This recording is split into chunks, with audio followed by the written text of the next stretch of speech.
On the warship of the legendary Vice Admiral Garp, the new recruits looked at him with admiration. At sea, they rescued a severely weakened Roger, a young man who had escaped from a world on the brink of destruction using his projection abilities.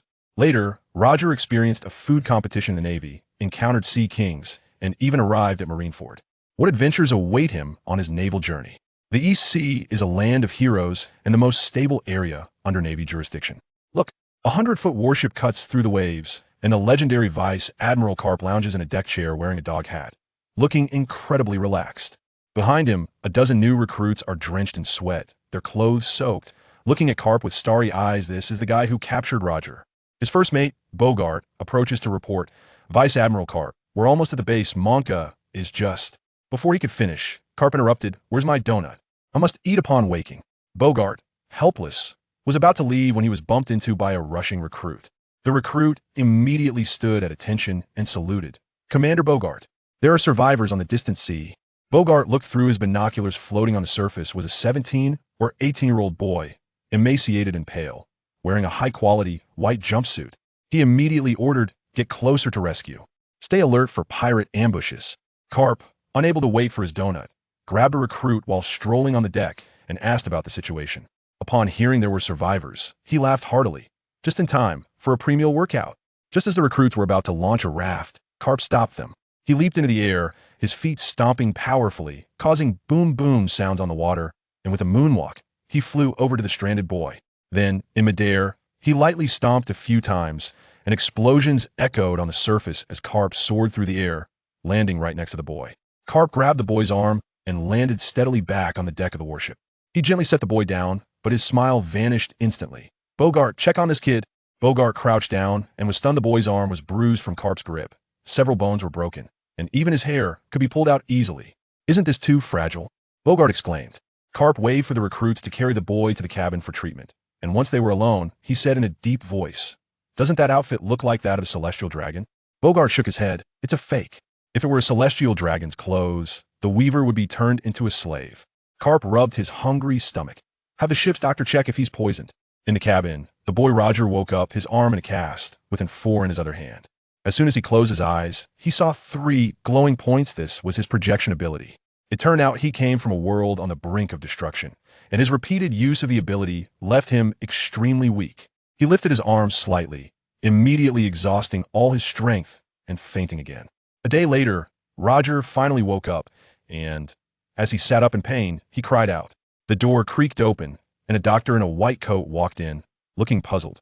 "You're awake? I'm a doctor here. Why is your body so weak?" After chatting for a bit, the doctor noted down information and took the 4 out of Roger's hand. "You're fine now. If you can walk, go to the dining hall. Garp is looking for you." With the doctor's help, Roger moved to the dining hall, which was full of Navy personnel, with tables laden with delicious food. Garp was showing off his donuts. Bogart said, "He's already eaten 76. Garp stroked his chin, still 700 short of breaking the record. When Roger saw the food, his eyes lit up, and he immediately sat down next to Garp and started gorging. The entire room fell silent as they watched him devour food, which disappeared in an instant, leaving the tables empty.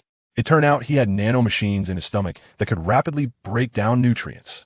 Before long, his emaciated body began to grow muscle. Just as Bogart was about to speak, Garp interrupted. "He can eat. He's a Navy material. Keep the donuts coming." This food competition lasted a full 5 days. Roger returned to normal health, but all his hair fell out, leaving him bald. Both of them ate and slept through it all, while Bogart sighed helplessly. At that moment, someone reported, "The base's warship has arrived, waiting to take Monka back." Bogart woke Garp, and Roger followed him to the deck. A plank was laid between the 2 ships, and Garp and his party walked across. A sergeant greeted them and saluted. "Vice Admiral Garp, Monka is in your care." They saw a muscular man with a steel chin and a giant axe prosthetic being escorted by 2 Navy officers, while a yellow-haired Navy member tried to rush in but was held back. Suddenly, everyone noticed that Garp was actually snoring. The sergeant quickly shouted, "Vice Admiral Garp." Garp opened his eyes. "It's so noisy. I haven't slept for 5 days." "You've really worked hard with the heavy tasks." The sergeant bowed to Garp. "Not really.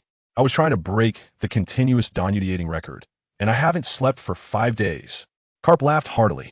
"I've already eaten 901. Having a rival makes a difference." He took out a donut and was about to take a bite when he closed his eyes and fell asleep. Seeing this, Monka broke free from his restraints and mocked, "Old man pretending to sleep." Saying that, he raised his giant axe prosthetic and swung it at Garp. Bogart's hand was on his sword, ready to draw at any moment. But unexpectedly, half asleep Roger suddenly rushed in. He quickly grabbed Bogart's sword, stepped in front of Garp.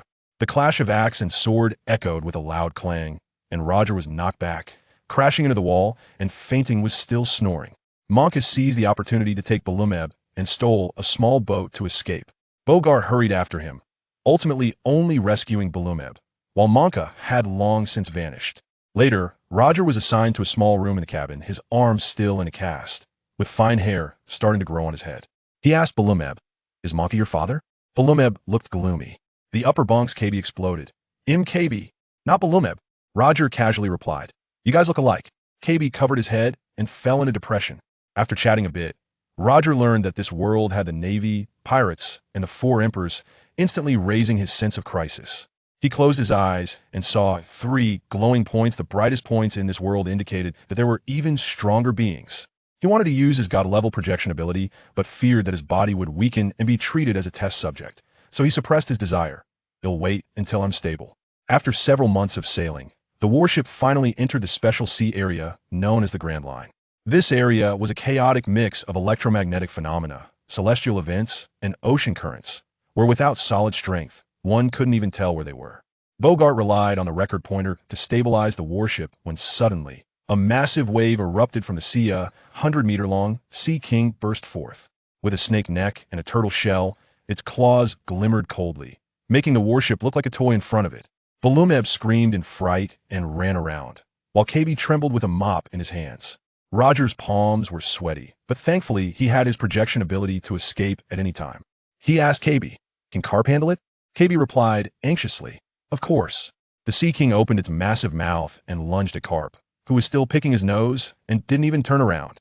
In the next second, Bogart flashed in to block the way, his sword swiftly drawn and sheathed so fast that no one could see the movement. With a thud, the Sea King's head fell to the ground, and blood poured onto the deck like rain. Bogart calmly ordered, "New recruits, clean up. Kitchen, divide this thing up, we'll have extra rations tonight." The Navy personnel erupted in excitement, quickly using nets to haul the Sea King's corpse onto the ship. Roger moved closer to examine the cut and was shocked. This power is more explosive than a laser cannon. During dinner, he flaunted the Sea King's meat, and the nanorobots in his stomach worked furiously. Suddenly, he was enveloped in heat. There was a mysterious substance in the meat that raised his physical limits. But the side effects came quickly. All the hair that had just grown fell out, leaving his head shining like a light bulb. Although the hair that would grow back would become tougher for the time being, he could only be a glaring bald head. "Kid, how does it feel to be a Navy?" Garp sat down next to Roger, patting his shoulder. Rock's mouth was stuffed with meat as he mumbled, "Not bad." Garp snatched the food from his hands and began to show off, the two of them competing and eating, leaving the surrounding Navy soldiers dumbfounded, completely re-evaluating this boy who had withstood a blow from Monka. The warship continued to surge through the Grand Line, the Navy flag fluttering in the wind. Finally, they arrived at Marineford. The words Navy on the 100-meter city wall were incredibly imposing, with cannons lined up and giant ships docked at the pier. Kobe and Barumabur stood in awe, but Rock was focused on the training ground. Ordinary Navy soldiers had physiques several times that of regular people, exuding an overwhelming presence. Following Garp into the outer base, Bogart suddenly shouted, "Kobe, Barumabur, step forward." The two stood there in confusion as Bogart coldly said, "You two are assigned to menial work. The rest will train for 6 months before being assigned to units." The two were left stunned and could only brace themselves and accept it. Rock was assigned a single room, which was far better than on the warship. He put on the nano uniform. Inside this outfit was breathable and self-repairing, and it was thanks to it that he had survived at sea. Not long after he fell asleep, the sound of a bell ringing in the early morning woke him up. He put on his military uniform and rushed out. The new recruits began their training, which consisted entirely of standing at attention and basic physical training. Rock complained in his heart. Just like that, under the orderly slogans, these new recruits in the Navy began their first day of training. To Rock, it was nothing more than standing at attention and ordinary physical training. He was more eager to learn the secret techniques that would cultivate astonishing combat power in the Navy. At least Rock was training, while Kobe and Barumabur could only clean and do laundry on the sidelines of the training ground. Meanwhile, Garp, while showing off a donut, asked Bogart, "How are these 3 little guys?" Bogart replied solemnly, Rock has explosive talent, the other two still need polishing. Garp yawned. You handle Rock. Bogart refused. I have a mission to carry out in Water 7. Garp was troubled. This old bone of mine has no time to spare. Bogart shot back. Aren't you compatible with him? Garp said seriously. He craves power too much. Someone needs to teach him the Navy's spirit. Suddenly, he asked, what's Luffy's bounty now? Bogart answered, 30 million berries, headed for the Grand Line. Garp laughed. Let's train Rock up. Let him go catch Luffy. A month later, Rocky burst out from the new recruits. He came from the information explosion era, knows some fighting skills, learned the Navy's swordsmanship quickly, and can recover rapidly by eating a lot. Kobe and Balumabur had a tough time, working during the day and being trained to exhaustion by Bogart at night. Later, Bogart discovered Rocky's potential and directly pulled him in, with a training load several times that of the other two. In the midnight training ground, Bogart, dressed in a suit and holding a wooden sword, disdainfully beckoned, attack when you're ready. Rocky, covered in mud, gripped his sword and stared intently at him. Not far away, under a tree, Kobe and Balumabur lay injured on the ground, looking dazed. At that moment, a dragonfly lazily flew by and landed on Kobe's nose. Even in his daze, he couldn't help but sneeze loudly. Just as that happened, Bogart's movements paused for a moment. Rocky's eyes lit up. He lunged forward and raised his wooden sword to strike. However, Bogart calmly blocked the sword, as if he had foreseen it. Rocky was prepared, twisting his wrist to change the slash into a thrust. But Bogart's sword appeared in front of him, as if it had teleported. Rocky quickly rolled to dodge, wildly hacking at Bogart's legs. The two exchanged blows at lightning speed, colliding repeatedly, but Rocky still ended up covered in bruises, finally having his sword held against his neck. He sat on the ground to analyze, and, after a short while, he got back up. Let's go again. Sooner or later, I'll crush you. Bogart laughed and tossed him a yellow paper. Go learn from Colonel T. Pen. Rocky was stunned. Learning from you has been fast enough, Bogart bluntly said. I'm not as good as him. He can teach you the Navy's 6 styles. Rocky pointed at Kobe and Balumabur under the tree, and Bogart replied, they need to keep training. He added, Pen is very protective of his subordinates. Don't worry. Bogart threw him a metal tag with Garp's name on it. Take this to find him. Then, he dragged Kobe and Balumabur away. Rocky shouted, when can I report? You can leave first thing tomorrow morning. Go to the town near the Navy headquarters. He should be around the Western District. Just look carefully. Bogart's voice grew fainter. Under the moonlight, Rocky stared at the picture of Pen on the paper, touched his forehead, and muttered, let me find him myself. I better not mistake the person. The next morning, he bid farewell to Kobe and rushed toward the town with his Navy pass. The checkpoints were strict, and the roads were filled with training Navy personnel, making him stand out as the only solo individual. To his surprise, the town was bustling, with stalls clustered together, plenty of snacks, and some people resembling upright animals.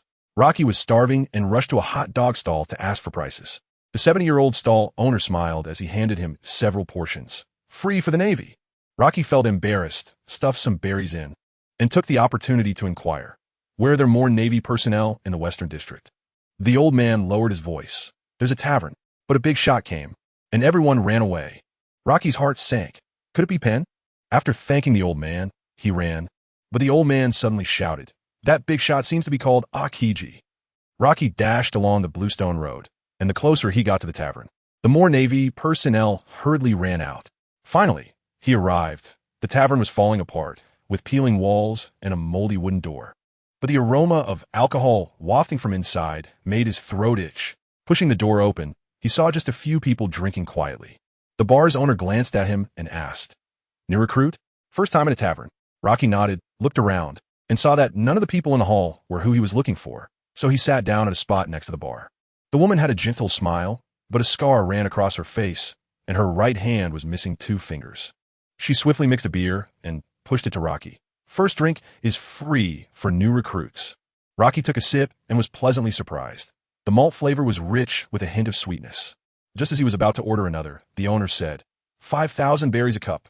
Rocky awkwardly patted his empty wallet and smiled shyly. Seeing this, the owner burst into laughter. You're lucky? I'll give you another one. Rocky was astonished. This owner was definitely a retired Navy. Her strength must be impressive. At that moment, he noticed a tall, thin man in the corner of the bar, wearing a hat, reading a thick book, exuding an aura that made people keep their distance, with no one daring to sit nearby. Rocky's eyes lit up, and he raised his glass to sit closer. The bar owner leaned over the counter, watching him with great interest. Rocky pulled out the picture for comparison, confirming that it was indeed Colonel Penn. He quickly handed over Garp's token. "I'm Rocky, sent by Garp to learn from you." Penn took the token, examined it for a long time, then nodded. "All right, follow me. We're short on manpower." Rocky instantly cheered. Finally, he would have something to eat. The bar owner smiled and patted him. "Wait, I'll treat you to a meat steak." Suddenly, Penn asked, "Can you sail?" Rocky nodded. "I can handle medium to large warships." Back when his home planet fell into chaos, almost the entire continent was embroiled in continuous wars, and the only chance to survive was at sea. The tall, thin man nodded in satisfaction, then lowered his head to focus on his book, ignoring Rocky again. Not long after, the bar owner brought out a wooden platter over a foot long, with meat steak drenched in black pepper sauce and surrounded by roasted vegetables. The aroma of meat hitting Rocky's nose. He swallowed hard, and as he took a bite, the juices exploded in his mouth, exclaiming, "This must be Sea King meat." "Right." The bar owner laughed. "Absolutely. The windless zone near Marineford is full of this stuff. Sailboats can't even move." She tossed him a thick book. "Hurry up and learn nautical knowledge. Don't ever provoke your superior." Rocky quickly thanked her and asked for her name. The bar owner waved her hand. "Call me Nancy. Just a retired Navy. I'll be watching you young folks from now on." Suddenly, Nancy asked him to stretch out his hand, and from beneath the bar, she pulled out a long strip wrapped in cloth. The moment Rocky touched it, his heart raced, and as he unwrapped it, his eyes widened. An ominous dark red sword. The scabbard engraved with rose patterns was actually a rare 50 gray blade. This was a treasure that even sword masters would fight over. He pulled out the sword but was a bit stunned. The blade was rusty. Nancy said, "I can't maintain it. You need to let it unleash its true power." Rocky quickly strapped the sword to his waist, not daring to refuse. At that moment, the tall, thin man closed his book and stood up, glancing at Rocky. "I'm leaving." Rocky hurried to follow him, and just as they reached the tavern door, he heard Nancy shout, "Akiji, make sure to teach this rookie well." Akiji turned back to glance at Nancy, but continued walking out of the tavern. Rocky was puzzled. Akiji? Is that the title of Colonel Penn? He followed Akiji toward the northern coast, and all the Navy personnel they passed quickly made way. They stopped in front of an inn, and Akiji blocked Rocky, who wanted to go in. "I need to rest for a bit. You go take care of a few things. We're going to see you in a few days." Rocky patted his chest. "Just give me orders." Akiji suddenly asked, "What is your rank now?" Rocky proudly replied, "Private. I got promoted for good training performance."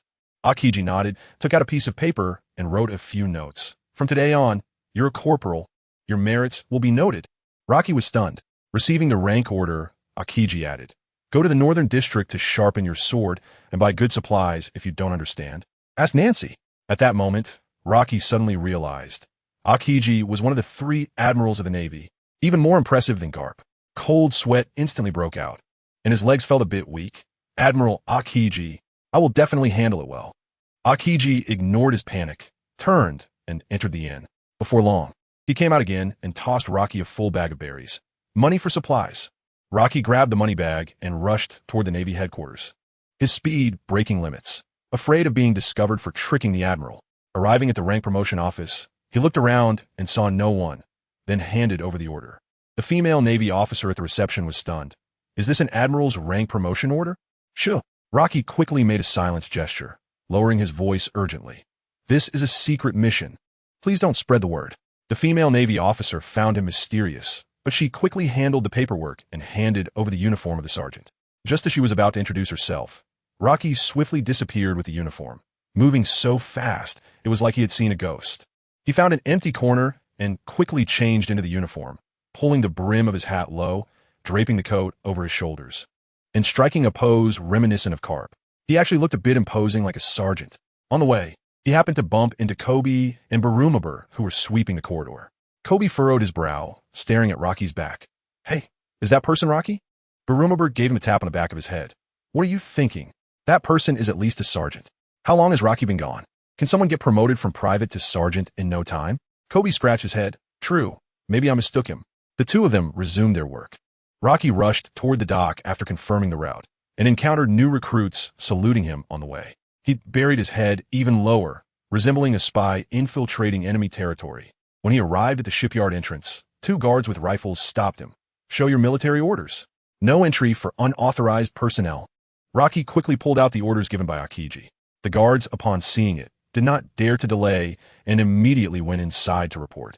Soon, a lieutenant appeared, sizing him up and instructed, "Take him to Harlan." Rocky hurriedly covered the guard's mouth and whispered, "Secret mission. Don't mention that I was here to anyone."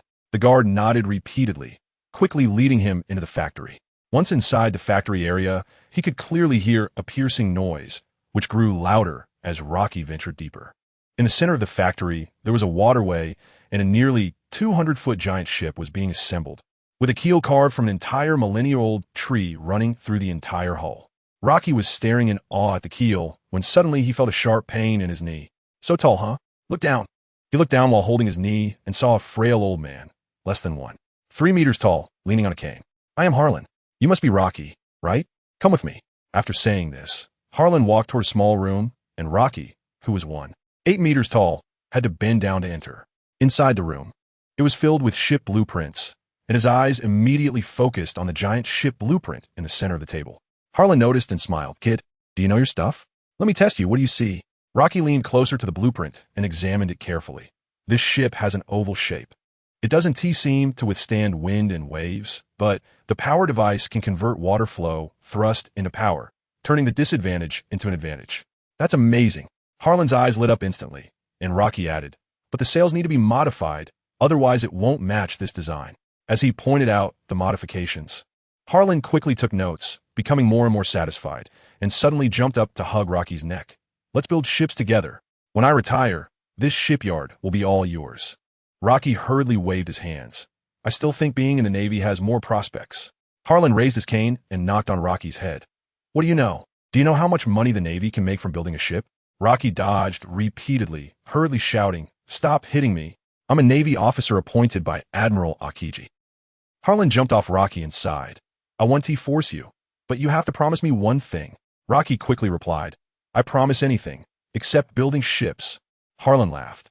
"I'll teach you shipbuilding skills, and I'll design a ship comparable to the giant ship for you." Rocky's eyes lit up. "Can I participate in the design?" Harlan nodded. "Barely." Rocky was so excited that he stood up straight and bumped his head against the ceiling. Harlan threw him a book. "First, digest this knowledge.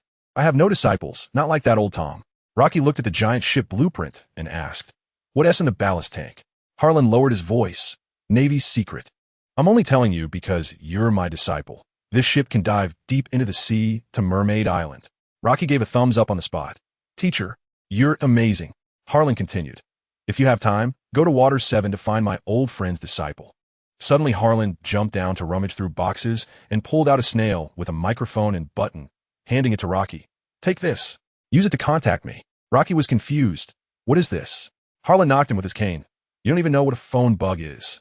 Keep it closed for a week, and it will work. Don't feed alcohol, or it will call the wrong number." Rocky quickly put it away and started talking about needing a ship. Harlan threw him a stack of blueprints. "Your rank is low. You can only take the worst one." Rocky flipped through the blueprints. All simple sailboats, some spacious but slow. "This one will do." After a long selection, Rocky chose the most ordinary ship. He wanted speed, and to remain inconspicuous. Harlan nodded. "Good eye. Follow me." They arrived at a warehouse where hundreds of boats were floating on the water. Rocky casually pointed to one, and Harlan immediately dialed the phone bug. "Get someone to the small dock. Urgent order." After hanging up, he smiled. "How can my disciple sail a broken ship?" "It will be ready for you in an hour." Just as Rocky was about to say, he was in a hurry. The warehouse door swung open. Hundreds of bare-chested muscular men lined up and rushed in. Harlan waved his hand, and the muscular men immediately got to work, moving as fast as lightning. Understanding the situation, Rocky left to buy supplies. He changed into ordinary clothes, bought water and dry food, and had a merchant deliver them to the shipyard, while he went to find a blacksmith shop. After searching for half an hour with no luck, he asked an old man and finally found it. It was a run-down blacksmith shop in a small alley. He knocked for a long time with no response, when suddenly a shadow loomed over him. Rocky jumped back, hand on his sword hilt, and turned to see the 2-meter-tall, standing panda. He was not wearing clothes, but was wearing an old pirate hat, grinning and asking, "Are you here to buy ironware?" Rocky breathed a sigh of relief. "I'm here to sharpen weapons. Are you the boss?" The panda adjusted its nearly falling hat. "My name is Roger. This is my dad's shop, now it's mine." "God di Roger." Rocky mumbled to himself, suddenly realizing and glancing at the pirate hat on its head, which did resemble the famous pirate King Joel Roger's hat. What did you know my name? Am I that famous? The panda twisted shyly and seemed quite embarrassed. Rocky laughed. You have the same name as the Pirate King. Did your dad name you that? Just as the panda was about to explain, the door to the blacksmith shop opened, and a sturdy old man poked his head out. Roger, what are you standing there for? Bring the guest in. The panda picked up Rocky and threw him over its shoulder, rushing inside in a few big steps, and after putting him down, it started to act shy again. Rocky followed the old man into the inner room, and as soon as he entered, he was hit by the smell of rust, walls filled with knives and tools, all exquisitely crafted. The old man, with a pipe in his mouth, asked, What do you want? Buy a knife or customize one? Rocky pulled out a shisha and handed it over. The old man instantly became serious, put on his glasses, and examined it closely. Such a strong edge. Definitely a lethal weapon. The panda suddenly interjected. I know. This is the excellent knife shisha of 50 craftsmanship. And there's a matching chawa. Where is it? Let me see. Rocky helplessly waved his hand. I haven't seen it either. The old man and the panda sighed simultaneously, looking regretful. Rocky comforted them. The knife will choose its master. Chawa is definitely waiting for me. The old man nodded. All right, I'll help you remove the rust and teach you maintenance. Then he asked, What is your name? Rocky. The panda suddenly leaned over, whispered in his ear, Rocky, are you a pirate? Do you need crew members? Huh. Rocky looked at the panda in surprise, only to see it flexing its muscles repeatedly. The old man, exasperated, facepalmed, then leaped up and knocked the panda on the head with his pipe. That hurts. The old man quickly apologized. Little brother Rocky, just talking nonsense. You're in the Navy, right? Rocky nodded. Yes. Where would there be pirates in the Navy? However, the panda put its hands on its hips, pretending to be serious, while the old man returned to his seat and started sharpening the shisha. Curious about the panda's background, Rocky asked, and the panda warned, Don't try to tempt me. Rocky laughed. I want to hear the stories of the future great pirate. The panda instantly broke character and laughed. Just don't spread it around. I am GOLD, Roger. Then the panda began to blow. Back in the day in Lowtown, my old man was holding it, still a small milk ball, watching Roger's execution. The square was silent, and my old man whispered, That was the strongest man. The little panda's eyes sparkled. I want to call him GOLD, Roger. My old man agreed, but told it to just call him Roger. At that moment, someone in the crowd shouted, Where's the great treasure One Piece? Roger laughed. Want treasure? Go find it. I put it all there. The executioner soldier stabbed down with his sword. Roger's body became still, but his laughter echoed. Want my treasure? If you want it, I can give it all to you. Go find it. I put all the treasure there. Two execution soldiers exchanged glances, swallowed hard, grabbed their long knives, and stabbed hard at Roger's body. Blood flowed from his ribs. His body remained motionless, but his loud laughter still echoed in the air. Everyone in the crowd stared wide-eyed, mouths agape. After several seconds of silence, suddenly erupted into deafening cheers. The era of pirates has arrived. A gust of wind blew, and Roger's hat flew down from the execution platform.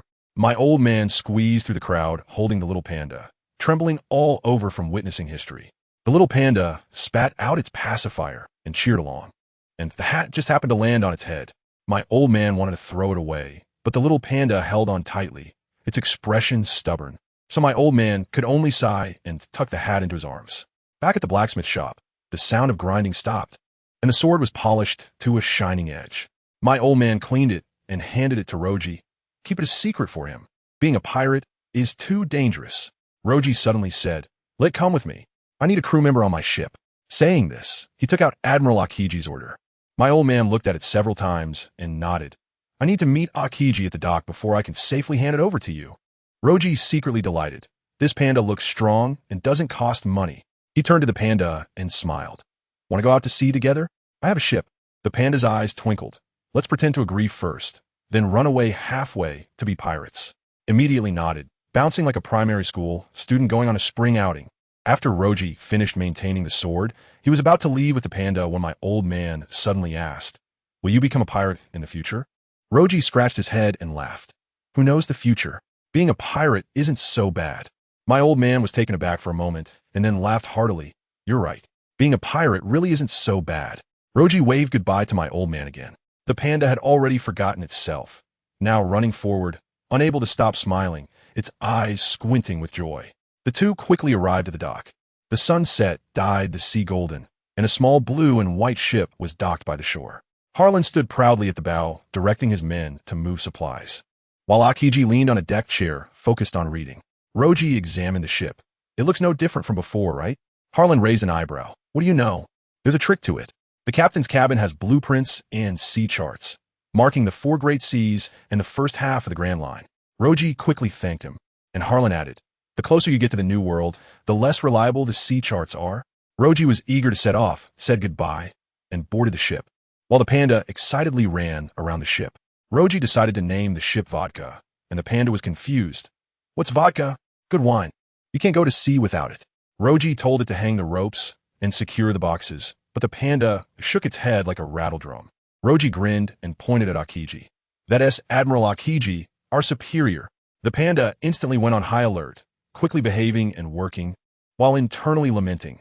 The plan to run away and be a pirate is completely ruined. Akiji put down his book, glanced at the panda, and threw over a transparent bead with a pointer. Use this to record the pointer to steer the ship. The panda nervously accepted it and handed it to Roji. The anchor was raised, the sails unfurled, and the vodka slowly moved with the sea breeze. On the dock, Nancy looked at Roji's sword, sighed, and turned to leave. My old man stood in the corner, smiling at the panda on the ship.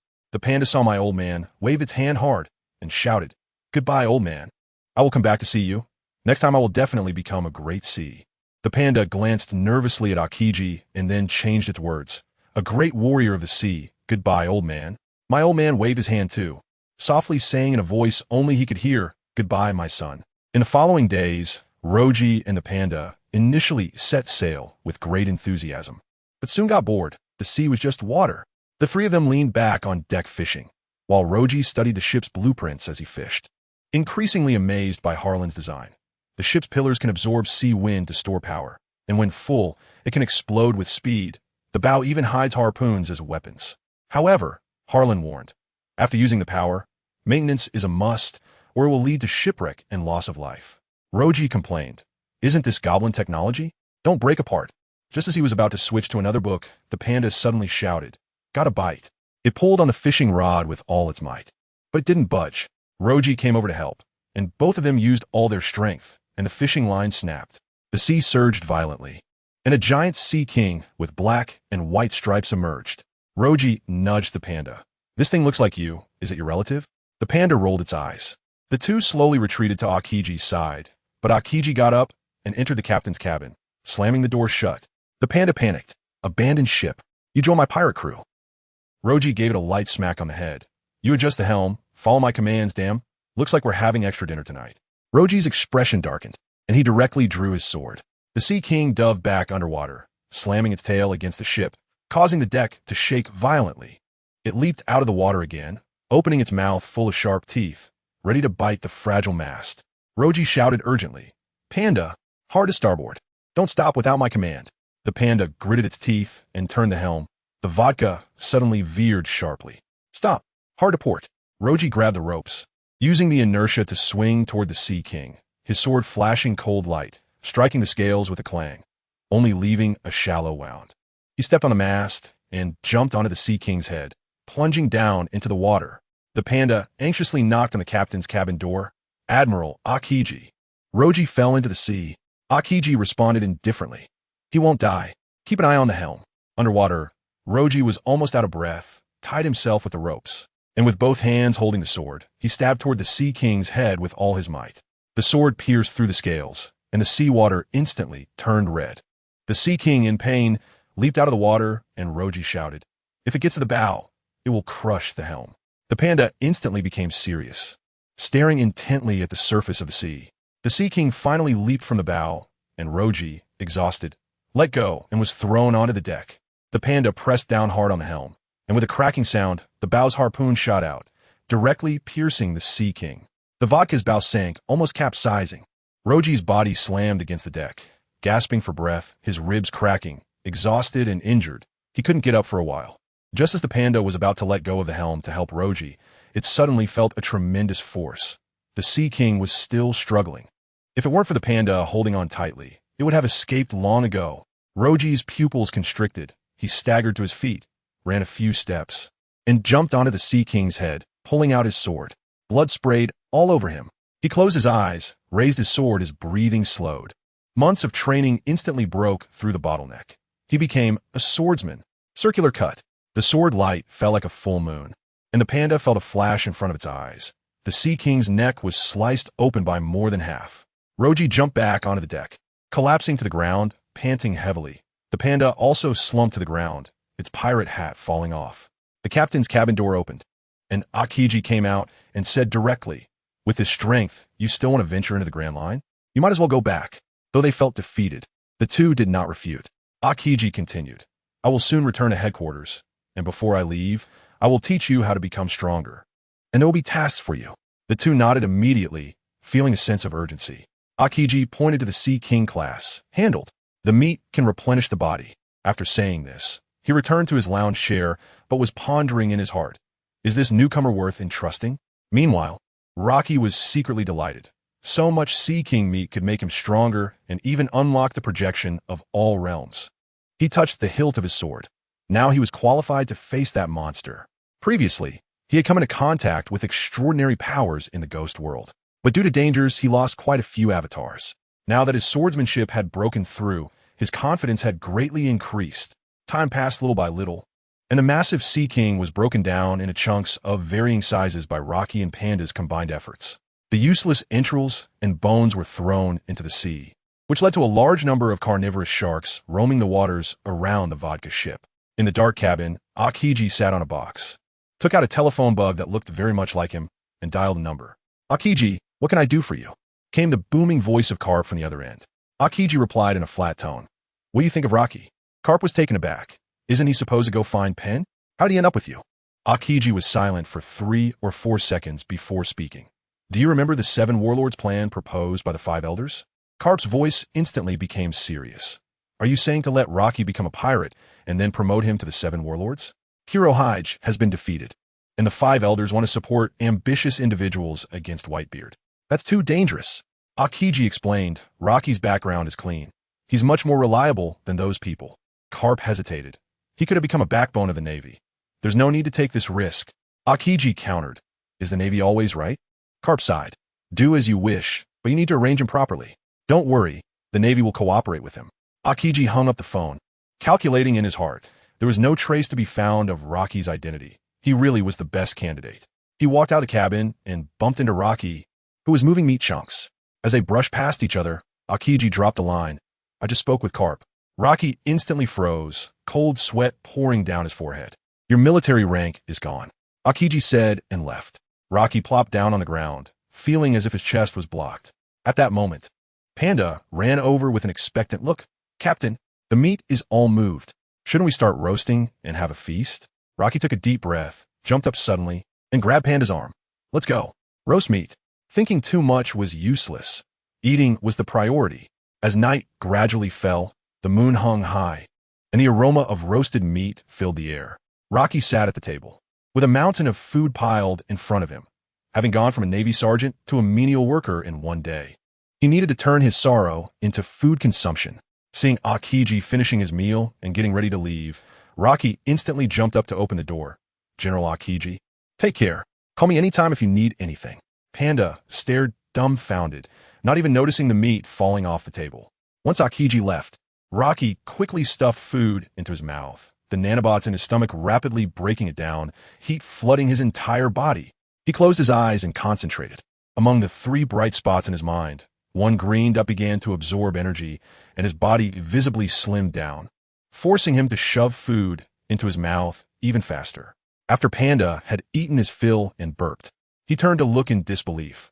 Rocky was almost buried under a pile of bones at his feet, yet his stomach was flat against his back. Once Rocky cleared all the food, he let out a long sigh, unable to suppress his smile. 2 bright spots in his mind turned into blue light. The projection was successful, and he gained a mysterious new world. He stumbled back to his room and lay down, his consciousness traveling through the bright spots, instantly arriving in a cave. The cave was illuminated only by a few clusters of blue mushrooms, and he was shivering naked with cold. He skillfully navigated behind a giant rock. There were over a dozen broken corpses piled on the ground. He stripped a foul-smelling garment from a corpse and put it on, then found an old katana to hang at his waist. He casually rummaged through a complete corpse, and upon seeing its face, he was startled. Seeing himself was quite frightening. Rocky smiled bitterly, tore off a piece of cloth from his sleeve, and covered the corpse's face. The dozen corpses in the cave were all Rocky's projection avatars. His ability allowed him to create avatars, and even if they died, he could rematerialize them at the same spot. However, if his main body in the pirate world died, it would be game over. This ability also had its bugs. Rocky only had one consciousness and could only control the body in one world at a time. Now that his consciousness was in the ghost world, his body on the pirate side would become sluggish. He found a letter from a complete avatar, which read to Shinazugawa Sanemi, and quickly hid it close to himself. This letter belonged to Ju Tomioka, and remembering his first encounter in this world still gave Rocky the shivers. At that time, he had just discovered his projection ability and ended up in this ghost world during his first traversal. He stayed in a poor village for a few days, and before he could get his footing, he encountered a monster that looked like a skinning monkey eating the villagers. The monster, with its crimson eyes, smiled. "Your scent is special. I'll eat you last." Just as Rocky was about to run, he was knocked out and woke up to find himself hanging upside down from a tree, surrounded by countless bones, while the monster licked its face, saying it loved hearing people's screams. Just as Rocky was about to withdraw his consciousness, a person dressed in red and green burst in under the moonlight, pressing firmly on the hilt of his sword. Rocky thought to himself, "Isn't this sending someone to their death?" The villagers had resisted before, but they couldn't break through the monster's defenses. Even if they managed to injure it, it could recover in seconds. But the next moment, he was stunned. A blue light enveloped the surroundings, and the sound of crashing waves was so real, it clearly reached Rocky's ears. Then, he heard the cold voice of the man. "I'm going to kill you." Water breathing, third form, flowing dance. Water splashed on the blade, and a stream of water slashed out. The two brushed past each other, and the monster's head flew off. The man sheathed his sword, and Rocky, still on the ground, hadn't recovered from the shock when he asked for the man's name. The man said he was Ju Tomioka from the Demon Slayer Corps, and turned to leave. Rocky hurriedly begged for refuge. "I have no home." Ju's heart softened and gave him a letter of introduction and a map. "Go see my teacher, Shinazugawa Sanemi. Whether you can make it depends on your talent." Recalling this, Rocky smiled bitterly. Last time he was close to the Misty Mountain, he sought shelter from the rain in this cave, only to find a demon inside. Over a dozen avatars had all perished here, dying repeatedly like hitting a wall. He took out the broken sword and began to sharpen it, the sound echoing continuously in the cave. Suddenly, the ground shook and a foul wind surged. A 3-meter-tall scorpion demon crawled over, its human face twisted and its poisonous stinger gleaming coldly. "Why are you still alive?" Rocky laughed. "Sorry, I'm back again." The scorpion demon screamed. "You're as annoying as a fly." Saying this, it lunged at him. Rocky nimbly jumped back, wiped the rust off his sword with a piece of cloth, and pointed the tip at the ground, staring at it. With a sly smile, Rocky twisted his wrist, and the blade emitted a faint cold light. Before the scorpion demon could react, a flash of white light appeared, and the sword wind swept up Rocky's clothes, severing the scorpion demon's dozens of limbs in an instant. Rocky coldly laughed. Today is different from the past. As a swordsman, he unleashed his full power in one strike. The scorpion demon shrieked and pressed itself against the stone wall to become invisible. Rocky closed his eyes, listening carefully. At the moment the stalactites fell, the scorpion demon pounced from above. Rocky thrust out his sword, accurately stabbing into the gap in its armored shell. The scorpion demon again vanished, and Rocky wiped the blood from his sword.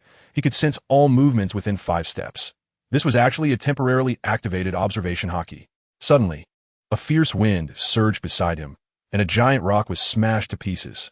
Rocky charged toward the flying debris, his katana dancing in a tight formation, instantly locking onto the scorpion demon's figure. His mind went blank, and he drew his sword so fast it left an afterimage. The scorpion demon had nowhere to dodge and was cut in half. Although it could regenerate quickly, its movements were already a beat slow. The scorpion demon screamed, forcing Rocky back from his hockey state. Rocky gripped his sword with both hands and charged fiercely. The scorpion demon flailed wildly, leaving multiple wounds on him, blood staining his clothes. Rocky disregarded the injuries and thrust his sword toward its neck. Just as he was about to succeed, the scorpion demon's poisonous stinger suddenly attacked. Rock forced his knife to block horizontally, With a clang, he deflected the attack, but was shaken back by the immense force. However, the power generated by his tail still made him grunt, and a drop of bright red blood flowed between his teeth. Rock was clear in his mind. He could recover from injuries with food, but being poisoned by the scorpion ghost meant certain death. So he could only give up the chance for a decisive kill. The scorpion ghost's wound was healing at a visible speed, slowly crawling over to taunt him. Humans have limits, but ghosts are immortal. Why do you insist on fighting me to the death? Rock half-knelt on the ground, panting heavily. But there was no trace of fear in his eyes. Have you forgotten? Your grandpa is also immortal. Are you really getting emotional just because I came to catch up with you? The scorpion ghost snorted coldly and turned to hide back into the darkness. Rock closed his eyes tightly, letting his clone be controlled by instinct, and his consciousness instantly switched back to his real body in the pirate world. He suddenly sprang up from the bed, not even bothering to put on his shoes, and dashed to the door of Akiji's room, banging on the door. Akiji was reading when he saw Rock sweating profusely and, instead of scolding him, asked, "What do you need?" "General, which of the 6 styles of the Navy is most suitable for close combat? With your swordsman foundation, Soru is the most suitable." Akiji put down his book and said, Roche's eyes lit up. "Please teach me. Just a rough idea will do." Although Akiji was puzzled, he still got up and took him to the deck, just in time to bump into Panda, taking out the trash. Rock hurriedly made a hushed gesture, and Akiji directly demonstrated. Soru is a high-speed ground stomp dozens of times, relying on the reaction force to instantaneously move. As soon as he finished speaking, his figure became an afterimage, and the next second he appeared next to Rock. Akiji pointed at their thighs with cold air. "Use this muscle to exert force." Rock and Panda immediately started practicing. Soru looked simple, but practicing it was extremely difficult. Seeing they were starting to grasp some understanding, Akiji turned and went back to his room. Panda watched Rock practice Soru crazily, disregarding his body. Soon his legs were swollen from the blood congestion. Panda said worriedly, "Captain, no need to rush. There's no time left. Even if it's a blind cat catching a rat, I have to succeed once." Rock didn't stop at all. Hearing this, Panda panicked. If Akiji left before he had the strength, he wouldn't be able to become a pirate, but would have to return to the blacksmith shop. So he gritted his teeth and started practicing too. But he didn't know that when Rock said there was no time, it was because the clone in the ghost world was about to collapse. Over there, the scorpion ghost was holding the clone tightly, raising its poisonous stinger to deliver a fatal blow. In a critical moment, the Rock in the pirate world happened to master Soru.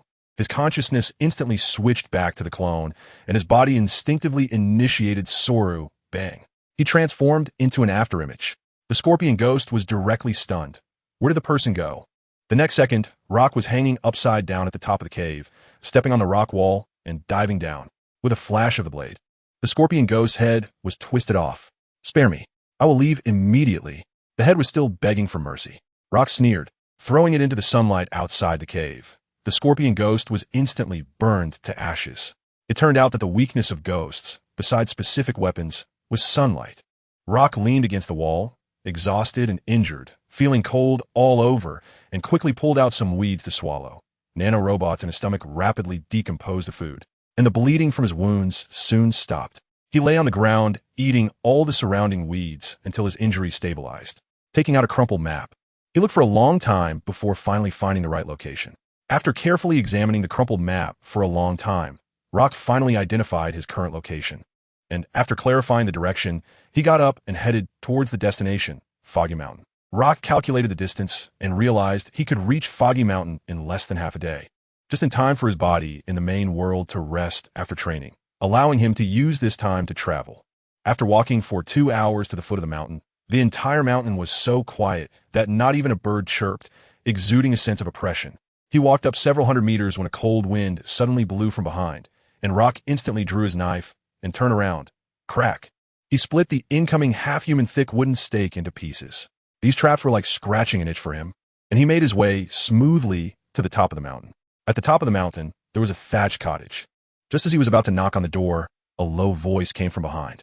"Who are you looking for?" Turning around, he saw a man wearing a human face mask and a flowing robe standing there. Rock quickly handed over the introduction letter from Jutomioka.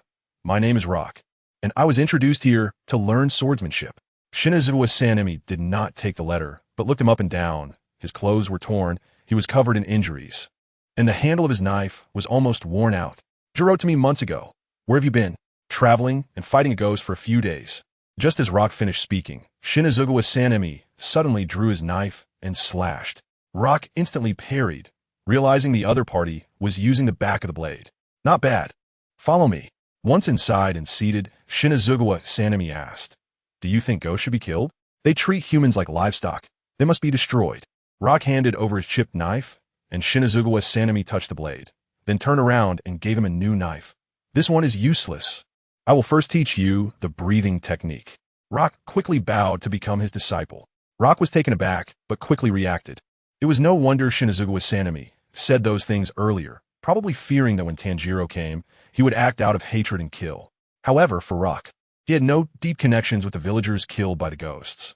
While it was regrettable, it would not affect him. Shinazugawa Sanemi asked, "Do you know about the Demon Slayer Corps?" "No."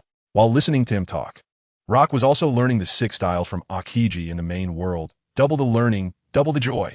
He then learned that the Demon Slayer Corps only had a few hundred members, with the highest combat power being the 9 Hashira, and to join, one must go through selection. With the selection approaching, Rock had to quickly learn the breathing technique and swordsmanship. Under the moonlight, the two closed their eyes and synchronized their breathing. Shinazugawa Sanemi's breathing became increasingly heavy, and Rock soon lost rhythm. This is called total concentration breathing, which can accelerate blood flow and raise body temperature. Just as he finished speaking, Shinazugawa Sanemi suddenly widened his eyes. Rock was actually emitting steam. How about that? Does that count as mastering it? Rock smiled proudly. Shinazugawa Sanemi nodded. Good talent. Practice on your own. In a few days, I will teach you swordsmanship. After mastering the breathing technique, Rock felt like he had received a buff. When he practiced Soru in the main world, his strength suddenly surged, and with a bang, he stomped a huge hole in the deck. Panda was stunned and hurriedly practiced even harder. Rock didn't take care. He had already discovered the flaw in the breathing technique. It was taxing on the heart. But for him, it was no issue. He could recover with some food. Thus, both versions of Rock were training crazily. In the blink of an eye, more than 10 days had passed. Due to the short time, Aokiji only taught them the few styles most suitable for them among the 6 Navy styles, which were Suru, Jep, and Tekai. The remaining 3 styles, according to Aokiji, were suitable for unarmed combat, so Rock had no need to learn them, lest it affect his swordsmanship progress. Because of its great strength, Aokiji suggested Panda find heavy weapons to practice with, and he didn't teach those 3 styles either. For Rock, mastering Soru, Jep, and Tekai enhanced his combat prowess. Jep is the air version of Soru, allowing one to step on the air. Tekai can harden the body like steel. But both of them had just begun learning Soru, and the other 2 styles still needed intense practice. Soon, the vodka ship reached its destination, and their novice village life came to an end. Aokiji, all packed up, said, "This is the most remote island of the Grand Line. Just north is Reverse Mountain, and no one will come to check." Rock had a mournful face. "Do we really have to be pirates? The 7 warlords are too far away." Aokiji laughed. "On the surface, you're pirates, but in reality, you're under my control.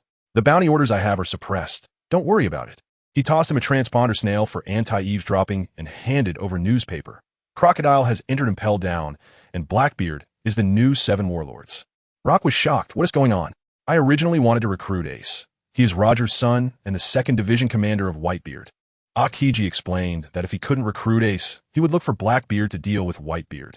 After speaking, he hopped on his bicycle, leaped into the sea, instantly freezing a path of ice, and disappeared without a trace. Kazan's speed was incredibly fast, and in no time he disappeared from Roki's sight. The two looked at each other, speechless for a moment.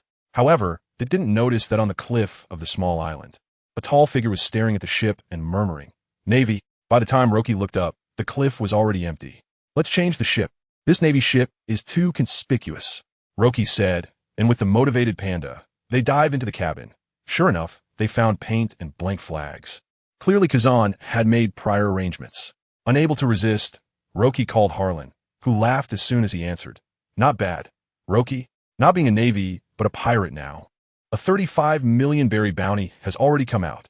Roki's forehead twitched with anger, and he hung up the phone, cursing inwardly. "So I've been sold out already." The two worked hard for a long time, painting the vodka ship a earthy yellow, but they struggled with the pirate flag and the crew name. The Panda leaned in. "How about calling it the Panda Pirate Crew?" Roki shot at a sideways glance. "Sure, that means you'll be the first one to fight." The Panda immediately backed down. I just said it casually. Roki picked up the brush and quickly designed the pirate flag. A skull and crossbones with red stars for the eyes. And even added Roger's hat. It felt just right. Let's call it the Red Star Pirate Crew. No objections? The panda shook its head repeatedly. Roki glanced at the map. There's an island 10 nautical miles away. I'll go get some water and vegetables. The panda wanted to follow, but Roki directly refused. With you a talking upright panda, showing up, you'll blow our cover. Stay on the ship. After saying that, he rowed the small boat away. After dark, the panda lit a bonfire on the deck to practice the 6 forms, when suddenly a seagull perched on the side of the ship screamed and flew into the sky. It looked curiously towards the jungle by the beach, only to see branches shaking and a shadow darting past. The panda quickly took out binoculars, and upon seeing clearly, it froze in place. Sweat the size of beans rolled down its forehead. What the hell? Did I see wrong? How could there be someone so tall? But the terrifying thing was yet to come. A naked man over 3 meters tall emerged from the beach. His muscles were as hard as stone, with a face full of black beard, smiling as he walked towards the ship. The panda comforted itself. Just a native, can't beat me. Just as it finished speaking, the man suddenly uprooted a tree as thick as a meter, continuing to walk with it in one hand. The panda's legs went weak. I'm out of here. I can't mess with this big guy. But the man locked onto it. No matter if you're Navy or not, let us have a fight. The panda shouted anxiously. Big brother, you misunderstood. Meanwhile, Roki docked the ship and saw a small red boat gliding like a skateboard. Without thinking too much, he hurried into town. Just as he reached the farmland, he was warmly greeted by farmers, and upon hearing there was a tavern, he immediately changed his mind and decided to stock up on alcohol. As he got closer to the town, he noticed a wooden sign at the entrance painted with Whitebeard's symbol.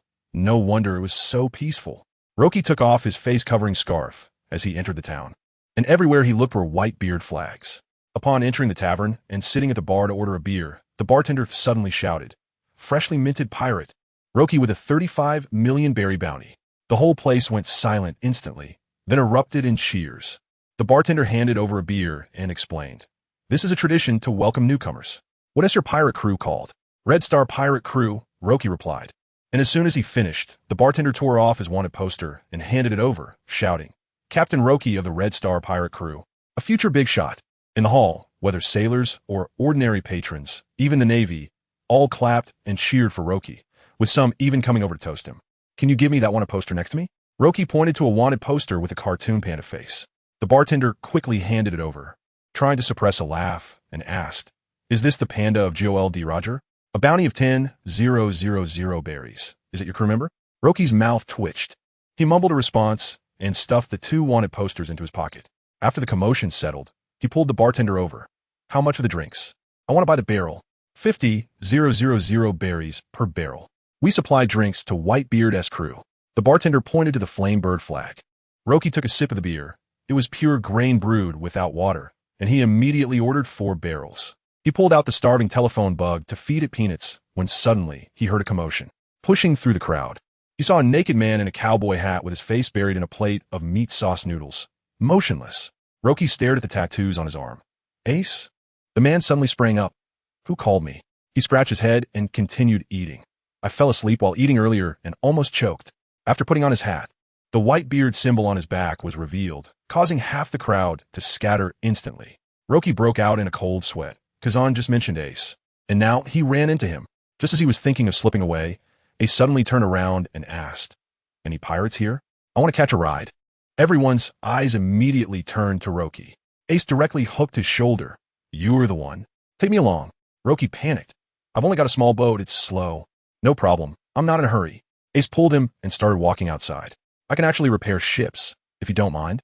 I can help you fix it." Roki naturally didn't want to take Ace along, so he had to work on repairing the ship. "You should have said that earlier." "All right." Ace readily agreed, and Roki sighed in relief, buying wooden planks and heading to the dock. Upon seeing the skateboard-like boat, Roki was shocked. "Just this? Don't underestimate it. It's much faster than regular ships." While Roki was repairing the ship, he asked, "Are you a Mara Nomi user? Using flames to push the ship?" "That's right. Come join my Black Peach pirate crew." Ace extended an invitation. "No, I have my own pirate crew." Roki refused after finishing the repairs. Ace pushed the ship into the sea, flames erupting from his feet. "What is your name?" "Roki. What are you doing here?" "Looking for someone." Ace pressed down his hat, flames bursting as he charged out. Roki squinted. He is definitely looking for Blackbeard. If these two fight, I can't handle it. He turned and ran towards the tavern, frantically rowing away from the small island with 4 barrels of alcohol.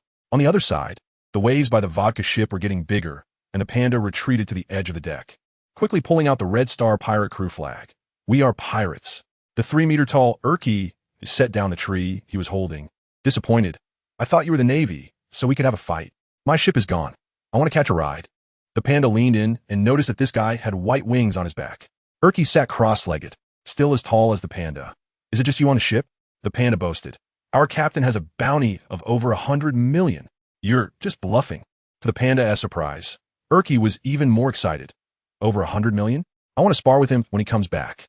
After saying that, he stood up and walked into the forest without looking back. You wait here. Urki stood up and headed into the forest without looking back. I'll go find some prey. You build a bonfire. Monks still eat meat? The panda scratched its head, picking up firewood to start fire. Not long after, Urki returned carrying a wild boar weighing over 100 pounds, skillfully cleaned it, and skewered it over the fire while chanting, "It died because of me. I must send it to the afterlife." The two chatted more and more harmoniously, just as lights appeared on the distant sea. Roki was back.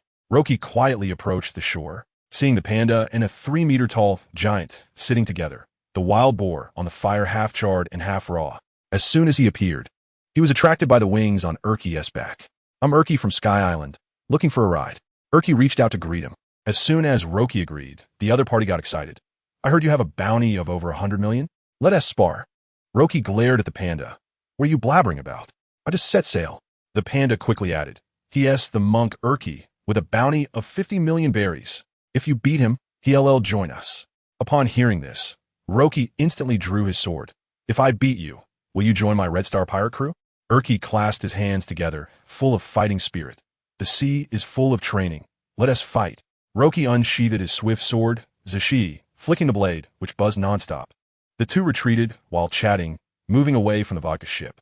Roach's skin turned red, the total concentration breathing technique fully activated. Roach's footsteps halted, and a puff of hot air over half a meter escaped his mouth. Ulki also stopped, exerting force with his legs, instantly creating a deep pit in the sand. The two became afterimages as they charged at each other, followed by a loud bang. Roach raised his knife to block Ulki's punch, the shockwave nearly extinguishing the campfire. Roach stepped back to create distance, and Ulki looked at the white marks on his arm. Why use the back of the knife? We're about to become teammates. There's no need to go all out. Roach spoke with an overconfident tone, as if victory was assured. Ulki laughed wildly, clenched his fist, and charged again. The clash of blades and fists was like sparks colliding with the earth. Roach gathered his strength and delivered a round slash, immediately leaving multiple white marks on Ulki's shoulder. Ulki became anxious, raining down punches like raindrops, forcing Roach to block furiously. The two fought from the beach to the forest, breaking dozens of trees. Then they moved to the sea, creating waves several meters high. Ulki seized an opening and threw a punch, but Roach instantly used Shave to teleport behind him, slashing at his neck. To Roach's surprise, Ulki was already prepared, grabbing the blade. Roach quickly used Shave to evade, and the two once again created distance. Using the blade would be too unfair. Ulki thought it was unsatisfactory. Challenging, use your fastest move. If you hit me, you win. In the distance, the panda looked dumbfounded. The beach had sunk half a meter, and seawater began to flood in. Roach closed his eyes and concentrated, suddenly leaping out of the water, landing with his foot barely touching the surface. As if stepping on solid ground, Roach walked rapidly across the water, his hands behind his back. The elongated blade of Zish swaying slightly like his tail, creating ripples with each lifted foot. Ulki felt Roach's aura change, steady like a calm stream, instantly becoming serious. He crossed his arms and lowered his stance, breathing heavily. Roach approached within 10 steps, and Ulki couldn't help but throw a punch. Roach instantly used Shave. Splashing water obscured Ulki's vision. Behind you. Roach's voice rang out as the two collided face to face. Roach intentionally left an opening, a smile on his face. The blade instantly gathered water, and Roach swung at mid-air. Water breathing, first form. Water surface slash. The blade flashed, and the two passed each other. Ulki touched his neck, fingertips covered in blood. You're something else, Captain Roach. Roach sheathed his knife and extended his hand. Welcome to the Red Star Pirates. The two bumped fists. and the panda ran over to join. GOLD. Roger. Under the moonlight, the three shadows overlapped, forming a new pirate crew. The next noon, the three were planning their journey on the deck. Roach spread out the map. We're just 100 nautical miles from Reverse Mountain, but Ace and Blackbeard might clash. We can't stay here, Ulki suddenly said. Let's go to my hometown, Sky Island. Roach was surprised. Is there really a floating island? Ulki pointed at his wings. Standard equipment for Sky Islanders. He pulled out a shell and pressed it. To reach Sky Island, you must ride the ascending sea currents. And there are only 3 places in the ocean where it can appear, specifically at the southwest reef of Gaia Island and the northern underwater whirlpool. The voice from the shell clearly explained how to get to Sky Island, also mentioning that you could determine which passage is open by looking at the moon. Ulki's eyes were deep. I left Sky Island to train with monks when I was a child. This is recorded by my elders. It's time to go back. The panda curiously held the shell. How can it make sounds? It's a special sound shell from Sky Island. There are also lamp shells, water shells, heat shells, and even ones for combat. Ulki explained, and Roach's eyes lit up. With these shells, it will save a lot of trouble on the ship. Then let's go to Sky Island. First, let's tackle Reverse Mountain. Roach decided. The panda hesitated. Do you know how to navigate? That mountain has destroyed countless ships. Roach forced a smile. The ship has secret weapons. Let's set sail first. Hurry up and review the navigation books. It turns out Reverse Mountain's current flows in and out. Ordinary ships have to wait for the monsoon, but the vodka has been modified to sail against the wind. The Red Star Pirates flag was raised, and the ship officially set sail. Ulki, strong and capable of steering, took over immediately. Roach adjusted the sails, choosing to navigate along the edges of the sea. While also calling Harlan about the power system, the old man just said it should be fine for the first time, which made Roach grind his teeth in frustration. After sailing for 2 days, Reverse Mountain finally appeared before them, straight up into the clouds, the waterway splitting the mountain, surrounded by swirling mist. It was spectacular. Roach looked at Ulki and the panda, his eyes filled with excitement, pulling out a prepared wine glass to clink. They clinked their glasses and downed the drinks in one go.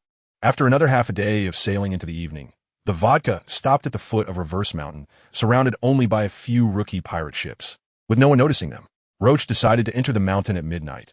The waterway is narrow, and the biggest risk while sailing against the current is colliding with another ship, and there are fewer people at night. Less risk. With nothing to do, he grilled skewers on the deck, the smell of meat wafting far away, making the panda and Ulki drool, and as soon as they sat down at the table, they devoured the food. Suddenly, a seabird wearing a white hat and carrying a red bag swooped down to snatch the meat. Roach grabbed it, but then let go, and the seabird wanted to retaliate, but Ulki pulled out 100 berries. It turned out this was a newsbird selling newspapers. The two gathered to read the newspaper. The front page reported that Crocodile was captured, and the one who arrested him was Navy Smoker. Roach muttered, "Isn't that guy chasing the Straw Hat Pirates?" While flipping through the pages, Ulki suddenly pointed to a corner. "Captain, isn't this you?" The newspaper wrote that Navy recruit Roach defected to become a pirate, with an exaggerated bounty attracting bounty hunters. Roach's face darkened as he took the newspaper and walked toward the cabin. The panda smirked. "Don't worry, he's just going to sharpen his knife." On the other side, at Navy headquarters, Garp asked Akiji, "Is Roach all set? Keeping him away from the whirlpool shouldn't be a big problem." Akiji adjusted his glasses. Garp sighed. "Ace has gone to All Island alone." Akiji continued. "Blackbeard killed his friend Sachi. He must be going for revenge. This kid is a bit too confident." Garp's fists unconsciously tightened. Akiji glanced deeply at Garp, chose not to continue on this topic, and after exchanging a few words, took his leave. He changed into casual clothes and went to a tavern where Nancy was organizing the wanted posters. Kobe and Balumber rushed over, and upon seeing Roach's wanted poster, Kobe's face turned red with shock. He's a Navy officer. How did he become a pirate? The old man nearby spoke. Everyone has their own choices. Balumber quickly pulled the confused Kobe away. Akiji asked Nancy, "Have you really considered coming back?" "I've already retired. I can't even find my way at sea." Nancy smiled and refused. Akiji had just flipped through a book for a while when the transponder snail rang, and he immediately got up to leave. Meanwhile, as night deepened, only the vodka remained at the foot of Reverse Mountain. Roach checked the ship's hull and said to the two, "Are you all ready?" "All the cargo is secured." The panda nodded. Ulki added, "The ship's steering is normal, and the wind has died down." Roach raised the sails, and the ship slowly approached the water entrance. The waterway was steep, almost vertical, with the moon sitting atop the mountain. He ordered, "Pull up the steering wheel." Ulki's muscles bulged as he lifted the steering wheel with a mighty pull. The ship's stern opened a half-meter gap, and an ironwood jet nozzle extended out. Roach cursed. "This is way too rudimentary." Roach bellowed, and before he could finish his sentence, a massive airflow burst from the ship's rear nozzle, causing the vodka to lurch violently, almost leaping from the sea onto the steep waterway. "Captain, this is too thrilling." The panda was sweating profusely, his body locked in chains on the deck. Yet that last jolt nearly sent him flying. Even more thrilling things were yet to come. Roach's breath quickened as he rushed to the sails, loosening the ropes to spread the side sails. The 120-degree angle perfectly caught the wind, instantly converting it into forward thrust. The ship's speed skyrocketed, and the surrounding scenery flew past rapidly, while Ulki remained as steady as a rock, slightly adjusting his wings behind him to maintain balance with the airflow. Roji let out a sigh of relief. "Looks like my sailing skills are still quite something." But just as he relaxed, Panda suddenly trembled. "Captain, what's that black spot ahead?" Roji's heart tightened. He unfastened the chains and jumped to the bow. Squinting to see it clearly, a ship was rushing towards them. "Urki, steer the ship to the right channel. The current is too strong, and with the speed of the ship, we might crash into the stone wall." Urki was sweating. "Don't panic. Leave it to me." Roji slowly drew his sword, his momentum instantly reaching its peak. At the same time, his avatar in the demon world also drew the sword. Zoken. What is the third form of water breathing? To wield the blade with the body, to control water with the blade, this is the flowing dance. Roji suddenly understood, his consciousness returning to his main body. Pinching the blade with 2 fingers, and countless streams of water immediately wrapped around it. "Move!" Urki gritted his teeth and violently turned the helm. The ship swaying violently as it headed towards the stone wall. At the critical moment, Roji moved. He rotated the blade with his wrist to gather power. And at the moment the ship was about to crash into the wall, he swung the blade down, sending a ribbon of water through the channel. The waves suddenly lifting the ship's body, narrowly avoiding the collision. But the ship ahead was already close at hand. The moonlight hazy. The crisis was imminent. On the deck, Buggy, wearing an orange coat and painted like a clown, turned pale with fear, hugging the ship's pole and shouting, "Machi, stabilize the ship." The beast tamer Machi was shaking like a leaf, unable to hold onto the helm, relying entirely on the lion beside him to prevent the ship from losing control and crashing into the wall. "Captain Buggy, what do we do?" His crew was anxiously hopping around. Buggy forced himself to stay calm. "What are you panicking for? Where are my cannons?" He jumped into the spherical cannon and shouted, "Launch me, to meet up in the Grand Line." The crew exploded with outrage. "You want to ditch us and run away?" "No way." Amidst the chaos, the 2 ships were about to collide. Roji instantly sprang into action, swinging his sword to drive the water flow. 2 walls of water directly wrapping around both ships. With a whoosh, the vodka narrowly brushed past the other ship, unharmed. However, Roji immediately felt drained, his legs went soft, and he almost fell into the sea. Panda quickly unfastened the chains and rushed over to hug him. "Captain, are you all right?" "I'm fine, just out of strength." Just as Roji caught his breath, he saw the ship rush to the top of the inverted mountain, 4 water channels leading to the 4 seas. He immediately rushed to the sails, coordinating with Urki to sharply turn the helm, precisely entering the waterway towards the East Sea. The descent was smooth, and after reaching the shore, the 3 were so exhausted that they went straight back to their rooms to catch up on sleep. Roji's main body fell asleep, but his consciousness switched to his avatar in the demon world. Zoken looked at the messy forest, several trees had been cut down, and praised, "You've made incredible progress. The swordsmanship honed on the edge of life and death is truly different." Roji remained humble. "It's only because I've practiced in 2 worlds that I have this effect." Suddenly, Zoken said, "Tanjiro is almost here. Let him learn swordsmanship from you." "Me?" Roji was a bit surprised, as he had only grasped the 3rd form of water breathing and was far from being ready to teach. "With your talent, you will learn the remaining forms quickly, and teaching others can help you master them faster." Zoken's attitude towards Roji had improved significantly. Roji nodded in agreement. After all, having followed Zoken for so long, he had great respect for this mentor. The 2 fell silent, and Roji's avatar took the opportunity to digest the insights of the swordsmanship he had just grasped. Meanwhile, the Buggy pirates had just crawled back from the gates of hell, everyone lying on the deck gasping for breath, while Buggy was so scared that he was in pieces. Not long after, he jumped up to brag.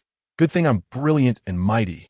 Machi couldn't help but retort, "Didn't you say the inverted mountain was the safest at night?" Buggy quickly changed the subject. Crew, charge toward the Grand Line. John's treasure is waiting for us. The crew responded weakly, while Machi murmured, I have a feeling we'll run into big trouble because of that treasure. Buggy shouted, stop dawdling. The party has started. Music immediately played on the ship, and delicious smells wafted out. After passing the inverted mountain, Roji sailed horizontally in the East Sea, and the vodka slowly made its way to Gaia Island. The journey was smooth, and upon arriving at the port, Panda and Urki with their long wings caught countless eyes. Entering the tavern, they happened to hear everyone discussing the Sky Island. Roji quickly approached to ask, who is the big talker Rolando? The owner explained, 400 years ago, he claimed there was a Sky Island and was executed by the king. His descendants have been searching for the land of gold ever since. A drunken patron said, the land of gold really exists. The bell of Sky Island was rung by the Straw Hat Pirates. Panda asked, what about Rolando's descendants? The patrons were startled by the talking panda, and the owner quickly replied, Wambrin Kurik has already taken his pirate crew to the Grand Line. Wambrin Kurik had already left the East Sea with his pirate crew, and now he was probably in some corner of the Grand Line, the hotel owner explained. Fearing Roji and his crew's pirate identities, the patrons quickly made excuses to leave, and the three sat back at their table to discuss their next moves. Urki said the updraft would arrive in a few days, and the ship needed some modifications to sail in the Sea of Clouds. They quietly left Gaia Island, but unexpectedly, they were targeted by 4 bounty hunters. The leader of the bounty hunters grinned. Roji has a bounty of 35 million. Taking him down will make us rich. A skinny little brother panicked. Those two beside him looked tough to deal with. The leader scoffed. How strong can a crew member be? According to the plan, let's sneak up and ambush. The 4 immediately jumped into the sea, sneaking towards the vodka. At this moment, Roji had already sensed something, pulling Urki and Panda into the cabin and turning off the lights. The tavern has been targeted. We can catch them all at once. Urki nodded. Sky Islanders have strong perception. Panda looked confused, completely unaware of the unusualness. Soon, the 4 bounty hunters climbed onto the ship, sneaking into the pitch-black cabin, only to hear a few snores. Suddenly, there was a crack, and 2 hunters had their necks snapped.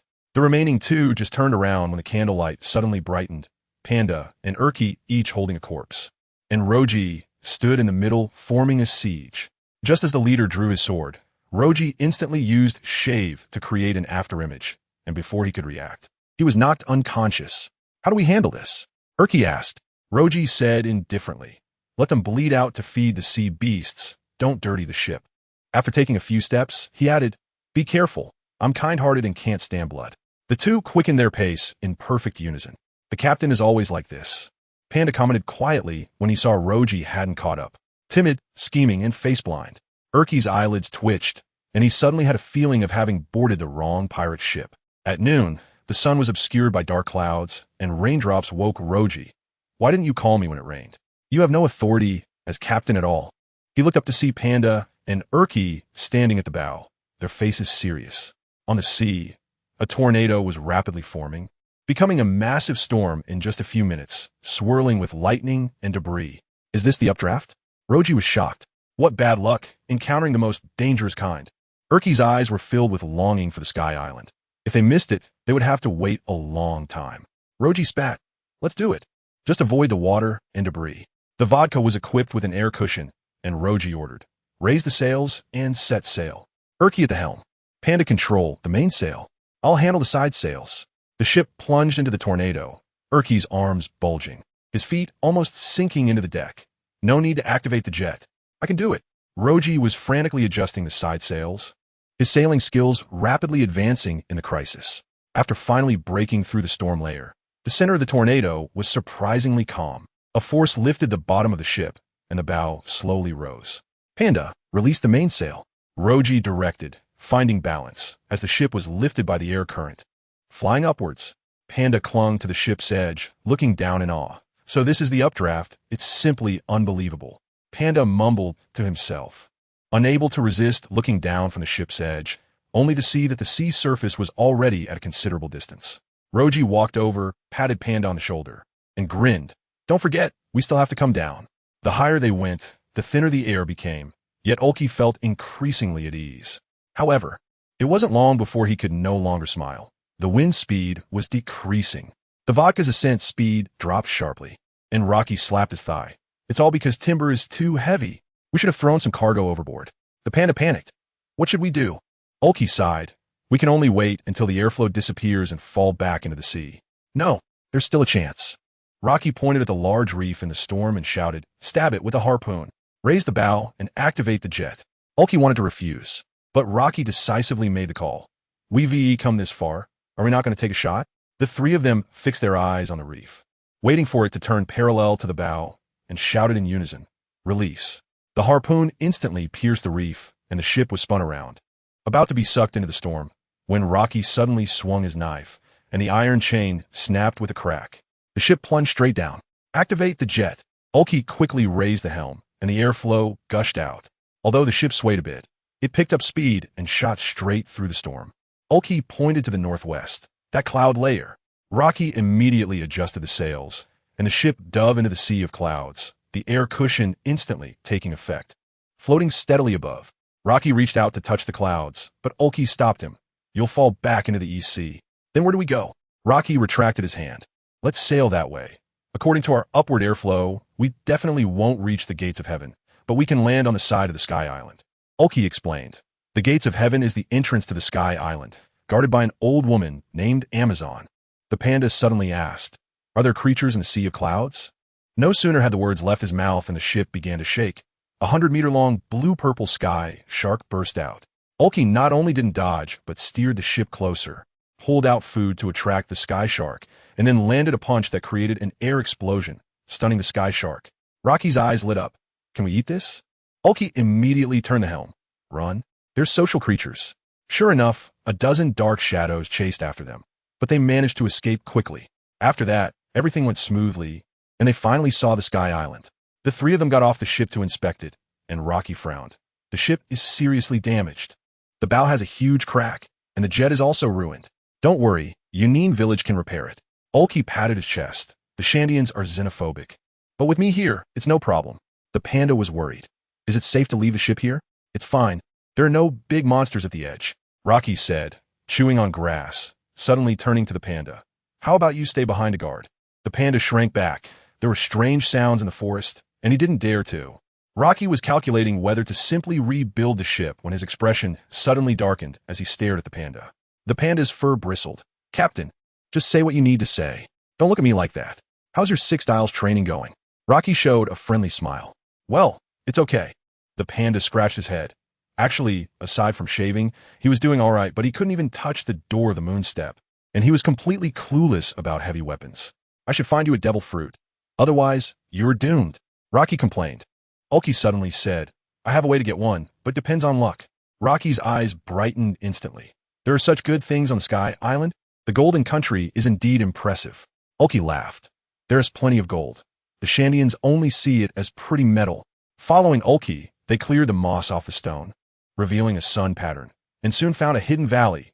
But Yunin Village was eerily quiet, with thatched houses all open yet empty, just as they were looking for clues. A tattooed, muscular man ran over. Run. There's danger. Ulki shouted, Weber. Weber gasped. Lord of the Sky has gone mad. After saying that, he fainted. What is the Lord of the Sky? Rocky just asked when the ground began to shake. Ulki carried Weber and ran.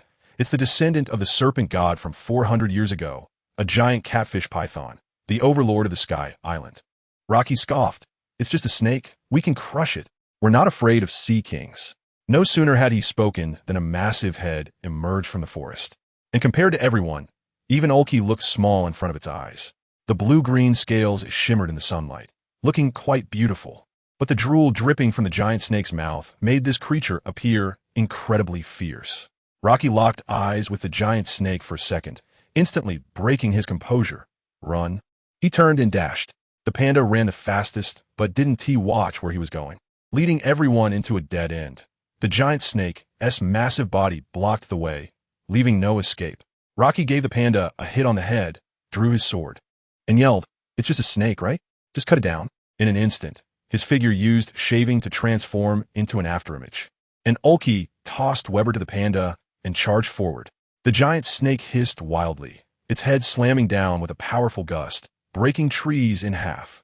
Ulki took a punch head on, and with a bang, he was sent flying, crashing against a rock wall and cracking it like a spider web. Rocky immediately executed a round cut. The blade aimed at the snake's eye, but the giant snake reacted extremely quickly, lowering its head to harden its scales against the attack, causing sparks to fly everywhere.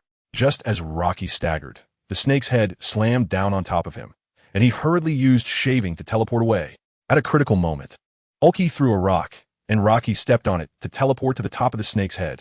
The giant snake opened its mouth to bite, and Rocky raised his sword, water instantly wrapping around the blade, his body spinning clockwise, water breathing, second form, water wheel. The great sword struck down on the snake's head with a sound of breaking air, and he used the momentum to land smoothly. Rocky was extremely confident in this strike, having fully integrated his understanding of water breathing into it. He could say he was exerting his full strength, and even a Sea King would probably not withstand it.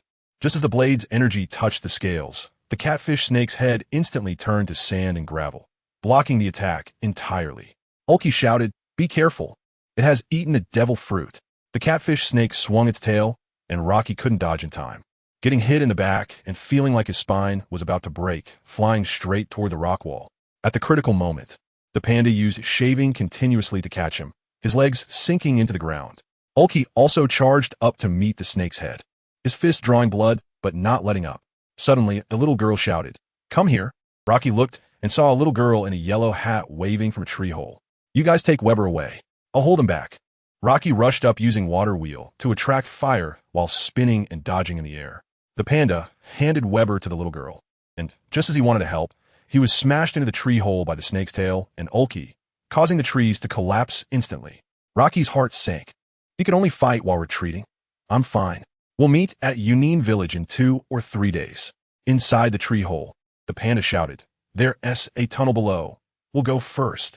In the dark, the little girl held up a glowing shell to lead the way. "I'm Aisha, a Shandian, and I'll take you to Sandora." The panda, holding the unconscious Ulki, asked about that snake outside. "We'll talk about it when we get to the place. We need to save the injured first." Aisha's expression was extremely serious. At this moment, Weber woke up, saw Ulki, and had a complicated expression. This person used to be his strongest opponent, who left the Sky Island early. He couldn't help but think, if Ulki were here during Enel's reign, would fewer of our people have died? What cowardly thought! Weber forced himself to stand up and signaled to the panda that he was fine, stumbling along behind. After walking for almost half an hour, they finally saw light and crawled out from the hole in the bushes. The panda was stunned at once. Before them stood a golden city. The ground tiles and houses were all made of gold, sparkling blindingly in the sunlight. In the temporary camp on the open ground, the Shandians immediately surrounded them when they saw them. On the other side in the jungle, trees were falling everywhere as the catfish snake chased after Rocky, crushing everything. As the snake's tail swept towards him, Rocky ducked, but his clothes were torn by the wind. He simply stopped dodging, drawing his sword to slash at the snake's tail, and using the recoil to be sent flying, spitting blood in the air, several ribs broken. After landing, he frantically chewed on grass to recover his strength, but the catfish snake used its devil fruit ability, wrapping itself in sand and dirt, its speed skyrocketing, and it quickly found him. Damn! Rock drew his sword, crushed his shoes, and jumped barefoot, using 2 stones to dodge a fatal blow with a quick teleport. Landing directly on the snake's body, he ran wildly along the snake's length, the blade wrapped in water flow, while the catfish snake twisted in desperation but couldn't shake him off. Reaching the snake's head, the catfish snake wrapped itself in sand for defense, and Roche's eyes sharpened. This move is guaranteed to hit. The wind stopped. Rock shouted, water breathing fourth form, tied, under the pressure of life and death. He instantly comprehended a new move, and the blade flashed. Not just the blade's aura, but also Rock, who disappeared above the catfish snake's head, reappearing in front of its body. Behind him, a torrent of water crashed down on the catfish snake's head, directly tearing apart its sandy defense, exposing its soft pink flesh. And blood sprayed wildly. The catfish snake howled in pain, spewing toxic smoke from its mouth, and the surrounding leaves instantly turned yellow. Rock quickly tore off his pants to cover his mouth and nose, using a quick teleport to dive into the snake's mouth. The toxic smoke stung and burned, making his head dizzy. He bit his tongue hard and groaned as he charged deep into the snake's belly, soon losing consciousness. Although the snake's head was injured, it was still tough, and its blood quickly stopped flowing. Exhausted, it curled up on the ground to take a long nap. Inside the snake's belly, Rock rolled around, and his consciousness suddenly switched to the world of demons. In the dark woods at midnight, Tanjiro crouched on the ground with a worried expression. Mr. Rock, I can't learn this sword technique. Rock slapped his forehead, realizing that his clone was actually teaching the sword technique, and hurriedly began proper instruction. First practice weighted running.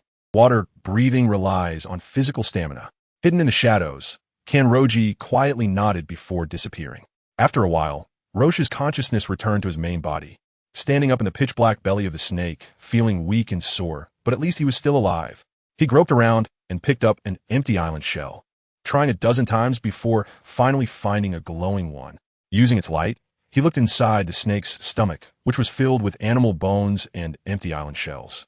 He grabbed a few light shells and continued deeper. The space grew narrower, and suddenly he saw a pile of shiny objects ahead, bringing the light closer. Rock was stunned. There were dozens of piles of gold, easily weighing several 100 kilograms. Rock picked up a few pieces of gold to take with him, but he had no place to store them, so he reluctantly tossed them back down. He patted his belly, feeling both hungry and weak, and suddenly thought, where's the snake gallbladder? It must be very nourishing. Immediately, he controlled his clone to knock on Kanroji's door for advice. And the old man even demonstrated by catching a snake on the spot, which was incredibly considerate. Back in the pirate world, Rock drew his sword and sliced through the middle of the snake's stomach, and blood instantly gushed out. The catfish snake rolled around in agony, flattening the trees around. Ignoring everything, he searched through the snake's blood and finally found a gallbladder slightly larger than his fist, dark purple in color. At this moment, the catfish snake struggled even more violently, and Rock cut out the gallbladder, opening his mouth to swallow it. The taste was worse than canned herring, and his face turned red as he managed to swallow it. The catfish snake, in pain, started to vomit, spewing out gold and debris, and Rock was also ejected, buried under the pile of debris. The next second, he felt warmth all over, his height shooting up to 2 meters, and his muscles swelling crazily. Oh no, I'm going to turn into a monster. Rock quickly closed his eyes, and several light points from different worlds appeared in his consciousness, one of which was glaringly bright, clearly more advanced. Without hesitation, he activated his ability, directing the surging life force toward that new world. As soon as he activated his ability, the surging life force had a place to be released, and Rock decided to project out a clone even stronger than his main body, hoping to have the ability to survive in that world. Perhaps the life force of the catfish snake didn't belong to Rock when projected into the new world. It was a deviation. When his life force calmed down and he saw the new world's appearance, he was completely stunned. Rock discovered he was wrapped in slime inside a white oval, and when he moved, he realized he had no hands or feet, but had gained a tail. Breaking through the outer shell, the middle-aged boss joyfully grabbed his phone to check information, but his expression instantly froze. Rock looked at his reflection in the glass and cracked up. Why did I turn into a brownish-yellow spotted fish? And so ugly. It turned out he had become a choo-choo fish, and the boss sighed while looking at his phone. Rare it is, but can't evolve and can't be sold. Rock tried it out and found that this clone had combat power even stronger than his main body, even wanting to jump up and give the boss a hit, but ultimately decided to handle his main body's matters first. Just as he was about to withdraw his consciousness, a woman and a chubby boy entered the shop. The chubby boy stared at the fish tank and suddenly yelled, "Mom, why is this fish so ugly?" The woman slapped him on the back of his hand. "This is King Carp. Did you not learn anything in class?"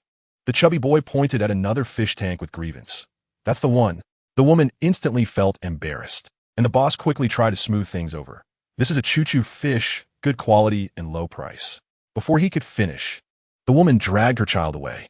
Boss Wu looked longingly, then sat back down, casting a disdainful glance at Rock, moving the fish tank to the corner. Boss Wu didn't notice that the choo-choo fish was swimming back and forth in the fish tank, using its tail to splash sand, secretly practicing its strength. Rock switched his consciousness back to the pirate world, crawling out from the pile of gold and silver. Over 2 meters tall, his muscles as hard as iron, he felt frustrated and wanted to smoke. After finally reaching a world similar to my home planet, I ended up as a salted fish. He tried to contemplate the thought of committing suicide to respawn, but lacked enough breath, so he had to set it aside for now. Just as he took a step, his immense strength caused him to trip and fall flat on his face.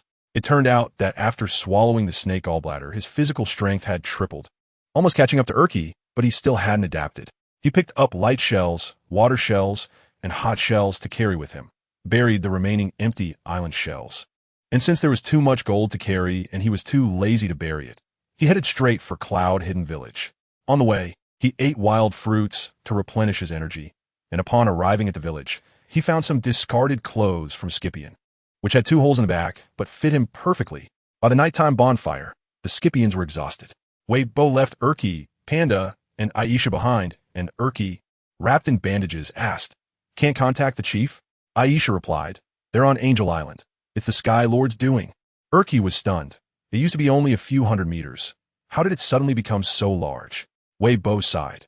"Do you still remember the ancient tree of Torzu?" Urki instantly recalled. There was a poisonous fruit from that tree, which had a strange pattern, and later he learned that it was a devil fruit. Weibo sighed bitterly, and Aisha pulled out a box from her bag, handing it to Urki. Torzu had been nurturing the fruit all along, but that strange appearance made no one dare to eat it. Urki opened the box, and inside lay 2 devil fruits, one shaped like a purple-red pineapple, and the other like a dark blue banana. Weibo immediately explained, "When you were here, we found that fruit, which was fed to a bird by foal, and that bird turned into a Pegasus." Urki's eyes lit up. "That's the animal-type horse fruit, Pegasus form." Weibo continued, "After you left, Torzu produced a total of 5 fruits. The second was eaten by Enel, and these 2 are the 3rd and 4th. It turned out that after Enel ate it, he gained control over Lightning, ruling over Skypiea, but was eventually defeated by the Straw Hat crew, leading the Scipions to ally with Angel Island." Urki frowned. "Why didn't you eat the fruit to confront him back then?" Weibo sighed. "We were afraid of becoming the second Enel. Who would have thought the Sky Lord swallowed the whole Torzu, and now eats anything in sight, growing larger and larger?" Panda asked anxiously, "Are you going to eat the fruit to deal with it?" Weibo waved his hand. "You can eat it. We Scipions can't touch it." Afraid of breaking the balance with Angel Island, Panda quickly shook his head. "This is a treasure worth hundreds of millions of berries. I can't take it." Urki and Weibo instantly burst into laughter, pointing at the golden city behind them. "Do we lack this little money?" Panda felt embarrassed and hurriedly let Urki choose first. Urki took a big bite of the pineapple fruit and immediately covered his neck, his face turning red and veins popping out. It took him a while to catch his breath. "What happened?" Panda asked in surprise, unable to help but inquire. Weibo curiously asked what ability. Urki tore off the bandage and said to Panda, "Hit me." Panda looked confused but still threw a punch. "Harder. Don't stop." Urki shouted with his eyes closed. Panda mustered his strength and threw a dozen punches. And then Urki suddenly roared, pushing him away, his body swelling to 5 meters tall, transforming into an angry giant. After a while, he shrank back down, laughing, "Getting hit makes me stronger. This ability is called Karma." When it was Panda's turn, he grabbed a banana fruit and swallowed it in one go, his face instantly turning green. It tastes like rotten fish fermented for years.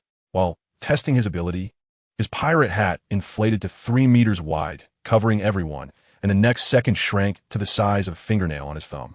"I can control the size of things I've touched.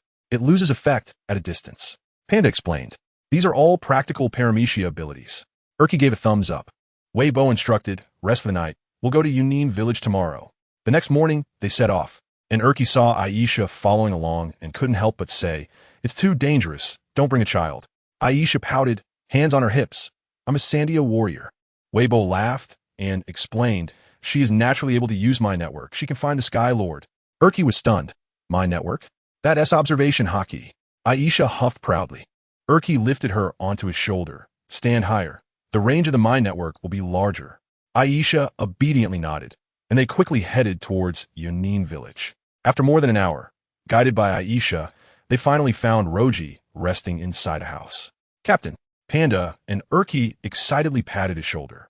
Roji opened his eyes and sensed something was off. "You guys seem different?" Panda immediately boasted, "We ate devil fruits. I can control size." And Urki gets bigger when he gets hit. Roji's eyes lit up. Then he had Aisha lead the way to find the catfish's traces. Aisha pinpointed the location of the gold stash, and Panda shrank the gold to thumb size for packing. At that moment, Roji discovered a stone tablet, brushed off the dust, and saw it was the blueprint for Enel's Ark. Weibo explained, "This ship can fly and sail, and it's said to go to the Endless Land." Roji quickly had Panda take the tablet. After preparing, they entered the forest to search for the catfish, when Aisha suddenly pointed the way. "Go that way." Urki added, "She can naturally use observation hockey. Her talent is explosive." Weibo wondered, can she still find it after so long? Aisha made a shushing gesture and quickly said, "That direction." It left a lot of blood. Everyone was instantly shocked, turning to look at Roji. This guy must have messed up the Sky Lord badly. Roji scratched his head and chuckled. "I didn't do much. It will definitely go berserk when it sees me again." Everyone took 3 steps back, silently keeping their distance from him. Roji led the way with his sword, clearing the path, and after more than an hour of walking, they came across a large clearing, with a massive cave entrance in the center. The snake must be inside, right? Roji sniffed the black mud on the ground, which was full of the stench of snake blood, his expression instantly serious. Aisha nodded nervously, and bones of people and beasts were piled around the cave. Weibo frowned. "Aisha, don't go in, it's safer outside." Aisha shook her head firmly, and Erky patted his chest. "I'll protect her, don't worry." As soon as they entered the cave, they felt dust falling from above, and Erky exclaimed, "This cave is going to collapse. We'll definitely get buried if we fight inside." Roji immediately stopped them. "You all stay outside. I can escape once. I can crush it." Saying that, he rushed in with his sword. Once inside, he realized that the so-called wind was actually the catfish's breathing. The deeper they went, the more bloody snake scales there were on the walls, clearly just shed. After passing through the tunnel, Roji saw a pile of snake skins, and suddenly a drop of water hit his head.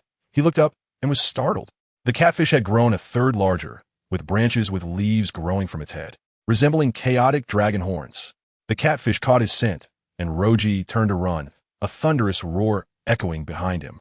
The catfish, now larger, moved even faster, and Roji hurriedly used Shave, but he couldn't adapt to his new body and plunged headfirst into the mud. Getting up and using Shave again, he crashed into the stone wall, but in life-and-death situations, he became more skilled. Outside, Erky and the others suddenly felt the ground shaking, struggling to stand firm, retreating repeatedly.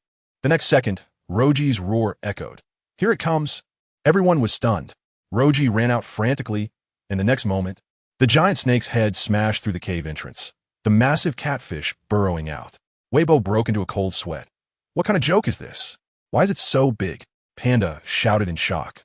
"Why does it have branches on its head?" Erky said solemnly, "Those are a Torzu's branches." Just as Weibo raised the cannon, Erky stopped him. "We're going in. Aisha is in your hands." After tossing Aisha over, he charged in with Roji from both sides. Panda picked up a giant rock and shrank it to palm size for backup.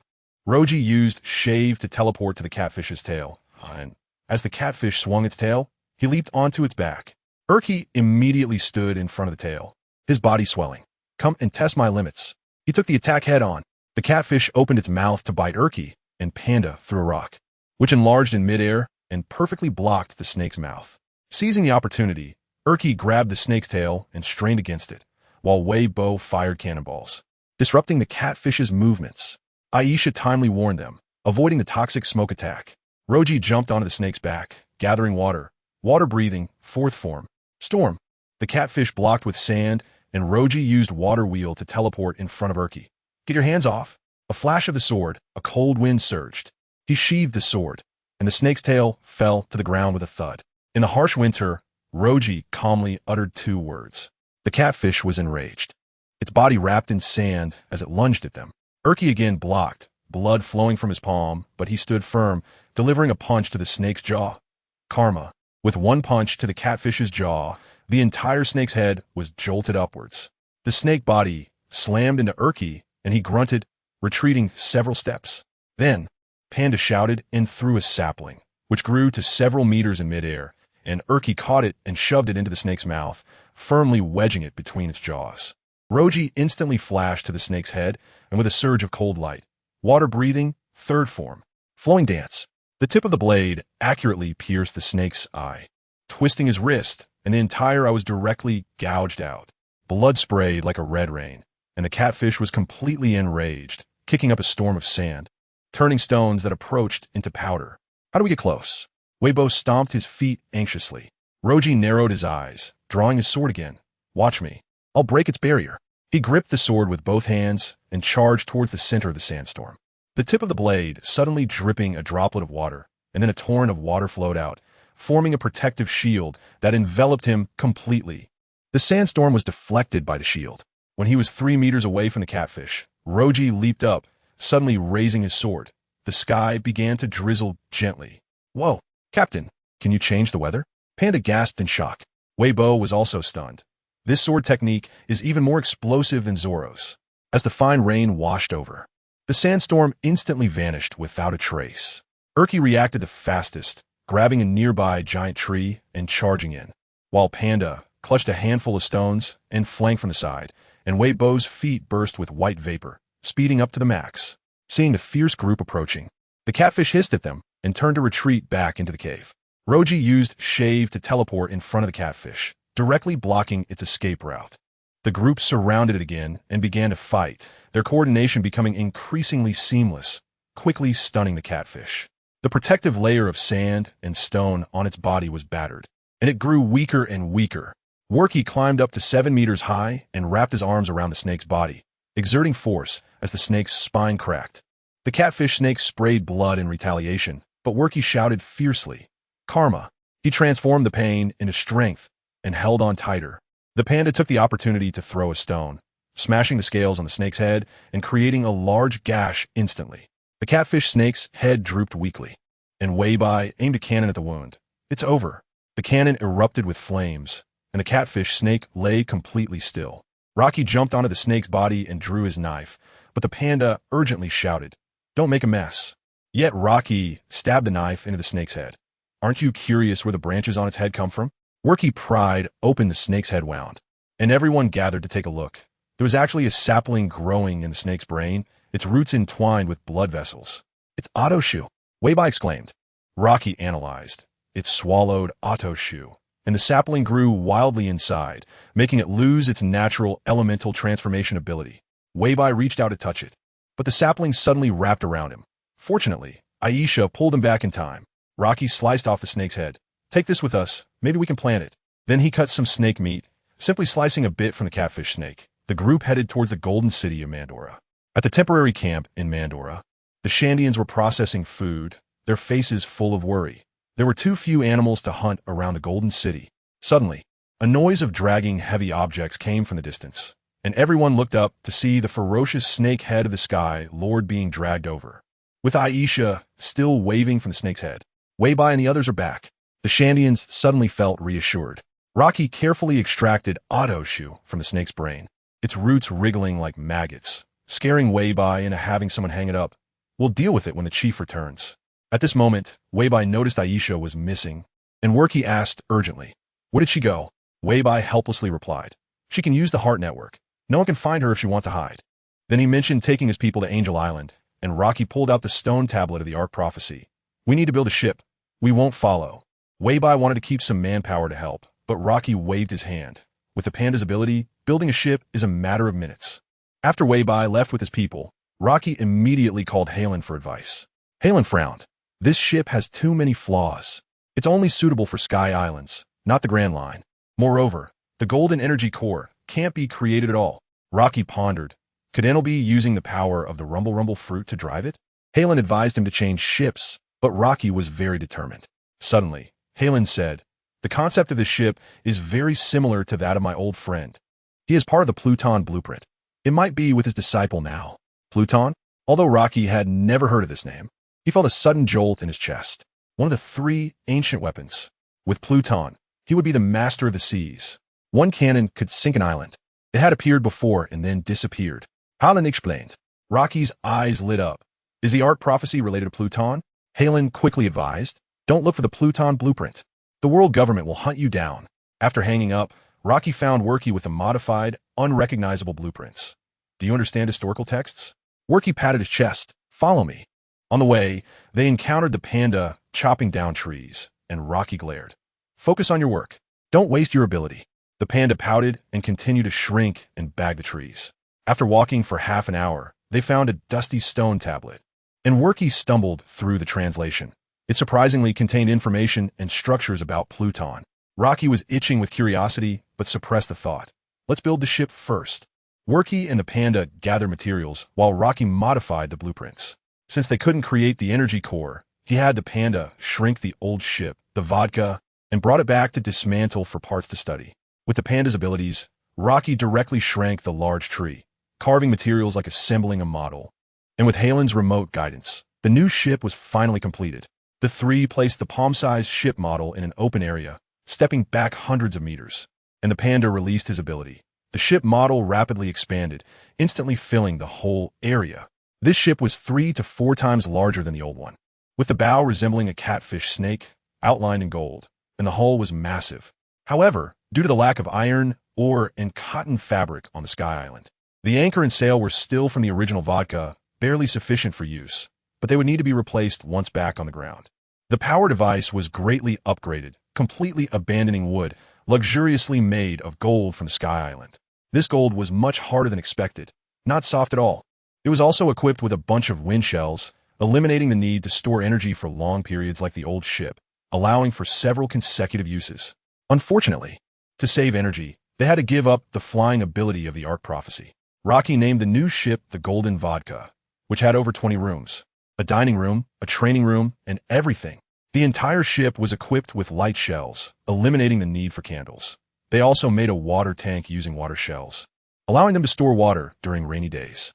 After the modifications, he called Worky and the panda to take a look, and the two were dumbfounded.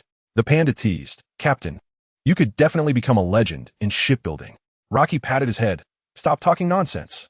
I could have been in the Navy." Worky asked, "Are we ready to set sail?" Rocky nodded. "First, let's go to Water 7.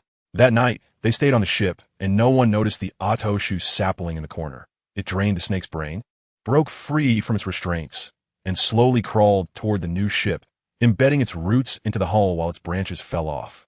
The next day, Rocky saw the branches and thought they were blown by the wind, tossing them away. The panda prepared to shrink the ship to take it away, but found it could only shrink to 3 feet. Much harder than yesterday. Rocky said, "Maybe it's heavier now because there are more things." The panda placed the ship on his head, and Worky took the lead to set off. When we return, the Red Star pirates will definitely blow up the entire sea. Once they reached the edge of the Sky Island, the panda enlarged the ship again and placed it on the Sea of Clouds. As Rocky and the others entered the captain's room, a small figure climbed up the rope to the deck of the Golden Vodka and instantly disappeared into the cabin. The Sky Island returned to calm, the golden snakehead bow shimmering in the sunlight, and the ship's flag fluttering wildly. A few days later, the ship reached the edge of the Sea of Clouds, and Rocky commanded, "Set sail." For golden jet tubes extended from the ship's stern, and the airflow burst forth. Although it couldn't fly, it glided smoothly.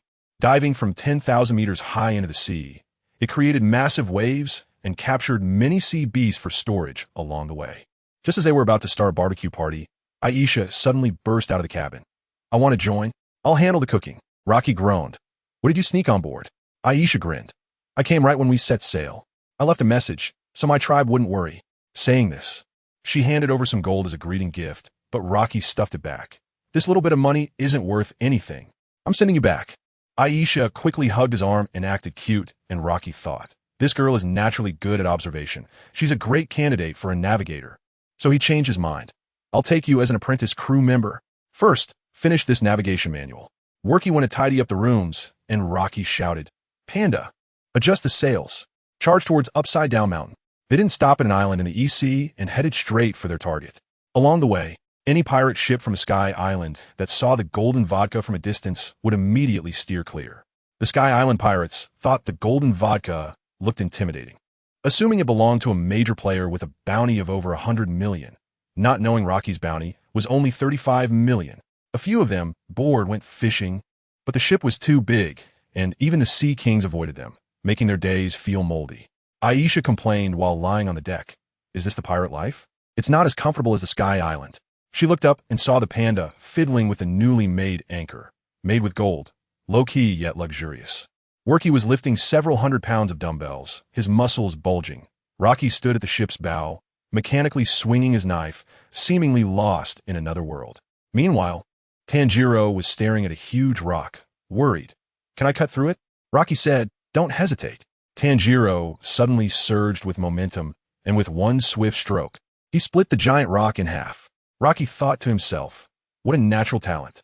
The Golden Vodka ship heads straight for the city of Seven Waters, and Rocky puts all his energy into the world of demons. The final selection for the Demon Slayer Corps is coming. Mitsuri Kanroji asks, "Have you decided to go?" The two nod, and he sighs, "I didn't want you to go, fearing something might happen, but you've progressed too quickly." He then looks at Rocky. In a sparring session a few days ago, you didn't go all out, did you? Rocky now has complete control over his momentum. He just lacks the final form of water breathing. A few days ago, when he sparred with Mitsuri Kanroji, he relied on his youth to dominate the first 50 exchanges. But then Mitsuri adjusted to the rhythm and found openings. In the end, they stopped before a victor could be determined. But they both knew that Mitsuri's chances of defeating Rocky were dwindling. With your talent, you will definitely become a top demon slayer, Mitsuri Kanroji said. Rocky, remember, always direct your blade at the demons. Rocky immediately nodded in agreement. He then turned to Tanjiro, ruffling his hair. You've done well. You must live and complete the selection. Your sister and I will be waiting for you. Rocky also patted Tanjiro's shoulder. Don't worry, he's going to blow your mind. This was no exaggeration. After guiding Tanjiro daily, he knew best how quickly the kid was progressing. Like a sponge soaking up water. If he hadn't activated his own cheat, he would have been left far behind. Mitsuri Kanroji took out 2 fox masks. One with a sun pattern for Tanjiro and one with a moon pattern for Rocky. After saying their goodbyes, the two set off on their journey, but after 10 days, they got lost in the deep mountains, surrounded by thick fog and heavy rain, going around in circles. If this continues, we'll be in big trouble. Let's find a place to take shelter from the rain. Rocky led Tanjiro to search for a cave, but the next moment, the mist parted on its own, as if someone was guiding them ahead. You would never guess. Hidden in the mist was a run-down inn, with moss on the walls and yellow light seeping through the windows, faintly revealing people moving inside. How could there be an inn in this desolate place? Tanjiro was bewildered. Rocky tightened his grip on the hilt. Better safe than sorry, but in this weather, we have no choice but to stop here. As they approached, they smelled a musty odor. The door swung open with a push, revealing a desolate hall. A young man with black hair was lounging and drinking heavily, while 2 samurai sat in a corner, looking like they had lost their souls. The innkeeper, Keiko, greeted them with a smile. Please come in. Sit anywhere. Rocky sat down right next to the black-haired youth, and Tanjiro quickly followed, immediately tensing up as he entered. His eyes fixed on the stairs to the 2nd floor, feeling that something was off. Upon seeing Rocky and Tanjiro, the black-haired youth acted like a protective puppy, gripping a bottle and baring his teeth at them. Rocky found his demeanor amusing and asked, Just drinking? Why aren't you eating the food on the table? The black-haired youth leaned over the dishes to sniff, making a face of disgust. The smell is too weird. Just then, the innkeeper approached and softly said, Gentlemen, we have excellent rooms on the 2nd floor. Would you like to move upstairs? Rocky pulled out some flatbread and tossed a piece to the youth and Tanjiro. I'm Rocky, and this is Tanjiro. What's your name? The youth began to wolf down the food. Izanosuke. Tanjiro leaned closer and whispered, This inn is suspicious, but I don't smell any demons. Rocky stood up and walked to the 2 samurai. The older one looked up, his voice like nails scraping wood. What do you want? As he spoke, his neck twisted with a crack to his shoulder, and he accidentally dropped an eyeball. Rocky looked back at the food. There were actually fingers, eyeballs, and maggots crawling in it. He quickly stepped back. Before long, the samurai collapsed on the table, and the innkeeper murmured a few words, prompting the 2 to stiffly follow her upstairs, their bones creaking as they walked. The innkeeper turned back with a flirtatious smile. Wait a moment. I'll go check on the store. Tanjiro felt anxious. There must be a demon. Let us take action. Izanosuke instantly got excited. A demon? Perfect for practicing my sword. Just as he finished speaking, footsteps came from behind the curtain, and Tanjiro quickly covered his mouth. Izanosuke struggled to break free and was about to draw his sword. But he grabbed at empty air. Rocky looked at Izanosuke with a smile that was neither here nor there, 2 swords appearing in his hands, which he had somehow stolen when no one was looking. Rocky tossed the sword back to Izanosuke, laughing as he pulled him back to his seat. There are demons in this inn, and they are tough. Upon hearing this, Tanjiro immediately drew his sword. What about those 2 samurai? We need to save them. Rocky held him back. Are you sure they are human? Just as he finished speaking, the 2 samurai appeared at the staircase. Their bodies now had many stitched-up marks, but they were no longer stiff, returning to their seats to continue eating and drinking. Izanosuke couldn't hold back any longer, jumped over and smashed the table with his sword. Food scattered everywhere, and a foul stench filled the air. The older samurai's face suddenly split open, using a long tongue to block the blade, while the younger samurai's arm transformed into a blood whip that wrapped around Izanosuke. Rocky said to Tanjiro, You stay here. I'll go upstairs and take a look. Tanjiro wanted to help, but Izanosuke shouted, Don't interfere. These 2 are just stepping stones. he shouted as he charged forward, using beast breathing, first form, moving like a beast to dodge the attacks. Aizanosuk sliced through the long whip, grabbing it and stabbing hard, directly decapitating one of them. When the other samurai swung the whip at him, he rolled on the ground to dodge. Just as he was about to charge again, Tanjiro suddenly unleashed a flowing blade attack, instantly taking out the remaining samurai. Aizanosuk flared up, chasing after Tanjiro and kicking him in the rear. Stealing my opponent? Just as they were arguing, heavy footsteps came from behind the counter.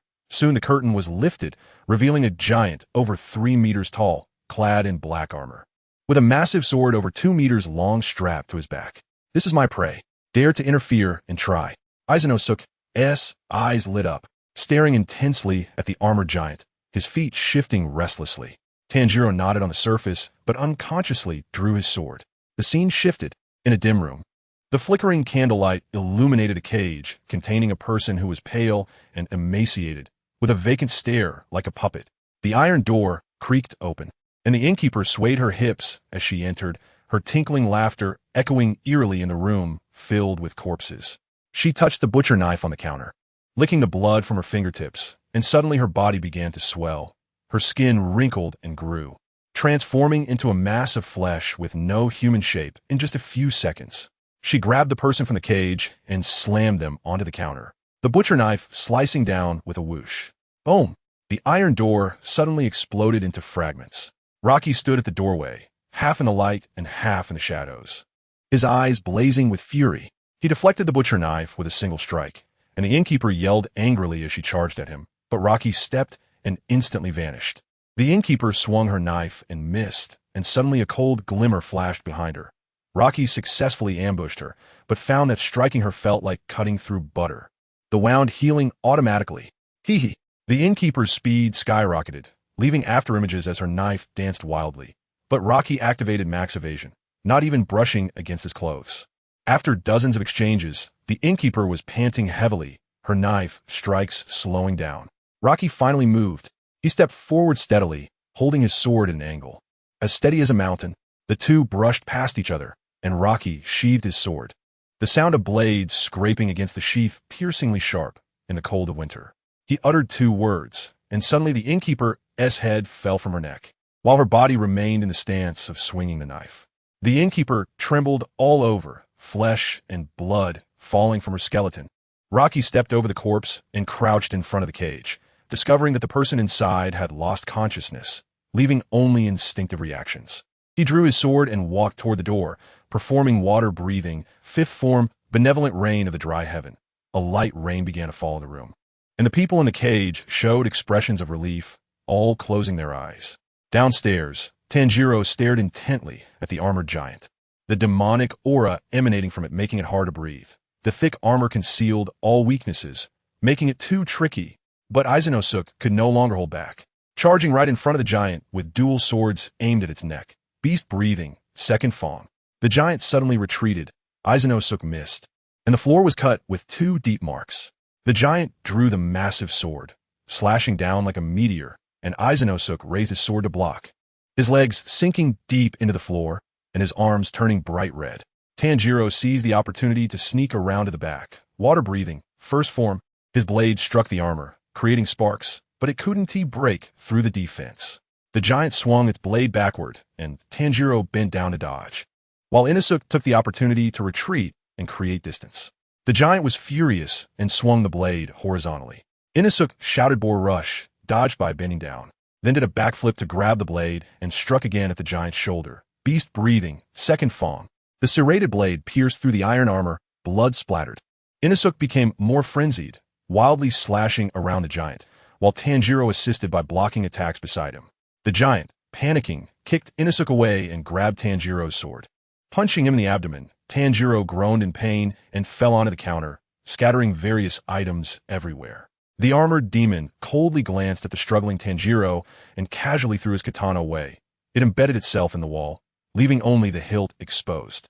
Inosuke became even more frenzied. Less obstruction. Watch me tear you apart. The armored demon pulled out a large katana and charged at Inosuke, who jumped up, using both blades to strike the katana and gain height, then danced with the blade under the ceiling. Beast breathing, 5th form. Rampaging form. The blade light spiraled into a tornado, surrounding the armored demon. Wood chips flew, and the floor was covered in blade marks. In an instant, the armored demon knelt on one knee, its iron armor cracking and oozing blood. Inosuke sheathed his blade, and just as Tanjiro was about to move, he suddenly shouted, "Watch out!" The iron armor exploded, and fragments cut Inosuke. A skeletal figure emerged, grabbing Inosuke by the throat. At the critical moment, Tanjiro pulled out a sword from the wall and slid forward. Water-breathing, third form, flowing dance. In the instant he sheathed the sword, the armored demon's arms, thighs, and head all fell off. Inosuke puffed his cheeks in anger and turned to head upstairs. "Let's go." To the second floor, Roki left the room and walked down the dim corridor, with only his footsteps echoing. The other rooms were neat, as if someone had lived there. At the end was a delicate wooden door, the walls were brand new, and even flying insects dared not approach. He twisted the doorknob, and the scent of sandalwood rushed out. Inside the room was pure white, blindingly bright, with a dozen plaster statues on display. The door clicked shut, leaving no gap. Roki grew serious. This was definitely an ability demon. The transformation of demons is not innate. According to the words of Shinazugawa Sanemi, there is a progenitor demon that has lived for over 1,000 years, capable of transforming people into demons, which has always been a great enemy of the Demon Slayer Corps, known as Kibutsuji. Ability demons are different from ordinary demons. When they transform, they come with special abilities, and the more people they eat, the more powerful they become. Roki walked among the statues, which varied in age, their expressions identical to real people, as if frozen in time. Suddenly, there was a cracking sound. One statue broke, and a demon crawled out, its eyes filled with a desire to devour. Roki drew his sword, slashing with a blade of light. Yet the demon laughed, not dodging or evading, taking the hit. A penetrating wound opened in its chest, but it had no organs, only made of plaster. Worse still, this strike triggered a chain reaction. All the statues began to crack. Dozens of demons cackled, crawling madly on all fours, instantly surrounding Roki. Roki leaned against the wall, his breathing technique maxed out. His skin turned red and emitted white smoke, and his combat power surged. The battle was about to erupt. Roki decapitated one demon, but it held onto the blade tightly with its hands. Out of the corner of his eye, he noticed several demons creeping up behind him. He quickly sidestepped, but his shoulder was still clawed, and toxins spread rapidly. Fortunately, the nanorobots inside him were not to be underestimated. They quickly neutralized the toxins. Roki's eyes turned cold as he became a blur, slicing two demons in half with one strike, then using shave to instantly decapitate another. Plaster dust filled the air. If this dragged on, it would be disastrous. Water surged beneath his feet, propelling him into the air, and the katana was charged with violent water, a roar shaking the room. Water breathing, landform, spiraling vortex. The demons were all sucked into the vortex, their limbs torn apart by the blade's energy. As the tornado dissipated, Roki landed, but the dust obscured everything, and the toxins in his body made him collapse, spewing black blood. Meanwhile, on the streets of Asakusa, a man in a suit and top hat stood among the crowd. Unnoticed by anyone, he smiled towards the northwest. Another lower moon demon? What a pleasant surprise. Roki felt dizzy, tore off his clothes to wrap his head, and instantly fell into darkness. He heard a rustling sound from the ground, like countless insects crawling. He swung his sword, but it struck empty. The severed limbs on the ground were rapidly reassembling, transforming into a 5-meter-tall monster, its face flat and featureless. Looming in front of him, Roki sensed danger and quickly pressed against the wall, but the monster suddenly punched, its speed so fast that he only heard the wind when the punch arrived. Bang! Roki was slammed against the wall, several ribs broke, and his internal organs bled. The monster charged again. He quickly dodged using shave, but the monster's punch caved in the wall. A man and a demon chased each other in the room, the sounds of explosions ringing out. Roki swung his sword in retaliation, unsure if it had any effect, but the monster began to change after inhaling the dust. It slowly took on a human form. Features growing on its face, with small pupils in its white eyeballs spinning incessantly. It looked down at its hands, then raised its head to lock onto Roki. Stomping on the ground, with a thud, its feet hit the ground, creating a muffled sound, and it unexpectedly kicked up a whirlwind, appearing directly in front of Roki. Roki sensed the movement and quickly reacted, but didn't expect the statue demon's fist to rain down like a torrential storm. He bent down, bones cracking. The cloth wrapped around his head quickly soaked in blood. Just when he couldn't hold on any longer, he shouted, "Iron block."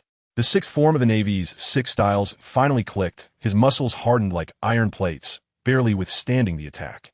The statue demon spoke for the first time. So hungry. It became more brutal, and the iron block defense was about to be shattered. Roki closed his eyes and threw caution to the wind, his consciousness highly focused. Suddenly, he gained enlightenment. Observation haki. All the movements within a few meters around him were imprinted in his heart. He skillfully redirected the force, grabbing the statue demon's arm and coldly saying, "My turn." With one slice, he severed its forearm and laughed loudly. The statue demon's arm instantly regenerated, only to be cut off again by Roki, finally becoming afraid and retreating repeatedly. Roki's momentum soared. He sensed the statue demon's retreat with a movement of his left foot and immediately used shave. Surrounding it were Roki's afterimages.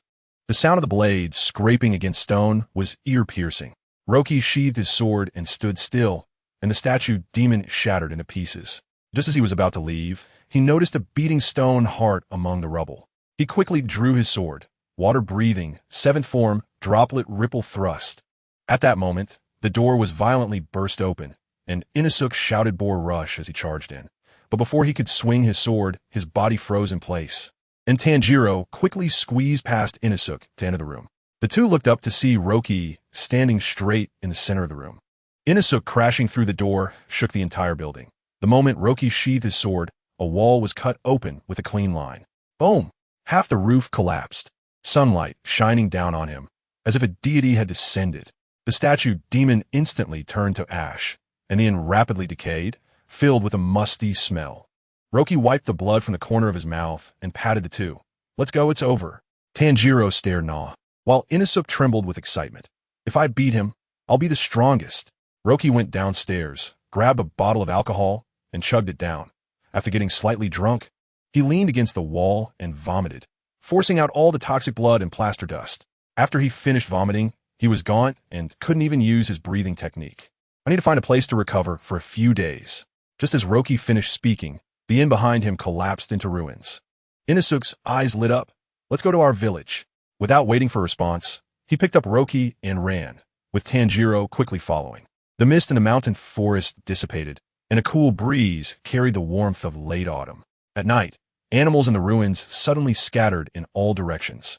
A dog-headed demon crawled over, using its claws to dig through the debris, finding bloody fragments and items touched by the three, swallowing them all in one bite before turning to flee. A few days later, a ghost appeared among the ruins, a ghost with white short hair, horns on its forehead, and closed eyes.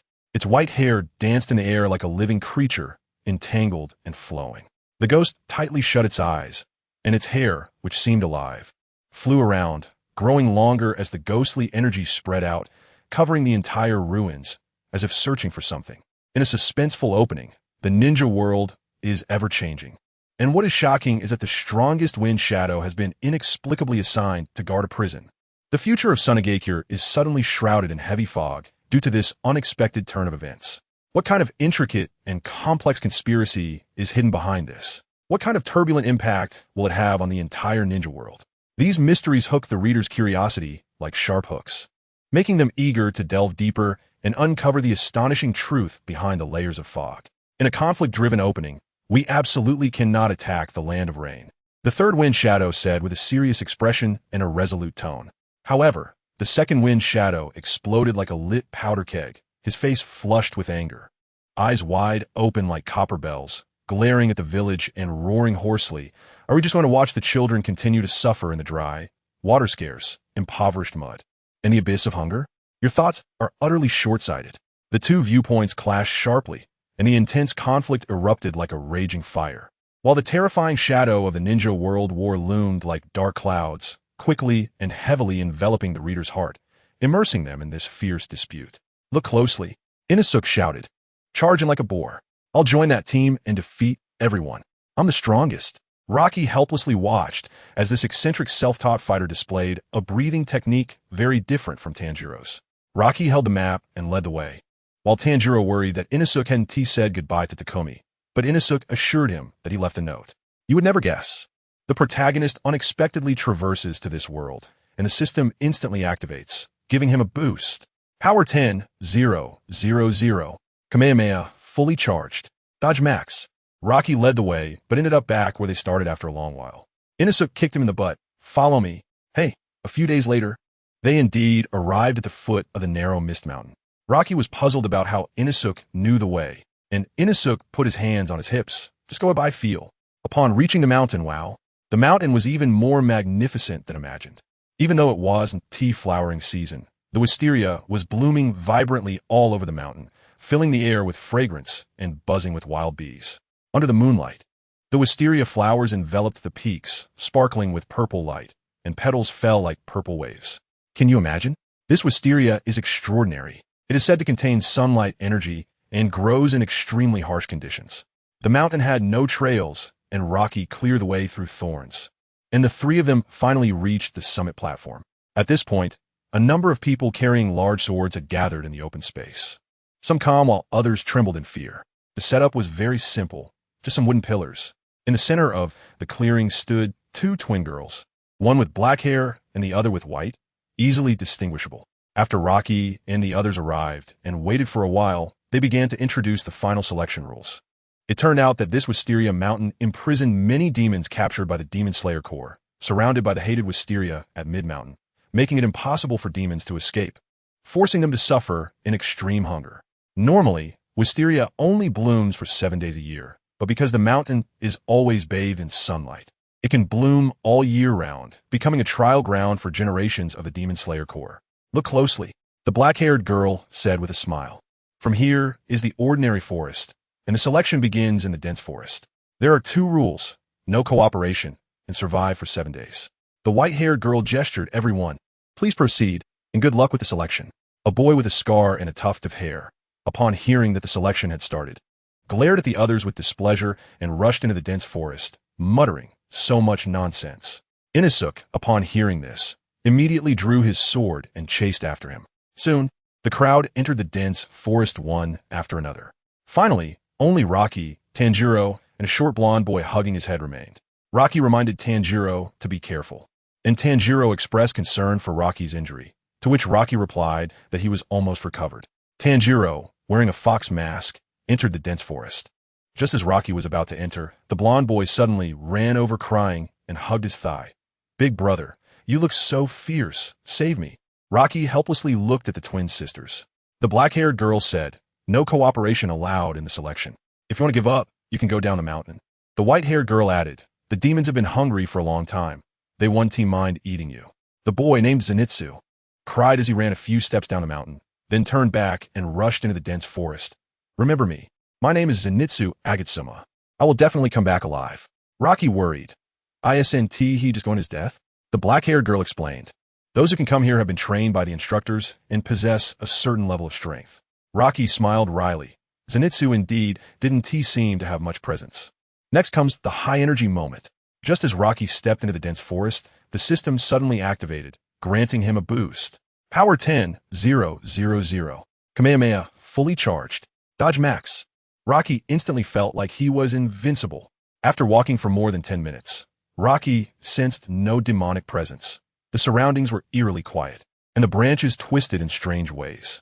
He activated his observation haki, although it wasn't very stable. After all, he had 3 bodies, and the information was too much to maintain compared to ordinary people, but he had at least stepped past the threshold. You would never guess. At that moment, a rustling sound came from within the range of his haki, like a beast gnawing on its prey. Rocky had a guess in his mind, his emotions fluctuating, causing him to exit the haki state. Look closely. Rocky pushed aside the bushes, and the scene before him was heart-wrenching. A prospective demon slayer was being devoured by 3 demons, a sight too horrific to behold. You would never guess. Just at this critical moment, the system activated, and Rocky directly gained a boost. Power 10,000. Kamehameha, fully charged. Dodge max. His power skyrocketed. The demons saw Rocky and revealed greedy expressions, while the swordsman on the ground seemed to see a savior. Rocky sneered, hand on his sword, his killing intent unabashed. The 3 demons pounced in an encircling manner, but Rocky, instead of panicking, charged toward the closest one. The demon drooled with excitement, howling as it lunged. Clang! The sword was drawn, and the cold light flashed like lightning. The lizard-faced demon attacked first, but Rocky was faster. In the blink of an eye, a fine line appeared on the lizard demon's neck, and its head rolled off, turning to ashes in bewilderment. The remaining two demons hadn't reacted yet when Rocky, like a whirlwind, arrived. Suddenly, a groundhog demon sprang out from underground, grabbing Rocky's feet tightly, excitedly cackling as it thought it had succeeded. But it underestimated Rocky. He instantly exerted force, and with a bang, the groundhog demon's head was crushed. Rocky appeared behind the remaining two demons, his hand raised, and with a swift motion. Two arcs of light flashed by. The two demons had fine lines appear on their necks, their heads flying into the air, killed on the spot, utterly crushed. A bird-winged demon, seeing this, was so scared it wet itself and flapped its wings trying to escape. Rocky would not let it go and instantly chased after it. A flash of his sword, and the bird-winged demon fell flat. After eliminating the demons, Rocky approached the dying swordsman. The swordsman gasped weakly, "There is a letter for me." Before he could finish, he drew his last breath. Rocky gently closed his eyes and searched his body, finding a letter addressed to his master, Kaijiro Rengoku. The letter was wrinkled and had been rewritten multiple times. Rocky hesitated for a moment before opening the envelope. "Master Rengoku, I'm sorry, despite your repeated warnings, I still came to participate in the final selection. Look closely." The man in the letter lamented his inability to become a demon slayer, yet he had no regrets about dying for his dream, pleading for the teacher's forgiveness. Rocky carefully tucked the letter away, buried the man, placed daisies on the grave, and turned to stride into the dense forest.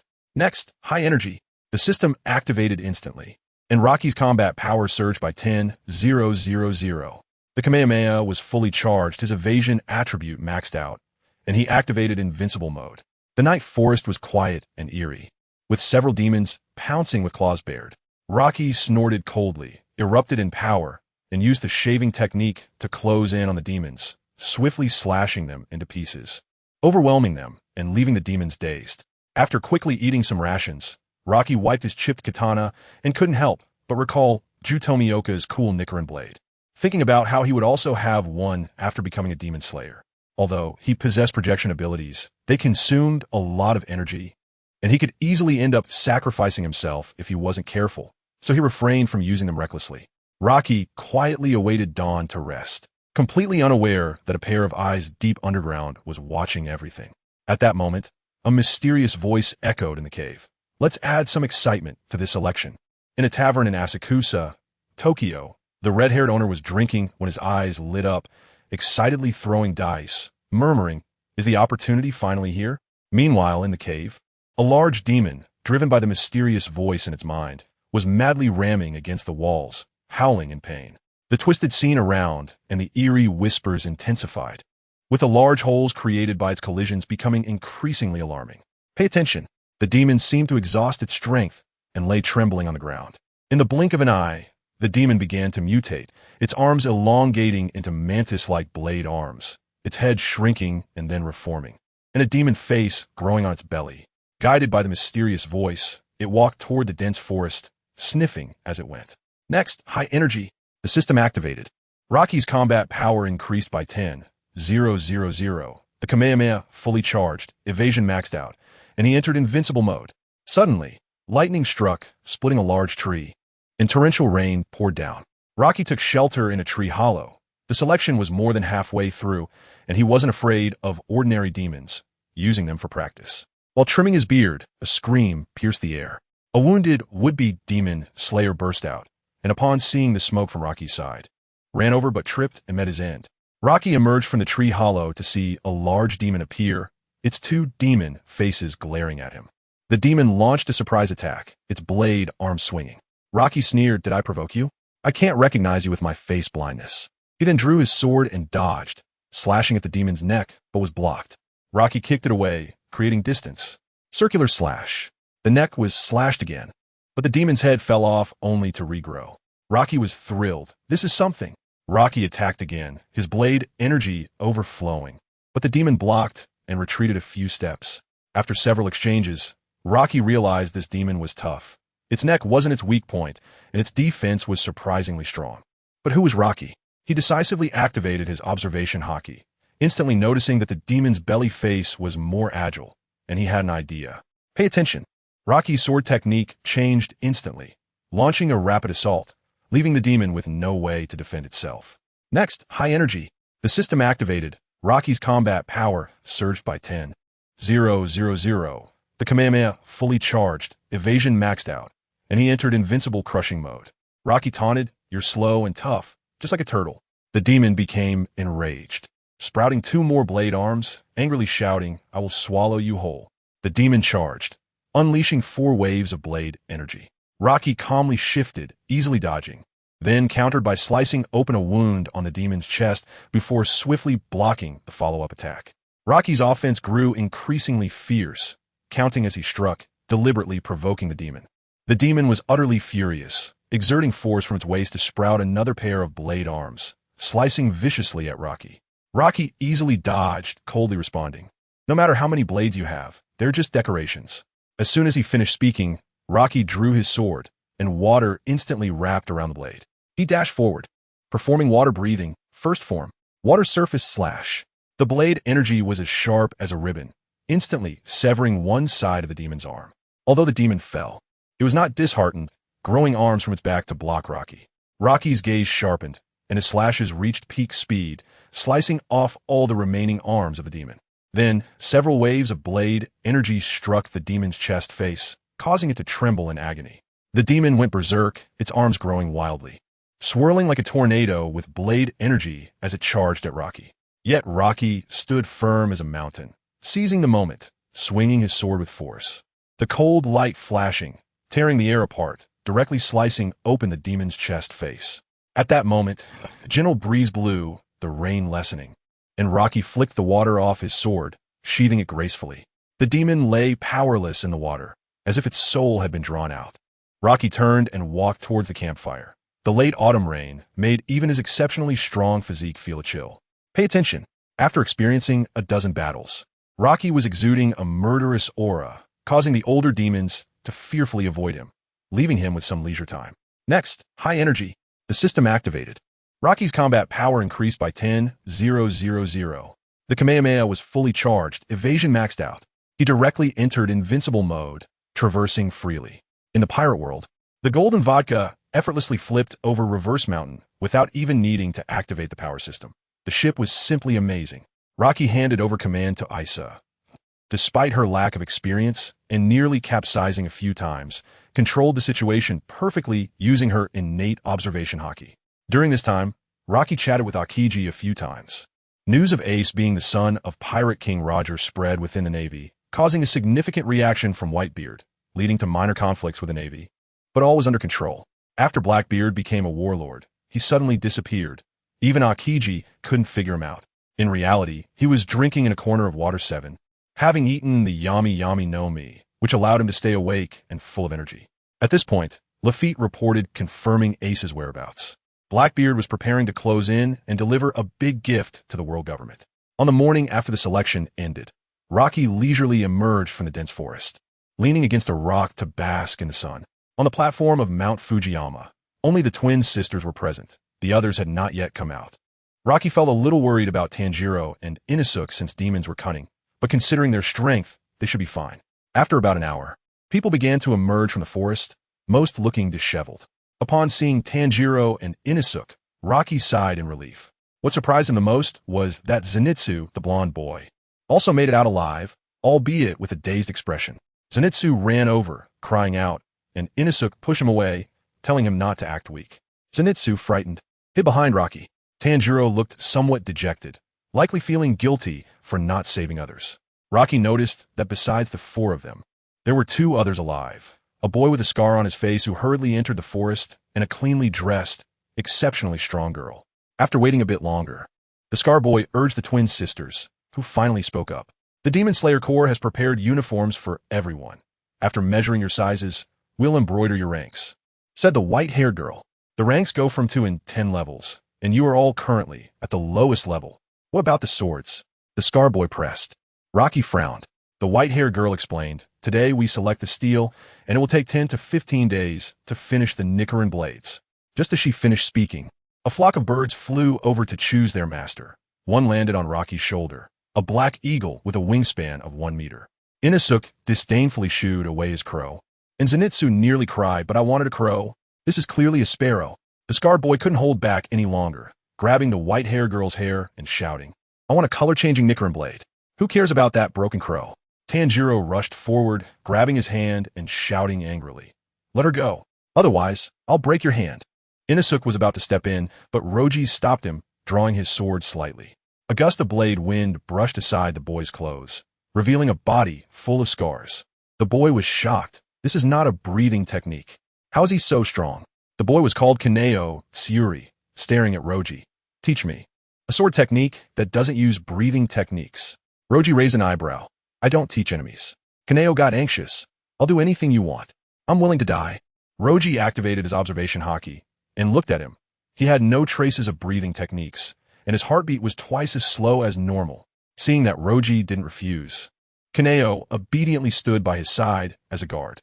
Inosuke was not convinced and bumped his head against Kaneo's. If anyone is to be taught first, it should be me. I'm stronger than you. The two collided their foreheads again. Roji ignored them and looked at the twin girls. The black-haired girl walked to the wooden table.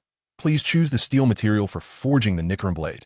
Roji walked over and touched the ores on the table. He arrived at the table, looking at the more than a dozen ores of different sizes. Unable to resist reaching out to touch one. Suddenly, his eyes lit up. Even in the shade where sunlight couldn't reach, these ores still emitted a low temperature. Can I only take one? Roji asked, pointing at the ores. The two little girls exchanged glances, and the black-haired girl nodded. Yes, if using heavy weapons or dual swords. Contact the blacksmith yourself to design the style. Kaneo immediately shook off Inosuke and rushed over, and the two started arguing again about which ore to choose. Tanjiro and the girl named Kuri Hanaraku Kanao quickly finished selecting, and Roji then noticed that Kanao's breathing technique was more explosive than anyone else's. He picked one large and one small ore, activating his projection ability when no one was paying attention. His face turned pale, but he was already prepared. His body could handle it after indulging in food these past few days. On the other side, aboard the golden vodka, Roji suddenly had a piece of ore in his hand, handing it to Panda. Take a look at this. Panda initially didn't take it seriously, but after a closer look, his expression became serious. This is a treasure only found in the New World. The top material for forging famous swords. Roji then handed over the piece of shishir from his waist. Melted in, Panda panicked. What if we find matching Asahi later and the materials are different? It will be ruined. Roji laughed. Maybe we can find something similar. Panda instantly became excited. If we meld it in, we can make a good sword. I wanted to forge a famous sword for a long time. Roji patted his shoulder. Aim for the supreme great sword. By then, you'll be more famous than Roger. While Panda was daydreaming, he suddenly remembered. The forge is missing a furnace and bellows. Roji was unconcerned. We have plenty of money. We'll go on a shopping spree in Water 7. The gold we brought back from Sky Island is piled high. Just missing that 100 billion gold bell that fell into the East Sea. In the demon world, Roji and Tanjiro returned to Misty Mountain, now accompanied by the lively Inosuke and Kaneo, who argued all the way, giving him a headache. He simply shifted his consciousness back to his original body. The Red Star pirates sailed for several days, getting closer to Water 7. Aisha cheered. Finally, I don't have to do homework anymore. Urki put down the huge dumbbells he had been training with and started steering the ship. The closer they got to Water 7, the more ships they encountered. But upon seeing the domineering appearance of the golden vodka, whether merchant ships or pirate ships, they all got scared and took detours. Before reaching their destination, they could see a super long railway on the sea from a distance. This was the signature water train of Water 7. Roji ordered to follow the railway, and soon they saw a temporary station resembling a lighthouse. As the ship docked, they heard shouting from inside. Grandma, Kokoro, pirates are coming. A little girl named Chimney was helping a drunken old woman try to escape, followed by a rabbit chewing on a carrot. They were startled when they saw Urki, but when they saw the others didn't look like bad people, Chimney pointed at Panda and exclaimed, Kumping, look, that bear is so tall. Kokoro hiccuped. This ship is so luxurious. It must not be a train robber. Roji offered a specialty from Sky Island to ask for directions, but Kokoro pointed the wrong way, and Chimney quickly corrected. Don't listen to Grandma. Kumping will testify. The rabbit immediately meowed. Aisha and Chimney quickly started playing together when suddenly a toot-toot sound of a whistle echoed. The water train was coming. Aisha pointed at the distance and shouted, There's a small boat. Roji took a look. It had a sheep's head at the bow and the straw hat skull flag. It was a Straw Hat Pirates. Just as they were speaking, a large scarred frog was staring at the train, fire in its eyes. The Straw Hat crew suddenly shouted and made a 180-degree turn, heading straight towards the train. It looked like they were about to collide, but in Roji's eyes, a surprising scene appeared. This seemingly ordinary small boat suddenly accelerated out of nowhere, leaping over the railway before the train arrived. Roji shook his head in disbelief. Could it be that the ship's spirit Harlan mentioned really exists? Otherwise, how could it accelerate against the current? Urki whispered, "Captain, Luffy has a bounty of 100 million. Should we slip away?" Roji refused. He knew Luffy wasn't a bad person and wanted to take the opportunity to understand him. The large frog glared at the water train, actually blocking the tracks, only to be instantly knocked away. The Straw Hat crew followed the train and anchored beside the Golden Vodka. As Luffy, Zoro, and others stepped ashore, the two groups instantly drew their swords. Zoro placed his hand on his sword in defense, and Roji also reached for his sword hilt, with Panda and Urki getting ready for battle. Suddenly, Aisha squeezed through and shouted, "Luffy!" Luffy was stunned. "What are you doing here? Did you fall off?" Aisha said proudly, "I'm an apprentice navigator of the Red Star Pirates." Roji stepped forward to introduce himself. "I'm Captain Roji, a former Marine, and I know Garp." He mistakenly thought Usopp was Luffy, and Usopp exploded. "You got the wrong person." Luffy laughed, and the tension instantly eased. Nami stared at the Golden Mary and asked, "What are you here for?" Roji replied, "Looking for a shipwright in Water 7. The water train was built by him." Chimmy added, "His name is Frankie Tom." Luffy's eyes lit up. "You're a shipwright? Join my crew." Roji waved his hand. "No, but there are definitely experts in Water 7. Luffy immediately decided, "Let's go find a shipwright partner there." Roji looked at the patchy Golden Mary and said, looking at the various repair marks on the Golden Mary, Roji couldn't help but say, "Do you need me to help take a look? I feel like your ship won't last much longer." "Can you?" "Thank you so much." Usopp rushed to Roji, clasping his hands and bowing deeply. Kokoro murmured to Luffy, "You guys are too reckless. The water train has no guardrails. It almost crashed into the ship just now." Luffy scratched his head. "That frog is our prey. It's too much to knock it away." Chimney sighed. "That's a rogue. It always tries to take advantage of the train, but it won't die, and it will come back." Roji was more interested in Tom, the builder of the train, and Nami urged, "Stop chatting. Go fix the ship in Water 7.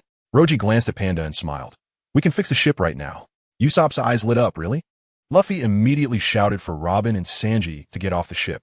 Panda walked to the side of the Golden Mary, and as soon as he touched the ship's body, the Mary shrank to the size of a palm. "Luffy, Chopper!" And Usopp exclaimed in shock. "What the hell is this divine operation?" Roji took the shrunken Mary and invited, "Come sit on my golden vodka." Luffy directly used his rubber arms to fling everyone onto the deck, and Kokoro tossed over a map. "This is the island map and introduction letter." Roji shouted, "No problem. I'll make sure you have enough to drink." Luffy sat at the bow of the ship and shouted, "Set sail." Aisha volunteered as a tour guide. "I'll show you around." Sanji extinguished his cigarette. "Let's take a look. It would be perfect if there's a big kitchen." Roji asked, "Are you chef?" Luffy interjected, "Of course. He's my best partner." Sanji said proudly, "To thank you, I'll take care of dinner." Aisha cheered and quickly added, "Our captain cooks super well too. Let's change the flavor occasionally." Sanji glanced at Roji and said, "Not bad. You're a chef too?" Roji replied, "I'm a part-time chef, navigator, shipwright, and ship's doctor. I could do a bit of everything." Roji was being pretentious in a Versailles style. Chopper looked at him with admiration. "Wow, that's impressive." Aisha led everyone to a door. "This is the biggest room on the ship." When they opened the door, they saw a huge round table with a world map and crew bounty posters. Roji quickly had Panda block the small bounty posters. Too embarrassing. Zoro yawned. "Boring. Is there any alcohol?" Before Aisha could finish speaking, he rushed to the training room, which was filled with equipment and puppets made of gold. Nami's eyes widened, and Zoro nodded in satisfaction while lifting a heavy dumbbell. Usopp stubbornly said, "The Mary can take us anywhere." They then went to the wine storage room. Nami saw the orange liquor and excitedly asked about her hometown, but Roji could only respond vaguely. When they reached the dining room, Sanji was astonished. It's bigger than a restaurant at sea. The walls were decorated with gold. Upon entering the kitchen, Sanji was even more confused. This is on a ship? How is there a sink and stove? Roji turned on the faucet, and clean water flowed out, leaving Zoro dumbfounded. Nami's eyes sparkled. "Can we take a shower?" Roji smiled. The The water route is modified with sky island shells. You can adjust the water temperature. Nami leaned in, the scent of oranges wafting. We have sky island shells. Can they help modify the Mary? Luffy, Chopper, and Usopp immediately surrounded Roji. With a wave of his hand, Roji said, "No problem. Once modified, you can free your hands." Luffy hugged him tightly and got close to Roji's face. "Starting today, we are allies." Roji certainly wouldn't refuse. With the Straw Hat Crew's help, getting a Pluton would be a piece of cake. Sanji immediately rolled up his sleeves and put on a chef's hat. "Everyone, wait a moment. The feast will be ready soon." Roji pointed to a side door. "The freezer has fresh ingredients. Feel free to use them." Upon hearing there was meat, Luffy cheered, "Meat! Meat! Meat!" Roji opened a transponder snail, and elegant classical music floated out. These were classic songs from his home planet recorded with metal strikes. Robin smiled and praised. "Captain Roji is really amazing." Aisha was extremely proud, of course. "He's the best," Panda quietly added, "in most aspects." Roji quickly had Panda and Aisha take everyone to choose guest rooms while he took the shrunk Mary into the ship's office. Looking at the battered Mary, Roji was shocked. Usopp quietly walked in. "You can fix it, right?" Roji countered. "Haven't you heard the voice of the ship spirit?" Usopp's face turned red. "I have. It's alive." Roji nodded. "I'll give it a try." Usopp thanked him profusely and left, but Roji was troubled by the blueprints. The Mary was in worse shape than he had imagined. Aisha came to urge everyone to eat. As Roji was about to leave, a gentle voice came from behind. "Thank you for letting me carry them one last time." He turned back to look at the glowing Mary and sighed as he walked away. The dining table was filled with delicious food, and Luffy leaned over to ask, "Is the Mary okay?" Roji replied while eating, "We need to go to Water 7. We don't have enough materials." Luffy grabbed a piece of sea beast meat bigger than his head and swallowed it whole. "Eat faster." "Like me," Roji retorted. "No one can beat me in eating." The two of them started to show off, and the others followed suit, quickly finishing all the dishes on the table. By the time the moon hung in the sky, except for Nami and a few who ate less, everyone else was lying on the ground, stuffed. Sanji walked in from the kitchen with a dessert plate in one hand. "This is dessert prepared for the three ladies. I want dessert too." Luffy instantly sprang up from the ground and lunged at Sanji. Sanji didn't stop his steps, kicking Luffy away while bending down to present the dessert to Nami and Robin. "Ladies, Sky Island special shrimp with orange liquor, and sour plum sauce with lemon juice to enhance the flavor." He handed the last portion to Aisha, who thanked him politely, while Luffy crashed on the carpet and fell fast asleep. Nami, wearing sunglasses, looked at the floor-to-ceiling window and sighed. "It's a pity the clouds are too thick to see the sun today, but this ship is so comfortable. I don't want to go back to the Mary." Robin leaned closer to Roji when Usopp wasn't paying attention and asked, "How's the Mary? Can still be repaired?" Roji smiled wryly. "Nami, as a navigator, you should understand. The Sea of the Grand Line is already fierce, and the trials of the New World are even more daunting." Nami glanced at the sleeping Luffy, her tone firm. "If Luffy wants to take the Mary, I will do my utmost to protect him. It's my responsibility." Roji nodded. "At the shipyard in Water 7. I will definitely do my best to fix it." Roji went up to the deck, and as soon as he got up there, he saw Zoro practicing his sword at the bow of the ship. He placed his hand on the sword's hilt, since we're both sword users. "How about we spar a bit?" Zoro grinned, took off the headband from his arm, and wrapped it around his head. "Sure, but you have to take it easy. This place is too narrow." Roji turned around and called Panda, who activated his ability, making the golden vodka ship suddenly double in size. But he was left panting. "Weird. Using my ability on this ship is getting tougher." Roji shot him a glance. "Have you been slacking off on your training lately?" Panda quickly waved his hands. "Absolutely not. I've been training every day," as he said. Roji walked to the center of the deck. Zoro had already drawn two swords in a defensive stance, his gaze sharp as an eagle.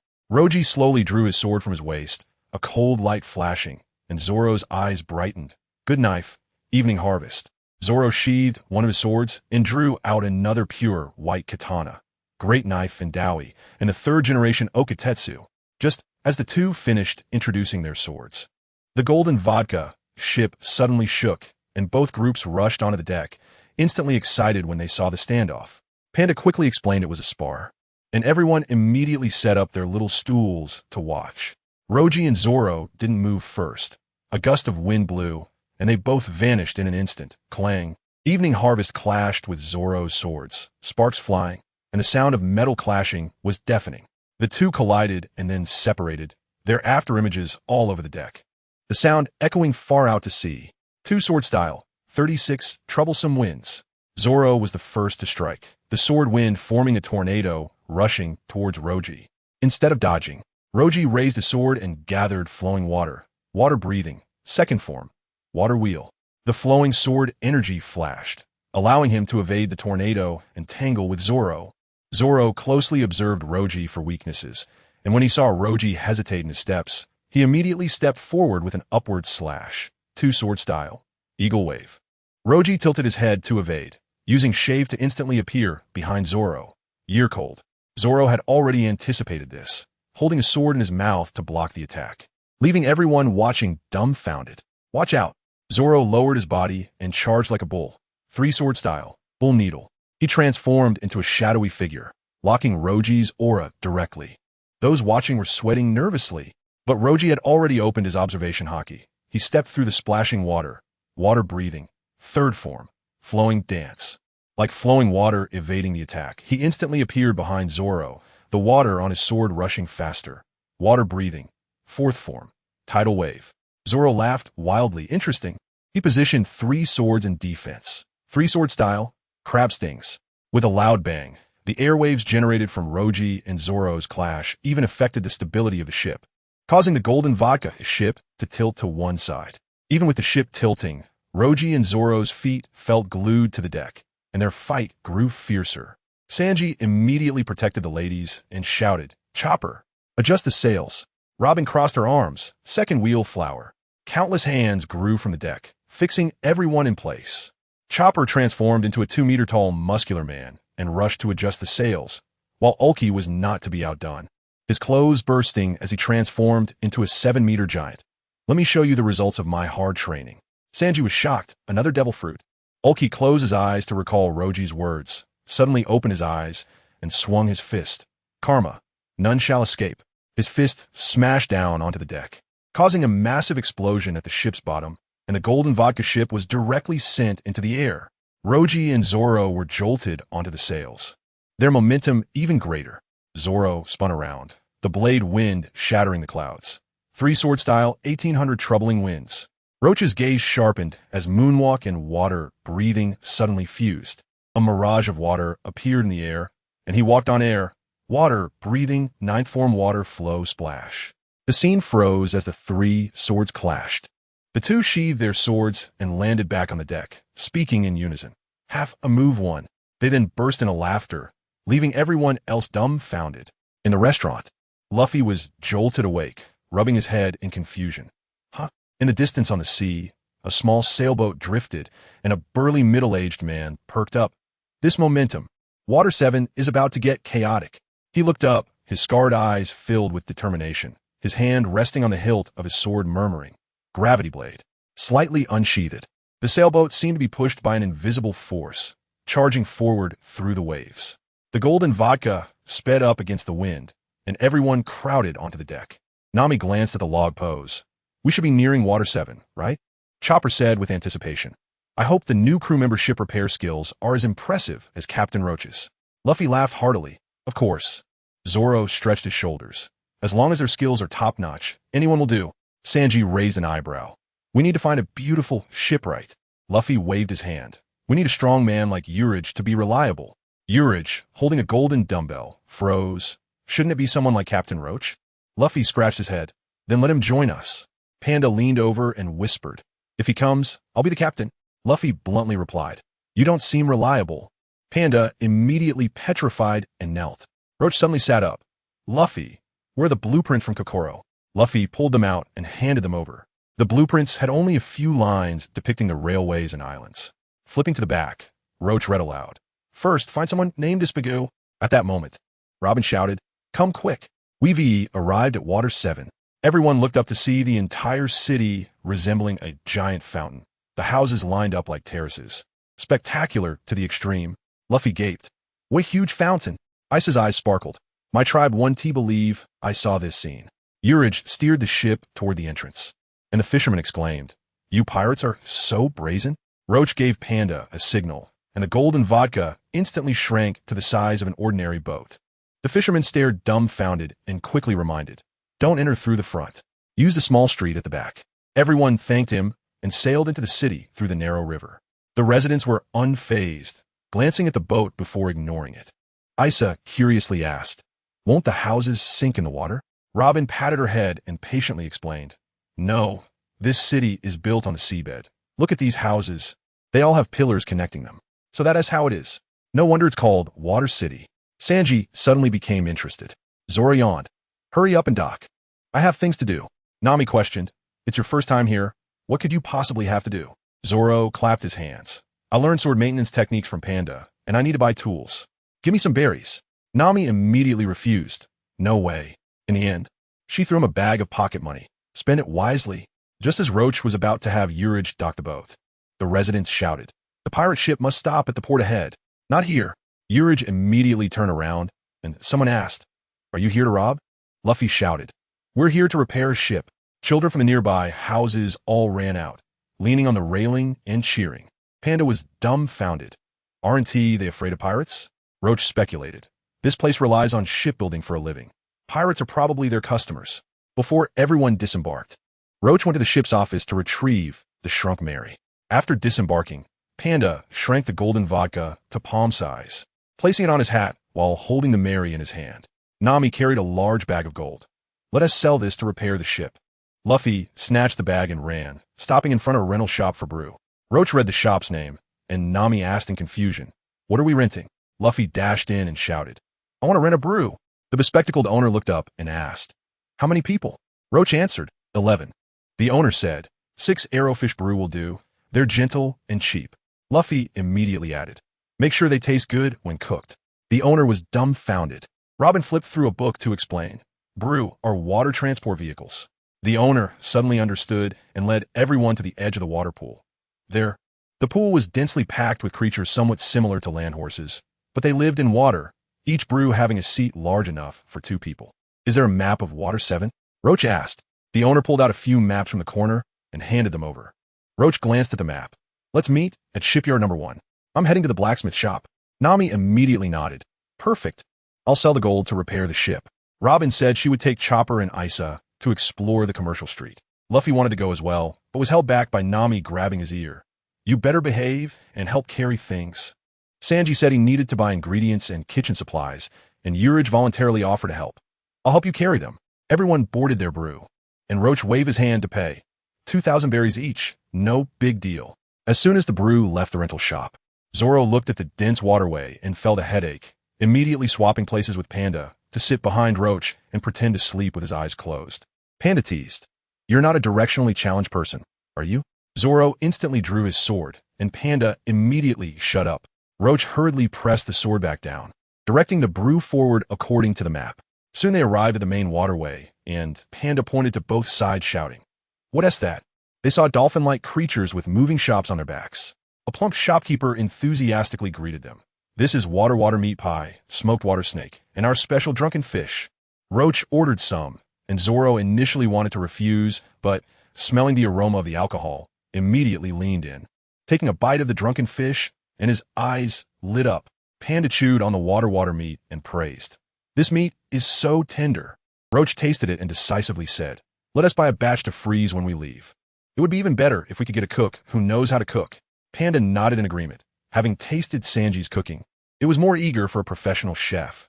Roach's cooking was delicious but lacked variety.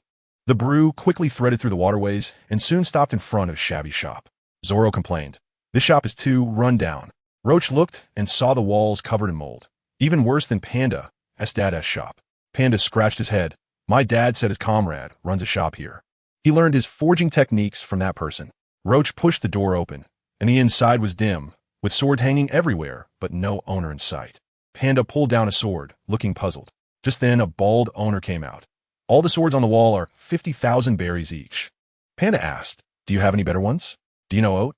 He introduced us. The owner shook his head. "I don't know him. My dad is closing the shop, and all the good swords have been sold out." Roach asked if he could borrow the forging tools, and the owner immediately refused. "Those are my dad's treasures." Just as they were about to leave, an old voice came from the back room. "Wait a moment. Who are you to Oat?" Panda turned back. "I'm his adopted son, learning forging with him." The white-haired old man came out with a smile. "Did Oat mention me?" Panda's eyes lit up. "Of course. Tilly, the one who forges great swords." Even swordsmen know you. Zoro was stunned. You're Tilly? Roach was completely confused. He had no idea who that was. Tilly smiled but suddenly coughed and fainted. Panda hurried to help him, but he opened his eyes. Just kidding. His son helplessly covered his face. My dad is like this. Tilly brushed off the dust and stood up. Follow me. I'll show you my treasures. After saying that, he walked back into the room, and everyone quickly followed, while Tilly's son seemed disinterested, choosing to sit behind the counter reading a newspaper. Passing through the corridor, they arrived at a spacious room filled with a rich scent of wax. Inside were many large tools covered with white cloth, and the knife racks on the walls were all empty. Tilly took a deep breath, intoxicated. This scent, I'll love it for a lifetime, Panda explained. The humidity in the water is heavy. If you don't use wax oil for maintenance, the knife will rust quickly. Tilly praised Panda, then sighed. I want to teach my son these things, but he can't learn, while Oat remembers them just by listening to me talk for a bit. Panda was shocked. Did you teach my father how to forge? At this moment, Zoro suddenly spoke up. I heard you made 3 great swords. Is this one made by you? He took out the wad ikemanji and handed it over. Tilly touched the blade, and after unsheathing it, said, I have held this sword, but I didn't make it. Back in the day, someone competed with me in forging. This is his work. Zoro was confused. My teacher said this was made by you. Tilly waved his hand. The one I made is called Oni-kiri. I defeated that kid back then, but he was only 20, too sharp for his age. Panda asked eagerly. You won? What's his name? Tilly recalled. His name is Frost Moon Jinsaburo. After he finished making the wad ikemanji, he retired. Zoro exploded on the spot. Jinsaburo? My teacher is named Jinshur. Tilly continued. I met him 50 years ago at the forging competition in Wano. His talent was explosive. Now he must be stronger than me. Panda's eyes lit up. What's the difference between a supreme great sword and an ordinary famous sword? Tilly said, the difference is huge. A supreme great sword has consciousness and can influence the user. Ordinary swordsmen can't wield it at all. Roji was shocked. Isn't that choosing a master for a divine weapon? Tilly looked regretful. I never forged a supreme great sword in my life.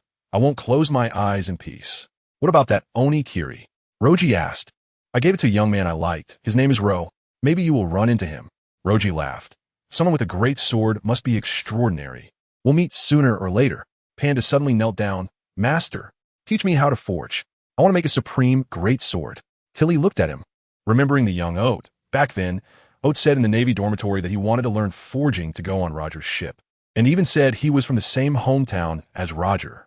Tilly laughed heartily and helped Panda up. If you want to learn, I will teach you. But how long can you stay? Roji nodded. We will stay a few more days to help Luffy repair the Going Merry. Panda was extremely grateful, and Tilly patted his arm. Oat's talent is average. He probably hasn't even forged a good sword. Panda scratched his head. My dad mainly makes farming tools. By the way, my name is Gold. Roger. I chose it myself. Tilly laughed even harder. When it came to the main topic, Roji said he wanted to forge a sword, and Tilly asked in surprise, Wad ikemanji? Roji handed over the XSH. It's this good sword. Tilly drew the sword and looked at Zoro's wad ikemanji. This sword has been broken. I can help you repair it. Zoro immediately retracted his hand. Thank you. Tilly laughed. I won't do it. Let Roger practice. Roji took out Sky Island ore, and Tilly put on his glasses to examine it closely, becoming more serious the longer he looked. I can't understand it. Where did this come from? Panda replied. From Sky Island. Sky Island? Interesting. I've never seen such ore before. It seems to contain some special material. This ore is too special. If I were 10 years younger, I could definitely use it to forge a supreme great sword. Tilly's face was full of regret, but soon became relieved. Panda leaned in. I don't feel it's that special. It's just a bit hotter than ordinary ore. Tilly trembled with excitement. It absorbs light, not heat. Roji's heart stirred. This is the ore for forging the Sun Wheel Sword. Tilly asked for a name, and Roji let him choose. The old man immediately said, Let's call it Scarlet.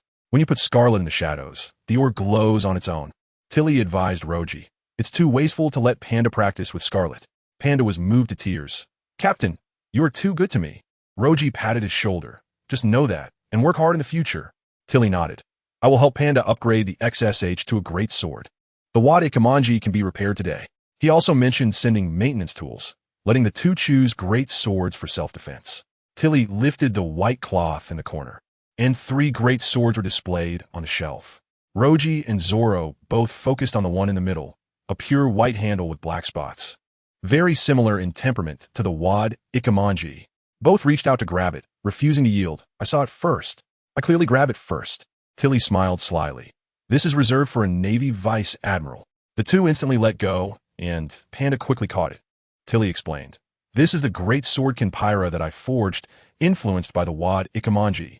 After saying that, he threw the other two good swords over.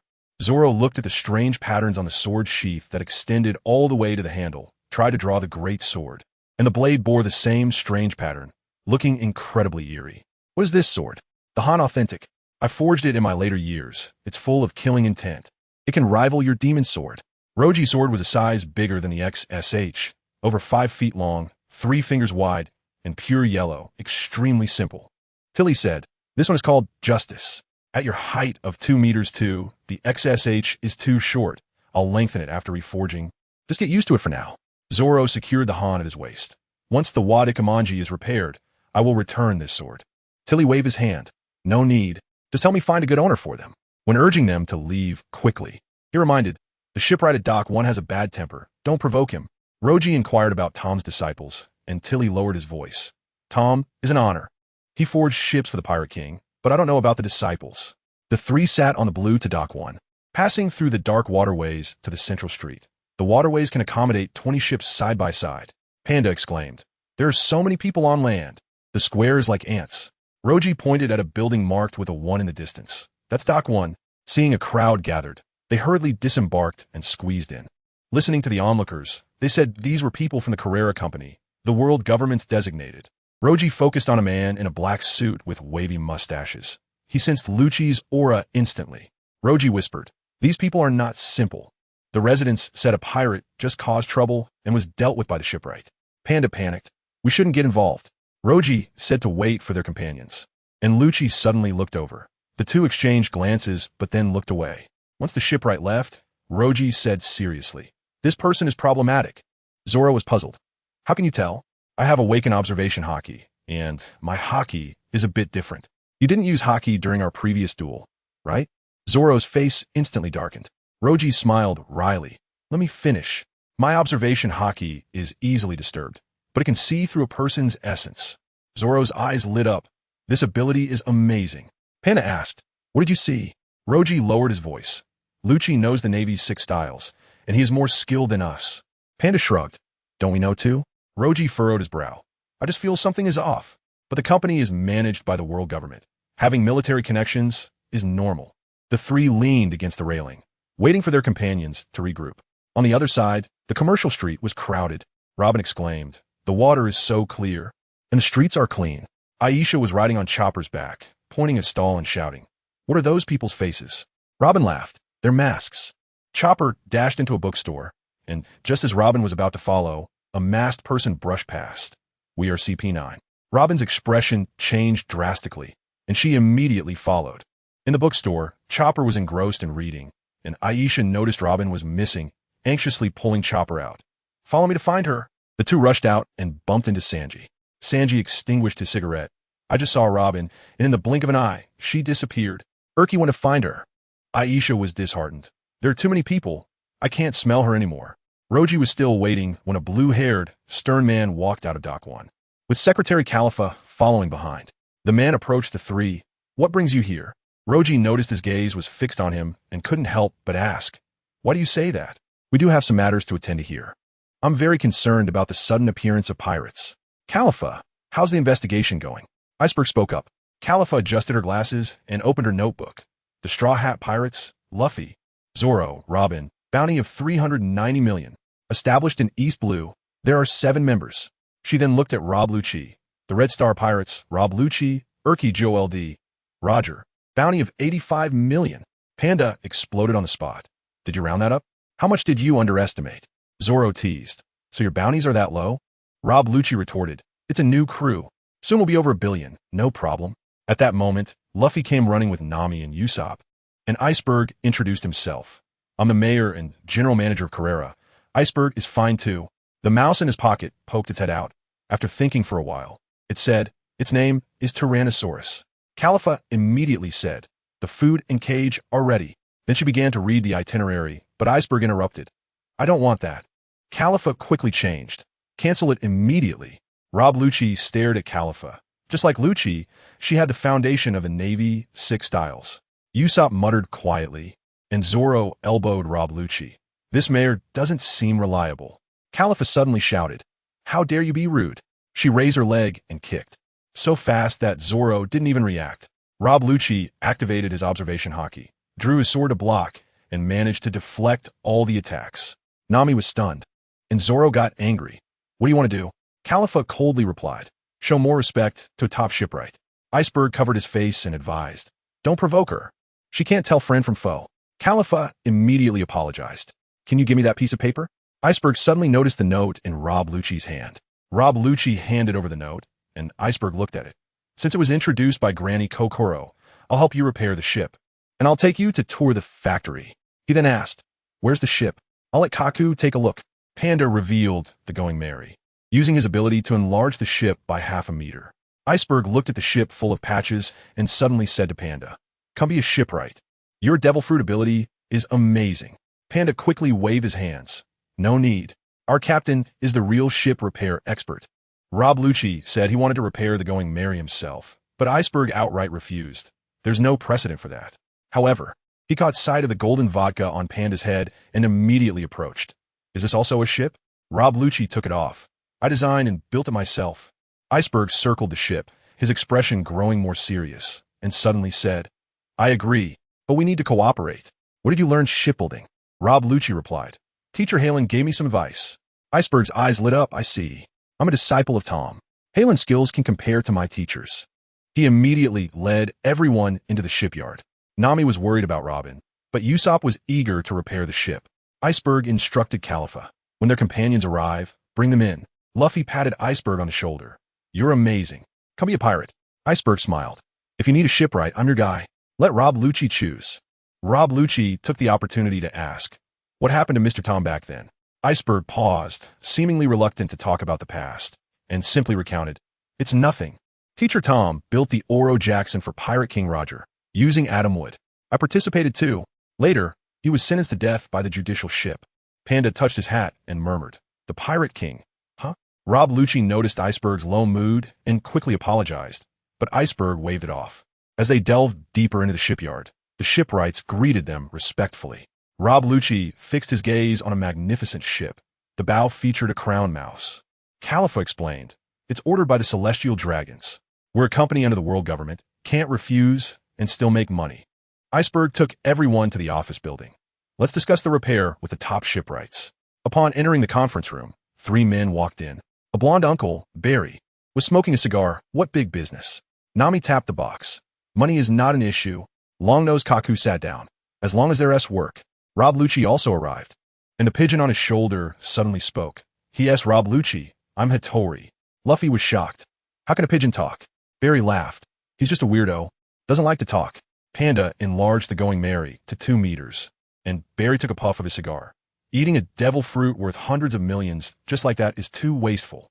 Luffy said, "We rode it over mountains and into the sky." Usopp anxiously asked, "How long will the repairs take?" Rob Lucci said it could be fixed. Kaku shook his head.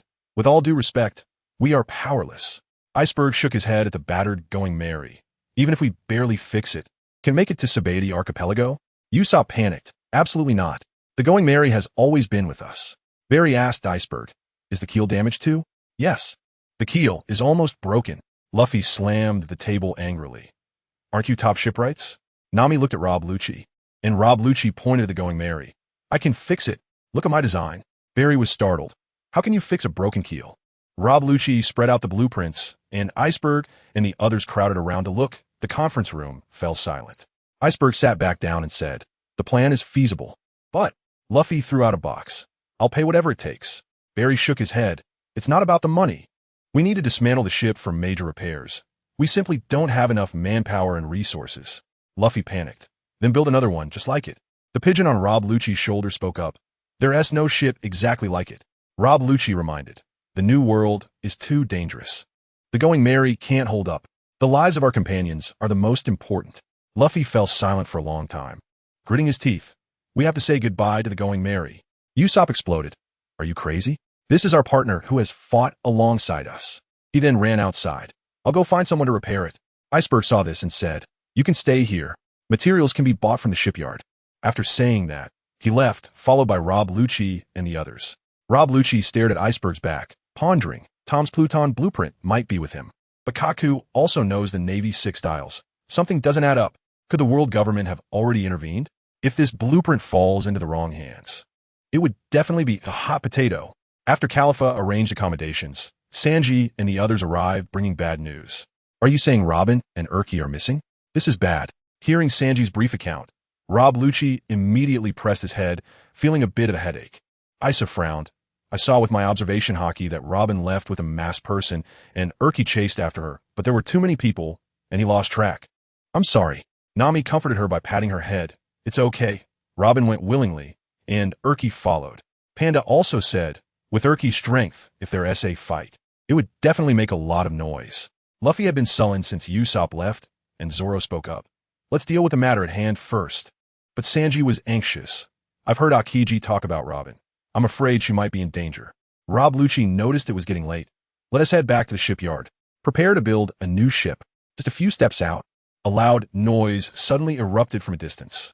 Screams filled the air, and a fire broke out in the northeast corner. Rob Lucci and Panda exchanged glances. It's the sound of a fight. It must be Urki. The two immediately rushed over, and Luffy and the others quickly followed. On the other side, in an alley, 2 people in black armor were hiding and watching. The bearded man said, Captain Zambai, we found a big fish. Zambai fiddled with his eye patch. How much is it worth? The strange monk Urki from the Red Star Pirates. 50 million berries. Zambai grinned strangely. Notify the Frankie family. Move in.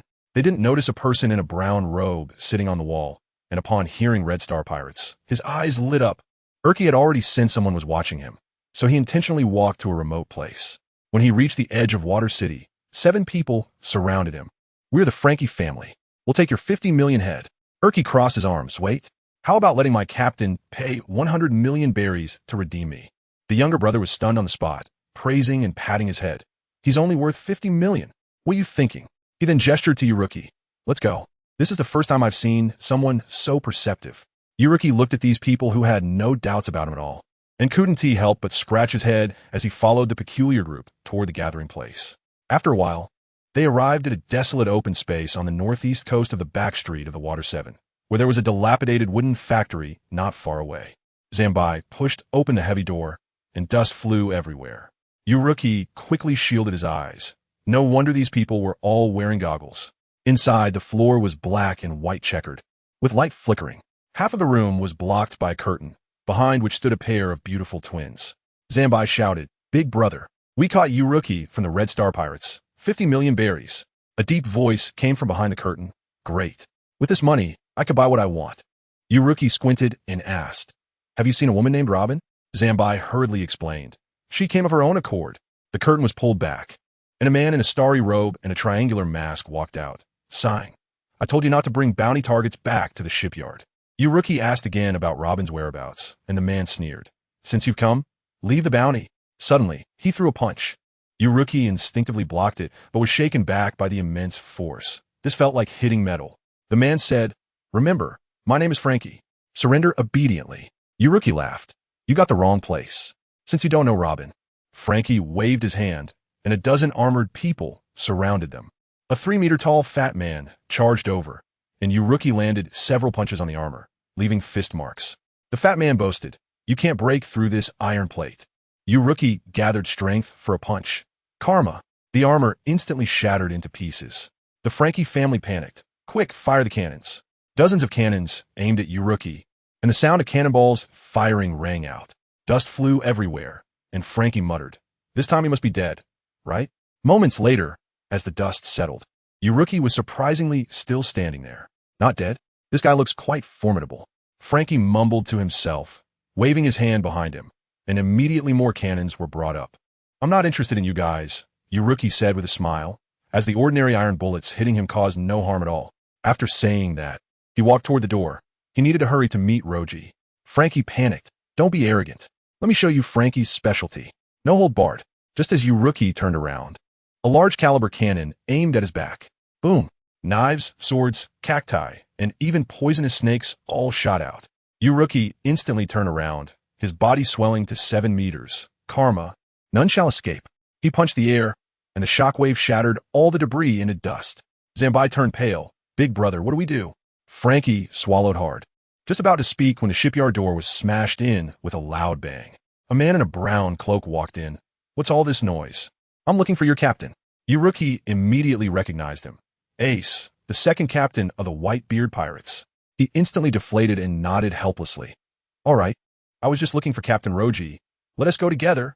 The two left directly, and the Frankie family finally breathed a sigh of relief. Frankie wiped his sweat. Next time, I need to be more careful. I'm going to buy wood to fix the door. But just as he left, a dense sound of footsteps came. The sunset was blocked by shadows, and several big men blocked the doorway, creating an overwhelming sense of pressure. The man in the middle grinned, missing a few teeth. Someone wants to run. Bang! A gunshot rang out, and someone was shot in the head. A white-haired man in a coat blasted another person away and threw out a wanted notice. Do you recognize this? Zambai opened it and was instantly terrified. Ace. Blackbeard smiled and asked, have you seen him? Why, yeah. He went toward Water 7, Zambai stuttered, his body involuntarily retreating. Did I let you go? Blackbeard narrowed his eyes, and dark mist surged from his right hand, instantly surrounding everyone. Lafitte snorted coldly. I can't believe Ace slipped to Water 7. I wanted to intercept him early. Blackbeard shrugged. What's the rush? There's Akka watching. He can't escape. Suddenly, he turned to Zambai and the others. You've recognized us. So you can't be left alive. With a squeeze of his hand, the dark mist engulfed them, and the screams quickly disappeared, before Blackbeard and his men left. He ordered, Bosch's, clean it up. Bosch's laughed loudly and punched the shipyard, instantly turning the entire building into ruins, which then burst into flames.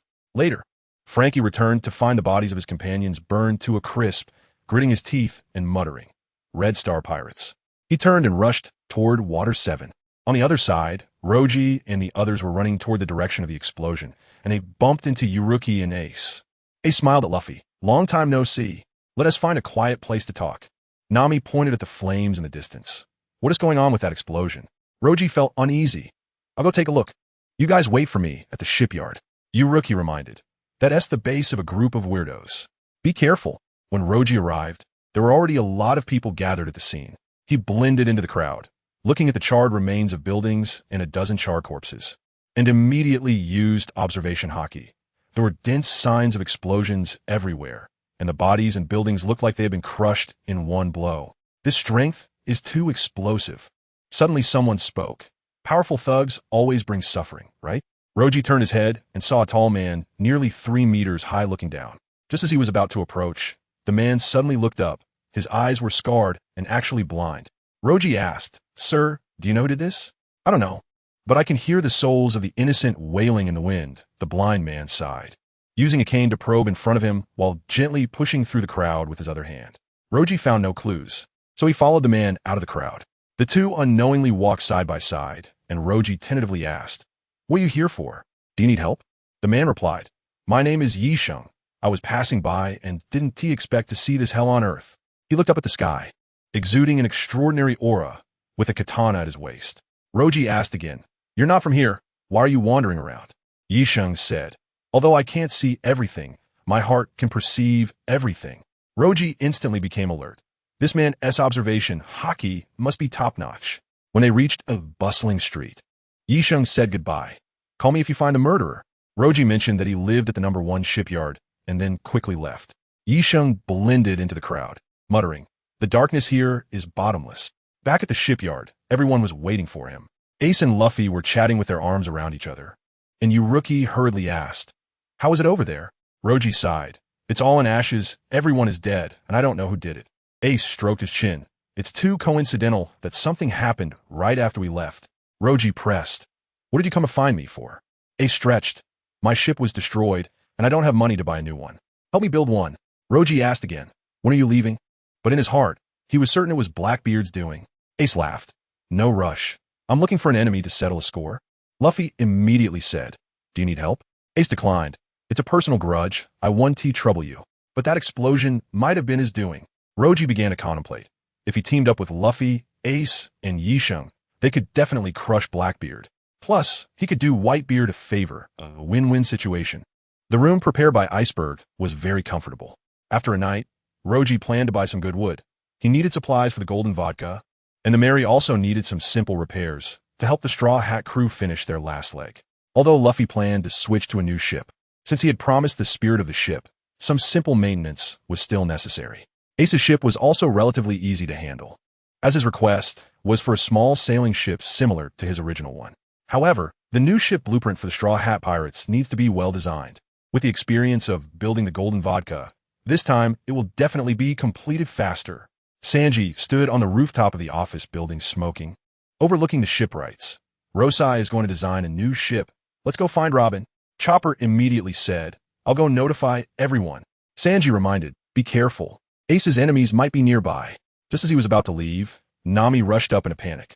Iceberg was shot at home last night. Sanji looked down and saw the shipyard in chaos.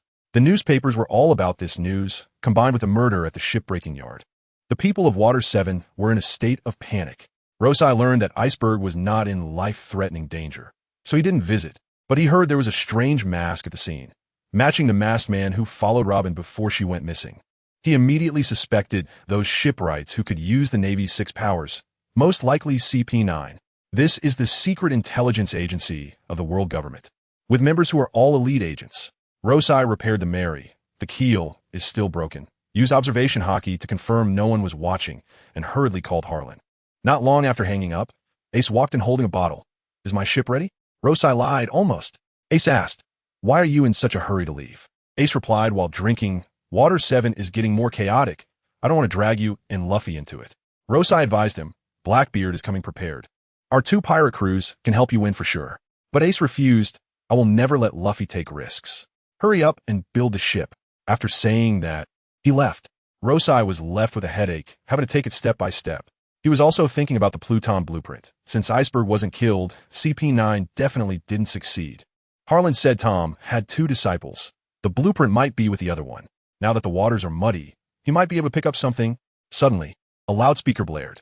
This is the Weather Bureau of Water 7. This is the Weather Bureau of Water 7.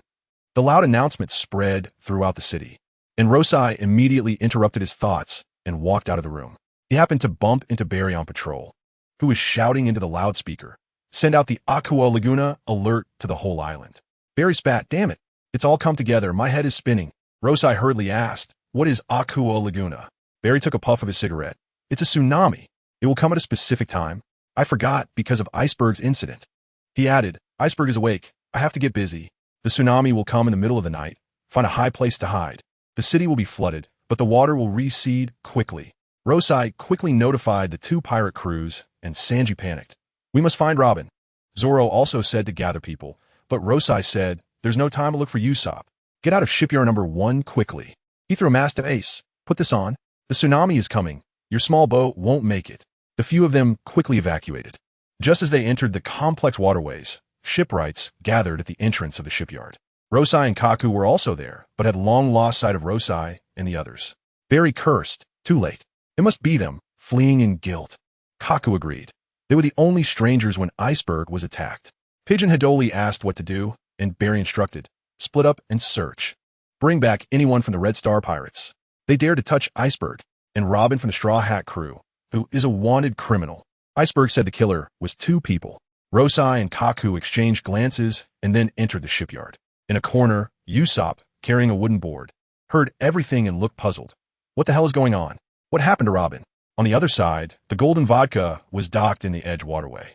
Rosai explained, it's too crowded, it's not good to blend in, we'll hide here from the tsunami. Sanji asked, why did we suddenly leave the shipyard? Rosai replied, Lucci, Kaku, and Khalifa all have backgrounds in the Navy's 6 powers. They must have been sent by the world government, and Iceberg's attack is definitely related to them. Ace shook his head. The waters of Water 7 are too deep. Luffy anxiously said, doesn't that mean Mr. Iceberg is in danger? Rosai replied, Iceberg won't be in danger until he gets what he wants. He didn't want to give up the Pluton blueprint. As long as he helped Iceberg expose the traitor, getting the blueprint would be easy. Everyone wanted to follow, but Rosai only took Luffy and Zoro, and the 3 of them made their way toward the shipyard in the sunset. On the other side, Aisha suddenly shouted, someone is coming toward the ship. Sanji looked through his binoculars and saw a small boat not far away, and the person suddenly opened his palm, turning it into a cannon. Wind cannon. The shockwave rushed straight at the golden vodka. Watch out. Ace suddenly stood up. Fire fist. The flaming fist collided with the shockwave, causing nearby buildings to explode. The golden vodka crashed into the riverbank. Ace shouted urgently, "Quick retreat. Someone is coming." Ulki turned the helm toward the narrow waterway, and Panda activated his powers to shrink the ship, just small enough to pass. Chopper suddenly pointed at the water. "Frankie is passed out over there." Sanji saw that the alley was full of people. There's no time to save him. But Panda threw out the ship anchor necklace, which grew larger and tied around Frankie, pulling him onto the ship. Ulki revved the engine and charged into the waterway, and when the shipwrights arrived, there was only a scene of devastation left. Rosai said with a grim face, "Launch the plan as soon as possible. These variables are too troublesome. This should be safe now." Ulki stopped the ship, and the waves kept rocking it. Deep in the complex waterways, no one could easily find them. Nami looked at the overcast sky with concern. The wind is getting stronger. The tsunami is coming. Everyone had gone to take shelter, and now there was no one left on the outskirts of Water 7. Chopper was getting nervous too. What if Rosai and Luffy are in trouble? Going to find Iceberg now is too risky. Sanji said, worried while smoking. Ace shook his head. They should be fine. Later, we'll head towards shipyard number 1, ready to assist at any moment. Nami was still muttering about Usopp and Robin when Chopper suddenly froze. Everyone looked in the direction of its gaze. Standing on the riverbank was none other than Robin. Nami shouted, "Robin, get on the ship. The tsunami is coming." But Robin remained expressionless. "I want to return to the Straw Hat crew. Let us say goodbye here." Sanji was stunned. "What are you talking about?" Rosai said the attack on Iceberg was done by the world government. Robin calmly replied, "I was the one who fired the gun. I'm sorry for dragging you into this." Nami became anxious. "Is this someone threatening you?" Commanding to bring the ship closer. But as the ship got nearer, Robin retreated further. "I have darkness that you don't know about. It will destroy you." Sanji instantly remembered Akiji's words. Organizations related to Robin never ended well. Robin continued, "I pushed the blame onto you, planning to escape in chaos." Nami asked why, but Robin just smiled. "No need to know the reason. Thank you for always being good to me. Goodbye." After saying that, she turned and dashed into the alley, completely disappearing. The group searched onshore for a long time, but didn't see a single shadow. On the other side, at the entrance of shipyard number 1, Barry listened to his subordinate's report and said helplessly, "It's dark. Let the brothers withdraw. Protect Iceberg first." Because of the tsunami, the factory's basement was filled with residents taking shelter, and the shipwrights were all mobilized, with someone guarding every corner. 5 elite shipwrights guarded the door of Iceberg's bedroom, including Rosai and Kaku. Pili Lulu said, "They didn't take the sea train." Kaku sneered, "Still in Water 7? Daring to break through such strict defenses is asking for death." Darius shouted loudly, "If you have the guts, come." The pigeon on Rosai's shoulder complained, "Shut up." Inside the bedroom, Iceberg had already woken up. His upper body was wrapped in bandages, lying in bed with a frown. "Isn't it unnecessary to make such a big fuss? It feels like I'm a king," Iceberg said. Califa shook her head. "Don't say that. Everyone is willingly protecting you." Iceberg wondered, "I can't figure out why they would attack me. We have no enmity." Califa pointed to the wanted poster on the wall. "Didn't you see what the killer looked like?" When the mask fell, Iceberg nodded, then asked, "Curious why there's a photo of Robin in my room?" Califa admitted, and Iceberg's expression became serious. "It's better not to know. She's a demon." Meanwhile, outside the shipyard, Lucci and the others were observing with binoculars. Luffy gestured, "It's too far. I'll stretch my arms and swing you over." Zoro panicked, "Don't mess around. Stick to the plan." Lucci also said, "Wait a bit longer. If we act first, we'll be used." Luffy yawned and leaned against the tree to sleep. "Pay attention." In the shadow of the shipyard, Robin was walking briskly with someone wearing a white bear mask. The white bear asked hoarsely, "Is it ready?" Robin replied expressionlessly, "I'll create chaos. You take the opportunity to act." The white bear took out a snail phone and instructed, "Move when you hear the signal." Not long after, there was a loud explosion in the factory. The ground shook. The patrolling shipwrights panicked. "Is it cannon fire?" "It doesn't seem like it. It was set up beforehand." Alarms blared, dust filled the shelter, and the residents were all in a panic. Iceberg felt something was off and asked Califa to call Barry in. After notifying, Califa left, and Barry pushed the door in. Iceberg sat up. "Help me get something from the room only we know about. The code is..." Barry quickly noted it down, and Iceberg urged, "Don't tell anyone. I only trust you. This might be dangerous." Barry patted his chest. "Don't be so polite. I'll go right away." Barry immediately turned and walked out of the room, saying to the few people outside the door, Sorry, I have something to take care of. I'll be away for a bit. Barry hurried away, while Lucci and Kaku squinted, starting to plot. Outside the factory, Lucci and Zoro heard the explosion and exchanged glances. Zoro crouched down with his sword, full of fighting spirit. It's really starting to get chaotic.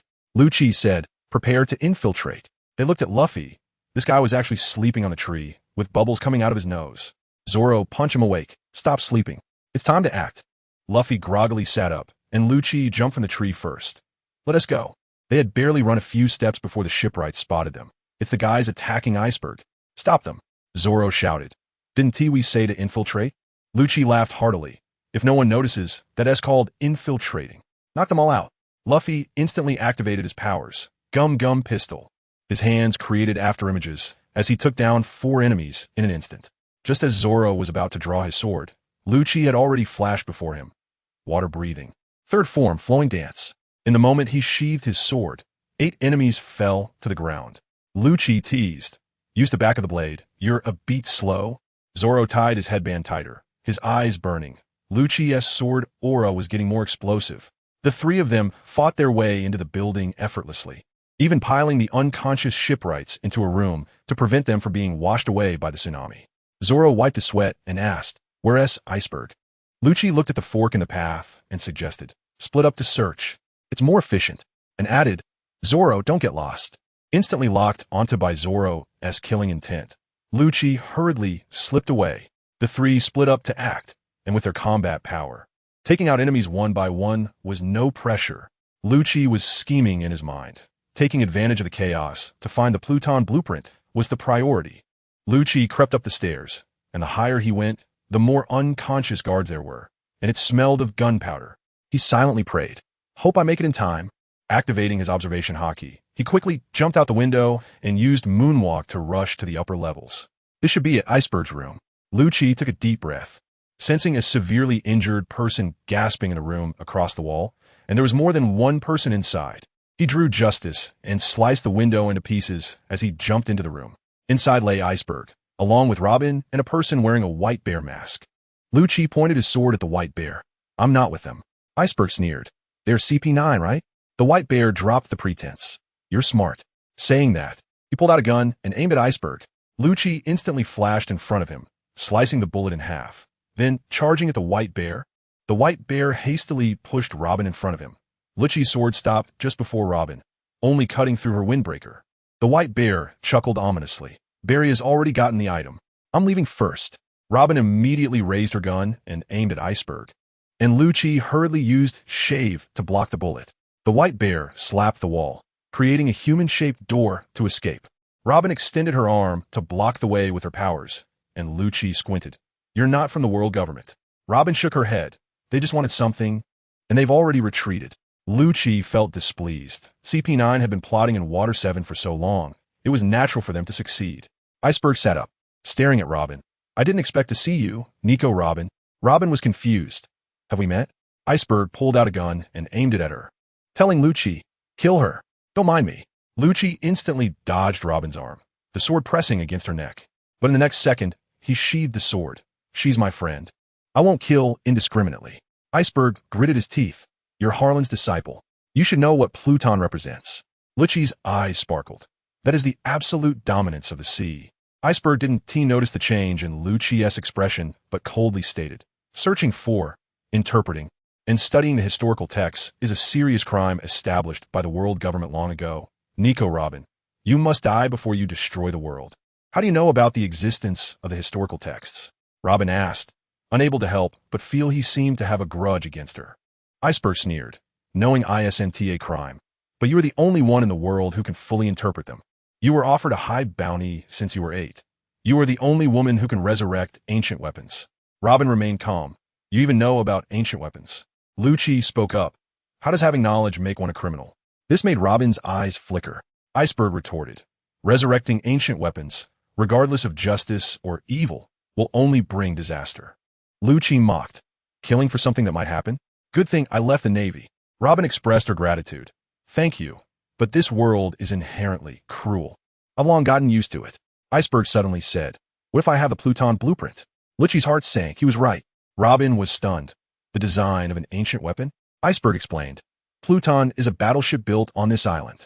It's so powerful that the blueprints have been passed down through generations. The government has wanted it for a long time. Lucci asked Robin, "You helped them without even knowing what they wanted?" Iceberg then said to Lucci, "Your master was Tom's friend. You should know the power of Pluton, right? Kill her." Robin looked at Lucci, revealing a faint smile. Lucci, however, sheathed his sword. The scholars of O'Hara only have knowledge. Just because of this, you want to kill? I can't do that. Robin bit her lip, feeling a warmth in her heart. Finally, someone recognized her. Lucci asked again. They must have gotten the blueprints, right? Iceberg shook his head. That's fake. Lucci suddenly laughed. His mind starting to plot again. On the other side, in a hidden room of the building, Barry was lying on the ground, covered in wounds. His clothes soaked in blood. A person wearing a bull mask was flipping through the blueprints, while a person with a skull mask was furious. It's actually fake. Barry struggled to smile, licking the blood from his lips. I don't know who you are, but you deserve to fail the plan. Too bad I don't even know what you want. The bull-masked person snorted coldly. Still dare to be arrogant. Since you've been caught up in this, you can't be left alive. The skull-masked person was about to strike when the door was suddenly pushed open. Zoro scratched his head as he entered.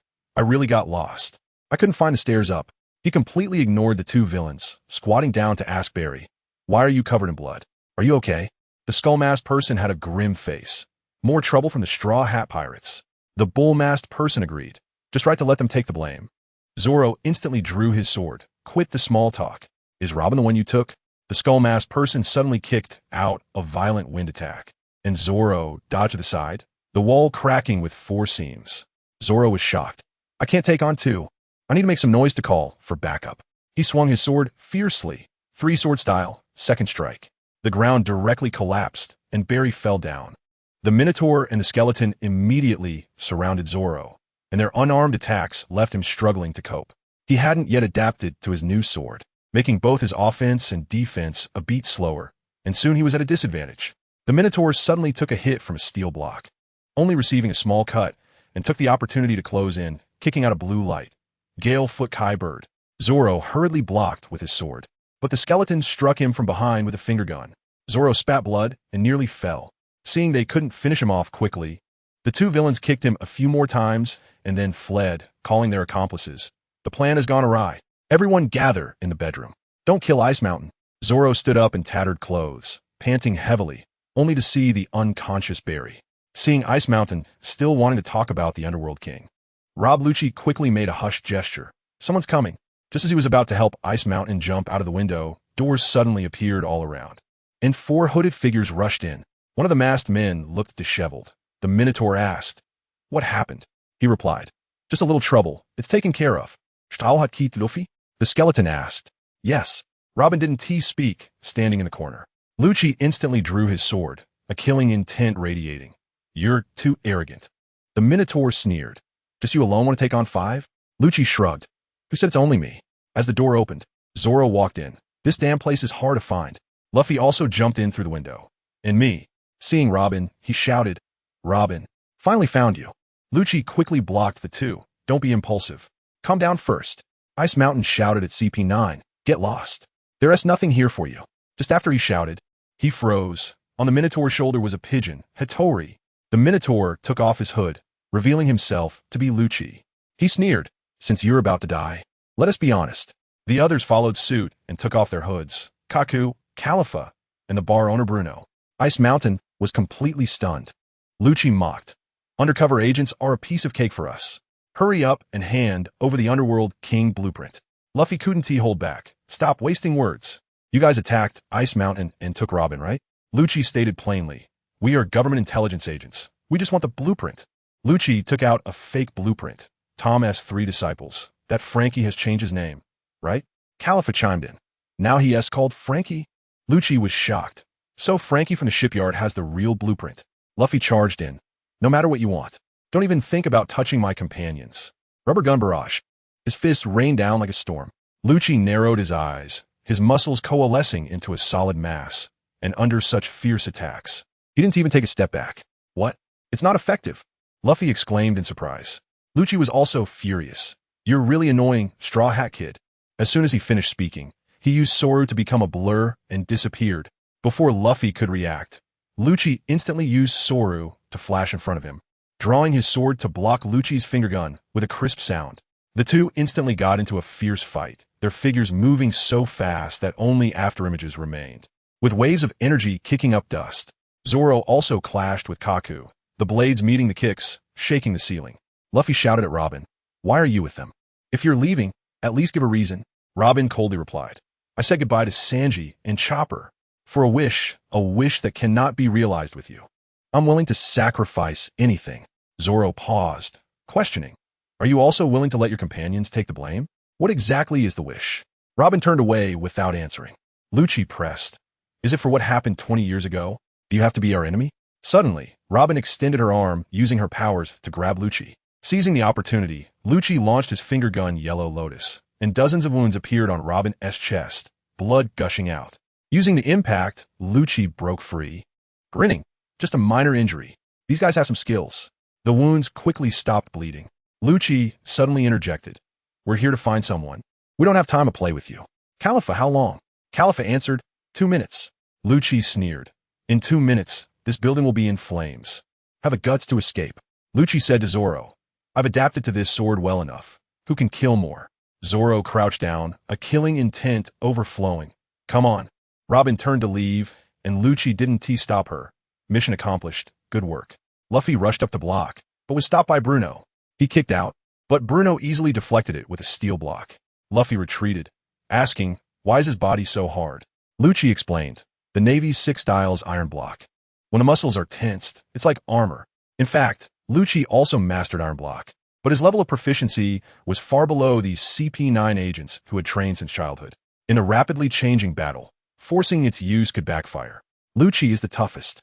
Luffy and Zoro didn't understand the 6 styles, and if they fought head-on, they'd definitely lose. Seeing CP9 closing in, Lucci shouted a warning, taking the initiative. He splashed through the water, charging at Lucci with his sword. "I can't be passive. I need to seize the opportunity." Water-breathing, third form, flowing dance. But Lucci instantly disappeared using Soru, and Lucci's strike missed. Suddenly attacked from the side, Lucci quickly changed to second form water wheel, dodging like flowing water. Lucci's finger gun pierced the ground, directly breaking through the tiles. The two got into a fierce fight, and Lucci became increasingly adept, leaving fewer openings. He taunted, "Is 2 minutes enough?" Lucci growled, his body starting to transform, growing leopard fur, turning into a leopard form. Ice Mountain gasped, "Devil fruit." Lucci sneered, "Kat friglo form." In close combat, "I'm fully powered up." With a surge in speed, Lucci charged over. And, just as Lucci blocked a finger gun with his sword, another one came from the side. He hurriedly dodged, but still received a long cut. The smell of blood drove Lucci even crazier, and his attacks became faster and faster. Lucci had dozens of wounds on him, but Lucci played cat and mouse, deliberately holding back. Luffy and Zoro were also entangled in a fierce battle. CP9's iron block was ridiculously tough, and no matter how they fought, it was useless. The house was shaking from the fight between Luffy and Bruno. Lucci narrowed his eyes. "Time to end this quickly?" Lucci grinned ominously. "I'll slaughter you all right here." Lucci suddenly closed his eyes. Second gear, Sword Demon. His aura instantly changed, from a swordsman to a bloodthirsty sword demon. When he opened his eyes, his pupils had turned blood red. Lucci unleashed Flying Finger Gun Draw, launching air bullets at Lucci. You never would have thought. Lucci's waist twisted oddly, dodging the attack, his spine cracking. He roared, "Kill, kill, kill," stomping down on the tiles, raising his sword to strike down fiercely. Lucci quickly countered using 6 styles in leopard form. His speed and power were explosive, but with every step Lucci took, it felt like he was using cheats, and every time he struck, he could leave a cut on Lucci. Although Lucci's finger guns, or Gale Feet, had hit Lucci more than once, they merely added a few more scars and a trade-off for injuries. Is this guy a beast? How does he have such battle instincts? Lucci tilted his head to dodge the sword energy, and Lucci immediately changed his move. The water flow, sword energy enveloping the area. Lucci used Soru to flash behind Lucci, ready to strike, but Lucci suddenly revealed a blade from under his armpit, stabbing toward his neck. Lucci grabbed the sword with both hands, his tail whipping out Gale Foot Leopard Tail, hitting Lucci squarely in the back. Lucci's skin split open, dropping his sword to the ground, and instantly grasped the sword sheath. No sword-style obsidian.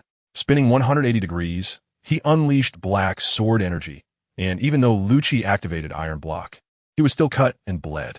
Time is running out. After Califa finished speaking, she jumped out of the window to escape. Kaku spun his legs like a top, unleashing gale feet, forcing Zoro to defend with all his might. Bruno used Moonwalk to dominate Luffy, opening an air door to escape. Seeing his companions leave, Lucci kicked out Stormfoot, instantly cracking the building. He grabbed Ice Mountain and jumped down, kicking down the wall as he left. Lucci regained his awareness, his body covered in dark injuries. Gritting his teeth, he threw Luffy out of the building and, together with Zoro, rushed to save the survivors. But some were still engulfed in flames. In the distance, CP9 watched the burning shipyard, and Lucci sneered, "Go find Frankie and steal the Pluton blueprint." Califa asked about the pirates, and Lucci disdainfully replied, "Dare to oppose the world government? They aren't qualified." The group quickly arrived at Frankie's shipyard, only to find it reduced to ashes with a few new graves. A middle-aged man sat in front of a grave, and Califa stepped forward to ask, "What happened to the people at the shipyard? Are they all dead?" The man lowered his head in mourning. "They're all buried beneath here." Lucci spoke up, his gaze towards the man becoming slightly menacing. "Who are you?" The man, named Ishii, did not respond but stood up with a cane. Kaku coldly said, "Mind your own business." As he prepared to attack, Ishii said, "I can feel that you are from the world government." Lucci immediately stopped his companions. Watching the blind man leave, sensing he was not simple, he instructed Bruno, "Open the door and check for bodies, but don't damage the ground." Bruno opened several doors in the ground and frowned after looking. "They're all burned to carbon. I can't recognize them." Califa shook her head. "Frankie isn't dead. His arm is metal." Lucci ordered, "Califa, go investigate that man from earlier. We're heading to the station." Kaku asked, "What if Frankie ran away?" Lucci affirmed, "He won't leave. He'll also go find those pirates." He pointed into the distance. "They'll take the sea train. Bruno, you go to the #1 shipyard." Meanwhile, Frankie was tied to a ship's mast with iron chains. After sneezing, he shouted, "If it wasn't you, let me go. I want to settle the score with Blackbeard." Ace squatted in front of him, laughing. "It's safer to keep you tied up. I'll deal with Blackbeard and help you get your revenge." Frankie continued shouting, and Ace signaled Urki, who approached and knocked him out with a punch. Chopper scratched his head. "This isn't good, is it?" Ace pushed Chopper forward. "You're the ship's doctor. Take a look at him." Chopper hurriedly took Frankie to the infirmary. Suddenly, Panda shouted, "Not good. The #1 shipyard is on fire." Just as Ace was about to use the transponder snail, it rang. Lucci was on the other end asking, "Where are you?" Sanji replied, "Near the commercial street. We were just about to look for you." Lucci said, "Don't come over. First, look for someone named Frankie." Everyone turned to the unconscious Frankie, and Panda asked, "Found him. Now what?" Ace took the call. "We have Frankie. What do you want him for?" After Lucci hung up the transponder snail, Urki quickly turned the ship's helm towards the #1 shipyard. When the golden vodka arrived at the shipyard, Lucci and the others were already waiting at the dock, where the factory was filled with injured workers and busy shipwrights. After Lucci explained the situation, Sanji urgently asked, "Did Robin go with CP9?" Lucci said gravely, "It looks like she was taken against her will. There might be a reason." Luffy shouted, "I want to ask her. If she was forced, we have to save her." Zoro shook his head. "We can't find them." Suddenly, Bruno emerged from the transparent door. "Iceberg and Robin are in our hands. Hand over Frankie." Lucci stopped Luffy. "I don't know about Frankie. Robin has betrayed the crew. What value does she have?" Bruno smirked. "We can use the extermination order against the Straw Hat crew." Panda exclaimed, "Extermination order?" Lucci explained, "It's a deadly order involving Vice Admiral Smoker and 10 warships." Bruno added, "It was Robin who exchanged herself for your lives." Sanji grabbed his collar. "What do you mean? She agreed to the terms to spare you from the extermination order." Aisha cried, and Nami sighed, "Robin hasn't betrayed us." Bruno pointed to the sea. "The sea train has arrived. Robin is headed to Eni's lobby." After saying that, he opened the door and left. "I advise you to give up on her." Luffy bowed to Lucci. "Please help save Robin. I'm begging you." Lucci jumped onto the ship. "Let's catch the train first." Darius shouted, "What about Iceberg?" Lucci replied, "I'll bring him back." The shipwrights bowed in gratitude. The golden vodka set sail. The sea was turbulent. Raindrops fell, and thunder was about to strike. The train stopped at the Blue Station, the entrance crowded with government personnel. A middle-aged man in black said to Robin, "Get on the train first. CP9 is coming. Behave yourself." Robin looked at him indifferently and slowly walked toward the train. Seeing this, the middle-aged man lost his patience and said, "Don't dawdle. Hurry up and get her on the train." Robin remained silent, walking towards the train entrance. The middle-aged man sneered. "After escaping for 20 years, you finally learned to behave. In a corner of the station, Usopp peeked out and quickly retreated. Robin looks like she's being coerced, but if she wanted to escape, she could. Suddenly, the station erupted in chaos. CP9 had arrived. Subordinates draped a coat over Lucci, and Bruno carried Iceberg behind them. Lucci coldly said, "Stop wasting time." Everyone board the train. CP9 all entered the train, and the government personnel immediately took defensive positions. Usopp saw familiar faces and instantly realized the shipyard was in trouble. He grabbed a mask from the roadside and ran away. Inside the train, Robin looked at the thunderous sky, unsure of what she was thinking. The announcement rang out. "The last train is ready." Khalifa asked, "Is the mission accomplished?" Lucci pointed to the sea. "Look, red-haired and the Straw Hat crew are chasing us." He ordered, "Depart early. Let's deal with them at Eni's lobby." As the whistle blew, the train sped away. The golden vodka was racing at full speed, its rear spewing steam. Lucci calculated, "We'll definitely catch up." Aisha added, "A tsunami is coming. The wind can fill it in 20 minutes. Chopper asked, "What is Eni's lobby?" Lucci explained, "It's the world government's arbitration court. Once you go in, you never come out alive." Panda curiously asked, "Isn't it called the Island of No Night? Is there no night there?" Lucci shook his head. "I've never been there. They say it's always daytime." They suddenly spoke up, and I mean if Robin isn't intercepted before Eni's lobby, will you confront the world government?" Luffy shouted, "Robin is my friend. If she's in danger, she's waiting for me. I will never give up." Ace laughed, patting his shoulder. "That's my brother. You must come back alive." He fist-bumped Lucci. "Captain Lucci, I'm counting on you. I owe you a favor." After saying that, he put on his cowboy hat. "Farewell." As everyone gasped, he shot into the sky in a burst of flames. Aisha suddenly shouted, "A ship is following us." Lucci took out his binoculars. Blackbeard's ship was in pursuit. The ship's emblem was 3 skulls, looking ominous. Lucci shouted, "Panda, give me the stuff." Panda pulled out a cloth bag, taking out a tool that instantly expanded into a 1-meter loudspeaker. Lucci took a deep breath and shouted with all his might, "Ishi." On the tall buildings of Water 7, the blind Ishi was sitting, and upon hearing the voice, he suddenly stood up and jumped from the rooftop. As he landed, the ground cracked like a spiderweb, and he dashed towards the source of the sound. At that moment, the tsunami arrived, and the massive waves crashed towards Water 7. Lucci and the others were far away, safe from danger. Blackbeard's ship slowed down, and Ace had already charged forward. Luffy shouted anxiously, and Lucci reassured him, "I found some help. They look strong." Zoro and Sanji were skeptical. The tsunami is about to swallow the city. Who can come? In the distance, a battle had already broken out on Blackbeard's ship, with flames and black smoke intertwining and explosions ringing out. Nami suddenly said, "What is that? A meteor or debris?" Aisha climbed up to take a look and exclaimed, "No, it looks like there's someone on top." Hearing this, Lucci and the others were shocked and immediately looked in that direction. With his observation haki, Lucci could barely make out a silhouette. The object was moving at an astonishing speed towards Blackbeard's pirate crew. Soon, as it got close enough, Lucci finally saw clearly, and he stood frozen, muttering to himself, "That guy is coming." "Who?" Panda asked. A man named Yishing sat cross-legged on a giant stone slab, seemingly able to control it as it flew through the sky. Blackbeard and Ace both paused, panting slightly as they stood on opposite sides of the sail, turning to look at the sudden appearance of the man. Yisheng landed steadily on the deck, but before he could steady himself, Basis charged at him. Despite his large size, Basis moved with astonishing speed, closing the distance of several meters in just 3 or 4 steps. He threw a powerful punch at Yisheng, the immense force shattering the raindrops around him as his fist flew forward. The sword, resembling a cane, that Yisheng held slightly unsheathed, and Basis immediately felt an irresistible weight pressing down on him, causing the deck to crack open beneath him, trapping his feet. Damn it, Basis thought, desperately trying to free his legs, but he heard the sound of the deck cracking constantly. With a loud crash, Basis fell into the depths of the ship's hold. Yet even at a distance from Yisheng, he could still feel a massive gravitational force pressing on his body. "Who are you? How dare you interfere with the Blackbeard pirates? You must be tired of living." The ship's doctor, Poison Q, raised his arm, seemingly preparing to pull something from his pocket. A hint of color returning to his pale face at the thought of causing the enemy to die in an explosion. Yisheng looked up at Blackbeard standing on the sail, pondering for a moment before speaking. "You must be the one who kills innocents. I can sense that dark aura."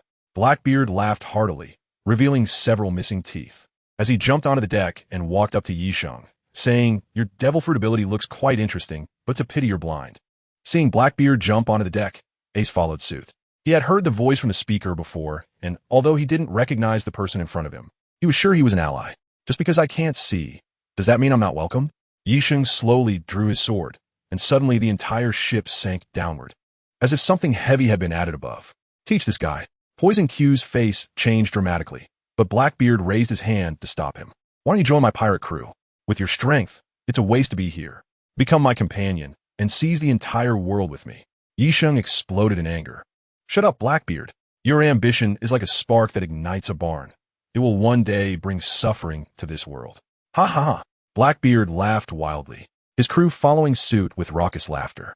He did not hide his ambition, gazing at the boundless tsunami, saying, "Even if I don't turn the world upside down, someone will do it because of the existence of this sea. As long as the sea exists, people will be drawn to their dreams like moths to a flame." Yisheng's expression turned serious. This guy was not only an ambitious man, but also far more cunning than he appeared.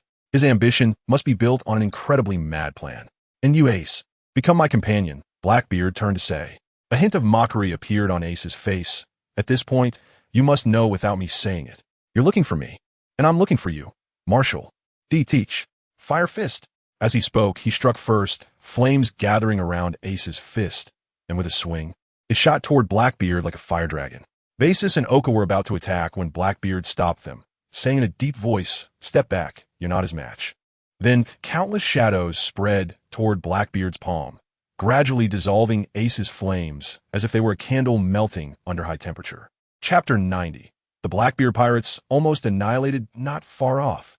Ace roared, flames igniting beneath his feet, and the blackened deck immediately spread out.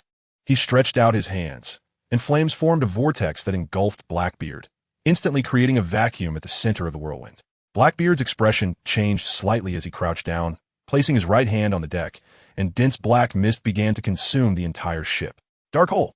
The flames released by Ace were quickly swallowed by the darkness. He felt as if his feet were sinking into a quagmire and immediately expelled a jet of flames beneath him, lifting himself into the air. "Ha ha, Ace, try this." Liberation.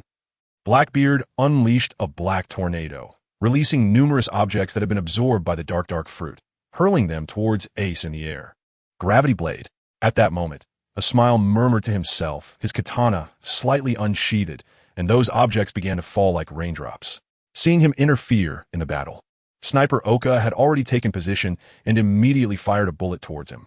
Unfazed, the smile's ears twitched, his eyes slightly opened to reveal pure white irises, and he calmly raised his hand to catch the bullet flying towards him. With a dull thud, as his fingers made contact with the bullet, ripples spread through the surrounding air. The smile released his grip, and the deformed bullet fell to the ground with a crisp sound. Seeing this, Ace launched several fireballs at Blackbeard, who dared not dodge for fear of damaging the ship, and he braced himself to block them all with his fruit ability, letting out several pained cries from the residual flames. "This won't do. The waves are too big." Oka's expression changed slightly as the nearby sea area exceeded their expectations, causing the entire ship to sway. As the tsunami intensified, the sporadic drizzle turned into a torrential downpour, and lightning intertwined, becoming increasingly uncontrollable. Especially since the battle had already caused multiple damages on the deck. Rainwater poured into the cabin through the breaches, and the accumulated water had reached knee height. Blackbeard, no longer as calm as before, realized that if they continued fighting, the entire ship would be destroyed and Navigator Lafitte was not on board. "Stop fighting, Ace. If we continue, once the ship sinks, we fruit users will have no way out." Ace smiled slightly, and with action made his choice, his arms suddenly spread wide, and the endless raindrops instantly evaporated into vapor, dispersing into the air with him. Great Flame Sphere. The flame spread out like a giant net, extending hundreds of meters, and countless water vapor rose into the sky, faintly forming a majestic deity figure. "What a joke, is this guy out of control?" Cold sweat dripped from Blackbeard's forehead as he exerted all his strength to release black mist, then shouted, "Shabash! Here I come." Shabash leaped out from under the damaged deck, rushing to Blackbeard's side, grabbing his body, his muscular arms bulging as he hurled him towards Ace. "I've waited long enough, Teach." "Flame Emperor." Just as the words left his mouth, Ace raised his right hand above his head, and countless flames gathered into his palm. quickly forming a fireball several dozen meters in size. Blackbeard was forced into a corner, his eyes filled with ferocity, his deep voice carrying a hellish chill. Dark water. The black mist transformed into flowing water, surging towards Ace's body. Ace refused to back down, the massive fireball bearing down like nothing. He pressed down hard towards Blackbeard's figure. The moment the flames made contact with the dark water, an unparalleled shockwave erupted, causing the already unstable sea to rise in huge waves towards the ship. Even though Ace dodged in time, traces of dark water still remained on his body, and he immediately felt weak, as if his abilities were unusable, being pushed away by the shockwave towards the distant sea. At this moment, the smile moved. He had refrained from intervening in the battle between Ace and Blackbeard. But now that it was ending, he sighed deeply. Gravity Blade, Fierce Tiger. A seemingly ordinary draw of his sword unleashed a purple energy wave that swept through the surroundings, leaving everyone frozen in place. The waves heading towards the ship twisted and collapsed under this attack, and with a loud bang, the water transformed into nothingness, leaving only countless splashes falling from the sky. The smile glanced at the stunned members of the Blackbeard pirates before drawing his sword, simply and clearly cutting down the ship's hull. Before the hull could fall, a flash of purple light on the smile's katana caused the thick ship's hull to float into the air. Sorry, I'm leaving first. Remember my name, Smile. After saying this, the Smile crouched down, several purple halos appearing above his head, and under the immense gravitational influence, debris from the surrounding deck began to float. He then quickly retracted his katana, jumped onto the hull, and under the control of gravity, flew towards the sea where Ace had fallen. Blackbeard looked at the severely damaged ship. His face darkened, fists clenched tightly, black mist seeping out from all over his body. Smile, I remember you. And of course your fruit ability. Suddenly, Blackbeard felt a hint of heat in the rain-soaked air, and he looked up in surprise. In the far sky, a massive meteor was descending towards their ship. The pressure it brought made the expressions of those around him turn exceptionally grim, wiping away the pride brought by becoming a Shichibukai. What a joke, being pushed to this extent by an unknown guy. Blackbeard spread his arms, laughing in fury as boundless darkness flowed from his fingertips. Black hole! A black sphere the size of a fist appeared in his palm, and Blackbeard hurled it towards the meteor above. The black hole was thrown beside the meteor, and its immense suction began to pull the meteor slightly off its original path. But even so, the meteor still fell onto the sea near the ship, and Blackbeard's severely damaged vessel immediately splintered into pieces. Once the water waves on the surface dissipated, Blackbeard and his crew found themselves standing on a piece of wood, rising and falling with the water flow. Poison Q, notify Lafitte to return early. Poison Q took out a din-din mushy and called several times but received no response. Seeing this, Blackbeard's eyes glinted with a chilling light. Chapter 91. Devil Sheriff Lafitte, the golden vodka, sailed smoothly through the waves as it moved further away from Water 7. The sea becoming less treacherous and the ship's speed gradually increasing. In the distance, a small boat floated quietly, where a pale-skinned man leaned on a cane, smiling as he watched the golden vodka approach. After a long wait, it was time to send you on your way. Lafitte suddenly leaped into the air, a pair of snow-white wings sprouting from his back, carrying him towards the golden vodka. Roji squinted, watching the man flying towards them, murmuring, "This guy is Lafitte." Nami suddenly spoke up, drawing everyone's attention. He was the navigator of the Blackbeard pirates, originally a security officer in the West Sea, but according to the wanted poster, he rarely made a move, and his level of strength was unknown. Roji nodded and looked around, saying, "We can't stop the golden vodka because of him, nor can we change our course, so our only option is to fight." "What do you mean?" Sanji asked solemnly. Roji smiled and said, "I'll stay and fight him here. Don't worry, once I defeat Lafitte, I'll catch up." "Let me do it. That guy isn't my opponent," Zoro interjected. "I'm doing this considering all aspects." Roji shook his head and turned to Panda, saying, "Panda, hand me the Mary." Panda quickly took out the Mary and handed it to Roji. Roji shook the miniature ship in his hand and smiled. "With the Mary, I can catch up any time. Besides, I'm also a navigator, so I can handle the ship." Before the others could respond, he forcefully threw the Mary into the sea and leaped into the air, drawing his sword and sending several sword waves towards Lafitte. Lafitte quickly dodged, giving the golden vodka a chance to break free from his pursuit. The propulsion system activated immediately, and under a powerful gust of wind, the ship distanced itself from this sudden enemy. As the ship was gradually restored to its original size in mid-air, Roji landed perfectly on the deck. "Take care, Captain Roji," Luffy shouted at him. Just then, a figure suddenly burst out from the cabin. Frankie, seemingly having heard Blackbeard's name, took advantage of everyone's distraction to sprint towards the Mary. Windjet. His backside suddenly inflated like a balloon, and a stream of air shot out from behind, propelling Frankie towards the Mary. Frankie is running. Sanji and Zoro exchanged glances, wanting to stop him, but the golden vodka was too fast, and in just a moment, the distance had widened. Chopper and Luffy's eyes turned into stars, and they both exclaimed, "So cool." Nami angrily punched their heads, saying, "That's clearly perverted. Not cool at all. Forget them. I believe Roji will come back, and those CP9 members won't let them go easily," Urich said solemnly. Zoro snorted, placing his hands on the 3 swords at his waist, eyeing the approaching sea train with eager anticipation. "Get ready. We might need to fight at any moment," Sanji said, cracking his knuckles and calculating the time. Roji looked at Frankie, who had landed beside him, and couldn't help but pinch his nose, saying, "What are you doing here causing trouble? You can't leave me behind." "I have to take revenge myself," Frankie said, making a strange pose with his sturdy arms and revealing a shiny gun barrel. "Let's take him down right here." Roji's expression remained unchanged, but he was somewhat shocked inside. Frankie appeared to be an oddly shaped ordinary person, but in reality, most of his body had been transformed into machinery. With his observation haki, Roji could clearly sense that Frankie's life force was exceptionally unique, making him feel strange about the alternative technology in the pirate world. "Wait."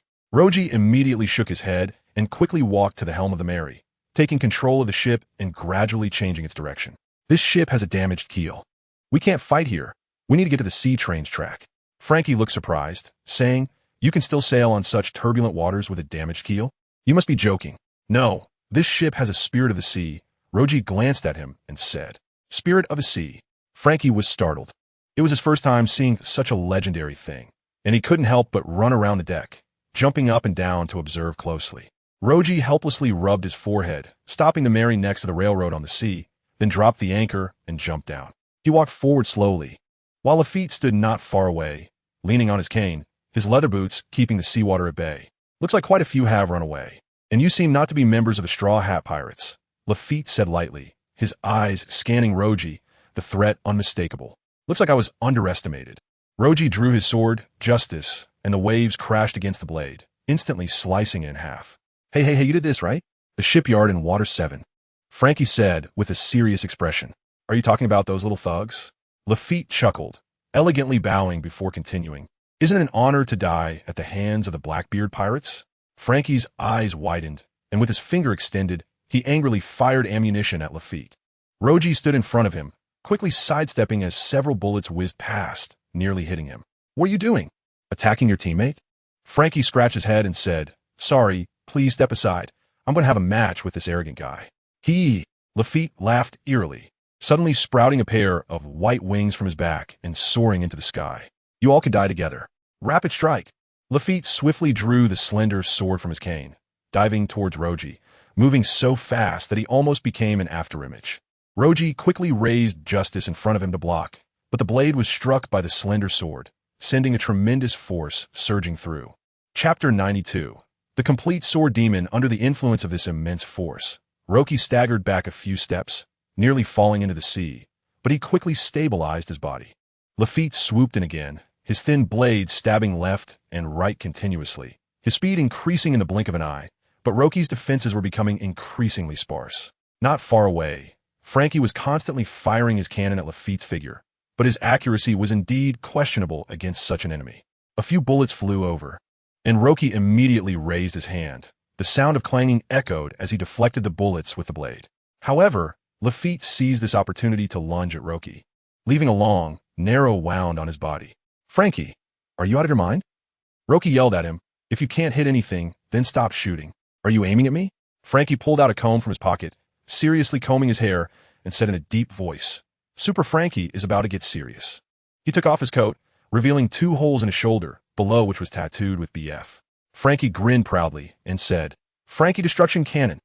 Immediately, the sound of machinery operating echoed, and his shoulders lifted, the 2 holes clearly resembling cannon muzzles. Just as Roki was about to say something, he heard the booming sound of cannons, and cannon fire shot out from Frankie's shoulders towards Lafitte, but Lafitte dodged them all one by one. Roki couldn't help but retort, "Aren't you the one who needs to aim? Is that so?" Frankie turned to look at Roki, and suddenly several cannon shots were fired towards him. Even though Roki dodged in time, the explosive shockwave around him still left him somewhat disheveled. This guy is completely messing around, damn. Roki helplessly distanced himself from Frankie's cannon fire, watching Lafitte, who was constantly dodging in the sky.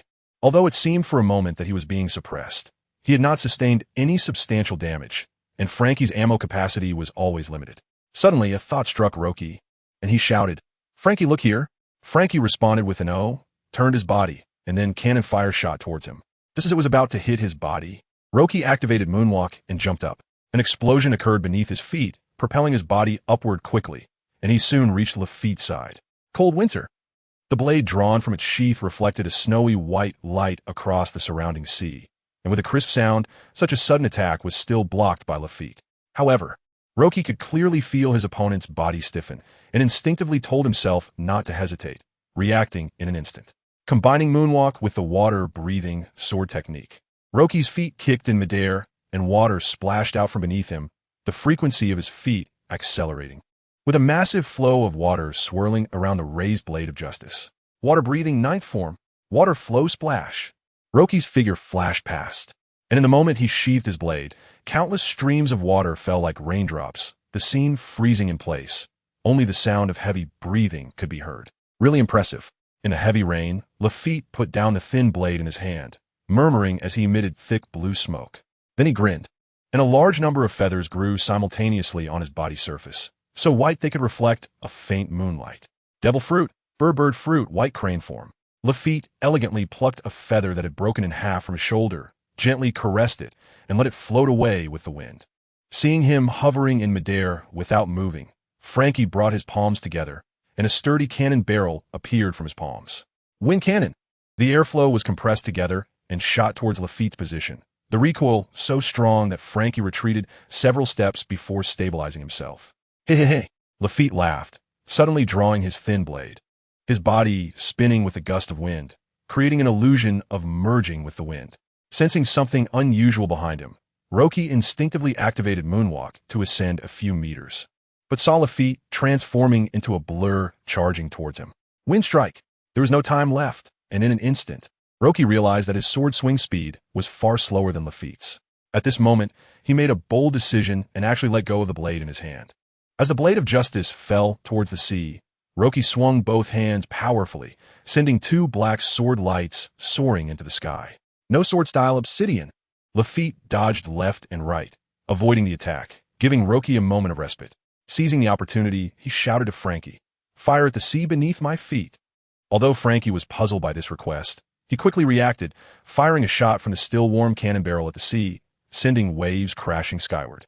Due to having eaten a devil fruit and being unable to touch the sea, Lafitte had to change direction and dive down from the sky towards Roki. "My strength is already weaker than yours. If I continue to play defensively, I won't have a chance," Roki said calmly, his body suddenly exerting force as he charged towards his opponent, having already discarded the blade, now in an empty-handed state. "You're playing with fire." Lafitte unhesitatingly collided with him, transforming into a white light that flickered, leaving wounds all over Roki's body. Blood dripped, but he did not give up, raising his right hand towards the sky in a gesture as if holding a sword. "Even if I am on the brink of death, my heart yearns for life." The sword comes. The previous violent explosion sent the blade of justice flying into the air, now falling towards the sea. Although Roki did not predict the position of the blade, he had a vague feeling in his heart. Now, his arm naturally reached out. As if plucking something from the air, Roki effortlessly grasped the hilt of justice, then closed his eyes. Second gear, sword demon. His consciousness shifted into a clone, this time not to the clone in the ghost world, but to the spirit world. In that fish tank, the ugly fish opened its lively eyes. Compared to Roki in the ghost world, the beastly nature within the ugly fish was far more intense. And in the instant of mutual transformation, it pushed the sword demon form to a brand new level. Due to the subconscious change, Roki's body also underwent strange changes. His muscles contracting, making him slimmer, and his back naturally arched. Roki opened his eyes, seeing only a sea of blood red, veins bulging around his eye sockets. His mouth stretching into an exaggerated grin, his tongue greedily licking his lips. Chapter 93. Sorry, my blade is fast. Lafayette's expression became serious, and at the same time, the phone bug in his arms rang, distracting his attention. In a split second, Rocky moved. He stomped heavily in the air, and with a loud crash. He lifted his blade, Justice, and charged at Lafayette. Clang! The strike was blocked by Lafayette's thin blade, but Rocky used the momentum to push forward, forcing Justice's blade against the guard of the thin blade, preventing his opponent from counterattacking. Lafayette quickly tried to withdraw his blade to escape Rocky's control, but that left him vulnerable. Rocky seized the opportunity. He stepped forward with his right foot, released the hilt with his left hand, and unleashed his no-blade style, sending a wave of black blade energy slicing toward Lafayette's neck. Lafayette froze for half a second as the shadow of death loomed over him, but he quickly regained his composure. In an instant, fine feathers sprouted around his neck. The icy blade energy pressed tightly against his neck, slicing through countless feathers and causing goosebumps to rise on Lafayette's skin. He then forcefully pulled out his thin blade, flapping his wings rapidly to distance himself from Rocky. In a safe position, Lafayette gasped heavily, the feeling of having escaped death making his whole body tremble. Seeing Lafayette's disheveled state, Rocky laughed nervously, his eyes fixated on his opponent, killing intent radiating from him almost palpably. One enticing prey. I want to tear you apart piece by piece. Lafayette instinctively took a step back, but then became enraged. Before he could say anything, Frankie seized the opportunity to fire several rounds. You annoying fly. A cold glint flashed in Lafayette's eyes as he touched the injury on his neck, his palm stained with blood. He roared and charged toward Frankie. Driven by instinct, Rocky didn't spend much energy trying to stop Lafayette, but instead adjusted his state according to the optimal choice. However, he didn't notice that the full concentration breathing technique in his sword go state had unknowingly changed slightly. Although the change was very subtle, it was indeed real. A flash of white light passed, and Lafayette's figure darted through Frankie's body before he returned to midair. Frankie collapsed onto the railway, his body drained of strength, unconscious, with a massive wound on his chest, revealing glimpses of circuitry inside. Hey. Seeing Lafayette back in front of him, Rocky licked his cracked lips, his body itching for action. You, truly terrifyingly strong. What kind of beastly consciousness is this? Thanks for the compliment, but it still won't change your path to death. Rocky hesitated not at all, his legs bursting with immense power as he charged at his opponent, wielding Justice with wild, unrefined slashes. Lafayette hurriedly raised his thin blade to block the attack, his arms going numb, blood seeping from his palms. As Rocky relentlessly swung his katana down, all that remained in his state was a mad desire to attack. Sparks flew as the two blades clashed. Why don't you join the Blackbeard pirates and conquer this world with us? Lafayette suggested, but unfortunately for him, his plan fell flat. Rocky had no distractions in his mind, only a burning desire to kill. Only by slaying the enemy could he quell these flames. Just die by my blade. Let me show you this move. Water breathing. Countless streams of water gathered on the blade's edge. Unlike before, as Rocky swung the blade from bottom to top, these streams of water extended from the edge. Soon, they spread around him, the ends of the flowing water transforming into the heads of pythons, their fangs bared as if they were real snakes. A look of unnatural fear appeared on Lafayette's face, but instead of dodging, he quickly spread his wings. A gust of sea wind swirling around him. Flying feathers. Lafayette's body began to spin, feathers shooting from his body toward Rocky, densely packed without a single gap. Rocky's expression remained unchanged as he twisted and turned, dodging the feathers he could, and taking the smallest amount of damage from those he couldn't, quickly closing in on his opponent. Third form, flowing dance. With a powerful swing of his katana, Rocky's figure transformed into an afterimage, appearing before Lafayette. Streams of water shaped like pythons detached from the blade's range, heading toward Lafayette's body. Modify water prison. Water snakes covered Lafayette's entire body, forcibly immobilizing him in place. No matter how hard he struggled, he couldn't break free from this binding in a short time. Rocky stood in the air with a half-smile, his body covered in wounds dripping with blood, but he felt no pain. Instead, he entered an unprecedented state under this stimulation. Then Rocky took a deep breath, spending nearly 10 breaths of time. It seemed that his breathing technique had reached a bottleneck before transformation. When he exhaled the air from his lungs, the white mist extended nearly a meter in length. If you kill me, the Blackbeard pirates. Under the binding of these water snakes, Lafayette's body oozed a large amount of blood, and his face grew increasingly pale. Water breathing, fifth form. Rocky smiled as he half-raised Justice. a water dragon materializing and wrapping around the blade's edge. At the moment he bowed his head, a faint dragon roar could be heard in the air. As he stepped toward Lafayette, his body suddenly surged forward several meters, and in just a few steps, Rocky was within 5 steps of him. Life flow. The two brushed past each other, and Lafayette murmured as he realized, "I'm not dead." At this moment, Rocky's consciousness had returned to his original self, and he replied, "Sorry, my blade is fast. Even if your head is severed, it takes a moment for the blood to spray out." Rocky sheathed justice, and behind him, a head flew into the air. Just as he said, after he had walked far away, blood finally sprayed from Lafayette's neck. As he landed back on the railway, Rocky's whole body emitted the sound of bones cracking. "This is really exaggerated. If the state continues for another 10 minutes, my body will be on the verge of collapse." Rocky felt his whole body ache and weaken. Even his gums bled, and after spitting out a mouthful of blood, he headed toward Frankie's fallen position. Chapter 94. The legendary blueprint of the underworld King Rock slowly approached Frankie and squatted down in front of him. The injuries on Frankie were at least as severe as his own, with the worst possibly being damage to some circuits that caused him to lose consciousness. Straining to lift Frankie's body, Rock immediately felt as if his muscles were about to tear apart. He was already at his limit and almost lost his breath, nearly passing out. "How much does this guy weigh? Is it 500 pounds? Frankie, how much stuff did you cram into your stomach?" Rock complained as he carried him onto the Mary, then laid down on the deck, gasping heavily. At this moment, his body had started to send warning signals, every cell craving energy. There should be some food left in the ship's cabin that he hadn't had time to take out. And just as he was planning to fill his empty stomach, Frankie suddenly sat up.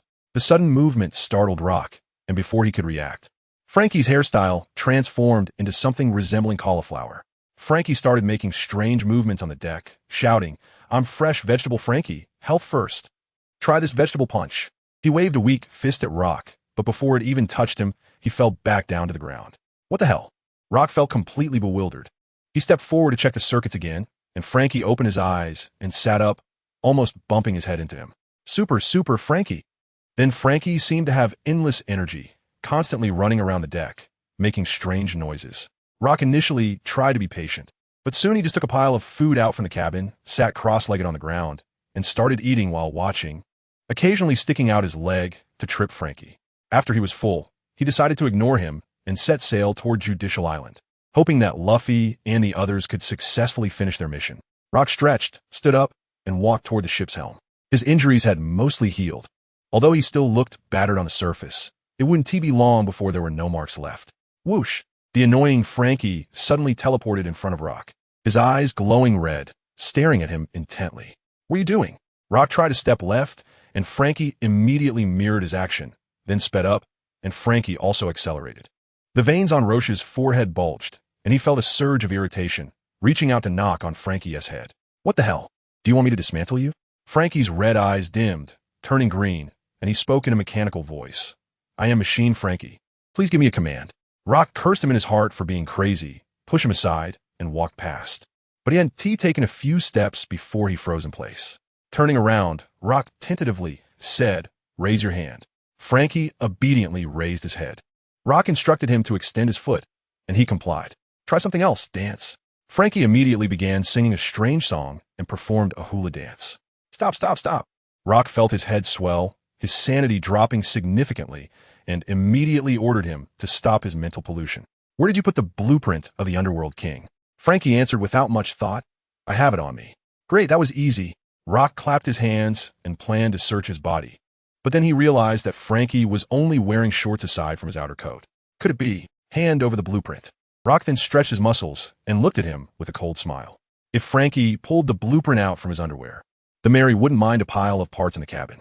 Fortunately, Frankie didn't actually hide it there. He simply pressed a switch on his abdomen, and his stomach opened up, revealing a thick stack of blueprints. Rock immediately became interested, guiding the Mary towards Judicial Island while examining the blueprints. He had to admit that he couldn't understand a single word on them. Without any knowledge of ancient texts, Rock couldn't decipher the information about the Underworld King. But since it was a blueprint, it couldn't just be text. There were also many drawings depicting the appearance of the Underworld ship. "My God!" Rock couldn't help but exclaim. The Underworld King was as large as an island, with enough capacity to accommodate tens of thousands of people. Not to mention its astonishing weapon system. What a joke. Shouldn't more advanced development lead to more advanced weapon systems? How is this world so completely opposite? He finally understood why the Underworld King could supposedly destroy an island with a single shot. This extremely complex weapon system, if realized, could indeed dominate the entire ocean. The most crucial part of the Underworld King was its energy system. Supporting such a massive size and powerful weapons required an absurd amount of energy every second, something he couldn't even begin to imagine. However, to verify the authenticity of the blueprints, he needed to translate all the ancient text, and with Yurig's half-baked skills, it definitely wouldn't work. His only hope was Robin. With that thought, he immediately adjusted the sails and increased the Mary's speed. If they really couldn't save them, it would mean losing the only chance to create the Underworld King. As a shipwright, Rock was itching to build the Underworld King. If he couldn't make it, he would probably regret it for life. He spent the remaining time copying the blueprints of the Underworld King. The advantage of having the spirit of the ship, the Mary, became evident. He didn't need to adjust the course himself, as it would naturally make fine adjustments, shifting his consciousness to the ghostly world under instinctive control. Roche's precision in manipulating his body was nearly perfect, allowing him to perfectly replicate the blueprints in a short time. Still feeling insecure, he copied them again in the ghostly world. Shimmy looked confused, thinking Rock was planning to write some swordsmanship secret, but was surprised to see him writing a bunch of incomprehensible things. Phew! Exhaling, Rock returned the original blueprints of the Underworld King to Frankie, who, upon receiving the command, placed the blueprints back in their original position. Repair your damage. Rock then instructed Frankie, who immediately had a flash of green light in his eyes and rushed into the cabin, where Usopp had left plenty of tools, quickly starting to repair himself. Chapter 95. Confrontation on the sea train in the highest room of Judicial Island. A man with a hideous face and a strange mask was voraciously eating a medium-rare steak from the dining table, blood mixed with half-cooked beef oozing from the corners of his mouth. The room was extravagantly decorated, and beside him stood several personnel from the world government, with a white elephant, taller than a person, quietly standing in the corner of the office. The man's name was Spandam, the chief of the world government's secret intelligence agency CP9 and the surface-level manager of Judicial Island. He greedily licked his lips, veins bulging on his forehead, his eyes filled with brutality, as he said while eating, "An unparalleled opportunity has come." Spandam paid no heed to his subordinates around him, speaking to himself. "Thanks to Akiji giving me the opportunity to launch the demon-slaying order. Haha, right, Vingo Fried?" He glanced at the white elephant beside him. The elephant seemed to respond to his call with a few strange trumpeting sounds. 5 vice admirals from the Navy headquarters and 10 warships. There's no stronger alliance than this. At this point, Spandam laughed arrogantly, bits of beef flying everywhere on the table. After 20 years of tracking, Nico Robin has obediently fallen into our hands at CP9. And we've also caught a disciple of Tom, who has the blueprints of Pluton. The remaining one seems to be a fish in a barrel. A gleam shot from Spandam's eyes, and his tone was filled with ambition. Though this world is vast, the 2 items capable of reviving ancient weapons are already on their way to Judicial Island. The military power capable of destroying the world will be mine. He paused here, but the implication was clear. Spandam pulled open the floor-to-ceiling curtains of the office and gazed out at the boundless sea, as if he could see the sea train carrying his ambitions. The sounds of machinery and whistles intertwined, creating a deafening roar in the silent train carriage. A half-person-sized golden vodka quietly approached the rear of the sea train. What should we do now? Through Urki's navigation, the golden vodka had already come within 10 meters of the sea train. Under Panda's control, the golden vodka shrank to just enough space for everyone to stand. Even Urki could only squat on the ground, manipulating a helm the size of an ordinary person's arm. Everyone squeezed together. "Let me punch this train to pieces." Luffy was itching to move, stretching his limbs. Nami punched him on the head angrily, saying, "What are you thinking? If you destroy the sea train, how will we explain it to the shipwrights in Water 7? What impact could that have? I feel like I could slice this carriage in half with one blow." Zoro also looked eager to try. Sanji, hearing this, was furious, his head colliding with Zoro's. "Listen here, green algae head, if this train gets damaged and Ms. Robin gets a scratch, I will kill you, you know? What? You want to try me?" Zoro was equally unyielding. "Come on." Just as the tension between the two escalated, Nami pushed through the crowd and quietly walked to their side, then rolled up her sleeves.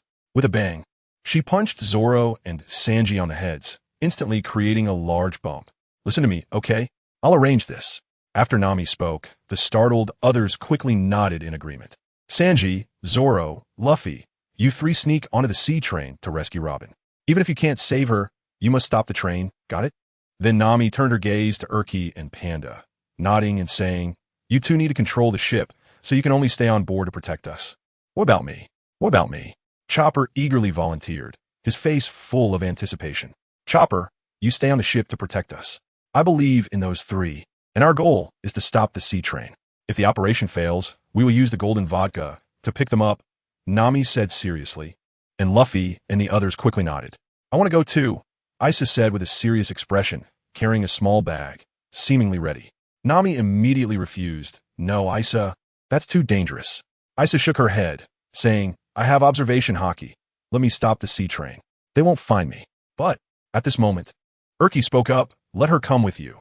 The Scipians are born warriors, and Isa's observation hockey is probably the only one on the entire sea train. Trust in Isa's strength. Luffy and the others looked at Isa, and she stubbornly nodded. Don't worry, Miss Nami. I'll protect Miss Isa. I will definitely protect her with my life, Sanji said, his eyes turning into heart shapes. Zoro twitched the corner of his mouth and was the first to step to the edge of the ship, 1 foot on the railing. All right, I'm going first. After saying that, he leaped up and jumped outside the rear carriage of the sea train, drawing his katana and forcefully slashing through the door seam. Then pushed it open and walked inside. Seeing this, Sanji immediately jumped onto the sea train with Isa. I'm going, Luffy said, adjusting his straw hat and lowering his voice. Nami said worriedly, it's all up to you guys to save Robin. Luffy grinned widely, replying, I'll definitely bring her back. Robin is our companion. We will never give up on her. After Luffy entered the sea train, the golden vodka drifted away from the tracks, closely following on the sea surface at a distance. Inside the front carriage of the sea train, for CP9 members, including Lucci, sat upright in their seats. It's about time, right? Lucci glanced at his watch and said, it's about time. We need to deal with those pirates before we reach Judicial Island. Kaku nodded, standing up first and walking toward the door. Lucci gave him a glance and said, no rush, Kaku. Don't forget, there are also many Navy personnel in the back carriages. Let them wear these guys down a bit. Also, Khalifa, notify them to reduce the speed of the sea train. Nodding, Khalifa stood up and walked toward the front carriage of the train. Kaku sat back down, and silence fell over the carriage. Chapter 96, Justice by T. Pinned in the last carriage of the sea train, the world government personnel lay unconscious all over the floor, and the last remaining person was clearly terrified, backing away against the wall with a pale face. Sanji took out a cigarette, lit it, and walked slowly towards him. So you really don't know where Miss Robin is? I. The man trembled in fear. Forget it. Asking you is useless. We might as well search through each carriage, Sanji said. Neck meat. Sanji suddenly delivered a high kick, and the moment his toes touched the thug, he used his waist strength to spin and kick him up to the ceiling. Fried meat. After taking a deep breath of smoke, Sanji landed perfectly. Just as he maintained his stance, Luffy and Zoro pushed him aside, preparing to open the next door. Come on, we can disguise ourselves as world government personnel. Just change into their clothes. Sanji squatted down to check the unconscious people on the ground. Zoro said excitedly, forget it, I want to fight my way through. Those CP9 guys were indeed tough last time, but I studied the 6 styles with Roji, and this time I'll show them what I can do. Green algae head, can you use your brain a little? Sanji said nonchalantly. Hey, what are you talking about? Zoro's mouth twitched, and the two began to bicker again. Luffy burst into laughter, looking like he was enjoying the show, sitting nearby and clapping his hands in delight. Aisha pinched her nose and couldn't help but speak up. Is this really okay? As far as I can see, the next carriage is full of people. Did you hear that, green algae head? Keep your voice down. Why the loud noise? Sanji said angrily. Zoro chuckled coldly, unwilling to back down as he raised his voice. Idiot chef, do you want to be discovered? Do you know we're sneaking onto the sea train? I know, of course. That's why I want you to be quiet. The two argued fiercely, and Aisha tried to intervene several times but was outmatched. At this moment, the next carriage was filled with Navy personnel, all looking back at the door with puzzled expressions. A tall, thin Navy officer walked towards the door with a long knife in hand. Colonel Penn, it seems something has happened in the last carriage. A Navy soldier saluted him and said. At this time, Penn released his grip on the door handle, turned to the soldier, and asked, what happened to your arm? Colonel, I was bitten by a bug just now, and it got like this when I scratched it, the soldier said, surprised. The wound on his arm was indeed just a normal scratch. Without hesitation, Pin tore a piece from his cloak and handed it to the soldier. Use this to bandage it. Seeing this, the soldier's eyes couldn't help but well up with tears as he said gratefully, "But that's your cloak." Pin shook his head and said nothing, and his subordinates looked at him with admiration and affection in their eyes. Just then, the carriage door was kicked open, and Zoro and Sanji walked in directly, followed by Luffy. They walked towards the next carriage as if no one was around. "Stop." Pin drew the long knife from his back and walked towards Luffy and the others. "Are you the intruders on the sea train? To avoid disrupting the train's normal operation, please stop and accept the Navy's judgment." "Oh, I thought there were only world government people on the train." Sanji glanced at Pin and said. Pin's skeletal face was filled with seriousness as he instructed his subordinates. "You all retreat to the last carriage. I'll handle this." "But Colonel Pin, how could I leave you alone?" "Sir Pin, this is an order." Shaking his head, Pin appeared exceptionally stubborn. From their appearance, he had already recognized the identities of the three in front of him and knew that with his subordinate strength, they were no match for these three. The Navy personnel had no choice but to retreat, and soon the entire carriage was left with just the four of them, while Aisha managed to sneak out thanks to her observation haki and small stature. Zoro nodded, seemingly satisfied with the opponent before him, and after glancing at the long knife in Pin's hand for a few seconds, he said, "I'll handle this Navy officer. You guys go ahead." Luffy and Sanji immediately moved forward, and as they brushed past Pin, a flash of blade light shot from his hand, causing them to hurriedly retreat. "Sorry, I can't let you leave. Justice cannot yield even a bit." Seeing this, Zoro met the blade light head-on, blocking Pin's attack. Luffy and Sanji immediately rushed towards the door. But as soon as they opened it, Pin swiftly moved to block the entrance with his body. Don't even think about moving forward. Right angle flash, Pin's air slash. A straight blade light shot towards Luffy and the others, and Zoro immediately drew his sword, three swords instantly in position as his body turned, muscles in his arms bulging. Three-sword style, Tiger Hunt. Pin's great sword collided with Zoro's three swords, and a tremendous force transmitted from the blades, but his feet remained firmly planted on the ground, not moving an inch. After forcefully taking the blow, Pin continued to counterattack Zoro, but his swordsmanship had no hidden tricks coming straight at him, and soon there were signs that he was being read by his opponent.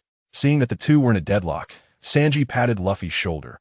"Hey, look up." Luffy quickly looked up and saw a ventilation duct above them. Sanji kicked it, revealing a passage to the outside world. "Let us go, let us go." Luffy and Sanji climbed up the vent and quickly squeezed out. Seeing this, Pin shouted anxiously, "Don't even think about leaving. Taste my strike." His hands quickly slashed, sending straight lines of blade energy towards Zoro, but they were all deflected one by one. "Too ridiculous. Why don't you move? You're underestimating me." Anger surged in Zoro's heart as he gripped the handle tightly, a phantom image of a fierce tiger appearing behind him, and then he slashed fiercely at Pin. Three-sword style, Tiger Hunt. This strike was one that Pin could easily dodge, but for some reason, he chose to take it head-on. Under Zoro's powerful blade energy, a tear appeared in his iron armor. The two began to exchange blows rapidly in the cramped carriage, but because Pin did not move, he gradually fell into a disadvantage. Zoro swinging his sword with increasing force. Before long, Pin fell to the ground, blood gushing from the wound on his chest and soaking the floor. Zoro stepped over his body and continued to move forward, but after only a few steps, a bloodied hand gripped his ankle tightly. Chapter 97. The story that Zoro and Pin must tell I'm not dead yet. You can't step into the carriage. Pin gritted his teeth, covered in blood. Zoro tried to shake off the hand gripping his ankle, but the strength was immense, and he couldn't break free for a moment. "I really will kill you," Zoro said with a grim face. This Navy man gave him the impression of a stubborn old fool, refusing to budge an inch even after being severely injured. Clearly not weak enough to fall into such a disadvantage so quickly. "Then go ahead and kill me. As long as I'm alive, I won't allow myself to fail the Navy's duty." Pin tightened his grip on Zoro's ankle, his knuckles turning slightly pale. "Fine, if that's the case. I'll have to send you on your way." With time running out and unable to easily get free, Zoro decided to take action. He raised his sword high, a menacing aura radiating from him, and as he swung down, the killing intent almost became palpable. But before he could strike, the sound of metal clashing rang out as a long sword descended from above, blocking Zoro's attack. A familiar voice called out, "Zoro, let him go for my sake." Zoro quickly looked up to see Roach poking his head out of the vent, having blocked his attack. Seeing Zoro stop and sheath his sword, Roach jumped down from the vent. At this time, Besides the golden vodka ship following the sea train, there was also the Mary, which was now being piloted by a repaired Frankie. This guy. Upon seeing the newly arrived Roach, Penn seemed to recognize him, his eyes narrowing. As a member of the Navy, the most unacceptable thing for him was a traitor. I didn't plan to kill him, but this guy is holding on too tightly. Zoro shrugged. To be honest, he does look a bit like Aokiji, Roach said, stroking his chin. Zoro rolled his eyes, knowing that this guy only recognized people by their features. If a green-haired person stood next to him in front of Roach, he would probably mistake them immediately. I'll help you. Roach nodded naturally, then swiftly yanked down half of Zoro's pants, allowing him to break free. What are you doing? Are you looking for death? Zoro's forehead was throbbing with veins, feeling a bit cold with one leg exposed. I didn't expect your legs to be so white, Roach laughed, but when he saw Zoro's 3 swords at his waist all drawn, he wisely kept his mouth shut. Let's go. Don't worry about him. Roach beckoned Zoro to the next carriage. Not a chance, you guys. Seeing them open the door and enter, Penn surprisingly struggled to get up from the ground, his heavy breathing making his face even paler. Staggering, he gripped his sword and moved forward, blood dripping onto the ground, forming a pool. Roach shook his head slightly. Sparing his life was merely for Garp's sake. If Penn continued to cling on, there would be no choice but to take action. Stop. Roach's sword Justice was slightly drawn, and a cut appeared on the floor in front of Penn. Without hesitation, Penn stepped over the cut, raising his sword high, preparing to strike. Ah! Roach sighed lightly, gripping his sword tightly and drawing it fiercely. Several light bulbs in the carriage shattered instantly from the wind pressure. With a swish, Roach drew and then sheathed Justice back in an instant. Penn maintained his raised sword stance, but the sword in his hand was now broken in 2, the cut perfectly even. Even so, I must stop you, Penn shouted without hesitation, charging at the 2 with his broken sword raised. Roach, surprised, drew Justice to block his strike. Initially, he didn't understand what made this Navy man so special to earn Garp and Bogart's respect. But now it was clear that his willpower was indeed that of a strong person. If the prisoner I'm escorting is released again, I don't know how many innocent people will have to bleed and cry, Penn shouted, seemingly forgetting his severe injuries and pain, swinging his sword faster and faster, while Roach simply blocked, his expression becoming somewhat complex as he watched. I will tell everyone that in this unequal world, justice still exists. With Penn's words, his originally straightforward swordsmanship began to change, becoming faster and introducing angles, no longer just horizontal and vertical slashes. Roach remained unfazed, facing an injured man. He only held his sword with one hand, making low-amplitude, gentle swings to block all of Penn's attacks. Even if my hands and feet are severed by you, I will never give up, because my duty is to protect the safety of innocent civilians. Penn, crazily swinging his sword, had blood seeping from his hands, and now only his incredibly resilient willpower sustained him. Interesting, Roach said with a slight smile, then suddenly jumped back away from Penn. If you want to uphold so-called justice, then live on, Colonel Penn. Only by living can you realize your ideals. After saying that, Roach, under Penn's shocked gaze, slashed down towards the ground, severing the entire carriage. The carriages where Penn was located detached from a sea train. He looked at the smiling Roach and shouted, I'm a Navy colonel. I will not live a coward's life. Then Penn leaped from the broken carriage onto the tracks, chasing after the sea train, though at his speed. There was no chance of catching up. Roach turned to Zoro and asked, that sword you used, the Soul S true form, is it still usable? It's okay. I managed to use it. Why? Zoro replied, can I borrow it for a few days? Roach smiled. Zoro immediately unsheathed the sword and threw it to him. If you want it, then it's yours. Thanks, Roach said, drawing Justice, taking a few quick steps and forcefully throwing the sword. Justice cut through the air, perfectly landing in front of Penn, stopping him in his tracks. Penn, this is for you. Remember the name of this sword, Justice. As the sea train quickly disappeared from Penn's sight, he stood dazed in place for a long time before pulling Justice from the tracks. Roach, I remember you. I won't let it be like this next time. Chapter 98, The Charm of Men, is always inadvertently emitted, truly heavy justice. Zoro looked at the black that was once Pone. Indeed, but we are not at ease either. Roji slightly nodded, jumping from the broken part to the top of the train, and Zoro followed suit. After truly witnessing Pone, Roji couldn't help but have strange thoughts in his mind. If he became one of Pone's subordinates, he might become an excellent Navy under his influence. However, Roji quickly threw this distraction aside. Not long after they stepped onto the train's roof, they saw a strangely looking young man sitting on a bench in the distance. His appearance was somewhat fox-like, with long eyes and eyebrows that curved like scimitars. The man had his feet propped up, seemingly waiting for something. "I am a CP9 newcomer waiting for you. Sea Weasel Nero, I've been looking forward to this for a long time. Roji and Zoro, right?" Zoro drew the remaining 2 swords from his waist, frowning as he asked, "Where are my 2 previous companions?" Nero smiled, his tone filled with gloating, and said, "Of course, they were stopped by my seniors. I don't even know which carriage they're fighting in now." "Is that so? But how did you get to the roof?" Roji was still confident in Luffy and the other strength and didn't worry too much. Nero replied indifferently, "After all, you pirates are too slippery, all thinking of taking shortcuts. I knew you would come to the roof." Roji turned to look at Zoro, saw him ready to attack, and sheathed his slightly drawn sword, continuing to walk forward without stopping. "Since you want to make a move, then this guy is up to you." Zoro nodded slightly, his eyes fixed on Nero's figure. "Are you underestimating me a bit? Even if you can defeat Pone, it doesn't mean you can get past me. After all, I'm not as rigid as he is." Nero watched Roji ignore him, clapped his clothes, stood up from the bench, and quickly moved while turning his body. He transformed into an afterimage and charged at Roji, kicking with his right leg at an extremely swift speed. However, Roji remained as calm as water, not even glancing at Nero, just expressionlessly taking small steps forward. Just as Nero's attack was about to land on Roji, Zoro suddenly appeared between the two, crossing his 2 swords in front of his chest to block the attack. "It's up to you. I'll go ahead first."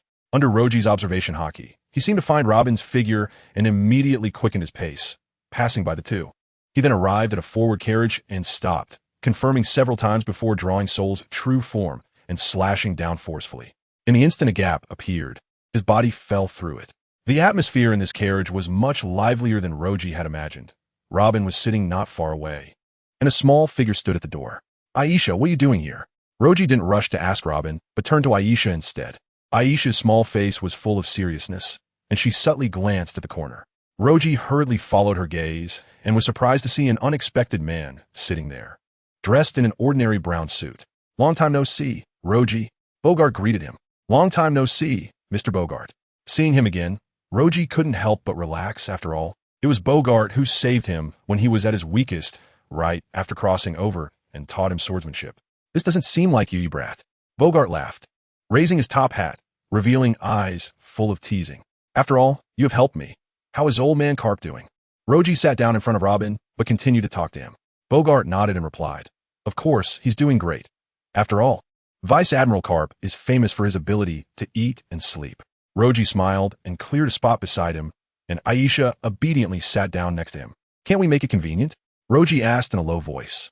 Bogart snorted coldly. "Of course, but the premise is that your sword is sharp enough."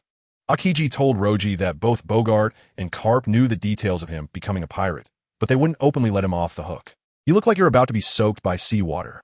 You can take a break first." Bogart took off the sword at his waist and began to carefully wipe it with a piece of old cloth. Roji lightly responded, focusing his attention on Robin, and seeing her indifferent to his appearance. He couldn't help but speak up. "Robin, everyone is looking for you, besides our Red Star pirates. The Straw Hat pirates have already arrived. Luffy, Sanji, and Zoro have boarded the sea train. It's only a matter of time before they find this carriage." Sweat beaded on Robin's forehead as she began to feel anxious. "Why are you doing this? Didn't I part ways with you? I said I wouldn't return to the Straw Hat pirates. We already know your reasons for doing this." Roji's words broke down Robin's last line of defense. She lowered her head, biting her lip, and said with a serious expression, "No.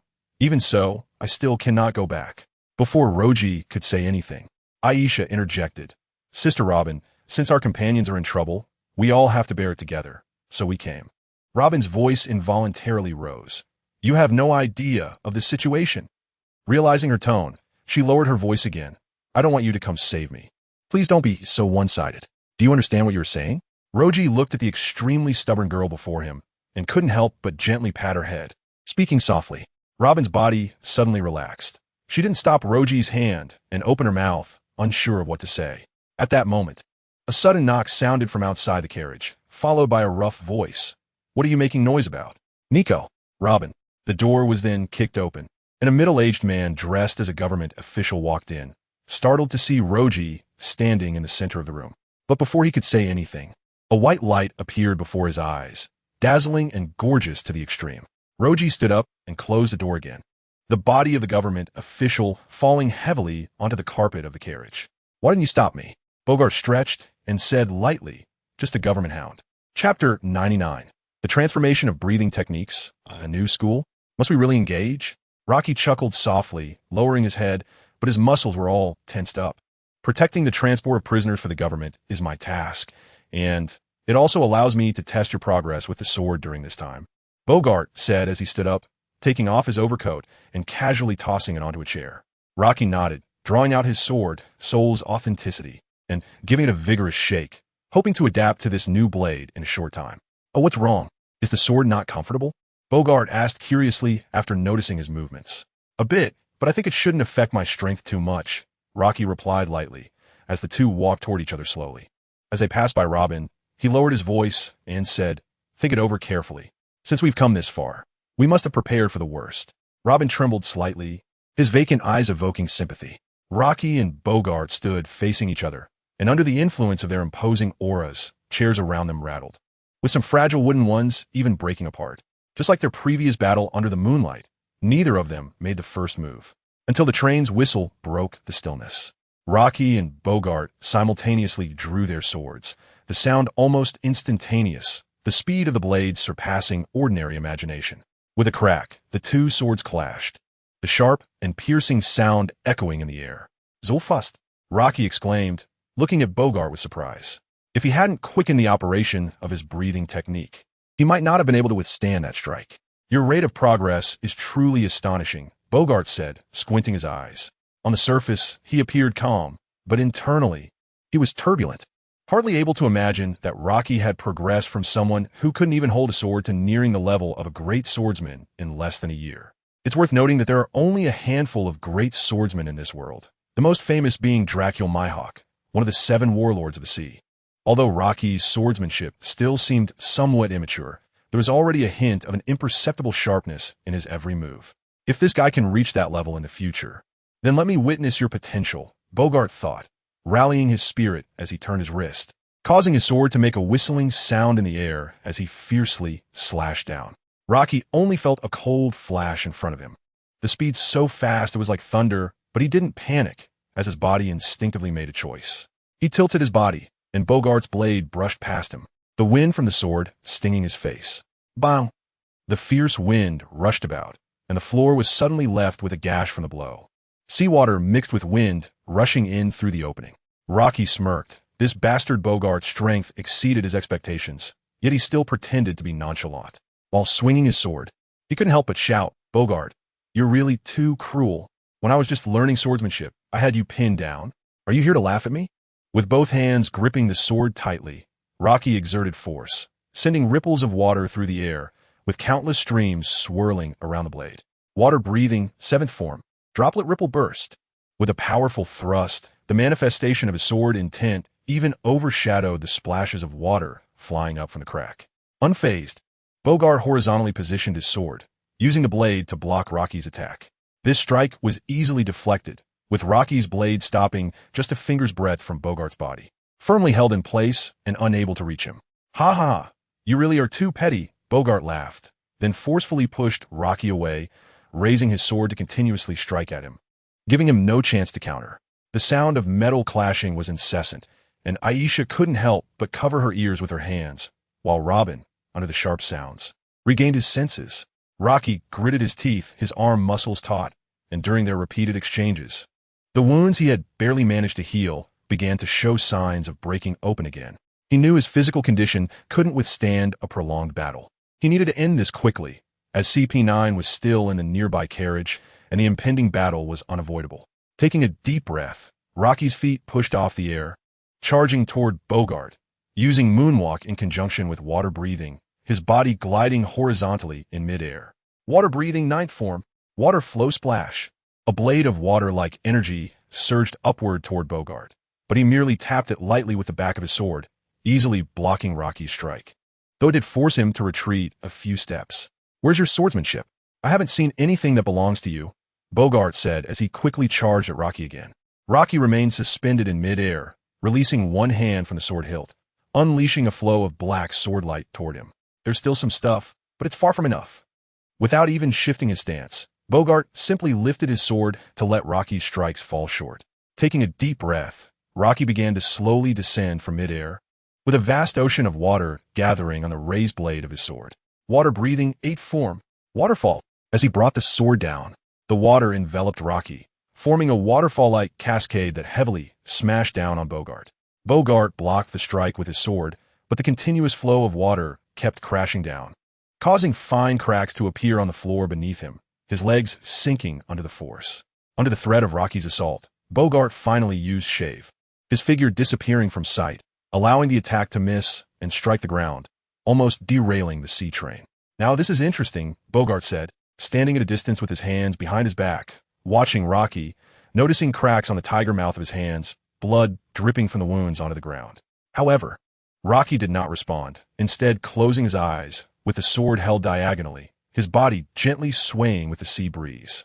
The carriage's glass reflected the moonlight from the sea, casting it upon Rocky, and with his inhalation, whether it was Bogart's illusion or not, it seemed like he was absorbing the moonlight into his mouth. Taking a step forward, he raised his sword, as silver-white moonlight gathered on the blade, and Rocky's footsteps quickened with his eyes still closed. His breathing technique had undergone a complete transformation, and water breathing had evolved into an entirely new breathing technique. Chapter 100, Breath of the Moon. In the eyes of the two spectators, Robin and Aisha, Rocky, holding a katana, was bathed in moonlight, as if aided by the gods. As he continuously inhaled and exhaled, the moonlight within the carriage was completely drawn to him. When Rocky raised his katana, an astonishing phenomenon appeared behind him. A vast ocean emerged within the carriage, the sound of waves echoing incessantly. Bogart halted his steps, feeling pressure from Rocky for the first time, but there was also a hint of excitement. His arms, holding the katana, unconsciously turned black. Under his instinctive warning, Bogart activated his Busashoka Haki. At this moment, he regarded Rocky as a true opponent, not just a junior, and his grip on the sword changed. His body tensed up from relaxation. He didn't know when he had become so serious. With a slight sigh, Bogart squatted down, and suddenly the entire floor collapsed, his figure turning into an afterimage and vanishing. "Be careful." Robin covered her mouth, unable to help but remind him. Meanwhile, Rocky maintained his original stance, only opening his eyes as he calmly turned to glance in Robin's direction. Then, the katana he raised began to swing, and a wave appeared on the ocean behind him, growing larger as he pressed down with the blade. Breath of the Moon, first form. Wave cutting. Bogart's figure reappeared before Rocky, slashing at the katana in Rocky's hand with incredible speed, yet not attacking his body. Bang! The sparks from the clash lit up the carriage momentarily, the blade's aura resembling relentless waves, crashing one after another.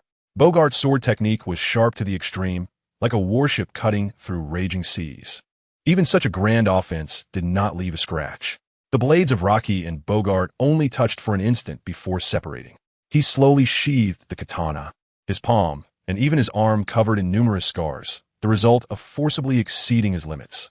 Bogart, having activated his Busashoka Haki, fully absorbed the attack, but he dared not let the force concentrate on the katana.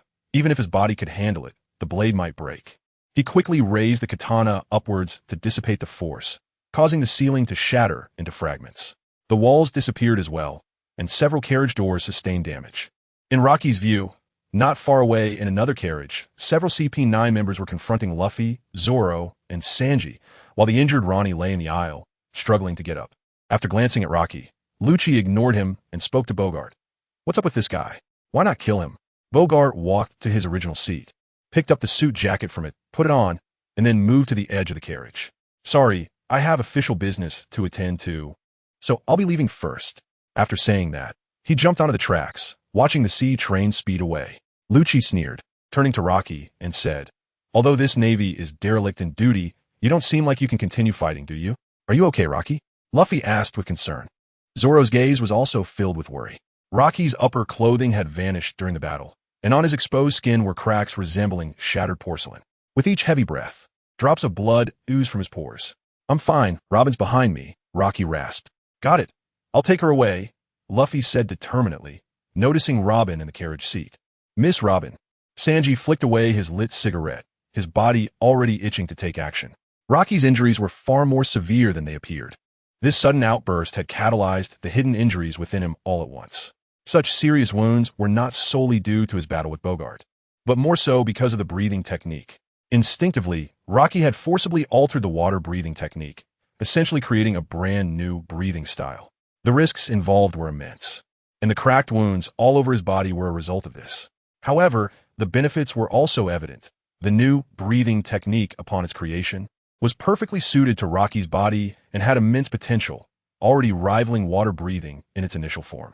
This breathing technique was named moon breathing by Rocky, and its style was entirely different from the breathing techniques of the demon world. The breathing techniques of the demon world ultimately existed to slay demons. They were derived from the original sun breathing technique, and no matter how they were altered, they never truly diverged from sun breathing. But Rocky's moon breathing was established under completely different conditions, integrating the swordsmanship concepts of the pirate world into the breathing technique, employing the 6 forms, and even involving aspects of life restoration.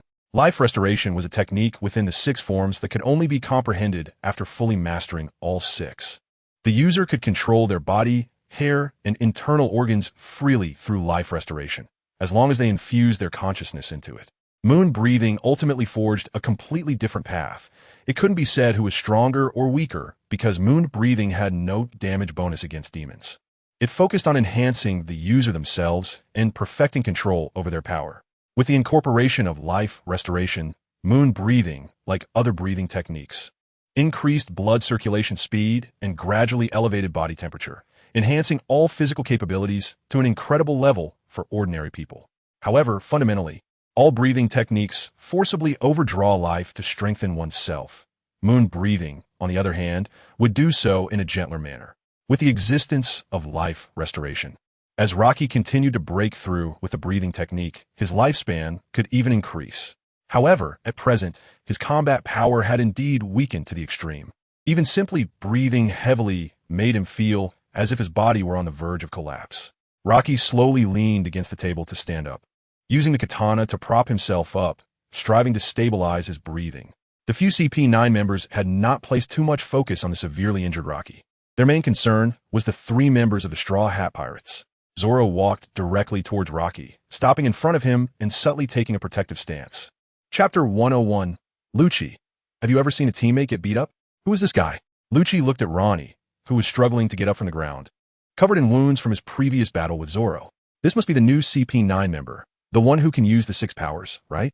Kaku immediately replied. Ronnie ignored them, his eyes fixed on Zoro, filled with resentment. He muttered to himself, "Damn it, that green-haired guy, as a combat genius, I won't let you go. I'm going to kill you. Hey, new guy." Seeing that Ronnie was ignoring him, the cold light in Lucci's eyes became palpable. "You're Ronnie, right? We haven't been introduced yet." Ronnie was oblivious to the unusual intensity in Lucci's gaze, still focused on Zoro as he said, "Wait a minute, I'll kill this guy first." Lucci narrowed his eyes and said, "Isn't our mission something else? Don't let a moment of madness delay the task." As he spoke, he glanced around at Luffy and the others confronting CP9, seemingly losing his last bit of patience.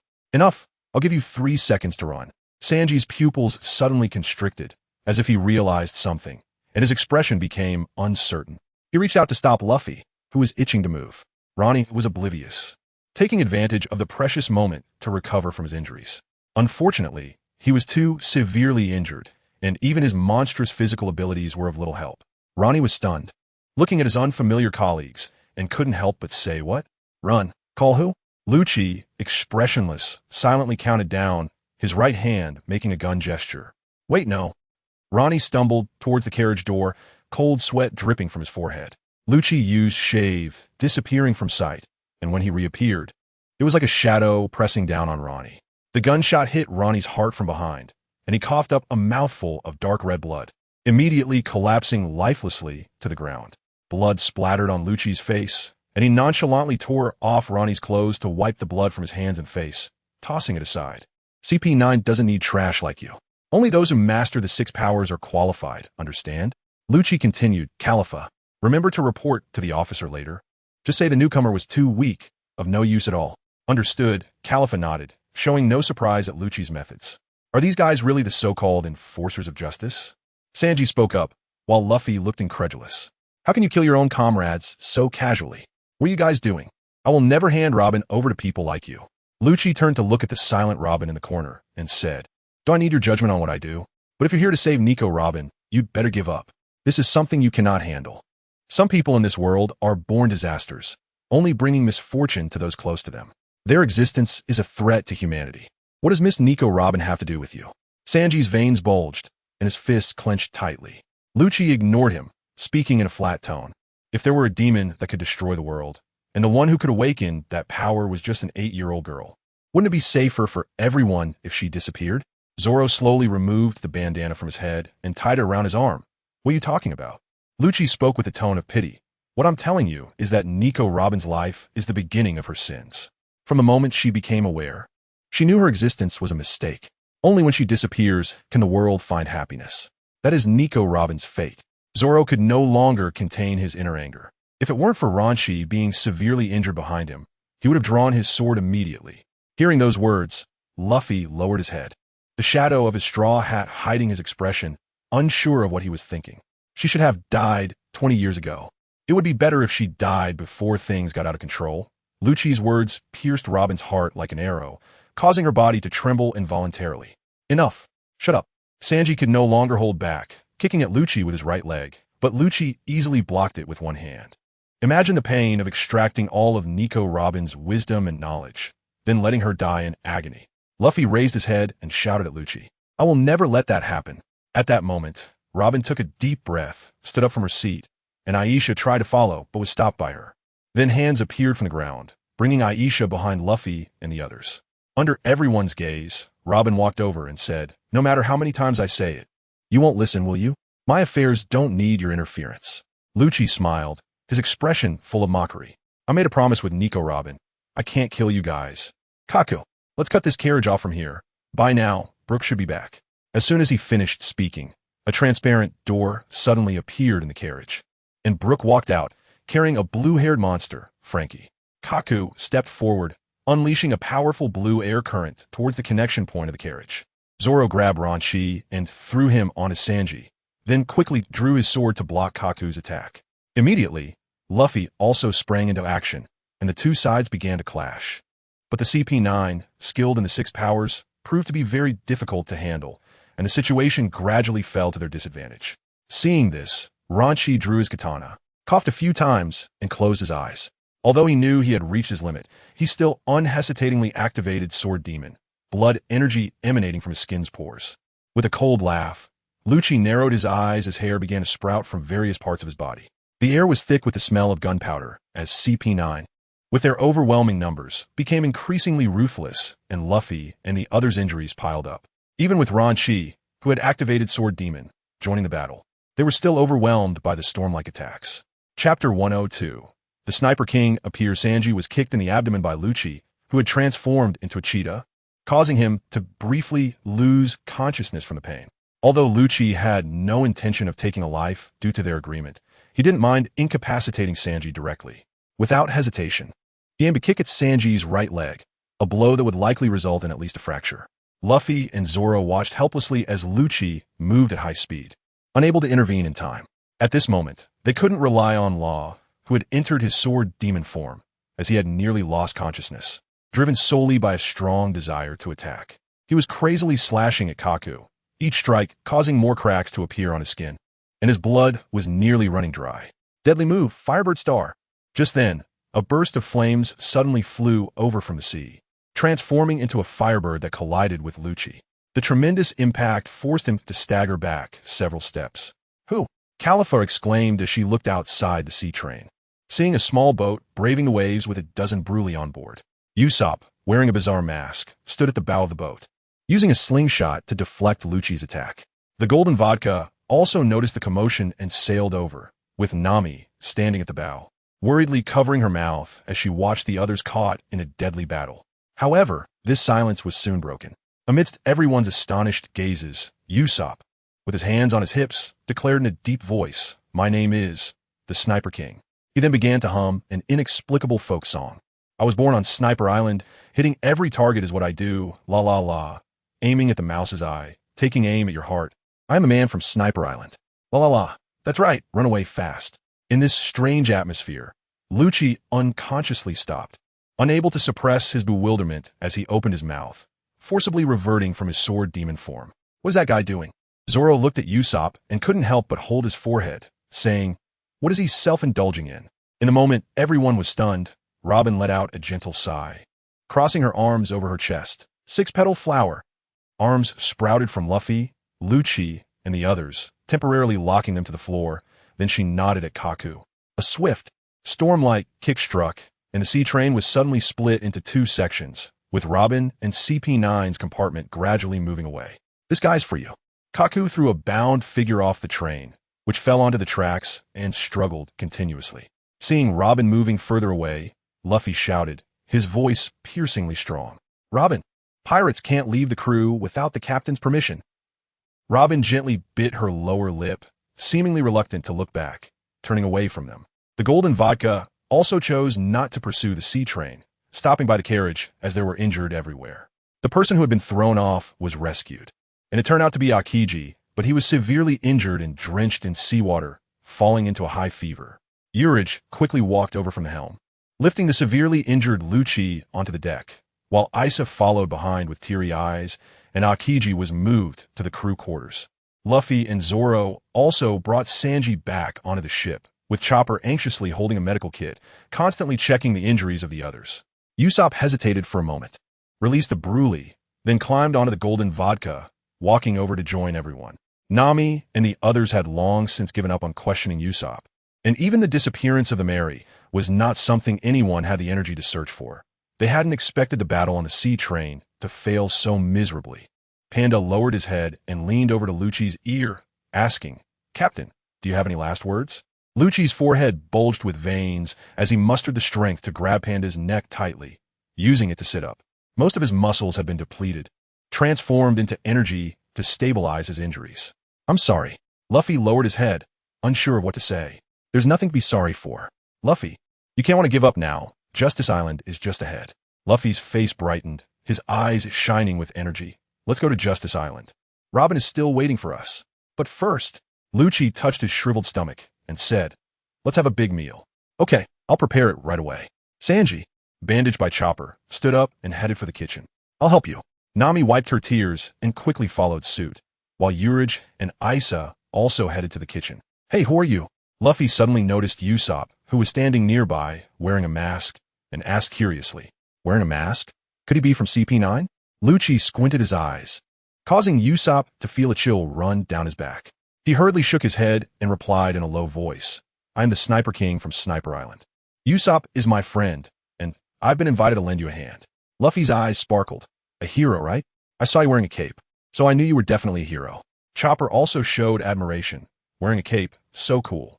Lucci nodded, seriously saying, you seem very reliable. Zoro and Panda opened their mouths, looking at them with the eyes of someone watching a monster, thinking, this should be Usopp. Could I have mistaken him? By the way, where did Usopp go? Luffy asked. After thinking for a moment, Usopp replied, he's safe, don't worry. He told me to go all out to rescue Miss Robin, and then he left. Where's Sniper Island? Chopper asked curiously. Usopp was momentarily stunned, then vaguely said, is in your hearts. That's amazing. Chopper and Lucci looked at him with admiration. Lucci began to ponder, thinking, could it be a heart-shaped island? While chatting, Sanji walked out of the kitchen, with Urich behind him holding a 2-meter-wide platter filled with various foods, mostly meat. Time is tight. I only made these. Luffy couldn't help but drool. It looks so delicious. Lucci's stomach also let out a deafening growl. Before the platter could be placed on the deck, Lucci and Luffy couldn't wait to start eating, stuffing new food into their mouths before swallowing the last bite. Chapter 103. The rampaging sea train Sanji gazed at the sea and said solemnly, there's one thing we must know before rescuing Robin. I'm not making excuses, but even if we go to Judicial Island, we can't guarantee that Robin will definitely come back with us. Luffy shouted resolutely, I don't care about that. If we don't save her, she'll be killed, and Robin definitely doesn't want to die. So we have to save her. Then let us save her. But let us eat first, Frankie said indistinctly as he stuffed food into his mouth at a rapid pace, eating in a very unrefined manner, even chewing some meat down to the bones before swallowing. It seemed that the food wasn't enough. I really can't do anything about you guys. Sanji chuckled and turned back to the kitchen to start preparing. While the others were focused on eating, Isa found Usopp, who was secretly eating in a corner. Before she could speak, Usopp jumped in surprise and hurriedly put on his mask, then said seriously, little sister, you didn't TC anything, did you? Isa rolled her eyes. thinking to herself, how could anyone not notice with a few idiots around? However, she still said on the surface, no, Sniper King brother. Could I ask you for a favor? Usopp chuckled proudly and replied, of course, no problem. Just ask away. Isa pretended to be shy, but her eyes were fixed on the large slingshot on his back. Can you help me make a similar weapon? Ah, that. Is it not possible? Isa put on a pitiful look. Sure, but it will take a long time, Usopp said, somewhat troubled. That's fine with Panda Brother around. He will help me, Isa said slyly, and Usopp couldn't refuse and was forcibly dragged away by her. On the deck, aside from Luffy and Frankie, everyone else was already full. Only the two of them continued eating, and their speed was almost identical. However, while Frankie's stomach still looked flat, Luffy's had swollen to 2 meters in size. This meal lasted over an hour, and they had eaten more than half of the food stored on the golden vodka. The pile of bones had already reached over a person's height. I'm full, Frankie said, patting his stomach and stretching. His injuries had healed significantly due to his recovery ability, and the remaining internal injuries would take time to mend. Frankie, your appetite is amazing, huh, Luffy said. His stomach swollen to 3 meters high due to the gum fruit's ability. His eyes squinted into slits as he swayed. Are you all right, Luffy? Panda walked over and poked Luffy's belly with his finger. I'm fine, Luffy sighed deeply, and soon his stomach visibly shrank back to its original size. Frankie looked at Luffy, whose injuries had completely healed, and couldn't help but comment, this guy is a monster. Hey, how can you say that? Where did all the food you ate go? Your stomach doesn't look like it can hold that much. Zoro wiped the sweat from his forehead and said, speechless. Frankie stood up with a smile. Of course, it got digested. Having a professional chef makes a difference. I can't believe you two looked like you were seriously injured before. Nami walked over, looking like she had something to say. Seeing this, Sanji immediately spoke up. What is wrong, Miss Nami? Is there something you want to say? Nami said worriedly. Isa, and I found that there seems to be a train coming toward us on the tracks not far away. Frankie quickly activated his observation haki, and sure enough, as she said, a strangely designed train was approaching the golden vodka along the tracks. The train's front was decorated to look like a shark, gleaming silver, and it appeared very imposing as it cut through the waves.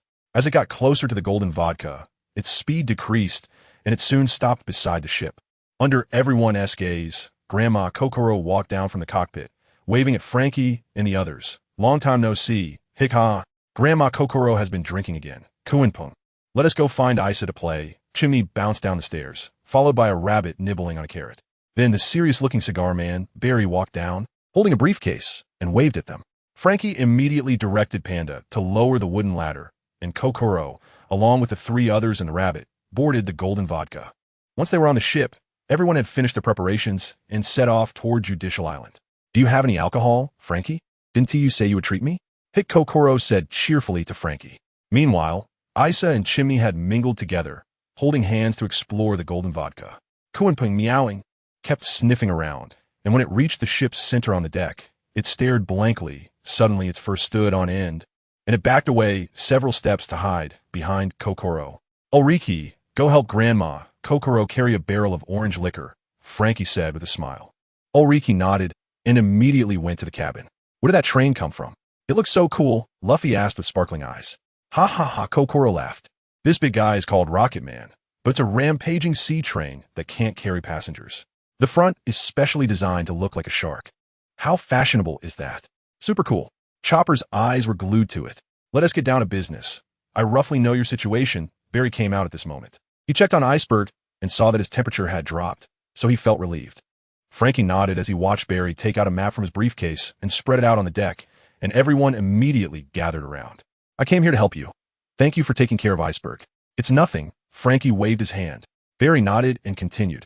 I've been to Judicial Island before because I was repairing the tracks, so while I don't remember everything clearly, the shape of the island should be like this. He pointed at the map, showing the main island floating in the center, surrounded by areas colored black, with only one path leading to it, the front gate.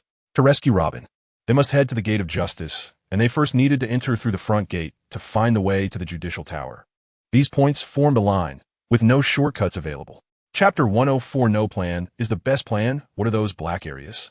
Rocky asked curiously. I can't explain the black areas clearly at the moment. You'll understand once you go in, Barry said after exhaling a puff of smoke. In short, if we can't rescue Nico Robin within the range between the main gate and the Gate of Justice, we basically won't have another chance. So we need to split into 2 groups, right? Nami said. Rocky nodded and replied. We at least need to open the main gate to let the golden vodka pass through. It doesn't need to be a large gap since Panda can use his abilities. I'll go open the gate. Trust my strength, Urki said in a deep voice. Can you do it alone? It's too dangerous, Panda immediately asked. I can, trust me. The more people who go, the more it will raise suspicion. After a moment of thought, Rocky nodded in agreement. You only have 10 minutes, no, 5 minutes. The forces on Judicial Island will probably react very quickly. If the golden vodka doesn't enter Judicial Island within 5 minutes. Urki laughed, clenching his fists tightly. Then I might have to face hundreds or thousands of enemies. I can't wait to get started. Rocky smiled knowingly. No one understood Urki's character better than him. Due to the need to steer the ship, Urki hadn't participated in battles for a while, and now he couldn't contain his excitement at the thought of fighting. Are you really okay? Panda asked with concern. Urki smiled and shook his head, the sound of his clenched fists cracking like bones. Ever since he ate the devil fruit, he hadn't fought, and he hoped to seize this opportunity to have a good battle. Captain Rocky, after the golden vodka takes us to Judicial Island, you all should leave. It's too dangerous to offend the world government. Nami's words had just fallen when Luffy quickly said, Don't worry, we will successfully rescue Robin. We're very grateful that you can take us to Judicial Island. Panda and Urki looked at Rocky, waiting for his decision. Without hesitation, Rocky said, Don't forget we are allies. Now that we've come this far, there's no reason to abandon our allies. In fact, he was more concerned about Robin's safety. Rocky had already taken the opportunity to show Urki part of the plans for Pluton. However, most of the textual knowledge on it was too profound for Urki. The historical documents from Skypiea mostly contained unique characters, so they were not difficult for him to understand, but translating the Pluton blueprints would be too challenging. If Rocky wanted to create Pluton, then Robin was the key. She might be the last person in the world who understood ancient knowledge. Seeing Rocky say this, Luffy stopped hesitating and nodded heavily. Zoro smiled and stepped forward, patting his shoulder and saying, Thank you, Rocky. I'll buy you a drink after this is over. Don't forget you've run out of money this month. Nami warned him with a look. Zoro's veins bulged, and his mouth twitched. Greedy woman.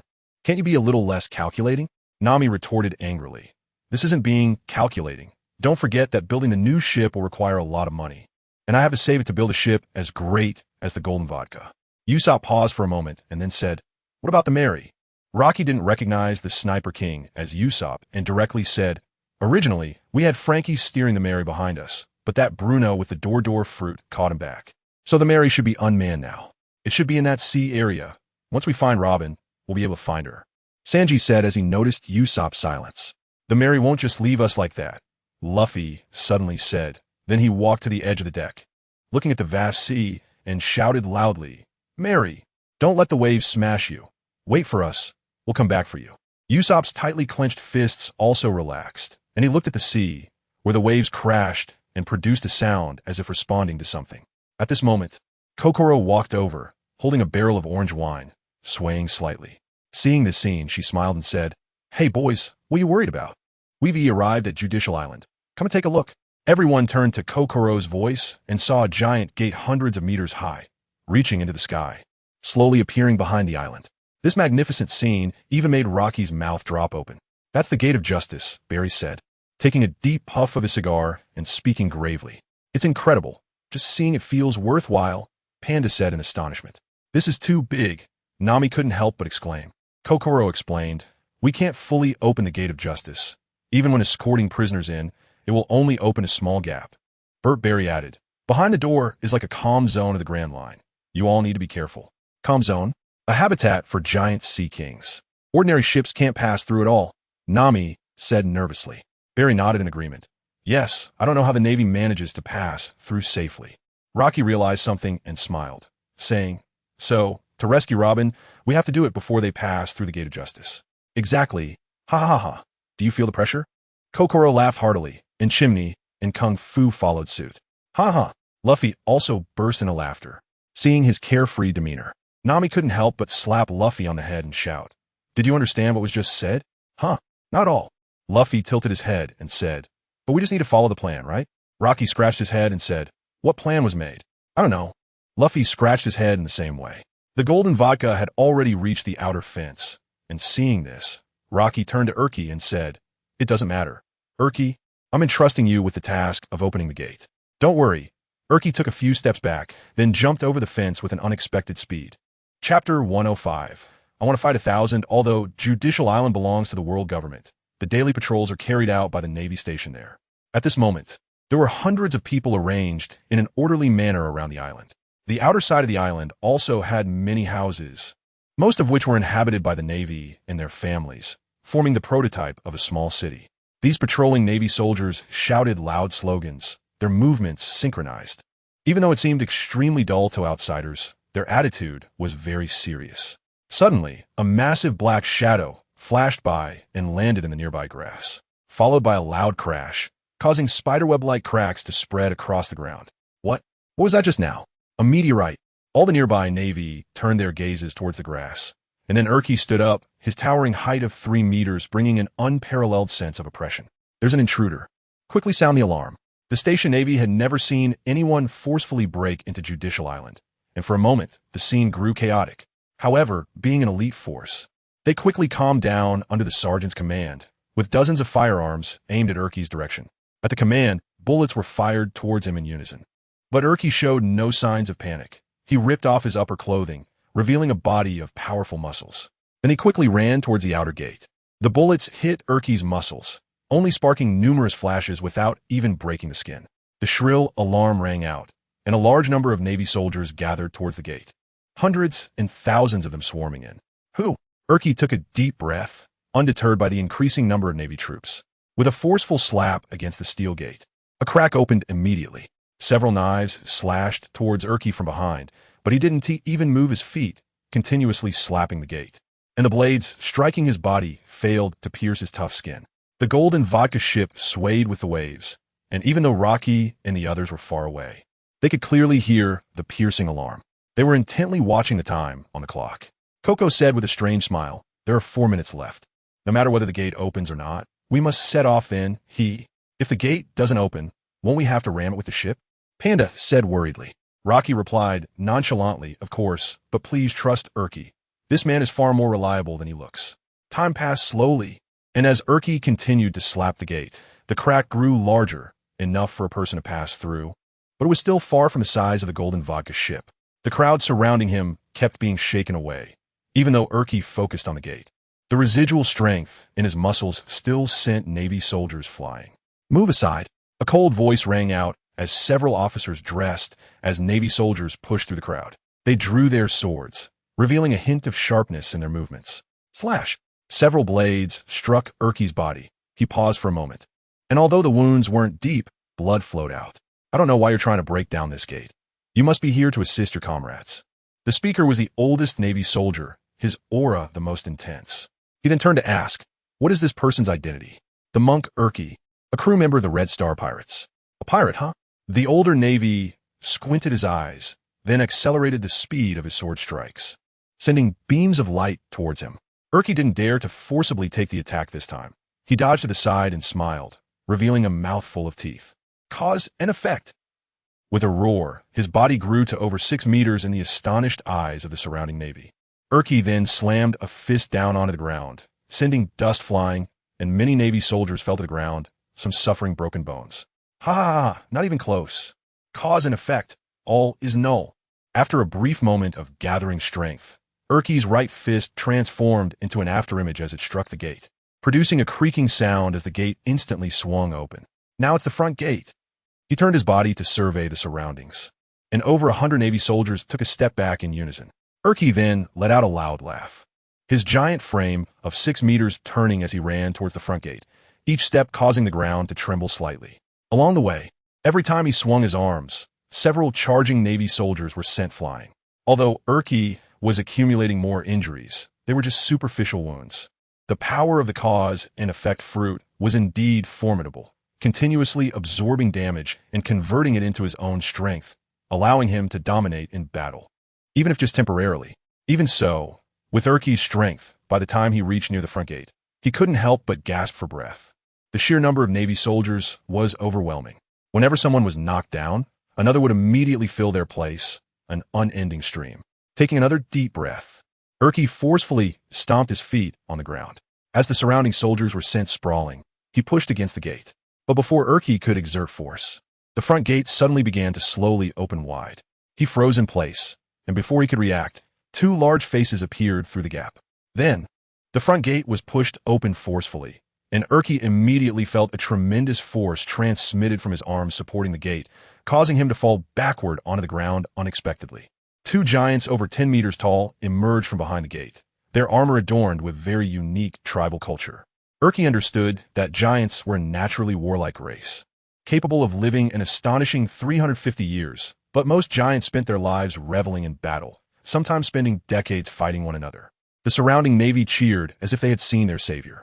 Kasai and Oyo great. Kasai, crush that damn pirate. Let's quickly retreat and give him some space. Kasai, wielding a giant axe that was even taller than Urki, let out a thunderous yawn. Who? I haven't slept enough, and I don't know why you woke me up. Whatever, after I take you down, I'll go back to sleep for a bit. Me too. You woke me from my beautiful dream. Oyo, holding a wolf-toothed club, laughed heartily as the two focused their gazes on the just-risen Urki. Urki's expression grew serious. Stepping back a few paces, the giant race had a height of 12 meters upon adulthood, and now he was barely reaching their waists, naturally raising his wariness. Chapter 106. I am Yongshun Ulki, what are you doing here? If you don't want to be smashed to pieces, you better get lost quickly, just like me. The giant Kashi said in a low voice. The giant Oya also looked at Ulki and agreed, saying, That's right, get lost. I won't let you pass. As he spoke, he raised the wolf fawn club in his hand and swung it towards Ulki. With his massive strength, the speed was astonishing, creating a tearing sensation in the air. Ulki was just thinking about dodging the attack when he discovered that the other giant, Kashi, was trying to forcefully close the main gate. Gritting his teeth, he not only did not retreat, but charged towards Oya. Seeing Ulki coming towards his wolf fawn club, the giant let out an excited howl, his arm muscles bulging, and his speed seemingly increased a notch. Bang! Ulki's legs sank into the ground, yet he managed to brace against the attack with his arms. Although blood flowed from his palms due to the contact with the wolf fawn club, Oya was taken aback. He didn't expect this short guy to be able to block his attack. Just as he wanted to lift his weapon, he found it firmly grasped by Ulki. Karma. None at all. Taking advantage of the enemy's reaction time, Ulki threw a punch. This attack contained part of the giant's strength, embodying a sense of giving them a taste of their own medicine. Woo-hoo!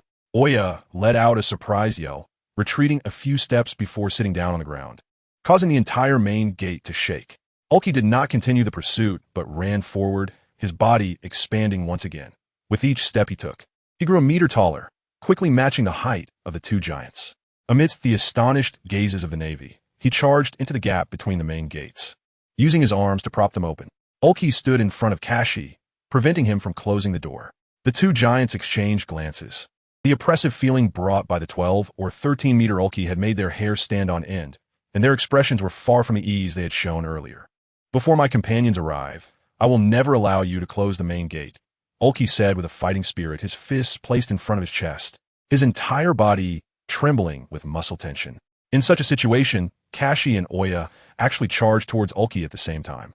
It is known that the giant race places great importance on fairness in battle, and for them to join forces against an enemy shows just how strong the threat they felt was. The two giants stood in a cross formation, raising their weapons and continuously swinging them at Ulki, their coordination making the attacks almost seamless. My way, only seeking within 5 steps, indestructible. Ulki showed no intention of defending or dodging. All that filled his mind was throwing punches. His attacks became increasingly chaotic, yet carried a unique charm. He kept throwing punches, and at first, he frequently got hurt because 2 fists couldn't fend off 4 hands. But as time passed, the situation began to reverse. Every punch Ulki threw accurately hit the weak points of their weapons, causing them to stumble when he blocked their attacks. In an instant, under the witness of thousands of Navy personnel, Ulki actually pushed the 2 giants back repeatedly, even though his fists were bleeding profusely. Time's up! Ulki roared, his height once again breaking the limit, now towering over the giants by a head, his bare upper body as skin faintly oozing blood. At the same time, the golden vodka ship, under Roki's control, lowered its sails and the power devices were fully activated, unleashing a massive airflow from the ship's rear. The entire ship charged through the outer main gate and, using the slope, actually flew into the air. Set sail, Roki shouted, and the Panda Zoro and others quickly adjusted the sails, controlling the golden vodka to change its angle in midair, gliding towards the open main gate. Seeing the golden vodka getting closer, Ulki knew he had to knock the two giants away to clear the gap in front of the gate. He immediately pressed down with his legs, taking a horse stance, his body tilting slightly back as he concentrated all his strength into his right fist. Roki, controlling the helm, was slightly taken aback by Ulki's stance, feeling a sense of familiarity in his mind.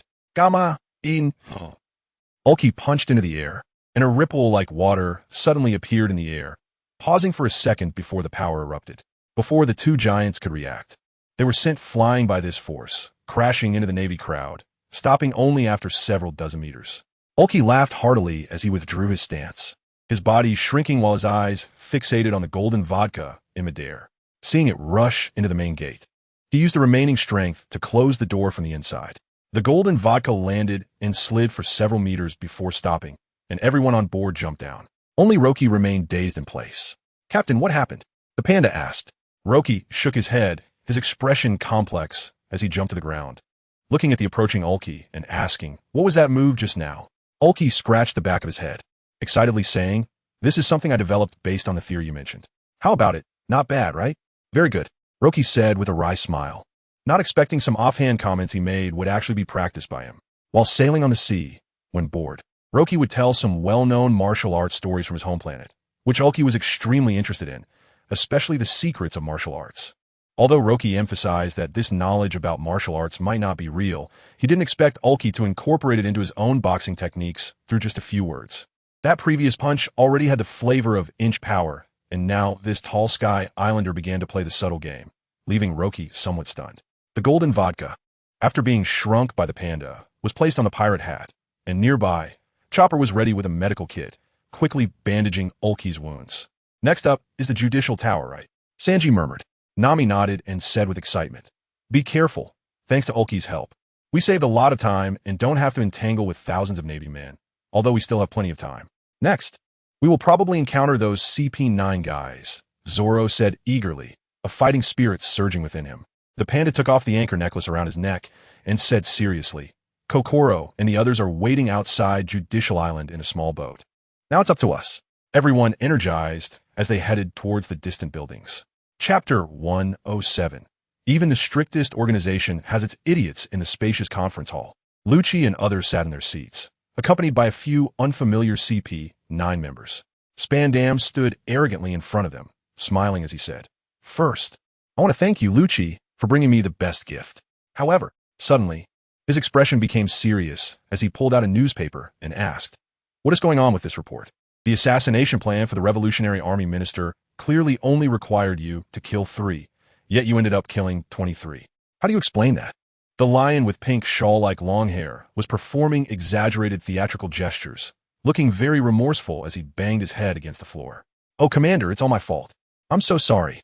Sitting next to him, Gabra, wearing a black coat, exposed his upper body and clearly disapproved of the bizarre behavior of the lion, shouting angrily at him, "Is this really necessary? A man should not bow his head. I will clarify everything to the commander." The lion still looked ashamed, pulling out a short knife from his waist and placing it horizontally on his belly. "Commander, I'm sorry, but at this point, I can only commit seppuku." Saying this, the lion thrust the knife into his abdomen with force, only to hear a metallic clink. "Iron block. Too bad I can't die." Gabra slapped his forehead helplessly and said, "It's because someone leaked the secret that led to the massacre." "That's right. I mentioned our assassination plan to someone in town." Haha. The speaker was a man with a body like a ball, his head much larger than normal, resembling a balloon. The most surprising thing was that his mouth was zippered. He had to pull it open with his hands every time he spoke. Gabra shouted angrily, "It's you again, Owl. What has the zipper on your mouth for?" "I accidentally said it, haha." Owl repeated. Gabra was furious, grabbing Owl's face and pulling hard. "When will you learn to keep your mouth shut? We're CP9, after all." The lion shook his head to stop Gabra. "Don't blame Owl, it's all my fault. I'll commit seppuku. Iron block. Too bad I can't die." Spandam looked at these strange subordinates, and then at the silent Lucci and others, unable to help but pinch his throbbing temples. At that moment, the phone bug on his desk suddenly rang. After answering and listening to the Navy's urgent report, he asked, "So, have the pirates who invaded Judicial Island been captured?" The voice on the phone said vaguely, "I estimate there are about 600. 600? What's 600? Spandam was taken aback and asked. "Casualties, there were casualties. How is that possible? Is there a mistake? Just a few unknown pirates. Where did 500 casualties come from? Give me the most accurate number. Let me correct that. The casualties are 5. Spandam's face relaxed, and he immediately hung up the phone. I estimate this group of damn pirates has already fled in panic.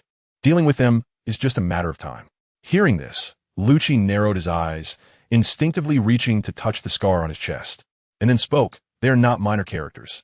We have fought them before. The Straw Hat Pirates and the Red Star Pirates' combat power is definitely not as simple as it seems.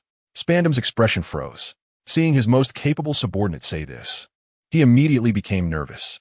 Lucci, could it be that your strength has declined over the years? Gabra said gleefully. If you're an idiot, you could think that.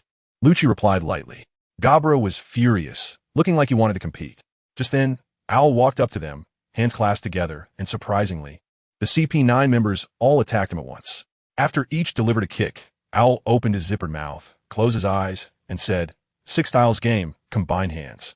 A soldier with a weapon from the Navy has a combat power of 10, so your powers are Calipha 630 combat power, Owl 800 combat power, Lion 810 combat power, Bruno 820 combat power, Gabra 2180 combat power, Kaku 2200 combat power, Lucci 4000 combat power.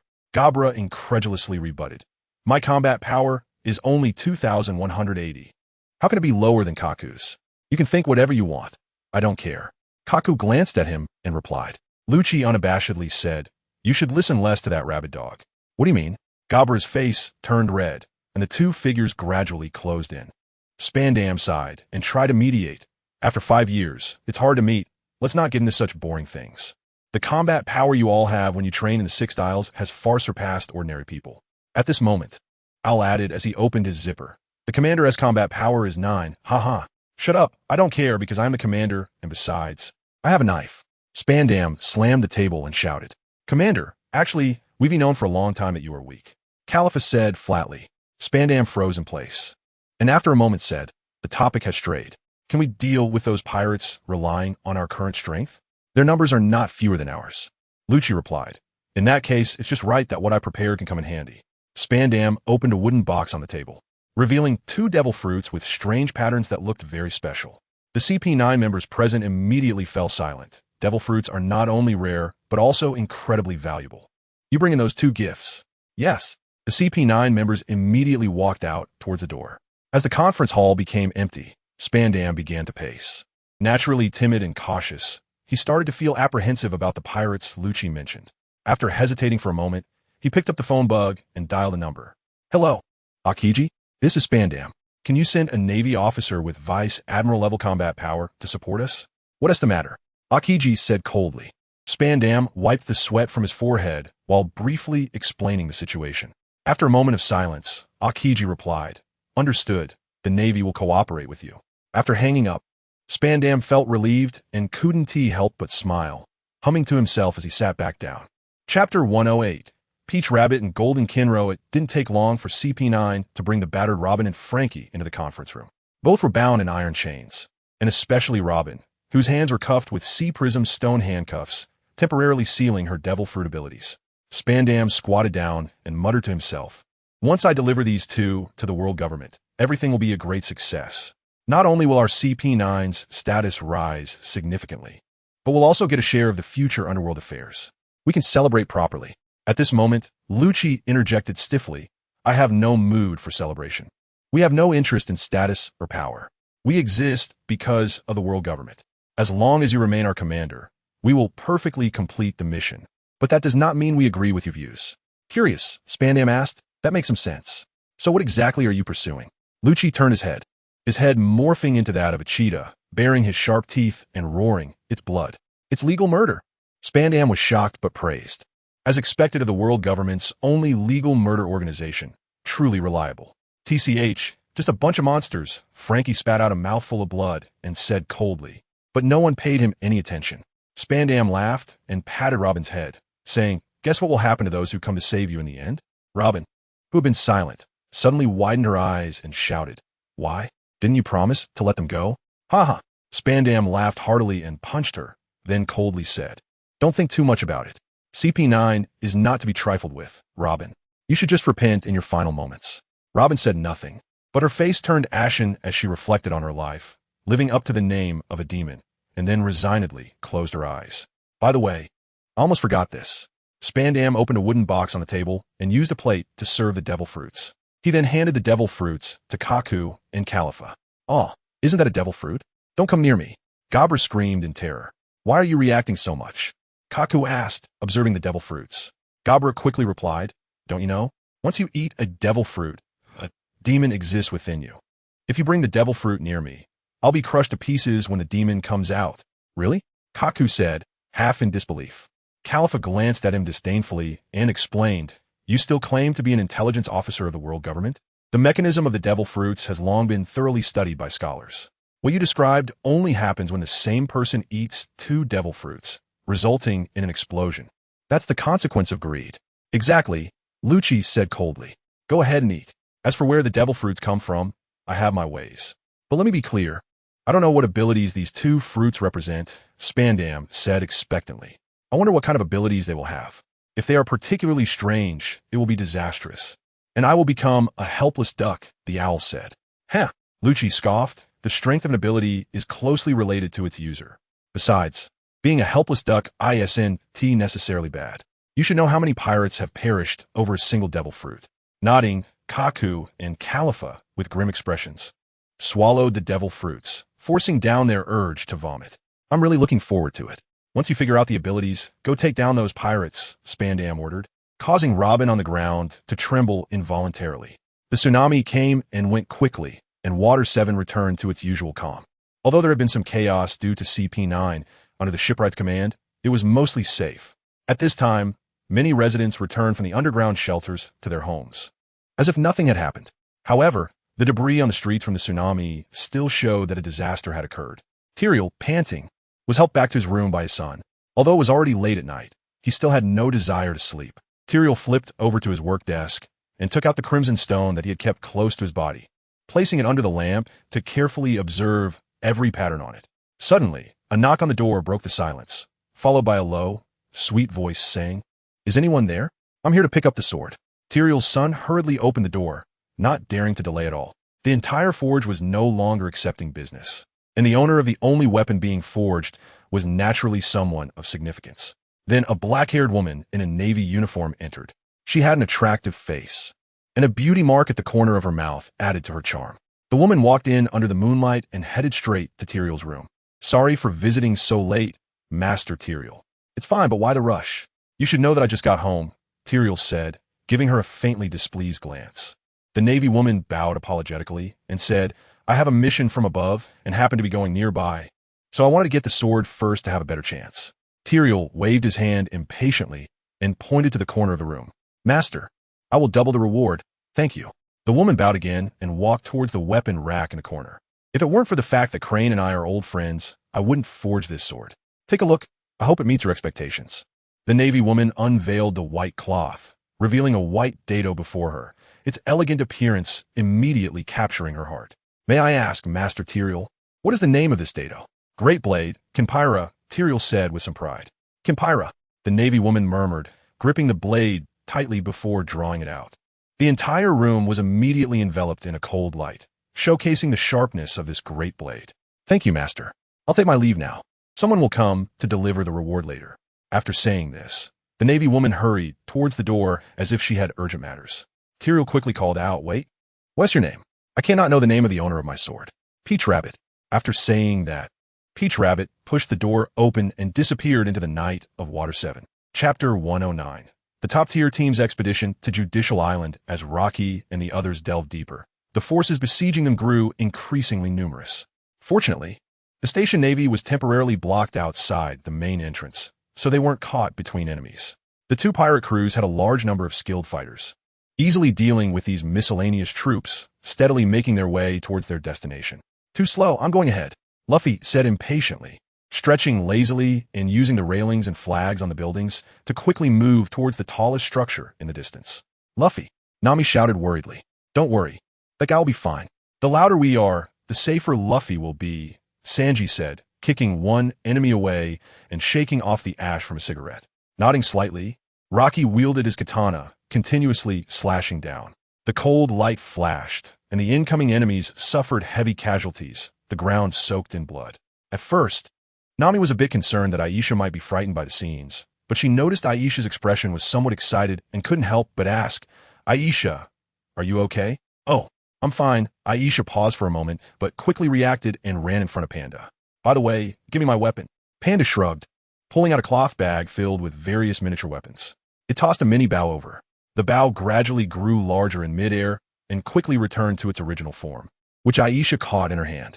"Aisha, what kind of weapon is this?" Usopp asked curiously, looking at the rich sky island patterns on the bow. Aisha proudly lifted her head and then pulled out a glove to wear on her right hand, which had a uniquely patterned shell embedded in the palm. "This is an impact shell?" Rocky asked, kicking away an enemy in front of him and turning to ask. "This is my unique weapon that I created myself, the impact bow," Aisha said, laughing and showing off her bow and arrow. Cough, cough. Usopp coughed a few times. "Oh, and it's also thanks to the Sniper King," Aisha added reluctantly. Chopper's eyes lit up. "It looks really powerful." Just then, they had approached a building that resembled a courthouse, surrounded by a chorus of barking dogs, followed by dozens of lightly armored soldiers riding hunting dogs charging towards them. "We are the enforcement team, ordered by Spandam to eliminate you here," the leading officer declared arrogantly. With a command, the pack of dogs scattered and surrounded Rocky and the others. "Just in time for you to see the power of my new weapon," Aisha thought to herself, pulling an arrow from her backpack and knocking it on the bow, pressing her middle finger against the impact shell's groove. However, before she could shoot, Zoro drew his swords and charged at Rocky from the left and right. With a single slash, most of the dog pack was reduced to corpses on the ground. Aisha immediately aimed her bow at other enemies, but before she could release, she heard Nami casually mutter nearby. Hot air bubbles and cold air bubbles mixed, turning the moisture in the atmosphere into clouds. "Let us try this." She swung her weather stick forcefully, and the clouds above turned black. The sounds of thunder and lightning echoed. Thunderstorm weather. Lightning struck down from the dark clouds, clearing almost a 10-meter area of enemies. Aisha opened her mouth and sighed helplessly, putting away her bow and arrow. Seeing her somewhat downcast expression, Rocky couldn't help but chuckle, sheathing his katana and reaching out to pat Aisha on the head. "Don't underestimate us. We can turn the world upside down." Aisha looked up at Rocky in surprise. Her face puffed up in anger as she saw him walk away.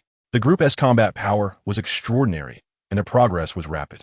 No matter how elite the troops, they were no match for them, and soon they arrived at the front of the tallest building. "It doesn't look that difficult," Zoro said, shaking the blood off his blade and sheathing his katana.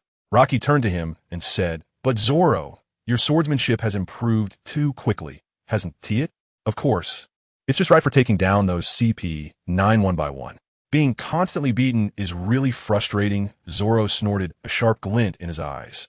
Sanji couldn't help but shout, Hey, you two should be a bit more serious. We're about to reach a critical moment." The station navy frantically shouted into their walkie-talkies. "All troops at Judicial Island, please note, the pirate hat has reached the courthouse plaza.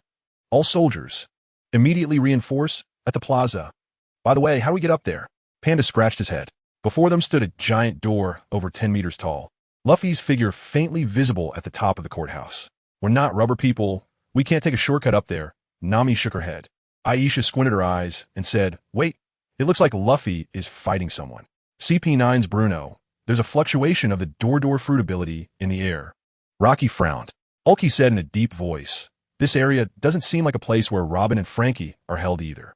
"Regardless, let's enter this building first," Chopper said, transforming into a strong man and pushing against it with all his might, but it didn't budge. Noticing the battle intensifying, Rocky didn't hesitate much and nodded to them. "I'll go up and support Luffy. You find a way to open this big door." After saying that, he used Moonwalk, ascending towards the rooftop, at a moderate speed, but with exceptional stability. "The Moonwalk of the Navy's 6 forms. It's truly amazing," Sanji remarked, watching Rocky's figure gradually disappear with admiration. "I can do it too," Panda said eagerly, then squatted down and jumped into the air with all its might. With a loud thud, Panda hit the door, a fist-sized bump appearing on its head. Chopper hurried to help it up, and Panda sheepishly said, my bad. Should I try again?" "Forget it. If you try again, you'll just pass out." Chopper wiped the cold sweat from his forehead. At this moment, a large number of soldiers had already gathered towards their position. "Quick, to the plaza, while the drawbridge hasn't been lowered yet." "What should we do?" "Ulki, can you transform again?" Nami said anxiously. "It's not that simple. I need to take enough damage first. Ulki shook his head. Then what should we do? Zoro glanced at them, drawing his katana from his waist, his muscles tense. And then a flash of blade light cut through the air. Chapter 110. Zack A.D. Yasuo's support in an instant. A gentle breeze passed by, and a gap appeared in the large door of the courthouse, perfectly cut to a height of one person. Zoro sheathed his sword back at his waist, then turned around and said, "Stop dawdling over there. Let's go." "Okay." The others immediately followed him, rushing into the courthouse.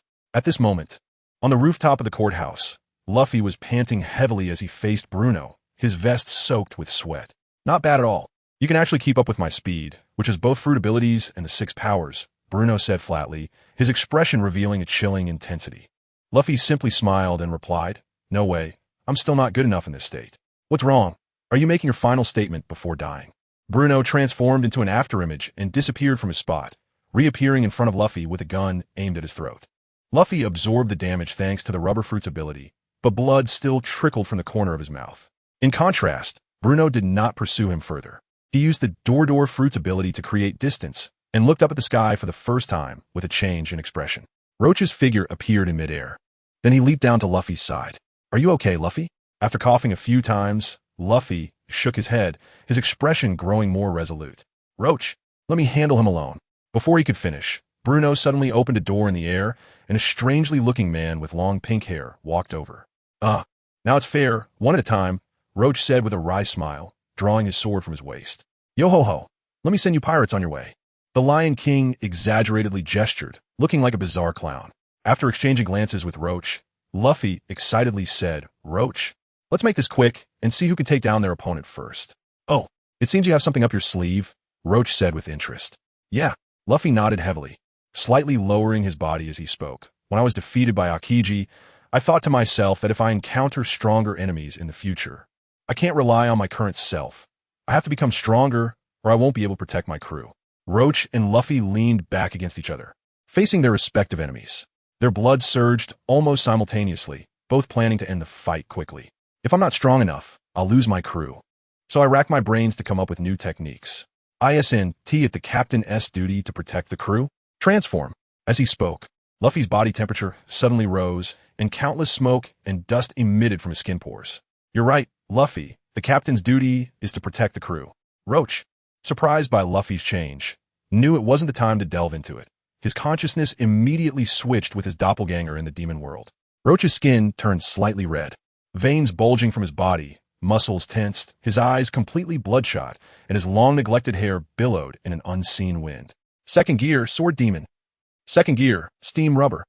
The Lion King couldn't help but break out in a cold sweat, taking a step back and saying, "Bruno, these two guys look a bit abnormal. It's just some steam coming out of their bodies. Do they think they're trains?" "Just trying to be mysterious," Bruno said dismissively. The Lion King twitched his mouth, facing Roach, his body instinctively trembling slightly. Without any hesitation, he immediately activated the ultimate technique of life return. The pink hair moved as if it had a life of its own. Just as the Lion King was about to initiate an attack, the enemy in front of him suddenly vanished. "Not good, Shave." The pink hair wrapped around his body, and a metallic clashing sound was heard as Roach's blade froze in midair. "Good thing I blocked it," the Lion King thought, relieved. Under his control of life return, his hair became as hard as steel and could be manipulated at will, effectively becoming an extension of his body. Suddenly, he felt a few drops of water fall from above, causing the Lion King to open a gap in his hair and look out. He saw Roach suspended in midair, motionless, eyes filled with greedy killing intent, drooling unconsciously. The sword was gently raised, but as it swung down, its speed was like thunder, accompanied by Roach's shout. The attacks fell like rain upon the Lion King's body. Life return, Lion Finger Gun. Some hair tips formed into a bundle, and dozens of finger guns shot out, but Roach's actions showed no sign of stopping. He merely swayed his body slightly to dodge the attacks, almost becoming a fighting machine. More and more hair was severed by Roach's sword, and the Lion King awkwardly huddled in a corner, relying on defense to survive. Roach's strikes became faster and faster, the moonlight bathing him as it gradually seeped into his skin. At first, the Lion King could still counterattack, but now he could only curl up under Roach's assault. He tried to use Shave to escape, but Roach seemed to have foreseen it, almost using Shave at the same time as the Lion King, with no change in distance between them. "Damn it, I can only wait for Bruno to take out the pirates and support me, he thought, glancing instinctively at the two on the rooftop not far away. They still stood facing each other, but Luffy had raised his right hand, palm directed at Bruno. Rubber, rubber. Are you planning to aim and attack me? Do you really think you can hit me? How ridiculous, Bruno scoffed as he immediately used shave, turning into an afterimage heading toward Luffy's position. Steam gun. A fierce gust of air shot out from Luffy's palm, striking Bruno squarely in the chest, causing his eyes to whiten as he spat out blood. How is this possible? Luffy stepped forward, his slightly heated foot leaving a footprint on the ground. In Bruno's eyes, this man was approaching him at a speed invisible to the naked eye. Stamp. A faint voice appeared in Bruno's ear, and before he could react, a fist struck his chest, breaking his ribs. Air door. In a moment of desperation, Bruno opened a door, moving 10 meters away, scanning with his eyes, trying to find a flaw in Luffy. Chapter 111. Sheath slash. He moved before I could use shave, indicating his speed far surpasses mine. It seems I must endure one attack before finding an opportunity to counterattack. Bruno glanced around with his peripheral vision, constantly searching for Luffy's trace. Suddenly, he felt a chill run down his spine. It was an instinctive warning. Iron block, steel. His muscles tensed up, reaching near the strength of steel. Bruno was confident that even the sharpest blade couldn't break through his defense. Just as his defense was formed, Luffy's figure appeared right in front of him, his arms stretching back, gathering power before striking forward, tearing the air apart. Steam rocket cannon. Two fists slammed into Bruno's body with a tremendous sound, loud enough for everyone in the courthouse to hear clearly. Despite taking a heavy punch head-on, Bruno stood there as if nothing had happened, his expression unchanged. You really are tough. It seems I have to show you something more interesting. Seeing him still standing, Luffy immediately placed his right thumb to his mouth, lightly biting it while his arm slightly swelled. But before he could make a move, Bruno suddenly fell backward, his eyes wide open, his body completely stiff. Seeing the enemy fall, Luffy stopped his actions and wiped the sweat from his forehead. My body really can't take it. Forget it. He then turned to the corner of the rooftop, where Roach was still frantically launching slashes. The lioness mane was reduced to a thin layer, and upon witnessing Bruno's defeat, he was taken aback. Hey Roach, we can't waste any more time. The swinging Roach halted his movements, his eyes narrowing slightly as his consciousness returned to his body. Then he dropped from mid-air. Roach paid no attention to the lioness mane behind him and walked toward Luffy, retracting his katana back into its sheath, where countless ghostly figures could be faintly seen entangled on the blade. The lioness mane let out a sigh of relief, seemingly spared. But before he could turn to leave, his body suddenly stiffened in place. The guy hasn't been taken down yet, has he, Roach? Luffy smiled and patted his shoulder, looking at him curiously. Roach lowered his head, his eyes covered in shadow, and said in a detached tone, Light has no shadow, swift blades leave no trace. Sorry, but I've already made the cut. Clang. The sound of the katana being sheathed echoed, reverberating loudly on the silent rooftop. The lioness mane behind Roach emitted a gurgling sound, then knelt on the ground, clutching his neck as blood gushed from his fingers. Ghost dance, shadow kill. Roach walked to Luffy's side and looked at the rooftop, saying, The place where Robin and the others are held should be over there. MHM. Luffy nodded seriously, and the two jumped onto the roof. The courthouse they were in was separated from Spandam's conference building by a deep, dark cliff, and from the rooftop, they could clearly see the situation on the other side. Robin! Luffy shouted loudly, startling everyone nearby, and even Robin, who looked pale in the conference building, raised her head. We come and get you. The tied-up Frankie smiled and said, They really came, those guys. Navy soldiers rushed to Spandam, reporting, Report. Sir, on the rooftop of the opposite courthouse, there are two people, seemingly the Straw Hat Pirates Captain Luffy and the Red Star Pirates Captain Roach. No way. Didn't Bruno go to intercept them? And the lion's mane went to support them too. At a crucial moment, these two bastards, Spandam hurriedly ran to the railing, and looking out, he indeed saw the two standing on the courthouse rooftop. I'm hungry. It seems I fought too fiercely just now. Luckily, I foresaw this. I brought. Bang! Luffy rubbed his stomach and then rummaged through his pocket, and surprisingly, he had two meat legs in his hands. Hey, what did you put this in your pocket? Roach asked with some disdain. Just, on the ship, Luffy mumbled while stuffing his mouth. Roach couldn't help but distance himself from him. Cold sweat dripped from Spandam as he looked down and saw Bruno and the lion's mane lying on the rooftop, blood spilling everywhere. How is this possible? Those are CP9, who are proficient in the 6 powers, and they lost to 2 unknown pirates. Roach seemed to notice Spandam crouched by the railing in the distance. He drew his katana from his waist, and a flash of light flew toward him. A cut appeared on the steel railing, and the unexpected attack caused Spandam to fall to the ground in panic. Rolling back to the corner, he said to his subordinate beside him, "Hurry, call Lucci and the others. Gather everyone here. I order CP9 to kill those damned pirates without mercy." "Yes, sir." The subordinate quickly left, as per his instructions. Spandam had slightly recovered from his initial terror and continued. "Notify the person in charge of the drawbridge. If the pirates lower it, I'll chop off his head and use it as a ball to kick." "Yes, I'll handle it right away." "Hurry up." Spandam urged. In a corner, the tied-up Frankie turned to Robin and whispered, "They finally made it here. Unexpectedly, but I know you agreed to the government's conditions to ensure your companion's safety." Robin still looked troubled, her eyes fixed on the ground, showing no sign of emotion. Frankie continued, "That bastard has already decided to take action. Even if you obediently surrender, you can't save them. Your only choice now is to run away with them." Seeing Robin frowning in silence, he spoke firmly. "You seem to be avoiding something? If you keep avoiding it, they won't be able to save you. Since that's the case, I'll take you to see them." Robin looked up in shock, and Frankie's rear quickly inflated. Then a gust of air burst forth, crashing through the wall and pushing them both onto the balcony. "Are you okay, Robin?" Frankie looked toward the opposite side, then nodded at Roach and Luffy. "Too bad there's only one bottle of cola left. Otherwise, we could use the wind to fly over there, but it's okay. They're right across. You should respond quickly." Robin just stood there in a daze, murmuring, "Luffy and Roach." Chapter 112. The Outrageous Demon, Slaying Order. Haha. Robin and Frankie are both here. Luffy smiled and waved his hand, throwing the leftover bones down from the sky. "I'll go get them back using Moonwalk." Roach sighed in relief, noticing that CP9 had not yet appeared. Taking Robin and Frankie away now would save them from a fierce battle. "Okay, I'll wait for you, Roach. If we have to fight, I could try to fly over," Luffy said, looking eager and ready to sprint at any moment. Without further ado, Roach forcefully stomped his legs and shot up into the air. As he got closer to Robin, her expression turned panicked. "Wait," Robin shouted, and Roach paused in midair. "I already said I want to go back. You guys leave. I don't want to see you." "Huh?"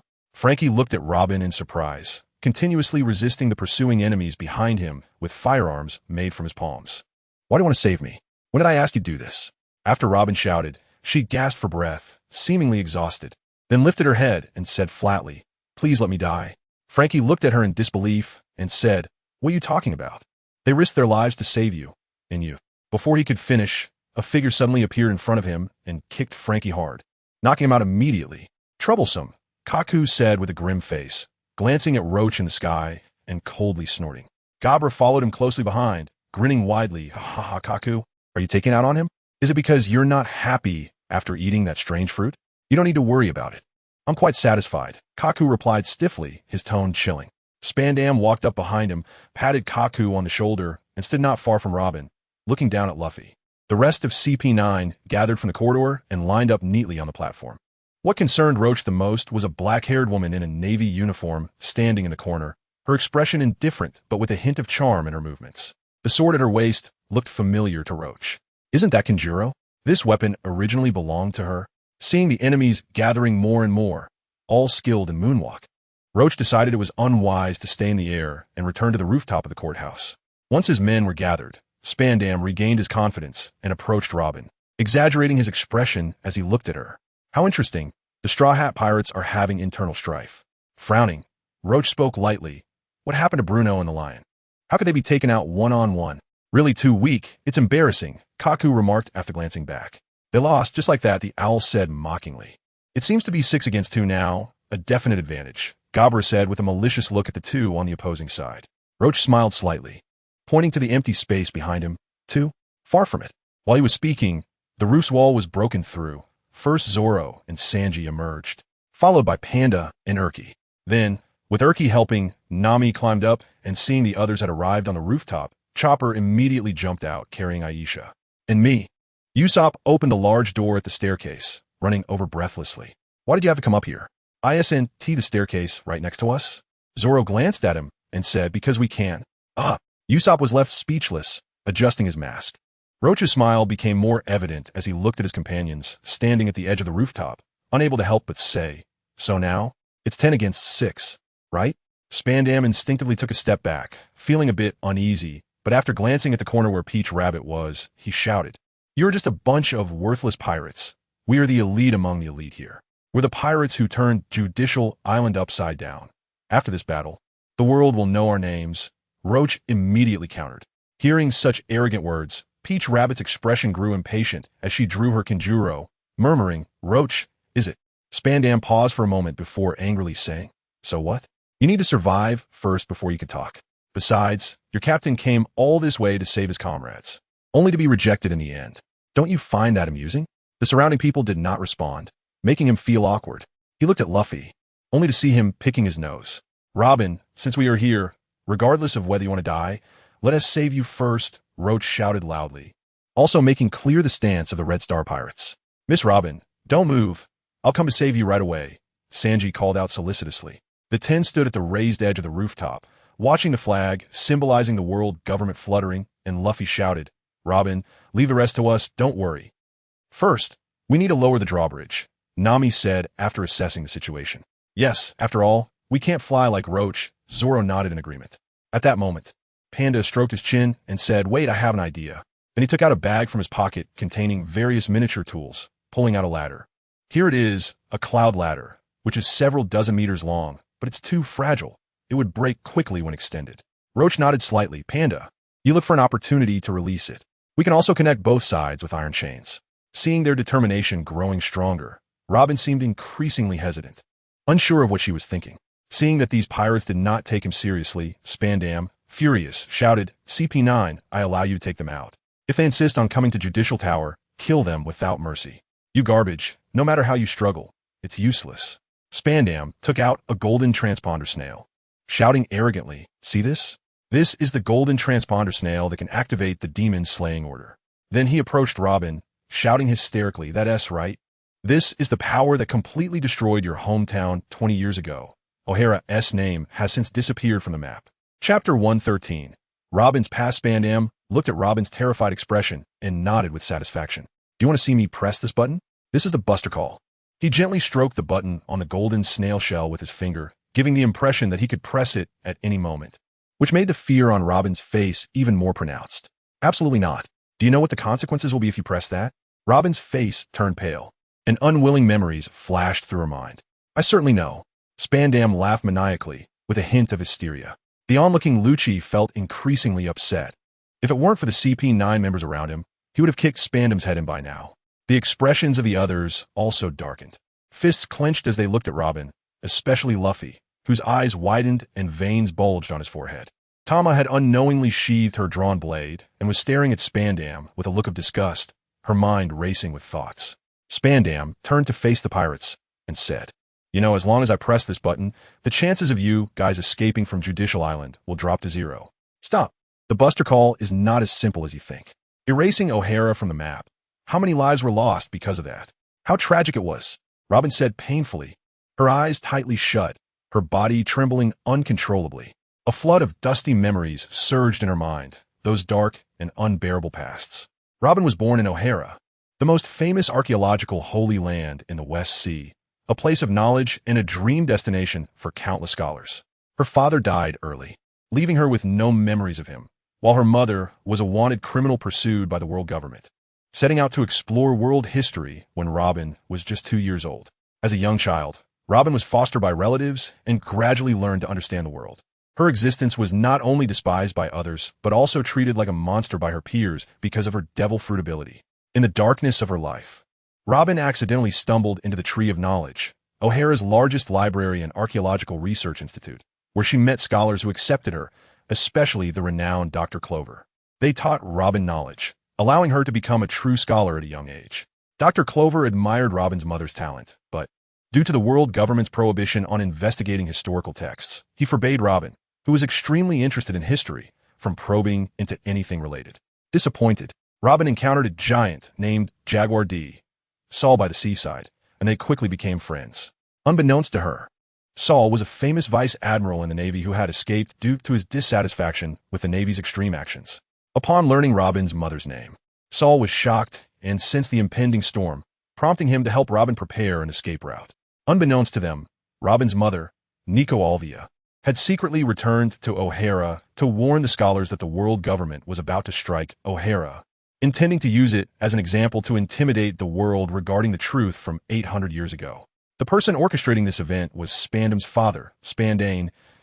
After crazily launching the Buster Call, plunged all of O'Hara into flames, erasing all lives on the island. In an instant, Robin lost her hometown and her last family member. Even Saul died, trying to save her at the hands of Admiral Aokiji. However, she forever remembered Saul's last words, etched deep in her heart. Robin, live on. You won't be alone. The sea is vast, and you will eventually meet companions willing to protect you. Robin, go find your friends. They're still waiting for you. With her mind blank, Robin followed Saul's last guidance and ran towards the shore, intending to build a raft to leave the now desolate O'Hara, only to find Aokiji waiting for her. However, Aokiji did not kill Robin. Out of respect for Saul's last plea, he let her go. Before leaving, Aokiji told Robin, "It's your freedom to hate whoever you want. From now on, just try to survive. And remember, I am not your friend. I will be the first to come after you when you do something wrong." The following year, even the name O'Hara was erased from the map, and the world seemed to forget such a cruel event. It was at this time that Spandane issued a bounty on the young Robin under the false accusation of being the demon of O'Hara. Initially, Robin could find work to seek a meager existence, but her high bounty led to her being betrayed and abandoned multiple times, fostering a deep-seated distrust of others. For the next 20 years, Robin hid in the darkest corners of the underworld, surviving by continuously betraying others. Yet even so, she was always searching for the truth recorded in historical texts, driven not only by a thirst for knowledge, but also by a sense of responsibility. Robin wanted to know, before she died, what hidden secrets lay behind O'Hara, where countless lives were lost to obscure the truth. The expectations of thousands weighed heavily on her shoulders, and the unwilling souls constantly urged Robin to continue living. At that moment, regaining her senses, Robin looked at Spandam with despair in her eyes and said seriously, "If the Buster Call is initiated here, even Judicial Island will turn to ashes." Spandam was taken aback for a moment, then quickly retorted, "Stop talking nonsense. How could they attack their own people? This is the Buster Call, the thing that destroyed everything for me 20 years ago," Robin replied, looking at her companions, waiting not far away. "And now, the Buster Call is aimed at my companions. Even if I leave with you, I will only bring you trouble. I have fled for 20 years. No matter where I go, I cannot escape my pursuers. Sooner or later, you will see me as a burden and betray me. Abandon me. That is my greatest fear. I would rather you not come to save me. I will die sooner or later. Let me die here." Spandam smiled and said, "I see. That makes a lot of sense." Chapter 114. The team battle begins. Roki, as the main character, pointed at the world government flag fluttering above the judicial tower and said, "Look at that flag, pirates. It represents the alliance of 170 countries across the 4 seas and the Grand Line. This is the world." Taking a deep breath, Spandam continued, facing the world. "You should realize how insignificant you are, and you should know how enormous the organization this woman is up against is." Luffy's face remained unfazed, not even showing a hint of negativity. He simply said, "Now I finally know who Robin's enemy is. Sniper King." "Yes." Usopp immediately agreed. "Let's take that flag down." "Understood." Usopp was not surprised by Luffy's decision and took down his slingshot from his back. "Let you see the power of my new weapon." Ultimate move. He took out a black fireball and placed it in the slingshot. After gently charging it, Usopp launched the fireball into the air. Firebird Star. The fireball ignited in mid-air, forming a shape of a fiery bird that instantly pierced through the world government flag, turning it to ashes. Spandam's eyes widened in fright, and he shouted sharply, "Are you crazy? This is declaring war on the world government. I couldn't ask for anything more." Luffy loudly responded. Roki chuckled lightly and said, "That's impressive. Shouldn't you show some gesture as your ally? Aisha, here, give it a try. I'm quite curious about your impact bow." Roki pointed at the sky above the judicial tower. Since Luffy had already declared war on the world government, he should at least show some gesture as a moral support for their alliance. "Okay, leave it to me," Aisha confidently said, taking down her bow from her back, nocking an arrow, and gently pressing her finger on the impact shell in the palm of her glove.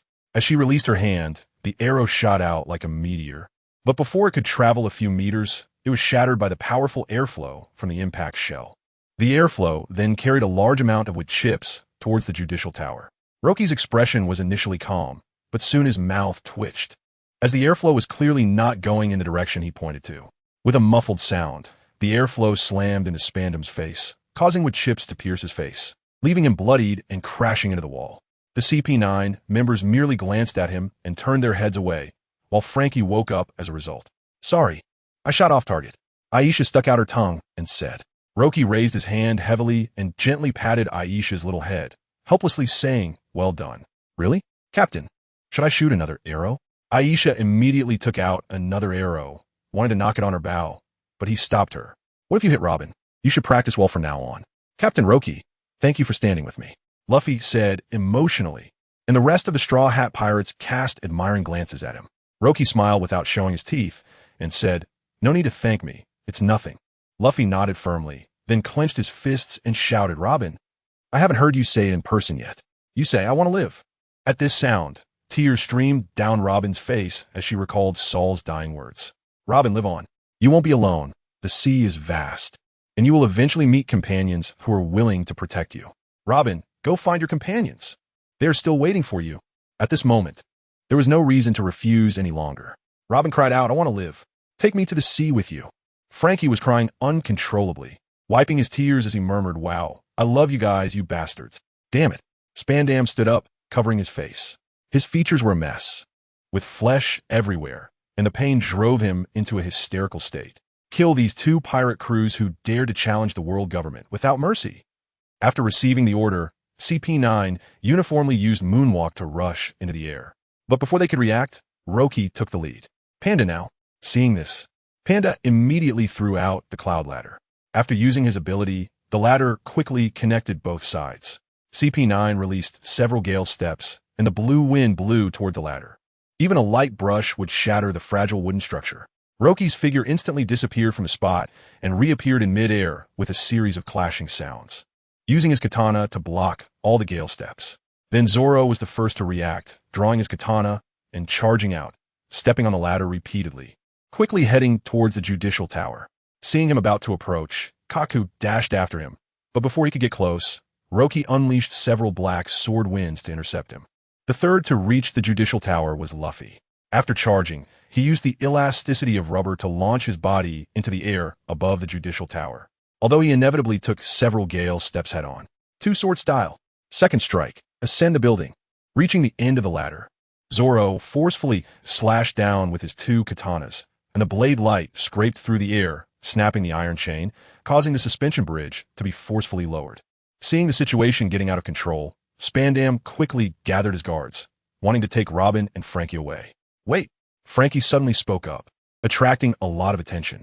He took out a comb to tidy his messy hair, then performed an odd gesture before striking his abdomen, pulling out the blueprints of Pluton. Huh.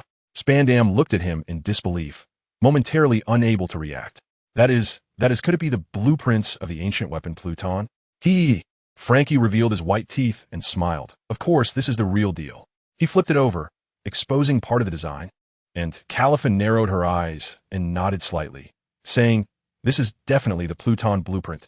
I didn't expect you would hide it in your body. Kaku, who was fighting Zoro, calmly said. Spandam reached out his hand, eagerly saying, quick, give it to me. Those are the blueprints of an ancient weapon. If you give it to me, I might consider letting you go. Chapter 115, Lucci vs. Peach Rabbit. It was precisely to prevent ancient weapons from falling into the hands of people like you that the Underworld King was designed. Frankie continued with righteous indignation. When ancient weapons threaten the world, another type of weapon will be created to stop the atrocities. This is the creator's original intention. Spandam lost his patience and said impatiently, stop with the nonsense. Give me the design drawings. In front of everyone, Frankie, with a mocking smile, said, I now want to fulfill the creator's last wish, and there's only one way to do it.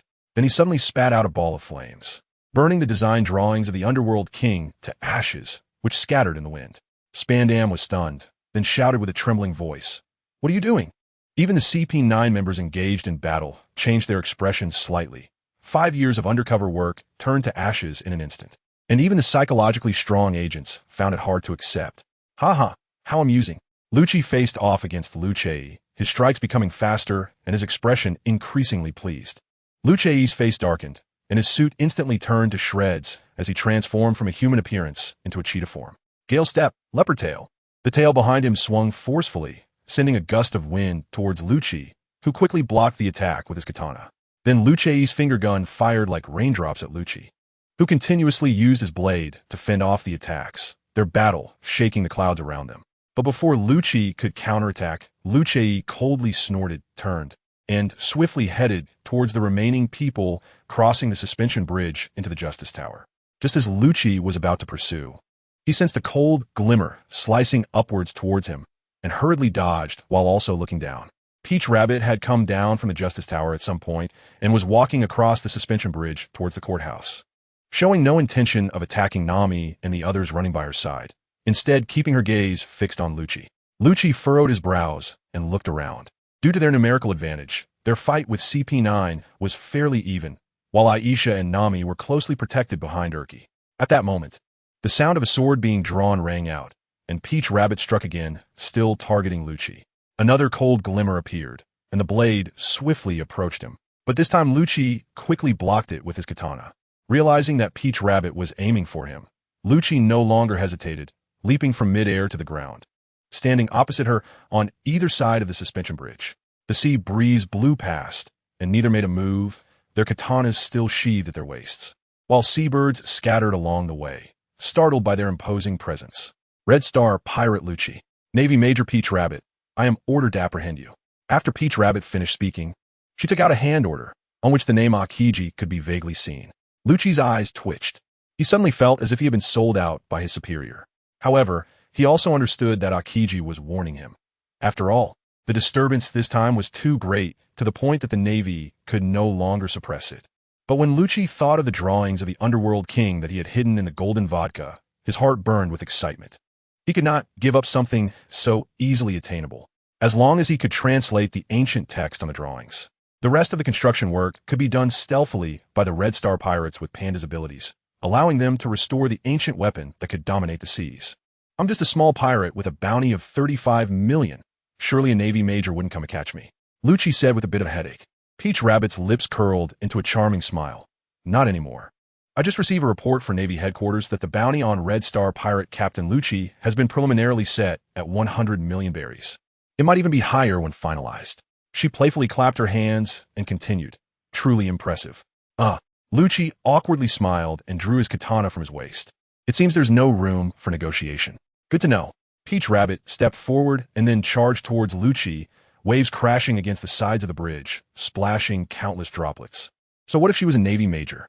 This is my home turf. Lucci angled his katana towards the ground, twisting his wrist as countless water droplets swirled around the blade, and he forcefully pushed off the bridge, disappearing from sight. Water-breathing, second form. Water wheel. Not just a Navy major, I'm actually a candidate for Rear Admiral. Peach Rabbit halted her steps, suddenly slashing her katana forcefully upwards, and a crisp metallic clash echoed as she and the suddenly appearing Lucci brushed past each other. Not bad with the swordsmanship, but it seems to be lacking a bit, Peach Rabbit said softly, her index finger gliding over the blade, then suddenly raising it as countless rays of light gathered. Sunlight. Slash. As the blade swung down, a beam of light-like blade energy shot towards Lucci, its speed catching him off guard. With no chance to react, Lucci gritted his teeth and entered sword demon mode again. When fighting an opponent with greater strength, a momentary lapse would lead to immediate defeat. Oh! Peach Rabbit looked at Lucci with surprise. This person before her was acting out of character, charging towards the blade light she swung at him, while also raising his katana over his head. Almost in an instant, the blade light was about to strike Lucci, but he swung his blade down towards the ground, causing water to cascade like a waterfall. Water-breathing, 8th form. Waterfall. The immense inertia propelled Lucci upward, narrowly evading Peach Rabbit's attack. His blood-red eyes filled with a desire to attack, firmly locking onto her figure. Boom! A dull sound erupted from beneath Lucci's feet, and then he transformed into an afterimage, charging towards Peach Rabbit. The two began to exchange blows rapidly on the bridge, their figures almost imperceptible to onlookers. Only the sound of clashes and the ever-increasing number of blade marks on the ground could be heard. Lucci and Peach Rabbit fought for dozens of exchanges, still unable to determine a victor. It should be noted that his speed and strength had increased exponentially in Sword Demon mode, enhanced by beast-like instincts. Even so, he could only barely match Peach Rabbit, demonstrating just how terrifying her swordsmanship was. Her rank as a Navy major was indeed well-deserved. Unbeknownst to them, their battle had moved from the bridge to the side of the courthouse, causing increasing commotion, with building walls being sliced apart, and the surrounding elite troops lacking the courage to approach. Lucci's consciousness was in the fish tank of the spirit world, where he could clearly understand the situation of his main body in battle. Chapter 116. Archive first, although it could be said that in the sword demon form, Roki had entered a state of super godhood. The longer he maintained it, the greater the harm to his body. Fortunately, as long as he kept up the sword demon state, no matter how serious his injuries were, he would not lose his fighting power. Tao Tu appeared to be at ease, even diverting some of her attention to the surroundings. Yet the strikes of her great sword became increasingly ruthless, rendering all of Roki's defensive moves futile. It's indeed interesting a fight with you, but this is where it ends. Tao Tu revealed a charming smile, her arms transforming into pure black as she grasped the sword's hilt and struck with a speed that was neither too fast nor too slow. Great raging sun! In the darkness, the blade emitted a dazzling light, illuminating the surroundings into a blinding white, even obscuring the moonlight above. Roki instinctively squinted, his instincts urging him to move forward instead of retreating. His right arm reached out towards the blade, activating iron block, his muscles tensing to their limit. Roki's main consciousness thought to himself, "This is bad," and without hesitation, he shifted back into his main body. The sword demon form immediately retreated, and he spat out a mouthful of blood, the sounds of cracking bones echoing throughout his body, fractures spreading everywhere. For his instincts, using the iron block to defend against this sword move would be enough to turn the tide. But Roki knew very well how powerful Tao Tu was when she unleashed her full strength. With this strike, he would at least lose his right arm, or even be cut in half. If the clone died, so be it. His main body could not afford any mistakes. Suppressing the excruciating pain, Roki bit down hard on his tongue and forcefully twisted his feet in midair, activating the moon step, narrowly evading the strike. Tao Tu's great sword struck heavily against the ground, and she instantly retracted her blade, causing the earth to surge as a corner of the courthouse sank violently, plunging several meters underground. Such power startled Roki, and he began to look for an escape route. Continuing the battle would likely lead to his demise. Swish! Another strike came, and Tao Tu, smiling, became increasingly ruthless. Her great sword stabbed directly towards Roki's waist, the tip igniting in golden flames. "I really dislike this spandam as well. If you can take 2 more of my moves, I'll let you go. Be careful." Great intense heat. Roki could naturally hear her whispered words, but there was no time to think. All that remained in his mind was the single thought of blocking this move. In this state, Roki unexpectedly entered a long-inactivated observation haki during battle. The flow of time around him seemed to slow down. Moreover, this slow trend continued, and when the sword tip was a fist distance from Roki, time completely halted. Everything around him froze, even droplets of water suspended in midair, creating an incredibly surreal scene. However, his thoughts continued to race, searching for an opportunity to break the deadlock. Roki didn't dare to move his body. He had a premonition that if he attempted to do so, he would exit this miraculous state. What Roki didn't know was that observation haki had many potential developments, including sensing attacks, predicting movements, discerning the strengths and weaknesses of living beings, and even perceiving others' emotions. If one aspect of observation haki developed to its limit, it could extend into extraordinarily miraculous abilities, even the foresight of the future. Roki's observation haki advanced rapidly, to some extent benefiting from the comprehensive training of his 3 bodies. He was unaware that his ability had surpassed that of most in the pirate world, but his lack of proficiency prevented him from fully utilizing it. There were no opportunities to move up, left, or right. What should he do? Roki felt a slight collapse in his observation haki, but he still couldn't find any possibility of evading Tao Tu's strike. With no options left, it seemed he would have to pay the price of at least 1 arm.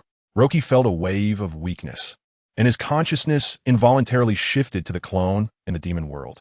At that moment, under the moonlight of the night, for people were gathered around a bonfire, roasting a wild beast, the aroma wafting through the air. Shwani was not far away, repeatedly swinging his sword against a tree trunk. This was part of Roki's guidance during his leisure time. Though he had a terrible temper, he listened closely to Roki's words, following them even if they were tedious. "It looks amazing. The roast meat made by Big Brother Roki must be delicious," Tanjiro said, looking expectantly at the meat on the bonfire. Inosuke, bare-chested, blocked the roast with his body, shouting, "I must be the first to eat. You all have to move aside." Meanwhile, Zenitsu had already fallen into a deep sleep. Clutching his sword, his body curled up into a ball. Seeing the diverse personalities of the group, Roki suddenly asked, "What would you do if you encountered an unbeatable power?" "That won't happen.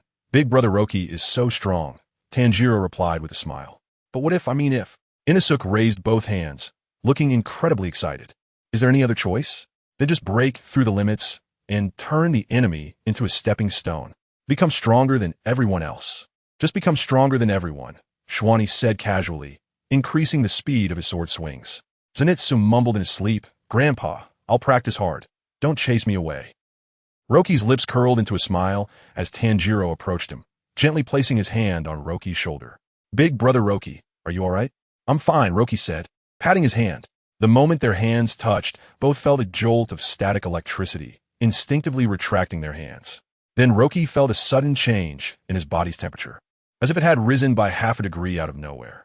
It was known that he had extremely precise control over his body, and this sudden change made him somewhat uncomfortable. What shocked him even more was that this rise in body temperature not only occurred in the clone and the demon world, but also extended to his other two bodies. However, Roki quickly calmed down. He wasn't too sure if it was the effect of Tanjiro's contact that caused it, but in the short term, the rise in temperature led to an increase in blood flow speed, significantly enhancing his physical condition. As his consciousness returned to his main body, Roki closed his eyes and took a deep breath, allowing time to flow again. He gripped the great sword with both hands, assuming a normal stance, and in his mind, he visualized the scene of mastering the sword technique to slay the Sea Kings. Round cut slash the mountain. Chapter 117. Who needs weapons? Anyway, Roke's movements with the sword were exceptionally firm, as if he were truly facing a great mountain, the blade enveloped in a cold gleam. As the katana sliced downward inch by inch, the air was filled with the sounds of cracking stones. The blades of Tao Tu's katana, Jin Kuan-luo, and Roke's katana, soul of the true sect, clashed, and the light immediately dimmed. At the point where their blades intersected, the air began to collapse, followed by sparks flying, and the confrontation between Roke and Tao Tu surprisingly lasted several full seconds before they separated. After this exchange, Roke's arms were riddled with wounds, blood flowing continuously, and his forehead was drenched in sweat. His body froze in place, feeling as though all strength had been drained, leaving him gasping for breath. "Your swordsmanship is quite good. I'll give it my all with the next strike." Tao Tu smiled charmingly, her peach blossom eyes filled with admiration. She released her grip on the sword with her left hand and, with incredible speed, threw a punch toward Roke's abdomen. "You!" Roke's face turned pale as numerous cracks appeared on his ribs, and even his internal organs felt like they were bleeding. Moreover, under the impact of this immense force, his body uncontrollably flew toward the Justice Tower. He crashed into the outer wall, causing a cloud of dust to rise, obscuring his body with debris. "Take your time to rest. The second round is coming up," Tao Tu said with a smile as she sheathed Jin Kuan-luo and walked slowly toward the Justice Tower. Behind her, the courthouse collapsed with a loud crash, turning into a pile of rubble. "Damn it, I'm falling apart. I need to find something to eat." After a long time, Roke managed to crawl out from the debris, each use of his sword demon form pushing his body to its limits, and combined with his injuries, he felt pain all over. Even standing up was a struggle. Food. Roke made his way into the corridor outside the room.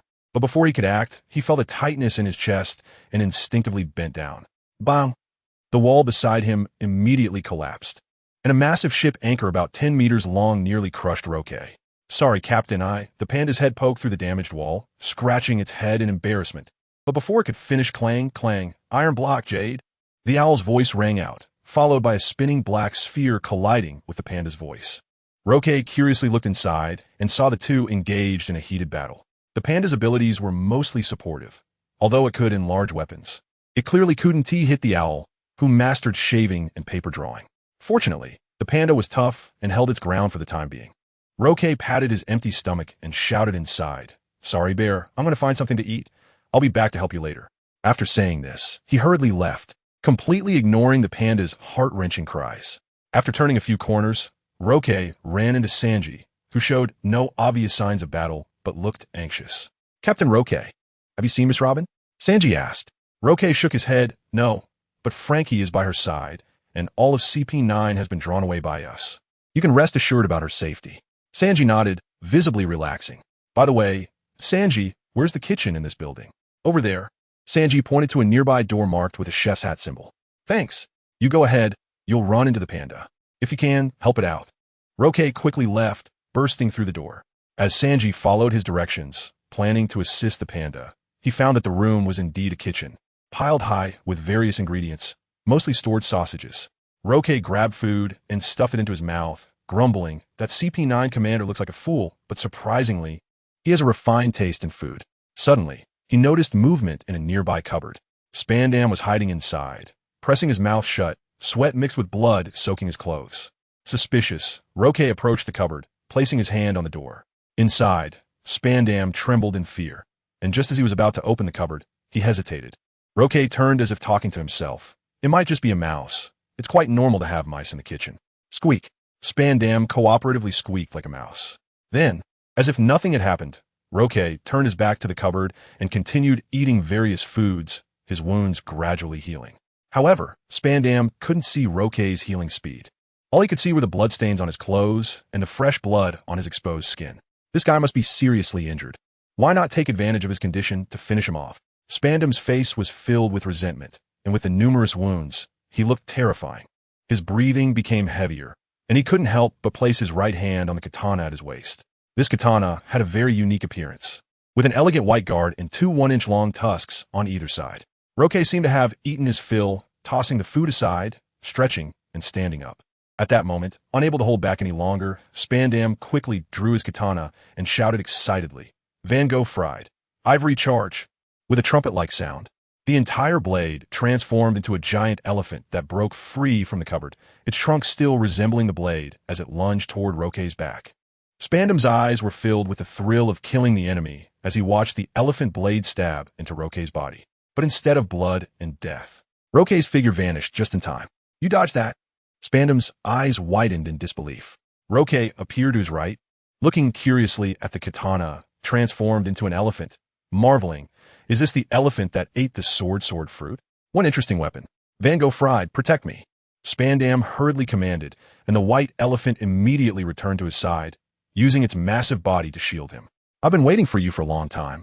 I thought you would make a move. I didn't expect this to be your trump card, Roque said, resting the katana on his shoulder. What do you want? You can't kill me in a short time. Spandam hurriedly pulled out a golden transponder snail from his pocket. If you dare to make a move, I'll press the button. Chapter 118. Killing you is just a trifle, is that so? Roque put on an exaggerated expression as if he was frightened, and he let go of his right hand, causing the great sword to fall to the ground. This is more like it, having the Demon Slayer order in hand. Spandam showed a mocking expression on his face, just about to say something more when his pupils suddenly constricted. In Spandam's eyes, a black flash of sword light slashed out from Roque's palm, flying towards him at an incredible speed. In a panic, he tried to press the button on the snail phone on his back, but felt his arm go weak. Then Spandam saw his hand, which was holding the golden snail phone, fly into the air. He instinctively looked at where his hand used to be and saw a perfectly smooth cut on his forearm, blood gushing from the severed end, splattering everywhere. Before Spandam could shout out in pain, he heard Roque's low muttering. Not long now. I will kill you. 2 breaths. In the room, Roque hooked his right foot, retrieving the great sword back into his hand. A breeze brushed across his face, and then his figure suddenly disappeared from the spot. Although Roque's injuries had not fully healed, a simple burst of power was no problem at all. He gripped the sword hilt with both hands, concentrating and holding his breath, utilizing his breathing technique to its utmost. Even the airflow generated from his mouth was substantial. Van Gogh fried. Spandam hurriedly raised the elephant's sword in front of him, retreating with his feet, his face filled with fear. He did not expect Roque to stop just 5 steps away from him. Then, with a twist of his wrist, the blade turned to face the back of the sword, charging towards the white elephant. The moment the great sword made contact with the massive elephant, Spandam felt an unparalleled force, one that no ordinary person could withstand. His feet sank into the floor. Fortunately, Roque had prepared in advance, tilting his body to release all the force through the great sword, causing the wall beside him to collapse with a loud noise. In an instant, Roque had closed the distance to Spandam, who was merely an ordinary person. Even with the great sword transformed into a white elephant desperately protecting him, it was of no use. He raised the sword and thrust forward. Just as Spandam tried to block the attack with his arm, he felt another hand become light, and his arm was severed at the root. Not only that, but when he was startled and angry, wanting to turn and flee, his legs were also cut off simultaneously. 2 breaths passed in an instant, and Roki brushed past Spandam, leaving a ground covered in chunks of flesh behind him. Roki also casually picked up the golden snail phone with the blade, grabbing it into his palm while looking at the somewhat panicked creature. Without much hesitation, Roki planned to return the Demon Slayer order to the Navy. Although he could keep the order for himself, the trouble it would bring would undoubtedly outweigh the benefits. Most importantly, once the world government determined that the Demon Slayer order was in Roki's possession, he would face unimaginable horrors in a purge, as this was the force currently ruling the world. Stuffing the golden snail phone haphazardly into his clothing, Roki shook off the blood from the blade and quickly left. But before he could walk far, he turned back. He still felt a bit reluctant. Such a good sword. With a sigh, Roki picked up the elephant sword from the ground and carefully wrapped it up with a chef's apron he tore off nearby. He knew that taking Spandam's great sword would bring endless trouble, with all the aftermath of this person's death falling on him. But it was hard for him to give it up. What was your name again? Vang. Bang something? Roki mumbled as he patted the great sword tied to his back. The sword emitted a sound, full of spirit, showing no sadness over its master's death. Its voice remained as strong as before. From now on, I'll call you the White Elephant Sword. Just follow me and you'll get fruit to eat every day. The White Elephant Sword made a few sounds, but quickly settled down behind Roki, remaining motionless. First, I need to meet up with Luffy and the others, and then we'll get on the ship and leave. I really don't want to run into that crazy woman again. Roki was about to look for Panda and Sanji when he suddenly felt the entire judicial tower shake, followed by a loud, deep roar from outside. He immediately looked out the window, and then the corners of Roki's mouth couldn't help but twitch. What a joke! That must be Chopper. It was a giant reindeer monster, standing several meters tall, its eyes glowing red. What is this? Frankie stood not far from Chopper, staring at its appearance in astonishment. Wait, you can't be that little reindeer, can you? As soon as he finished speaking, Chopper raised his palm and slammed it down towards Frankie, the impact causing the ground to sink several meters. What should we do now? We need to think of a way to retreat. Roki gritted his teeth and dashed outside towards the giant Chopper. But before he could get close, he heard a familiar voice. Seriously, not cute at all. Peach Rabbit appeared in front of Chopper, immediately greeting him with a giant arm. She merely raised her hand slightly, then covered her arm with armament hockey, clashing fists with Chopper. Despite the massive difference in size, it was like an ant trying to stop a car. But Roki felt that Peach Rabbit's strike was something the rampaging Chopper could not withstand. Sure enough, as he expected, Peach Rabbit stood firm while Chopper let out a painful cry and fell backward, simultaneously shrinking in size. Frankie took a deep look at Peach Rabbit and quickly headed toward Chopper. Peach Rabbit did not stop him, quickly turning to Roki and extending her darkened arm in front of him, saying, "This is armament hockey. If I went all out, it would probably look like this." As she spoke, she drew the great sword Kinmuro, and the black armament hockey quickly spread up the blade, soon covering the entire sword. Roki's expression turned serious. He knew how terrifying the practical combat capability of armament hockey was, and Peach Rabbit, looking to be around his age, had already mastered this ability to perfection. "You still owe me a move. Next, it's your turn to attack," she said, taking a defensive sword stance, her expression full of anticipation.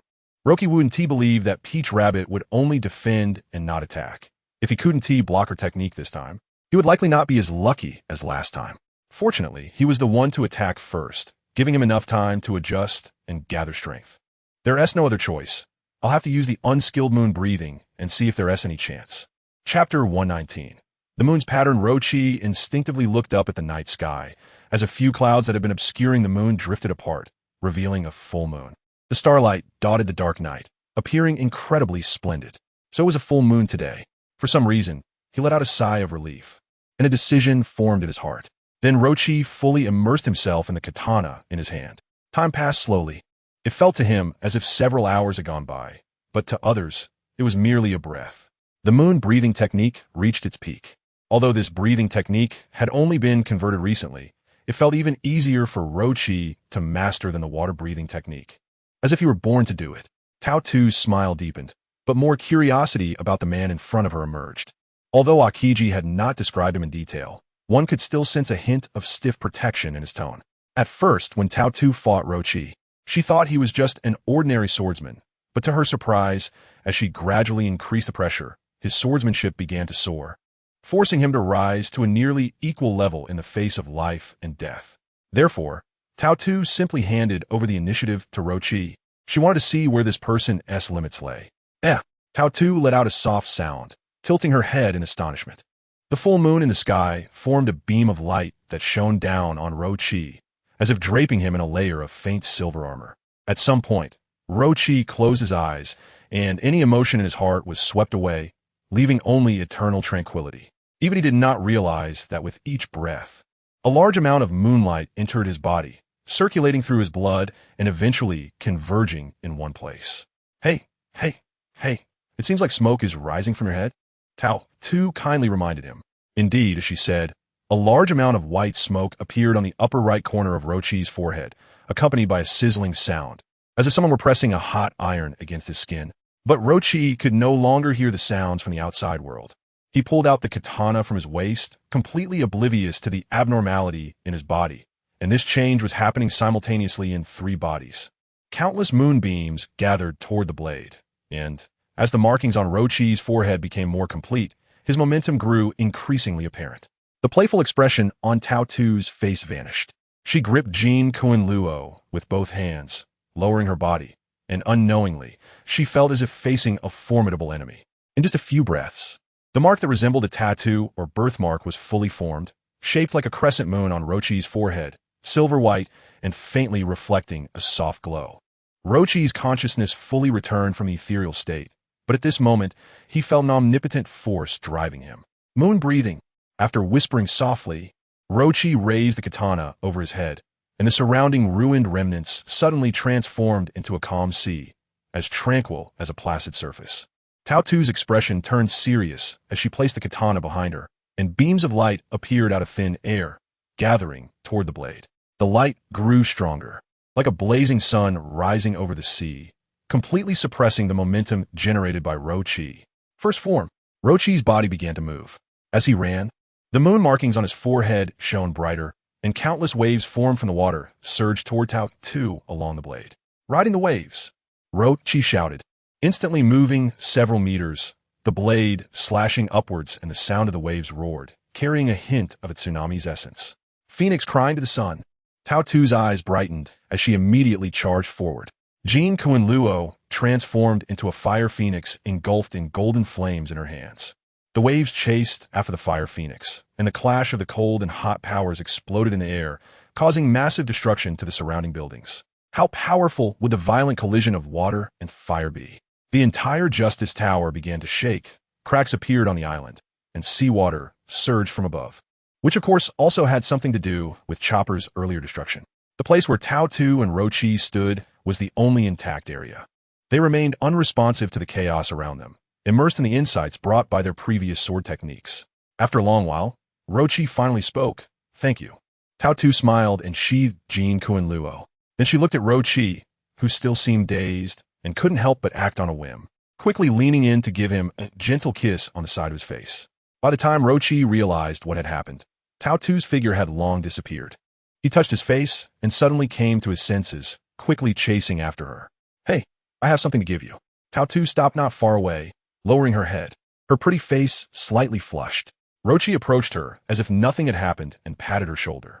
"Why are you running so fast? Here, take this." He then handed her the trembling golden telephone bug. Tao Tu took it in shock, and before she could say anything, Rochi quickly ran away, moving even faster than before. The world of monsters was already deep into the night. After eating, everyone had gone to sleep and did not notice.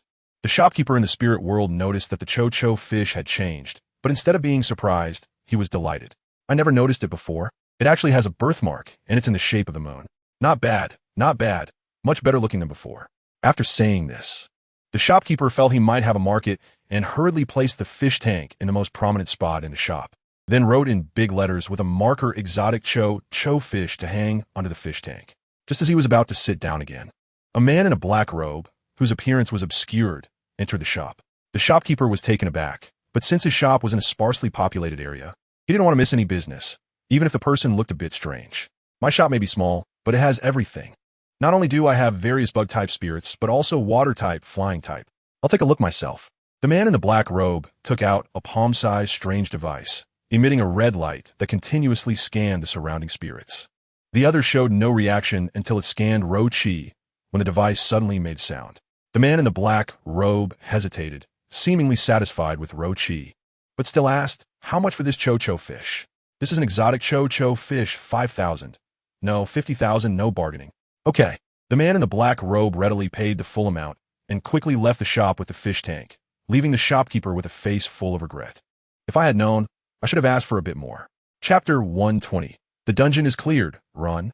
The ground cracked open in pieces and the sea surged. Rocky knew that this was not just caused by his fight with Peach Bunny. It was fundamentally a chain reaction. Judicial Island was in a windless zone, and countless sea kings nested here, causing the soil beneath the island to have numerous caves. However, the disturbance that was occurring now was indeed too great. Pandas first stood on end as he took small, quick steps, constantly dodging the splashes of water from all directions, fearing that if he accidentally touched the seawater, he would lose all his strength. Sanji and Zoro closely followed behind Panda, and they were also stunned when they saw Rocky rushing towards them. "What are you waiting for? Release the golden vodka," Rocky shouted. Panda immediately reacted, amplifying the ship's ability on his hat. With a loud bang, the golden vodka returned to its original size, and the four of them quickly jumped onto the deck. Rocky rushed to the helm and skillfully controlled the golden vodka to navigate in the narrow area. It didn't take long, and due to the obvious presence of the golden vodka, everyone gathered towards them. They picked up Usopp, Nami, and Ulki, but now only Robin and Luffy were still missing. Of course, there were also many world government or navy soldiers trying to board the ship, but they were all stopped, and Rocky kindly threw a few life rings to them. "Captain, why do you have a new scar on your face?" Panda suddenly noticed the moon pattern hidden beneath Rocky's hair and asked curiously. "Huh?" Rocky couldn't help but touch his forehead, and indeed, he could feel a rough patch of skin. "It's nothing, probably just a bump from the battle," Rocky said nonchalantly. With his recovery ability, any injury would disappear after consuming a large amount of food. Seeing this, Panda and the others didn't say anything more, as everyone's energy was focused on searching for Robin and Luffy. "What should we do? Where could they have gone?" Nami asked anxiously, her expression worried as she constantly scanned the sea with a telescope. "Don't worry," Rocky nodded, then turned to Aisha and said, "It's up to you now. Try to extend your observation haki to cover more area." Aisha's expression became serious as she closed her eyes tightly, and her observation haki extended wildly, covering a larger range than ever before. After a long time, she suddenly opened her eyes and said with some excitement, "I found Sister Robin." "Great! Where's Miss Robin?" Sanji immediately leaned over the ship's edge, constantly looking around. Aisha pointed in a direction, and the helmsman Ulki slowly steered the ship closer. After a short while of sailing, Rocky noticed Robin's figure. She was standing at the edge of a building, and the seawater was about to surge up. Robin still wore the sea stone handcuffs on her hands, and with her abilities sealed, it was no wonder she was in such a predicament. "There's no time left. I'll go get her." Seeing the building continuously collapsing, Rocky couldn't care less and leaped off the ship, falling towards the sea. In the moment before hitting the water, he lightly tapped the surface with his toes, propelling himself upward and quickly flying towards Robin's location. At this moment, the building had completely collapsed, and Robin screamed as she fell into the sea, her eyes unable to help but close. Suddenly, Rocky appeared beside Robin, wrapping his arms around her slender waist and using moonwalk to return to the deck of the golden vodka. As soon as Rocky returned to the ship, before he could steady himself, Sanji rushed over, tears streaming down his face as he hugged his leg. "Teach me moonwalk. Please teach me moonwalk." Rocky helplessly slapped his face, putting Robin down, and Chopper immediately started bandaging her. "Get up." "No, if you don't agree, I won't get up. I also want to hold Miss Robin's waist, and of course, Miss Nami's too." As he spoke, Sanji's face turned lewd, drool flowing from the corner of his mouth. At that moment, Robin had just removed the handcuffs, and with her back to Sanji, she murmured. Eight-wheel-flower Sanji let out a pained howl as he was tightly bound to the ground by arms that sprouted all over his body, the sound of bones clashing echoing. Just then, Nami slowly walked over, rolling up her sleeves, and then punched Sanji hard on the head, knocking him out cold. Rocky watched in shock, constantly thankful that there were no violent female crew members on his ship, and secretly planned that the Red Star Pirates would only recruit male crew members in the future, though fate is sometimes unpredictable. Aisha, have you found Luffy? Aisha shook her head dejectedly. Within the range of her observation haki, there were certainly many blind spots, and Luffy might be in one of them. Whatever. Let's search the area nearby. I believe Luffy must be hiding in some corner. Rocky instructed Ulki, and the two began searching with the ship. Meanwhile, on the crumbling judicial tower, Luffy lay on the ground, battered and bruised, his heavy breathing causing his chest to rise and fall. Outside, he could hear his companions calling his name, and Luffy's dazed eyes suddenly focused. My companions are still looking for me. I absolutely can't go down like this. Thinking this, he staggered to his feet. Oh, in his cheetah form, Lucci was preparing to retreat, but found Luffy blocking his path again. Wouldn't it be better to perish together here? His eyes were filled with killing intent, and his mouth opened wide, saliva mixed with blood dripping onto the floor. Here, third, Luffy bit his arm, and his upper body began to swell, resembling a balloon, growing several times larger. What a strange move again. I told you these things are ineffective against me. Lucci said calmly. He watched Luffy's punch come towards him and simply used a block with his arms. However, Lucci did not expect that Luffy's attack would turn into a gigantic arm as it approached him, like that of a giant. Giant pistol. The fist collided with his body, and Lucci spat out a mouthful of blood, his mind going blank.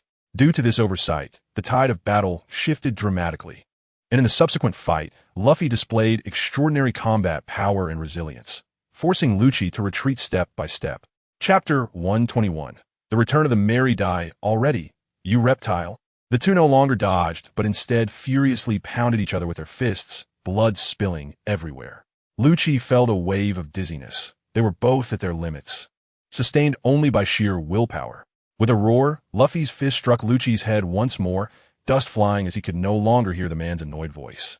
Taking a few deep breaths, Luffy stumbled toward the damaged wall, and through it, he caught a glimpse of the Golden Vodka ship.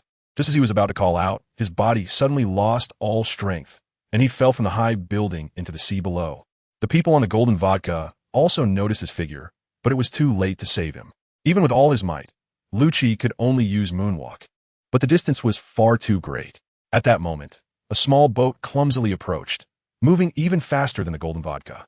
The familiar sheep-headed bow made it instantly recognizable. It was the previously missing Mary. Its hull was covered in scratches and damage, and the sails were not intact, but the Straw Hat Pirate's flag still fluttered proudly. Mary! The crew on the Golden Vodka exclaimed in surprise, especially Usopp, whose face behind the mask was already filled with tears. Lucci looked at the direction the Mary was sailing from, momentarily at a loss for words. That was the dreaded doldrums, filled with sea kings, and it had somehow managed to sail through it. It was simply incredible. I'll come and get you, Luffy. The spirit of the ship emitted a loud voice, and the Mary accelerated, catching Luffy just before he could fall into the sea. Luffy, completely drained of energy, collapsed onto the deck, tears flowing uncontrollably as he placed his palm against the wooden planks. Thank you, Mary. The Golden Vodka soon stopped beside the Mary, and Robin used her powers to pull Luffy onto the deck. The Mary then shrank down to the size of a palm. Lucci carefully held the Mary in his hands. Its battered hull could fall apart with even the slightest impact, showcasing the magic of the ship's spirit. Let's go. Urki, set sail for Water 7. We're ready to leave. The Golden Vodka turned to depart, with only a few scattered Navy ships attempting to block them, but they were all repelled by cannon fire. The distance of Eni's lobby would take a long time to recover from this disaster, but that had nothing to do with Lucci and the others. Several injured crew members were carried to the ship's medical room to rest, while Lucci suddenly emerged from the cabin with a bunch of paint cans. Captain, what are you doing? Panda asked curiously. Zoro scoffed. How boring. I thought you were bringing out some liquor. Lucci angrily replied. We caused such a huge mess. Do you think we can just go back openly? Everyone, help me out, and let's change the color of the Golden Vodka. Fine, let's help. With the reluctant help of a few people, the color-changing work on the Golden Vodka was quickly completed, and Lucci let out a long sigh of relief. Lucci, you got paint on your face. Zoro pointed to his forehead to remind him. Really? Lucci immediately returned to the cabin and looked in the mirror. To his shock, he found a silver crescent-shaped mark on his right forehead that he couldn't wipe off. Moreover, not only that, but both his bodies in the demon world and spirit world had also undergone this change. Lucci's consciousness immediately returned to the demon world, where he shook the sleeping Tanjiro awake. What's wrong, brother Lucci? Tanjiro rubbed his eyes and sat up. Lucci pointed at his forehead and said, look at this. Wow, so cool. Is that a tattoo? Tanjiro said gently, not at all grumpy from being woken up. No. But Lucci remembered their previous encounter when his body temperature had gone abnormal. How did that mark on your forehead come about? Tanjiro touched the scar and said, I got burned as a child while trying to protect my younger brother from the stove. Okay, since it had nothing to do with Tanjiro, Lucci guessed that it might be related to his absorption of a large amount of moonlight. However, for now, the mark didn't seem to have much effect on him, just that his body temperature was 2 degrees higher than normal. Brother Lucci, we should be almost there to the misty mountain of Master Urokodaki. Tanjiro climbed a tree and looked into the distance. Lucci was taken aback. His focus had been entirely on the pirate world, and his clones were instinctively taking over. Now, realizing it, indeed, they were just a few days' travel away from Misty Mountain. Almost there. What's wrong, missing your sister? Lucci patted Tanjiro's head, and the boy smiled shyly. Yes, I hope her health improves, and she regains consciousness. It's been a long time since I've seen Master Urokodaki. Master wouldn't even dare to imagine how quickly your water-breathing techniques have improved, Lucci remarked, noting that Tanjiro's swordsmanship talent was far superior to his own, progressing at a visible rate. If it weren't for Lucci's advantages, he would have been surpassed long ago. Tanjiro had already mastered all forms of water breathing, but he still couldn't fully use them in battle. Aside from him, Inosuke and Zenitsu also had extraordinary talents. The former's beast breathing was self-taught but still somewhat immature, yet it had great potential. The latter's thunder breathing had only been seen using the first form, but the speed was so fast that he himself lacked absolute confidence in following up. Kaneo Tsuyuri was an absolute anomaly. He had shared his abilities with Lucci without reserve, allowing him to temporarily demonize by consuming demon flesh and blood, which was why he managed to survive the final selection. Of course, this ability had its pros and cons. He had lost the talent to practice the breathing techniques. No matter how hard Kaneo tried, he couldn't grasp the breathing forms, as his body was caught between human and demon, with no clear path ahead. However, what Lucci taught Kaneo were sword techniques from the pirate world, which didn't involve any special breathing methods and relied solely on honing his sword intent. His talent might be average, but he was diligent, and already some shadows of great swordsmen could be seen in his moves. Lucci was also very curious about what kind of wonderful sparks would occur when the power systems of the demon world and the pirate world collided. Chapter 122, The Charming Villain, end of Volume 1. As for the Pokemon world, the ugly fish clone seems to have encountered some trouble, and Rocky was brought to a mysterious organization. In the remote mountains, it appeared to be just an underground cave, but after nearly an hour's journey, it turned out to be a somewhat sci-fi underground fortress. The corridors were filled with operating machinery, and researchers in white lab coats moved about. Photos of some exceptionally fierce-looking Pokemon hung on the walls, and the air was thick with the scent of disinfectant. There were also serious-looking security personnel, all dressed in black with caps, which bore the letter R on the brim and the front of their jackets. Rocky was placed in a fish tank culture dish, surrounded by various Pokemon, each in different environments, some in deserts, others on plateaus, and even in polar regions and forests. Most of these Pokemon were creatures he had never seen before, including some resembling dragons. The Pokemon world began to reveal a tip of the iceberg to Rocky. After entering this organization, researchers started collecting blood samples from him and injected him with a substance similar to a sedative. However, they could never imagine that this ugly fish had mastered a breathing technique, and the sedatives were completely consumed by his metabolism the moment they entered his bloodstream. In the short term, Rocky had no way to escape this organization. As a fish out of water, he could only swim in the water. Even though his physique far exceeded that of his kind, he could only flop on the shore if he left the water. Regarding the precarious situation in the Pokemon world, Rocky could only go with the flow. Fortunately for him, the life or death of the clone didn't matter much. He could easily project another one using energy, though the new projection would have to be next to the original clone's body, which was somewhat troublesome. The sound of heavy footsteps echoed, and a silver-gray door opened automatically. An elderly man with white hair walked in first, his face lined with deep wrinkles and covered in numerous age spots, yet he appeared quite spirited. He seemed to be the head of the research team, followed by 2 rows of colleagues, mostly middle-aged men in their 30s and 40s. The old man held a tablet computer, carefully checking the data of each Pokemon as he passed by, unaware that an ugly fish was silently observing from the room. How is the experiment on the mini-dragon progressing? The old man stopped in the center of the room, where a creature resembling both a snake and a dragon was in a water tank dozens of meters high, clearly one of the most precious Pokemon. Zonglao. The experiment has reached the 3rd stage, but but the compatibility between the Pokemon and the host is average, even. A middle-aged researcher on the left immediately replied. Zhong Lao frowned and quickly accessed the mini-dragon's data on his tablet. After a long time, he spoke with a stern tone. Zhang Xian, what's going on? How much effort did it take to find this mini-dragon? You should all know that if there's even a slight mistake, we will be held accountable by the higher-ups. Zhang Xian wiped the sweat from his forehead, explaining that all the Pokemon in the laboratory had gone through extensive screening to meet the criteria, and their value far exceeded that of those on the market. The combined value of the other Pokemon didn't match that of this mini-dragon, highlighting its importance. Don't consider potential anymore. If we can successfully complete the dragon experiment, we can secure more funding. Understand? Zhong Lao's tone softened as he spoke earnestly. Zhang Xian nodded quickly, bending slightly as he replied, I'll handle it immediately. Any agents that can increase compatibility will be invested without hesitation. Good. Zhong Lao continued to inspect the Pokemon in the large culture dishes. As the experiment progressed, the number of Pokemon decreased. The room that originally had a dozen was now down to just one. Suddenly, he noticed Rocky in the corner and asked with a peculiar expression, What happened to the original Kingler?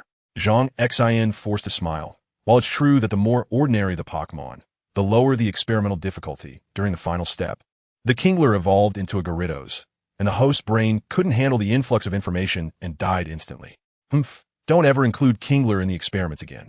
Focus on completing the mini-dragon experiment. Zhong Lao not Gunli.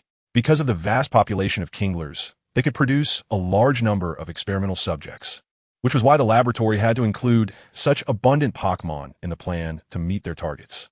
Alright, what about this ugly fish? Dispose of it. Even if the experiment is completed, it doesn't have the potential to qualify for Team Rocket. Zhong Lao said with disdain. Zhang Xian looked troubled and hesitated before leaning closer and whispering, Zhong Lao, this Pokemon has an almost perfect compatibility with the son of the higher-ups. It could take a long time to find another one, and you know they're only pursuing an increase in lifespan. Zhong Lao, feeling a headache, waved his hand and turned towards the door. Arrange it as you wish. The resources are on Luo Xiang anyway. Soon, all the researchers left the room, and the lights dimmed, plunging the room into silence. Rocky curiously stared at his surroundings, having clearly heard their conversation. This organization, called Team Rocket, seemed to be conducting some secretive experiments, apparently involving Pokemon and humans. Just like the large culture dish he was in, connected to several tubes that occasionally injected different liquids into the water, causing Rocky to unconsciously absorb the nutrients within.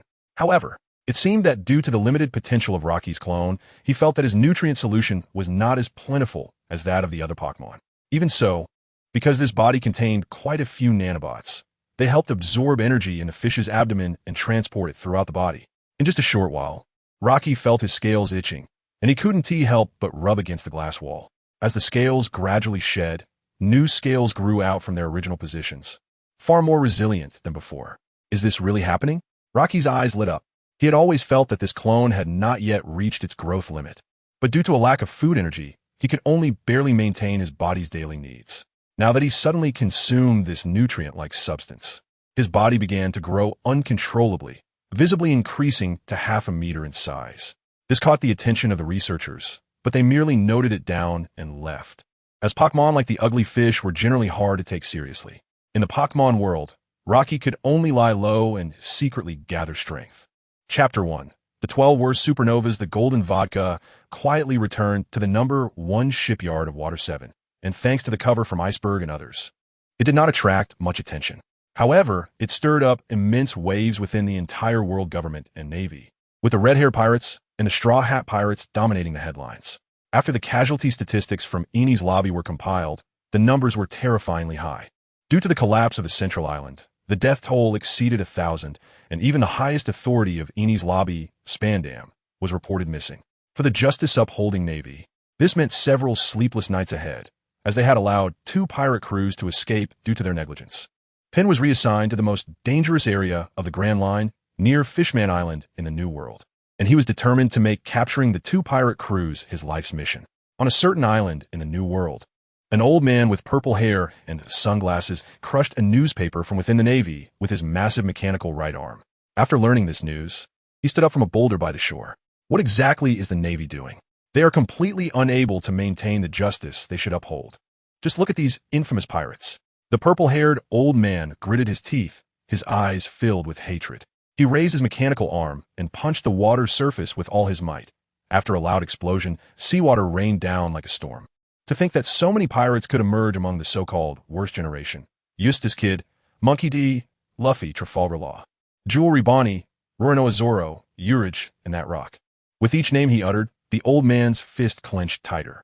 In the past, a supernova with a bounty exceeding 100 million berries would appear once every couple of years. Yet now 12 had sprung up like bamboo shoots after the rain, seemingly heralding the dawn of an unprecedented era for pirates. After a long while, the purple-haired old man finally calmed down. He draped his black coat over his shoulders and turned to head deeper into the island. No one knew what the purple-haired old man was thinking. For him, the word justice weighed heavily, and now it felt suffocating. In the conference room of Water 7, the absence of the CP9 agents lurking in the Galila Company made it feel a lot emptier. Roji placed the damaged Going Merry in the center of the table and sighed. Compared to the last time, the damage to the Going Merry was even more severe. Had it not been for being shrunk down by Panda and quickly repaired, the ship would likely have been completely destroyed on the way back to Water 7. Have you decided? Iceberg asked, tapping the table. Luffy glanced at Usopp, who had removed his mask, and nodded firmly. Yes, it's time to say goodbye to the Going Merry. The rest of the Straw Hat Pirates did not refute this, but the room fell into silence for a moment. Don't worry, leave the Going Merry to me. I will turn it into part of the new ship and continue sailing with you all, Roji said with a light smile as he picked up the Going Merry. Thank you, Roji. Luffy stood up and bowed. I'm counting on you. Roji waved his hand. No problem. I will speed up the design of the new ship, but I will need Mr. Iceberg's help with the materials. Super. Before Iceberg could speak, Frankie immediately jumped in. Now I must tell a story. On an island that has experienced countless wars. Shut up, I don't want to hear your story, Zoro said impatiently. Frankie ignored him and continued. Due to the ravages of gunfire, everything on the island turned to ruins, except for a single great tree that survived. The living people rebuilt their nation beneath its branches. There are only a handful of such trees in the world, and the tallest among them is known as Adam Tree. Iceberg looked surprised. Could it be? Frankie, with his feet propped up in a calm tone, replied, That's right, some of its materials have entered the black market. Although they are expensive with your financial resources, it should be no problem. I've seen a lot of gold on the golden vodka. How much do we need? Nami pondered their current berries and felt more confident. About 200 million berries. A ship made from this material can sail through any sea, Frankie said seriously, standing up and slamming his hand on the table. My dream is to build a ship with Adam Tree. Will you all be willing to sail on a ship I build? The Straw Hat Pirates looked at Roji, who nodded. Of course, having such an experienced shipwright join us will surely make the construction smoother. Bari laughed. And us. As long as you say the word. The Galila Company will definitely mobilize everyone for you. Haha, then it's settled. Let Super Frankie help you build the new ship, absolutely. Super Roji let out a strange laugh. First, let me design the blueprints. In the meantime, everyone must keep a low profile. Let us not forget we're the pirates who cause chaos for the world government. Panda murmured with anticipation. I believe my bounty will surely rise to several million. If it breaks 100 million, wouldn't that make me a big pirate too? That's right, haha. Chopper said, feeling a bit embarrassed. Urich had a strange expression on his face, murmuring to himself, I don't know why, but I feel. Let's go, it's time to get busy. Roji stood up and left the conference room, followed by the others. Meanwhile, a giant warship docked at the port of Water 7, and surrounding small boats hurriedly left as the Navy's flag fluttered in the wind. The bow of the warship was shaped like a dog's head, and the busy workers at the dock immediately recognized the Navy it represented. It's Garp, right? That's right.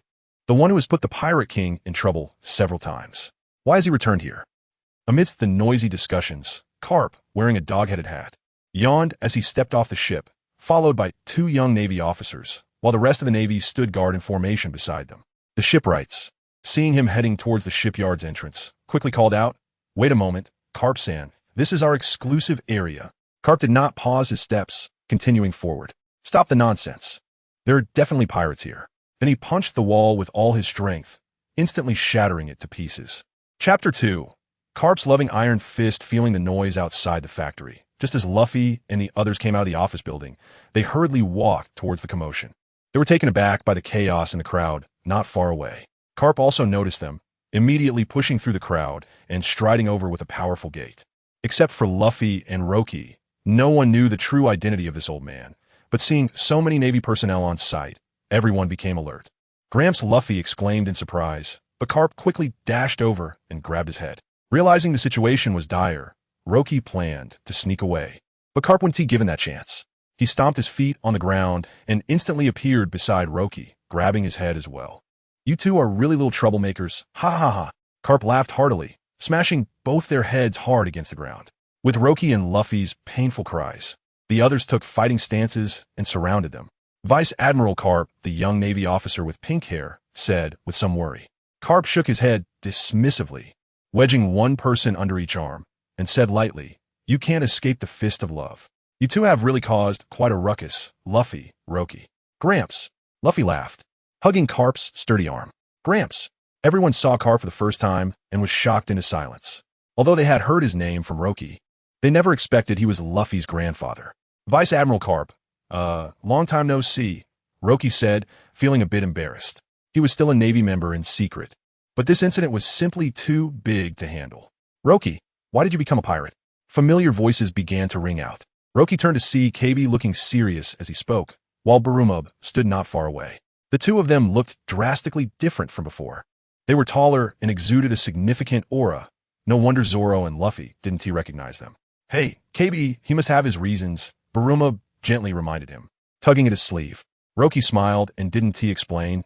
Indeed, he initially became a pirate at the request of Aokiji, but now he had been captivated by the freedom of life on the sea. Garp glanced at Roki and turned to Luffy, saying, "You little brat. I wanted to train you to be a powerful Navy officer, but I didn't expect you to turn out like this after a few years, and you too, Roki." Roki smiled awkwardly. He didn't dare to provoke Garp. "I've said it. I've always wanted to be a pirate." Luffy pouted and said stubbornly, "You've been too deeply poisoned by that red-haired brat." Garp's forehead bulged with veins. "He my lifesaver. Don't you dare speak ill of him." Luffy's angry expression was just like Garp's. Garp could no longer contain the flames of his anger and grabbed Luffy, shouting, "You dare say don't say to your grandpa. Do you want to live or not?" Luffy's forehead broke into a cold sweat, and he immediately backed down. "Gramps, I was wrong." "Oh no, Luffy doesn't even have the courage to resist anymore." Chopper's expression became tense. "Are we going to be caught?" Nami looked around, already starting to seek a way out. Roki also signaled to Urki to be ready to escape at any moment. Just then, a loud snore erupted from both Garp and Luffy, who surprisingly remained standing as they fell asleep. "They're asleep." The people around exclaimed in disbelief. Garp woke up in an instant. Looking at Luffy sleeping soundly in his hand, his anger flared again as he continued to scold him. "This is bad," Usopp observed in the shadows, while Zoro had already drawn his sword from his waist. "Don't you know what kind of person Shanks is?" Garp said earnestly. "He is a figure among pirates, known alongside Whitebeard, one of the 4 emperors in the world." "Huh?" Luffy scratched his head and took off his straw hat, saying, "I don't care about that, and I don't know how they are now." "Is Luffy really that close to Shanks?" Robin quietly asked, feeling impressed. Nami also learned the true identity of Shanks for the first time and felt it was unbelievable. It seems so. Luffy's straw hat was a gift from him. Panda could hardly imagine the existence of the 4 emperors, and at that moment his mind went blank. Garp noticed Zoro drawing his sword out of the corner of his eye and turned to instruct, "You two should give it a try." "Okay." KB nodded immediately, disappearing in an instant and throwing a punch at Zoro. Luffy reacted quickly, rushing up to block KB, and the two began to fight. Meanwhile, Zoro engaged with Barumub, but they were just testing each other. Soon, the 4 recognized each other, surprised by KB and Barumub's significant changes, and they began to converse. Roki took the opportunity to sneak away when Garp called out to him. "What is wrong?" Vice Admiral Garp continued to grow stronger. "The road ahead won't be easy," Garp said, hesitating. Roki's heart tightened. He knew this incident at Judicial Island would lead to a very bad situation, but he didn't expect even Garp to personally remind him, indicating many underlying issues. Garp patted Roki on the shoulder and turned to Luffy, asking, "By the way, I heard you met your father?" "Huh? My father? I have a father?" Luffy said, confused. "Your father's name is Monkey D. Dragon. He's a revolutionary." Once Garp finished speaking, everyone present, including the Navy, was left stunned. That was the man known as the most dangerous in the world, the leader of the Revolutionary Army, responsible for countless wars and the fall of nations. Yet he turned out to be Garp's son and Luffy's father. Seeing their ghostly expressions, Garp scratched his head and said, "Oh, it seems I shouldn't have said that. Let us pretend I never said it." The surroundings fell into a dead silence. And seeing this, Garp turned and walked towards the warship with a helpless expression. Gramps, are you planning to leave? Luffy asked reluctantly as he chased after him. Garp shouted as he walked, You are my grandson. Roki is my student. I can't just come to this island to catch you. I've already made up an excuse, so you can rest assured. After saying this, he headed toward the warship at the dock, with the Navy following him belatedly. In no time, Garp disappeared into the sea with the warship, leaving a group of people in disarray. Chapter 3 Pokemon with Devil Fruit abilities thus. Cap came quickly and left quickly, but from the conveyed messages, it seemed that Roki and the others were very safe in Water 7 for a short period. This allowed them to relax and stay in this warm city, which also provided them with a chance to rest briefly. Each member of the Red Star Pirates found their own tasks. Roki was absorbed in designing the new ship and was almost oblivious to day and night. The problem he needed to tackle now was incorporating the Mary into the new ship, which was also Roki's promise to the Straw Hat Pirates. Urki was still the same, someone who was always training. However, this time he had a companion, as Zoro shared the same personality, and together they found more motivation. Panda simply moved into Telier's forge. The repairs on the Yao Yiwen had been completed, but the reforging of the Shisho had not yet begun. Since there was enough time, they naturally aimed for perfection. With nothing happening in the pirate world, Roki naturally focused his energy on another world.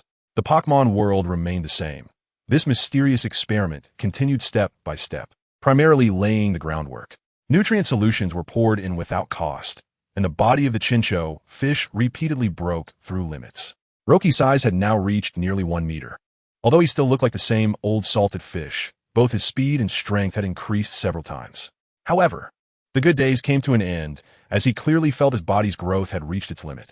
Moreover, the laboratory injected some serums into Roki's body through a syringe, and he felt a clear rejection reaction, but he quickly adapted. After so many days of playing dead, Roki learned some basic information about the Pokemon world from the research staff who performed daily maintenance. Pokemon in this world are very mysterious creatures, said to have an unknown origin, seemingly appearing suddenly in this world. Their genes seem to be set with a lock. As long as an individual reaches a certain strength, they have the chance to break this lock and gain a special power. Evolution. Successfully evolved Pokemon will see significant improvements in appearance and individual values. Of course, there are exceptions. Many types of Pokemon lack the energy for the next stage of evolution, and according to research, Chincho fish have no evolutionary potential. This fish-type Pokemon usually only grows to the size of a palm before losing its potential. The fact that Roki reached 1 meter before hitting a bottleneck is indeed incredible. Just like that mini dragon, as long as it can break the gene lock, it can evolve twice, becoming the ruler of the skies, Dragonite. In the laboratory, there was also a Beedrill, a Pokemon that had evolved twice. But bug-type Pokemon naturally evolve much faster than others. As the experiment progressed, only 10 Pokemon remained in the entire room. The others had suddenly gone mad after being injected with serum, crashing themselves against the glass walls. Dragon-type Pokemon Mini-Dragon, Fish-type Pokemon Chinchu, Bug-type Pokemon Beedrill, Ghost-type Pokemon Jengars, Bird-type Pokemon Huntail, Rock-type Pokemon Jidud, Snake-type Pokemon Arbok, Electric-type Pokemon Pikachu, Fire-type Pokemon Cyndaquil, Grass-type Pokemon Oddish. The experiment reached a critical phase. The dosage of the sedative was gradually decreasing, but the serum was increasing, and these Pokemon regained their original consciousness. At this moment, Roki sadly discovered something. No matter which world he was in, he could understand human language, but he was completely clueless about the ways of communication among these Pokemon. When the other Pokemon realized that communication with Roki was futile, they treated him as a mentally challenged fellow and largely ignored him. Could they be thinking of escaping? Roki thought to himself while watching these Pokemon. However, he could only think about it. After all, he was just a salted fish. Roki had tried to breathe on the water's surface, and while it was fine for a short time, he felt weak after a long time, especially since he had no limbs to walk with. Roki could only resign himself to the idea of giving up on the Pokemon world, living a life where he could get by day. Of course, he was not entirely unprepared. In fact, this body was a projection of the flesh of the ruler of the skies, and Roki had inherited some things from it that even surprised him. In the fish tank culture dish, a lot of fake mountain stones were piled up, and Roki swam quickly in the water, making it murky.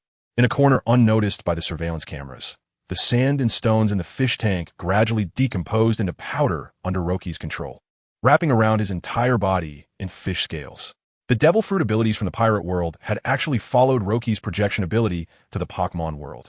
Although he had to rely on his own efforts to become stronger little by little, it only enriched his means.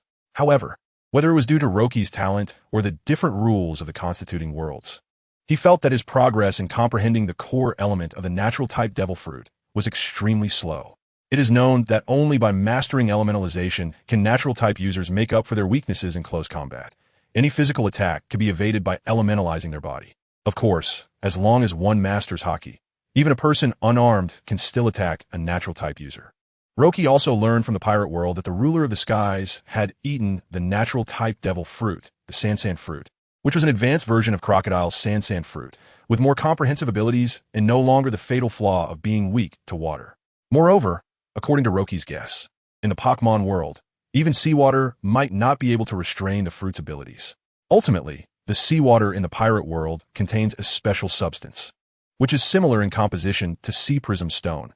Essentially, it is not the seawater that restrains fruit abilities, but the sea prism stone. This gave Roki more ideas. He didn't mind collecting more devil fruits, especially natural types, and when the time came, he could directly give one to his doppelganger, significantly increasing the safety factor. However, there was no rush for this matter. Although the market price of devil fruits was over 100 million berries, they were rarely circulated in the outside world, with a large portion controlled by the noble celestial dragons in the pirate world. Even if Roki possessed the wealth of the entire Sky Island, it did not mean he could buy a devil fruit. Most of what remained were animal-type or superhuman-type devil fruits, but each appearance would cause a storm of bloodshed, with countless people losing their lives at sea each year. As for the matters in the Pokemon world, they could be put aside for now. Changes would take time. Meanwhile, Roki finally arrived at the narrow mist mountain in the ghost world. Chapter for the rumored inheritance of Yurichi, a fine drizzle fell between the mountains and fields. A thick layer of mist enveloping everything in the world, leaving only the sound of small, rodent-like creatures gnawing. A gentle breeze passed by. The air was slightly cool, but not biting, instead refreshing in its own way. They set out with just 2 people, but returned with 5. Roji was at the front, having simply woven a conical hat from the reeds by the roadside to shield himself from the rain, humming an indistinct mountain song as he walked. However, the others did not have such luxury. He didn't have the time to make hats for everyone. The rest were okay, but the weaker-bodied Zenitsu, after being drenched in the rain, shrank his body as the cool wind blew, appearing somewhat shivery. Are we there yet? Brother Roji, why don't we find a place to shelter from the rain? Roji didn't respond, but suddenly stopped, a smile appearing on his face beneath the hat. We've arrived. Huh, we're here. Tanjiro widened his eyes and looked into the distance, where, indeed, through the clouds and mist, a simple house could be vaguely seen. Charge forward, charge forward. The previously listless Inosuke suddenly shouted, drawing his dual swords from his waist and sprinting towards the wooden house. Roji and the others quickly followed, and just as Inosuke reached the front door and was about to kick it open, he heard a dull thud. The door was kicked open from the inside, and Inosuke, caught off guard, was knocked against a tree trunk. A black-haired girl bounced out of the room, wearing a pink kimono with a pure black coat over it. Nezuko, you're awake. Tanjiro exclaimed in surprise, his voice trembling. Nezuko heard his call and quickly turned her head, her beautiful face still biting a bamboo tube. This. Upon seeing Nezuko, Zenitsu instantly forgot about the cold, his face turning bright red, his eyes squinting, and his hair standing on end. Nezuko ran quickly towards Tanjiro, while Roji placed a hand on the hilt of his katana. He had seen Nezuko before, but only while she was asleep. Even then, she radiated the unique aura of a demon. However, Roji ultimately did not make a move, as the siblings embraced, and tears uncontrollably flowed from Tanjiro's eyes. Why did you suddenly fall asleep and not wake up? I thought you were dead. As the two were moved by their reunion, Zenitsu suddenly crept up, whispering, Nezuko-chan, Nezuko-chan. Nezuko frowned at the suddenly appearing Zenitsu, veins popping on her fists. Damn it, who ambushed me? Come take a kick from me. With a loud roar, Inosuke jumped up from the ground, looking left and right before charging toward Nezuko. Stop. I want to let you harm such a cute girl, Zenitsu said seriously, his whole body exuding an astonishing aura that momentarily intimidated Inosuke. Watching the commotion, Roji felt a headache coming on and pinched his nose, turning to look at Jinya, who appeared uninterested and didn't even glance at Nezuko, causing Roji to nod slightly. Footsteps were heard from inside the wooden house, and Sakanji Urokadaki appeared before them, quickly stepping in to stop the chaotic scene. You finally return alive, Tanjiro, Roji. Master Urokadaki, Tanjiro bowed to him. Master, Roji did the same. They held sincere respect for Sakanji, Urokadaki, both having survived the final selection as demon slayers. After Roji briefly introduced the three, Urokadaki invited them into the house. There are some clothes to change into. I'll go prepare a meal. You all should rest after your long journey. Urokadaki didn't tea-chat long with Roji and the others and immediately turned towards the kitchen. However, as if remembering something, he said, Roji. Yes, master. What can I do for you? Roji replied quickly. Come help me out. Urokadaki looked deeply at him, his gaze focusing on the markings on Roji's forehead. Roji followed him into the kitchen, and as soon as the two were gone, the room became noisy again. Jinya was busy arguing with Inosuke, Zenitsu was chasing after Nezuko, and Tanjiro was chasing after Zenitsu. Once in the kitchen, Urokadaki didn't engage Roji in conversation, but started washing rice, and for a moment, the two fell into silence. After placing the washed rice on the stove to cook with firewood, Urokadaki suddenly grabbed Roji's hand, feeling the heat emanating from him, and frowned beneath his mask.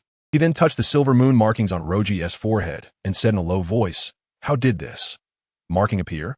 Roji immediately realized that Urokadaki seemed to understand the secret behind it, and replied, It appeared suddenly after I used my breathing technique. It's quite strange. After Urokadaki finished speaking, he bent down to add more wood to the fire. What is wrong, master? It resembles something from legend.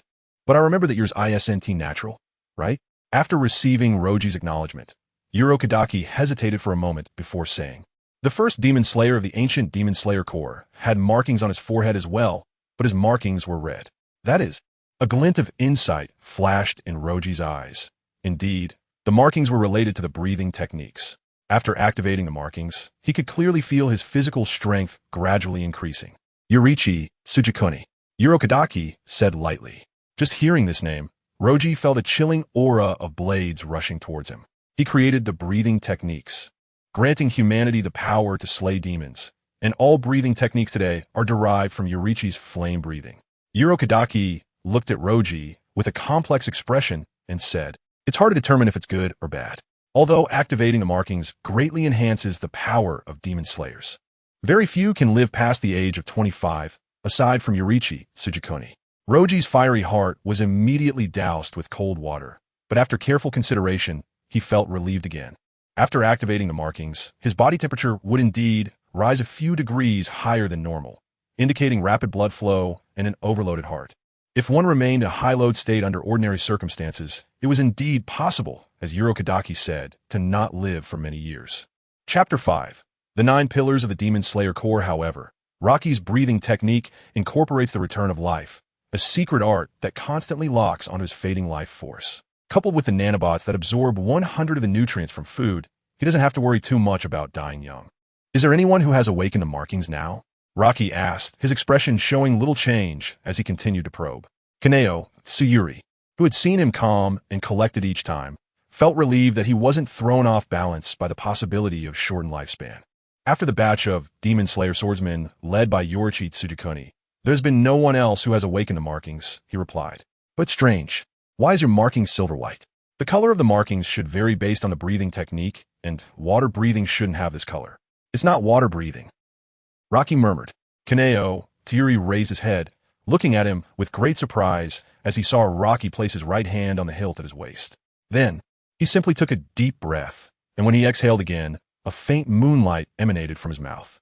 With a crisp sound, the katana at his waist slightly unsheathed, and the kitchen transformed into a calm sea, with a full moon gradually rising from it, making the silver moon marking on his forehead even more pronounced. Kaneo Tsuyuri had never seen such a unique breathing technique, and without realizing it, he was drawn into an infinite illusion, which could only be described as miraculous. What he didn't know was that the phenomenon of the moon rising over the sea was not entirely an illusion. It was more a manifestation of Rocky's sword intent. As he sheathed his katana, all illusions disappeared, as if nothing had happened. Moon breathing, but this is just the first form. I didn't expect that in such a short time, you have already created a brand new breathing technique, Kaneo Tsuyuri said with admiration in his eyes.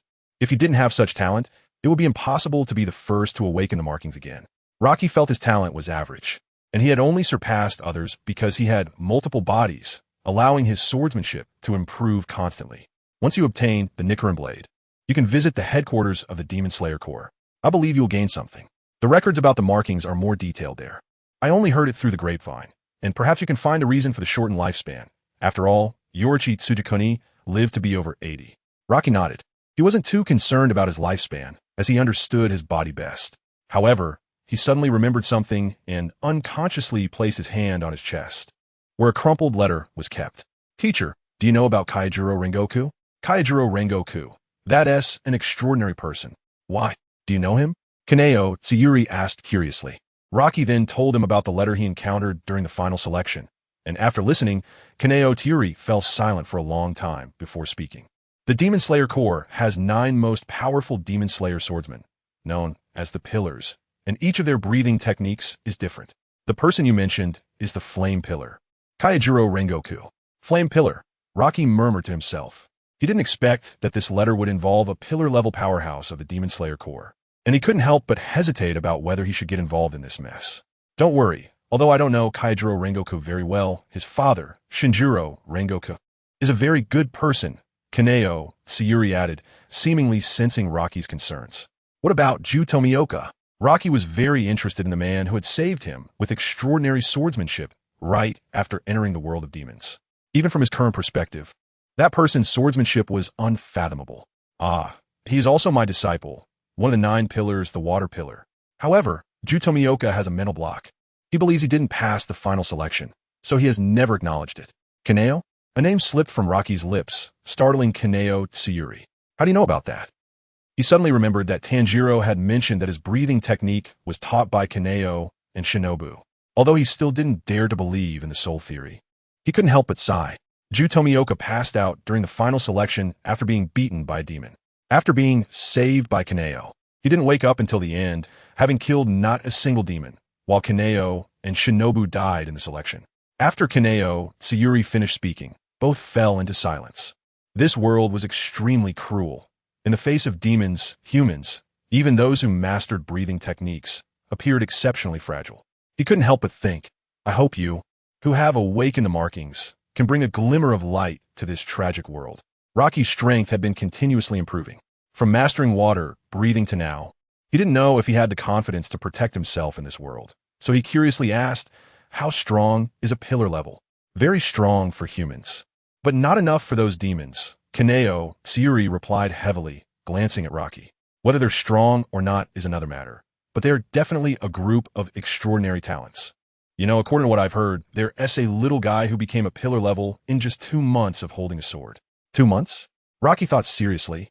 Even after 2 months of practicing swordsmanship, he wasn't even a swordsman yet, and he was still goofing off at the Navy headquarters during that time. Muichiro Takedo, the Mist Pillar, only 12 years old, has already reached an unimaginable level of strength.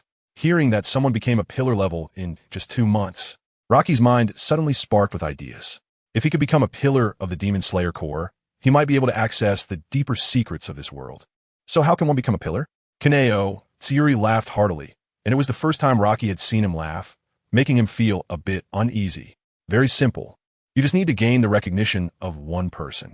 Kaneo Tsuyuri spoke with great respect, but after finishing, he focused on preparing the food. Who? Rocky asked several times, but Kaneo Tsuyuri did not answer. Seeing that Kaneo Tsuyuri was no longer paying attention to him, Rocky simply helped him prepare the meal, and soon, they filled the table with food. This meal was the most lively Rocky had eaten in the world of demons. Even Izuko seemed to be infected by this atmosphere, her gaze appearing much gentler. However, she was still a demon. Although she had overcome her cannibalistic instincts, she still couldn't eat ordinary food. Chapter 6. The newly forged sun blade. Thus, in this quiet and peaceful environment, they spent more than 10 days. With a sudden, urgent knock on the door, a man wearing a wind chime hat quietly arrived. The man carried 5 wooden boxes that looked quite heavy, causing him to breathe a bit heavily. After taking a moment to catch his breath, he spoke. My name is Steel Tomb, and I am responsible for forging the Sunblade. I am Roki, the disciple of Rengoku Sakanji. Please come in. I will call the others, Roki said as he opened the door. After quickly organizing his package, he stepped into the wooden house. Steel Tomb sat cross-legged in a prepared stance inside the house. He removed the hat from his head, revealing a peculiar mask resembling a well-known comical expression from his home planet. which in the demon world represents the fireman, someone engaged in forging. Those responsible for the logistics of the demon slayers, whether they are trainers or blacksmiths, are required by regulations to wear masks to prevent revealing their identities, thus ensuring their safety. Roki did not find this surprising. After apologizing, he quickly went to the inner room, where Tanjiro was sound asleep, and Inosuke and Zenitsu were tangled together, snoring. In the corner, a bamboo box held Nezuko, who was also sleeping. Roki cleared his throat loudly, but the three remained still. So he sighed and slightly unsheathed his katana, the blade's intent casting a chilling aura over the small room. Inosuke was the first to wake up. He stepped on Zenitsu and performed a backflip, staring blankly at Roki with his mouth agape, clearly unable to distinguish reality from a dream. Tanjiro soon woke up as well, squinting and groggily greeting Roki. "Good morning, brother Roki." Roki bent down to ruffle his fluffy hair and then turned to head outside. "Mr. Steel Tomb has been waiting in the house for a long time. Our customized sunblade has arrived." As he left the room, the three, finally realizing what was happening, cheered and hurriedly got dressed. By the time they were ready and rushed to the guest room, a dazed Nezuko climbed out of the bamboo box. She looked around at the empty space, tilting her head and scratching it. Roki returned to the cramped living room, where Genya, who had already risen to practice his swordsmanship, had prepared a cup of hot tea for Steel Tomb. The more he interacted with Genya, the more Roki felt that he was a person who appeared cold on the outside, but was warm on the inside. Genya seemed to have an extraordinary desire for power. Yet when Roki asked him to be patient and focus on basic training, he executed it meticulously without a hint of impatience, making it hard to believe he was just a little over 15 years old. When Tanjiro and the others arrived in the living room, the small space felt particularly crowded. 5 pairs of eager eyes looked at Steel Tomb, who awkwardly put down his teacup and cleared his throat, saying, "The forging of the sun blade requires a material known as the gorilla scarlet ore, which comes from." Steel Tomb rambled on for over an hour, detailing everything from the materials of the sun blade to the forging process, while Roki and the others slowly dozed off, resting their heads on the table. Outside the living room door, Rengoku Sakanji leaned against the wall, a bead of sweat trickling down his forehead as he silently complained, "This man never changes. Once he starts talking, he can't stop." Finally, when the sun rose high in the sky, Steel Tomb stopped his incessant chatter and placed the 5 boxes containing the sun blades on the table. Roki and the others immediately regained their alertness, especially Inosuke, who slammed his hand against the wall. "I'm ready. Hurry up and take out the swords." "Don't rush." Steel Tomb turned to Roki and nodded. "You are learning water breathing, right?" "That's right." "Why?" Roki replied. Steel Tomb opened the wooden box marked with Roki's name, revealing a simple katana before everyone. "Then it seems this sword may turn blue." "Change color?" Roki had never heard of such a thing and couldn't help but ask curiously. At that moment, the living room door swung open and Rengoku Sakanji entered, saying, "The sun blade changes color based on its owner. Even siblings or fellow disciples can have slight differences in color." Steel Tomb handed the sun blade to Roki, who curiously took it and unsheathed the katana. Instantly, the sun blade began to change in Roki's hand at a visible speed, with a silver-white wave pattern appearing on the blade, transforming it from ordinary to extraordinarily magnificent. Steel Tomb groaned, holding his head in frustration. "Damn it, I thought it would be blue." Rengoku Sakanji nodded slightly to himself, thinking, as expected, the moon breathing. "Hurry, hurry, give me my sword." Inosuke impatiently shouted. Steel Tomb coldly snorted and looked at Tanjiro, continuing, "You are the child of the Radiance. Quite auspicious indeed." Tanjiro, looking confused, replied, "You misunderstand. I'm the son of Tanjiro and Aoi, not the child of the Radiance. What I mean is, your hair color and pupils are both red. If a child like this is born into a family engaged in fire-related professions, it can bring good fortune," Steel Tomb explained seriously as he handed over Tanjiro's sunblade. "So I guess your blade will turn fire red." Inosuke, somewhat impatient, felt a vein popping on his forehead. If not for Zenitsu and Genya holding him back, he would have rushed over to seize it. Tanjiro unsheathed the sun blade, but blackness began to spread across the blade. Steel Tomb was taken aback. "Why is it black? Is black bad?" Tanjiro asked anxiously. No, but why did I guess wrong again?" Steel Tomb suddenly turned to Genya, staring at him intently. "This is yours. I've noticed you since I arrived, practicing your swordsmanship in the mountains, right? Steadfast and resilient. It must be yellow, the color of the earth." "It's absolutely correct." Genya nervously unsheathed the sunblade, but after a long time, there was no change at all on the blade. "How is that possible?" Steel Tomb exclaimed incredulously. Genya, feeling dejected, put the sun blade back in its sheath. It's fine. I don't know how to use breathing techniques, so it's normal that there's no change. Steel Tomb was momentarily speechless, ruffling his hair in frustration, looking quite deranged. Roki patted Jinya on the shoulder, saying, "Not being able to learn breathing techniques doesn't mean you can't become stronger. Just keep honing your swordsmanship." Jinya softly replied, "I will, Brother Roki. The sword techniques you've taught me have already benefited me greatly." Chapter 7. The Demon Slayer Corps mission strikes. As he said, Jinya indeed has a decent talent for swordsmanship, and with his unique physique, reaching the level of a sword master is just a matter of time. Of course, his strongest reliance is still his ability to consume the flesh and blood of demons for a brief demonification. This ability, which Roji has not seen in detail, must be quite extraordinary to support someone like Jinya, who doesn't even know the breathing techniques to pass the final selection.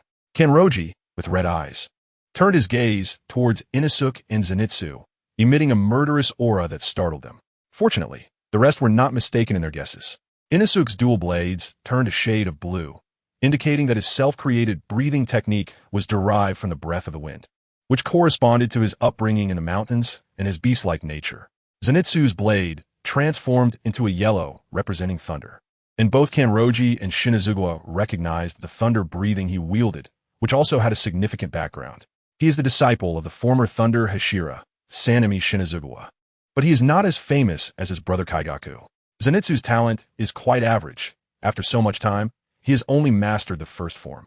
After receiving his Nichiren blade, Roji began to weigh it in his hands repeatedly. The crimson ore is much lighter than regular iron ore, and for a moment, he felt a bit unaccustomed. "Since you all have received your swords, I'm also preparing to leave," Kanroji said, standing up and putting his hat back on. He walked towards the door, but before he could take a few steps, he suddenly heard a clanging sound behind him. Kanroji instinctively turned around to see Inosuke fiercely smashing the blade with a rock he had found, and with each hit, it pierced Kanroji's heart deeply. "Very good," Inosuke said, looking at the now jagged edges of the two Nichiren blades, resembling saw teeth, and could not help but nod in satisfaction. "I'll kill you, you little brat." Kanroji pulled out a short knife and charged at Inosuke, only to be swiftly held back by Roji and Tanjiro. "Please forgive him, Mr. Kanroji," Tanjiro pleaded. "How can you not cherish the Nichiren blade? I must teach him a lesson today." Kanroji was so angry that his hair stood on end, his face flushed with rage. Inosuke, still nonchalant, sheathed his dual blades at his waist and swaggered out of the house. "I'm going to try out my sword now." Roji felt helpless and had to cover for him as Kanroji fumed for a while before hurriedly leaving. The wooden house quickly fell silent as Roji and the others ran outside to test their swords. Meanwhile, Shinazugawa also stepped outside, looked at the sky, and said in a deep voice, "Prepare yourselves." "Teacher, what is it?" Roji asked, momentarily puzzled. He pointed to the sky where 3 crows were circling above, and with a harsh caw, they landed beside them. "Roji, immediately head to the northeastern town to hunt down the evil demons. Every night, children mysteriously go missing." The Black Hawk that belonged to Roji spoke before flying to a nearby branch to watch him.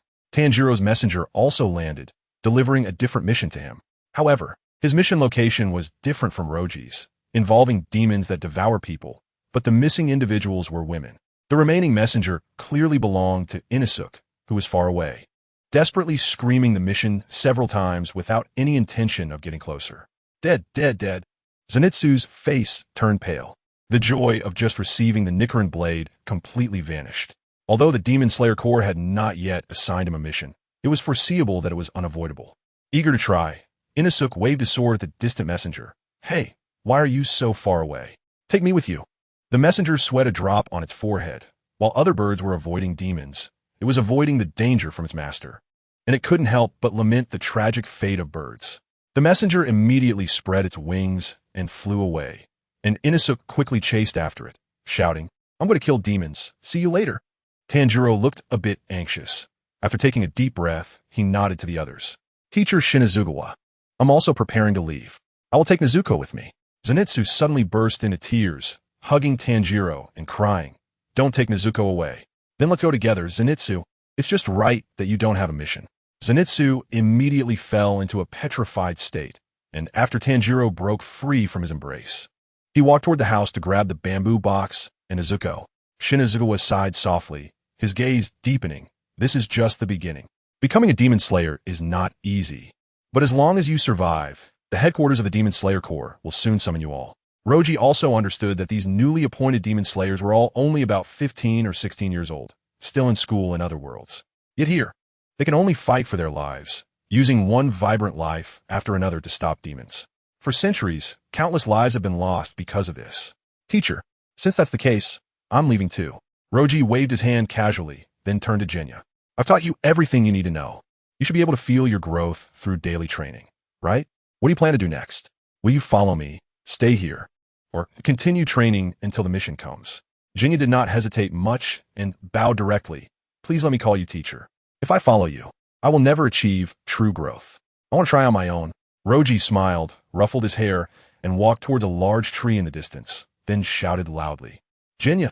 Jinya looked up, astonished, as he saw Roji draw his Nichiren blade, gripping it with both hands, his aura showing no fluctuations, even stopping his breathing techniques. Then he witnessed a scene that would be etched in his memory for a lifetime. Roji slowly swung his blade forward in a horizontal cut, without any special features, just like a lumberjack. This sword technique is a circular cut. Remember it well. I hope to see it in your hands the next time we meet. After finishing, Roji quickly walked down the mountain path. Soon, the sound of cracking tree trunks echoed, and Tanjiro rushed out of the house. Under their gaze, large patches of trees broke apart, with the cut edges perfectly neat. What a joke. Can this be done with mere human strength? Not even a trace of breathing technique. Shinazugula murmured. Chapter 8. The desolate, nameless town without much hesitation. Roki chose to say goodbye to them, just as Rentaki Sakanji had said, as long as they were alive. The new members of the Demon Slayer Corps would soon have the opportunity to meet again. Following the messenger, he rushed northeast. Although Roki himself was not in a hurry, he still ran faster, as it was a matter of life and death. The less time spent on the road, the better. After traversing the mountains and forests for most of the day, he arrived at a more populated road. Upon seeing that Roki had found the main road, his Black Hawk messenger let out a cry and flew away without looking back, quite decisively. Is it that expressive? Roki complained as he adjusted his muddy boots. At this point, he could already see some scattered refugees, most of whom were emaciated elderly people. When they saw Roki's empty appearance, they did not bother to ask him for food, but continued walking along the road. Before this, Roki had traveled a mountain path to Tungshi Mountain and had not noticed how severe the famine had become. Fortunately, the ones fleeing were mostly elderly people, indicating that the young and strong were not forced to leave their homes. He walked a bit further and saw a tea shed by the roadside where he could take a brief rest, so he approached it. The tea shed looked quite simple, made of patched cowhide, capable of shielding from wind and rain, but clearly difficult for people to live in. However, it was sufficient to serve passing travelers. Inside, there were no other customers apart from Roki, making it very quiet. However, he was not primarily there to rest. He wanted to inquire about the situation in the surrounding towns. The owner of the tea shed was a middle-aged couple. After years of traveling, they could guess Roki's identity by his attire. The middle-aged man seemed like an honest person. He nervously poured Roki a pot of hot tea and then tiptoed away, accidentally spilling some on the table. Shuai, what are you doing? Don't make the gentleman unhappy. The middle-aged woman immediately wiped the water stains off the table and then elbowed him, complaining softly. Shuai did not dare to say much, lowering his head to tidy up the other items on the table. How should I address you, ma'am? Roki took a sip of the tea, which was mediocre. The tea leaves did not seem fresh, and he lost interest after a brief taste. You can call me Naiko. I'm just trying to make a living. It doesn't count as business. Naiko said somewhat nervously, quickly filling Roki's cup again. Why do you call me sir? You're a demon slayer, right? It's just that we've seen a bit more. Ordinary people wouldn't recognize you. Naiko explained in a low voice, seemingly afraid of angering Roki. It's nothing. I'm just passing through. Don't think too much about it. Roki waved his hand and continued. Are there any towns nearby? Huizi and Shuai exchanged glances and swallowed hard. Sir, if you walk in that direction for half a day, you'll get there.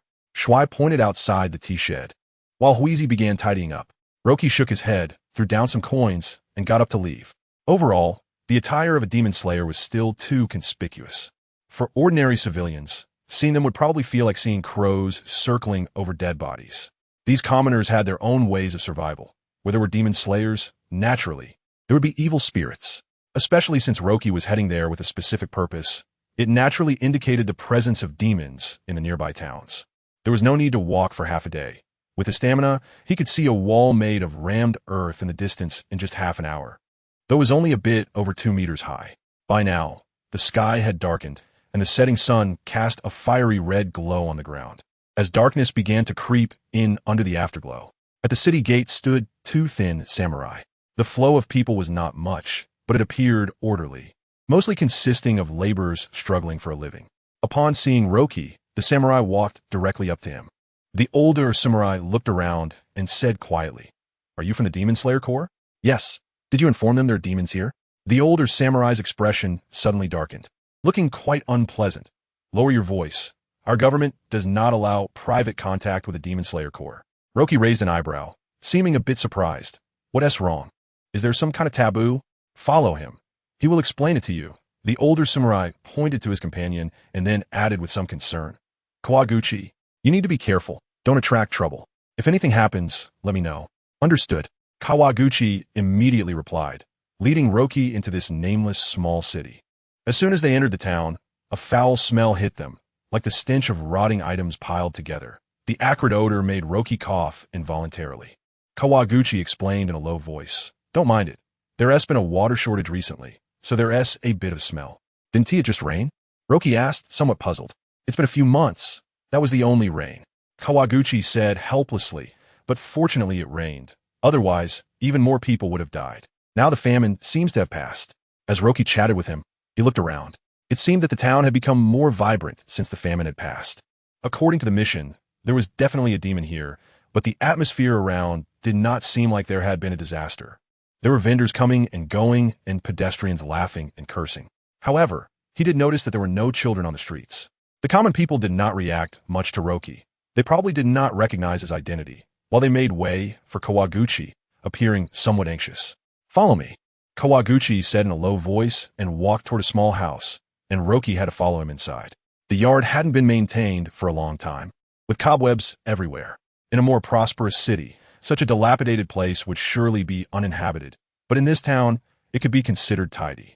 "Let us talk inside," Kawaguchi said as he opened the door. "If there's anything, let us talk outside." Roki shook his head. The smell inside was even worse, as it hadn't been cleaned for a long time, and with some food gone bad due to the heat, the sour odor was truly unbearable.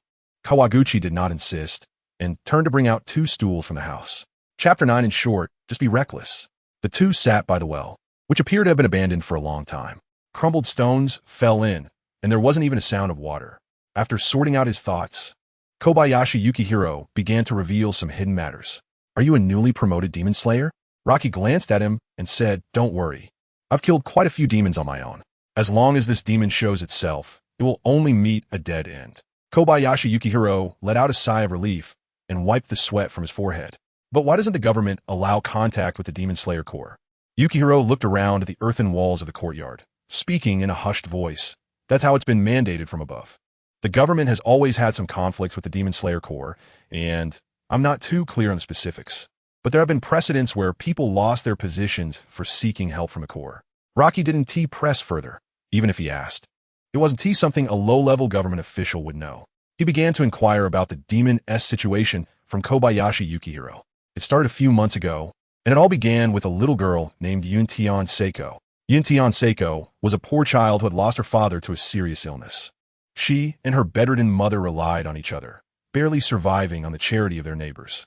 They thought that although life was tough, they could manage, but this year, due to drought, the harvest was poor, and their neighbors were running out of food themselves, so they could no longer help Seiko and her mother. Seiko didn't sit idly by. She chose to go up the mountain to collect firewood to sell for money. The two of them managed to survive, albeit barely. After some time, the firewood merchant didn't see Seiko for several days, and, feeling sympathy for the mother and daughter, went to check on them. Kobayashi Yukihiro's expression changed dramatically as he seemed to be suppressing the urge to vomit, speaking each word with effort. Their place was already remote. When he opened the door, he was scared out of his wits. Inside, there were only some broken bones. Roki squinted his eyes, still puzzled about the formation of demons. He had previously asked Rintakazo Kansu whether demons were formed after a person died, and the answer was, demons are transformed from humans. But the formation has nothing to do with the person themselves. If you want to know more, go to the headquarters of the Demon Slayer Corps. The people there will tell you. After a moment of contemplation, Roki asked, "So that little girl became a demon?" "No." Kobayashi Yukihiro shook his head vigorously like a rattle drum. "It was her mother who became a demon. Seiko was eaten. Initially, They thought it was just a common murder case. When a person is starving, they could eat anything. Naturally, the bones on the ground could also be from wild dogs. In short, the few samurai responsible for maintaining order in the town didn't pay much attention to it. But not long after, a second incident occurred in the town. The victim was again a girl, similar in age to Yuntian Seiko, and this time the body was even more thoroughly devoured. Afterward, the frequency of deaths escalated, with the intervals getting shorter from 5 or 6 days to 1 or 2 days. How many people have died since it started? Rocky's expression changed slightly, sensing that things were becoming complicated, and immediately asked. Confirmed, a total of 85 people, not counting the refugees. Kobayashi Yukihiro squeezed out this sentence through clenched teeth. This number startled Rocky. He furrowed his brow and asked, even if it's one person a night, that would take several months. So why contact the Demon Slayer Corps only now? He understood that demons could increase their own strength by consuming humans. A demon that had eaten a few people was on a completely different level from one that had consumed dozens. If it were an ability demon, the gap would be even greater. Of course, there was a limit to how much a demon could grow. Otherwise, if they kept eating more, they could quickly devour all of humanity. There was also a certain digestion time. They couldn't just eat many people all at once. Once they reached their strength limit, demons would feel an inexplicable sense of fullness. However, it was said that there are people in this world who are born with rare blood, and for demons, eating one of these individuals would be equivalent to eating 100. Rare blood is extremely scarce and has a deadly allure for demons. Once discovered, such individuals will be devoured by the demons. Kobayashi Yukihiro's expression froze, and he bitterly smiled.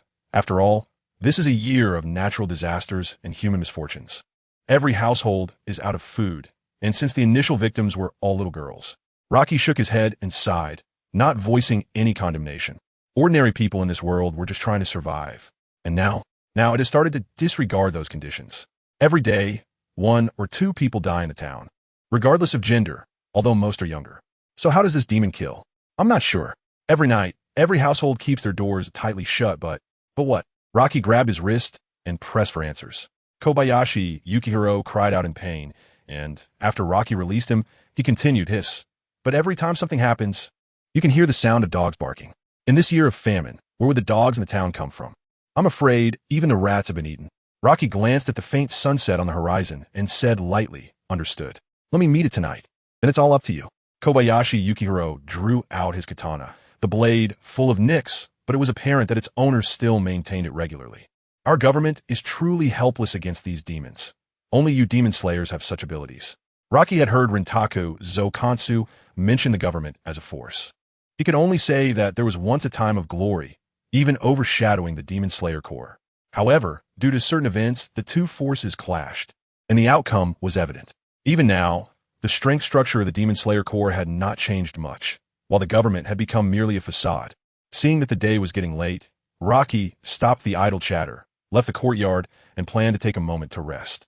After all, he had to be on high alert tonight to prevent the demon from harming anyone. He casually found what seemed to be the tallest house in the town, lay down under the eaves, and took out some dry food to eat with water. Suddenly, a bird call rang out, and a black hawk flew over from somewhere, landing beside Rocky and shamelessly starting to eat the dry food in his hand. You little guy, you're quite opportunistic. I'll just call you Big Uncle from now on. The black hawk grabbed the dry food with its claws and then spread its wings to fly away into the distance. Damn you. Chapter 10. The brawl at the village entrance. The moon hung high in the sky, casting a pale light over the quiet town, where not even a single candle flickered. In a dilapidated house on the edge of the town, darkness pressed into the corners, with only fleeting rustling sounds breaking the silence, which, upon closer listening, felt like mere illusions.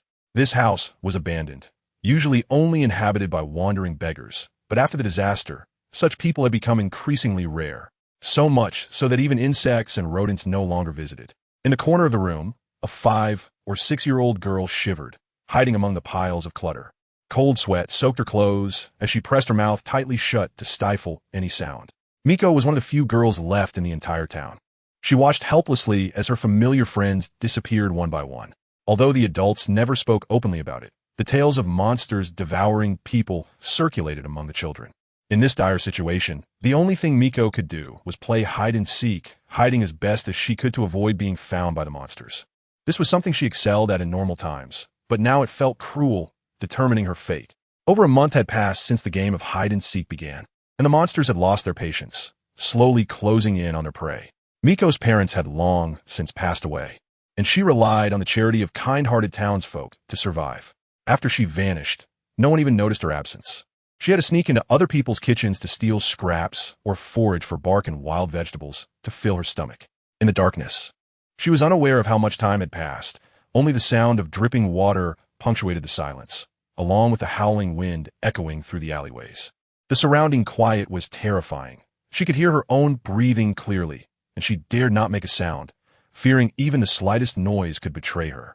Originally, there were several other orphan friends hiding with Miko, but as the days went by, she was the only one who survived to the end. Thinking of this made her eyes well up, and she wiped away her tears in frustration. Suddenly, heavy footsteps echoed from afar, getting closer and clearer. Miko's dirt-streaked face turned pale, and her body trembled uncontrollably. As the footsteps approached, she heard barking, which, upon closer inspection, was mixed with chilling screams, though they could also have been mere tricks of the wind. The footsteps stopped at the door of the house, and Miko froze in place. For her, that moment felt like an eternity, her heart racing. After a long silence, when no movement occurred, her initial fear gradually subsided. She opened her eyes. The dilapidated condition of the house allowed moonlight to seep in through the gaps, providing a faint illumination. She glanced towards the door, which was old and decayed. Through the cracks, she could see outside. Instantly, her body tensed up as she caught sight of a wild dog standing motionless at the entrance. It couldn't possibly be a wild dog. Miko's face grew even more fearful, her body shaking uncontrollably, sweat pouring down as she fell into a state of dehydration and suffocation. After a moment, the wild dog seemed to lose its last bit of patience and poked its head through the door crack. In the darkness, Miko finally got a clear look at it. It appeared to be an ordinary yellow-brown dog, thin and with fur that was ragged and patchy, exposing patches of pink flesh beneath. But that was not what terrified Miko. The most frightening aspect was that the dog's face resembled that of a human, a middle-aged woman's face twisted in despair. Miko recognized it immediately. It was the mother of Haruko Unida, a kind-hearted woman who often shared her excess food with others despite her illness. Woof, woof, woof. The dog monster made a muffled sound, licking its paw before rubbing its face.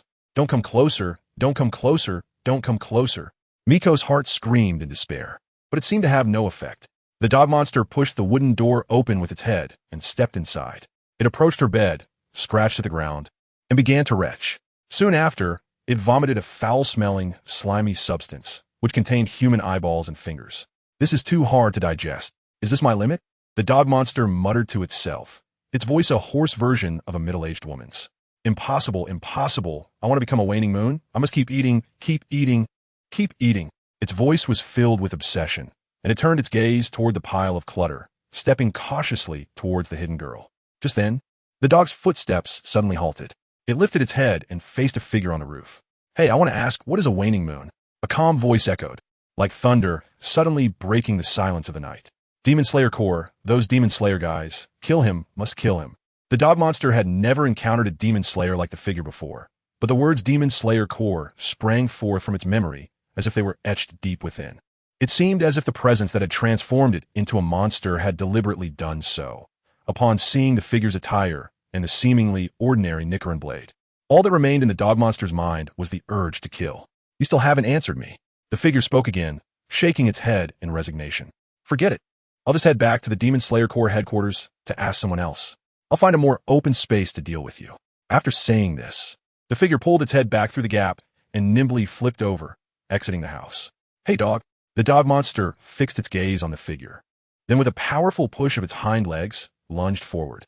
It wasn't fast, but its strength was immense, snapping a tree trunk as thick as a person's waist in half. The figure ran swiftly towards the outskirts of the town, occasionally glancing back to ensure the monster wasn't following.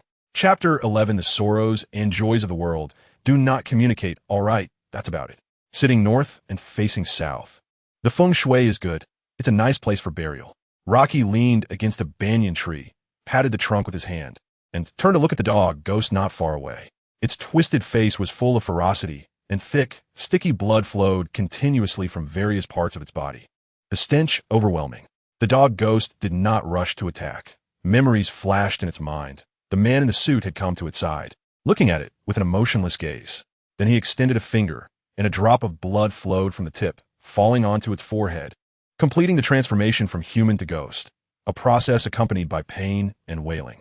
Looking at the half-human, half-dog ghost, the man's expression was somewhat disappointed, more so disgusted, with hidden brutality in his red pupils that outsiders could not see. A failed product. Either wait quietly to die or go eat people, the more the better. After saying this, he turned and left. The dog ghost had long forgotten the memories in front of it. Only the man's words echoed in its mind, constantly repeating, "Kill you, then eat you, must eat you." During the dog's speech, its body underwent certain changes. Its fur gradually fell off, leaving only a skinned appearance. Blood seeping from the muscle tissue. Rocky's expression became serious. He drew the sun-wheel blade from its sheath, narrowing his eyes as he looked at the ghost before him. Given its unusual behavior, it was likely an ability ghost. This type of ghost had countless abilities, and if he wasn't careful, he might end up in a ditch. A falling leaf drifted down, just covering his eyes. Rocky stomped heavily on the ground, and as the soil rolled, he disappeared from his spot, reappearing behind the ghost.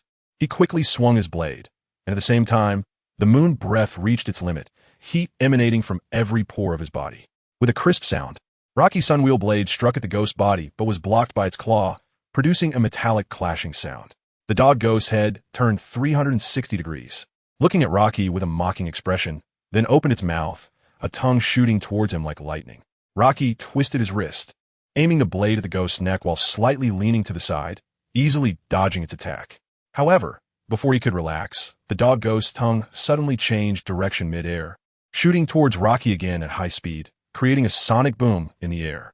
"I'm quite curious. Do ghosts like you still remember what happened in your past life?" Rocky's right hand gripped the blade's handle, and his left hand swung towards the ghost, sending a wave of black blade energy towards its tongue. The two collided, and the resulting shockwave bent the surrounding grass and trees. The dog ghost's expression became somewhat dazed. It vaguely recalled fragments of its past, blood streaming from its eyes.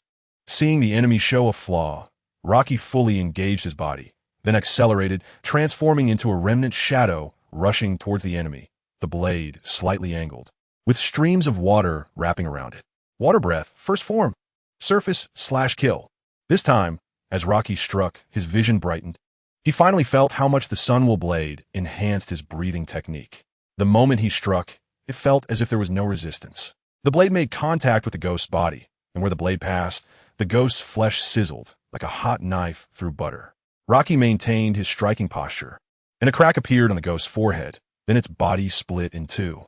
However, he did not hastily sheath his blade. Instead, his brow furrowed tightly because he noticed the ghost's aura showed no signs of weakening, but instead grew stronger. Taking a deep breath, the blade of the sunwheel began to ripple with silver waves. Then Rocky slightly raised his head, and the moonlight enveloped his entire body. This mysterious energy seeped into his body through his pores, and after circulating, it was all absorbed by the moon patterns on his forehead. The dog ghost, now in two halves, began to move at the wound. Then, in a breath, flesh swelled out, transforming into two identical ghosts. The movements of the two ghosts were synchronized, clutching their heads in pain, but also with a hint of pleasure, emitting a gentle feminine voice. It seemed they remembered everything. "I'm so hungry. My daughter hasn't come home for days. So hungry, so hungry." Later, I found a yellow dog covered in wounds had mysteriously appeared in the house. Haha, it smelled so good. The more they spoke, the more excited the dog ghost became, its sharp claws digging into its own face, instantly tearing the skin. An eye falling out. Rocky's murderous intent could no longer be contained. He vaguely guessed what had happened. Perhaps the little girl named Yutien Seiko had an accident while gathering firewood, rolling down the mountain, seriously injured, and her mother, unable to care for herself at home, could only starve. By the time Yutien Seiko returned home, her mother, starving to the limit, hallucinated, mistaking her for a dog. The hat on Rocky's head was lifted by a gentle breeze, revealing his face, where beneath his sword-like brows, his narrow eyes were filled with blood red. Bang! The ground collapsed. The banyan tree shook, its roots surfacing, and Rocky almost instantly arrived at the center of the two ghost bodies. They instinctively wanted a counterattack, but unfortunately, Rocky was simply too fast.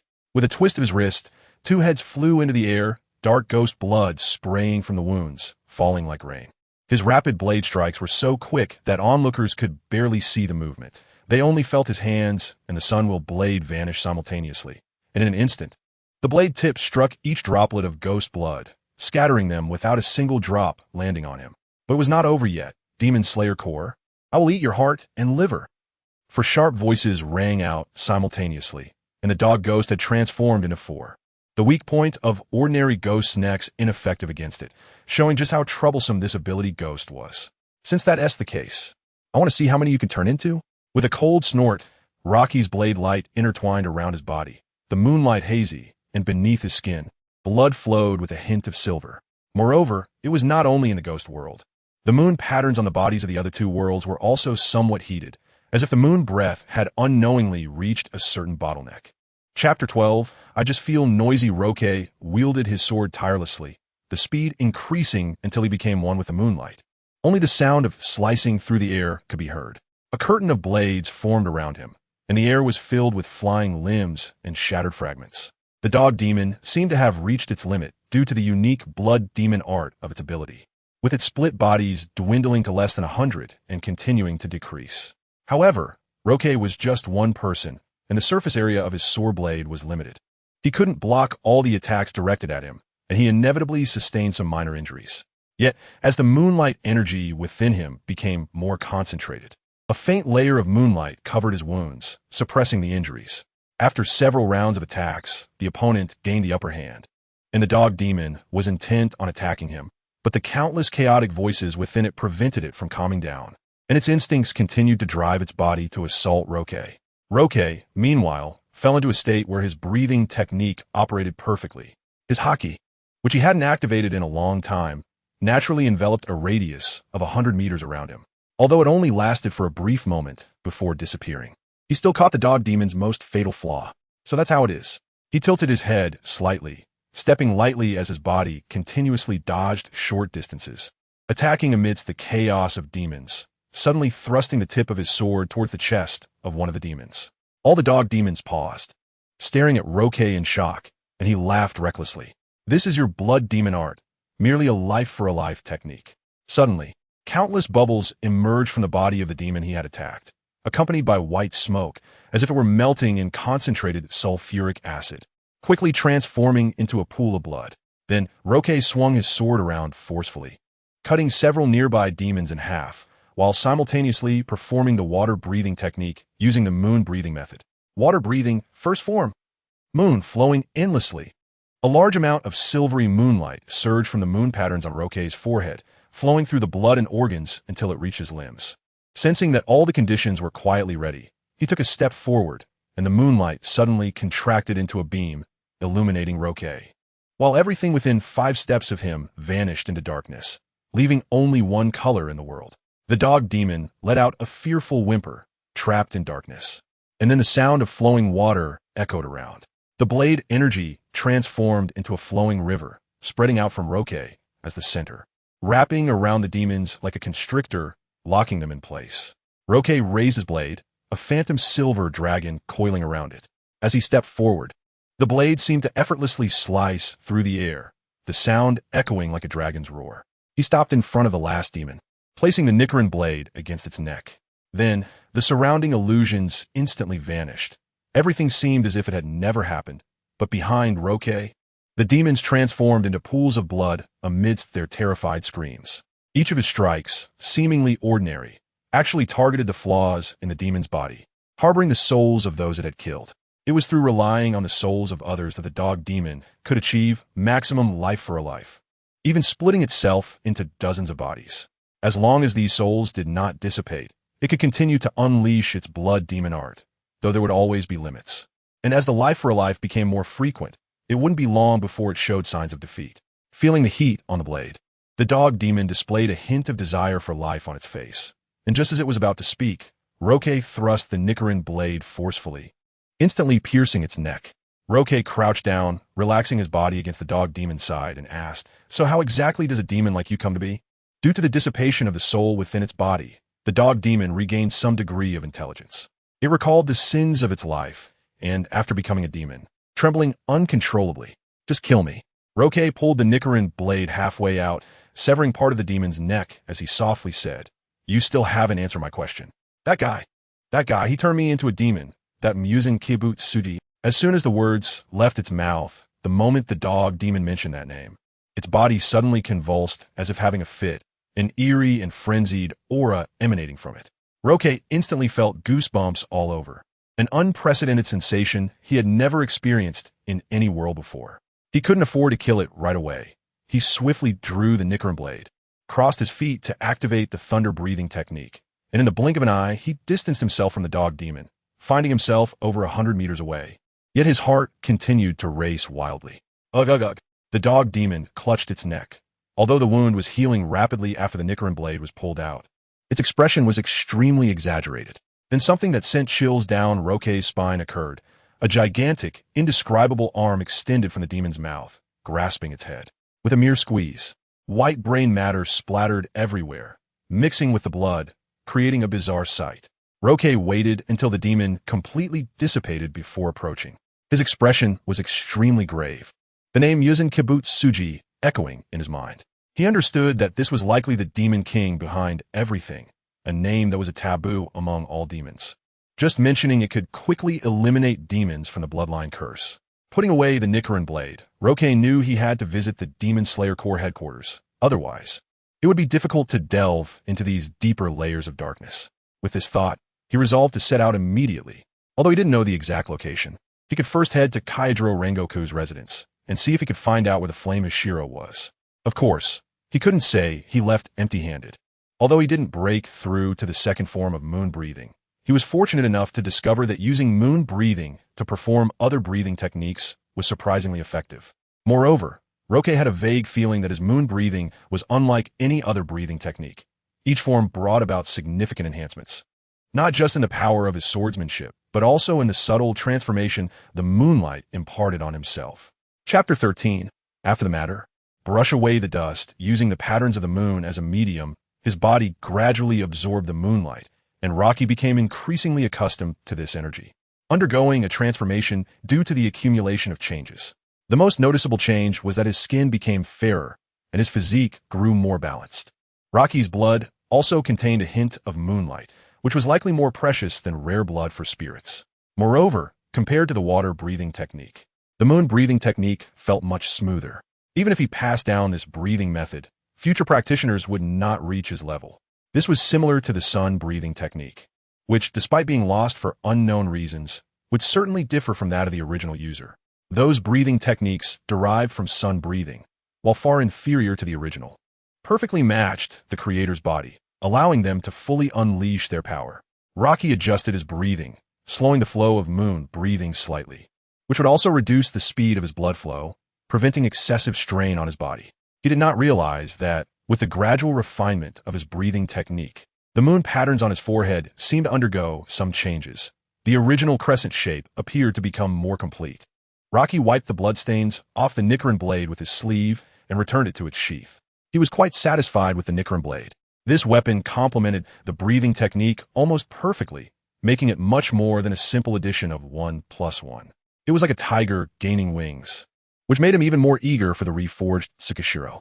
A ray of rising sunlight shone into Rocky's eyes, causing him to squint, and he couldn't help but yawn several times. He then looked up at the sky. The sun had already risen above the horizon, and unknowingly, it was already dawn. Due to the commotion caused by Rocky's battle with the spirits, even the surrounding soil was disturbed. Upon seeing that the sun had risen, the terrified townsfolk cautiously emerged from their homes, many unable to hold back their tears as they looked at the figure standing in the clearing. Ignoring them, Rocky walked over to the fallen banyan tree, took off the conical hat from its branches, and put it back on his head. The Demon Slayer Corps attire was too conspicuous in this world, and wearing a conical hat helped conceal his appearance. He chose not to return to the town, as he still had important matters to attend to. He took out a letter and wrote down the specific address of Kaijiro Rengoku at the end. The journey was quite far. Fortunately, although most mountainous areas in this world lived almost primitively, some large cities had already entered the medieval era, with steam trains in existence, which was something Rocky found quite surprising. He immediately set off, and his figure soon vanished from the main road. It was not until Rocky had been gone for a long time that the townsfolk dared to celebrate their hard-won peace loudly. Yukio Ogawa held the surviving little girl in his arms, his expression somewhat complicated, but mostly relieved. "Who is that samurai?" Mikiko asked softly, her face regaining some color as she curiously inquired. "In this world, where there are evil spirits, there will naturally be demon hunters. Their duty is to eliminate the darkness hidden in the corners," Yukio explained.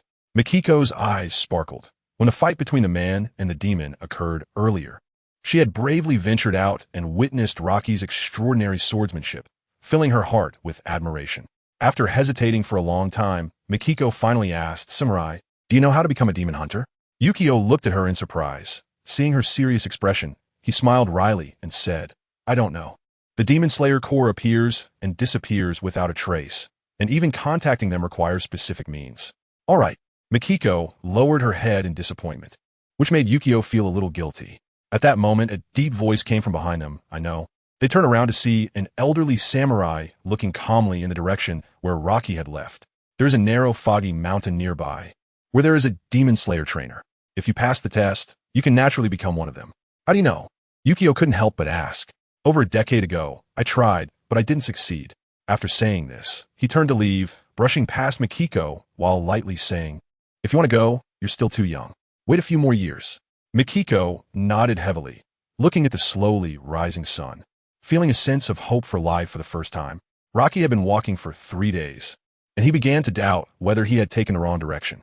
Surrounded by trees, he would have been lost in the forest if it weren't for the occasional guidance from the Black Eagle. "I should have taken the main road. This path is too tortuous," Rocky lamented, holding his head. His clothes had become somewhat worn, with several tears from branches, and combined with his growing, annoying beard and messy hair, he had taken on a somewhat ragged appearance. Pushing through the bushes, he finally spotted the outline of a city at the foot of a distant mountain, and he sighed in relief, glad to end his life in the wild and return to civilized society. It was now evening, and under the faint night sky, the entire city was brightly lit, and he could see crowds bustling on the lively streets. Indeed, Shukaguchi City, close to the capital, was very prosperous. Rocky could even smell the delicious aromas wafting from the night market. "Excuse me," coming through. At that moment, he heard a commotion behind him. After stepping aside, a bullock cart loaded with goods passed by him.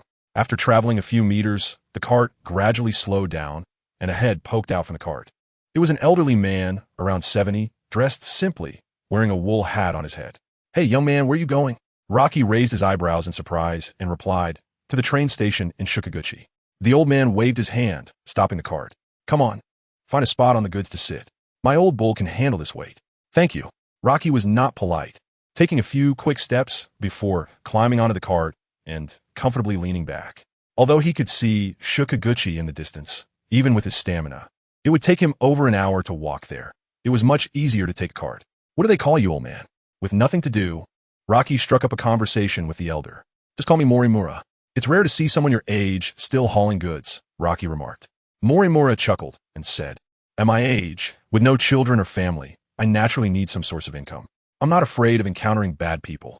I have no money, and the goods are just some junk that others don't want." Chapter 14. Night Stroll in Sujiya. How is Sujiya? Rocky felt a spark of curiosity and began to inquire about the city. Morimura was extremely enthusiastic. Perhaps his long-standing solitude made him need someone to confide in, and he spoke incessantly. Rocky patiently sifted through the mundane details to find the information he wanted. When they discussed the security situation in Sujiya, Morimura couldn't help but complain. "A few underground gangs have made this place a mess. Young man, you don't seem like someone from around here, so be careful." Rocky smiled and held the Nicaran blade in his palm. "I have a sword. How could they bully me?" "It's not just about having a sword," Morimura advised, shaking his head. "Be careful in everything. Don't be fooled by the glitz. Trust me, Aikinokaku is a mixed bag and not a good place."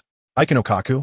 They were walking down a slope that provided a full view of the city, and Morimura pointed to the brightest street. "That's it. It has all kinds of entertainment and gambling, but it's all under the influence of the underground gangs. If you're just passing through, don't go there. Find a hotel to stay for the night, and you can catch your train in the morning." Rocky nodded in agreement and chatted with Morimura about supernatural beings. But to his surprise, the old man was quite reserved about these topics and reluctant to share more, repeatedly warning him not to stray too far from Sujiya. By the time the ox cart arrived in Sujiya, more than half an hour had passed, and Rocky had even dozed off during the ride. After bidding farewell to Morimura, Rocky paid some tolls and walked through the city gate. He strolled along the bustling streets, where the passers-by seemed somewhat averse to his attire, and after days of travel, he inevitably had a bit of a smell. Thinking it was indeed time for a freshen up, Rocky casually entered a nearby inn. The owner, pleased to have a customer, quickly led him to an upstairs room. After requesting a large bucket of hot water, Rocky took a good bath and washed away his fatigue. As for his somewhat worn clothes, he tucked them away and simply used his projection ability to bring over a set from the pirate world. After all, the energy consumed for such small items was minimal, and the ordinary fabric looked commonplace in both worlds. After changing into clean clothes, Rocky exited the inn. He had paid for the room, which would be reserved for him all night. A thought crossed his mind. He was somewhat interested in the lively night market, and naturally, he wouldn't be intimidated by the threats of the underground forces. The closer he got to Aikinokaku, the more people he encountered, and their attire became increasingly extravagant. Most of the women wore kimonos, with hairpins that looked quite valuable. Lanterns adorned both sides of the street, illuminating the area, creating a vibrant atmosphere. Rocky looked around, appearing somewhat inexperienced to those around him, but he didn't mind. There were many special night market snacks that whetted his appetite, and with some spare change in hand, he unconsciously ate his way through the market. Come, place your bets. The commotion of a distant crowd caught Rocky's attention, and he squeezed his way in while munching on takoyaki. He saw a gaunt middle-aged man squatting on the ground, a straw mat spread out in front of him, with a broken bowl containing 3 dice.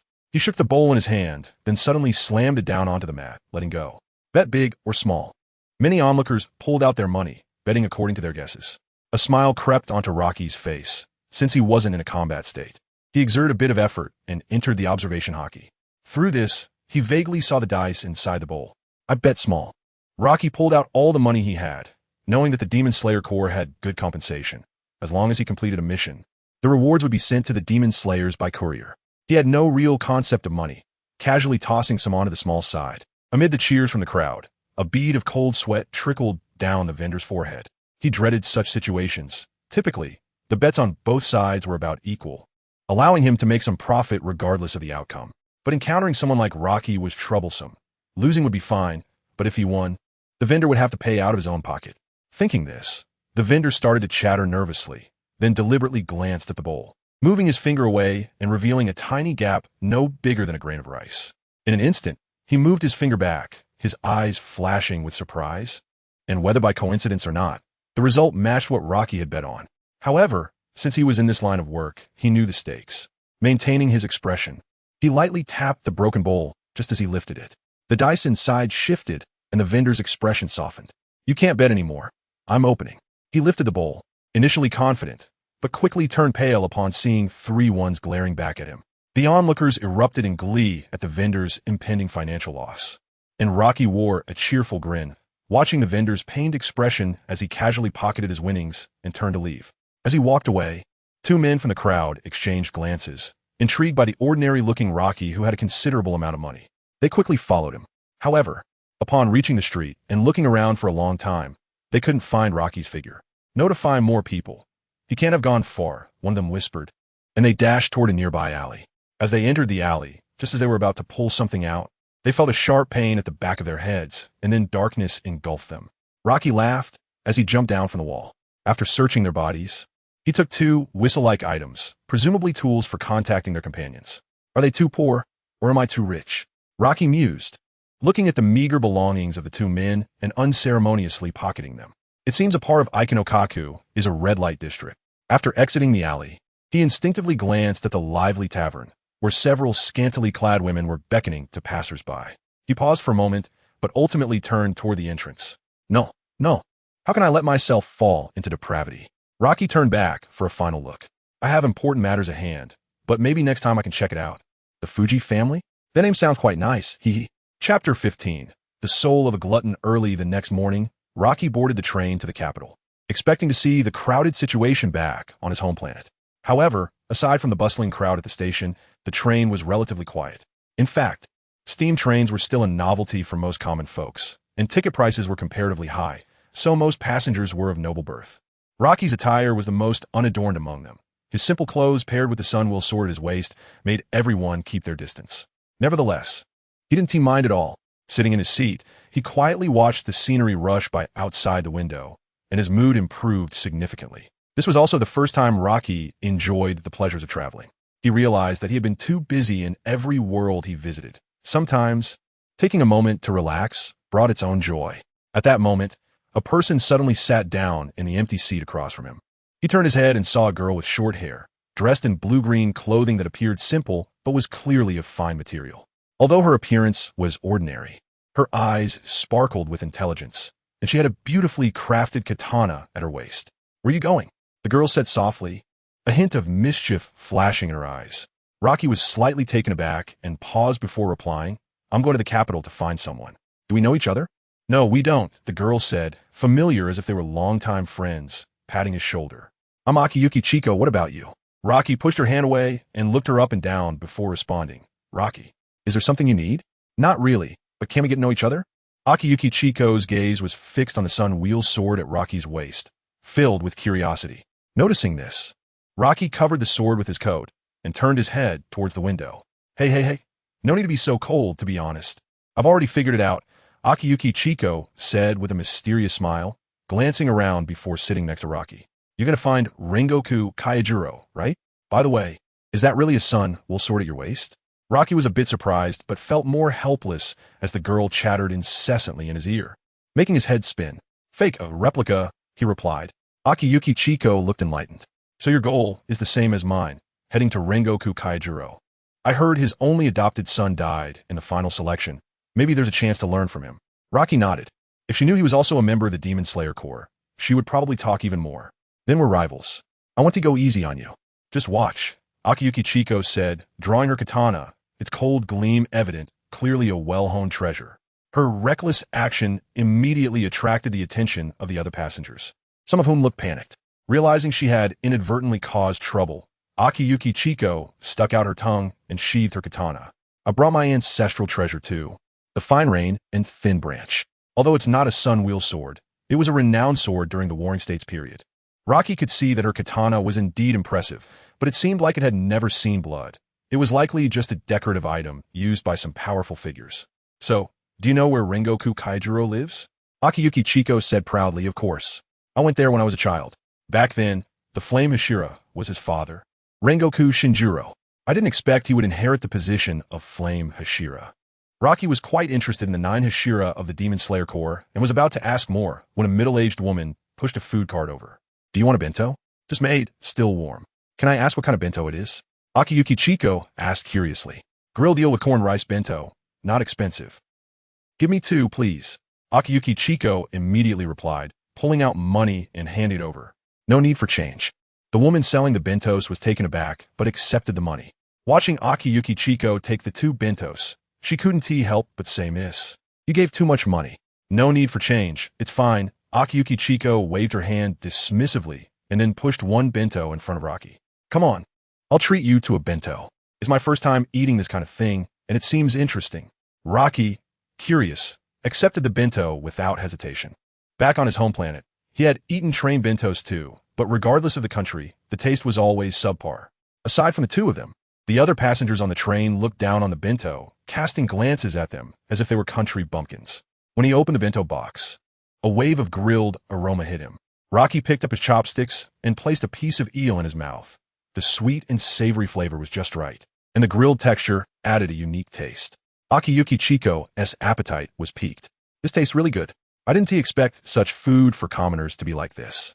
Rocky remained silent, fully embodying the principles of a glutton, quickly finishing the bento. However, he didn't order another one, knowing that even if he had all the bentos on the train, it wouldn't fill him up, so it was better to stop while he was ahead. Just then, in the adjacent carriage, a man suddenly began to cough violently. No matter how others patted his back, he couldn't stop.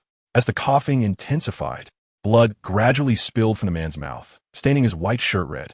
The other passengers in the carriage noticed the anomaly and retreated to the back, staring at him in shock. Akiyuki Chiko continued to chatter, but Rocky suddenly covered her mouth with his hand. "Don't speak, something's off." He abruptly stood up and walked towards the door connecting to the next carriage, his right hand resting on the sun-wheel sword at his waist. Akiyuki Chiko immediately followed suit, mimicking Rocky's posture but awkwardly placing her hand on her katana. Then a scream came from the adjacent carriage. Rocky quickly pushed the door open and entered, only to find everyone trembling in fear, staring at a middle-aged man covered in blood. As he coughed, he began to vomit his own intestines, though his complexion appeared to improve.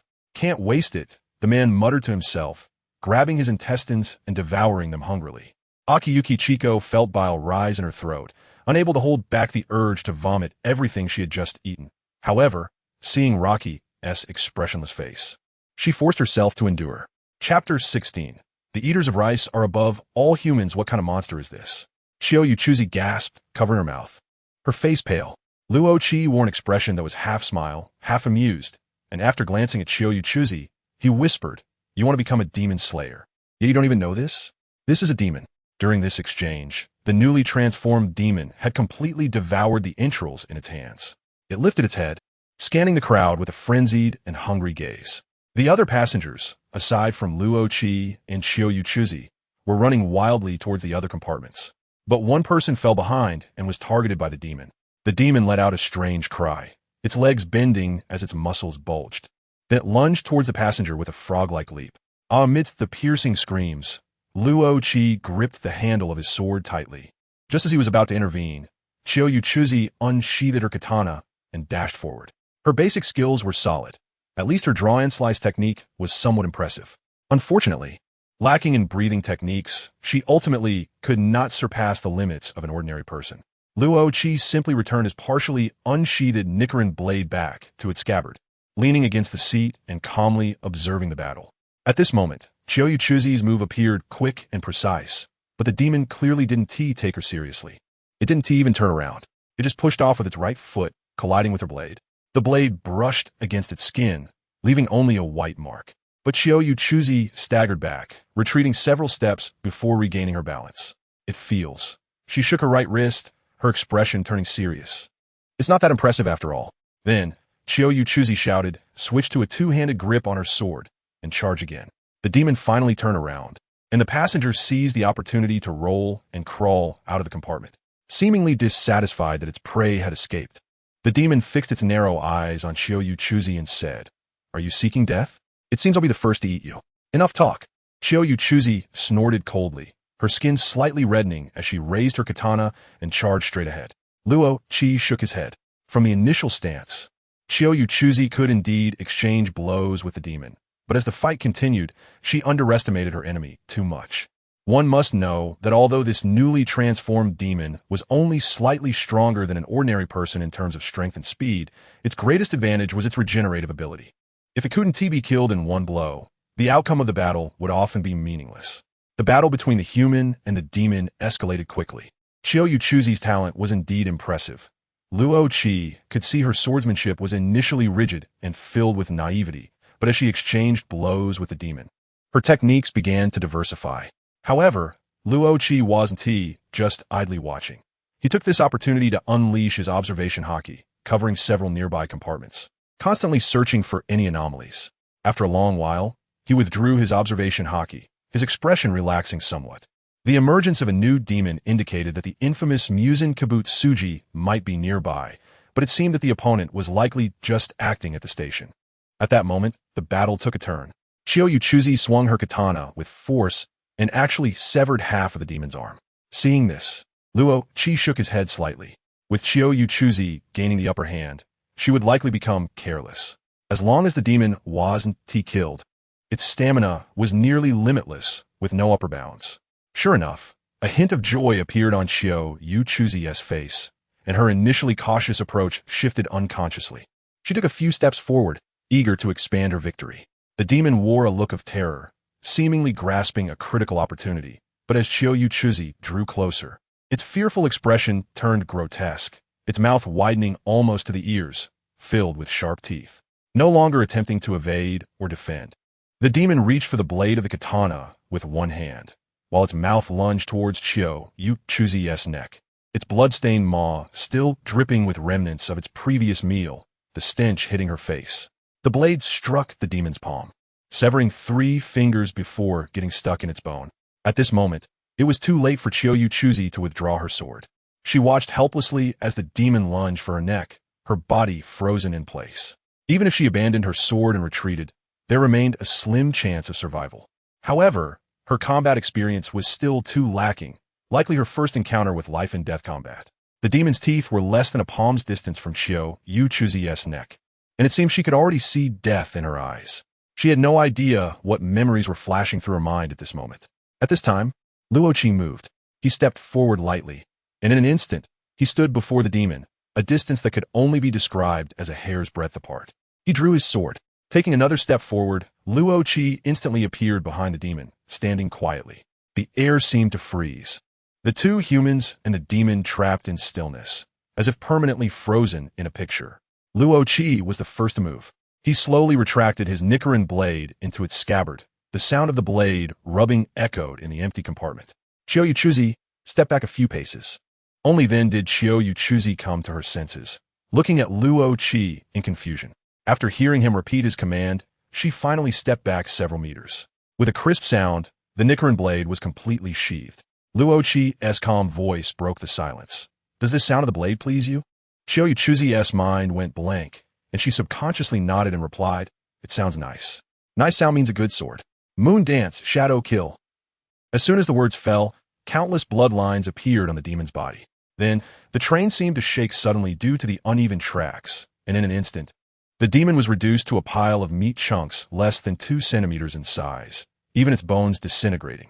"Let us go. These demons will turn to ashes soon enough."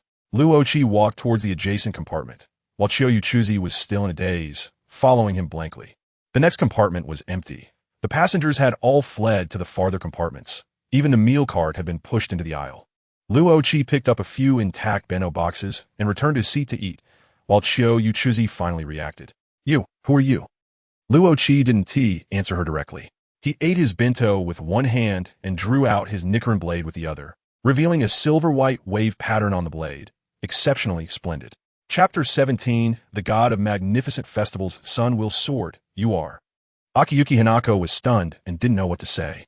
Every member of the Demon Slayer Corps was extremely mysterious, and only those who mastered powerful sword techniques could join. For someone like her, it was a fatal attraction. Demon Slayer, isn't that what you want to become? Rocky smiled and said, "Aye." After a moment of daze, Akiyuki Hinako answered firmly, "Of course. Can you tell me how to do it? You've already done what you needed to do. Not everyone has the courage to face demons head-on." This was also why Rocky's attitude towards her softened. This girl rushed to protect ordinary people at the first opportunity. Although she was a bit reckless, one could see some unique qualities in her. "I mean, how can I learn that sword technique?" Akiyuki Hinako's mood calmed down. But when she thought of Rocky's incredible sword technique earlier, she still felt it was somewhat unbelievable. To become one of them, there are still many things you need to do, and you need to hone your swordsmanship further. If it weren't for me, you might have already died at the hands of that demon. Akiyuki Hinako nodded, and a sense of frustration arose in her heart. She had always been a genius since childhood, able to quickly learn any sword technique with ease. After witnessing Rengoku Kaijuro's sword technique at a young age, Akiyuki Hinako lost all sense of pride and made becoming a demon slayer her pursuit, but for various reasons, she had been unable to get started for many years. Rocky's tone was full of amusement. "Not every member of the Demon Slayer Corps is as strong as I am." "Oh, so you're the one who killed the monster?" A flippant voice suddenly rang out, and Rocky's pupils instantly shrank to a point. Under his powerful perception, he had not detected the arrival of this person. He turned to look in the direction of the voice, but saw no one, and then felt a hand on his shoulder. A man dressed in luxurious clothing had somehow seated himself beside Rocky. He was extremely handsome, carrying 2 sun-wheel swords on his back, with red patterns tattooed around his eyes.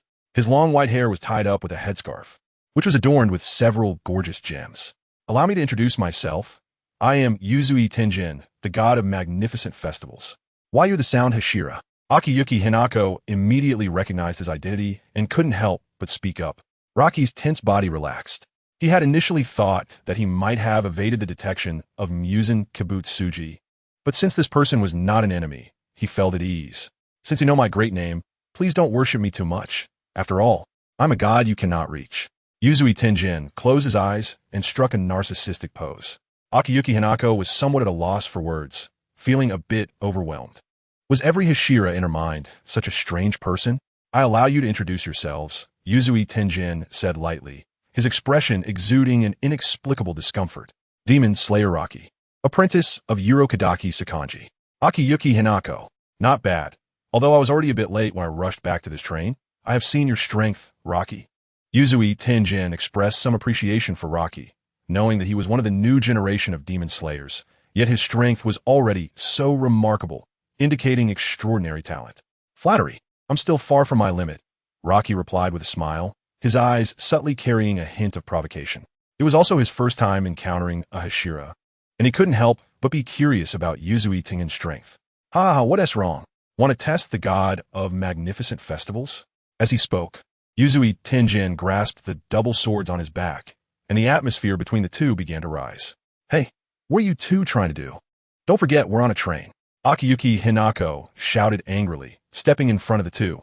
At this moment, the train seemed to have reached its destination and came to a stop with a sound of a horn. Yuzui Tenjin flicked his long hair and gently tapped the moon-shaped mark on Rocky's forehead with his finger. No matter what, I have high hopes for you, especially with that magnificent birthmark of yours. That's not a birthmark. Rocky's eyes flashed with brilliance as he took a deep breath, activating the moon breathing technique to its fullest, emitting a faint moonlight. The moon-shaped mark on his forehead also turned silvery white, becoming somewhat dazzling in the dimly lit train compartment. Although Akiyuki Hinako was very familiar with the Demon Slayer Corps, her knowledge was mostly due to her family background, and she did not know what this mark represented. But Yuzui Tenjin was different. As a Hashira, he understood its significance. Yuzui Tengin's previously smiling expression suddenly froze. Rocky's tall figure surprisingly overlapped with that of a man renowned in the Demon Slayer Corps. Every person who joined the Demon Slayer Corps had the opportunity to experience the residual power of Kaneo Tsuri, a puppet created based on this man's model, with an astonishing level of swordsmanship. When did it appear? Was it innate? Yuzui Tenjin didn't know much about the mark, but had an unsettling feeling that the Rocky in front of him would definitely not be ordinary in the future. Rocky calmed his breathing, and the moonlight surrounding him disappeared. It appeared 2 days later. It seems Kaneo Tsuri also has one. Yuzui Tenjin fell silent, his gaze flickering as he contemplated something, already having made up his mind. We will talk about the mark later. Rocky, what are you doing here? Rocky took out a letter from his pocket and handed it over. Yuzui Tenjin took it, looked at the envelope, flipped it over, and then returned it to him. I'll take you to Rengoku Kaijiro, but he might not be home. After all, this guy is always on the path of training and hunting demons. After saying this, Yuzui Tenjin led Rocky off the train, with Akiyuki Hinako hurriedly following behind. Wait, take me with you. What's wrong? Are you also going to find Rengoku Kaijiro? Yuzui Tenjin glanced at her and said, You have a long way to go. If you want to see him, you need to keep up with the speed of the god of festivals. After finishing, he suddenly took off, rushing into the station like a gust of wind. However, Yuzui Tenjin did not use his full strength, and Rocky followed steadily without even using the breathing technique. Akiyuki Hinako, on the other hand, gritted her teeth and desperately tried to keep from falling too far behind. Chapter 18. The gifted Kaijiro Rengoku, the capital, and Tsujiya have a different style. Compared to the bustling cities, the capital has a touch of historical depth, with many shops even burning a faint sandalwood incense. The three of them dashed through the streets, attracting gasps from passers-by, but fortunately, it was morning and there weren't many pedestrians, so there wasn't much chaos. Tenjin Yuzui stopped in front of a modest mansion near the edge of the capital. After fixing his hairstyle, he turned to Roji and said, Not bad for keeping up with my speed. Did you not hold back at all? Roji replied with a smile, as both of them maintained a steady pace, even after running for nearly half an hour without gasping for air. You too. Are you not human? Hinetsuru Akira was drenched in sweat, leaning against a wall, barely able to speak. Of course, I'm a magnificent god of festivals. The sunlight shone on Tenjin Yuzui's face, with gems reflecting around him, casting a myriad of colorful lights. Roji rolled his eyes and knocked vigorously on the front door. Soon, the door opened from the inside, revealing a frail young boy holding a broom, with long yellow hair that turned bright red at the tips. Kaijiro Rengoku, long time no see, Tenjin Yuzui greeted him. Kaijiro Rengoku looked pleased to see him and quickly approached. Brother Tenjin, what brings you here? I'm here to find Kaijiro. Is he not here? My brother has gone on a mission. Please come in. He should be back today. Kaijiro Rengoku shook his head and stepped aside to let them in. Tenjin Yuzui led Roji and Hinetsuru Akira inside. The courtyard was small but exceptionally clean, with not a single fallen leaf in sight, simply decorated with some plants, indicating Kaijiro Rengoku's diligent upkeep. Who are you? He asked, looking curiously at the man and woman beside Tenjin Yuzui. I am Roji of the Demon Slayer Corps. I have urgent matters to discuss with the Flame Hashira, Roji said, pulling out an envelope and handing it directly to Kaijiro Rengoku. A letter from Aji. Kaijiro Rengoku appeared somewhat flustered, giving off a weak impression. Seemingly alerted by the commotion in the courtyard, a tall middle-aged man with a similar hairstyle to Kaijiro Rengoku emerged from the inner room, scruffy beard, and had a jug of alcohol in hand. Is Matsumoto Tadanori here? Neither talent nor strength qualifies you to be a member of the Demon Slayer Corps. It would be no loss if you died. The man's gaze swept over the three of them, finally resting on Hinetsuru, Akira. One's talent is predetermined, Akira, you should know that. But Uncle Shinjiro, I will not give up, Hinetsuru Akira replied resolutely, her right hand gripping the hilt of her sword, slightly turning pale. Roji frowned, about to say something, but Tenjin Yuzui reached out to stop him. Shinjiro Rengoku snorted coldly, sitting down on the floor, taking a sip of his drink before saying, lacking talent is lacking talent. No matter how hard you try, it's the same. Tenjin Yuzui, don't bring these worthless people here next time. You're the former flame Hashira, right? What kind of people do you consider valuable? Roji stepped forward, addressing everyone. What are you implying? Shinjiro Rengoku narrowed his eyes, standing up from the ground and instantly moving in front of him. Is this the Hashira mark? Roji sneered, drawing his Nichiren blade, the blade wrapped in a faint moonlight. What breathing technique is that? It seems special. Shinjiro Rengoku did not back down and stood in front of him, exuding a scorching aura. That has nothing to do with you. Tenjin Yuzui used his arm to separate the two, somewhat headache-inducing as he pushed Roji's Nichiren blade back into its sheath. Shinjiro Rengoku ignored them and walked directly outside, quickly disappearing from sight. This guy has such a terrible personality. Is this the former flame Ashira? Roji couldn't help but complain. Kagaya Ubuyashiki said he was a good person. Could it be that he's just a surface-level cynic, but actually warm-hearted? Feeling ashamed, Kaijiro Rengoku bowed to each person in apology. I'm really sorry. My father's been in a bad mood lately due to my mother's death anniversary approaching. He wasn't like this before, Hinetsuru Akira sighed. When I first met him as a child, he said he would take me as his adopted son, but ever since his wife passed away, he has been like this. It's fine, don't worry about that. Let's go inside. Tenjin Yuzui patted Kaijiro Rengoku on the shoulder, signaling him to lead them in. They entered a room with several weapon racks neatly displaying practice wooden swords, with blade marks on the walls and floor. This is where my brother practices his swordsmanship. Please wait a moment. I'll prepare some tea, Kaijiro Rengoku said before stepping out. What is up with Shinjiro Rengoku? Roji asked, half lying with his feet up. After his wife died, he became like this. Kaijiro learned to become a Hashira solely on 3 scrolls of ancestral breathing techniques, Tenjin Yuzui stated flatly, as if recounting an ordinary event. The 9 Hashira of the Demon Slayer Corps all have impressive talents. I can see that. Even the sound Hashira, Tenjin Yuzui, must have a unique breathing technique. What should we do now? Why don't you teach me, sound Hashira? Hinetsuru Akira sighed and turned her gaze to Tenjin Yuzui. I wouldn't mind taking you as my adopted son, but I do have 3 wives, and they definitely wouldn't agree. He then looked at Roji, who quickly waved his hands. I'm not a teacher. I have no qualifications to instruct others. At that moment, the door suddenly swung open, and a figure rushed in excitedly. Roji immediately recognized him, mainly because the father and son looked almost identical. Leave it to me. I'll teach you, but my standards are quite high. Kaijiro Rengoku laughed heartily, patting Hinetsuru Akira on the shoulder. Long time no see, Akira. I wonder how much your swordsmanship has improved. Then he heavily patted Roji on the back. You're Roji, right? The newly promoted Demon Slayer. I've already heard your name. Chapter 19. Moon breathing versus flame breathing. I'm here to deliver a letter. Roji handed the letter from Matsumoto Tadanori to Rengoku Kyujiro. After receiving it, he sat cross-legged on the ground and read it carefully several times, then folded it seriously and placed it in his bosom. Thank you. Aji definitely has this talent. Dying on the path to becoming a demon slayer doesn't prove anything. It's nothing, no need to thank me. Roji waved his hand. He chose to deliver the letter also to get in touch with the Hashira and the core secrets of the Demon Slayer Corps. Rengoku Kyujiro's expression returned to a smile as he placed his Nichiren blade on the weapon rack. Then let us work hard together for his sake. We can't waste time. We need to focus on training ourselves. After saying that, he picked up a wooden sword and began to swing it without caring about the others present. Each swing produced a deafening sound of slicing through the air, and he was counting aloud.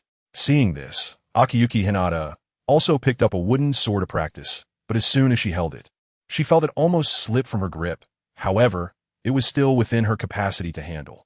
Meanwhile, Roji used his observation haki to observe Rengoku Kyudru, studying the flow of flame breathing in his body. Yuzui Tenjin watched for a while before feeling bored. He yawned and stood up. Kyudru, do you know anything about Roji's markings? Although I consulted the Lord through the messenger, he hasn't replied yet. Rengoku Kyudru replied with a smile. I don't know at all. Then I'll take my leave. If there is news from the Lord, I'll contact you again. Roji, don't leave in the next few days. Seeing Roji nod in agreement, Yuzui Tenjin quickly stepped out, disappearing like a breeze in the room. For him, the repetitive swinging of the sword was indeed a bit dull. Would you like to practice together? Seeing that only Roji was free, Rengoku Kyudru suddenly asked. Roji nodded and also placed his Nichiren blade on the weapon rack. In fact, Roji spent a lot of time practicing sword techniques every day, whether in the pirate world or the demon world. He would always find some time for it. Coincidentally, during this time, in the pirate world, the Straw Hat Pirates' new ship was being built fervently, with most of the basic work handed over to the shipyard. With that free time, Roji naturally had plenty of opportunities to practice sword techniques, and he didn't need to practice with his clone in the demon world, but since Rengoku Kyudru invited him, he wouldn't refuse. All right, let us give it a try. He grabbed the wooden sword and immediately felt his arms sink.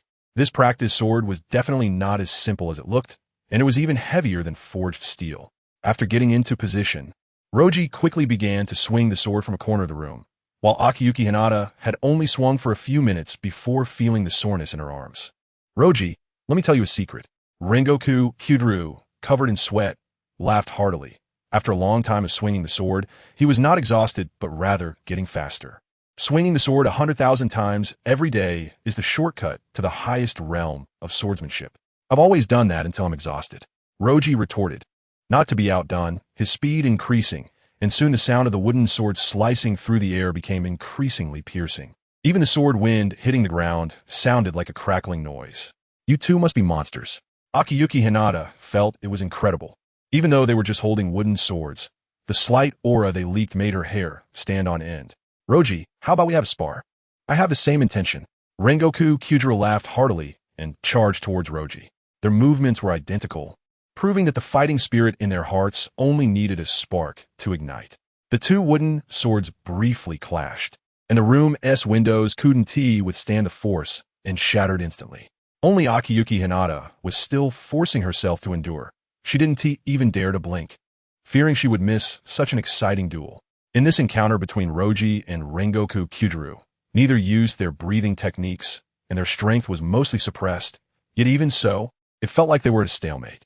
As they crossed paths, their speed and strength unknowingly increased, and a whirlwind gradually rose in the room, with only two afterimages continuously intertwining. With a crack, the wooden swords in Roji and Rengoku Kyudru's hands broke simultaneously, and without thinking, they grabbed the Nichiren blades from the weapon rack. The moment they drew their swords, countless blade marks appeared on the floor of the room. Akiyuki Hinata felt that this battle had already exceeded her capabilities, so she ran out of the room, only to bump into a frail boy. Are you okay, Senjuro? He shook his head, his expression focused, and his eyes revealed an almost imperceptible envy. I'm fine, let us hurry out. We can't interfere in the battle of the brothers. After Akiyuki Hinata and Rengoku, Senjuro ran out of the room. They could still hear the piercing sounds coming from inside, the two swords clashing repeatedly, accompanied by the excited laughter of Roji and Rengoku Kyudru. Your teacher is Kanroji Mitsuri, right? Let me see the water breathing. Rengoku Kyudru said, while blocking Roji's attack. I'm not water breathing, Roji replied freely, inhaling a large amount of air into his lungs, his heart beating quickly and firmly. The markings emitted a faint silver light. His entire body was enveloped in moonlight, and the blade was even more so. Moon breathing. Please guide me. Not bad, not bad. Rengoku Kyudru extended his right hand into a fist and patted his heart, a flame spreading throughout his body, turning his pupils a fiery red. Flame breathing. In the room, half of where he stood turned red, while the other half where Roji stood turned a cool silver white, the two powers clashing and canceling each other out, making the air become scorching. The Nichiren blades continuously intertwined. Neither of them struck with full force, but more importantly, they were testing each other's techniques. However, there seemed to be a certain opposition between moon breathing and flame breathing, drawing them to push their limits to new heights. Flame breathing is the closest to the original breathing technique, sun breathing, passed down through generations of the Rengoku family. enduring through time. This breathing technique is also extremely suited to their physique.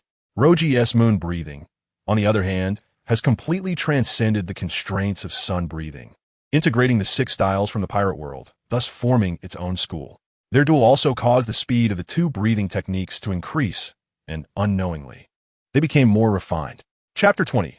Kenjiro Ubuyashiki. Of course, if Rocky were to truly face off against Kaijiro Rengoku with all his strength, he would likely lose. The potential of the moon breathing is extraordinary, but before it has been fully transformed into strength, the gap between him and the seasoned Hashira is still significant. However, Rocky could sense that with each bit of accumulation, he was getting closer to grasping the second form of moon breathing, and once he realized it, the boost to his strength would likely be immense. Outside the courtyard, Kaijiro Rengoku returned, seemingly coming back from buying alcohol. As he felt the intensity of the battle, the bottle in his hand fell to the ground. Not long after, as the sounds of battle faded away, he quickly returned to the room, and shortly thereafter, Rocky and Kaijiro Rengoku emerged together. For Rocky, this battle was immensely beneficial.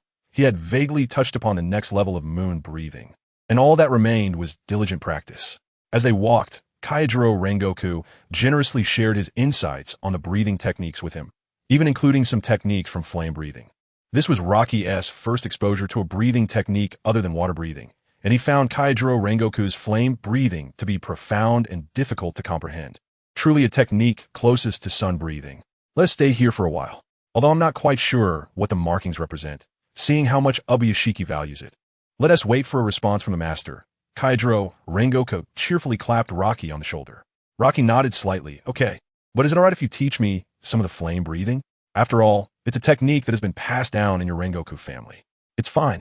Besides our Rengoku family, it's very difficult for others to utilize flame breathing. I've taught many people, but only one person was able to break free from the constraints of flame breathing. She ultimately became a Hashira. As he said this, Kaijiro Rengoku turned to look at Hinako Akiyama. I can only help you get started. The rest of the journey must be walked by yourself. Only by understanding a breathing technique that belongs to you from flame breathing can you ensure that you become a qualified demon slayer. Hinako Akiyama nodded seriously, feeling that her talent had been shattered in front of the monsters of the Demon Slayer Corps. All she could do was train as hard as possible. Rocky couldn't provide much help to Hinako Akiyama in creating her own breathing technique, as his own understanding had come purely by chance.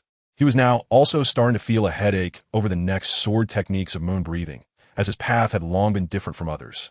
In the following days, Rocky stayed in the courtyard, practicing his sword techniques. The feeling of the second form being on the verge of breaking through became more pronounced, but unfortunately, each time he reached a critical moment, he was just a layer away from success. This made Rocky feel a bit frustrated. For the first time, he encountered such a stubborn bottleneck after sailing smoothly until now.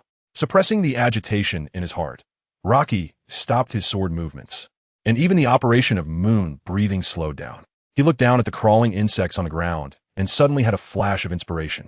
I know what I need right now. A thrilling battle. Rocky murmured to himself. The frustration in his heart swept away, leaving only a feeling of exhilaration. Counting each breakthrough of his bottleneck, it had always occurred in battle, sometimes even between life and death. This kind of closed-door training truly did not suit him. What Rocky needed was a battle where he could feel the pressure of death. However, such opportunities would not come easily in a short time. So he simply let go of his worries and focused his main energy on honing his sword techniques outside of breathing techniques. Rocky's tranquility was soon shattered when Takedo Michiro appeared before him, looking worn and tired, with a crow adorned with jewels perched on his shoulder. Rocky, come with me. The master wishes to see you. Rocky had heard of the master long ago. Both Sakanji Urokadaki and Kaijiro Rengoku respected him greatly, and he was curious about what kind of person he was. Now, Michiro shook his head and lowered his voice. Let us wait until midnight. The headquarters of the Demon Slayer Corps is very discreet. For safety, we must avoid peak hours. I do like to ask, what kind of person is the master? Rocky hesitated for a moment before asking. Michiro didn't seem to mind his rudeness and replied seriously. He is the one who leads us in the fight against demons. The Ubuyashiki family through generations. He is Ubuyashiki Yoya. When you see him, don't be surprised. Rocky nodded. The fact that he had gained the recognition and respect of everyone in the Demon Slayer Corps indicated that this person surely had qualities that were hard to match. The birth of demons must be related to a demon named Muzan Kabutsuji, right? Rocky asked, unable to help himself from interjecting. Michiro looked at him in surprise. It was hard to imagine that Rocky, having only recently become a demon slayer, had come into contact with such deep knowledge. Yes, Muzan Kibutsuji is indeed the original demon. He possesses the ability to share his blood with humans, turning them into demons, and his blood can significantly enhance the power of demons. The reason for Muzan Kibutsuji's birth is unclear, but for a long time, humanity was completely powerless to resist, until Kaneo Tsuyuri. Rocky couldn't help but interrupt. Even after hundreds of years of his death, this man still influences every member of the Demon Slayer Corps through the legacy he left behind. Exactly. With Kaneo Tsuyuri's help, the Demon Slayer Corps was able to contend with demons. Even Muzan Kibutsuji was once driven into a corner by him.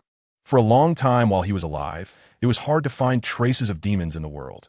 Not because Kaneo Tsuyuri had eradicated them, but because of his existence. All of them hid away, daring not to show themselves. At that moment, Kaidro Rengoku suddenly walked over, glancing at them with a cold expression before saying lightly, "Even flame breathing is no match for that kind of flame. The loss of sun breathing means that Muzan Kibutsuji cannot be eliminated." Neither Rocky nor Michiro said anything as he quickly disappeared outside the courtyard, possibly going to buy more alcohol. But perhaps a turning point was coming. Before Kaidro Rengoku left, he glanced back at Rocky, the markings on his forehead exceptionally prominent. He had also heard a saying from a master in his early years, when the first marking appears, the demon slayers around the owner may awaken. This was also the reason why Kaneo Tsuyuri's generation of the Demon Slayer Corps was so powerful.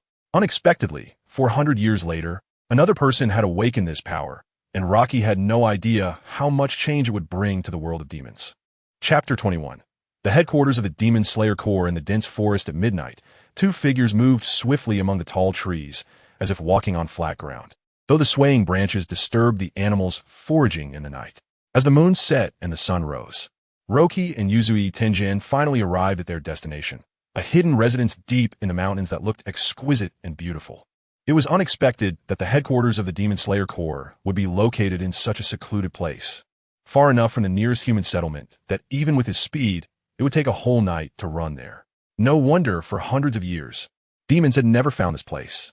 After a night of travel, even Roki, with his robust physique, felt somewhat fatigued, let alone Yuzui Tenjin, who did not possess such extraordinary recovery abilities and appeared somewhat listless. Yuzui Tenjin nodded and gently knocked on the door. A familiar, youthful voice of a girl came from inside. "Come in, Lord Oyakata has been waiting for a long time." The door swung open immediately, and a little girl with white hair bowed and stepped aside. Yuzui Tenjin perked up and led Roki inside. They walked along a path paved with cobblestones to a large courtyard where 3 men and 1 woman were already standing, one of whom was Ju Tomioka, whom Roki had not seen in a long time. On the corridor of a wooden structure in the courtyard stood a man waiting for a long time. The man was slender but stood upright, with short black hair reaching his shoulders, and his face was covered with dense scars, his eyes clouded, indicating that he was blind. After activating his observation haki, Roki sensed a presence from the 3 men and 1 woman that was not weaker than Yuzui Tengen's. They were likely 4 of the Hashira, and one of them had an aura even more powerful than Kaijiro Rengoku. The disfigured and blind man had an aura like a candle flickering in the wind, as if it could be extinguished at any moment. His vitality seemed to be leaking from his body, and even Roki conservatively estimated that this person would not live for more than 2 years. Yuzui Tenjin walked into the courtyard and, standing alongside the other Hashira, bowed to the man, saying, "Lord Oyakata, Roki has arrived." Roki felt somewhat surprised that this man was indeed Yoya Shinjuro, and he was astonished at why the Hashira showed such respect to someone who appeared to be a dying patient. Is this the mark of the Hashira? It comes from the power of Yoriichi Tsujikoni. The one who spoke was a man with a scar running across his face, his bare upper body covered in scars. He stepped forward to Roki, widening his eyes to examine the mark on Roki's forehead. "Shinazugawa Sanemi, please mind your words and actions. They may cause discomfort to others." Ju Tomioka said expressionlessly, though others could still sense his protective tone towards Roki. The name Shinazugawa Sanemi reminded Roki of Jinya Shinazugawa. The two shared the same surname and somewhat similar appearances, suggesting they might be related. The remaining man and woman were the insect Hashira, Shinobu Kocho, who always wore a gentle smile, and the stone Hashira, Kaneo Tsuyuri, whose short hair and expression seemed to carry a sense of compassion. The latter's aura was the strongest Roki had ever encountered. They all stood quietly, their positions centered around Yoya Shinjiro. Do not question it. This is indeed the mark of Yoriichi Tsudokuni, once again manifested on this boy. Yoya Shinjiro spoke, his tone giving a feeling of springtime warmth. I'm sorry, Lord Oyakata. Shinazugawa Sanemi immediately bowed and stepped back to Ju Tomioka's side, no longer attempting to probe Roki. Yoya Shinjiro nodded, his gaze sweeping over the gathered individuals as if he had not lost his sight. Consider this a warm-up for the Hashira meeting in 3 months. I hope everyone remains safe by then. Including Yuzui Tenjin, all the Hashira present knelt on one knee in the open space, while Roki remained standing. But no one enforced him to bow. Shinazugawa Sanemi lowered his head and said, "Seeing Lord Oyakata in good health brings me immense joy." "Thank you, Jinya," Yoya Shinjiro replied. Shinazugawa Sanemi continued, "Allow me to be bold. Regardless of whether Roki's forehead bears the mark, the Demon Slayer Corps should consider more carefully before bringing him here to avoid exposing our location and putting Lord Oyakata's safety at risk." Yoya Shinjiro gently shook his head and then coughed lightly. Roki's identity is trustworthy. The mark on his forehead is a symbol of his talent, and we cannot be constrained by trivialities.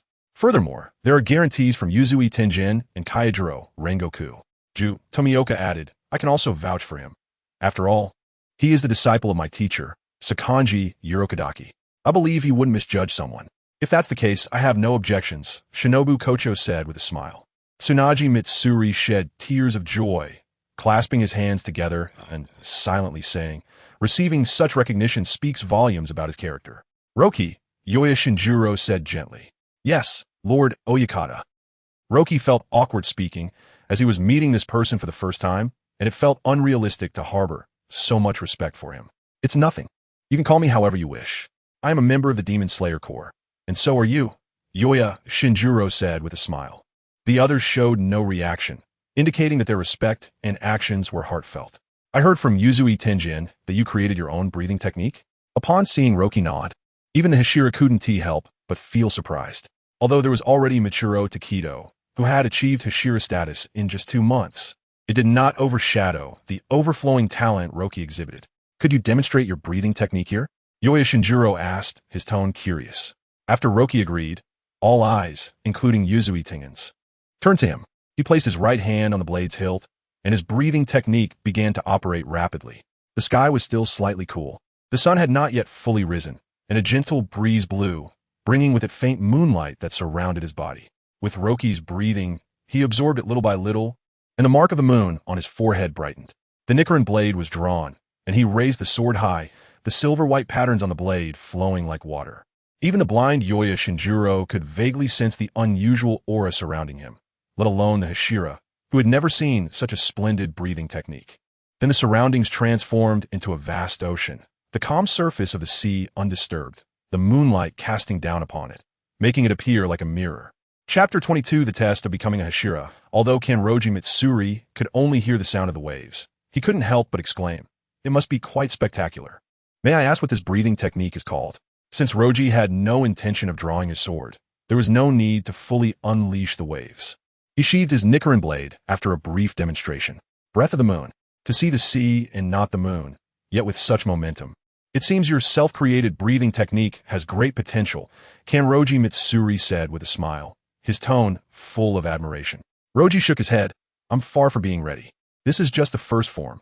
The road ahead is still long. What do you all think?" Higashikata Hachiro slightly raised his head, the first to stand up, and bowed to Roji with both hands in front of him. "Lord, I think it's acceptable." Yuzui Tenjin waved his hand dismissively, since he said I brought him. "I naturally agree." "Yes." Kochu Shinobu covered her mouth and chuckled lightly, playfully saying, "He seems quite reliable, doesn't he, Jutomioka?" Jutomioka glanced at her and nodded. "You all can decide on such matters. No need to consult me." Roji felt confused. He didn't understand what these people were hinting at. Just as he was about to ask, he heard Shinazugawa Sanemi snort coldly. "Just because he has the potential to join us doesn't mean he has the strength. Even Wichiru could defeat a lower moon demon slayer head-on." "We haven't even asked Roji for his opinion yet," Kanroji Mitsuri said, and the others turned to him. Roji, puzzled, then asked, "What exactly are you talking about?" "Of course. It's about becoming a Hashira." Yuzui Tenjin stepped forward and patted his back, speaking excitedly. "Huh." Roji couldn't believe it. After all, He had only recently joined the Demon Slayer Corps, and on their first meeting, Kanroji Mitsuri was already considering making him a Hashira. That seemed too fast. You might have doubts, but I can tell you, Kanroji Mitsuri, feeling a bit fatigued from standing for too long, sat down with the support of two white-haired girls.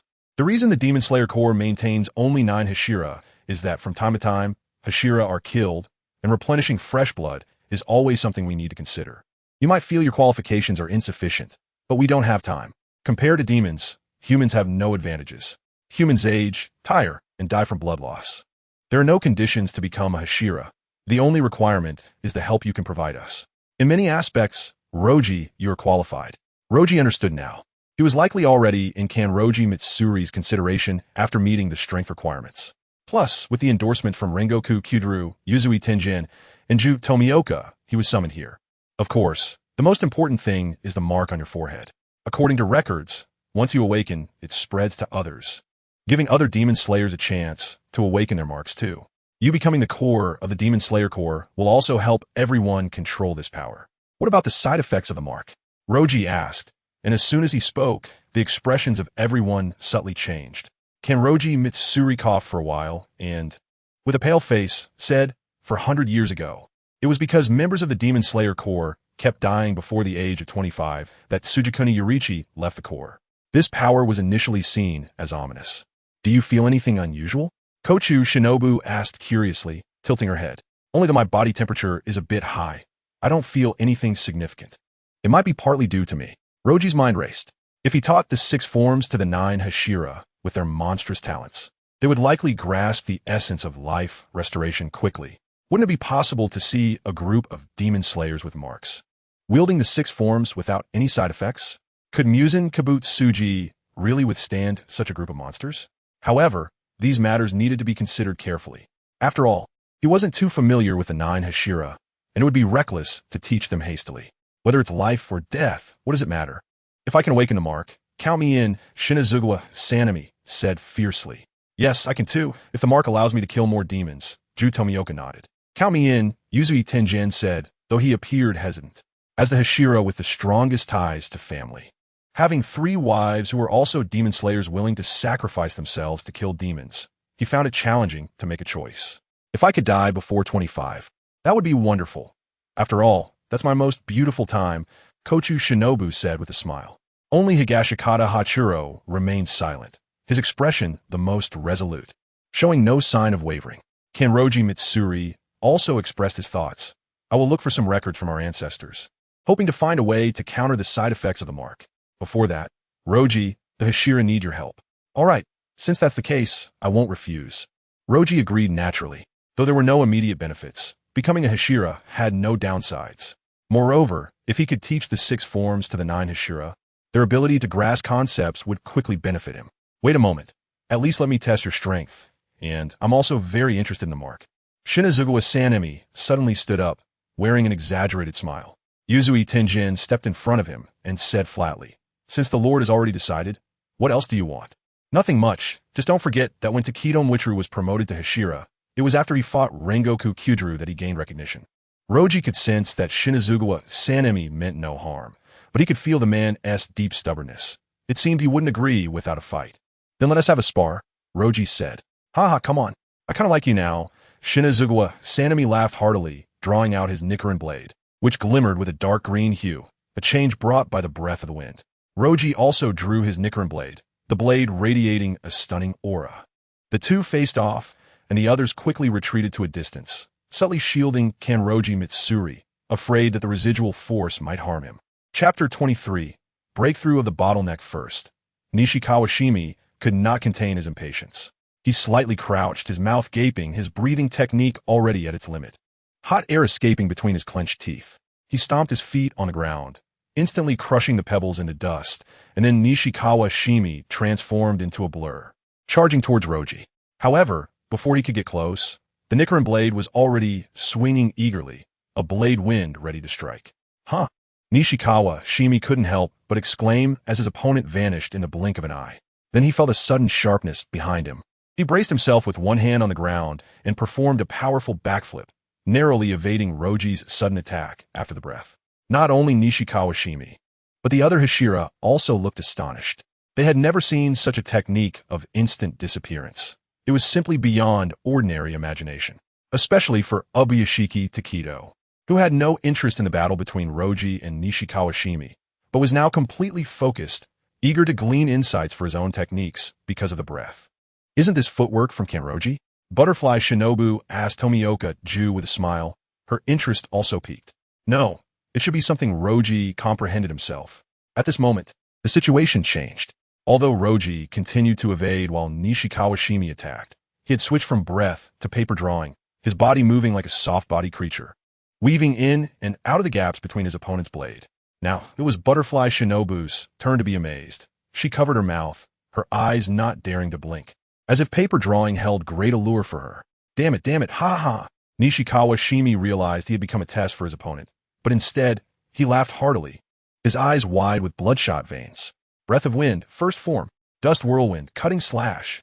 Nishikawa Shimi's wrist rotated, and gusts of blue hurricane gathered at the blade's edge.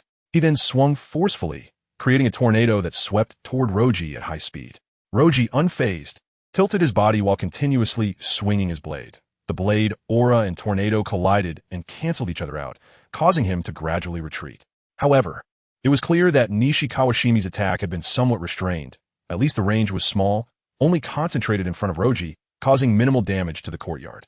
Seeing his opponent stiffened by his attack, Nishikawa Shimi's pupils widened even more, the breath of wind technique at its limit, transforming into a blur as he swung his blade at Roji. Clang! With a crisp sound, Roji calmly blocked his attack with his arm. Although the sharp Nichiren blade left a blood mark on his arm, he still showcased the iron block technique to perfection. A ripple of emotion appeared in the eyes of Kanroji Mitsuri, her muscles instinctively tensing up. Roji's exquisite six forms left the talented beings of this demon world in awe. At this moment, sensing the opportunity was ripe, Roji transitioned from defense to offense. Gradually increasing his speed, their figures entangled together with continuous clashing sounds. Nishikawa Shimi's strikes became increasingly frenzied and forceful. His style was like a torrential storm, giving no respite to his opponent. This might also be related to his unique physique. Nishikawa Shimi was one of the rarest bloods, attracting the attention of countless demons. However, the speed of his blood flow was naturally 4 times that of an ordinary person, granting him unmatched agility. Breath of Wind, third form, Clear Gale Wind Tree. Taking advantage of the moment Roji's attack was blocked, Nishikawa Shimi swung forward with force, 3 blue wind blades slicing toward his chest. Roji blocked with his blade and continuously used the no-blade flow to unleash blade aura for counterattacks, but all were deflected by his opponent. Then he seemed to sense a spark of inspiration, a glint of sharpness in his eyes, as the opportunity to break through the bottleneck appeared before him. He immediately reacted. As he raised his hand, a vast ocean appeared in the courtyard, with Roji standing on the water's surface. Nishikawa Shimi did not seize the moment to counterattack, but instead stood still, giving his opponent some breathing space. Then, Roji's Nichiren blade gradually rose, a massive wave forming on the ocean's surface, instantly affecting the weather in the sky, turning it overcast. Breath of Moon, first form, Wave Riding. With a swing of the blade, the massive wave merged with the Nichiren blade, moonlight scattering across the ocean's surface, illuminating Roji like a deity under the moonlight. The moon pattern on his forehead exceeded his limits, the energy within accumulating to perfection, just waiting for Roji to break through the bottleneck. Come on, Nishikawa Shimi shouted, then leaped forcefully, his body soaring into the air. He briefly hovered in midair, slowly descending towards the ground, but countless blue blade winds supported his body. Breath of Wind, fifth form, Autumn Chill, Falling Wind. Initially, it was a gentle breeze, then the wind grew stronger, swirling around Nishikawa Shimi, his eyes fixed intently on Roji. The massive wave crashed down. Nishikawa Shimi struck instantly, all the blue winds converging into a large mass, resembling willow leaves or slender eyebrows. The two forces collided, creating a tremendous shockwave that knocked bystanders off their feet, causing them to fall to the ground. Only the Hashira managed to stand firm. Kanroji Mitsuri even moved freely to shield Ubuyashiki Yoya from the residual damage. Ha ha ha ha ha! Nishikawa Shimi's eyes turned nearly blood red, his battle spirit ignited, as one wave ended. He was eager to strike again, but at that moment, a powerful arm tightly grabbed Nishikawa Shimi's body. He turned to see Tomioka Ju shaking his head at him. That's enough. Since we're teammates, we shouldn't continue fighting. Okay. Nishikawa Shimi calmed down and readily sheathed his Nichiren blade. Is he alright? I accidentally went too hard just now. The others turned their gaze toward Roji's direction. Due to the earlier attack, a deep pit had formed in the ground, dust swirling, making it hard to discern the overall situation. Suddenly, the sky turned pitch black, a full moon hanging in midair, its light shining down into the deep pit. As the dust gradually settled, Roji appeared before everyone.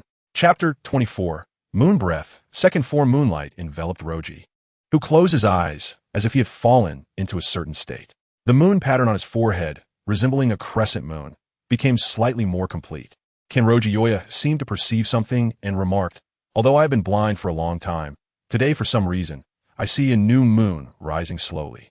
It seems even more splendid than I am. Roji, my younger brother, is indeed very strong. Yuzi Tenjin muttered with a smile, his hand already resting on the hilt of his dual swords. With the breakthrough of that bottleneck, Roji's deep voice resonated in the courtyard. Moon Breath, second form. Silver moon, new moon. As soon as the words fell, a faint moonlight seemed to be guided towards the Nichiren blade in Roji's hand. And then something astonishing happened. The blade began to elongate. The originally 3-foot-long blade gradually grew longer, bending slightly, and the patterns on also changed. Silver waves transformed into crescent moon patterns, extending from the hilt to the tip, making the entire Nichiren blade look even more magnificent. Roji opened his eyes, filled with joy. The bottleneck that had troubled him for so long had unexpectedly shattered, and he had not even gone through a life-and-death struggle. However, before he could familiarize himself with the power of the second form, he suddenly felt a wave of weakness surge forth. In a matter of moments, the sky returned to its original brightness, the moonlight disappeared, and the Nichiren blade reverted to its original form. Are you okay? Tomioka Ju stepped forward with concern. Roji shook his head, instinctively touching the moon pattern on his forehead. Although he felt no abnormalities, he knew that within those few short minutes, much of the moonlight in the pattern had disappeared, making it impossible for him to maintain the second form. Indeed very strong, Roji. You have the qualifications to be a Hashira. Shinazuwa Sanemi laughed heartily, patting his shoulder, showing none of his previous demeanor. Insect Hashira Kochu Shinobu also smiled and said, impressive. Your breathing technique. Even a usually unsociable Himejima Gyumei nodded at Roji, expressing his acknowledgement. Then it's settled. I will notify everyone about Roji becoming a Hashira, and soon the Demon Slayer Corps will be informed. Kenroji Yoya clapped his hands, drawing everyone's attention to him. Have you thought of your code name? Moon Hashira. Roji naturally centered it around his own breathing technique. Kenroji Yoya smiled and said, as expected, from today onward, Moon Hashira, you will have the authority to command the members of the Demon Slayer Corps and can take on disciples to pass on your breathing technique.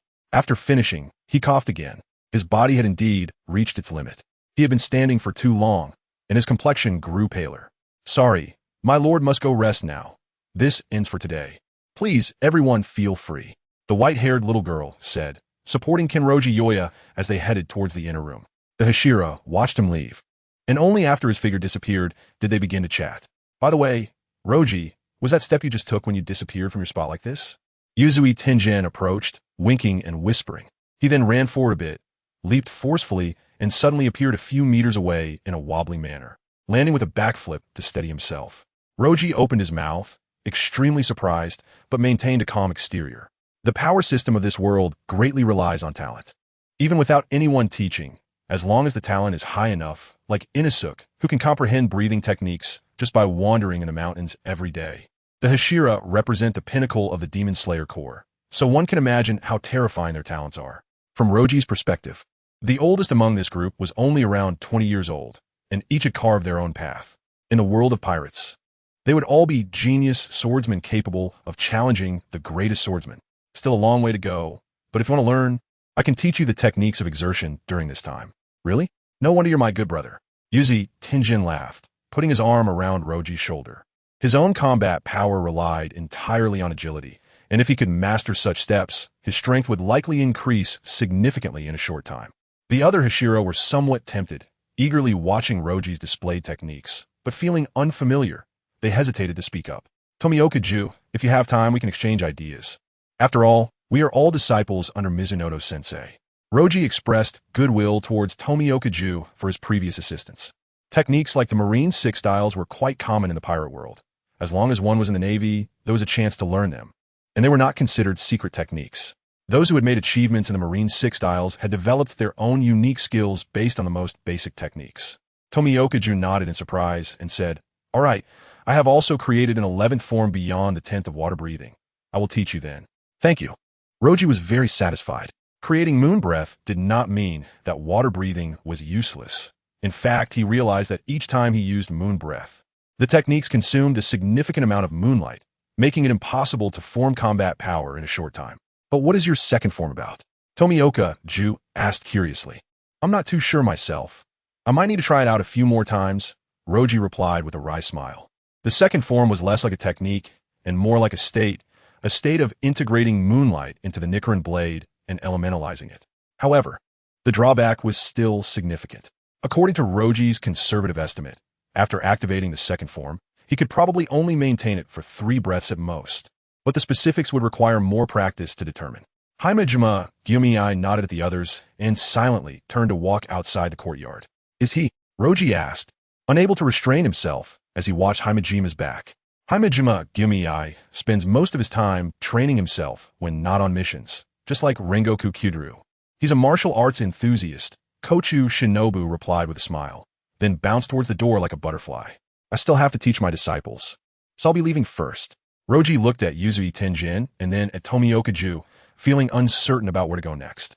"Let's go. My wives are out on missions during this time, so you can stay at my home and casually discuss that teleportation technique." Yuzui Tenjin draped his arms around both of their shoulders and led them out of the courtyard. Chapter 25. 12 Kazuki after returning to the capital. Roki resumed his secluded lifestyle, primarily because the pirate world had entered a very busy phase. The new ship's hull for the Straw Hat Pirates had already been completed, leaving him in full charge of the interior. These tedious tasks were naturally not difficult for him, especially with his experience from building the Golden Vodka. Roki's preliminary design was also finished. He planned to incorporate materials from the Mary into the new ship, ensuring that the quality of the hull made from Atom would not be compromised, and it also provided an opportunity to transfer the ship's spirit to the new vessel. In the midst of his busy schedule, Roki also took the time to share his practice techniques of the shave with Yuzui Tenjin and Tomioka Ju.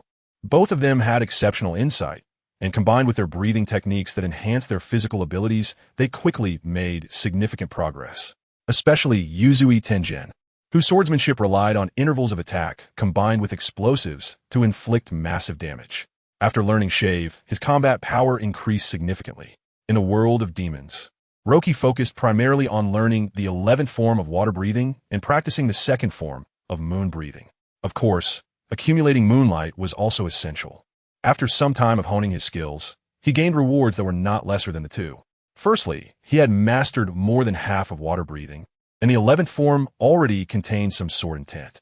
It must be said that Tomioka Ju's talent was indeed remarkable. His path was already showing the shadows of a swordsman from the pirate world. As for Roki's self-created moon breathing, it could only be described as a mixed bag.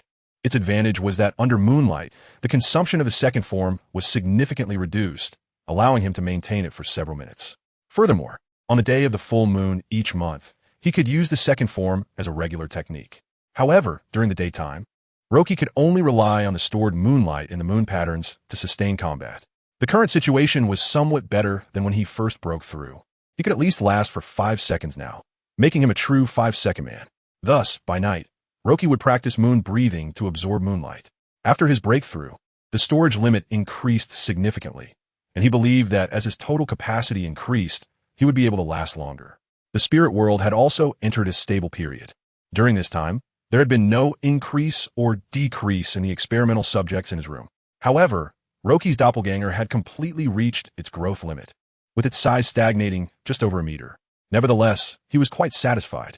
Team Rocket had provided a larger fish tank for the ugly fish, which conveniently allowed Roki to practice mastering the Sand Fruit abilities. For the Hashira of the Demon Slayer Corps, daily tasks were not frequent. However, once a mission arrived, it was likely to involve at least a lower moon-level demon. During this period, Roki took the opportunity to hunt down a demon near the capital. Although it was an aberrant demon, he did not give it a chance to retaliate. He swiftly drew his sword, used shave to close the distance, and with one slash, the demon's head fell. Times had changed. Roki's strength was nearing the human ceiling in the demon world. Many members of the Demon Slayer Corps learned of Roki's ascension to Hashira, with some congratulating him and others looking down on him. Most of the time, Roki paid no mind. Indeed, many came to challenge him, but they were all defeated before they even realized what had happened. However, this tranquility was soon disrupted. Roki was wandering on the streets of the capital when he suddenly heard a familiar sharp bird call. His expression changed immediately. The voice of the Black Eagle was more urgent than during previous missions, and Roki thought to himself that this was bad. Ignoring the astonished looks from others, he stomped on the ground and leaped onto the roof amidst the cries. The eagle landed on his shoulder as Roki left the crowd. The bird's claws held a crumpled piece of paper. After Roki unfolded it, he saw a map with a crooked route from the capital to the nearby outskirts thoroughly marked. The mission's location was in the surrounding desolate mountains, quite far from human habitation. Theoretically, such places would not attract much attention from demons, so there was no need for such an urgent summons of Hashira. The eagle hoarsely relayed the details of the mission to Roki, seeming frightened as it flapped its wings. A lower moon-level demon had appeared in the Tanuki Spider Mountain. The target's identity was uncertain, and a large number of demon slayers had already been dispatched. But their fates were unknown. The insect Hashira, Kocho Shinobu, had rushed to the scene, and they asked Roki to depart as soon as possible. Roki squinted his eyes, gazing in the direction of Tanuki Spider Mountain, feeling a thick cloud gathering in that part of the sky, as if something significant was about to happen. Help me say goodbye to Yuzui Tenjin. I will set off immediately. The eagle let out a call in response, and Roki did not need it to guide him. Time was tight. If necessary, he could use Moonstep to fly over the mountains, which would make finding the destination easy. The reason he was so concerned was because the mission mentioned a lower moon-level demon. Such entities typically required the sacrifice of lives to eliminate if Hashira could not handle them. In fact, there were only two types of demons: ordinary demons and aberrant demons. The existence of lower moon demons was related to QiBlocks during his several hundred years of life, for reasons unknown. QiBlocks created 12 subordinates, known as the 12 Kizuki. The 6 lower moon demons were constantly changing, relatively weaker in strength, but even so, they were not easy for Hashira to eliminate. The 6 mysterious upper moon demons rarely showed themselves. Their existence posed an immense invisible pressure on the Demon Slayer Corps. These demons, having lived for hundreds of years, could potentially destroy human society, and the current forces would likely be unable to stop them. The reason QiBlocks and the 12 Kizuki had remained relatively quiet was partly due to their fear of sunlight, but there were certainly other unknown factors at play. Recently, the actions of the 12 Kizuki had become more frequent, and the survival space for the Demon Slayer Corps had gradually been squeezed into a corner. The semi-annual Hashira meetings had not passed without casualties for a long time. Demon attacks were occurring all over, and QiBlocks was like a player strategizing beside a chessboard, constantly making moves, appearing to have the upper hand, with black pieces surrounding the white ones. The head of the Demon Slayer Corps, Abiyashiki Yoya, had regained some strength and leaned against the wall, trying to gaze at the stars in the sky. This was indeed a time of change. QiBlocks, I am here waiting for you. Make your move without regret. Chapter 26. Spider Mountain is not particularly remarkable among the nearby mountains, but it is famous in ancient legends for housing a spider demon that has lived for thousands of years, suppressed by the mountain god beneath its peak. Although the truth of the story is unknown, hunters from the surrounding villages claim that there are indeed many spiders on Spider Mountain, and in autumn, the mountains are blanketed with white spider webs, making it appear like a snow-capped mountain from afar. On a small path in the mountains, 3 figures are making their way up the mountain. The one in front is Tanjiro, who frowns, feeling that this sudden emergency mission is somewhat tricky. Inosuke and Zenitsu walk on either side of him. They had initially gone their separate ways for their respective missions, but this emergency task at Spider Mountain brought them back together. Wait a second, can you wait? Zenitsu feels increasingly uneasy as he walks, eventually squatting down and holding his head in despair. What should I do? I feel terrified as I get closer to the destination. Inosuke coldly looks at him and says, Why are you sitting on the ground? It's really disgusting. I don't want to be told that by you, you pighead. Zenitsu's face is already wet with tears, and he starts to tremble all over. I'm not disgusting at all. You're the ones who are not normal. Inosuke, furious, rolls up his sleeves, ready to teach Zenitsu a lesson, but then Tanjiro exclaims, Wait, there's movement. Not far away, a figure struggles to crawl out of the bushes. Dressed in the uniform of the Demon Slayer Corps, blood-soaked, Help me, help me. The man sees Tanjiro and the others as if he's found light in the darkness and quickly crawls toward them. Are you okay? Tanjiro and Inosuke rush over. But before they can get close, despair spreads across the man's face. His body suddenly flies back into the woods, and his frantic screams echo through the mountains. Quickly fading away, Tanjiro can feel the terrifying malice emanating from Spider Mountain. His forehead is covered in cold sweat, but he resolutely says, I have to go. Then let me take the lead.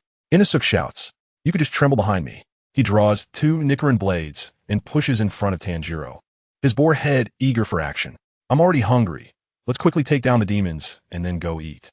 Zenitsu watches helplessly as the two move further into the depths of the mountains, quickly disappearing from view. He remains squatting on the ground, staring blankly at the ants beneath him, feeling somewhat guilty. Shouldn't they have come to encourage me together? Why did they just leave me behind? They must really hate me.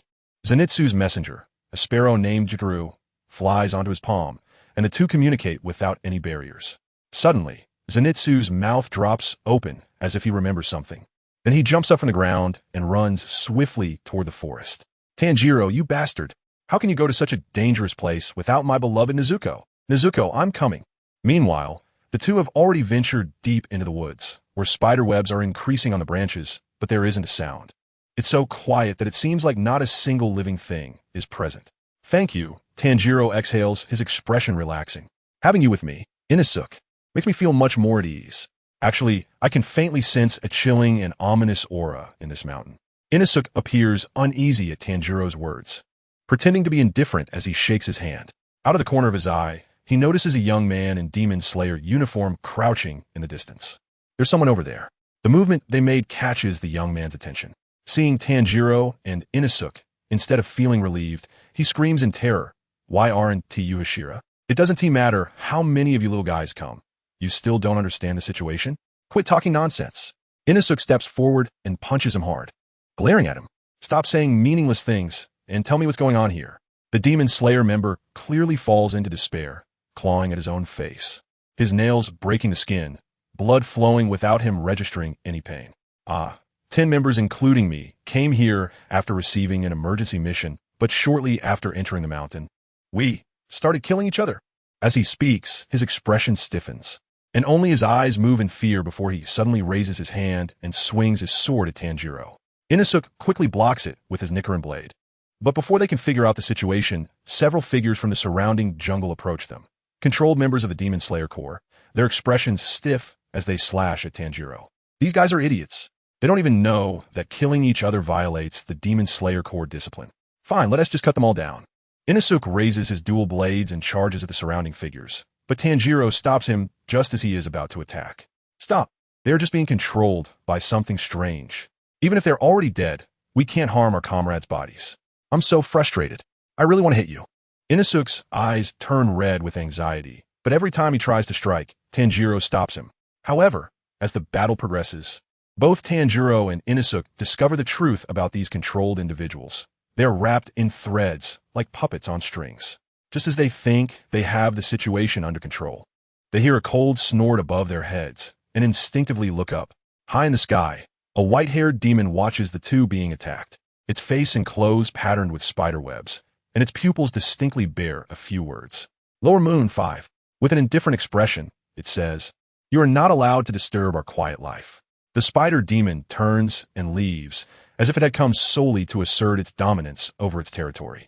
You will soon perish at the hands of my mother. Inosuke attempts to leap into the air to attack, but the height is simply too great. No matter how he strikes, he cannot reach it. Watching the demon move further away, Tanjiro becomes increasingly serious. He senses that this demon is different from the one controlling humans, which indicates that the danger within Spider Mountain is escalating. Chapter 27, Silver Moon. New moon after Rocky approached the Spider Mountain. He stopped at the foot of the mountain and caught a faint smell of blood in the air. Through his observation haki, he perceived the pervasive aura of ghosts all around him. His brow furrowed, and before he could take a few steps, he spotted a corpse of a demon slayer in the grass nearby. He went up to examine it, but just as he got close, the corpse suddenly moved, swinging a Nichiren blade towards his neck. The attack came from the side of the body. Rocky kicked the corpse's chest, taking advantage of its momentary instability to unleash his no-blade flow, severing all the threads connected to it. Rocky then crouched down, observing the threads linking to the corpse. Although they were thin to the point of being almost invisible, they were incredibly resilient. Even he couldn't break them without using force. A faint aura of ghosts emanated from the threads, and right after they were cut, the broken ends visibly reconnected.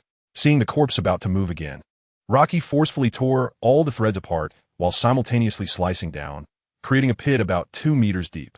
He buried the corpse in the pit and covered it with dirt. From Rocky's observation hockey, he could tell that there were many such corpses in the surrounding grass, indicating that the Demon Slayer Corps had suffered significant losses in this spider mountain, and this was just a waning moon. He didn't want to disturb his fallen comrades' bodies, so he simply climbed up the tree trunk to the branches. Rocky looked towards the center of the forest and saw that dense threads formed a massive web. He tested the weight the threads could bear with his foot, and then walked along the branches, stepping on the threads as if walking on solid ground, increasing his speed. Due to the pursuit of the enemy, Inosuke and Tanjiro had separated, relying on his beast-like instincts and his self-created breathing technique. He managed to track the demon's presence in the dense forest. Unfortunately, the enemy seemed to far exceed Inosuke's limits. It was a gigantic monster nearly 4 meters tall, with a human body but a spider-like head covered in numerous eyes and a gaping maw that indicated its terrifying strength. Inosuke felt rigid all over. He had never experienced such overwhelming pressure from a demon before. Watching the monster slowly approach him, he lost even the courage to turn and flee.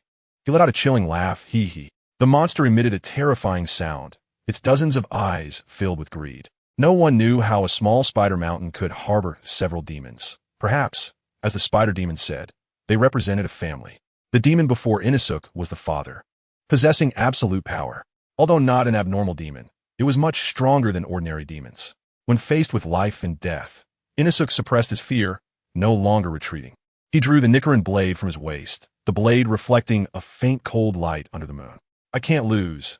I am the Demon Slayer Corps swordsman, Inosuke Hashibara. Bring it on, you worthless piece of trash. The monster was indifferent to his words. Its intelligence was low, driven by a primal urge to destroy all humans. It lunged at Inosuke with incredible speed, leaving him no chance to react. Fortunately, relying on his beast instincts, Inosuke barely managed to block the attack. But the monster continued to relentlessly pummel him, offering no respite. Beast breathing third Fong. With a fierce roar, Inosuke seized a fleeting opportunity, crossing his dual blades to strike at the monster's neck, but only heard a crisp snap. The 2 Nichiren blades broke apart in the middle, and he looked at his weapons with disbelief in his eyes. The monster punched the stunned Inosuke away, then transformed into a blur, grabbing him with one hand and squeezing his neck with its muscular arm. Do not come near my family. The sound of bones crunching echoed from Inosuke's neck, blood covering his boar head, and his consciousness began to fade, murmuring words of wanting to survive. As the pressure increased, he struggled to breathe, and his vision blurred, memories flashing before him, ending with a scene at the edge of cliff. A beautiful young woman stood at the cliff, looking at the baby in her arms, calling Inosuke's name, tears streaming down her face. Who is she? Just as Inosuke was about to fall into eternal darkness, a silver light burst through the darkness before him. The monster's thick arm was severed in an instant, and Inosuke fell towards the ground. His bloodshot eyes turned to the side, where a tall, familiar silhouette appeared. Inosuke, it's been a while. I made it just in time. It was Rocky who, after arriving at Spider Mountain, had saved several dying Demon Slayer swordsmen. By the time he spotted Inosuke with his observation hockey, he was already on the brink of death at the hands of the demon. The monster's severed arm instantly grew back, filled with rage as it glared at Rocky. Its muscles tensed and ready to charge. Rocky showed no sign of moving, his left hand resting on the sheath, while his right hand gripped the hilt, looking up at the sky under Inosuke's astonished gaze. What a coincidence. It seems to be a full moon tonight. Draw. Moon breathing, second form. Silver moon, new moon. In an instant, the Nichiren blade transformed. Its lengthening blade reflected the moonlight, and for the first time, Rocky attempted to activate the second form under the full moon. He didn't notice that his black hair had turned silver, and his left eye's pupil mirrored it. A beam of moonlight fell on the monster, rendering it completely immobile. Rocky then slowly walked past it. Countless cracks appeared on the monster's massive body, with moonlight seeping through them. A gentle breeze passed by, leaving only a ground full of shredded flesh. Rocky didn't sheath his blade or revert from the second form. He could clearly feel that under the full moon's influence, he could maintain this silver moon state indefinitely. You really are the strongest. Amazing, amazing, amazing. Inosuke watched in astonishment, realizing that the monster he couldn't even defend against crumbled like tofu in Rocky's hands, unable to withstand even a single exchange. I must defeat you. I finally found my goal. Rocky glanced at him. It had been a while since they last met, and Inosuke's aura had significantly improved, but he still couldn't change his reckless temperament. With a swing of his blade, a beam of moonlight fell upon Inosuke. Chapter 28, Focus a little. Reached the pinnacle. The wounds on his body were unexpectedly covered by a layer of faint moonlight, instantly stopping the flowing blood. This was a technique Rocky had recently discovered for utilizing moonlight, but this energy did not possess healing abilities. It could only cover the wounds to help stop the bleeding, which was already a pleasant surprise. Inosuke himself seemed indifferent. He didn't even notice that his wounds had stopped bleeding, casually throwing his broken Nichiren blade to the ground, then shouting to challenge Rocky to a duel. Rocky felt a bit of a headache. This guy was completely unreasonable. As soon as his wounds showed slight improvement, he immediately forgot the pain, and his incessant shouting even affected Rocky's concentration on his observation haki. Taking a deep breath, Rocky looked somewhat helpless, taking advantage of Inosuke's unpreparedness. He swiftly struck his palm against Inosuke's neck, knocking him unconscious. Inosuke wobbled and fell, and Rocky caught him, then slung him over his shoulder. The world suddenly fell silent. When would Inosuke's temper change? Sighing, Rocky looked into the depths of the forest and muttered to himself, I wonder if Tanjiro and Zenitsu have come here. I should go check. With a leap, he returned to the branches. But this time he had an extra person with him. The branch cracked, and he nearly fell, but fortunately, he stabilized himself using Moonwalk just in time. As he balanced on the thin branch, Rocky initially struggled with the sudden added weight, but as time passed, he became more adept at managing it. In Silver Moon State, Roki's observation haki also received a boost, expanding his range, and various noisy sounds constantly invaded his mind. Before long, Rocky found Zenitsu's trace.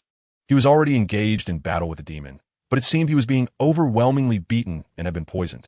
The face spider demon hung itself in mid-air with threads, its face twisted in a grimace, seemingly enjoying torturing its enemies to death. There was no escape. Just look at your hands. What is wrong with my hands?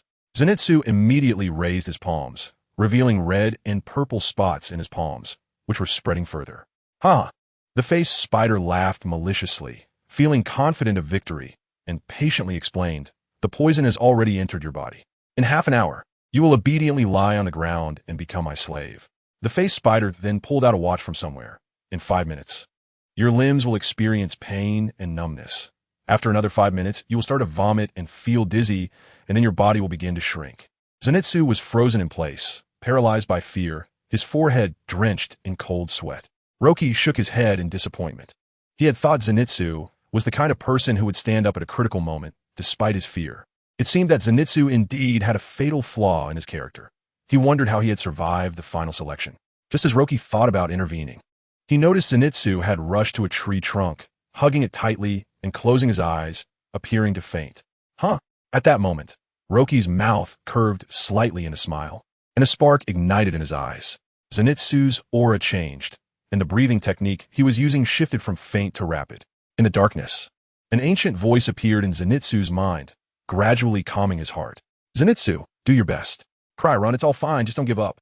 You must believe that after day by day of hellish training, you will definitely reap rewards.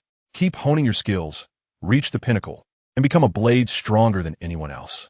He let go of the tree trunk and fell toward the ground, but at some point, Zenitsu placed his hand on the Nichiren blade at his waist. Crack! The yellow blade slightly unsheathed, and lightning radiated from Zenitsu's body, crackling and releasing a puff of hot air from his clenched teeth.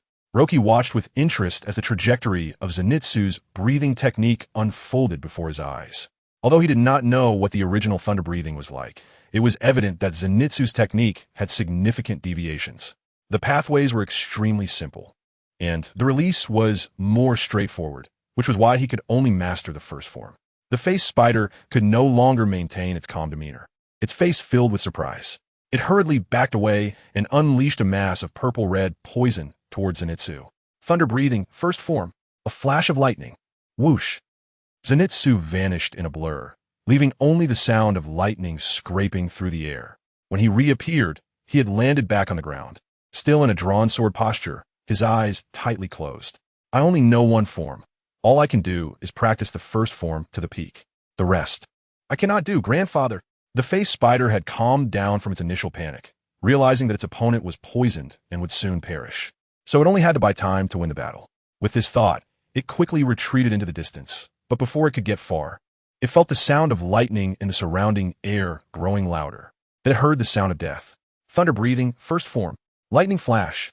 The air trembled, causing even Roki to sway slightly on the branch. And then he saw Zenitsu transform into a bolt of lightning. Sixfold flash. The lightning flickered in the air, and the face spider's head shot up, its expression filled with disbelief. Just before its death, it could not believe that the human it had underestimated had suddenly unleashed such power. Before the face spider could react, it was already severed in two. Ha ha ha ha. It let out its final laughter. Even if you kill me, what does it matter? You will still be nothing but a shadow of my past, and die together with me. However, the face spider's malice quickly fell flat as a man surrounded by moonlight appeared out of nowhere, casting a faint glance at it before hastily running towards Zenitsu, catching him before he hit the ground. A beam of moonlight enveloped Zenitsu. Although it could not help dispel the poison, it could slow the poison's invasion of his heart. Hey, this one do. A gentle voice rang out, and Roki instinctively turned to the side, seeing Shinobu Kocho approaching them with light steps. Give me the two injured. I'll take care of them. Roki did not hesitate much and handed both Inosuke and Zenitsu over to Shinobu, then nodded at her and quickly left. Chapter 29. Breath of the Sun Butterfly. Shinobu looked curiously at Roki's gradually receding figure. She had never seen such a breathing technique that could change the entire body, merging the momentum with the environment. If she hadn't seen this person with her own eyes, it would have been hard to notice. What felt particularly special to her was that as long as she was close to Roki, who was in the second form, her own breathing technique would unconsciously accelerate, and it seemed to be approaching some kind of bottleneck. Roki chose to continue deeper into the Spider Mountain. Although the two demons he encountered were not weak, neither was an upper moon, indicating that the main one had not yet appeared. Suddenly, his footsteps stopped as the moon patterns on his body began to heat uncontrollably, and his breathing technique also started to act violently, causing his blood to boil. Even though Roki tried hard to calm his breathing technique, he still felt it was out of control. What was happening? He felt that somewhere in Spider Mountain, there was something strongly connected to him, like a moth drawn to a flame, pulling him towards it. After hesitating for a moment, he quickened his pace in the direction of that strong feeling, focusing intensely on his surroundings, always alert to any movements. The closer he got, the more he felt his blood boiling, an indescribable intuition. The Nicaran blade was drawn, and Roki cleared all obstacles in his path, quickly sensing he was nearing his destination.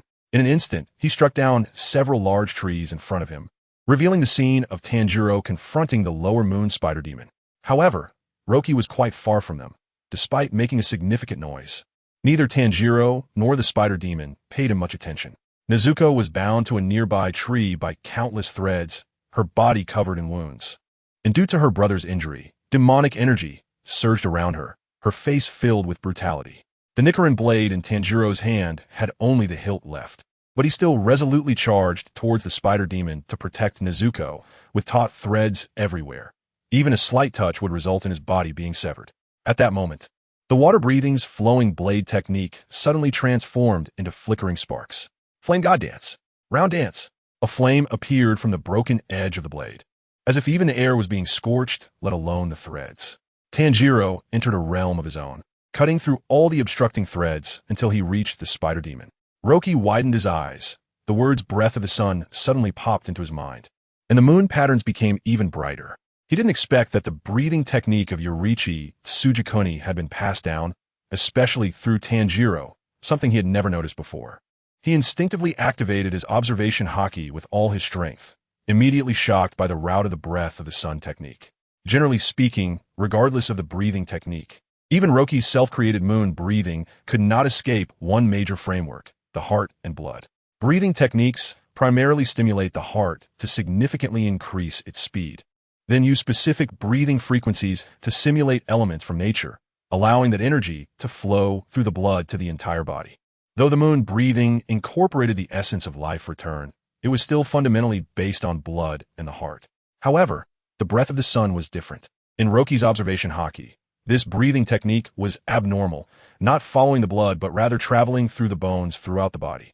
He immediately understood why the moon breathing exhibited such abnormality. The two systems of breathing techniques complemented each other. If he could try to learn the breath of the sun, it would be a significant enhancement for Roki himself. However, Tanjiro's breath of the sun clearly had certain flaws. After only a few breaths, the breathing technique automatically ceased operation. Roki's moon breathing anomaly also disappeared, allowing him to better conceal himself. Countless threads then rushed towards Tanjiro, and contact would instantly turn him into minced meat. Roki could no longer hold back, but someone was even faster. Nezuko let out a furious roar, her fair hand grasping tightly. Invisible, demonic energy erupted, its intensity surpassing that of the lower moon spider demon. Blood demon art. Blood burst.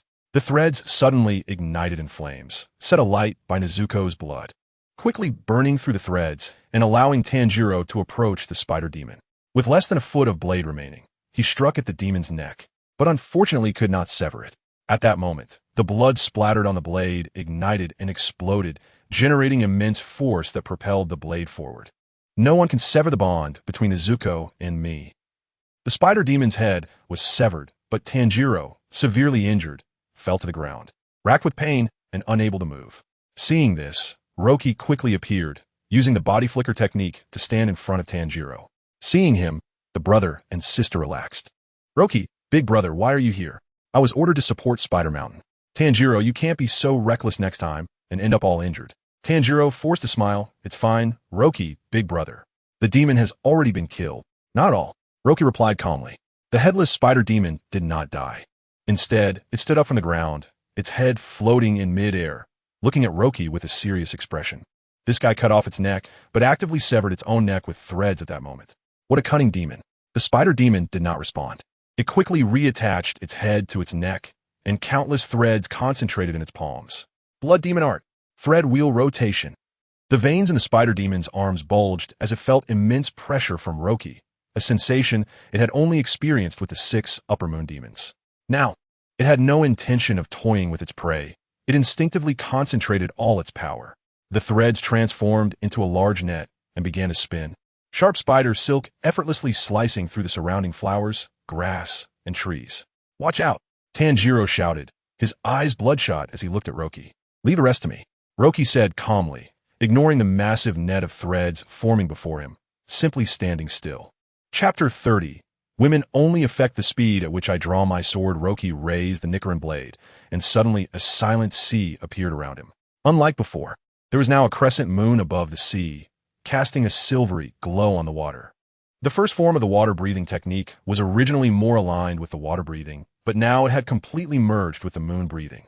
A giant web made of spider silk came towards him, but before it could get close, it was blown away by a gust of sea wind. The spider demon looked at the man before him in shock, momentarily speechless. How could it be? My strongest spider silk can't even get close? What? At that moment, Roki vanished from his line of sight. The spider demon looked around, only to see the endless sea and that incredibly real moon. Moon-breathing, first form. Surfing the waves. Suddenly, the sea surged violently, and a massive wave crashed towards the spider demon. The spray mixed with points of moonlight. Before it could think of dodging, waves appeared from all directions, surrounding it completely. Clang! Roki sheathed the Nicaran blade, but the strange phenomena had already vanished, making it seem as if nothing had happened. However, the spider demon had also disappeared, as if it had blended into the vast sea. The master descended from the sky and informed Roki that all the demons in Spider Mountain had been eliminated. Only then did Roki cancel the second form, returning both his body and the Nicaran blade to their original state.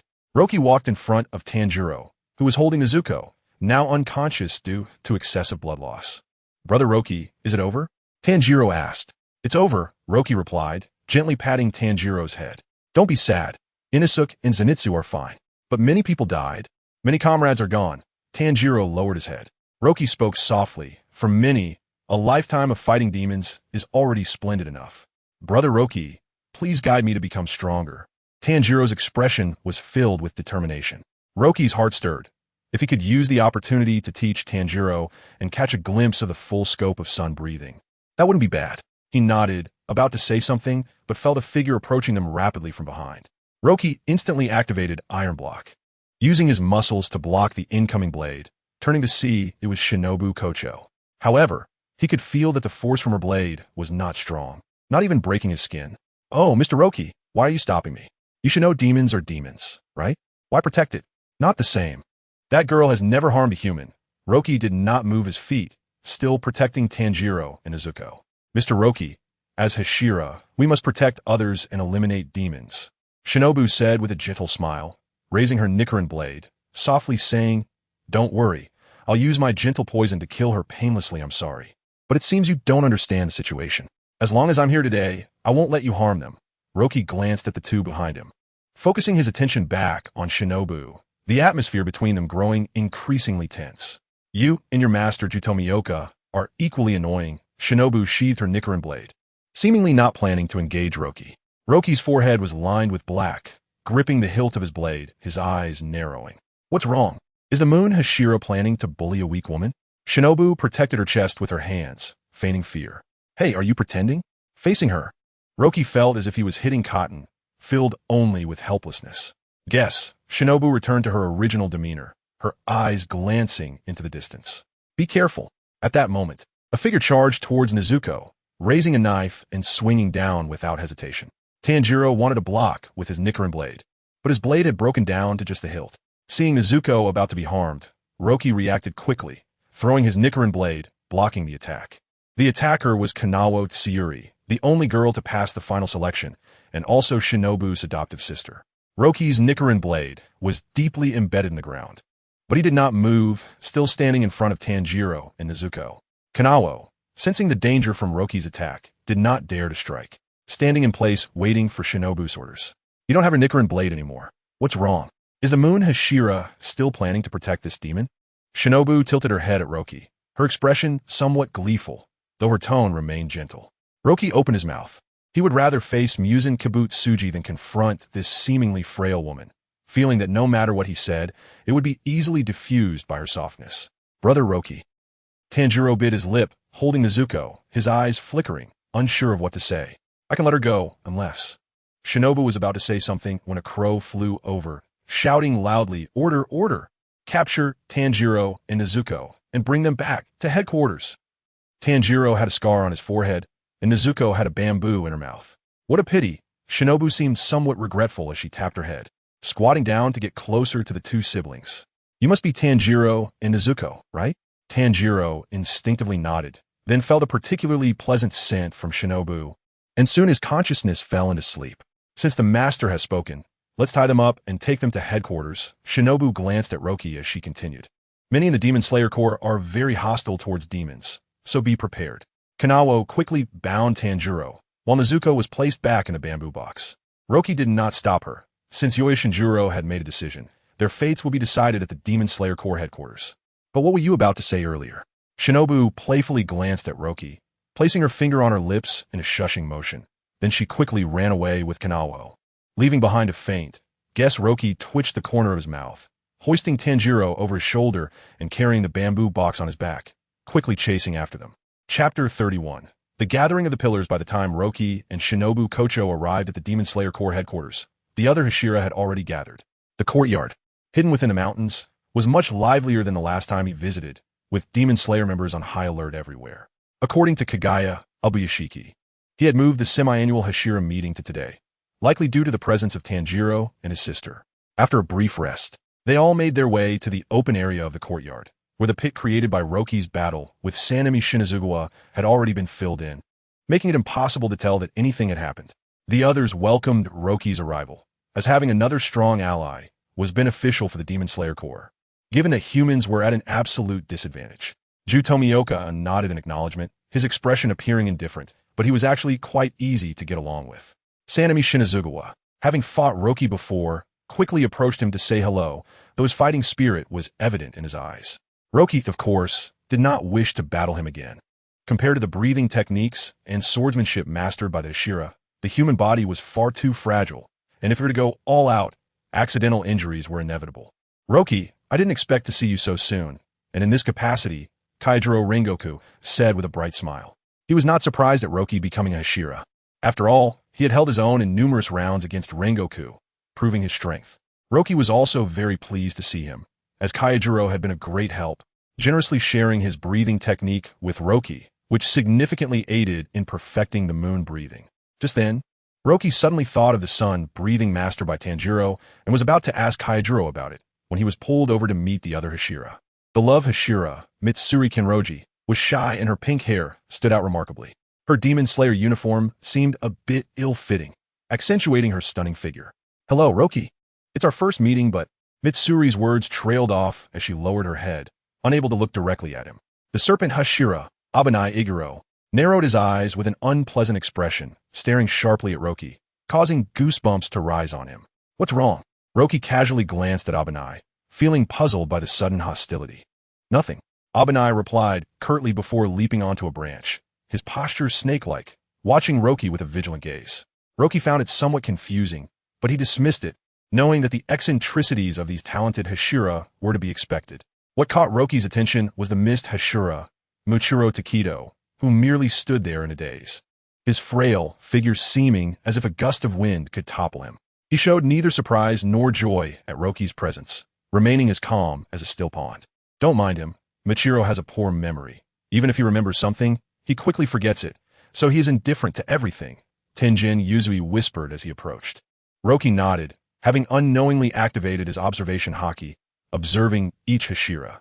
It seemed that due to the breakthrough in his moon breathing, his observation haki had also reached a transformative stage, enhancing his ability to perceive details. Among the gathered Hashira, the presence of the stone Hashira, Jomei Himejima, was the most restrained and powerful. Even now, he maintained a state of disciplined training, eyes closed, palms pressed together, his breathing technique seamlessly integrated with his every action. Next was Kaijuro Rengoku, whose strength seemed to have increased significantly since their last meeting. Ju Tomioka and Sanemi Shinazugawa were evenly matched, but with Ju mastering the water-breathing technique of Thunderclap, Sanemi was likely at a disadvantage. The talents of the Mist Hashira, Michiro, and the Serpent Hashira, Abanai, were outstanding, but their youth meant their physiques had not yet peaked. Given a few years, their strength would likely rival that of Kaijuro. However, Roki was surprised by the love Hashira, Mitsuri Kenroji, who had once been Kaijuro's adoptive sister.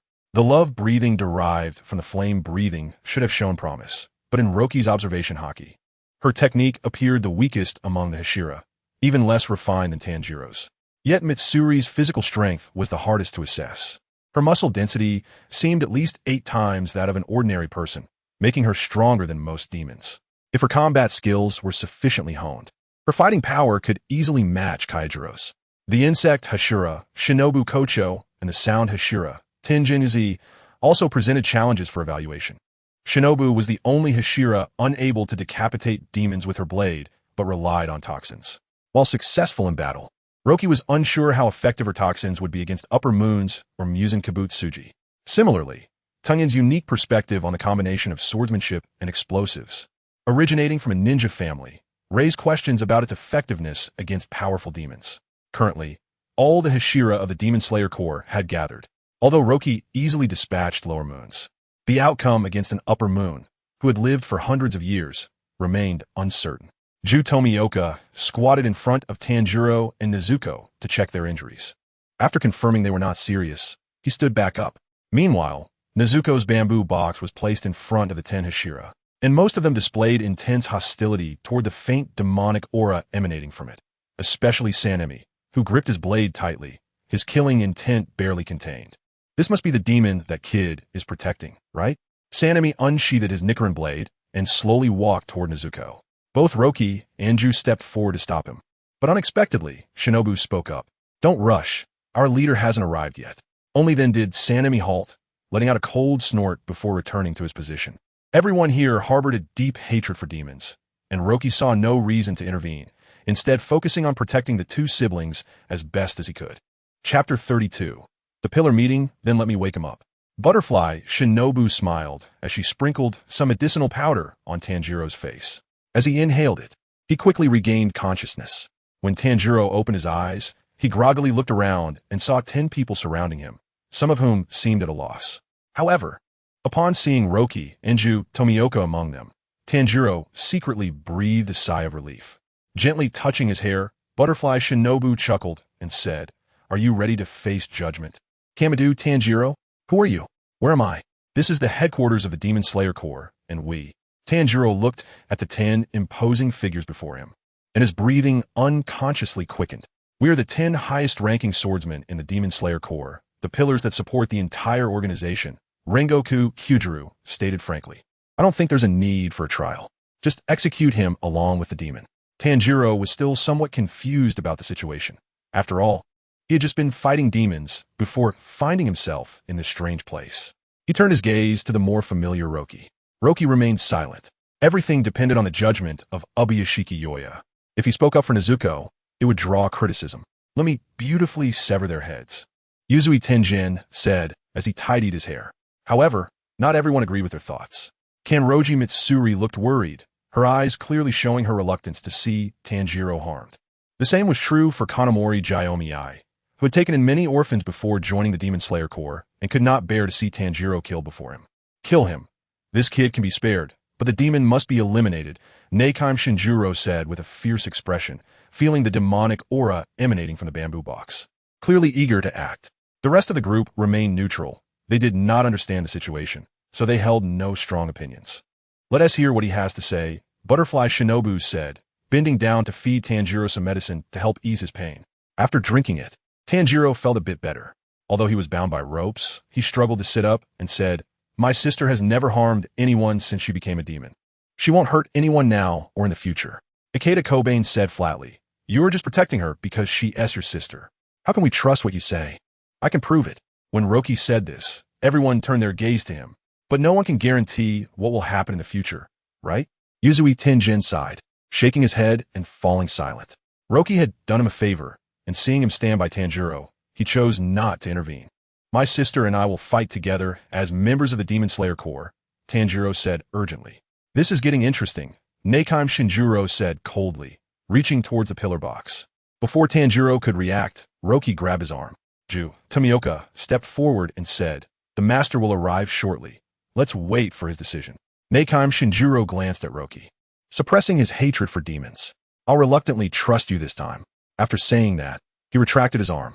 The others were surprised by Neikaim Shinjuro's softened attitude, as he usually held a deep hatred for demons and wanted nothing more than to slay every demon in existence. The master has arrived. A girl's youthful voice rang out as Ubuyashiki Yoya slowly walked out of the room. He surveyed the surroundings with his blind eyes and nodded in satisfaction. Good morning, everyone. The weather is quite nice today. It seems to be cloudless. I am very pleased with this pillar meeting. Not only has the number of participants not decreased, but we also have a new member, Moon Pillar Roki. After that, everyone except Roki knelt on one knee before Ubuyashiki Yoya. After greeting him, Neikaim Shinjuro said, Forgive my overstepping, but before we begin the pillar meeting, could the master clarify the situation regarding Tanjiro, who has a demon by his side? Ubuyashiki Yoya, supported by others, sat cross-legged on the floor and said, I apologize if this surprises everyone, but I support what Tanjiro and his sister have done. I hope the Demon Slayer Corps can accept them. Everyone was shocked by Ubuyashiki Yoya's words. The Demon Slayer Corps had killed countless demons since its establishment, but this was the first time a situation involving the protection of a demon had occurred. I respect the master deeply, but I cannot understand this matter, so I will oppose it, Rengoku Kyujuru stated directly. Kanamori Jiomi pondered for a moment and said, This child Tanjiro can be forgiven, but the demon must be killed. Neikaim Shinjuro also voiced his opposition, but due to his recognition of Roki, his words were not particularly harsh. Only Roki and Kanroji Mitsuri expressed agreement with Ubuyashiki Yoya's words, while the others mostly held neutral stances, especially Takatu Mwichiru, who seemed lost in thought, staring blankly at the clouds above, unaware of what he was contemplating. In that case, let's present the letter, Ubuyashiki Yoya said. This letter was written by the former pillar, Sakanji Urokadaki. I will read part of it. The white-haired girl took out a letter and began to read aloud. Please allow Tanjiro to accompany his demon sister. Although Nezuko has transformed into a demon, she retains strong willpower and the rationality of a human. Since becoming a demon, she has never harmed anyone.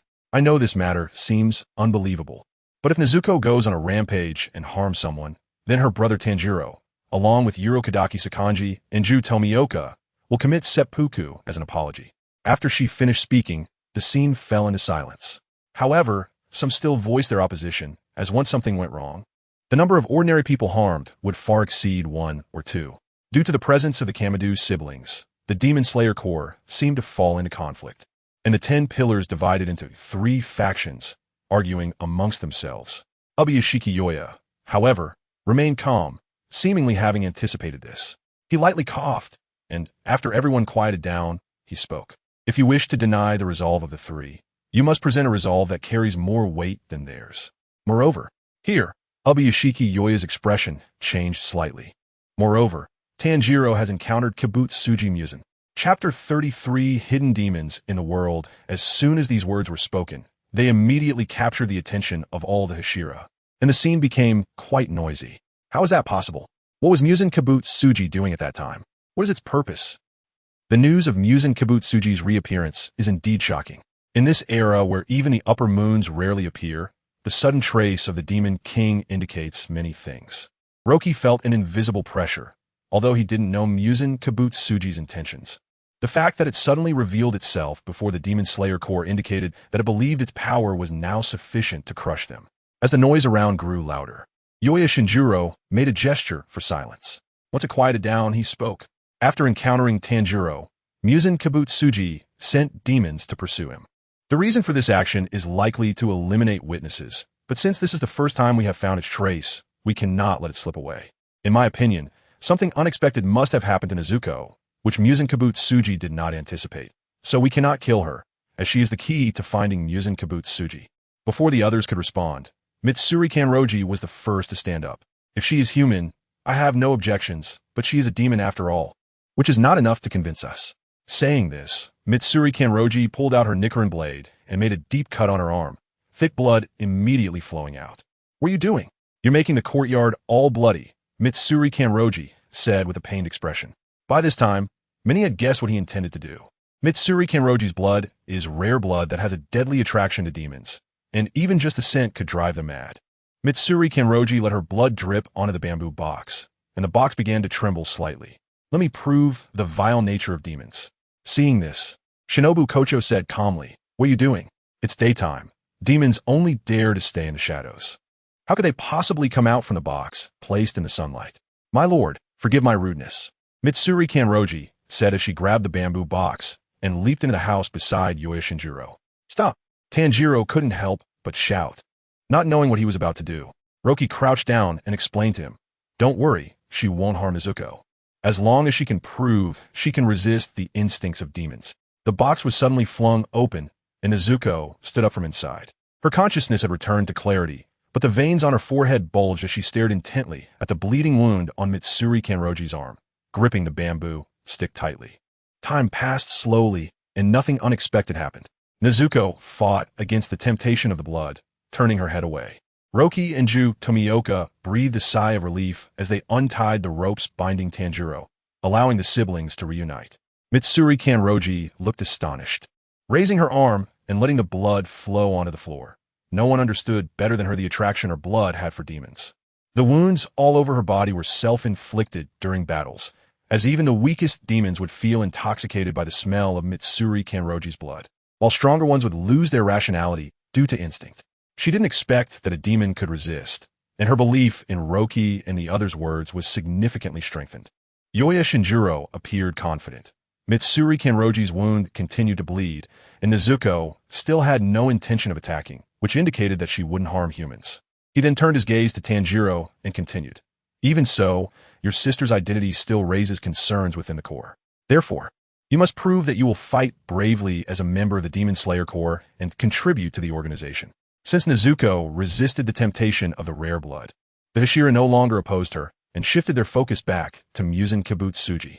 Yoya Shinjuro then offered some encouraging words and concluded, The matter regarding Tanjiro and Nezuko ends here.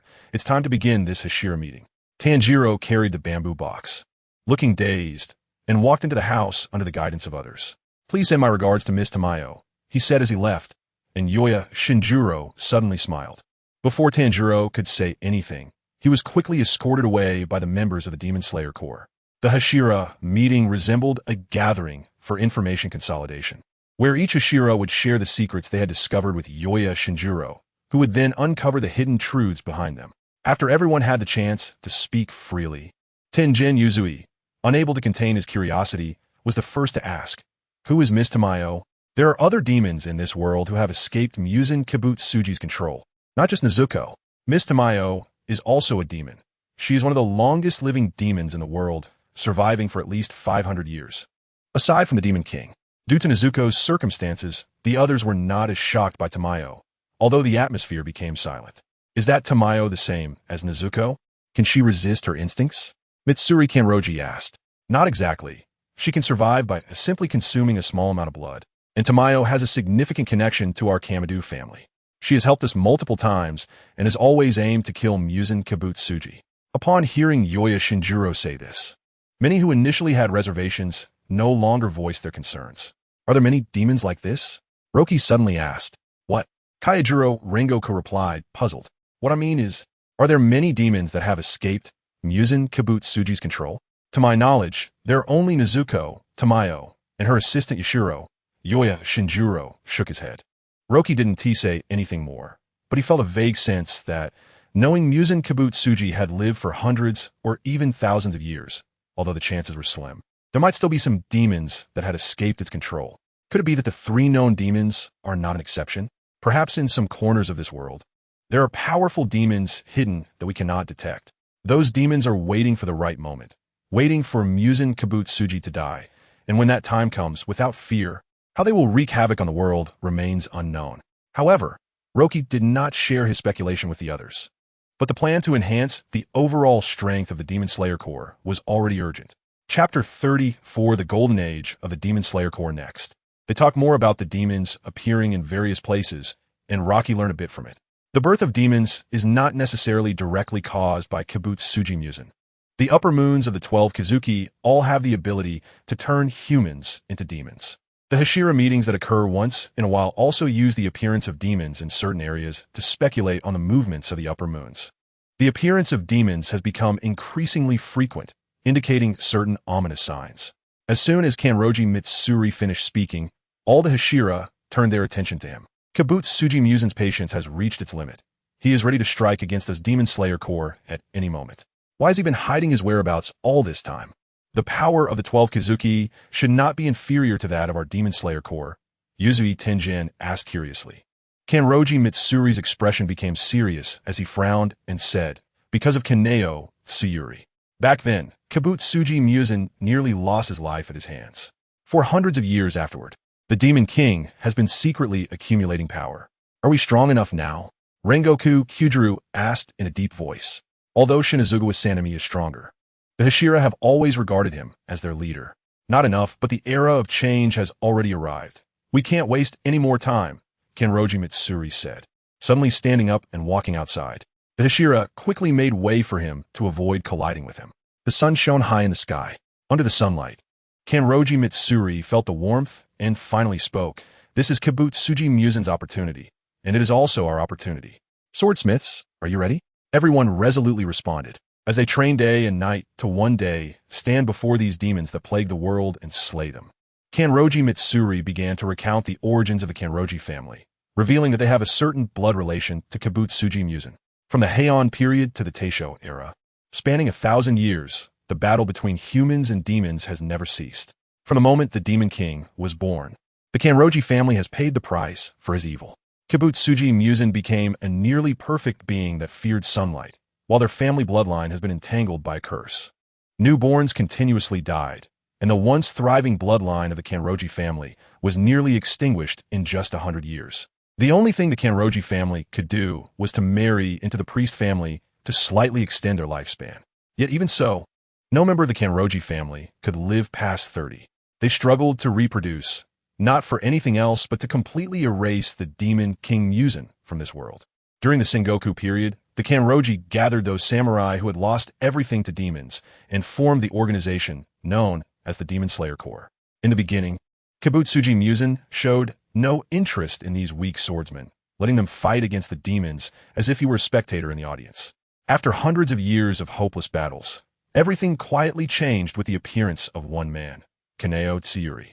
Within just a few years, various styles of breathing and patterns emerged, marking the most prosperous era in the history of the Demon Slayer Corps. Under Kaneo Tsuyuri's guidance, numerous geniuses forced the demons into a corner. Even Kabutsuri Musen was defeated by Kaneo Tsuyuri. With just a few strikes, the once mighty demon king fled in panic like a frightened prey, using the lizard's tail-cutting method to escape. Since then, Kabutsuri Musen did not appear for a long time. It was as if he was recovering his strength, but more so. He feared Kaneo Tsuyuri. As the awakened, breathing pattern demon slayer swordsman began to perish, and with the death of the aging Kaneo Tsuyuri, the demon slayer core could never return to that golden age, allowing the demons to once again wreak havoc in the world. After finishing his words, Kanroji Mitsuri smiled at the 10 people in front of him, as if he could see their figures through his blind eyes. "Rocky, can I entrust you with something?" Kanroji Mitsuri said seriously, his tone filled with gentle warmth. "Please speak, my lord," Rocky replied, feeling a sense of respect for this disabled person for the first time. The struggles of 1,000 years, with each generation of the Kanroji family sacrificing themselves as the last torchbearers, have allowed the will of the Demon Slayer Corps to span hundreds of years, which is an unspeakable greatness. Although my eyes are blind, I can still see some different things. I don't know what my ancestors thought when facing Kaneo Tsuyuri during the Sengoku period, but I believe you are not inferior to him. Can I entrust these swordsmen to you? Bring the strongest Demon Slayer Corps back from the river of history." Rocky stood up, looked around, and suddenly activated his breathing technique to its limit. The moon pattern emitted a faint silver light, surrounding him with moonlight as he breathed in and out. The pattern indeed keeps the body in a high-load state, which can shorten a person's lifespan over time. However, Rocky activated the technique of life restoration separately, causing his hair to move without wind. "But I have mastered a technique called life restoration, which can lock the loss of life within the body. Not only does it eliminate the drawback of a shortened lifespan, but it also further stimulates a person's potential." The surrounding Hashira listened very attentively. Even Takeda Michiru was the same. They were very curious about the power Rocky had mastered. In the next 2 months, the Hashira will undergo special training at headquarters, with Rocky as the instructor to teach you. Kanroji Mitsuri nodded and said, "Can I make a request?" Rocky spoke up. Kanroji Mitsuri nodded, signaling him to continue. "I hope to gather the remaining 5 from the final selection for the special training as well, to learn alongside the Hashira." After Rocky finished speaking, Kanroji Mitsuri immediately agreed and then satisfactorily announced the meeting's conclusion, returning to the inner room to rest. "I didn't expect you to become our teacher." Rengoku Kyujiro patted Rocky on the shoulder and said with a smile, "I also hope to learn from all of you. If possible, Rengoku brother, can you teach me the flame breathing?" Rengoku Kyujiro readily agreed, "Of course. I'm honored, and I will do my best to teach you." After chatting for a while, it was already late. They simply had some plain food, and everyone returned to their assigned rooms. Because of Kanroji Mitsuri's words, their attitudes began to subtly center around Rocky. For Rocky, the 6 forms were just some not-so-important techniques, while perfecting his breathing techniques through learning from other Hashira was more important. Chapter 35, the beginning of the Infinite Castle. More reasons actually revolve around the sun breathing. The original breathing technique created by Kagaya Yorichi has given rise to 5 types of breathing techniques: thunder, water, rock, wind, and flame. Roji believes that mastering these breathing techniques will allow for a better understanding of sun breathing, thus perfecting his own system. The special training will officially begin the next day, and the Hashira have returned to their rooms to rest, while Roji takes the time to visit Tanjiro and the others. Inosuke and Zenitsu are also at headquarters. Both were severely injured during the battle at Mount Spider and came here to recuperate with Shinobu Kocho. Inosuke's injuries are manageable, as Roji helped stabilize his condition quickly at the time. Although several ribs were broken, they are not life-threatening. Zenitsu, however, is not as fortunate. Having been poisoned by a demon, his limbs have shrunk significantly. Fortunately, with timely treatment, he will only need to take medicine for 3 months to return to his original size. Kanaho closely follows Shinobu, and this seemingly emotionless girl shares a personality somewhat similar to Mitsuri Kanroji, obediently listening to the insect Ashira. Jinyatsu Jikuni is also on his way over. Roji wonders how much his swordsmanship has improved since they last met. Teaching these 5 newly appointed demon slayers will have to wait until their injuries are fully healed, as Roji is eager to teach the Hashira how to use the 6 styles in a short time. A cold, eerie aura of demons permeates the empty room. Inside an ancient building filled with countless staircases, the space seems to extend infinitely. A woman with long black hair obscuring her eyes sits on a platform high in the building, playing the pipa. As the music plays, changes occur within the building, growing increasingly complex. This is Mihawkfor, the upper rank of demons and the overseer of the entire Infinite Castle. Besides the deceased spider demon Rue, the remaining lower moons have also entered the Infinite Castle, scanning their surroundings with curious eyes. In their several decades of life as demons, this is the first time they have received a collective command from the 12 Kizuki. The demons appear ordinary. At first glance, they could just be peculiar-looking humans, except for the characters engraved in their eyes. When Mihawkfor appears before them in the guise of a woman, he exudes an unparalleled sense of fear rather than any warmth. They all bow their heads in submission. Muzan coldly states that these demons should not dare show any negligence. Immediately kneeling on the ground, cold sweat trickling down their foreheads, Muzan appears exceedingly angry. No one knows what he is truly thinking as he glares at a few of the demons with murderous intent. Rue has been killed. He was the fifth of the lower moons, so today I have only one question. Why are the lower moons so weak? The lower moons grow increasingly fearful. It is a ruthless oppression from the upper ranks, filling them with dread. For over 100 years, the list of upper moons has never changed, and the demon slayers who have been exterminated are all from among them. But what about you lower moons? How many batches have you gone through? The lower moons dare not speak, yet their thoughts are still perceived by Mihawkfor. In fact, all demons are under Muzan's complete control. As long as they are within his line of sight, he can know their thoughts. He can also pinpoint the exact location of the demons. Nezuko has already arrived at the Demon Slayer Corps headquarters, and theoretically, Muzan is aware of that. However, since Nezuko has already escaped the control of the Demon King, the Demon Slayer Corps has unknowingly evaded a disaster. Muzan's flesh on his arms generates an indescribable massive tentacle, tightly binding the lower moon's 6, Kaigaku. How could the 12 Kizuki have such weak demons? You must be thinking of escaping. Kaigaku trembles in fear, hastily exclaiming, I was wrong, I know I was wrong, please. Before he can finish his sentence, the end of the tentacle grows a large mouth and swallows him whole, blood raining down upon the remaining lower moons. Is the Demon Slayer Corps more terrifying than me? Otherwise, why would you avoid these Ashira? After Muzan finishes speaking, he commands all the lower moons to lift their heads, revealing a hint of disdain in his cold gaze. Do you have any last words? For tentacles tear through Muzan's clothing, tightly gripping the remaining demons. The mouths at the ends of the tentacles drooling as they look at them. My lord, please spare us. I swear I will. Cries of agony erupt as Lower Moon 4, Nakeheim, is swallowed whole.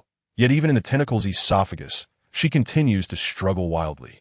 If you grant me some of your blood, I promise I will become stronger once I adapt to it. Lower Moon 2, Rokuro, is also swallowed. Lower Moon 3, Sickleaf, opens its mouth in disbelief, staring at Mihawkfor, then hurriedly adds, My lord, I have only just become a lower moon. Please allow me to prove myself. I don't have that much patience. After saying this, the sound of swallowing is heard, leaving only Lower Moon 1, Dream, remaining. Surprisingly, Dream shows no fear at all. Instead, he looks at Muzan with admiration and says, To die at your hands is my honor, as if I am in a beautiful dream. Moreover, hearing the screams of other demons before dying is truly wonderful.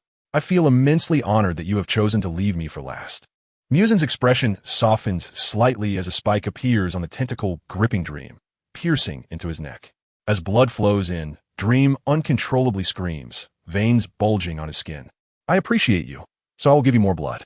If you cannot withstand this blood, then die. If you survive, I will assign you tasks. After a long time, Dream finally stabilizes, laughing nervously, his eyes darting around. You have indeed not disappointed me. The tentacles behind Muzan regurgitate 4 heads, clearly belonging to the other lower moons. The same spikes pierce their blood vessels, and soon the 4 demons' bodies return to their original state, but their breaths are very unstable, and their expressions appear dazed. Take them with you to kill the Hashira demon slayers, and also the young man wearing a flower ornament on his ear. If you can accomplish this, I will give you more blood.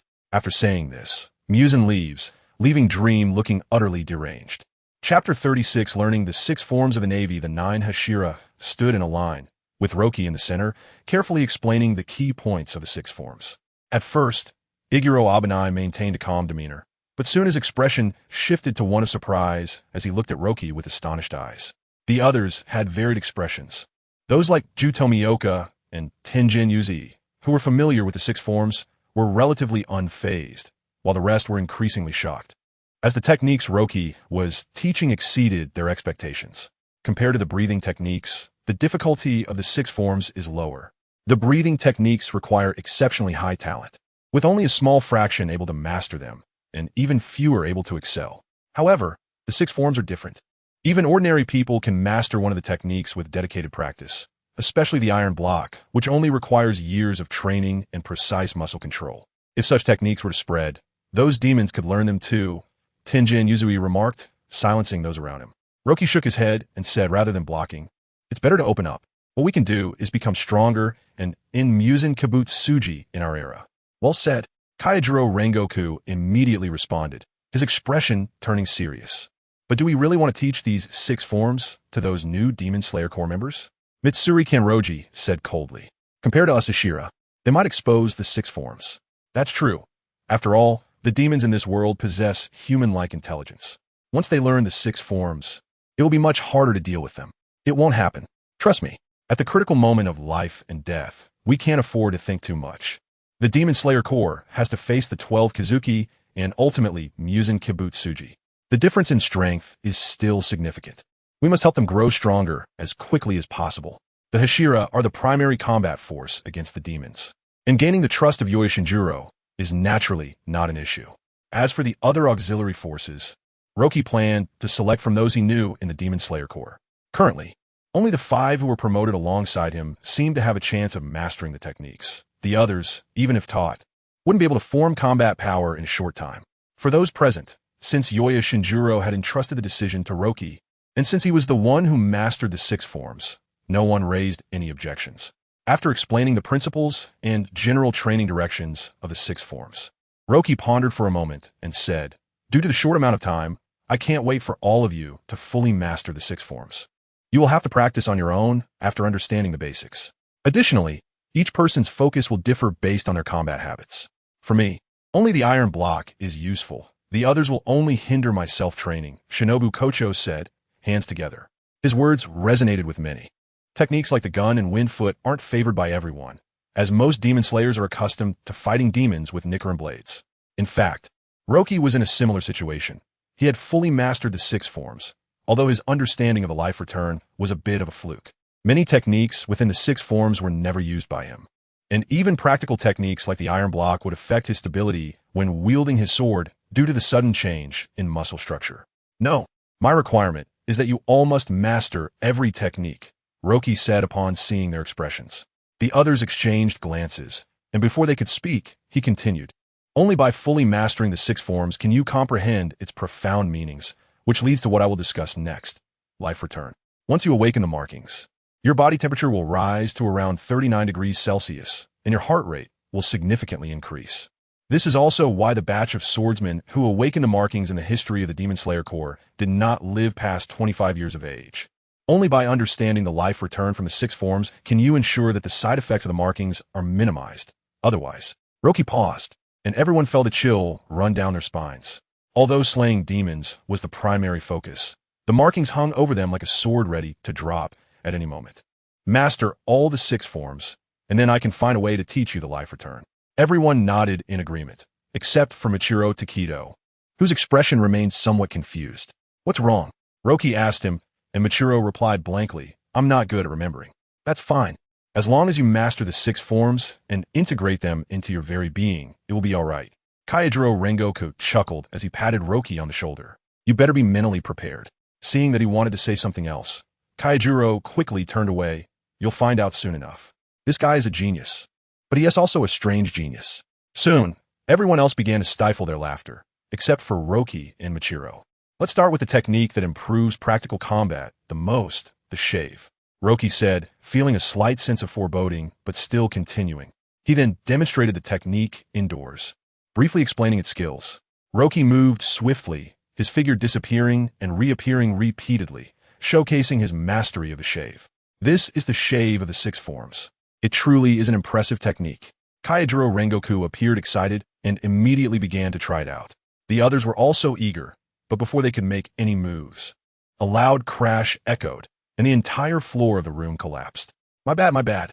Mitsuri Kanroji stuck out her tongue, realizing her control over her strength was still lacking. Her extraordinary power nearly destroyed the house.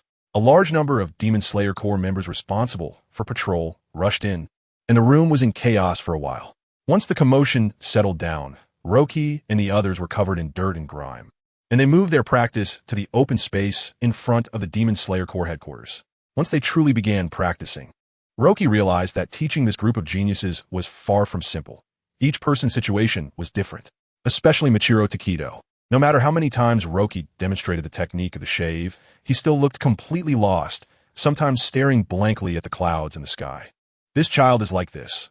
However, as long as he is taught, he will quickly master it, Shinobu Kocho said with a smile. The same was true when teaching Michiro the breathing techniques. It took a whole month just to explain the basic principles, but once he finally learned, he created the mist breathing on his own. Chapter 37. Thoughts on the sun breathing technique. Time passed slowly. Under Roji's guidance, the Hashira quickly memorized the techniques of the 6 forms, but they still needed to practice diligently to master them completely. The newly recruited Demon Slayer Corps members, including Tanjiro, gradually joined the special training, but their progress varied. Inosuke had the best talent, followed by Tanjiro, while Zenitsu was always a step behind in understanding the 6 forms. Although the provisional time was set for 2 months, the frequency of demon appearances had increased recently, and many Hashira chose to leave after mastering the basics of the 6 forms. Kanroji Mitsuri was the first to leave. Although her talent wasn't the best, her learning speed was the fastest. In less than a month, she had already become quite proficient and hurried off to complete her mission. Roji also learned the stone breathing technique from Kanroji, which, while not suited to his fighting style due to its wide, sweeping moves, provided him with invaluable insights as each breathing technique had slightly different operating routes. Shinazugawa Sanemi was the second to leave the Demon Slayer Corps headquarters. After his brother Shinazugawa Jinya arrived, the two had a heated argument and soon parted ways. Roji had memorized the wind breathing technique but hadn't had the time to practice it yet. He planned to first master the flame breathing and stone breathing techniques before slowly learning the rest. Shinobu Kocho and Yuzui Tenjin also left one after another. And soon the headquarters felt much emptier, with only Rengoku Kaijiro, Roji, and Takedo Michiro remaining. Takedo Michiro had an exceptionally strange talent. In a month of constant teaching from Roji, he had only learned the shave and piercing forms of the 6 forms, but once he learned them, he quickly integrated them into his body's instincts within a few days. Rengoku Kaijiro stayed at the headquarters mainly to teach Roji the flame breathing technique, which was the closest to the sun breathing technique, but its difficulty far exceeded the others, causing Roji's learning progress to be quite slow. As for Roji's original plan, he had completely given it up. The sun breathing that Tanjiro had mastered was actually a flawed version, derived from the dance that worshipped the flames. It was indeed too difficult for others to replicate Tanjiro's method, so Roji could only look for ways to derive breathing techniques from the 5 forms of sun breathing. The first 4 breathing techniques were relatively smooth, but lightning breathing was indeed a bit challenging for Zenitsu, who wanted to teach but only knew the first form. In the courtyard, Roji leaned against a large tree with his Nichiren blade in his arms, while Tanjiro and the others were familiarizing themselves with the 6 forms and breathing techniques in a nearby open space. Shinazugawa Jinya's swordsmanship was already taking shape, and he had begun to exhibit a hint of Roji's circular slash technique. However, after arguing with his brother, his thirst for power had intensified. Aside from eating and sleeping, he devoted all his energy to training. Roji occasionally offered guidance to Tanjiro and the others, but he focused most of his energy on the 4 breathing techniques other than lightning breathing. Thanks to his heightened perception through the observation haki, he gradually grasped some of the underlying principles, and practicing with 3 bodies simultaneously provided him with plenty of inspiration. He discovered that when releasing corresponding sword techniques for stone, flame, water, and wind, each involved certain bones in the body, although the areas involved were not extensive.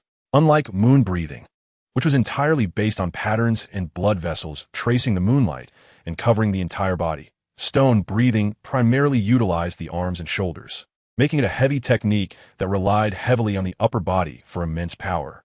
Wind breathing focused on the legs, with explosive force transforming from the legs to the waist and then fully released. Water breathing involved the palms and soles, making it the most agile technique, although its destructive capability was not outstanding among the 5. Flame breathing involved the ribs of the chest and abdomen along with the spine, with the core centered around the heart, spreading out towards the limbs, making it the most complex in terms of bone involvement among all the breathing techniques. The nature of lightning breathing remained unknown, as the first form did not involve any bone movements. However, from this perspective, even without lightning breathing, Roji could still create a version of sun breathing that operated through the bones of the body using the 4 breathing techniques. Yet, he refrained from doing so. Roji had a vague feeling that the 5 original breathing techniques involved bones that should not interfere with each other. However, as generations passed down, the breathing techniques became increasingly complex, unknowingly approaching the original breathing techniques. Roji was not sure about the importance of lightning breathing within this context, and decided to seek out the former Thunder Hashira, Kenroji Tenjin, when he had time, to see if he could learn lightning breathing from him. Overall, this special training had laid a solid foundation for Roji. He was nearing a bottleneck with moon breathing, just waiting for an opportunity to break through. Before he realized it, the sun had risen to its zenith, and the sound of cicadas filled the air, making people drowsy. Roji yawned, got up from the ground, brushed off the fallen leaves from his body, and began to formulate a plan for the days ahead. While he wasn't in a hurry to create his own version of sun breathing, he could definitely start building its prototype. At that moment, his movements caught the attention of the others. Inosuke rushed over, eager to spar with Roji. However, before he could speak, he was pushed aside as Jinya set down his Nichiren blade and approached Roji, speaking in a serious tone. "Roji, I've decided to leave first." "What's wrong?" Roji sensed his restlessness and couldn't help but ask. Jinya shook his head, narrowing his eyes. "I feel like my progress is too slow. I've decided to go out and train. Perhaps battling demons will make me stronger. No matter what, don't push yourself too hard." Roji didn't know how to advise him. Everyone in the Demon Slayer Corps had their own story, and he had no right to judge others. Jinya nodded, said nothing more, and turned to go through the process of leaving the headquarters. "Come on, let us have a match." After Jinya left, Inosuke kept trying to duel Roji, but his speed was too slow, and he quickly fell behind. Roji walked through the corridor and bumped into Rengoku Kaijuro coming towards him. "Just in time. I've been looking for you. Come with me." Rengoku grabbed Roji's arm and led him to a room at the end of the corridor. Once inside, they found Ubuyashiki Kagaya sitting cross-legged on the floor, looking like he had been waiting for a long time. "You're here. I have a mission to assign to you." "What mission?" Roji and Rengoku also sat down. Ubuyashiki's expression was serious, and after a long pause, he finally spoke. "Chapter 38 Infinite Train, there is a mission to assign to you. Near the Valley of Higu, members of the Demon Slayer Corps have discovered traces of QiBlocks Musen. Although we are unsure of its authenticity, we still need to send someone to investigate." Rocky's heart sank immediately. If QiBlocks Musen could be found so easily, he wouldn't have been missing for so many years. This is likely not so simple. "All right, we will set off immediately." Rengoku Kyujuru immediately agreed, then stood up and bowed to Ubuyashiki Yoyai. Rocky did the same. No matter the situation, they needed to check it out first. The current situation was one of mutual growth. The strength of the Demon Slayer Corps was increasing day by day, but one of the lower moons had already been killed. Being on the defensive was not a good strategy. For this mission, I also called Tanjiro, Inosuke, and Zenitsu, regardless of whether it was QiBlocks Musen or not. They needed to be extra cautious. Safety was paramount. The day of the final battle had not yet arrived, and they could not afford any carelessness. After Ubuyashiki Yoyai detailed the mission, the two quickly left the room. After gathering Tanjiro and the others, they headed towards the capital. After traveling for more than half a day, the weary group arrived at the train station located in the capital. The mission's location required them to take a steam train for an overnight journey, and they wouldn't reach it in a short time. At this time, the station was crowded with people. Those from prominent families in the capital filled the streets, and naturally, there were many passengers buying tickets. A pitch-black train was parked on the tracks, and the sign on the front clearly read Infinity. Passengers were boarding the train one after another, and Rocky's group, carrying swords and dressed strangely, immediately attracted attention. "What kind of creature is that?" Inosuke trembled all over, looking at the black train that seemed like a fierce beast. "Exuding afhaikni nyoha." He was scared and hid behind Rocky, saying, "This big guy must be the strongest animal in this place, the king of the mountains, right? Is this your first time seeing one?" Rengoku Kyujuru laughed heartily, patting Inosuke on the shoulder. "Isn't it? With that length and oppressive feel, it must be it. Even if it's sleeping, it can't be underestimated. This guy must be seeing a steam train for the first time, right? Isn't that right, Tanjiro?" Zenitsu said with a smirk. Nodding, Tanjiro's expression turned serious. "It might also be the guardian of this area. We should not rush to get closer." Zenitsu, exasperated, rubbed his forehead, and said, I'm saying this thing is called a steam train. You two don't know what a train is? It's a mode of transportation that can carry many people. Oh, so Brother Rocky meant a train is this. Tanjiro suddenly realized. Without hesitation, the train is about to depart. We should hurry and get on. Just as Rocky was about to board, he felt a commotion around him. Turning his head, he saw Inosuke banging his head against the train, attracting the attention of the station staff, who hurried over. I don't know him. Rocky helplessly rubbed his forehead, shouted, and directly boarded the train, with Zenitsu and Tanjiro hurriedly following behind. Rengoku Kyudra laughed and wrapped his arm around Inosuke, quickly boarding the train before the security personnel arrived. Rocky skillfully bought 5 train tickets and then found a quiet spot to sit down. I haven't been on a train for a long time. I missed the bento on the train.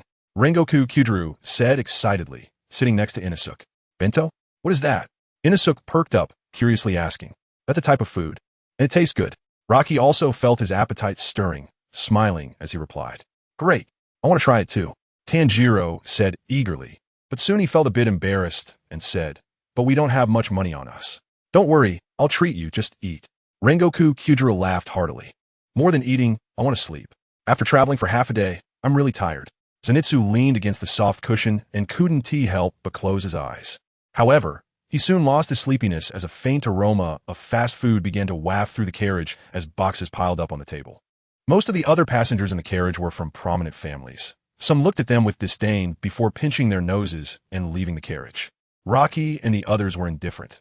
One of them took a bento box, opened it, and was greeted by the aroma of grilled meat. This is my favorite grilled beefsteak bento. Awesome. Rengoku Kyudru couldn't wait to use his chopsticks and started eating. After a few bites, half of the box was already empty. Rocky wouldn't be outdone either. Eating was a strong suit. The two devoured their food, and seeing this, Tanjiro and the others joined in. A table full of bento, enough for about 20 people, was completely consumed in less than an hour. Most of it was eaten by Rocky and Rengoku Kyudru, who surprisingly matched Rocky's appetite, finishing around 10 boxes in such a short time. This meal was so satisfying. Fantastic, Rengoku Kyudru said, patting his belly with a smile. But Rocky, your appetite is quite impressive too. Ha ha ha, it's about the same. Being able to eat is not a bad thing. Rocky replied with a smile. However, it was tough for Inosuke. Originally very competitive, he had overexerted himself this time, eating quite a lot of bento, and now could only lean against Tanjiro, unable to move with his full belly. I understand why you like them. You should be my adopted child. I'll take care of you. Rengoku Kyudru said with a piercing gaze. I need to think about it. Tanjiro replied dazedly. Zenitsu was also shaking his head repeatedly. He was the adopted child of the previous Flame Hashira, so he naturally couldn't agree. Rengoku Kyudru didn't mind. It was just a casual remark anyway. After lying down for a while, Inosuke finally came to his senses and climbed up, feeling the train moving. He immediately leaned out the window. Oh, it's running too fast, right? I want to jump out and race it. Inosuke got excited and tried to climb out the window, but was firmly grasped by Tanjiro from behind. Don't do something so dangerous. You never know when a demon might appear. Rengoku Kyudru crossed his arms. Huh. Zenitsu's expression froze, and then his hair stood on end. No way. Could there be demons on this train? Chapter 39. Falling into a dream, Rengoku nodded and said seriously, that's right. Although our mission isn't here, there are demons on this train. We've been receiving urgent orders lately, so we're here to deal with it. His voice was loud, but fortunately, there were no other passengers in the carriage to cause chaos. Zenitsu's hair stood on end, and he couldn't help but start doubting his life. Why was danger always following him wherever he went? We should also clear out any possible demons on this train. Many people have gone missing recently, Rocky said, while covering the carriage with his observation haki as much as possible. However, it was strange that the train seemed calm and peaceful, with not even a trace of demonic presence. After careful inspection several times, he retracted his observation haki. The more peaceful it was, the more unusual it felt. I smell something strange, Tanjiro suddenly said, putting down his bento and frowning. Rocky's heart sank. Tanjiro had a unique instinct, similar to his ability to see the souls of the deceased. It was possible that the demons had evaded their detection and were hiding in some corner of the train. Ha ha ha, charge forward. Charge forward. I didn't expect a pleasant surprise. Let the demons come. Inosuke laughed heartily, feeling that his strength had greatly increased recently, unable to resist rubbing his hands together, his expression full of anticipation. Better to be cautious, Rengoku said, wiping his mouth and leaning back to rest his eyes. At that moment, the carriage door opened, and a man dressed as a steward cautiously walked in. "I'm here to check tickets. Please show me," he said. Demonic energy surged through the door gap, and both Rengoku and Rocky stood up simultaneously. After exchanging glances, Rengoku quickly walked towards the carriage door. Rocky, on the other hand, remained vigilant, focusing his attention on the steward. Even though he sensed no demonic energy, the steward's demeanor was overly calm. Through the open door, they could see a 2-meter-tall demon appearing in the aisle of the adjacent carriage, its body covered in cracks, drooling as it gazed hungrily at the surrounding passengers. Screams erupted as many people, paralyzed by fear, lacked the courage to escape. Rengoku calmly drew the Nichiren blade from his waist, a smile still on his face. To be able to hide such a massive body and keep its presence undetectable must be blood demon art. It saves me the trouble of finding you. The passengers held their breath, not daring to blink, their eyes filled with hope as they looked at the suddenly appeared mysterious man. Showing fangs to the innocent is unforgivable. Rengoku's expression turned fierce, and he fully unsheathed his Nichiren blade, holding it firmly in his hand. "This crimson Nichiren blade will turn you to ashes." The demon stomped its feet on the floor and charged towards Rengoku, whom it deemed the greatest threat, moving so fast that the surrounding passengers couldn't react in time. But someone was faster. With a low roar, flame-breathing, first form, unknowing fire, Rengoku transformed into a flash of fire and disappeared, reappearing behind the demon, cleanly severing its massive head. Rengoku paid no attention to the praises from those around him and directly returned to the carriage. Tanjiro and the others were shocked by his combat skills, exclaiming in awe, "Better to be cautious. It feels like it's not that simple." Rocky said after confirming multiple times that the previous steward was just an ordinary human, but in a severely depleted mental state. "Okay," Rengoku quickly agreed, remaining alert to his surroundings. However, with 2 Hashira and 3 others along with the demon, their strength was immense, so they weren't overly anxious about the potential danger. The dangerous presence came abruptly and disappeared just as suddenly. Rocky and Tanjiro didn't sense anything unusual, and the train gradually covered more than half of its distance. The waning moon hung high in the sky. It was deep night, and the group felt an intense drowsiness, collapsing into their seats and falling into a deep sleep. This situation was not just for them. Everyone on the train fell asleep. The speeding train raced towards its destination, and a strangely dressed man stood on the roof of the train. The lower moon one, laughing maniacally. To die in a dream would be such a blissful thing. And there's an unexpected surprise. 2 Hashira. Their flesh must be very delicious. Wouldn't you agree, Baya? Suddenly, the sound of swallowing echoed in the empty surroundings. Moonlight poured down, faintly revealing a ghostly figure less than half a meter long. Crouching on the ground like a frog, its transparent body nearly invisible to the naked eye. "Go, Baya." Immediately, the sound of shattering glass from the carriage was heard.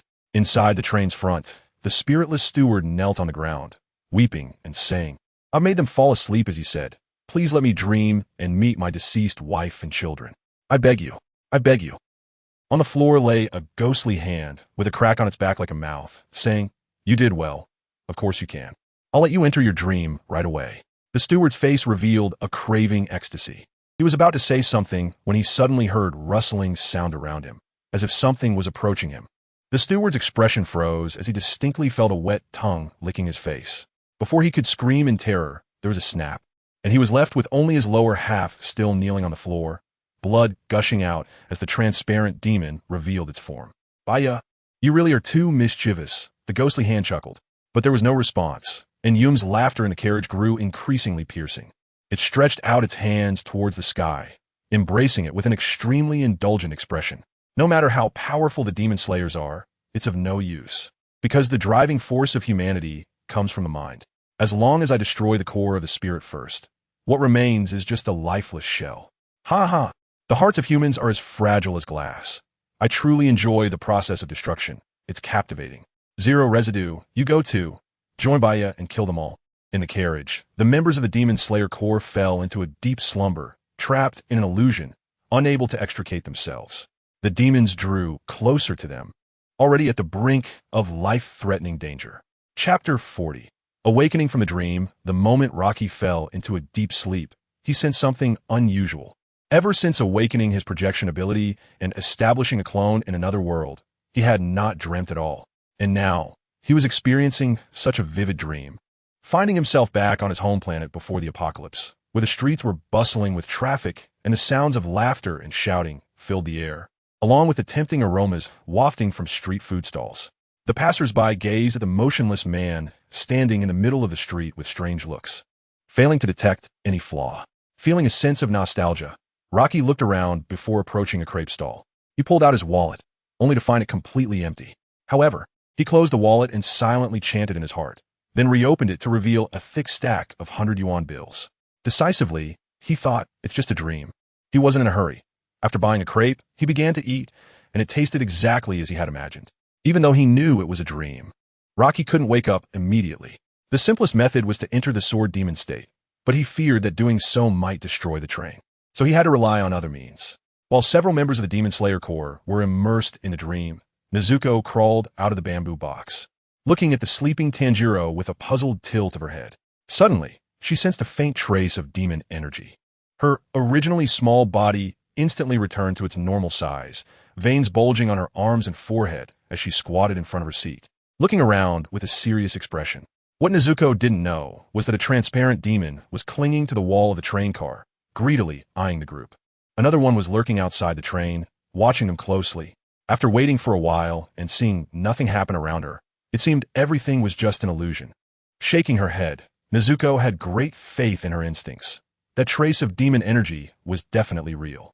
She went to Tanjiro's side and banged her forehead against him. With a light sound, Tanjiro remained unharmed, still in a deep sleep, while blood trickled down Nezuko's forehead and dripped onto Tanjiro. In the dream, Tanjiro ignited due to Nezuko's blood, immediately realizing he was in a phantasm and began searching for a way to escape. However, the two drooling demons wouldn't give him much time. With an almost inaudible hiss, the sick leaf demon lunged at Rengoku Kyujuru, instinctively targeting the strongest presence. Sensing the sudden appearance of demon energy, Nezuko reacted immediately, but Sick Leaf was already prepared, moving far too quickly. In the blink of an eye, it was above her. Simultaneously, outside the train car, countless white hairs extended inside like tendrils, reaching for Tanjiro. Unlike the completely mindless Sick Leaf, the zero-residue demon retained some awareness. Deeply engraved in its mind were fragments of Muzan Kibutsuji's memories. It immediately focused on Tanjiro, who wore a flower ornament on his ear. Without hesitation, Nezuko abandoned her protection of Rengoku Kyujuru and used her arms to block the extending hair, firmly standing in front of her brother. Sick Leaf's claws had already touched Rengoku Kyujuru, leaving several shallow wounds on his chest before it could dig deeper. Instinctively, Rengoku Kyujuru moved suddenly. Though he didn't draw his sword, he punched the demon, sending it flying. He then stood in place, clearly in a dream, but his brow was tightly furrowed, as if he could sense the danger from the outside. After a moment of hesitation, he struck again. The two demons wouldn't hold back. They began to attack furiously. Rengoku Kyujuru's wounds multiplied, while Nezuko was exhausted from defending, her strength gradually waning. Sensing that their prey was struggling, the nightmare demon stood on the roof of the train and suddenly burst into laughter, reaching toward the sky with his right hand. "Stop struggling. Can you kill them?" With a loud bang, the last car at the back of the train erupted, followed by heavy breathing as a demon charged through the door toward their car. In the dream, Rocky stood atop a dozen-story-high building, looking longingly at the scenery below, unable to suppress a sigh. Time was running out. After saying that, Rocky leaped down, falling from the sky to the ground, and at the same moment, the body of the train car opened its eyes. The moment he awoke, his observation hockey swept through the surroundings, instantly understanding the situation. Inside the cramped train car and outside, there were two demons, both seemingly lower-ranked. The one attacking Rengoku Kyujuru was Lower Moon 3, with the ability to become transparent. Even with Rocky's superb observation hockey, he couldn't pinpoint the demon's physical form. The one constantly engaging with Nezuko was Lower Moon 4. Its main body seemed to be outside the train car, using its hair to attack, while also possessing the ability to mask its presence. With the two demons coordinating, their blood demon arts complemented each other, making it no wonder that even with enough caution, Rocky and Rengoku Kyujuru were still caught off guard. Drawing his sword, he stepped in front of Rengoku Kyujuru. Rocky tightly closed his eyes, using observation hockey to scan the area. He knew he only had one chance to strike, as the moment the battle began. He would be forced out of the observation state due to interference. Sick Leaf sensed its opponent's tenacity and chose to hide in the shadows, refraining from attacking again. In reality, it circled around Rocky's body incessantly. 1 breath, 2 breaths, 3 breaths. The man in front of him stood casually, yet he appeared flawless. And Sick Leaf couldn't find an opportunity. Its patience was gradually wearing thin. With a low growl, its leg muscles tensed, charging toward Rocky with sharp claws aimed at his neck. Just as the demon made its move, Rocky took a deep breath, and his observation hockey vanished. But he had already seized that fleeting opportunity. The Nickerin blade was drawn, emitting a silvery glow as it slashed forward with unstoppable force. Blood from the demon splattered everywhere as both arms were severed. Rocky advanced rather than retreating, stepping forward with his right foot, instinctively slicing down toward its neck. The blade made contact with the entity, barely breaking through the flesh when, before a head could hit the ground, Rocky felt his grip loosen as if the demon had suddenly vanished. Immediately, Zero Residue seized the opportunity, using its hair to bind his feet, immobilizing him. Sick Leaf manifested before Rocky, arms severed but a large mouth latched onto his shoulder, tearing away a chunk of flesh. Chapter 41. Humans and ghosts show off the sun blade, stabbed downwards, the blade's aura sweeping through, severing the white strands of hair. After forcefully kicking the demon away, Rocky charged forward again, gripping the hilt tightly with both hands as he unleashed a circular slash. He didn't dare to go all out, fearing that one misstep could destroy the entire carriage and derail the train. The blade wind flashed by, still cutting nothing. The sickly leaves turned transparent and vanished, and the attack passed through its body, shattering the compartment door. Mizuko was already bound by countless strands of hair, and Zero Yuzi did not pursue, but instead joined in attacking Rocky. Damn, the carriage was too cramped, and with ordinary people on the train, Rocky couldn't fight with full force, so he had to maneuver around the two demons. The blade's momentum filled the carriage, while Zero Yuzi constantly attempted sneak attacks on Tanjiro. But Rocky quickly blocked them with his swift reactions. It seemed he was handling it with ease, but in reality, he was walking a fine line. One wrong move could lead to casualties. After several encounters, he gradually understood the abilities of the two demons. The one that could become invisible had blood demon arts that allowed it to enter a state of disappearance. During its invisibility, no matter how hard Rocky swung his blade, it couldn't hurt the demon in the slightest. However, each time it used its blood demon art, it would reveal its form for a brief moment, which was Rocky's only opportunity. His wounds were increasing. Although most were minor cuts, Rocky was gradually falling into a disadvantage. However, this battle also unlocked a part of his potential. Previously, when Rocky encountered fights, he could rely on his breathing techniques and swordsmanship to defeat enemies without needing to think about defense and counterattacks. But in the cramped carriage, he had to control the strength of his strikes while also ensuring the safety of those around him. His speed with the blade increased, becoming more decisive. If this continued, Rocky would sustain considerable injuries, but his swordsmanship might reach the realm of a great swordsman. Just then, heavy footsteps echoed, and another intact carriage door was blasted off by immense force. Rocky's heart sank. Another demon was coming, and judging by its momentum, it was even stronger than the two before. The demon stood less than 5 meters tall, but its body was covered in bulging muscles, and its face had no features, only hollow, soulless eye sockets staring at the people in the carriage. Another ability-wielding demon. Although it lacked the eyeball that represented a lower moon, its strength would undoubtedly not be weaker than that of the lower moons. Compared to the spider demon, the only advantage it had was a clear mind. With a roar, the faceless demon, Kabiyu, joined the battle, and Rocky immediately felt the pressure increase significantly. At that moment, he secretly resolved to refine his dual-wielding sword techniques in the future. Otherwise, he would be at a disadvantage when surrounded. In the dream world, Tanjiro, due to Nezuko's blood, had already gained awareness of his situation. He immediately understood that everything was an illusion. Without hesitation, he used his blade to slash at his neck, blood splattering as he fully awakened. Looking around, Tanjiro spotted his sleeping companions and Nezuko bound in the corner. He quickly approached and used the sun blade to free his sister. Just as he was about to join the fight against the demons, he heard Rocky shout, "This is not something you can intervene in. You go to the front of the train to shut it down, and you take Rengoku and the others to the next carriage." "Got it."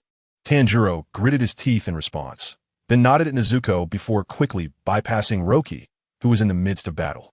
Zero Yuzi extended a large number of hair strands to obstruct his movement, but with a cold snort from Roki. His skin slightly reddened as he pushed his breathing technique to the limit, his heart rate increasing to several times that of a normal person. In this state of overexertion, not only did his speed and strength increase, but he also entered a pseudo-observation hockey state. The tip of the blade became a blur, creating countless sounds of slicing through the air as hundreds of hair strands were intercepted by Roki. Then, with a twist of his wrist, he forcefully stabbed the sun blade downwards, momentarily avoiding Kabuyu's attack. Nezuko, who already possessed strength far beyond ordinary demons, quickly moved the people in the carriage to the next one, then dared not approach, hiding nearby, worriedly watching Roki. All right, I can exert a bit more strength now. Roki's lips curled slightly as he hung upside down, his feet on the ceiling, instantly using the body flicker technique to appear 1 meter away, delivering 3 consecutive black blade flashes. With these attacks, he had already used nearly all his strength in a regular state. Even a lower moon demon would suffer severe injuries from such powerful attacks. The demons appear to be unresponsive because the speed of these 3 blade flashes was simply too fast. However, Zero Yuzi's hair suddenly moved, wrapping around Kabuyu's body, using its companion as a meat shield to block the attacks. The first blade flash tore through the demon's tough skin. The second followed closely, opening a large gash in its muscle. As long as the final blow hit, this demon would be unable to threaten Roki for a short time. This would allow him to turn his attention to the remaining 2 and shift the situation in his favor. The last blade flash, as expected, severely injured Kabuyu. Although the demon's powerful regenerative abilities meant it would soon return to peak condition, Roki would have an easier time for the next few minutes. This brief time was more than enough for him. With a kick, he sent Kabuyu flying against the wall, sheathed the sun blade, lowered his body, and gripped the hilt in a low stance. Thunder-breathing first form. A flash of lightning. Bang! With a piercing sound, Roki transformed into a bolt of lightning, disappearing from sight. Although he had nearly mastered the techniques of these breathing styles, it must be said that the explosive speed of Thunder-breathing's first form was the strongest and fastest. His target was Zero Yuzi's neck. As long as he killed this demon, without its ability to conceal its presence, the invisible demon would be nothing more than fish on the chopping block, ready to be slaughtered. Just as he was moving at lightning speed, Roki's pupils suddenly constricted. The faceless demon Kabuyu unexpectedly blocked the path of his blade strike, taking the attack head-on. Moreover, this demon had undergone a dramatic change. Its originally less than 1.5-meter body had grown to 1.7 meters, and its momentum was even more intense. Chapter 42, I predicted your prediction. Roki raised his hand and unleashed several waves of blade energy, again targeting the Fuyue. This ghost did not evade, bracing itself against the attacks. This time, it didn't even move. Roki's strikes failed to penetrate the ghost's defense. To the naked eye, thick layers of keratin were visibly growing on its skin. What kind of blood demon technique is this? It absorbs damage to replenish itself? Isn't this similar to Uruki's fruit ability? Unfortunately, the ghost did not give him the time to contemplate the battle situation. The 3 lower-ranked demons, despite their chaotic cooperation, complemented each other's abilities, leaving Roki with no opportunity to counterattack. The walls of the carriage were broken by the demon's attacks, and the howling wind rushed in, causing the train to shake violently, looking like it might derail at any moment. Roki rolled on the ground, clutching his abdomen. In a moment of inattention, he had acquired a long, narrow wound with dozens of white strands of hair embedded in it, still moving even after being severed. Just as the battle intensified, Inosuke and Zenitsu regained consciousness one after the other. Roki immediately instructed them to head towards the front of the train to support Tanjiro. The fight with the 3 lower-ranked demons made it difficult for them to intervene. Even the residual waves from the attacks could injure them severely. The shadowless demon, or the sickly leaf, hovered nearby, as if it had sensed blood, instinctively searching for an opportunity. Once it found a flaw, it would pounce and bite hard. Roki horizontally held his blade forward, blocking Fuyue's attack when suddenly, a thunderous sound pierced the air from behind him. He immediately abandoned the opportunity to pursue the enemy and dodged to the side. The white strands formed a bundle that stabbed into the floor, causing cracks to spread, and the carriage shook violently. More strands of hair wrapped around him from various angles, while Fuyue clung tightly to Roki, leaving him no space to evade. Disordered, subtle footsteps began to echo from all directions. The hidden sickly leaf finally moved, its eyes glowing red, seeking a fatal strike as it attacked Roki. Damn it! Cursing under his breath, Roke could no longer afford to hesitate. His arm muscles bulged as he considered the lives of innocent people. He planned to control his strength, but was prepared for the worst. Just as Roke was about to swing his Nichiren blade, a powerful arm grabbed him, and a deep voice sounded. Sorry, I truly feel ashamed of the name of the flame Ashira. I didn't expect the battle to have worsened to this extent while I was dozing off. I really want to find a floor to hide under. Rengoku Kaijuro appeared between Roke and the demons, having drawn his Nichiren blade. The bright red blade emitted a faint glow, appearing somewhat blinding in the dim carriage. Tanjiro and the others must have gone to the front, but since they hadn't succeeded, it meant things weren't going smoothly. Roke nodded slightly, taking a moment to catch his breath while the demons did not advance to attack. This battle has been frustrating. My full strength is restricted by the terrain. Leave this to me. You go support Tanjiro and the others. Rengoku Kaijuro said in a deep voice, his eyes filled with fighting spirit. His hand, gripping the hilt of his sword, was slightly pale from exertion. Roke smiled and immediately straightened up, resting his Nichiren blade on his shoulder. Speaking in a calm tone, did you see that big guy? He can absorb attacks to strengthen himself. Help me hold him for 3 breaths. Rengoku Kaijuro laughed heartily. 3 breaths, huh? All right. He then transformed into a flash of fire and charged forward, countless flames igniting from the blade. Flame breathing, second form. Rising flame. A circular fire ring appeared from below, and Rengoku Kaijuro's attack was not only swift but fierce, instantly cleaving Fuyue's upper body in half. The high temperature causing the demon's flesh to sizzle. It seemed that Fuyue's ability was indeed not very resistant to the high-temperature slashes of flame breathing. However, soon the keratin layer on its skin took on a grayish sheen, and Rengoku Kaijuro's high temperature was resisted. With a cold snort, Roke's eyes were filled with murderous intent. He silently raised his Nichiren blade, a moonlight aura wrapping around the blade, illuminating the carriage. First breath. Roke's ears perked up, not missing a single sound. Suddenly, a cracking noise appeared beside him, and without hesitation, he slashed down. Dust spread, and Roke took 3 quick steps, though he still missed. His instincts told him that this strike was dodged by the sickly leaf using blood demon techniques. Second breath. The demon's form became visible, and Zero Yuko quickly positioned the hair in front of it. As long as they could hold out for a moment, the sickly leaf would become transparent again. But Roke did not look. He let the strands attack his body, showing no intention of evading. His eyes only focused on the target of the exposed sickly leaf. The reason he was so confident was naturally because of his strength. Long before this attack, Roke had already grasped the essentials of several demons. He twisted his wrist, and countless gusts of wind wrapped around the blade. Then he thrust it forward with force. Wind-breathing first form, dust whirlwind slash. The fierce wind formed a tornado, sucking into strands of hair.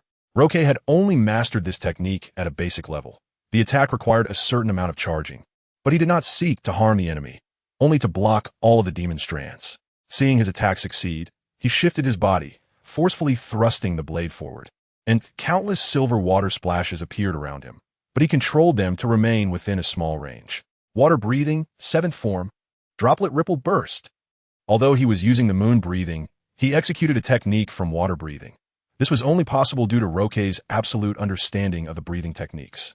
Moreover, it would forcibly twist the body's meridians, causing internal injuries. Even if others could match him, they wouldn't have such strong recovery capabilities, in a sense. This was a special trait brought by his unique physique. At the moment he struck, a silver-white water surface appeared in front of him, and as the blade tip touched it, it immediately created ripples. The sickly leaf's body gradually became visible, with silver-white water splashes gradually stained with blood, followed by the sound of sheathing the blade. Inside the carriage, one side turned to fire, while the other became water, intertwining, and countless water vapor spread out, enveloping Roke's figure. Kaijuro, I'll go ahead. The remaining 2 demons are up to you. As the mist dispersed, Roke's figure had already vanished, having moved towards the front of the train through the hole in the wall. Chapter 43. The flesh and blood train. At this moment on the train, the front carriages were completely covered in flesh and blood, which seemed to have a life of its own, writhing in a disturbingly grotesque manner. Tanjiro and his companions were fully engulfed in an endless barrage of attacks, as the flesh moved and sprouted arms reaching out to grab them. Although they were blocked by the Nichiren blade, the number of arms was increasing. Yum and Roke faced each other in the carriage, the former wearing a nonchalant expression, as if he was excitedly trembling in anticipation of death. In fact, I really enjoy watching people wake up from beautiful dreams only to fall into the despair of nightmares. After all, what I love the most are the distorted screams of humanity, which are truly fascinating. Roki said nothing but gripped his Nichiren blade tightly, running towards his opponent against the howling wind, gradually picking up speed until he merged with the gusts. Yum watched him with increasingly cold eyes, growing ever more disgusted with this human who had awakened from his dream in just a moment. Don't you dream? You should know that humans have an incredibly strong desire for happy and beautiful dreams. The demon's hands reached out toward Roki, but the flesh melted like wax, dripping onto the exterior of the carriage. Each drop spawned a mass of flesh that gradually enveloped the train, and within just a few breaths as Roki approached, more than half of the train's body had transformed into the demon's form, causing Yum's limbs to melt away as well. Blood demon art, drowsy. With a roar, countless arms sprouted from the train's body, and numerous eyes emitted intense mental waves, affecting Roki. Unfortunately, Roki's steps paused for just a breath before he quickly regained his composure. This blood demon art could indeed affect him, but once he fell into a dream, he immediately recognized the boundary between reality and illusion, swiftly extricating himself. At this moment, Roki opened his mouth, revealing a set of neat white teeth, raising the Nichiren blade. As he pressed down, a dazzling blade aura erupted like white light in the night. You bastard! Yum's body leaned back as Drowsy was activated again in an attempt to evade the attack, but with a twist of Roki's wrist. The Nichiren blade followed the momentum and pressed down. With a sweeping strike, demon blood splattered everywhere as the blade firmly struck Yum's shoulder, grinding against the wound and producing a piercing sound. After retracting the blade, Roki struck again, aiming for Yum's neck. Drowsy! More arms joined the assault against Roki, and under the multitude of eyes, the mental fluctuations grew increasingly fierce, yet they still couldn't stop his advance. Stop underestimating me, since it's useless against me. Then just die obediently. Roki's arms swelled with muscle, as he decided to fight back using ordinary sword techniques, since the opponent's blood demon art could affect his breathing techniques. Yum's head flew into the air, yet his expression was one of schadenfreude, the harsh laughter making Roki's head feel like it was going to burst. Ha ha ha! Enter the dream, enter the dream. As long as you are still human, you cannot escape the dream.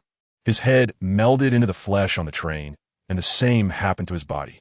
However, in that moment before disappearing, Roki distinctly saw something seemingly parasitic on the demon's chest. It looked like a bug the size of a human face, clinging to Yum's chest and connected to his heart, pulsating along with it.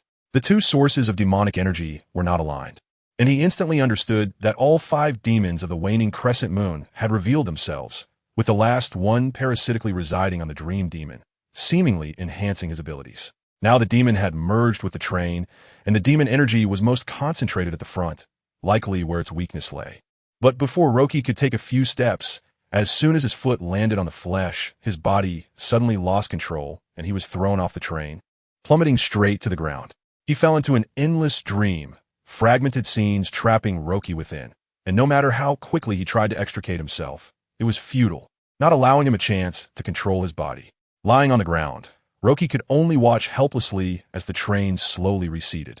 Suddenly, his eyes turned blood red, and his entire body crackled with energy.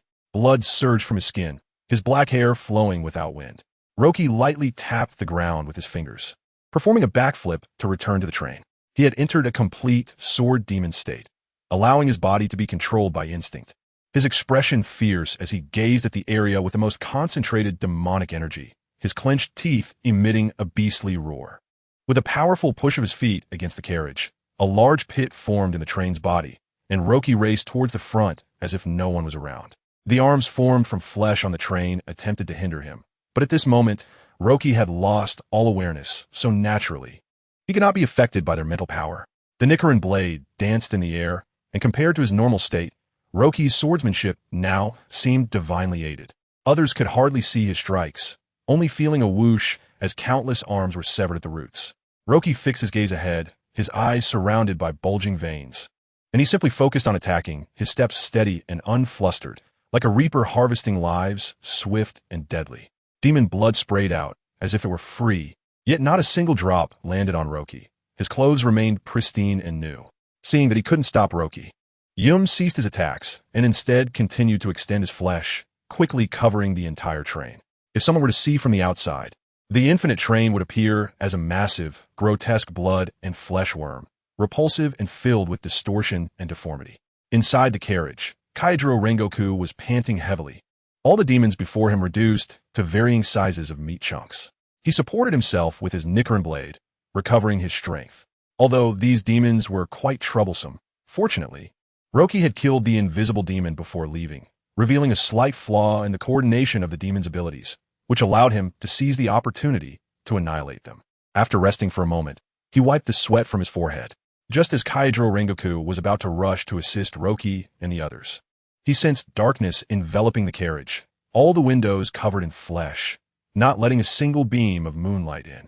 Soon, even the floor was covered in flesh, and mental energy invaded his mind, causing Kaijiro Rengoku to feel a certain disorientation, as if he were about to fall back into a dream.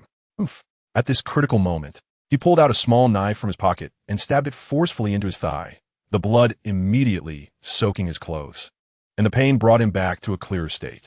Chapter 44. The transformative projection ability Kyujuru Rengoku, spurred by the pain of his wounds, took increasingly firm steps, continuously moving through one train car after another. All the passengers were slumped in the aisles, their lives not in immediate danger. But the entire train had become the body of a demon, and if this continued, they might be directly digested.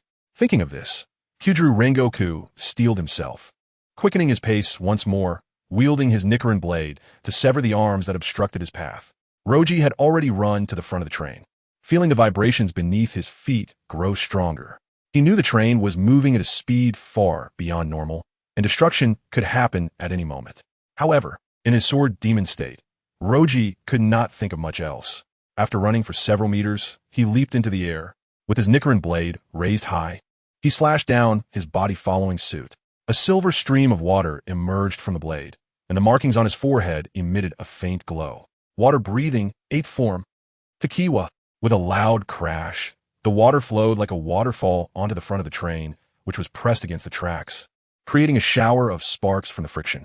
The blade cut through most of the front of the train, revealing the situation inside. Tanjiro, Nezuko, and the others were in a room, their consciousness blurred due to the mental assault of the demon, as the bloody walls around them continued to constrict. Only Zenitsu, still in his sleep, seemed able to counterattack, but his moves were too singular, and he was already covered in wounds. Tanjiro and Nezuko were barely maintaining their consciousness, but it wouldn't last much longer. When Roji jumped into the room, they were instantly invigorated. The situation was urgent, and it wouldn't be long before the demon would finish them off. Before Tanjiro could say anything, he noticed something was off with Roji. His eyes were bloodshot, and his entire aura seemed extremely frenzied. He was continuously slashing at the surrounding flesh, causing blood to spray like a light rain in the room. Roji, its weakness is underground, Tanjiro quickly reminded him, and this seemed to anger the nightmare demon. Countless mouths sprouted from the bloody walls, and the angry roars intensified. Each mouth then protruded tongues, which were covered in numerous moving eyeballs. All the eyeballs turned to Tanjiro, and he rolled his eyes before collapsing into Nezuko's arms. Although Roji's main consciousness in another world could sense the situation here, it was entirely entrusted to instinct to fight. He knew that, in this state, he would make the most advantageous choices, even at the cost of his own harm. With a forceful stab into the floor, half of the Nichiren blade was embedded inside, and Roji gripped the hilt and began to move. As he sliced open the floor, a 3-meter-long spine appeared before him. A grotesque worm was parasitically attached to the spine, its body segments connected to the gaps in the spine, continuously providing power to the nightmare demon. The countless eyeballs on the wall trembled, seemingly sensing fear. At that moment, the worm demon's body suddenly shrank, desperately strengthening its abilities to the limit to protect its life. The mental power of the nightmare demon had turned into substance, concentrating all its strength to crash into Roji's mind.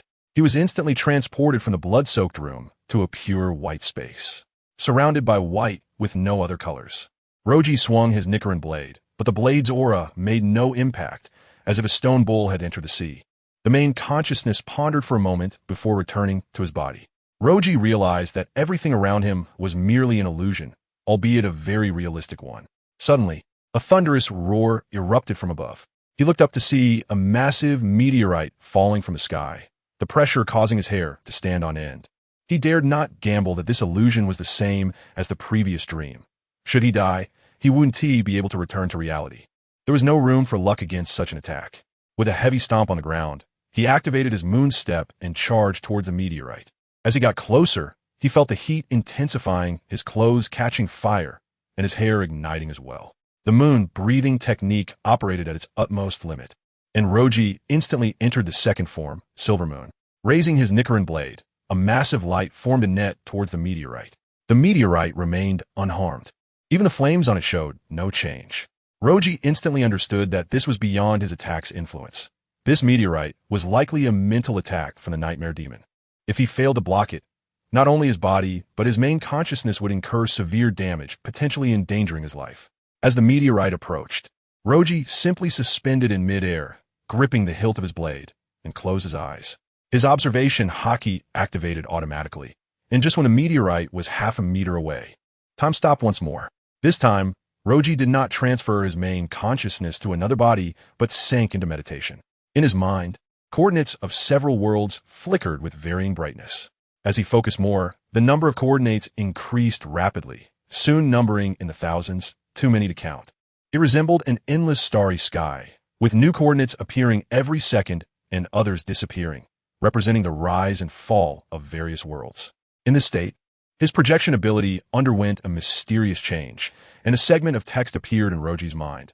One-dimensional straight lines extend bidirectionally, two-dimensional planes expand infinitely, three-dimensional spaces encompass all. Four-dimensional time witnesses the future, five-dimensional sequences traverse millennia, six-dimensional universes meet in parallel, seven-dimensional stars are all within my sight. The observation haki vanished, time resumed its flow, and Roji remained calm, extending a finger gently to touch his forehead. One-dimensional.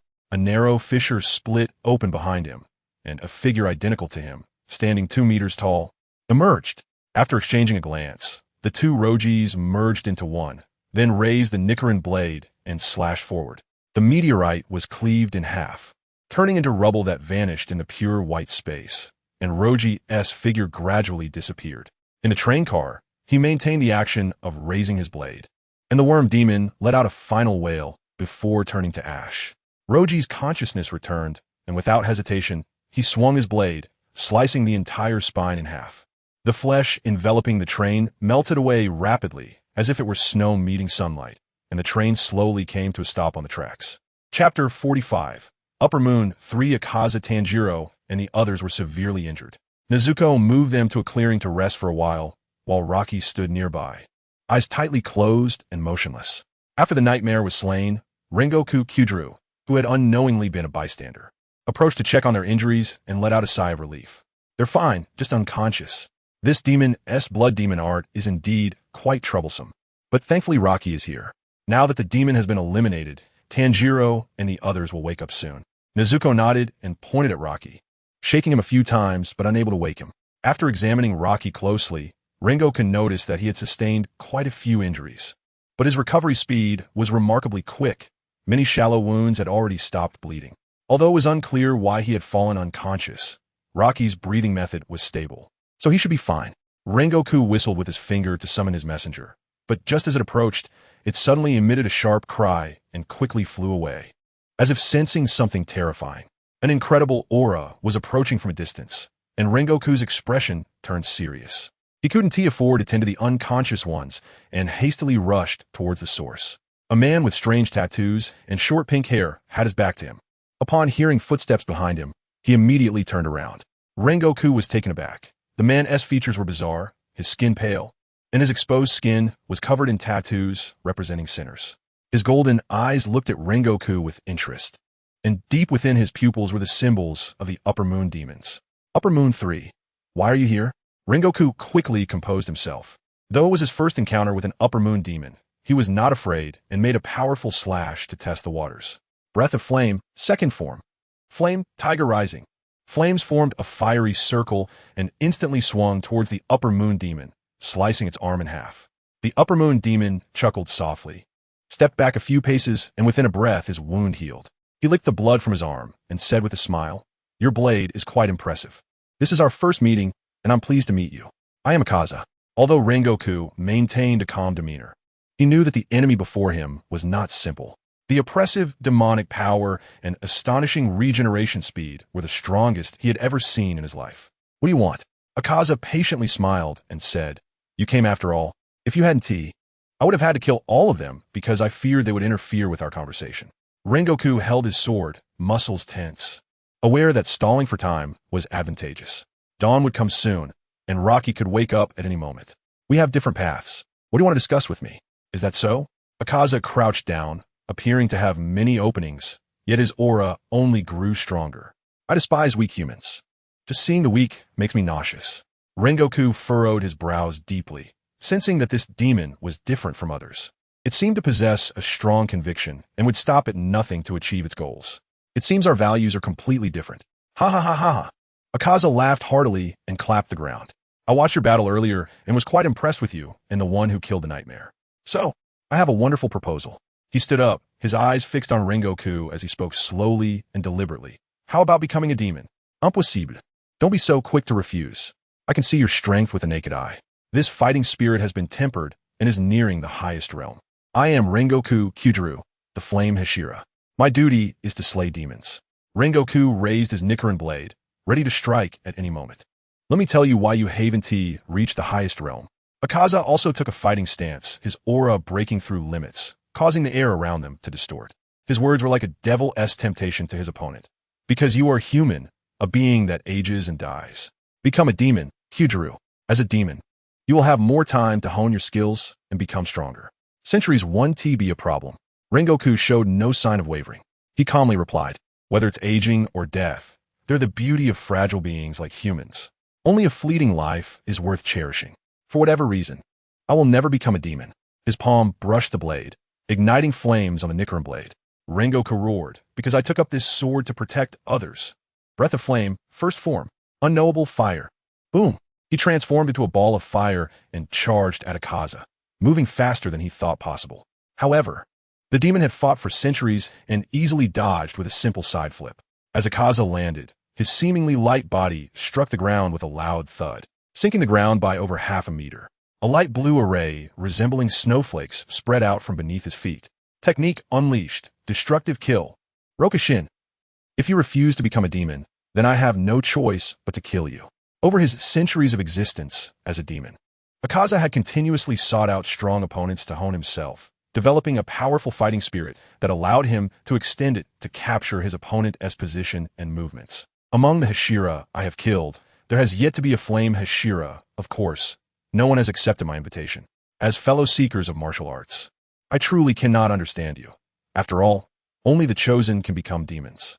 While speaking, Akaza engaged Rengoku in battle, every punch infused with blue, almost tangible fighting spirit, forcing Rengoku into a defensive position. I cannot bear to watch these gifted warriors grow old and ugly, so you may as well die at the peak of your strength. Destructive kill, air strike. In an instant, Akaza unleashed 6 punches towards Rengoku, moving so fast that an ordinary person would be unable to see.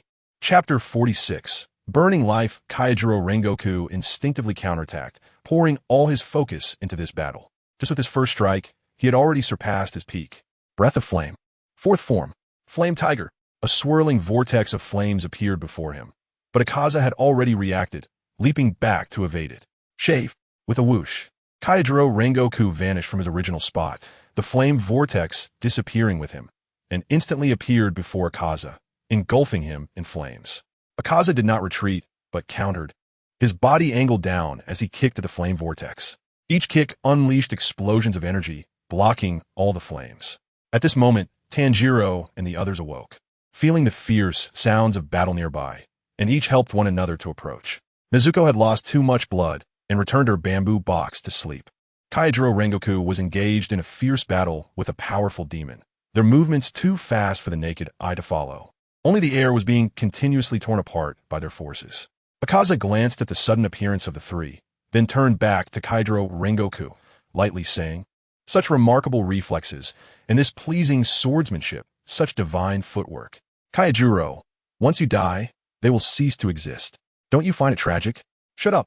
Kaijiro Rengoku roared, continuously using shave to close in on Akaza. As they fought fiercely, the surrounding grass and trees were damaged by the shockwaves. As long as you are human, Death is inevitable. Then become a demon, just like me. Akaza's arrogant voice echoed across the clearing. Tanjiro and the others, seeing this, forced themselves to regain their spirits, each drawing their Nichiren blades to join the fight. Stay back. This is not a battle you can interfere in. For the first time, Akaza's expression changed, showing irritation. Kaijiro, don't waste your energy on the weak. Focus all your strength on me. I don't want my opponent to die without a worthy fight. Breath of Flame, 5th form. Flame Tiger. A gigantic tiger head of flames charged toward Akaza. That's more like it, ha ha ha, destructive killing, chaos style. With both fists, he unleashed countless attacks at a single point.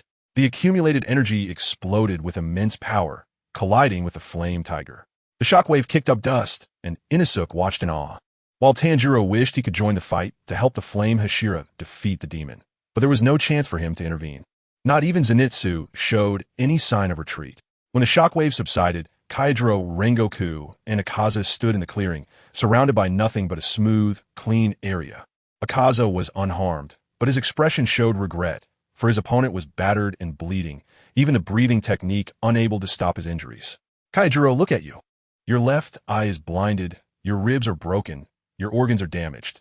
These are severe injuries, but to a demon, they are nothing. No matter how hard humans struggle, they cannot defeat demons. Akaza stated in a tone as if discussing a mundane matter. At that moment, Kaijiro Rengoku smiled, his peripheral vision catching sight of the three struggling to join the fight, and suddenly a surge of power welled up within him. His blood burned like kindling, transforming him into a fire god. Holding the Nichiren blade aloft, he bore a dignified expression. I will fulfill my duty as a Hashira. You shall not kill anyone present here. Now, it was Akaza's turn to be surprised. He paused for a moment before speaking. What a fierce spirit, despite such severe injuries. Your resolve, and will still show not a single flaw. Indeed, you should become a demon. Then you could fight with me forever. Kaijiro Rengoku continued to gather his strength, his opponent not making a move, giving him ample time. After this strike, he would certainly die, but his companions would inherit his flame, which he considered a fulfillment of his wish. Akaza concentrated all his energy into his arms, shaking his head in regret, but his expression was one of satisfaction in battle. Destructive killing, annihilation style. He swung a fist forward, and under the blue energy's reflection, half the night was dyed sky blue. The earth trembled, and massive clouds were shattered by the shockwave. Facing such a devastating attack, Kaijiro Rengoku was fully prepared. The blade of his Nichiren sword had turned bright red, and the flames grew deeper in hue, but his face turned increasingly pale. Breath of Flame, 9th form, wrong. Suddenly, a hand appeared on the blade that Kaijiro Rengoku was about to strike down with. Though the hand was bleeding from being cut, the voice it produced was extraordinarily firm. Sorry, Kaijiro, I'm late. In just a moment, Roji's appearance had subtly changed. A point of starlight appeared on his forehead, emitting a faint glow in the night. Breath of the Moon, 2nd form. Silver Moon, New Moon. Moonlight shone down from the sky, merging into his body, transforming his hair and pupils into a silvery hue. As Roji lifted the Nichiren blade, a full moon rose over the sea, and, as he slashed down with force, it collided with the blue energy. Akaza's demeanor grew increasingly amused as he quickly approached Roji, arriving right in front of him, launching a fierce right punch towards his chest. However, Akaza's attack missed, as Roji had already used Shave to disappear, leaving only a shadow in place. He cradled Kaijiro Rengoku and gently placed him beside Tanjiro, a beam of moonlight spreading over him. After a simple reminder, he returned to the battlefield. Akaza shouted loudly with fierce eyes. Haha, even if you save him, what of it? He has already burned out his energy. Kaijiro, become a demon. Quickly say you want to become a demon. Your chatter is too much. Your opponent is me. Roji raised his hand and swung down hard, also using the first form of Breath of Flame, but the flames on his blade were silver white. So interesting. To duel with two powerful warriors at once is satisfying for 100 years. Chapter 47. The might of the Upper Moon Demon, the two began to clash, leaving only flickering afterimages, silver and blue intertwining. An overwhelming aura preventing Tanjiro and the others from daring to breathe. Rocky quickly sensed the difficulty of fighting Akaza. With every strike he made, the opponent seemed to anticipate his moves and counter them. Moreover, he could clearly feel that this demon was holding back, its fighting spirit coiled and not released, attacking only at Rocky's openings, showing no intent to kill immediately. The frequency of their exchanges increased rapidly, soon transforming into mere afterimages. The air crackling with the clash of fighting spirit and blade energy. Ha ha ha! Boisterous laughter echoed through the mountains as Akaza accelerated his assault again. Although Rocky was able to block the attacks, it was difficult for him to land a counterstrike. He knew that unless he could apply his observation haki in battle, he wouldn't be able to face a demon with far more combat experience than himself. Become a demon, there's nothing wrong with that. In the endless life ahead, fight alongside me until eternity, Akaza proclaimed, deflecting Rocky's sword with a punch before suddenly kicking out, releasing a sharp burst of fighting spirit. Destructive kill, foot style, flowing flash array. Rocky shut his eyes, raising the sun blade as countless streams of water gathered on its edge, causing his body to spin as he swung it. The surrounding water formed a vortex, completely blocking Akaza's attack, although it also drew him closer to the opponent.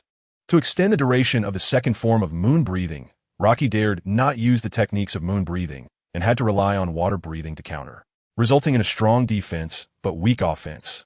Akaza seized on this, launching relentless attacks without giving Rocky a moment's respite. He raised both arms, releasing fighting spirit from his pores, and the wind around them intensified. With what seemed like a light tap, countless streams of fighting spirit formed, striking at Rocky from all directions with tremendous force, causing Tanjiro and the others to squint instinctively. Rocky used the technique body flicker repeatedly, trying to evade the streams of fighting spirit, but they relentlessly pursued him, their speed increasing as the distance between them gradually closed. Akaza stood at a distance, hands on his hips, quietly watching his opponent struggling under his assault, his eyes gleaming with unknown thoughts. Suddenly, he lifted his head. The moon had dipped below the horizon, and soon the sun would rise. Unknowingly, the night had passed. Akaza knew he didn't have much time left.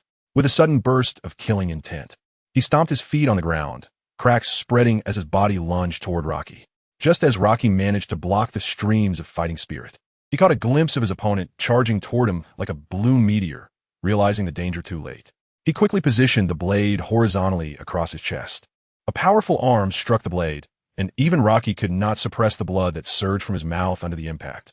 Immediately afterward, Akaza's arms became afterimages, repeatedly striking the same spot. Rocky had no way to defend himself and was forced to retreat, heading toward the nearby forest. He could feel his ribs fracturing one by one and his organs starting to rupture. At the moment the sun rose, a beam of light shone down, reviving all things. Rocky knew that if he retreated any further, he would be completely engulfed by the shadows of the woods, where demons shunned the sunlight, and his last chance of survival would vanish. With the moonlight's energy nearly exhausted, the silver moon's state faded away.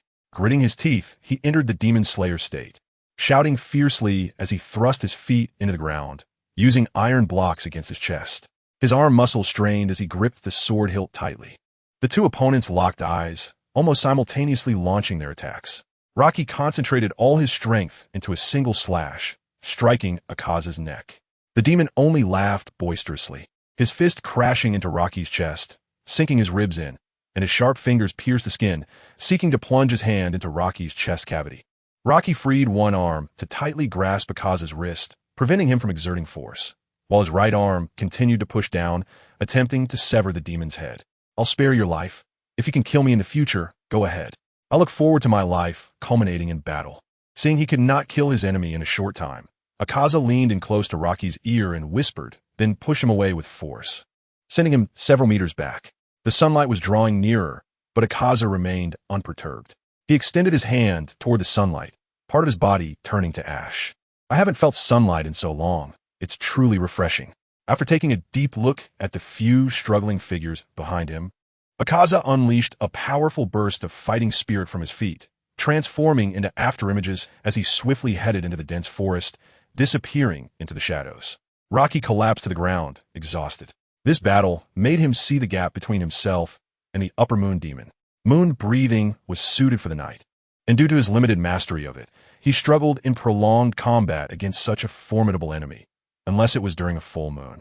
Determined to return, he began to organize the connections between various breathing techniques. Even without thunder breathing, the sun breathing he could create would surely be powerful enough. Lying on the ground, Rocky gasped heavily, blood frothing from his mouth. He knew it was due to his fractured ribs piercing his lungs. However, he endured the pain, got back up, and repositioned his ribs before staggering toward Rengoku Kaijuro's location. Is Brother Rocky okay? Tanjiro asked anxiously. Rocky shook his head. Even if he died, he could project a clone by expending energy, let alone these injuries were not fatal. Inosuke appeared dejected, squatting on the ground, lost in thought. His condition was the best, but every time he tried to help Rocky and Rengoku Kaijuro, he was held back by his instinctive fear, leading to a deep sense of frustration. Rengoku Kaijuro was already on the brink of death, his head resting against Zenitsu's leg, his face pale, lips turning blue. Ordinary people would be in critical danger after losing 1/5 of their blood, and Rengoku Kaijuro had lost more than half, relying solely on sheer willpower to keep fighting, demonstrating his incredible strength. He glanced at Rocky, a faint smile appearing on his face as he reached out to hand over his sunblade. After Rocky took it, Rengoku Kaijuro's breathing and heartbeat gradually weakened. Chapter 48, Nirvana Rebirth. Brother Roji, the Flame Pillar. Tanjiro covered his mouth, unsure of what to say, while Inosuke and Zenitsu looked equally devastated. Roji tried to continuously cover his wounds with moonlight, although it was still futile. Under the stimulation of the moonlight, Kaijuro Rengoku opened his eyes as if he had returned to life, and he looked much better. He reached out and patted the heads of Tanjiro and the others, softly saying, "Don't be sad about my death. Keep moving forward. The Demon Slayer Corps needs your strength." After saying this, Kaijuro Rengoku revealed a relieved smile. He looked at Roji and said, "My body will soon perish. So while I can still speak, let me finish my words. Please tell my younger brother, Senjuro." Kaijuro Rengoku continued to speak, but Roji grabbed his shoulder and said sternly, "Kaijuro, are you planning to give up before you are even dead? Wouldn't it be better for you to tell him yourself?" "But my time is running out. I can't hold on much longer." He shook his head, his expression somewhat bitter. Although he had come to terms with death, there was still some regret. The helplessness he felt against the Upper Moon Demon left him unwilling to accept it. Even if he had another 6 months, the outcome might have been different. "Roji, you will inherit my Nichiren blade. Do you remember what I told you? About the profound meaning of life returning." Roji sat facing Kaijuro Rengoku, and he said very seriously, "No matter how much time you have left, try to comprehend the return of life. Then you will have a glimmer of hope." Kaijuro Rengoku frowned slightly, then looked up at the sun in the sky. Roji's words ignited the last spark of hope in his heart. "Okay, how do I comprehend it? Close your eyes, but remember not to fall into eternal darkness." Seeing him follow his instructions, Roji extended a finger and touched Kaijuro Rengoku's chest. The remaining moonlight flowed from his palm into Kaijuro Rengoku's body, circulating through his blood before reaching his heart. Although this small amount of energy couldn't sustain his life, it was enough to prevent his heart from stopping for a short time. The final chance for survival would have to be sought by Kaijuro Rengoku himself. The profound meaning of life returning that Roji had previously discussed with him generally required perfect control over the body, which demanded a high level of skill. However, the breath of flame involved the entire body the most, giving him a slight possibility. After completing this, Roji exhausted his last bit of strength and lay down on the ground. He instructed Tanjiro to use a messenger to notify the Demon Slayer Corps and began to use his breathing techniques to stabilize his own wounds. Tanjiro and the others anxiously watched Kaijuro Rengoku. Every minute felt like a day, continuously praying for a miracle. As time passed gradually, their hearts sank. Kaijuro Rengoku's heartbeat became slower and slower, seemingly reaching the point of exhaustion. Roji also opened his eyes and focused his attention on him. With observation haki, Roji could clearly see Kaijuro Rengoku's condition. Although his willpower was holding on, he had ultimately reached his limit. If there were instruments to transfuse blood, it would be better, but there wasn't even a larger village within dozens of miles. Feeling the heartbeat come to a halt, Roji shook his head and laid Kaijuro Rengoku flat on the ground. Tanjiro and the others understood the meaning of his actions, standing silently in place. Sometimes, parting life and death is unavoidable. The wildfires cannot be extinguished, and spring winds will bring them back. Kaijuro Rengoku, how could this flame, capable of burning the entire world, suddenly extinguish? Not long ago, Roji was still amazed by Kaijuro Rengoku's strength, but now this man, one of the top 3 of the Demon Slayer Corps, had died so decisively under the Upper Moon Demon. This was still because dawn was approaching. Otherwise, he would have died at Akaza's hands as well. Upper Moon 3 was so strong, and there were 2 even more powerful demons within the 12 Kazuki, not to mention the progenitor of demons, Muzen Kibutsuji. More and more passengers on the train awoke and came out, gathering in the open space to pay tribute to the flame pillar. The clouds in the sky thickened, soon forming dense dark clouds, and within moments, raindrops began to fall. As the rain washed away, the cold took the last trace of warmth from the world, and soon the chaotic signs of battle would disappear. Roji carried Kaidro Rengoku's body to the train carriage door, but paused. He turned to look outside, under the heavy rain. A lightning bolt struck down, hitting a large tree amidst everyone's exclamations. Flames erupted from the trunk, and even such heavy rain couldn't extinguish it. Instead, the fire intensified. At that moment, Kaidro Rengoku's heartbeat suddenly resumed, and his breathing gradually returned, as if he was struggling to breathe in air, expelling the impurities from his body. Roji immediately placed him on a seat, trying to keep his body flat. Tanjiro and the others surrounded him, wide-eyed, not daring to make a sound, afraid of disturbing him. As time passed, Kaidro Rengoku's heartbeat gradually stabilized. His body temperature began to rise, and the breath of flame deep within him began to operate automatically. By the time the Demon Slayer Corps rescue arrived, Kaidro Rengoku had weakly regained a bit of consciousness, sitting up against the wall, sweat covering his forehead. So this is the feeling of death. It's not much different. Kaidro Rengoku laughed heartily, his pale face gaining a hint of color. You survived such a close call, and yet you don't seem to care. Roji punched his chest lightly, then returned Kaidro Rengoku's Nichiren blade to him. Your weapon should be held by you. I can't bear it. Kaidro Rengoku reached out to grasp the blade, and suddenly his body temperature began to rise rapidly. The low temperature caused by excessive blood loss quickly surged above normal, and then something shocking happened. Under the gaze of the others, dark red spots appeared on Kaidro Rengoku's chin, spreading like flames, soon covering half of his face. The moment the patterns awakened, his body temperature rose again, and his heartbeat quickened dramatically, but the profound meaning of life returning operated smoothly, forcing this high-load state to be suppressed to the minimum. Chapter 49. One-dimensional overlap. Rocky and the others were severely injured. Due to their condition, they were sent to a secret accommodation near the Demon Slayer Corps. The insect Hashira, Shinobu Kocho, was urgently dispatched to treat the injured. The news that Rocky and Rengoku Kaijuro survived the hands of an upper moon demon uplifted many. For centuries, no one had been able to survive against an upper moon demon, let alone kill one. After the recent battle, the strength of the Demon Slayer Corps had increased once again. The flame Hashira, Rengoku Kaijuro, awakened his markings, significantly boosting his power in a short period. Although Rocky's raw strength had not improved, his projection ability had undergone a transformation under the pressure of Nightmare. The advanced projection ability had a lower consumption rate, and it also awakened a branch ability that Rocky referred to as one-dimensional overlap. In simple terms, he could merge his clone with his main body through dimensional overlap, resulting in a significant enhancement in all abilities. It was through one-dimensional overlap that he was able to withstand Nightmare's mental attacks. Although he hadn't tried it yet, he assumed that the ugly fish from the fairy world could also achieve overlap, though he wasn't sure what would happen. One-dimensional overlap acted simultaneously on both the mind and body, allowing for substantial improvements in various aspects. However, at this stage, Rocky could only achieve a brief fusion of two bodies, which had certain flaws. After using it previously, his projection ability fell into a state of disconnection. He needed to explore how long it would take to use it again. Although the ability was slowly recovering, he had a vague feeling that it wouldn't be usable in the short term. In short, relying on his projection ability to form combat power was not something he could think about in the near future. He could only hope that as his abilities continue to strengthen, he would one day be able to project freely across the heavens. With some free time, Rocky began to consider the breath of the sun, as he had the incomplete template of Tanjiro's Hinakami Kagura, and having found direction, he quickly had some insights. With the aid of medicine, Rocky recovered from his injuries in a short time. However, to experiment with the operation of the breath of the sun, he would injure himself every few days. There was a gentle knock on the door, and before Rocky could speak, Shinobu Kocho entered the room.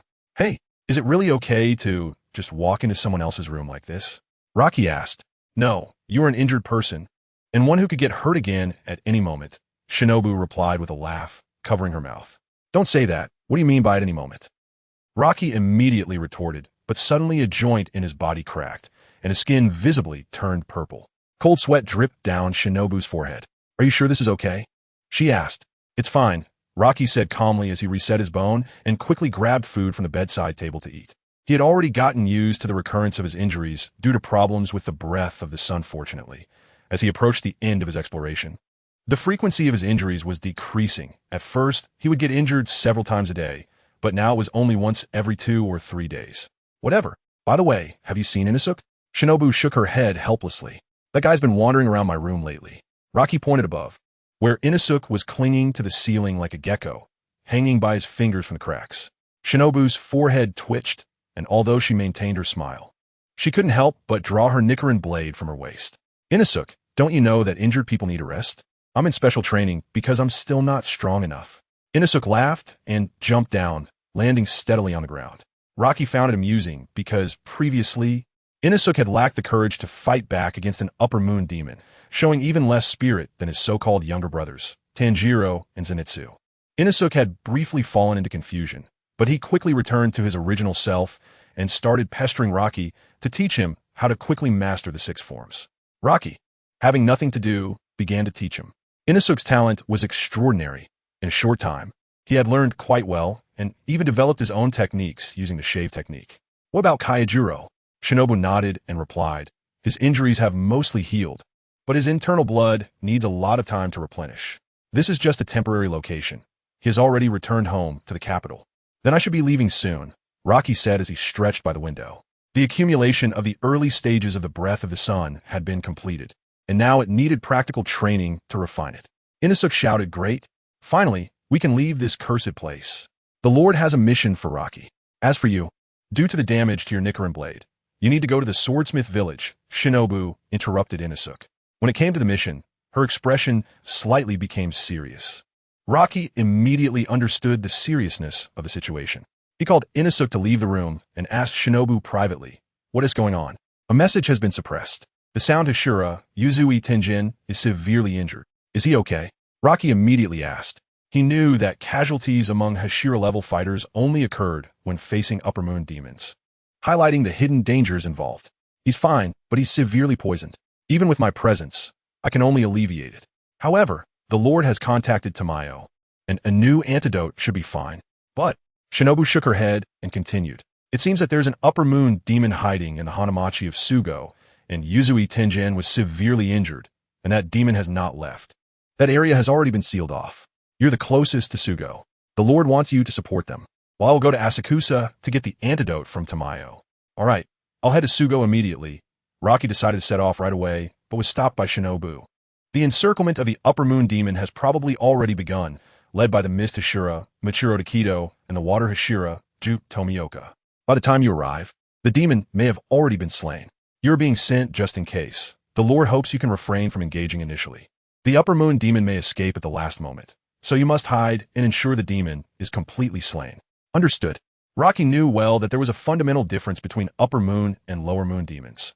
Their strength was terrifying and far beyond ordinary demons. Their survival ability was equally formidable. Just like a Kaza, regardless of the injuries sustained, it could recover rapidly in the blink of an eye. One could imagine how troublesome upper moon demons were. Chapter 50. The siege of Shogu the Dusk in Shogu is always gloomy, with clouds in the sky seeming to press down.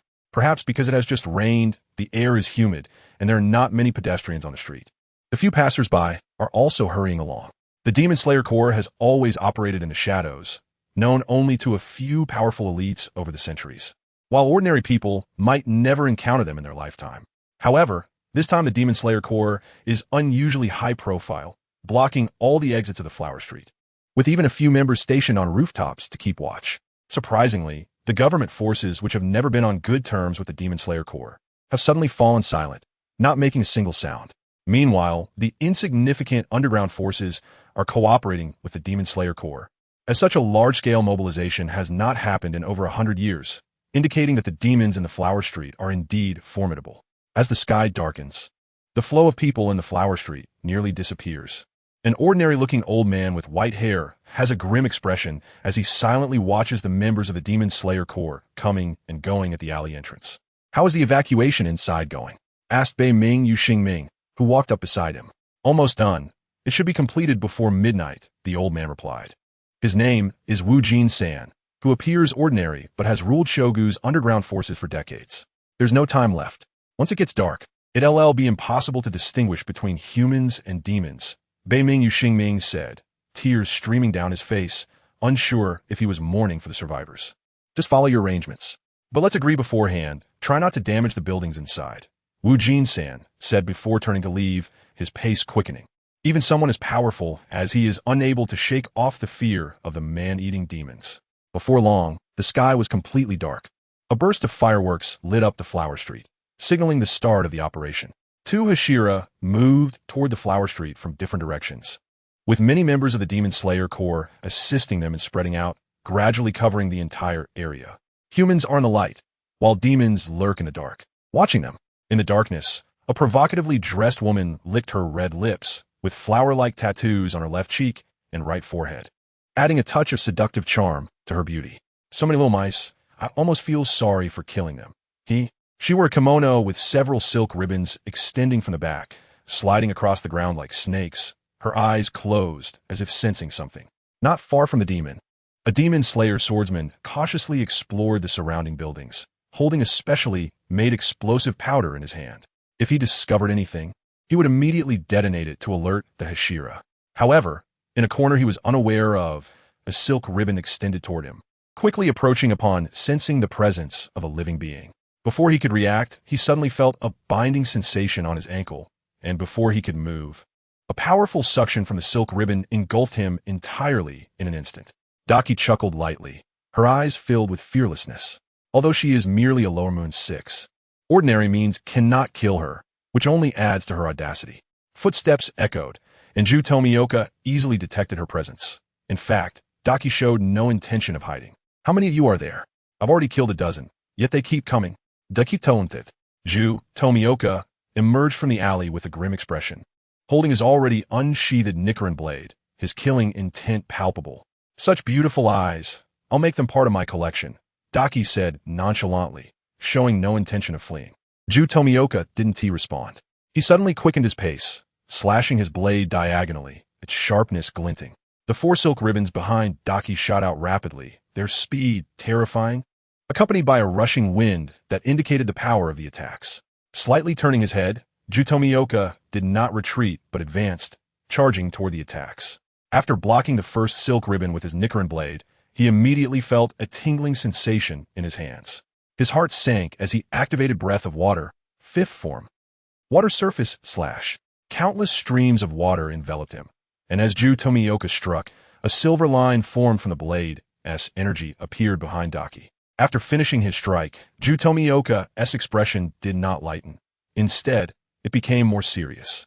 The four silk ribbons behind Daki snapped simultaneously, blood dripping from them. Enraging the demon. You damned human, you really hurt me.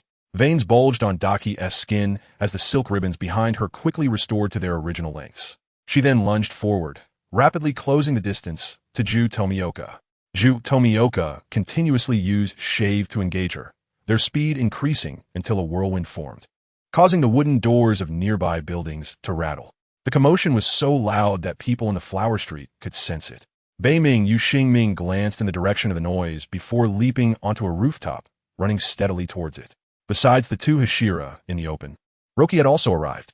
Under the moonlight, his speed and endurance were remarkable, and he reached the scene in no time. Beiming Yuxingming gradually increased his pace.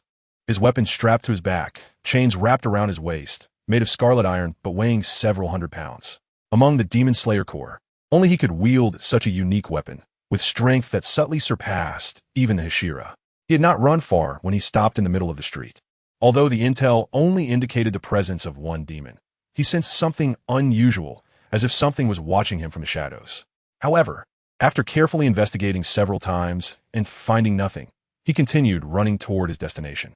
In the shadows, a silk ribbon extended, gradually forming a grotesque head. An extremely ugly face with strange patterns on the nose and narrow eyes fixed on Beiming Yuxingming's back, filled with malice. I'll kill you all one by one, or else Lord Musen will take care of you. The head gradually disappeared into the silk ribbon, quickly slipping into the cracks of the wall, disappearing from sight. After the demon had been gone for some time, Roki emerged from the shadows, gazing at the moonlight and murmuring to himself. Lower Moon 6, represents two demons? Chapter 51. The Upper Moon 6. Daki. By the time Shinazuwa Sanemi arrived, Ju Tomioka was already locked in a fierce battle with the demon. Each clash between them sent shockwaves, leaving craters all over the surrounding pavement. He showed no signs of disturbance at Sanemi's sudden arrival. With a powerful slash of his Nichiren blade, he forced Daki to roll away, leaving another narrow cut on the ground. A mocking voice rang out, and Ju sharply lifted his head, watching a piece of silk fabric rapidly enlarge in front of him, heading for his neck.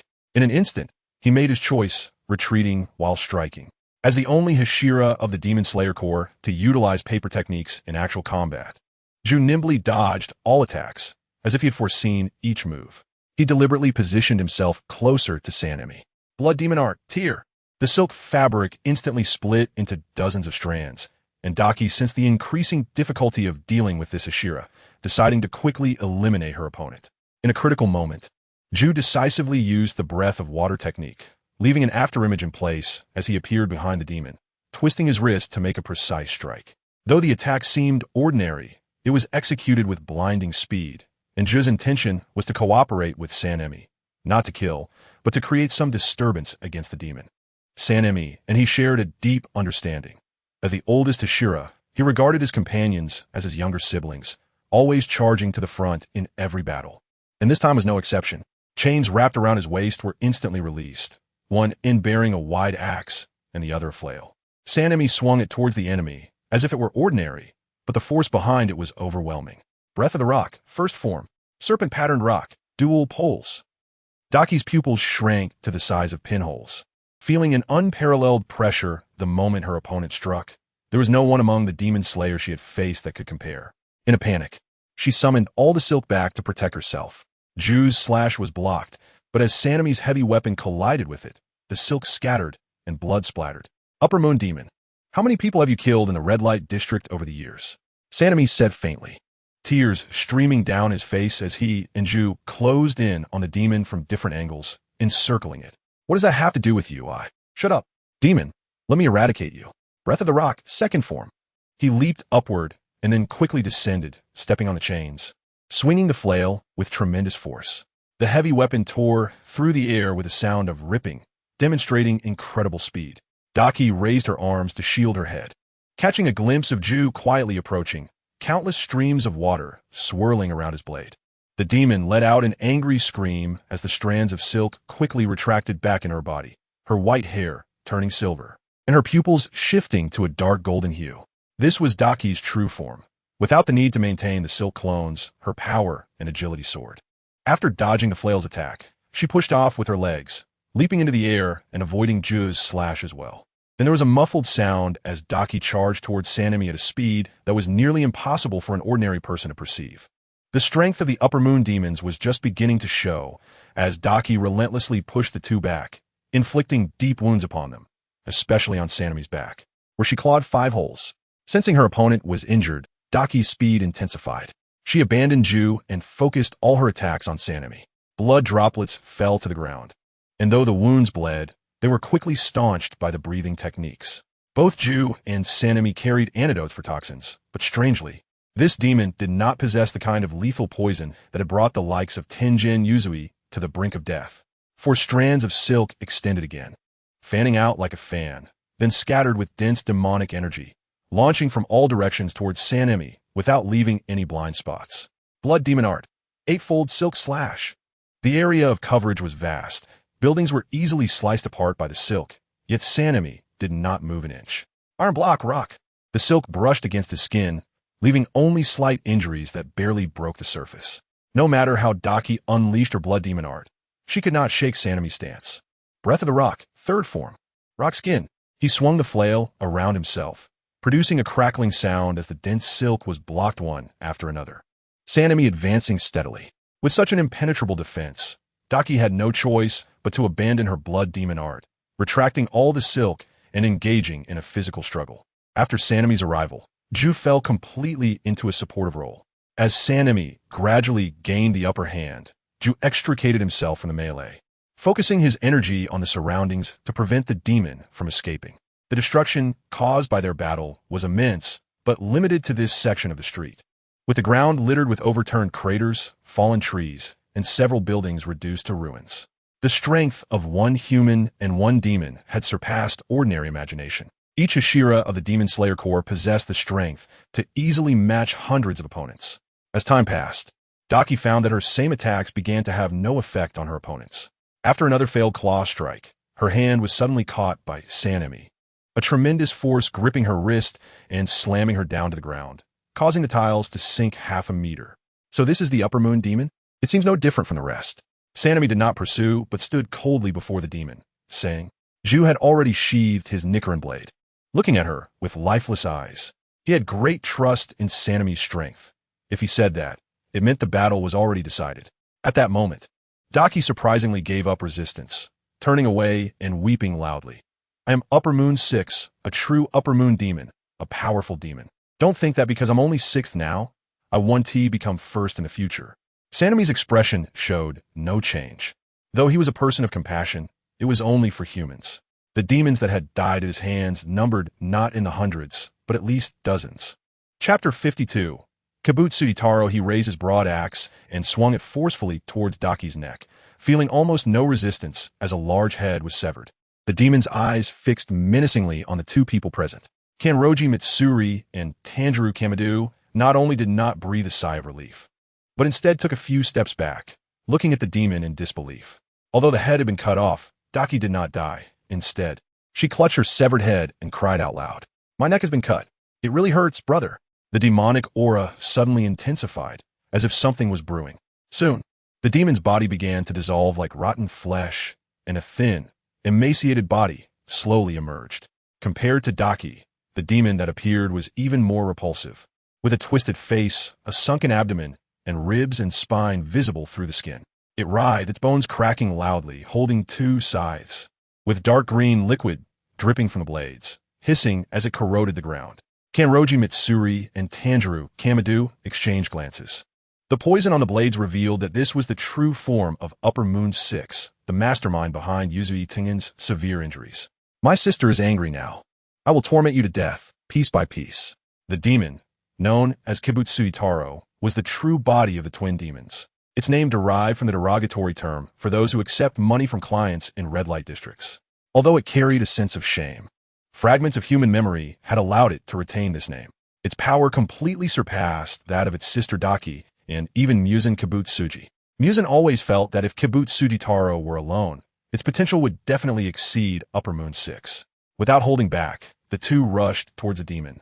But Kibutsuji Taro merely stood in place, laughing maniacally before swinging its hands. Two flawless blades of light flashed past. Kanroji Mitsuri and Tanjiro Kamado quickly dodged, but the blades struck the doors of nearby shops, shattering them. Amidst the laughter, Kibutsuji Taro's speed in wielding the scythes increased, and the blades became increasingly dense, soon enveloping the two in a cloud of dust. When the dust settled, both Kanroji Mitsuri and Tanjiro Kamado bore injuries of varying degrees. Kabutsuditaro licked its lips and said, I thought I could take you both down at once. I'm really disappointed. Kanroji Mitsuri did not speak, but gestured for Tanjiro Kamado to step back. Then, he stomped heavily on the ground, causing cracks to spread, and he swung the iron chain towards the demon. Breath of the Rock, 4th form. Flowing Rock, Rapid Asud. The speed of the rotating iron chain increased, and the meteor hammer and broad axe began to spin rapidly. With each step Kanroji Mitsuri took, cracks appeared on the ground, making the entire street uneven. Kabutsuji Taro laughed and charged forward, swinging the two scythes at high speed, creating a wild whirlwind of attacks around itself. And the blade energy formed a massive shield that enveloped it. Blood Demon Art, Dominant Stride. The power of Upper Moon 6 was displayed vividly, giving an extreme sense of suppression. Even Kanroji Mitsuri appeared somewhat beleaguered in its presence. Their attacks intertwined, gusts of wind rose, and sounds echoed throughout the entire Sugo, ensuring it would be a sleepless night. Outside the Flower Street, a crowd of bewildered bystanders filled the streets. The enormous noise sounded like a bronze bell ringing in their ears, causing the ground to tremble. At the moment when one human and one demon stopped attacking, Tanjiro Kamado immediately rushed forward, drawing his Nichiren blade, with an endless expanse of water appearing around him. Breath of Water, 11th form. Hurricane. Tanjiro Kamado knew that if he did not go all out, he would not be able to injure the demon before him. He had to push his abilities to the limit to have even a slim chance. As he raised his Nichiren blade, waves surged on the water surface, and he stepped forward towards Sugitaro. But to the onlookers, from the moment he drew his blade to when he struck, it was merely an instant. In the blink of an eye, Tanjiro's blade was aimed at the demon's neck. What impressive skills! How lovely! And your face is so handsome. Not a wrinkle or scar in sight. How maddeningly enviable. Sugitaro's voice appeared behind Tanjiro Kamado, who froze in place, realizing that the demon had somehow evaded his attack and circled behind him. The scythe was raised by Sugitaro, gently slashing towards Tanjiro's face, leaving a small cut as a large amount of poison instantly seeped in. At that moment, a loud bang echoed. The meteor hammer crashed heavily to the ground as Sugitaro leaped high, a mocking smile on its face, while Kanroji Mitsuri quickly positioned himself in front of Tanjiro. Since the start of the previous attack, my scythe has been laced with poison. Haha. Cold sweat broke out on Tanjiro's forehead. He suddenly felt something was wrong with his body. His heartbeat began to slow, and his breathing grew heavy and labored. The longer you fight, the faster the poison takes effect. You can try to see how long you can last. Sugitaro licked the poison off its blade, a gleam of delight in its triangular eyes. Tanjiro snorted coldly, pulled out a special antidote, swallowed it, and was about to rush forward when a hand firmly blocked his path. Let me handle this. Although a Hashira must be prepared to die, this demon. Kanroji Mitsuri tilted his head, his eyes full of murderous intent. This demon is not my opponent. After saying that, he stomped hard, causing the ground to collapse instantly. Sugitaro felt a whirlwind rush towards it and widened its eyes in disbelief at the suddenly appeared man. You've underestimated me. Blood demon art, flying blood scythe. It swung its scythes fiercely, the blades emitting cuts as thin as paper, in overwhelming numbers, all laced with deadly poison. Kanroji Mitsuri dodged these cuts, but the demon's attacks clung to him like parasites, relentlessly pursuing him no matter how he moved. Since he couldn't evade, Kanroji Mitsuri decided not to dodge anymore. He stomped again, causing the ground to sink, and the sharp rock formations were as simple and brutal as he was. With another swift movement, he arrived above Sugitaro, and the poison blades followed, but Kanroji Mitsuri roared. Breath of the Rock, fifth form. Wheel of Judgment. The iron chain was quickly swung, and the meteor hammer and broad axe continuously struck Sugitaro, filling the air with a relentless sound of collision. Chapter 53. Water Breathing, 12th form originally. When Kaigaku used this move, he could only maintain a brief moment of suspension in the air. However, he has now fully integrated the moon step into his techniques, allowing him to stay airborne for an extended period, significantly enhancing the power of the fifth form. Under the relentless storm-like assault, the demon was suppressed within a space of less than 5 meters. Only the sound of its desperate cries and the metallic clashing of weapons could be heard. Kabutsuji Musen's demonic aura was deep and restrained, his eyes red with greed as he looked at Kaigaku, the scythe in his hand ready to strike at any moment. He was filled with a desire to consume the flesh of powerful humans. Yet Kabutsuji also understood one thing deeply. The enemy before him was far beyond his ability to handle. Fortunately, he had prepared a backup plan, so he wouldn't die here in disgrace. Kabutsuji snickered, diving forward and intentionally exposing a flaw. Kaigaku did not hesitate for a moment. His battle instincts instantly made the choice for him. He swung the chain fiercely, and the broad axe quickly aimed for the demon's neck. Kabutsuji froze in place, seemingly unprepared, and in an instant, his head was severed, spinning through the air before landing on the ground. The demon's body melted away like snow, disappearing without a trace, and the already devastated red light district seemed to have lost the last remnant of demonic aura.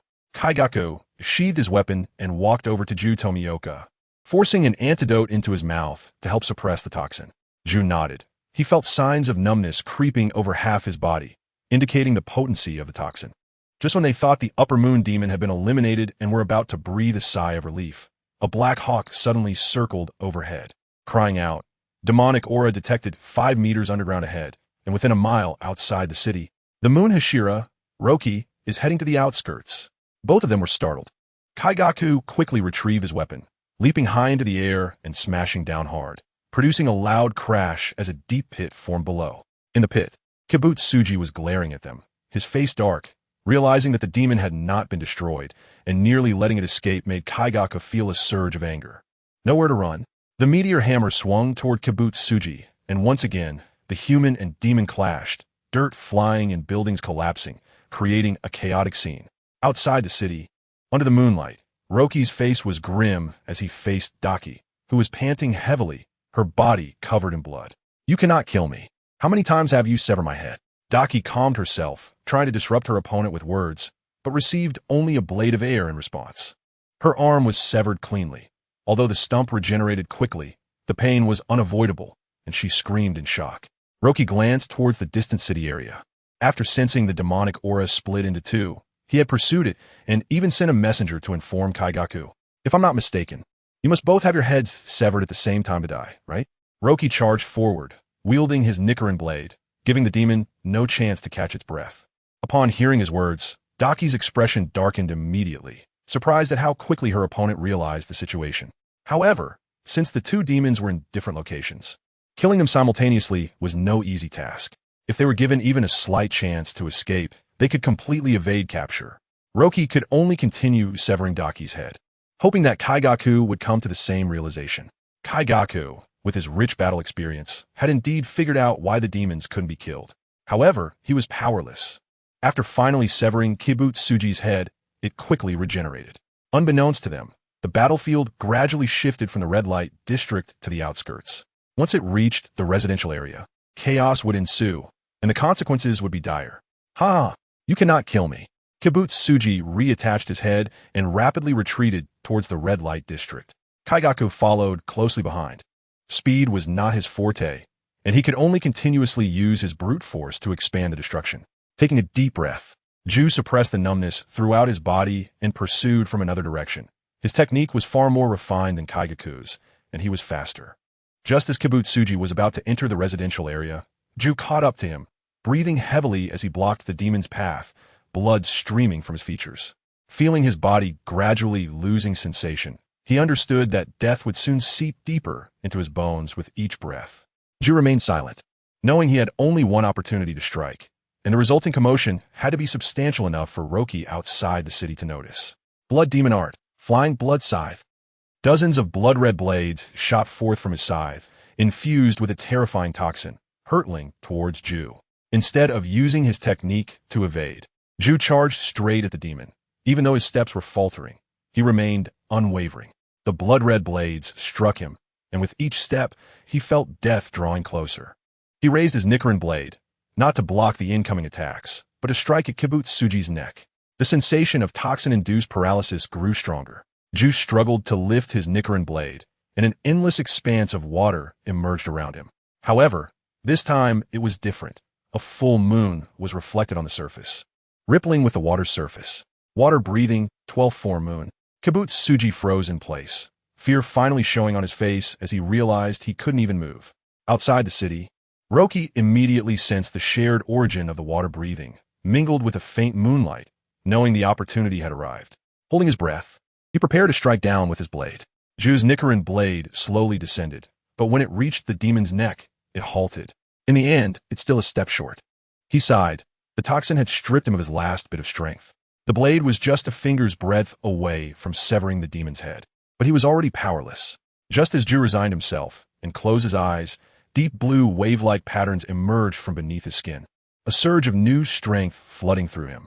In the end, that final blow was struck, and the two demon heads fell to the ground in quick succession. Upper Moon 6 dead. Chapter 54, Upper Moon Demon, the beginning of the end of the Demon Slayer arc, in the dimly lit Infinity Castle. It was much quieter compared to last time. More than half of the 12 Kazuki had been killed or injured, and the balance between humans and demons began to tilt. The remaining Upper Moon demons were summoned together by Muzan Kibutsuji, unaware of what was about to happen.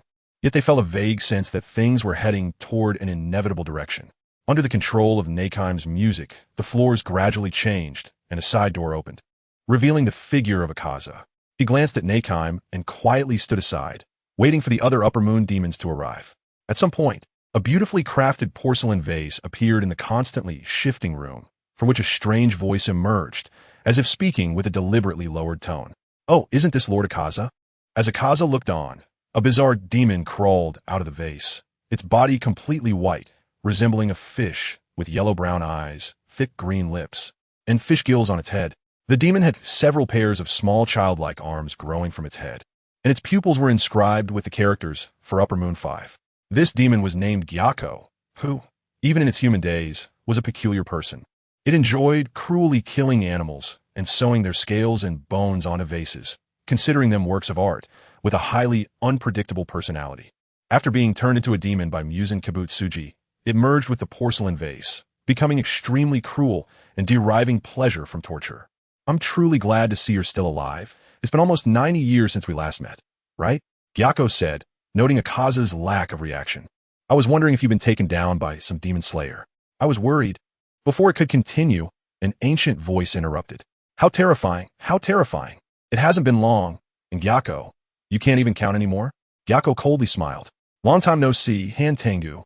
To be precise, it's been 113 years, not just 90. Han Tengu emerged, hunched over, with a face full of wrinkles displaying a humble smile. Unlike the other two Upper Moon demons, there were no characters representing status in its eyes. It had a lump on its forehead, 2 horns on its head, and looked like a timid old man. In its human days, Han Tengu was an old thief who always did bad things while believing he was doing good. After one theft, fearing imprisonment, he brutally killed the person who reported him. Unfortunately, he could not escape prison, but on the eve of his execution, Muzan Kibutsuji granted him blood, turning him into a demon. Akaza seemed a bit impatient with his 2 companions and asked, Nakime, hasn't Lord Muzan arrived yet? Lord Muzan has not arrived yet. I heard that one of the Upper Moons was taken down. It wouldn't be Upper Moon 1, would it? Akaza continued to inquire. Oh, Akaza, don't be so anxious. But you would be worried about me at all, would you? After all, I could also be taken down, said a figure that appeared beside Akaza, a man with a head full of white hair, flecked with blood, and eyes shimmering with colors. His eyes bore the inscription for Upper Moon 2, and he wore a harmless smile, speaking in a calm and gentle manner. He leaned closer to Akaza and said softly, I'm always concerned about everyone's well-being. After all, we are important companions, and I wouldn't want anything to happen to you. Lord Doma, Gyako greeted. Doma smiled back. Gyako, long time no see. Have you changed your vase? The one you gave me before? I planted a woman's head in it. It looks quite beautiful. Vases aren't meant for holding heads, but that is not bad either. You should come visit me sometime. Just as Doma finished speaking, Akaza coldly said, Get your hand off. Huh? Take your hand away. Without mercy, Akaza instantly struck Doma, shattering his jaw. Akaza held disdain for Doma's penchant for torturing and killing women. From the perspective of a strong warrior, he never killed or devoured women unless he was extremely hungry, which was the reason for their ongoing discord. For Doma, he believed that death was redemption. As long as he consumed others, they could achieve eternal life together. Moreover, he preferred to eat women, especially pregnant women, believing they contained richer nutrients. Oh, Doma caressed his broken jaw, his smile growing wider. Once fully healed, he continued. That was quite a punch. You seem to have gotten stronger, Akaza. Veins bulged on Akaza's forehead, and Doma appeared nonchalant, which only fueled Akaza's anger further. At that moment, perhaps to ease the tension, Nakime suddenly spoke. Lord Upper Moon 1 was the first to receive the summons. He has always been here. Then the music became passionate. The room shifted, and a large door opened, revealing a black-haired man sitting within, facing away from them, but exuding an overwhelming aura. He was none other than the most powerful and mysterious Upper Moon 1 among the 12 Kazuki. Even the other Upper Moons had never seen him, and Muzan Kibutsuji rarely gave him orders. Yes, I'm here, and Lord Muzan has also arrived. After speaking, the demons raised their heads in realization, only to see Muzan Kibutsuji, dressed in a suit, on the ceiling, preparing some concoction with reagents, appearing to have been there for quite a while. Kibutsuji Muzan. Jotaro has died at the hands of the Demon Slayer Corps, and there is now a vacancy among the Upper Moons. Muzan's voice was indistinguishable in tone, neither warm nor cold, and it was unclear what this demon king, who had lived for thousands of years, was truly thinking. Is that so? Then my subordinate deserves to die 1,000 deaths. After all, Jotaro was the one I recommended to become a demon. Doma said this while stroking his basin-like face, finally stopping at his eye sockets. How should my subordinate atone? Should I personally dig out my own eyeballs, or? Muzan coldly shot him a glance and replied, What I need your eyeballs for? I had already foreseen that Jotaro might fail. He was indeed held back by Daki. If it had been Jotaro from the beginning, the battle would have surely ended already. Well, it's all in the past now.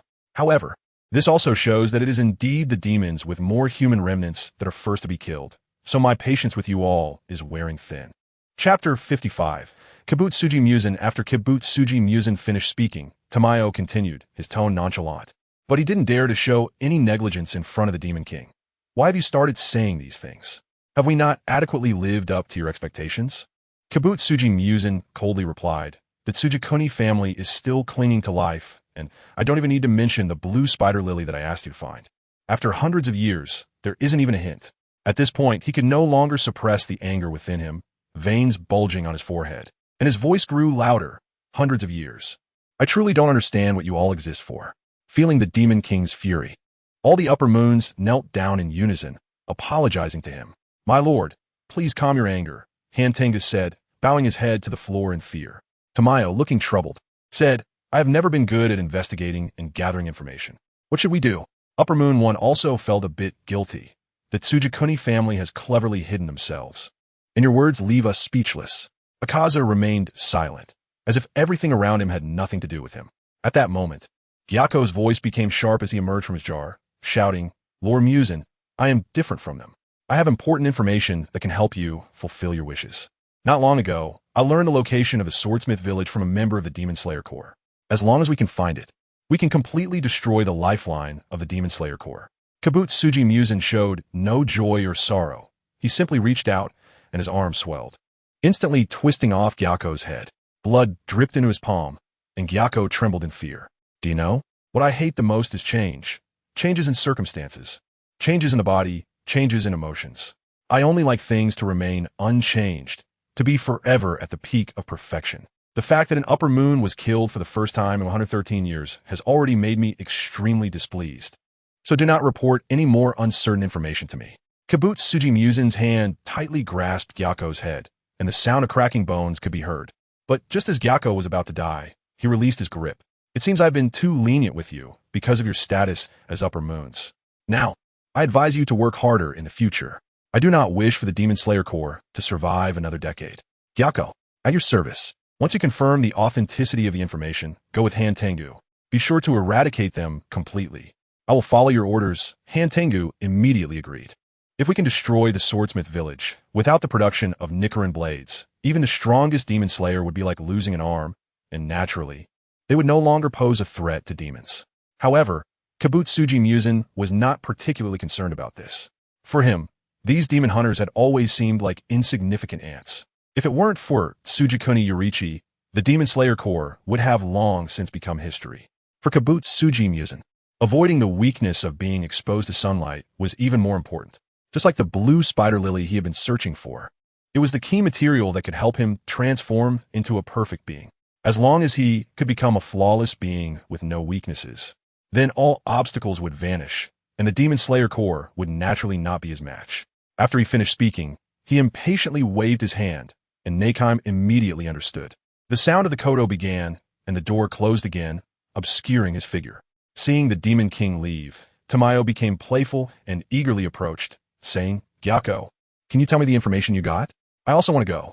Akaza suddenly appeared behind him, swung hard, and smashed half of Tamayo's head into pieces. Did Lord Musen give you permission? Just disappear. He took the opportunity to strike, and Akaza even considered taking the chance to kill Tamayo in one blow. But before he could act, he felt a pain in his wrist. Unbeknownst to him, his forearm had been severed by a blade. Upper Moon 1 appeared in front of Akaza, making him feel like he was facing a formidable enemy. He coldly said, what you did is a bit too much.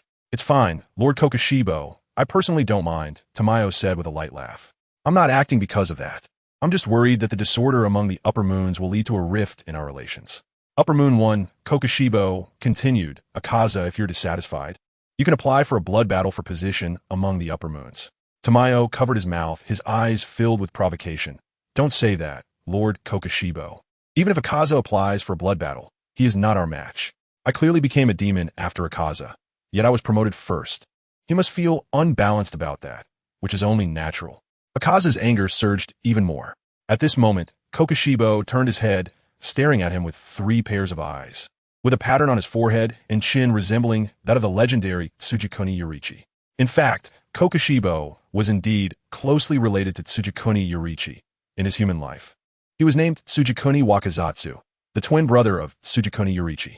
Unlike Tsujikuni Yorichi, who was born with immense power, Kokushibo had always struggled in his shadow. However, as time passed, the gap between them only widened. To surpass Tsujikuni Yorichi, Kokushibo unhesitatingly became a demon, and even with his endless lifespan, he never gave up his pursuit of power. Yet even now, he still could not catch up to his brother. You should understand what I mean, Akaza. Kokushibo had a strong sense of class and no other desires. Of course, Akaza regained his composure and glanced at him, saying, "I will personally kill you. Is that so? Then keep working hard." Kokushibo showed no reaction and quickly left Infinity Castle. Tamayo turned to look at Akaza, only to see him turn into an afterimage and quickly disappear. Next were Gyako and Hantengu, and soon only he remained in Infinity Castle. How boring. You all didn't give me a chance to join on the fun. Thinking of this, Tamayo chuckled softly. The next part will surely be interesting. I really want to encounter the demon hunters who can slay upper moons. If it's a woman, her flesh must be delicious. With that thought, he licked his lips, his greed growing stronger, and looked up at Nakheim, saying, "Take me out. I'm feeling a bit hungry." Chapter 56. The village of blacksmiths deep in the mountains, surrounded by dense jungle. There are towering trees that are thousands of years old. Their thick branches and leaves blocking out the sunlight, making the area below seem like night. One can only hear the rustling sounds of countless small animals foraging, along with the screeches of monkeys in the treetops. Rocky walks slowly through the depths of the forest, occasionally taking out a map to compare with the surrounding environment. When he sees the blurry hammer marks on a rock beneath a towering tree, he can't help but breathe a sigh of relief. The village of blacksmiths, which has been forging weapons for the Demon Slayer Corps for generations, is much more hidden than he imagined. After searching for several days, he finally found a trace, and it's no wonder that it hasn't been discovered by Muzan, the Demon King, for hundreds of years. The reason Rocky went to the village of blacksmiths is not because his Nichiren blade has worn down. In fact, due to the enhancement from Tsukuyami, his blade is much more resilient than an ordinary Nichiren blade, and it is unlikely to suffer damage easily. The main reason is that the critical moment for the remaking of the weapon Shihua from the pirate world with Panda and Tilly is approaching. But the Gorilla Red Iron ore is difficult to melt, and after several attempts, he still hasn't found a good method. Of course, relying on Tilly's experience, he believes he can eventually melt the ore and complete the remaking of Shihua.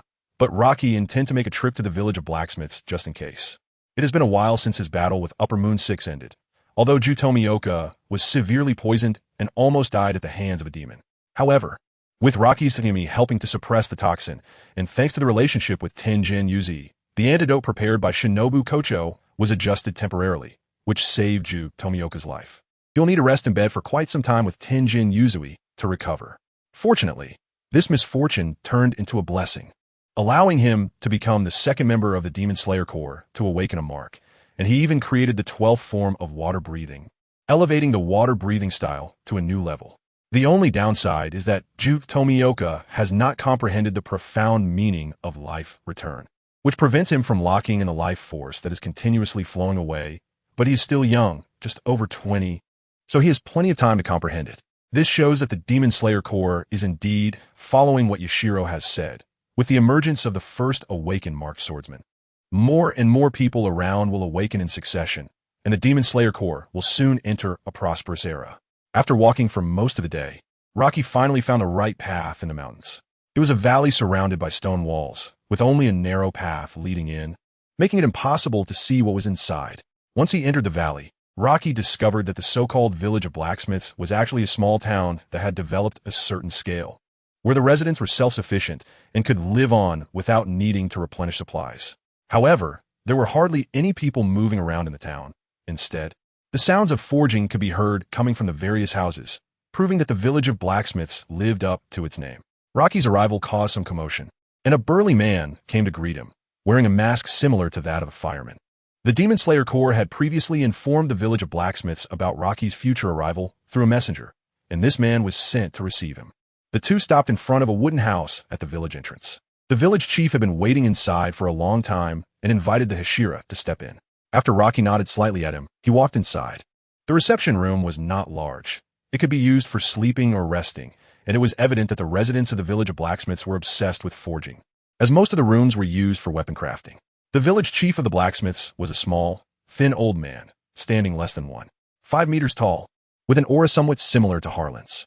"Hello, I'm a village chief, Tetsukahara. Please take care of me. Don't be fooled by my small stature. I am indeed the highest-ranking person in the village, so please do not underestimate me." "I won't. I came to the village of blacksmiths, mainly to exchange forging techniques," Rocky said seriously, which elicited laughter from Kahara. "Forging technique? There should be no one more professional than us in this world. If Lord Hashira wishes to learn forging techniques, I can arrange for you to study with the villagers." Rocky had made adequate preparations. He thought that if he recklessly came here, it would be difficult to learn the essence of forging Nichiren blades, so he specifically found a reason. He had a Nichiren blade at his waist and also carried a katana on his back, wrapped in several layers of white cloth.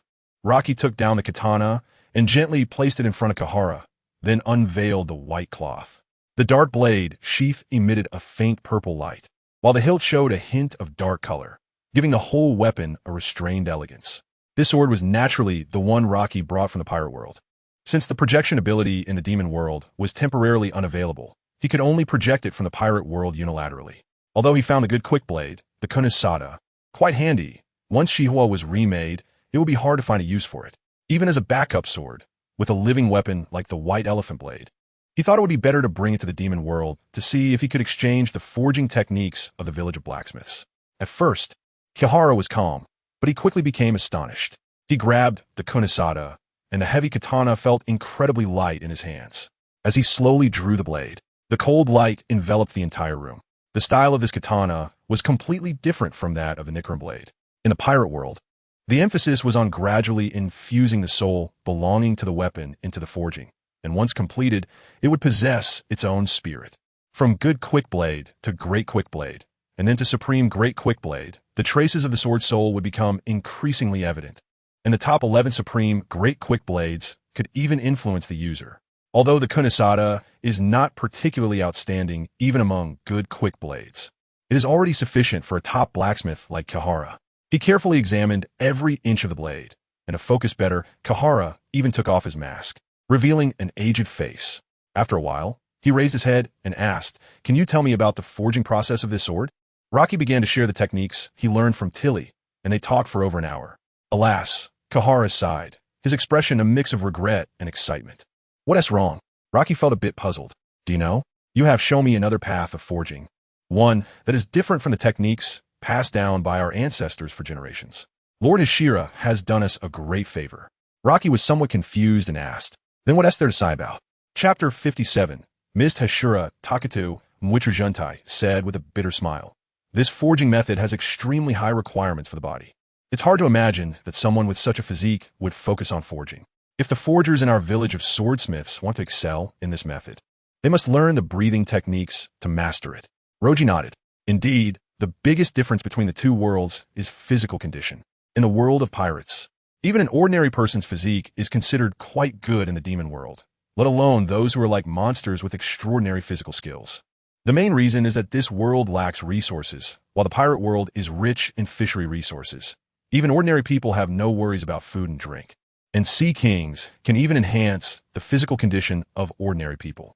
This forging method is like this. It has extremely high requirements for the blacksmith, and I discovered it by chance. I brought it to the village of swordsmiths simply because I felt you needed it. No matter what, being able to teach us this forging technique is a great favor. If you have any requests, feel free to speak up. After Juntai finished speaking, Roji also took the opportunity to express his desire to learn the forging techniques of the swordsmith village. Upon hearing this request, Juntai instead let out a sigh of relief. "Of course it's possible. I remember your Nichiren blade was forged by Gangtai Zhuang, but he is not here. So Tai Shui-san will guide you." Roji nodded and followed Juntai out of the house, heading towards the tallest building in the distance. That was the forging house of the swordsmith village, where most of the Nichiren blades were forged. Below the cliff next to the house was a mine, where the auxiliary materials for Nichiren blades and coal were mined. By the way, are there a few members of the Demon Slayer Corps in the village now? Roji suddenly remembered that Tanjiro and the others seemed to have come to the swordsmith village because their blades were damaged, but he did not know where they were now. Oh, there were a few young guys, but after the Nichiren blades were repaired, they all went back. That kid named Tanjiro even inherited the sword of the late Kaneo Tsuyuri, which is truly remarkable, Juntai sighed. The sword of Kaneo Tsuyuri? Roji immediately became interested and asked. "Yes, It was indeed a good sword, but unfortunately, it is too old and no longer suitable for today's Demon Slayer swordsman. However, it surprisingly matches Tanjiro well, Juntai said with some emotion. Roji thought for a moment, and indeed, forging technology has been progressing. The use of the Crimson Iron Mine in ancient times was far inferior to that of modern times. Moreover, the Nichiren blades in the demon world do not possess blade souls, so they cannot become increasingly extraordinary through battles. Even the sword of Kaneo Tsuyuri is probably just an ordinary Nichiren blade. But Mist Hashira Takata Mwichiru is still in the village. How could he be here? Roji recalled that Takatu Mwichiru had been honing his skills at the Demon Slayer Corps headquarters. How could he suddenly come to the swordsmith village? The Mist Hashira's Nichiren blade was damaged while slaying demons. He came here after everyone else left, and his weapon is still being forged, Jun Tai patiently explained. The two quickly stopped in front of a bamboo forest, and the old man rubbed his head, feeling a bit of a headache. Up ahead is Tai Shuesen's forging place. That guy has a strange personality, and even I don't want to interact with him too much. You should go there yourself, Jun Tai said. After nodding to him, Roji walked straight in. Tai Shuesen's personality was too gloomy, completely opposite to Gangtai Zhuang, but his skills were even more exquisite, which should greatly help with the reforging of Yushur. It was already deep autumn, and the flowers and trees were withering, but the bamboo remained lush and green, surrounded by a sea of bamboo. Roji quickly saw a small wooden house deep in the bamboo forest, but before he could approach, he heard the sound of clashing weapons, as if two people were battling. He turned and quickly ran in the direction of the sound. The closer he got, the more he could feel the fierce offensive, causing countless bamboo leaves to slowly fall under the blade's wind. Roji soon stopped in his tracks, and in the clearing before him, Takata Mwichiru was engaged in battle with a six-armed puppet. In the distance, there was a small boy wearing a fireman mask, nervously watching the two in battle, appearing somewhat at a loss. The puppet resembled Kaneo Tsuyuri, with each of its 6 arms wielding a katana, displaying exceptional speed and technique. However, no matter how fierce the puppet's attacks were, it was ultimately a soulless object, and its combat power could not reach the level of Takatu Mwichiru, who had mastered part of the 6th form. The breath of mist was as elusive as the clouds in the sky, unpredictable in its steps and techniques. Takatu Mwichiru maneuvered effortlessly under the puppet's onslaught, and even the fastest slashes could not touch the hem of his clothing.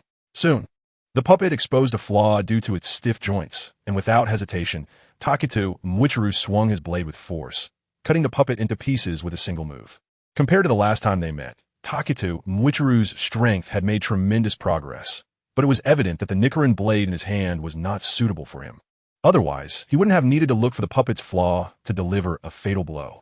The little boy, seeing the battle end, immediately rushed forward and hugged the fallen puppet, crying, "It's too damaged. How am I supposed to repair it?" Takatu Mwichiru, even with Roji's arrival, did not show a hint of emotion. He turned and walked in another direction, as if the recent battle was merely a boring game. Roji shook his head helplessly and helped the boy, Xiao Tai, carry the damaged puppet back to the village. This puppet came from the Warring States period and was created to mimic Kaneo Tsuyuri's fighting style. This technique has long been lost, but even with 6 arms, the puppet's swordsmanship was still not even 1/10 of his. After comforting Xiao Tai, Roji returned to the bamboo forest, where he found Takatu Mwichiru sitting cross-legged in the wooden house, along with Tai Shue's son, who was equally silent. The two were a perfect match, both appearing to be lost in thought, not saying a word for a long time, making the atmosphere in the room quite eerie. Although he did not like to talk, people are social animals, and the more lively it was, the more comfortable it felt. Roji informed him of his intention to learn forging techniques, and the latter expressed some regret, saying, "I have basically completed the forging of the Mist Hashira's Nichiren blade. I only need to wait for the blade to cool naturally before sharpening it. If you want to learn forging, you'll have to wait until this Nichiren blade is finished." Chapter 58. Upper Moon 4. Hantengu Roke waved his hand, indifferent to staying a little longer in the village of the blacksmiths. It was just in time for him to properly contemplate the first form of sun breathing over the next few days. He already had a rough idea, and now only needed to fill in the details. As Roke gradually analyzed various breathing techniques, his progress also increased. After simply eating some dry rations, Roke casually found a room in the wooden house to stay in. As the sky darkened, he also entered into a light sleep. Roke's main consciousness shifted into another body, allowing this clone to get ample rest. What he did not notice was that on the roof of the house, A ghostly figure with a face full of age quietly moved toward the interior. No one knew why Upper Mihawkfor's Hantengu would appear in the secluded blacksmith village. On the mountain path, a porcelain jar had appeared at some point, looking quite out of place amidst the surroundings. From the opening of the jar, one could see a profound darkness and hear a barely perceptible breathing sound if one listened closely. A blacksmith happened to be on patrol in the area. He carried a lantern and curiously approached the porcelain jar after a soft gasp. Before the blacksmith could get close, the jar suddenly shook as if something alive inside had made a noise. His curiosity piqued. He leaned in, bringing the lantern's light closer to the jar's darkness. The blacksmith then stumbled back a few steps, his eyes wide open, and his back instantly soaked with sweat, indicating he had witnessed a horrifying scene. The blacksmith turned to run, but before he could take more than a few steps, he suddenly felt a tight grip around his ankle. Looking down, he saw a thin membrane between the hand that grasped him and the hand itself, covered in fine fish scales. This arm was reaching out from the porcelain jar. Immediately, a powerful force pulled him in uncontrollably, shattering his bones into powder, his body turning into a mass of soft flesh forcefully stuffed into the jar. Sounds of the monster chewing and a sinister giggle echoed from within, sending chills down one's spine. Upper Mihawkfor's Hantengu, Upper Mihawkfor's Yoruchi, two upper-ranked demons mobilized at once, all to eradicate the swords forged by generations for the Demon Slayer Corps. Takedo Michiro had not gone to sleep. He was practicing his sword techniques in the courtyard. However, the spare Nichiren blade was of much lower quality than his original sword and quickly showed signs of wear. He returned to the house, intending to ask Tetsuzan for a new sword, but after searching the house and finding no trace of him, he came to Rokei's room. "Roke, have you seen Tetsuzan?" Takedo Michiro pushed Rokei to wake him and directly asked. Rokei did not blame him. After all, this child had little emotion and a poor memory. The fact that he could remember Rokei's existence was, in a sense, a significant acknowledgement. "I don't know, but I think I heard him say he was going back to the village to replenish coal." Takedo Michiro nodded, expressionless, sitting beside Rokei, staring blankly at the wall. Lost in thought, Rokei rubbed his temples, realizing he wouldn't be able to sleep today, so he patiently started chatting with Takedo Michiro. Compared to facing Tetsuzan, he found that Takedo spoke much more, although it often took him a long time to respond. As the awkward conversation dragged on, Rokei felt uncertain about what to talk about. He randomly picked a topic and asked, "Takedo Michiro, your name is quite interesting." "Michiro, the mu represents nothing, right?"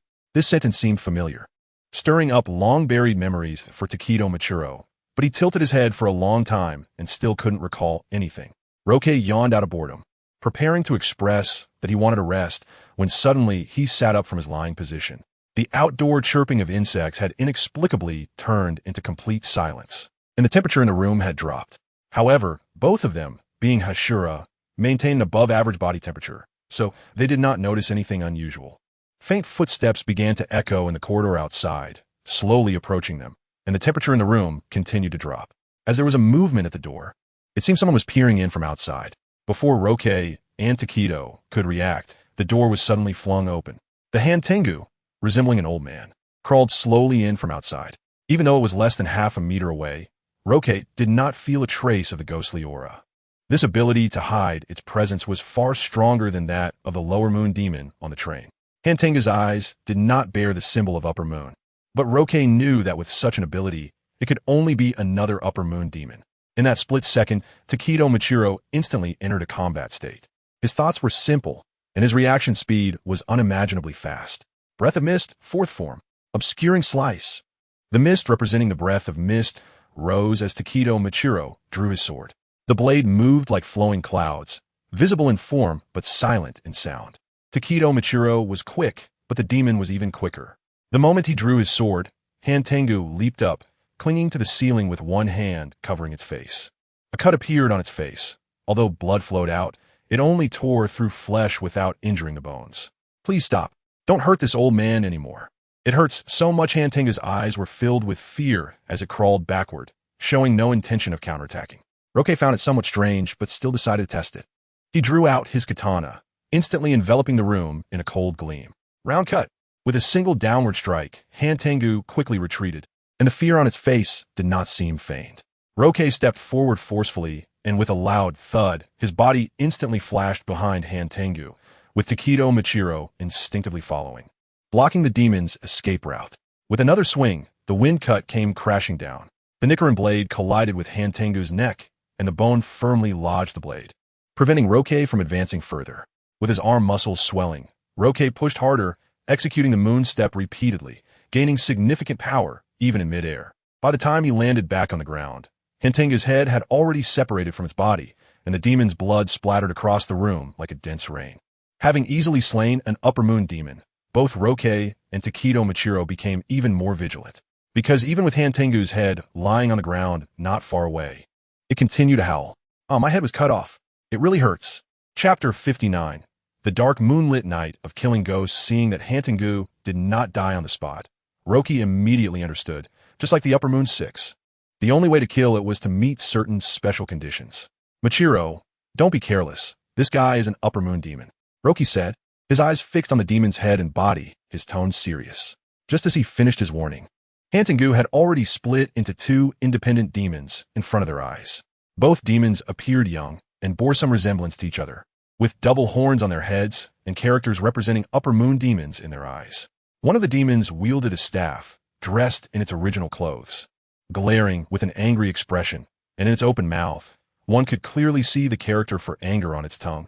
The other demon held a fan, wore a nonchalant expression, was bare-chested, and had the same character in its eyes, but the character on its tongue had changed to joy. In the blink of an eye, the situation had drastically changed. Without time to think too much, Roque and Takedo Machiro rushed toward one of the demons. The joy demon laughed heartily as it faced the oncoming Takedo Machiro, quickly waving its fan, releasing a blood demon technique with subtle fluctuations. A gust of wind appeared, smashing half a house to pieces. In a moment of carelessness, Takedo Machiro was blown away by the fierce wind into the distant woods, leaving Roque to face the two demons alone. "I'm really happy. This little brat has already been blown away, right, Anger?" The anger demon fixed its gaze on Roque. Speaking in a low tone, "What do I have to be happy about? All I can feel is anger. Even being with you makes me angry." The joy demon shrugged its hands and said, "Is that so? Then it's a good thing we got separated. It's a blessing in disguise." The anger demon snorted coldly, striking the ground with its staff, causing countless bolts of lightning to surge from the room, and the air crackled with energy.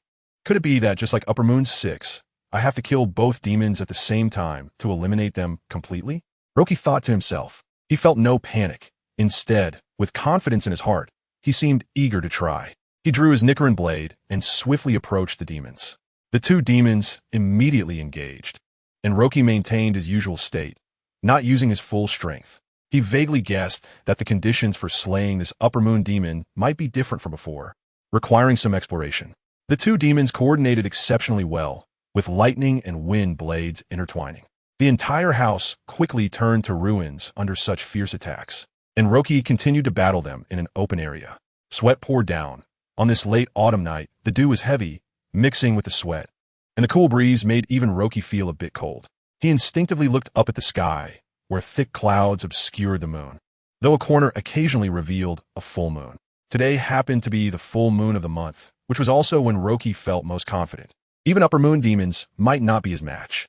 The battle reached a critical point, and Roque gradually understood the blood demon techniques of the two demons.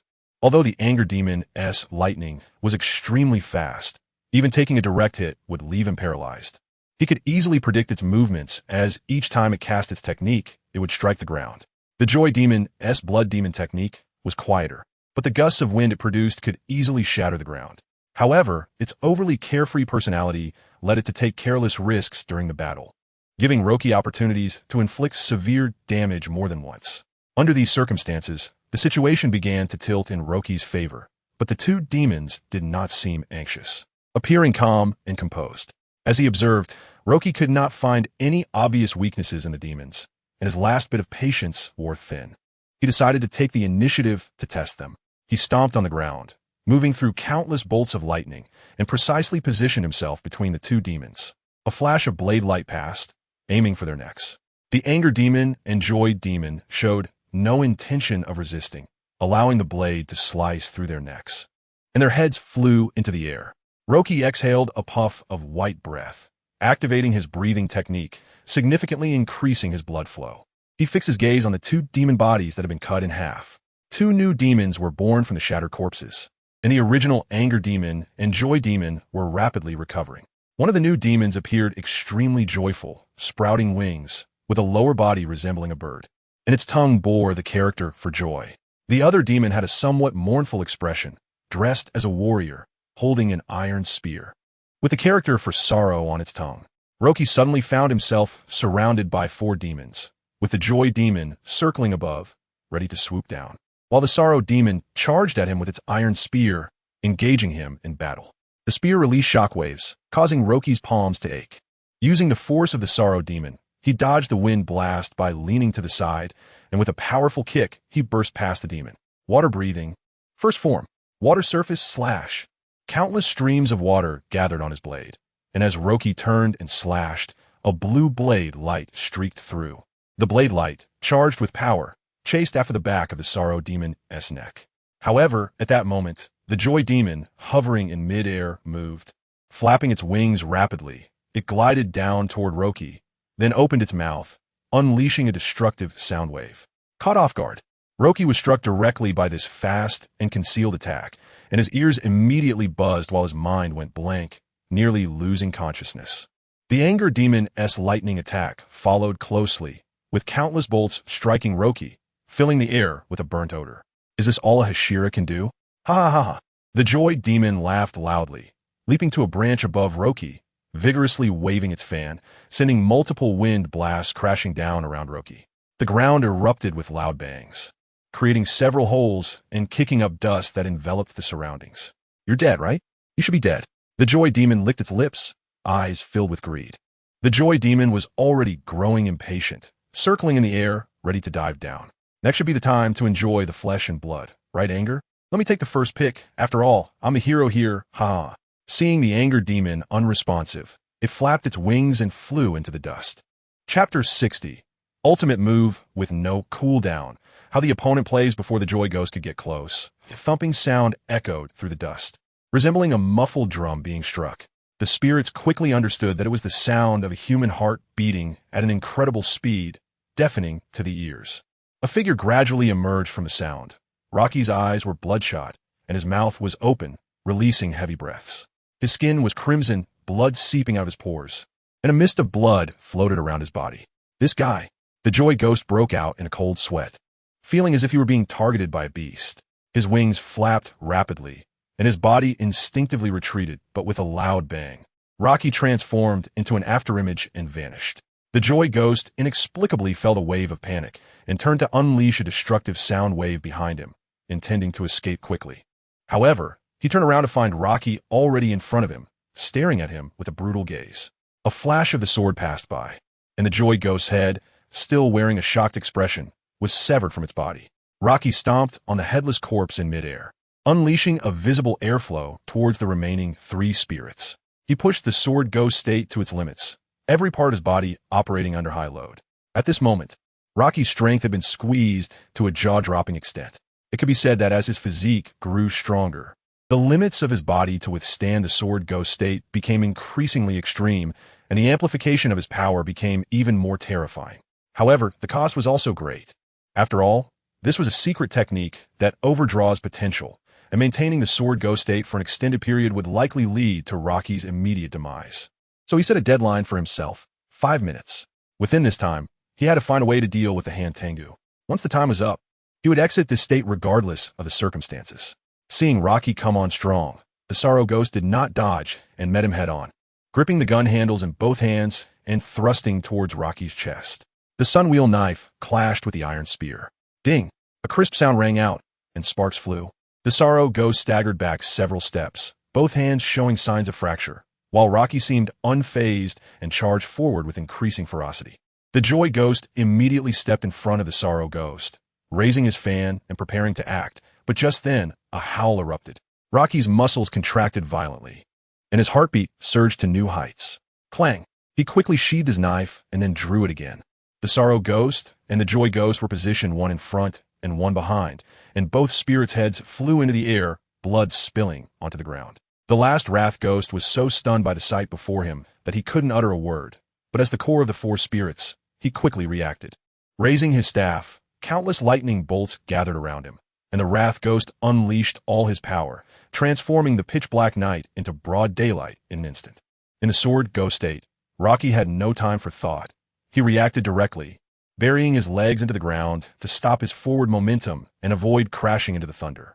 Then, with a powerful thrust of his right arm, he hurled the sunwheel knife, which whistled through the air and embedded itself in a nearby tree trunk. The Wrath Ghost's head also flew into the air. The four spirits were decapitated one after another, but instead of further splitting, they quickly began to heal their injuries. Rocky calmly exited the sword ghost state. With a muffled groan, in just a moment his clothes were soaked in blood, and crackling sounds echoed from all over his body as fissures spread across his bones. Fortunately, Rocky had the protection of moonlight, which barely prevented his injuries from worsening.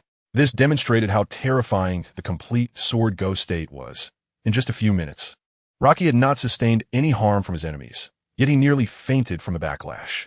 Enduring the pain, Rocky walked towards the nearby tree trunk and pulled out the sunwheel knife embedded in it, a smile appearing on his otherwise expressionless face. Taking advantage of the spirit's recovery time, he activated his observation haki, and everything around him instantly reflected in his mind. It was then that Rocky discovered, aside from the four spirits, there was a fifth spirit present. Moreover, this spirit was the Han-Tengu in its initial decrepit form, but it was only the size of a palm, hiding among the roots of a tree, trembling as it peeked out. This was the true form of the spirit. Its blood demon art was singular, to conceal its presence, while the four major clones each possessed different blood demon arts, ensuring that even if their heads were severed, it would not affect the existence of the true body. Moon breathing, second form. Silver moon, new moon. Rocky looked up at the full moon above. A beam of moonlight shone down from the sky, enveloping him completely. His injuries gradually healed under the thick moonlight, and soon they were no longer visible. Every crack in his bones was filled completely by the moonlight. Now, Rocky felt like a deity descending to the mortal realm, a sense of omnipotence flooding his heart once again. This time, in the silver moon state, he intended to finish the battle swiftly. The four spirits had completely recovered from their injuries and launched a joint attack, unleashing their respective blood demon arts at him.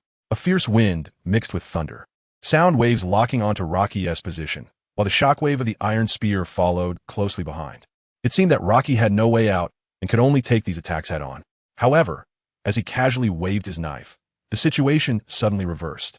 These attacks froze mid-air as if time had stopped, countless beams of moonlight showering down upon the earth, creating a scene as if the world was filled with stars.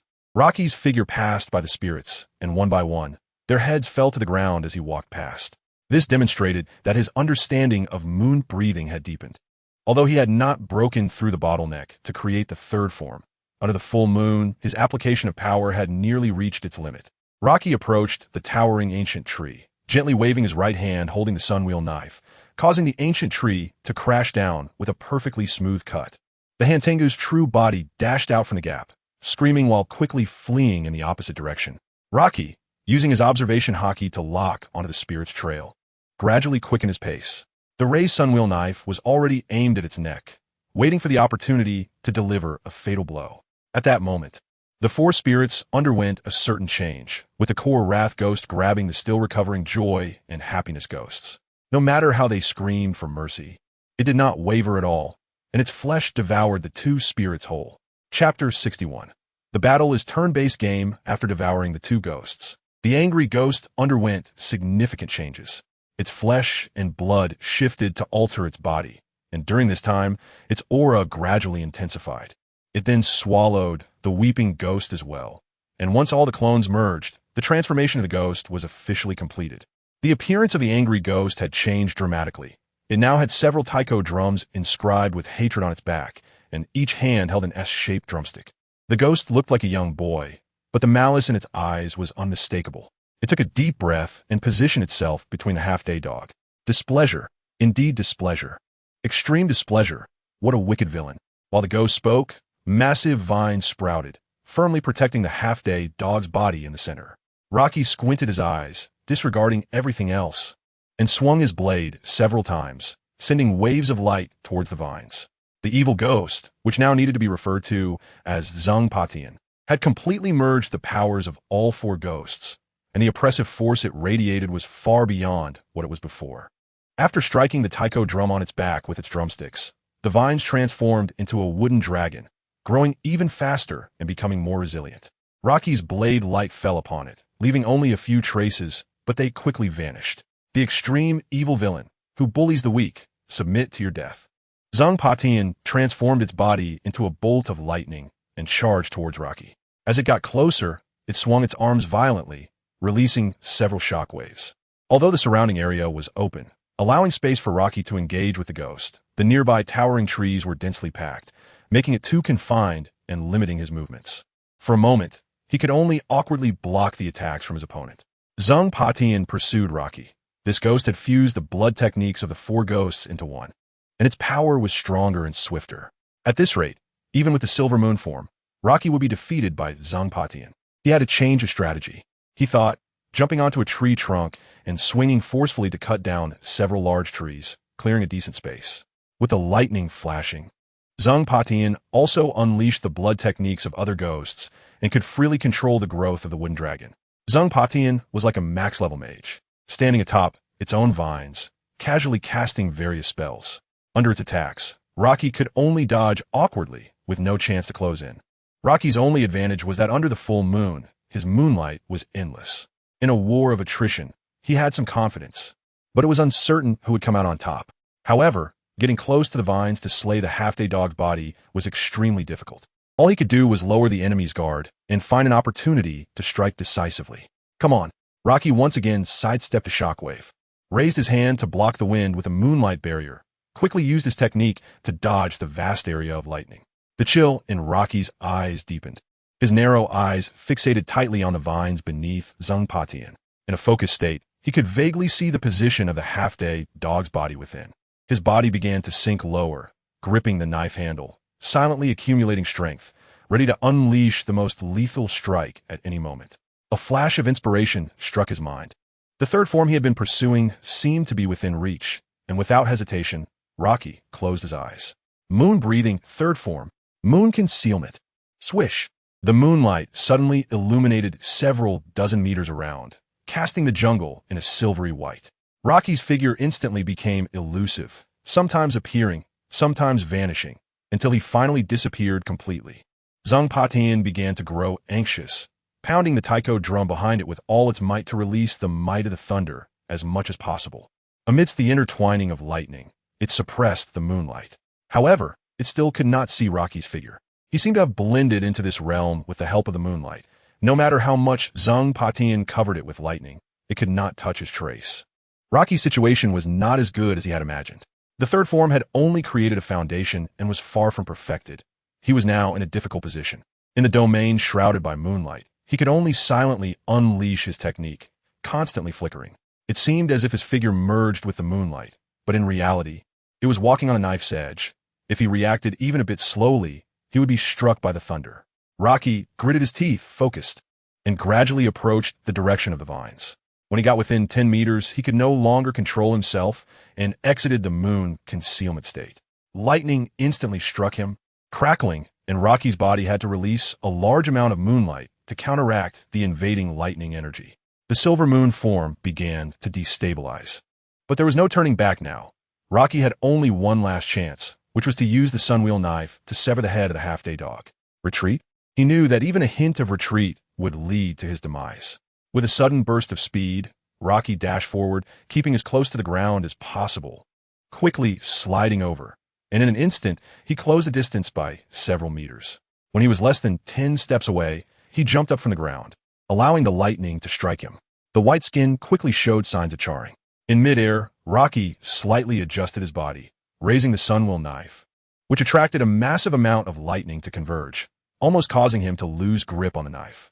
In this situation, regardless of any breathing techniques, it was futile. Rocky simply sheathed the sunwheel knife and tightened his body. Thunder breathing, first form, thunder flash. With a clang, as the knife was drawn, countless bolts of lightning parted for him, and in an instant, Rocky arrived right in front of the vines. At that moment, countless sword techniques surged in his mind. Grains of sand forming a tower, a qualitative change from the quantitative. The sunwheel knife first passed his left hand, but with the slash, it returned to his right hand. When both hands gripped the knife handle, an anomaly appeared behind Rocky. A blurry beast made of lightning stood behind him. As he thrust forward with great force, the lightning beast merged into the blade, turning the blade into a golden color. This move, according to the terminology of the pirate world, indicated that Rocky had reached the level of a great swordsman, but he was merely leveraging the surrounding lightning. His own sword intent had not surpassed the limits of a swordsman. A yellow beam of light shot from the tip of the blade, piercing through Zhang Potion's chest. The surrounding lightning abruptly ceased, and the residual force of the attack continued, leaving a deep hole in the vines. Chapter 62. The first form of sun breathing the body of Han Tian Dog was curled up tightly. Although it was charred all over, it was not severely harmed.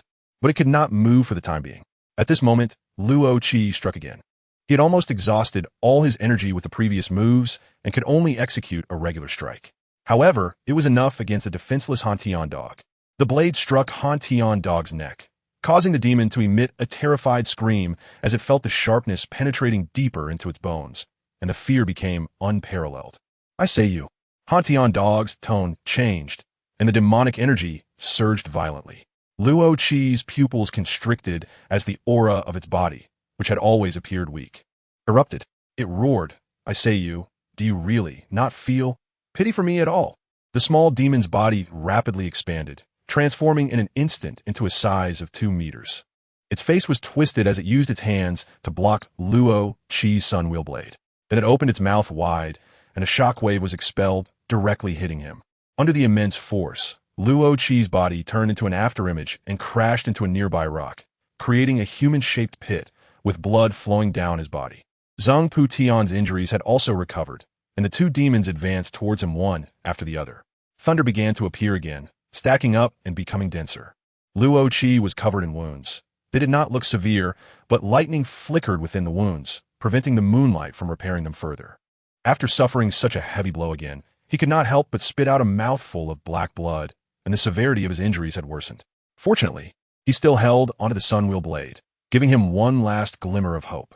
Moonlight was struggling to repair his body. The previous third form had not completely broken through the bottleneck, and the moon patterns could not undergo transformation. Such injuries were becoming hard to suppress.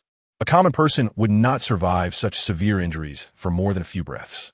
In the most dangerous situation, Luo Qi instead let go of all distractions in his mind.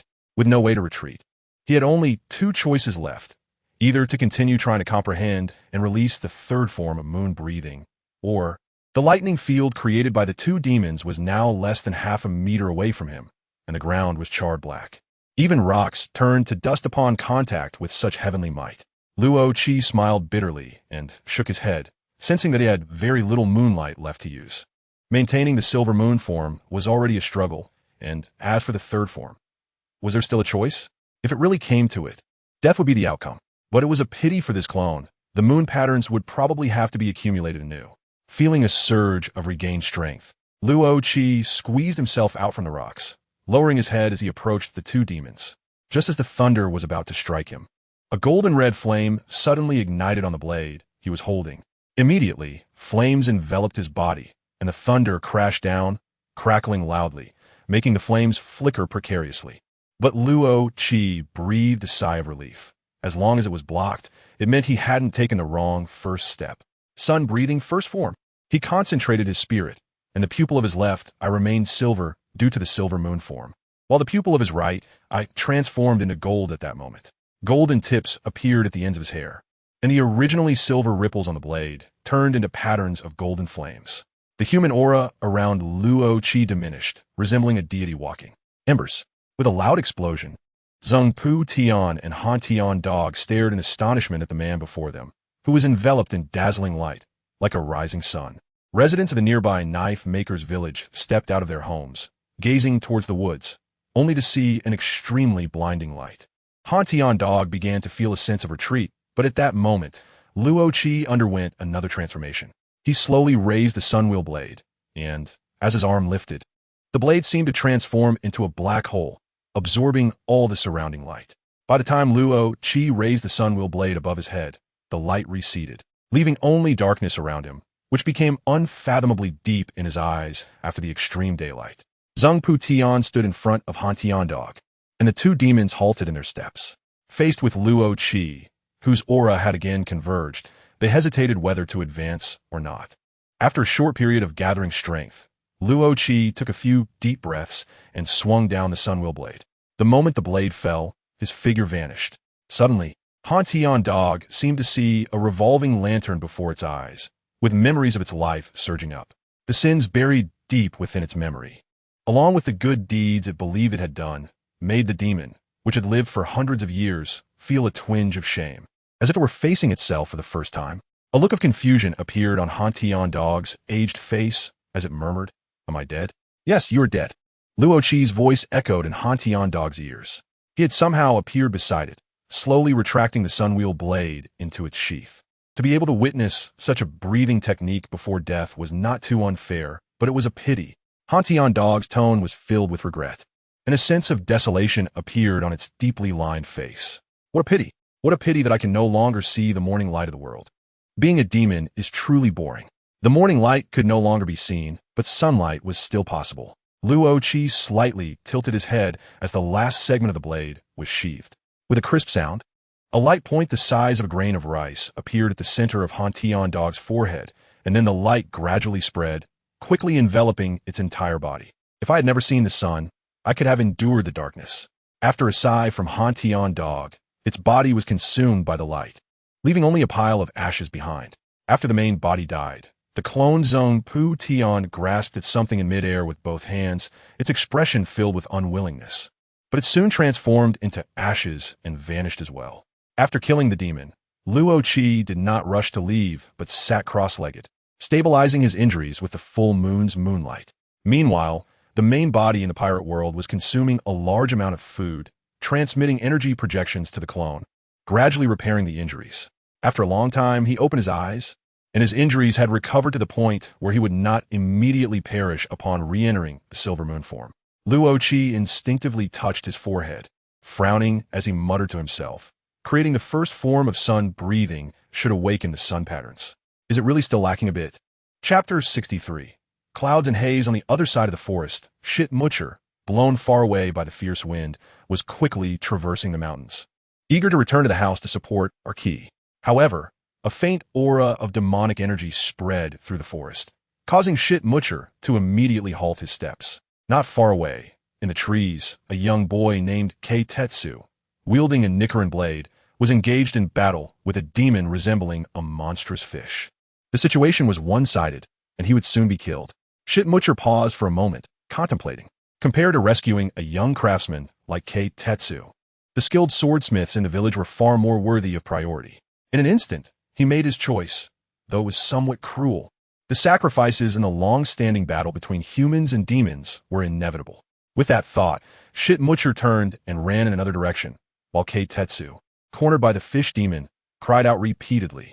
The fish demon, drooling with greed, had a ceramic jar on its back, its body looking as if it had been squeezed out from it.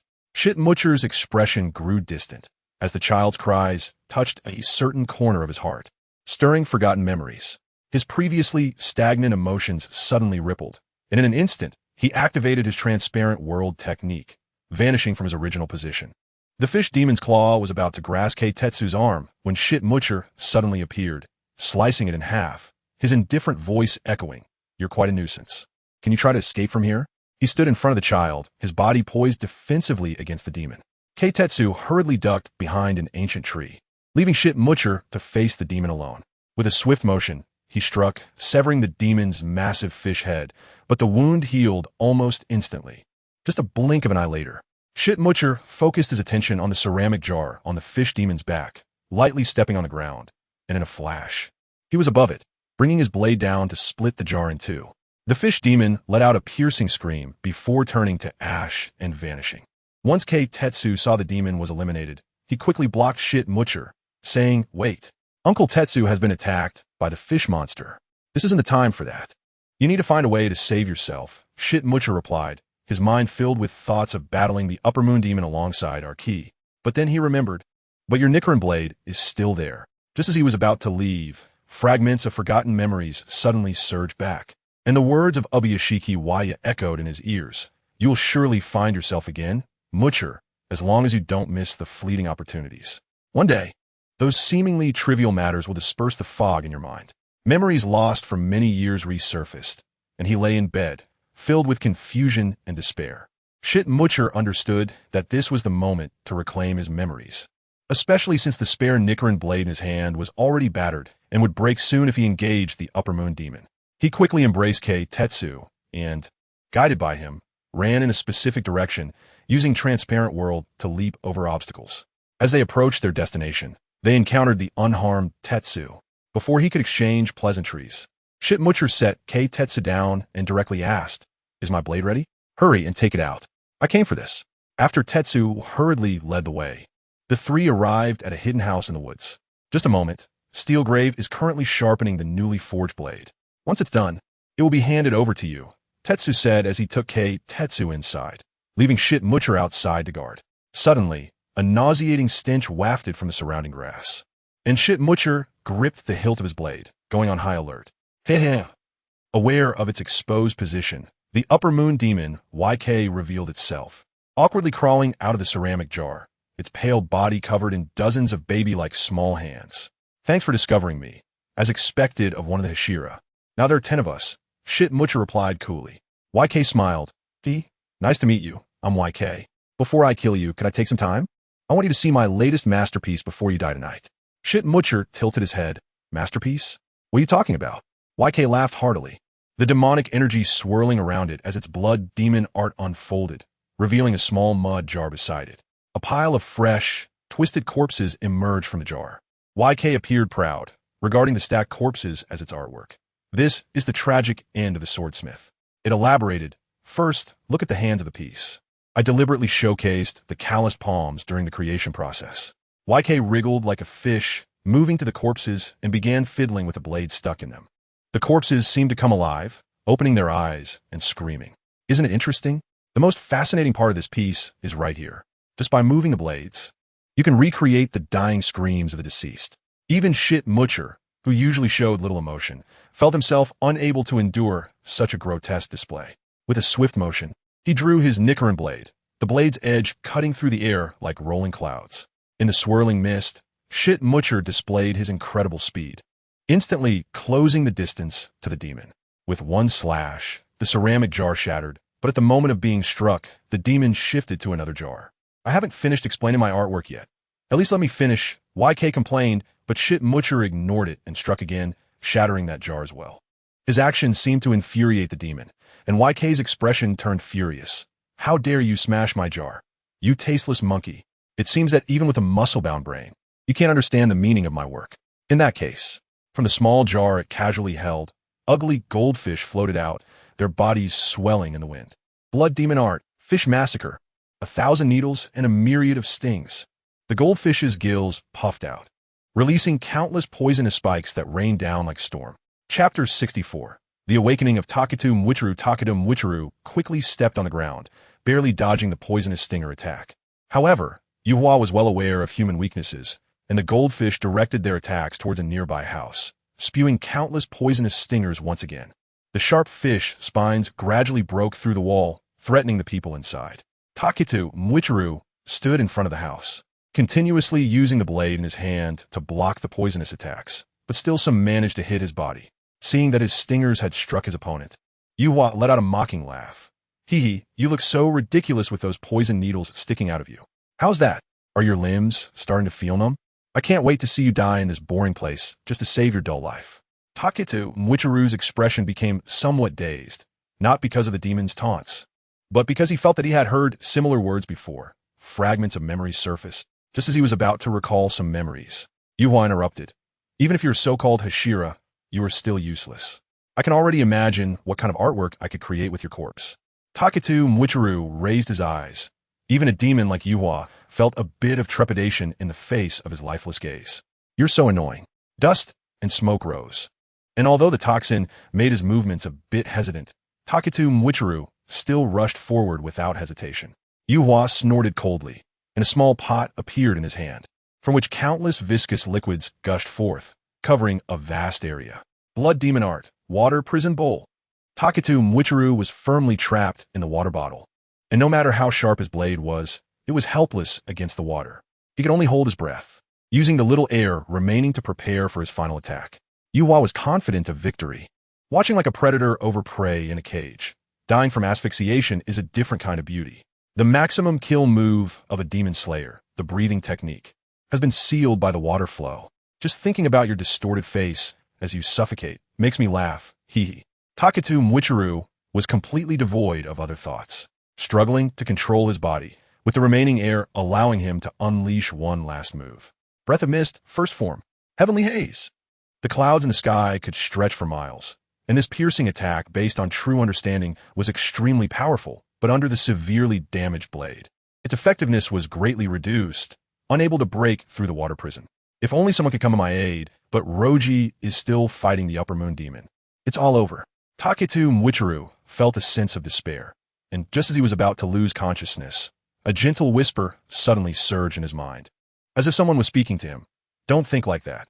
After all, no one knows what the future holds. No matter how much Taketo Mwichiru denied himself, that voice continued to comfort him. But death was still ongoing, no matter how he struggled. The darkness before him was deepening. A sudden movement occurred amidst the rushing water, and Taketo Mwichiru abruptly opened his eyes. The small iron was futilely attacking the water prison with a dagger. I won't let you die, big brother Mwichiru. I will definitely save you. Just hold on a little longer. Behind him, a monstrous fish was slowly crawling towards the small iron, drool dripping from its open mouth. Blood splattered as the sharp fins of the monster fish instantly tore through the small iron's body, even piercing through. Taketo Mwichiru silently roared in the water. He didn't understand why he continued to fight, knowing death was imminent, especially when an ordinary person could change nothing. Yet the seriously injured small iron still charged forward without hesitation, bringing his face close to the water prison and blowing the air from his lungs into it. The air flowed through the water and entered Taketo Mwichiru's mouth. The gentle voice in his mind continued, and we humans, as a species, can unleash incredible power as long as we help others. The air was swallowed into his throat, surging with intense rage into his brain and limbs. Breath of Mist, second form, Eightfold Haze. The layers of clouds parted, and in an instant, the water prison was split in half. Even the demon fish was shredded by the residual waves.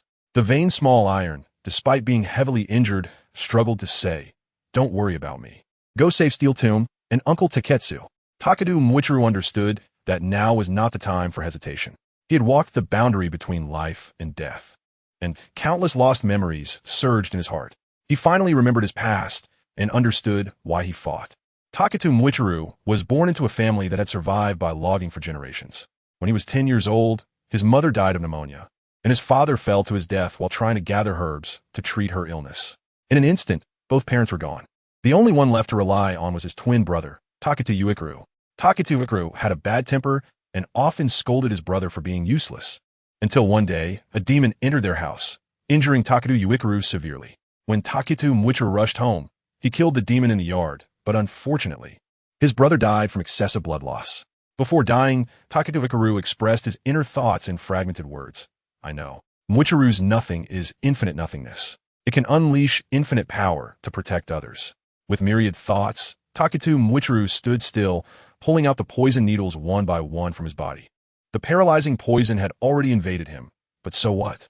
At this moment, awakened to everything, he walked towards the house, his steps quickening, and his gaze becoming ever more resolute. Meanwhile, Yuwa had already burst into the dilapidated house, where Taketsu held a long knife in front of Steel Tomb, who was fully focused on grinding a new blade in his hands. Even with the demons so close, Steel Tomb remained unaware, concentrating all his energy on the grind. Steel Tomb was wholeheartedly dedicated to his Nichiren blade, which instantly provoked Yuhua's jealousy. He had never seen someone so focused on creation and felt defeated for the first time against an ordinary person. Enraged, Yuhua unleashed the monster fish with his blood demon art, instantly injuring Steel Tomb all over, yet he did not frown even once. Just as Yuhua was about to deliver a fatal blow, he suddenly sensed a sharpness from behind and quickly dove into the porcelain pot, avoiding the attack coming from behind. Taketo Mwichiru crashed through the window and entered, his gaze fixed sharply on the demon before him. Chapter 65. The Sea of Clouds, into the Blacksmith Village arc. The composure of the opponent made Yuhu feel a bit uncertain, but soon a smile returned to its face. You managed to break free from the water prison, but the toxins in your body must be surging, right? The feeling of your body gradually going numb can't be pleasant. Shirtu Michiro remained silent. He extended a hand and made a cut in his palm with the Nichiren blade, blood slowly dripping from the wound.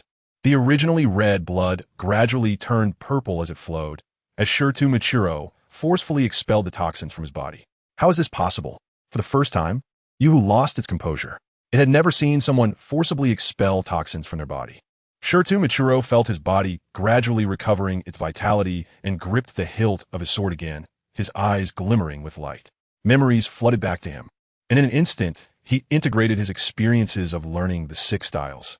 Forcing the toxins out of his body was the profound truth he had comprehended upon his return to life, and his strength was enhanced in that moment. One could say that when he regained his memories, his talent was officially revealed. In just 2 months, he had become an absolute genius at the Hashira level, capable of creating breathing techniques just by gazing at the clouds. Shirtu Michiro was like a withered sponge, absorbing countless amounts of water to enrich himself. In a panic, Yuhu launched an attack, unleashing a mass of octopus tentacle from the porcelain jar in its hand towards him. Blood demon art, octopus hell. The tentacles grew larger and quickly broke through the walls of the room. Steel tomb and iron cave fleeing from the house. Even outside, Steel Tomb remained crouched on the ground, sharpening the blade of the Nichiren sword with a whetstone. The tentacles were incredibly resilient. Even a sharp blade struggled to cut through them, let alone Shirtu Michiro's already damaged Nichiren sword. He was soon trapped by the tentacles, but Shirtu Michiro's expression remained calm, showing no signs of urgency. Yuhu was certain he couldn't escape and turned its attention to Steel Tomb, who was still sharpening the sword. Just as it was about to make a move, Steel Tomb stopped, let out a long breath, and stood up, finally finished sharpening. This sword is worthy of your status.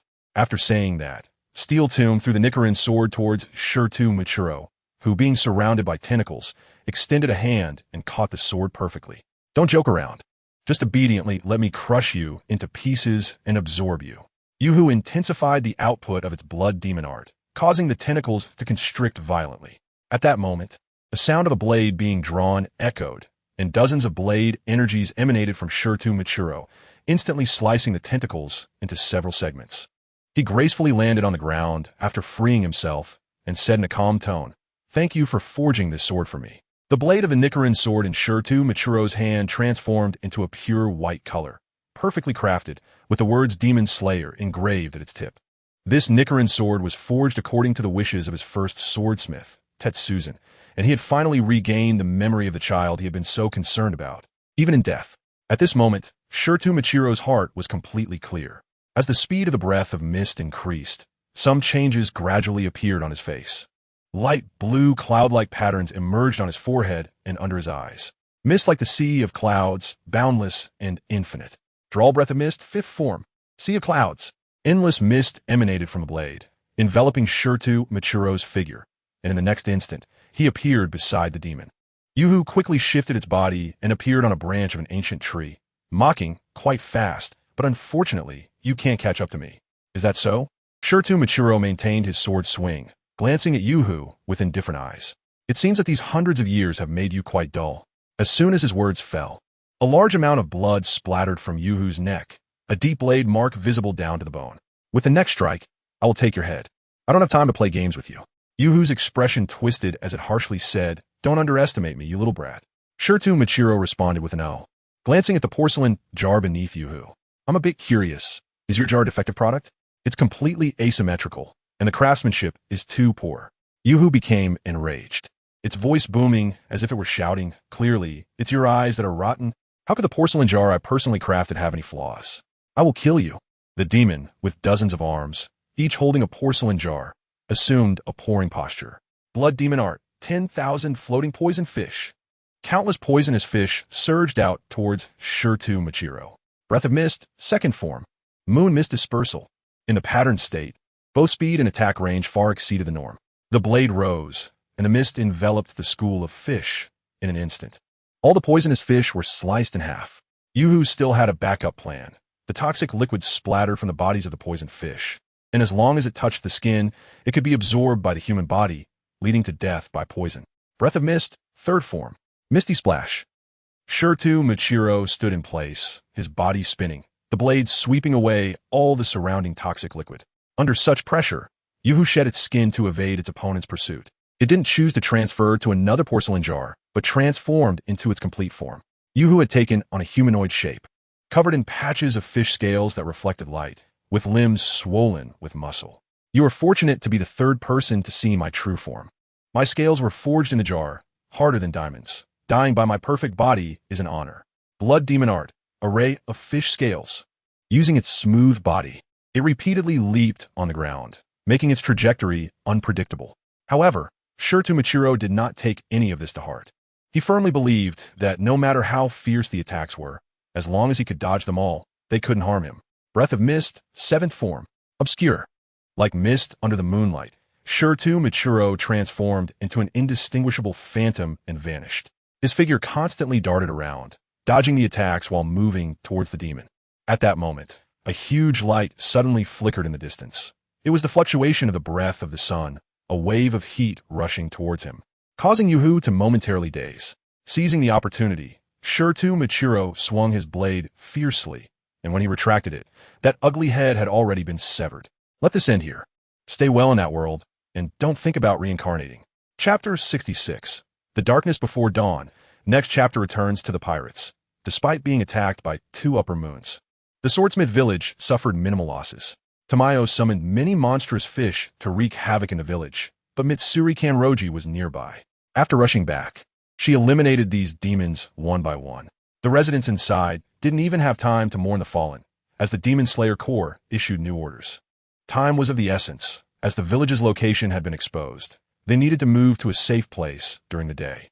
The Demon Slayer Corps had long prepared several unmanned villages to respond to similar situations, allowing for quick relocations in times of danger, and the evacuation went relatively smoothly. After the incident, Roki and Michiro Takedo returned to headquarters for recovery, while the techniques for forging the Nichiren blade were taught to Roki by Kanazaki. During this time, an unexpected event occurred. Nezuko underwent a transformation. After sleeping for several days, she became able to speak and no longer feared sunlight. Tanjiro was extremely happy, believing his sister was getting closer to being human.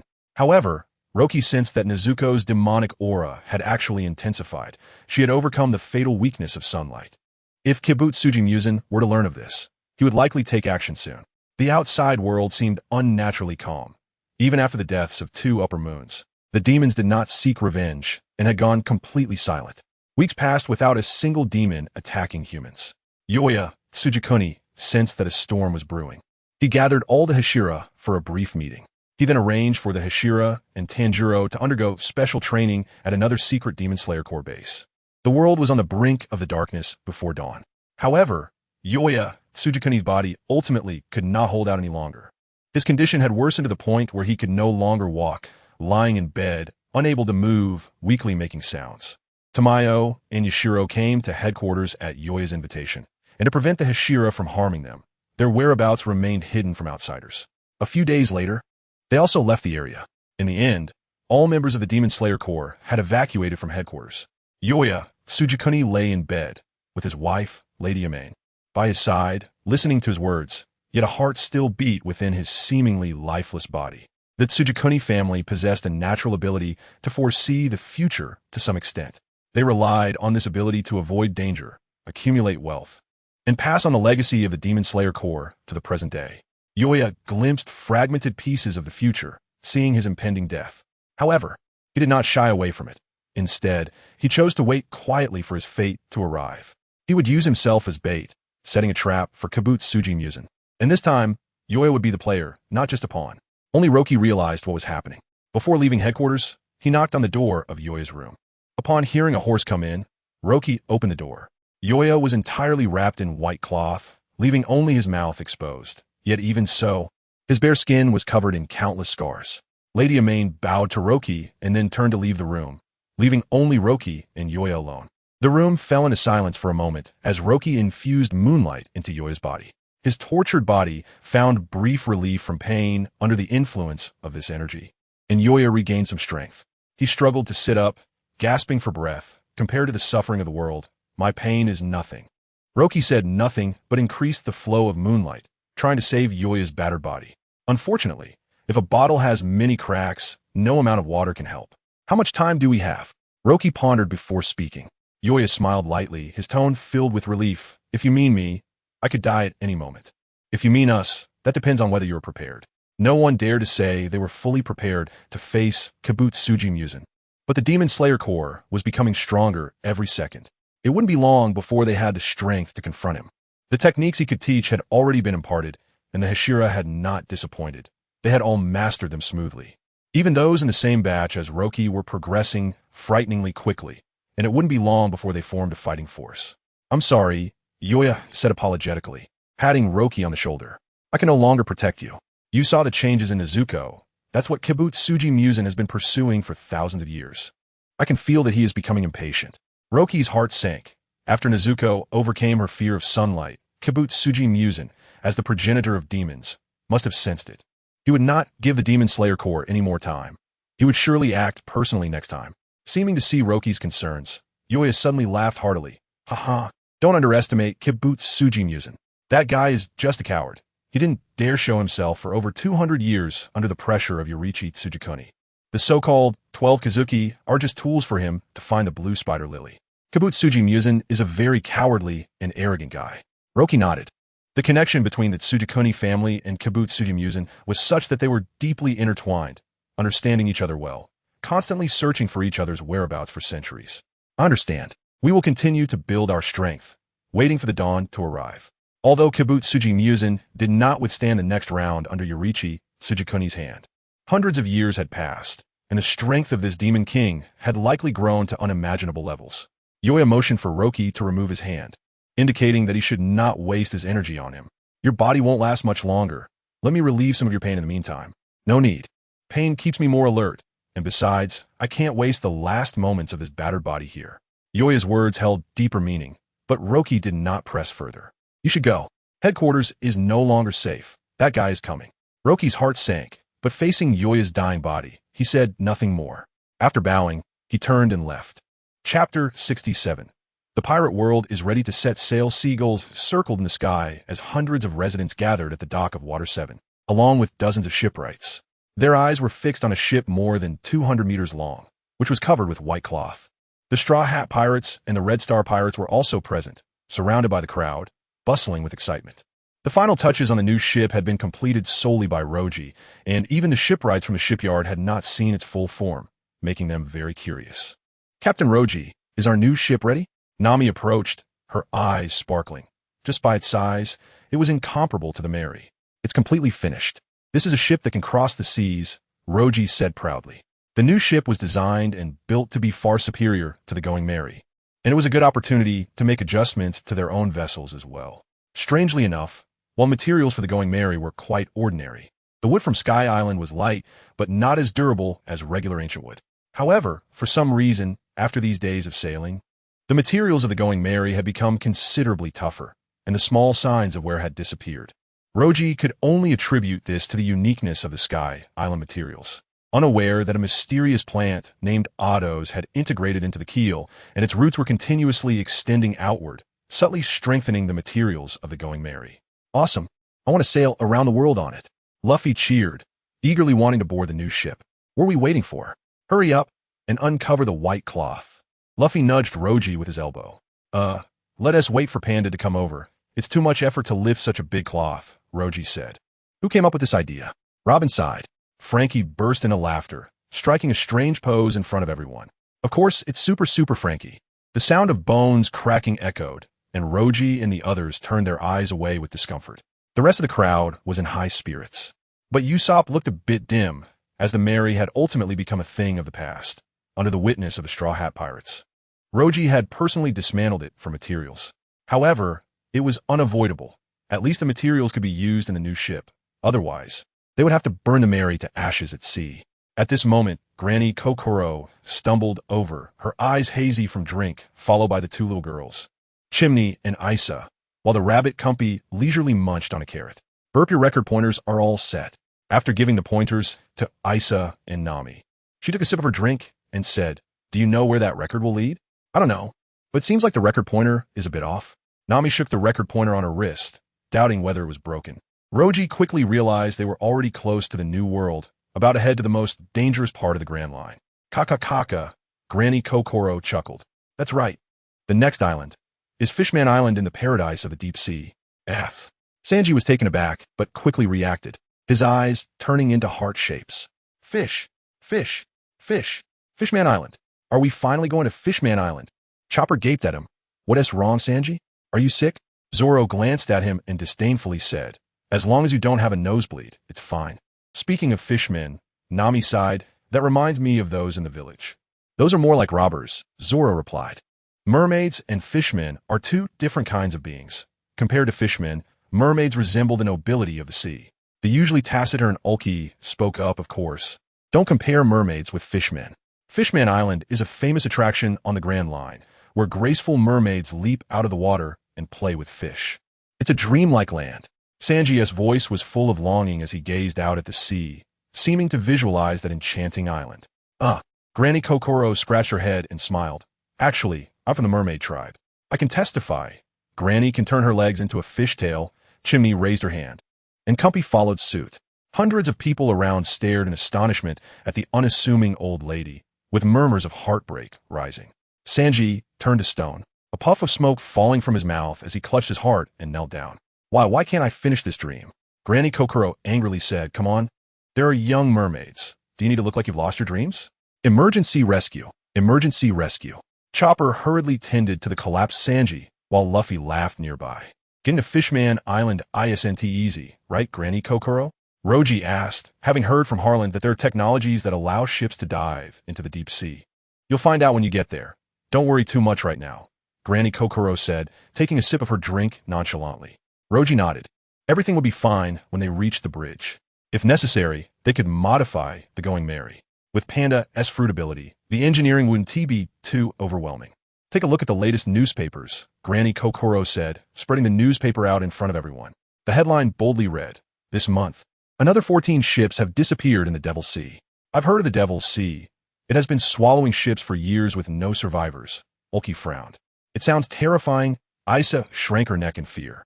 The Devil's Triangle, Granny Kokoro said solemnly. That's the only way to Fishman Island.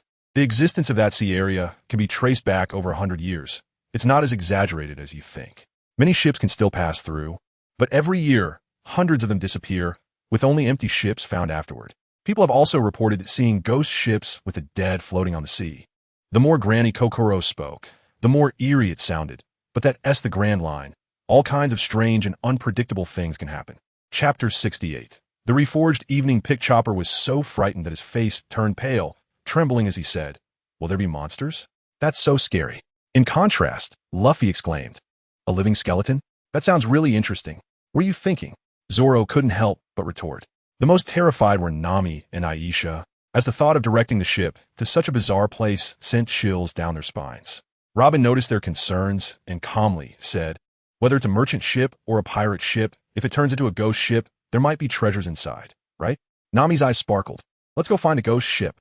Leave it to me. Although Luffy didn't quite understand the situation, he couldn't help but cheer. As a demon-slaying swordsman, Roji was least afraid of evil spirits. He turned to Urki and asked, you're not afraid of the so-called ghost ship, are you? Of course not. As long as we don't get lost inside, no matter what kind of monster it is, they can't be our match. Roji patted Aisha's head, signaling her to relax. In fact, the Red Star pirates feared nothing more than a lack of supplies because he could project food from other worlds. Granny Kokolo, seeing these fearless pirate newcomers, recalled a mighty figure from her memories and laughed, holding her belly, while Chimney and Kung Fu imitated her actions. Just then, the crowd suddenly became noisy and parted to make way, as Panda hurried over, holding a green scabbard katana in his arms. Following him was Ice Mountain, carrying a stack of documents. The two seemed to have just coincidentally bumped into each other. They're here. They're here. Luffy eagerly stretched out his arms and grabbed Panda and Ice Mountain, pulling them in front of him. No need to rush. I've been working on weapons for days and nights without sleep, Panda said, blinking his tired eyes. He stretched and tossed the katana to Roji. Here, the reforged evening pick. It's made my dark circles worse. I guess I need to take better care of myself. Seeing Roji's weapon was reforged, Zoro curiously approached.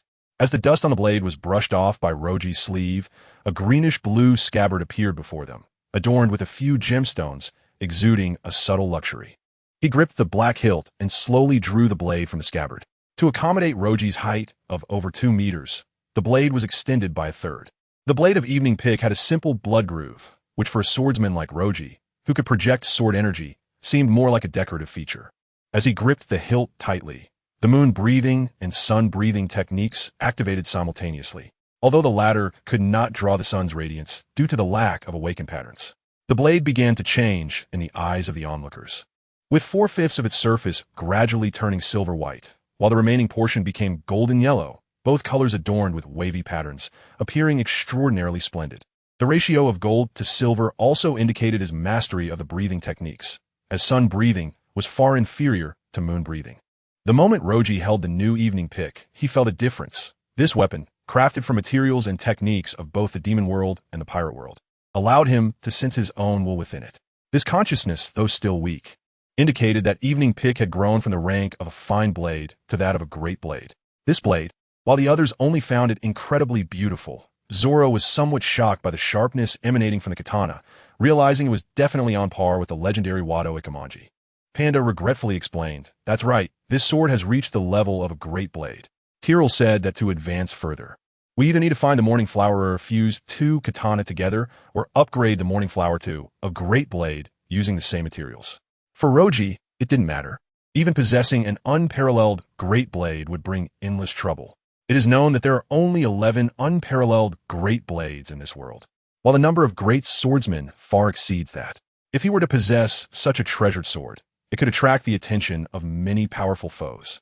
The 11 unparalleled great blades are merely that number because there are only 11, while the so-called 21 great blades are merely named. The actual number is much greater. Roji took the white elephant sword from his waist and hung it on his back, while Evening Pick was reattached to his waist, each serving its purpose.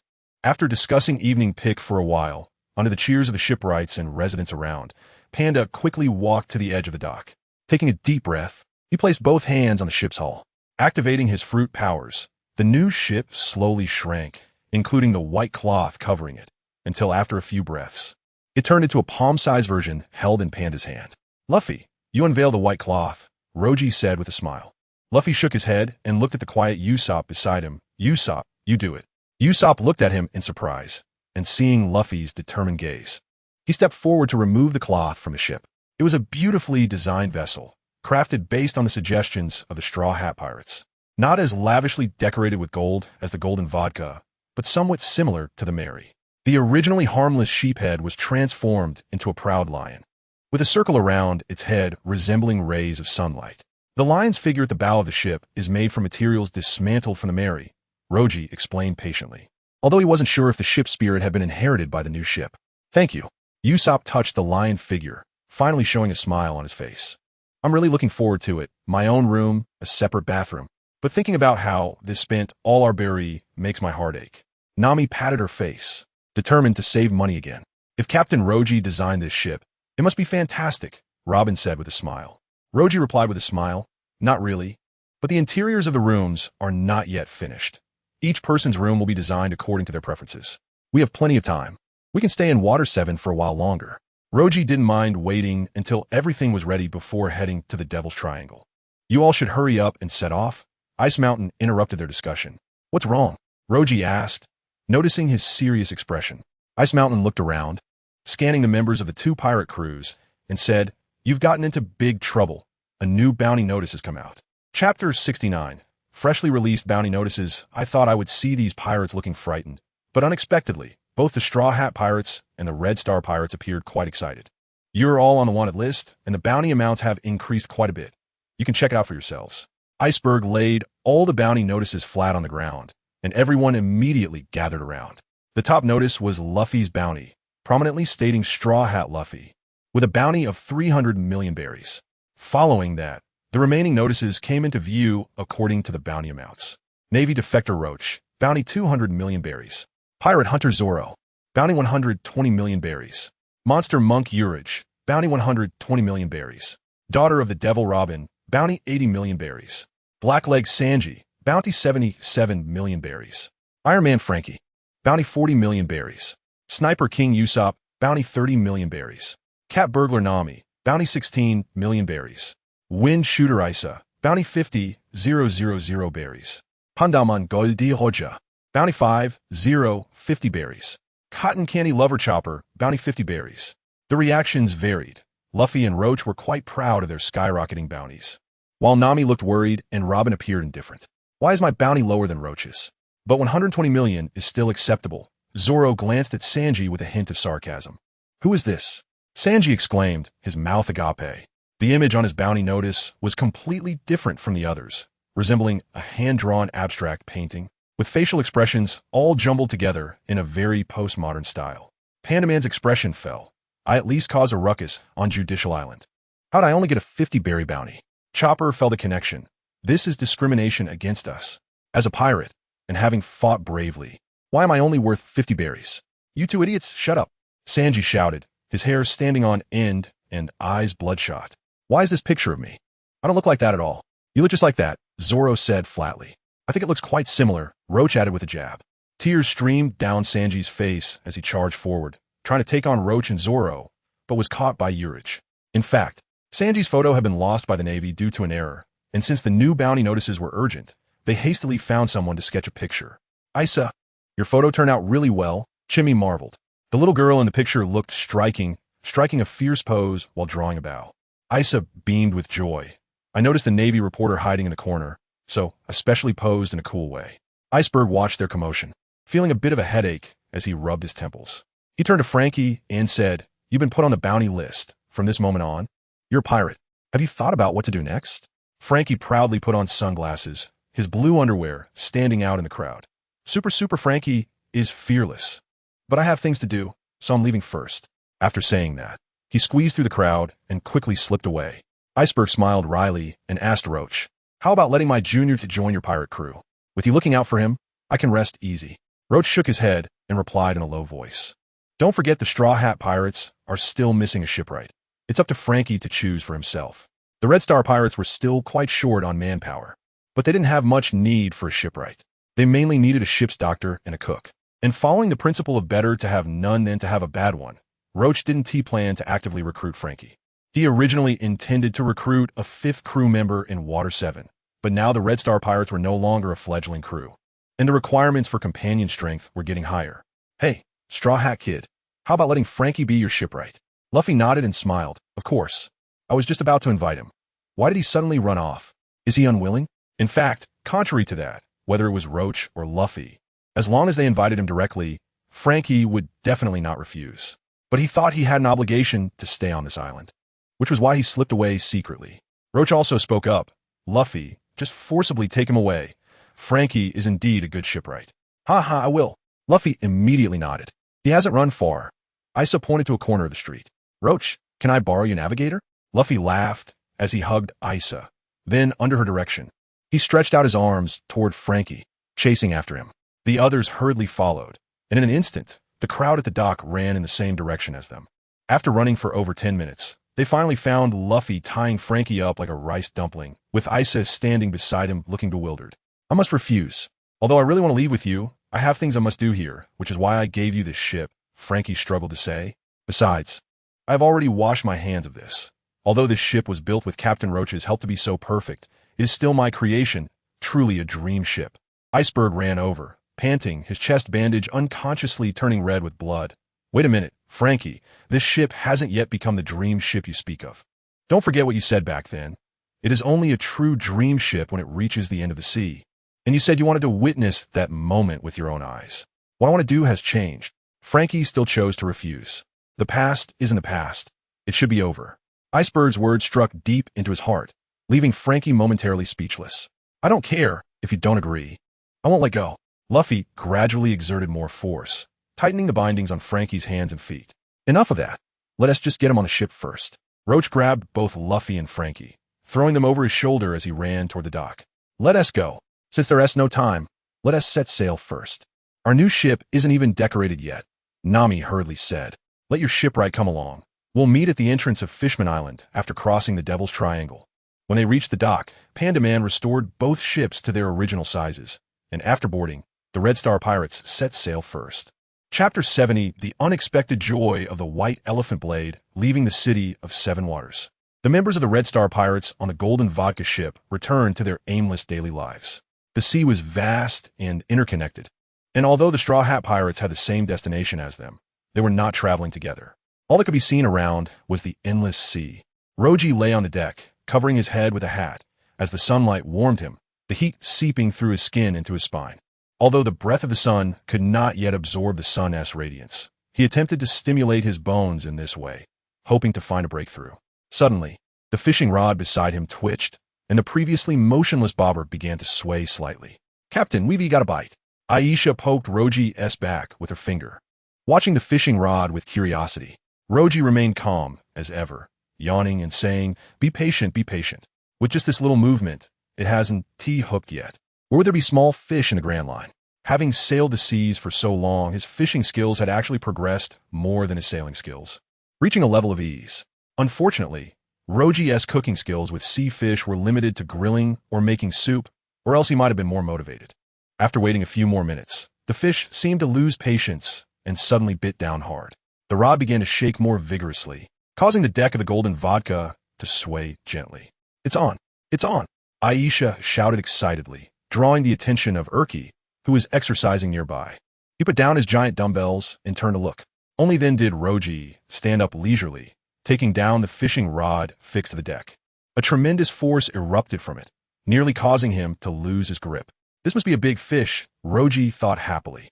In the pirate world, the larger the fish, the more tender the meat, and even someone with his ordinary cooking skills could create delicious dishes.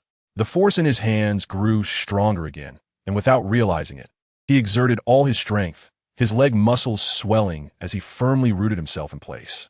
As he reeled in the line bit by bit, the golden vodka swayed more with the struggling fish. "Urki, come here." Urki walked over with a smile, taking the rod from Roji's hands. He flexed his muscles, pulling the line back faster. Roji, looking eager, drew out his white elephant blade and approached the edge of the ship to look at the water below. With a loud crash, a 50-meter-long grouper was pulled out of the sea, its weight causing the ship to tilt in one direction. "Wow!"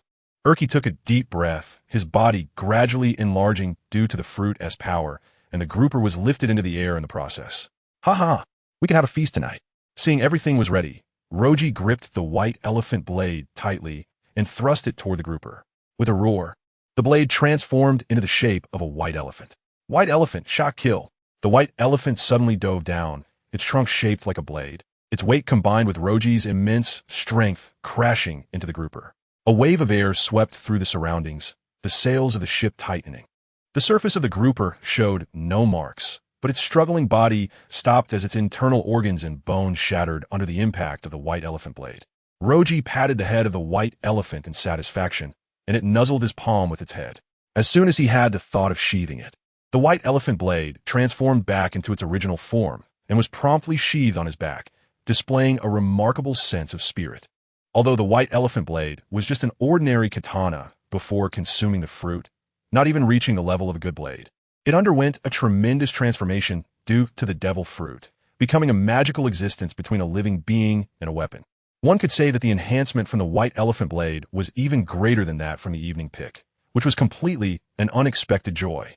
The previous owner of the white elephant blade, Spandam, had not even tapped into 1/10 of its power, let alone the potential that Roji believed could still be explored. While the evening pick improved Roji's breathing technique and swordsmanship, the white elephant blade greatly compensated for his shortcomings. As long as Roji wished, he could extend the white elephant blade to over 20 meters, and this range would gradually increase in the future. As a swordsman, a katana was part of his arm. What would a 20-meter-long arm mean? Roji's released sword energy could now easily cut enemies over 1,000 meters away, relying on the white elephant blade. Not to mention, this sword possessed intelligence, allowing it to protect its master autonomously, an ability even the supreme great swords did not have. This blade was truly remarkable. Drawn by the commotion, Panda walked out from the cabin, gazing at the white elephant blade on Roji's back with admiration. For a blacksmith, the white elephant blade was a weapon they could never hope to forge in a lifetime. Can weapons really gain the abilities of devil fruits? The first fruit on Sky Island, we also stabbed it with a knife when we were young, but we never saw a small knife gain fruit abilities, Urki pondered aloud. Could it be that it must be a Zoan-type devil fruit? Roji replied while processing the grouper. That one was indeed a Zoan-type, the horse fruit, Pegasus form. Urki shook his head. Panda suddenly became interested. Could it be some unique forging technique, like melting the devil fruit and fusing it with the materials for the blade?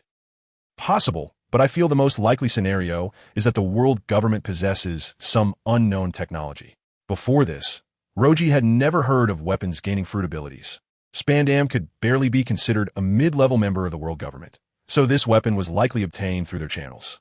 Thinking of this, he decided it would be wise to use the white elephant blade less in the future, especially since his own strength had not reached a level of self-protection. If he attracted the attention of the world government, it would likely lead to great trouble. Captain, it seems a storm is coming within an hour. Aisha's expression grew serious as she gazed out at the sea. Prepare for the storm. Roji immediately gave the order. The storm that could make Aisha's observation hockey feel daunting was likely not small in scale. Panda and Urki quickly sprang into action, moving items on the deck and securing cargo in the cabin, while Roji adjusted the sails. Chapter 71. The Devil's Triangle. This storm was clearly not ordinary. Even though it was still some time before it arrived, the sky had already turned ominously dark, and the surrounding sea was churning, affecting the navigation of the Golden Vodka. The strong winds howled, and Aisha could no longer stand on the deck, so she retreated to the captain's room. Rocky had confidence in the ship he built, especially after making slight modifications in the City of Seven Waters. The overall weight of the ship had not changed much, but its sturdiness had improved and its speed had increased by at least 30%. However, he still took precautions with some important items, particularly the blueprints of the ancient weapon, the Underworld King, and its translations, to prevent them from being soaked by seawater seeping through the cracks. Recently, Rocky specifically sought out Robin to translate the contents. At first, he deliberately scrambled the details of the Underworld King's blueprints to avoid giving anything away. After just 5 minutes, Robin's expression became increasingly astonished, and once she realized what it was, she looked at him with a half-smile, half-amazed gaze. Seeing this, Rocky directly handed her the complete blueprints of the Underworld King. After several days of translation, this ancient weapon that could bring the sea to its knees finally resurfaced. Compared to the Underworld King, the Golden Vodka was merely child's play. This ship could reach the scale of a mothership from the home planet, and according to the data on the blueprints, it even exceeded that. Once the Underworld King was completed, it would be a moving island on the sea, equipped with terrifying weapon systems capable of shattering mountains with a single shot. No wonder the world government was both covetous and fearful of ancient weapons. The power was indeed terrifying if it got out of control. Even Marineford would likely not withstand the Underworld King's attack for more than a few minutes.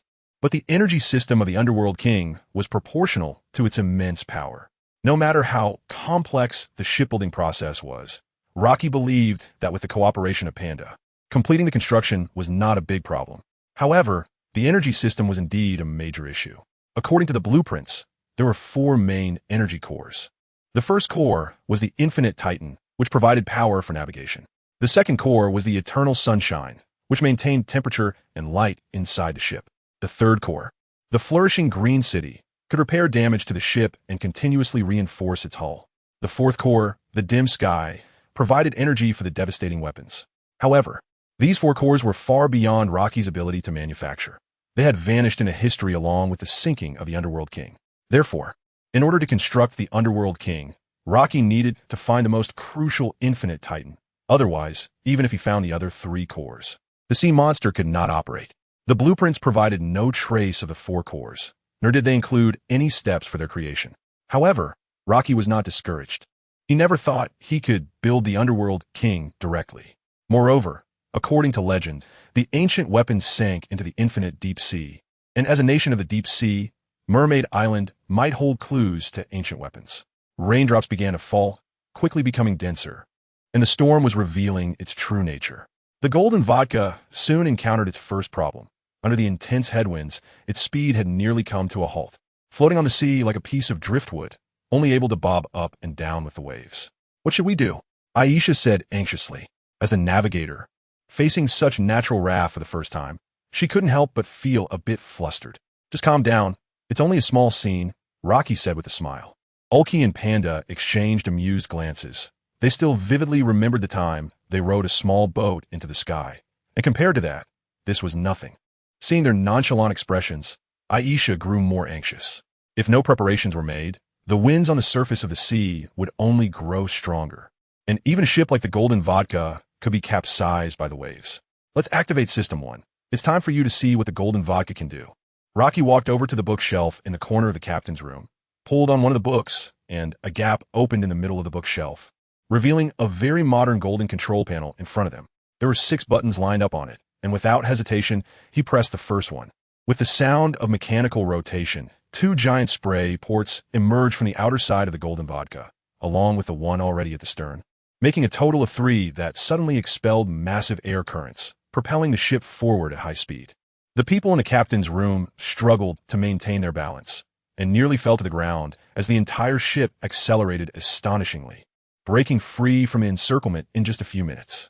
They stepped out onto the deck, and since they had left the coverage of the dark clouds, the torrential rain had stopped, though the sky remained gloomy. "Is that it?" Aisha said, stunned and incredulous.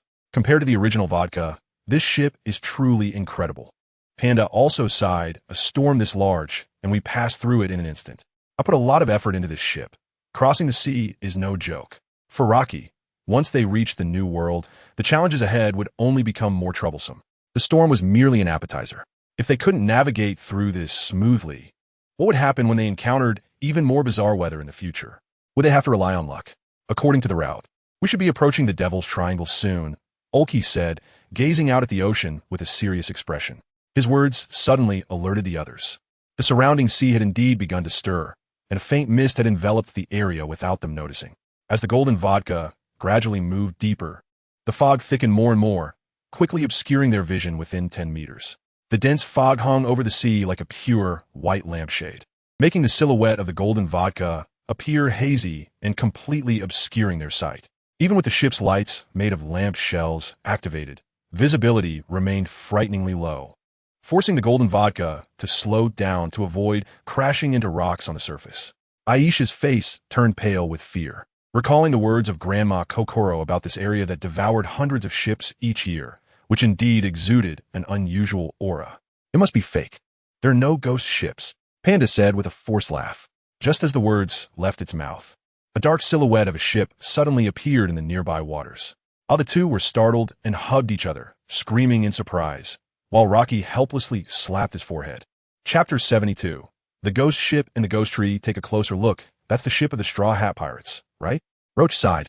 Although it was hard to see clearly in the thick fog, the shape was still somewhat recognizable, especially the lion head at the bow. However, it seemed that the Straw Hat Pirates had not noticed them, and the distance between the two ships was growing. "Honestly, I thought it was a ghost ship," Aisha said, feigning calmness as she breathed a sigh of relief. "Wait, if that is the Straw Hat Pirate ship, then what is the one to our left?" Urki's smile froze. Aisha and Panda turned their heads in the direction he pointed, and they saw a ship even larger than the golden vodka sailing toward them. They could faintly hear a melodious singing coming from the ship, like the spirits of the dead lingering aboard. At this moment, even Roach's expression stiffened. He immediately went to the helm and began to turn the golden vodka in another direction, while the light from the lantern shone on it. Under the light, they finally got a clear view of the ghost ship. It was a dilapidated vessel with dark, damp, and moldy wooden planks, and the sails were full of holes. "It really is a ghost ship." Roach quickly began adjusting the golden vodka, trying to approach the ghost ship. But as the vessel gradually moved deeper into the fog, it strayed further from the normal course, and he immediately chose to abandon that plan. However, in the distance, the Straw Hat Pirates were heading toward the ghost ship and quickly sailing deeper into the Devil's Triangle. "Aisha, contact Nami with the Din Din Mushi," Roach said immediately. "If the Straw Hat Pirates get trapped, it could mean disaster." Aisha quickly dialed the number, but unfortunately, there was no response. It seemed the signal for the Din Din Mushi was blocked in this area. "What should we do, Roach? Are we going to venture into the Devil's Triangle?" Urki said with a frown. In just a short time, the Straw Hat Pirate's trace had completely vanished. Roach hesitated for a moment, then shook his head and said, "Let's stick to our own course. It's too dangerous to recklessly go in. If we get trapped too, it will be a real problem." As captain, he naturally couldn't gamble with the lives of his crew. The golden vodka chose to sail in the opposite direction, continuing on its course. Nami was an excellent navigator, and they had their own judgment. Besides, what if that was a mirage created by the Devil's Triangle? Recklessly chasing it could lead to great danger. After sailing for more than half a day, there was no sign of the fog dissipating. If it weren't for Aisha and Roach's observation, Haki guiding them, they might have started to doubt whether they were lost. The sea breeze howled, and they heard strange sounds in the air like someone screaming with their throat pressed, filled with heart-wrenching anguish. At this point, Roach chose to stop the golden vodka, as he noticed that the Devil's Triangle was undergoing another abnormal change. They saw a giant tree rising over 100 meters high from the sea, with no island soil, its roots submerged in the water, looking extremely bizarre. As they adjusted the ship to approach, they finally got a clear view of the giant tree. It was unlike any known plant, appearing to be made up of countless black vines that formed its trunk, branches, and even leaves. "What on earth is that?" Panda muttered, his fur standing on end. "You're not scared, are you?" Roach glanced at him. "How could I be? It's just a tree," Aisha said with concern. "Captain Roach, are we really going to get close to it? I have a bad feeling." Roach forced a smile. He had been trying to steer the golden vodka, but the entire ship was still inching closer to the strange tree. To avoid getting too close, he had to stop. Yet even with the anchor dropped, the golden vodka continued to drift closer with the current. Urki seemed to sense something as he silently stared at the ancient tree and then turned to load ammunition. "Get ready for battle. This tree is not normal." Roach estimated that even at a standstill, they would be within range of the ancient tree in 20 minutes. And he had no idea what would happen then. Once they finished loading the cannonballs on the golden vodka, a simple push of a button would unleash their firepower. As they approached the ancient tree, the fog revealed many shipwrecks in the surrounding waters, at least 20 or so. Even Roach felt a bit uneasy. All of this hinted that what lay ahead would not be simple. As they got closer, they noticed countless round holes on the massive branches of the ancient tree, and the strange sound were caused by the sea breeze blowing through them. When the golden vodka was about 50 meters from the ancient tree, it suddenly stopped advancing. Roach directed Urki and Panda to adjust the sails, trying to use the sea breeze to turn the ship. But no matter how they manipulated the sails, the golden vodka remained motionless, as if something had fixed it in place. Roach also tried to use his observation hockey to investigate the situation, but the thick fog in the Devil's Triangle seemed to have a strong blocking effect on it. It was indeed a unique and unusual place that could swallow hundreds of ships each year. With the ship facing the ancient tree, the golden vodka could not activate its jet device. "Panda, prepare to activate your abilities. When the time comes, we'll board the spare boat. Then adjust the direction of the golden vodka and leave directly." Panda nodded, ready to prepare, but at that moment, Aisha suddenly covered her mouth and shouted, "What's wrong?" Roach immediately asked, "I see something coming through the fog." Roach and the others quickly focused their attention on the surroundings. The fog swirled, and a long black shadow slowly approached them. It seemed to sense they had noticed it, and the shadow suddenly sped up, crashing toward the deck of the golden vodka. Roach immediately activated Moonwalk, charging toward the shadow, and drew his white elephant sword. With a loud elephant roar, the blade transformed into a white elephant as it slashed toward the shadow. Upon collision, Roach felt that the object his blade hit was surprisingly soft, instantly dissipating his strength. Chapter 74. The rampaging phantom tree. Roki's eyes remained fixed on the shadows, getting a clearer look at them. They were clearly vines separated from the ancient tree, slithering like snakes towards the golden vodka. The panda immediately took out his anchor necklace, activating his fruit ability to transform it into several meters in size, engaging the vines in combat. The ship's cannons were also firing one after another under Aisha's control. Although they were just ordinary ammunition, under the powerful launch of the impact shells, large swathes of vines were destroyed. However, the speed at which the vines replenished was even faster. As long as there was a torn gap, it would be filled by new vines in the blink of an eye. Ulki stood in the most densely packed area of vines, blocking them with his fists, which created loud booms in the air. Fortunately, the plants aimed at the people on the ship and had no intention of destroying the vessel. In mid-air, the flashes of blades kept locking onto the target, accompanied by even more vines. Roki held Shishir in his right hand and the white elephant blade in his left, using his right hand for offense and his left primarily for defense against the various angles of attack aimed at him. As it has been said, fire conquers wood. A single spark can start a prairie fire. Roki pointed the tip of his Shishir straight ahead, looking at the dense vines in front of him, and suddenly stomped down hard. The moon step allowed him to unleash tremendous power even in mid-air, and flames instantly ignited on the blade. Roki's eyes turned bloodshot. This move was nearly using up all his strength. Breath of flame, second form, ascending flame. A crisp sound rang out, the blade cutting through the air and creating a tear. A burst of firelight erupted above the golden vodka, and after spinning around, the dense vines surrounding Roki were severed in one strike.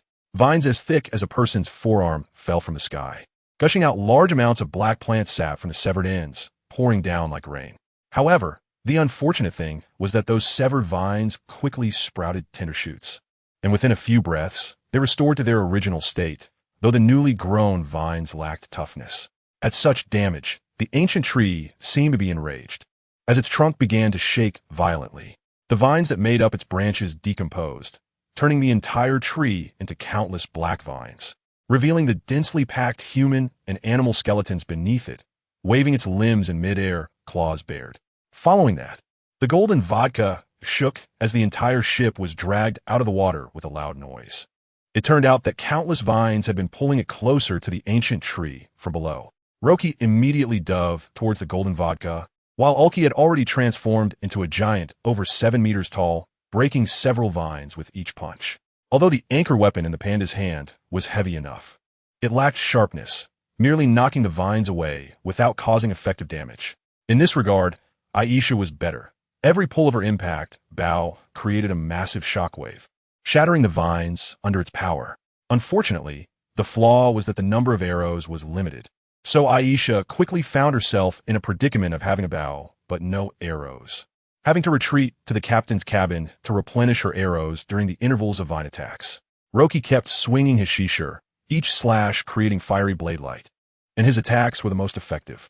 However, under the onslaught of the ancient tree's vines, the number he had severed was hardly worth mentioning. More and more vines wrapped around the golden vodka, making it appear as if countless pythons were surrounding the ship. Roki approached the panda and Ulki, speaking softly. Activate the ability to shrink the ship, and then the three of us will break out of the encirclement. Okay, the panda nodded. Although the vines had no intention of destroying the golden vodka in the short term, it was better to be safe than sorry. Ulki immediately placed Aisha on his shoulder, using his arms to shield her from the dense attacks.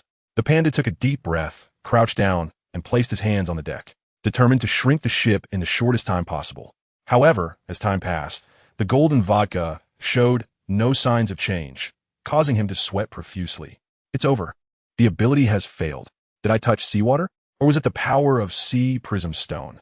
If you touch seawater or sea prism stone, you'd already be limp as mud. What are you thinking?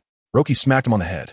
Then he turned around, unleashing several fiery blade attacks into the sky, turning large areas of vines to ash, while the white elephant blade in his other hand moved across the battlefield, filling the gaps in the defense. Ulki, covered in whip marks, had vines with venomous thorns, and even some venom present. Fortunately, his fruit ability was extremely resilient, and his body had already grown to over 10 meters tall. With each punch, a vacuum would appear in front of him among the vine clusters, showing a trend of becoming more and more courageous. Panda, you go control the golden vodka.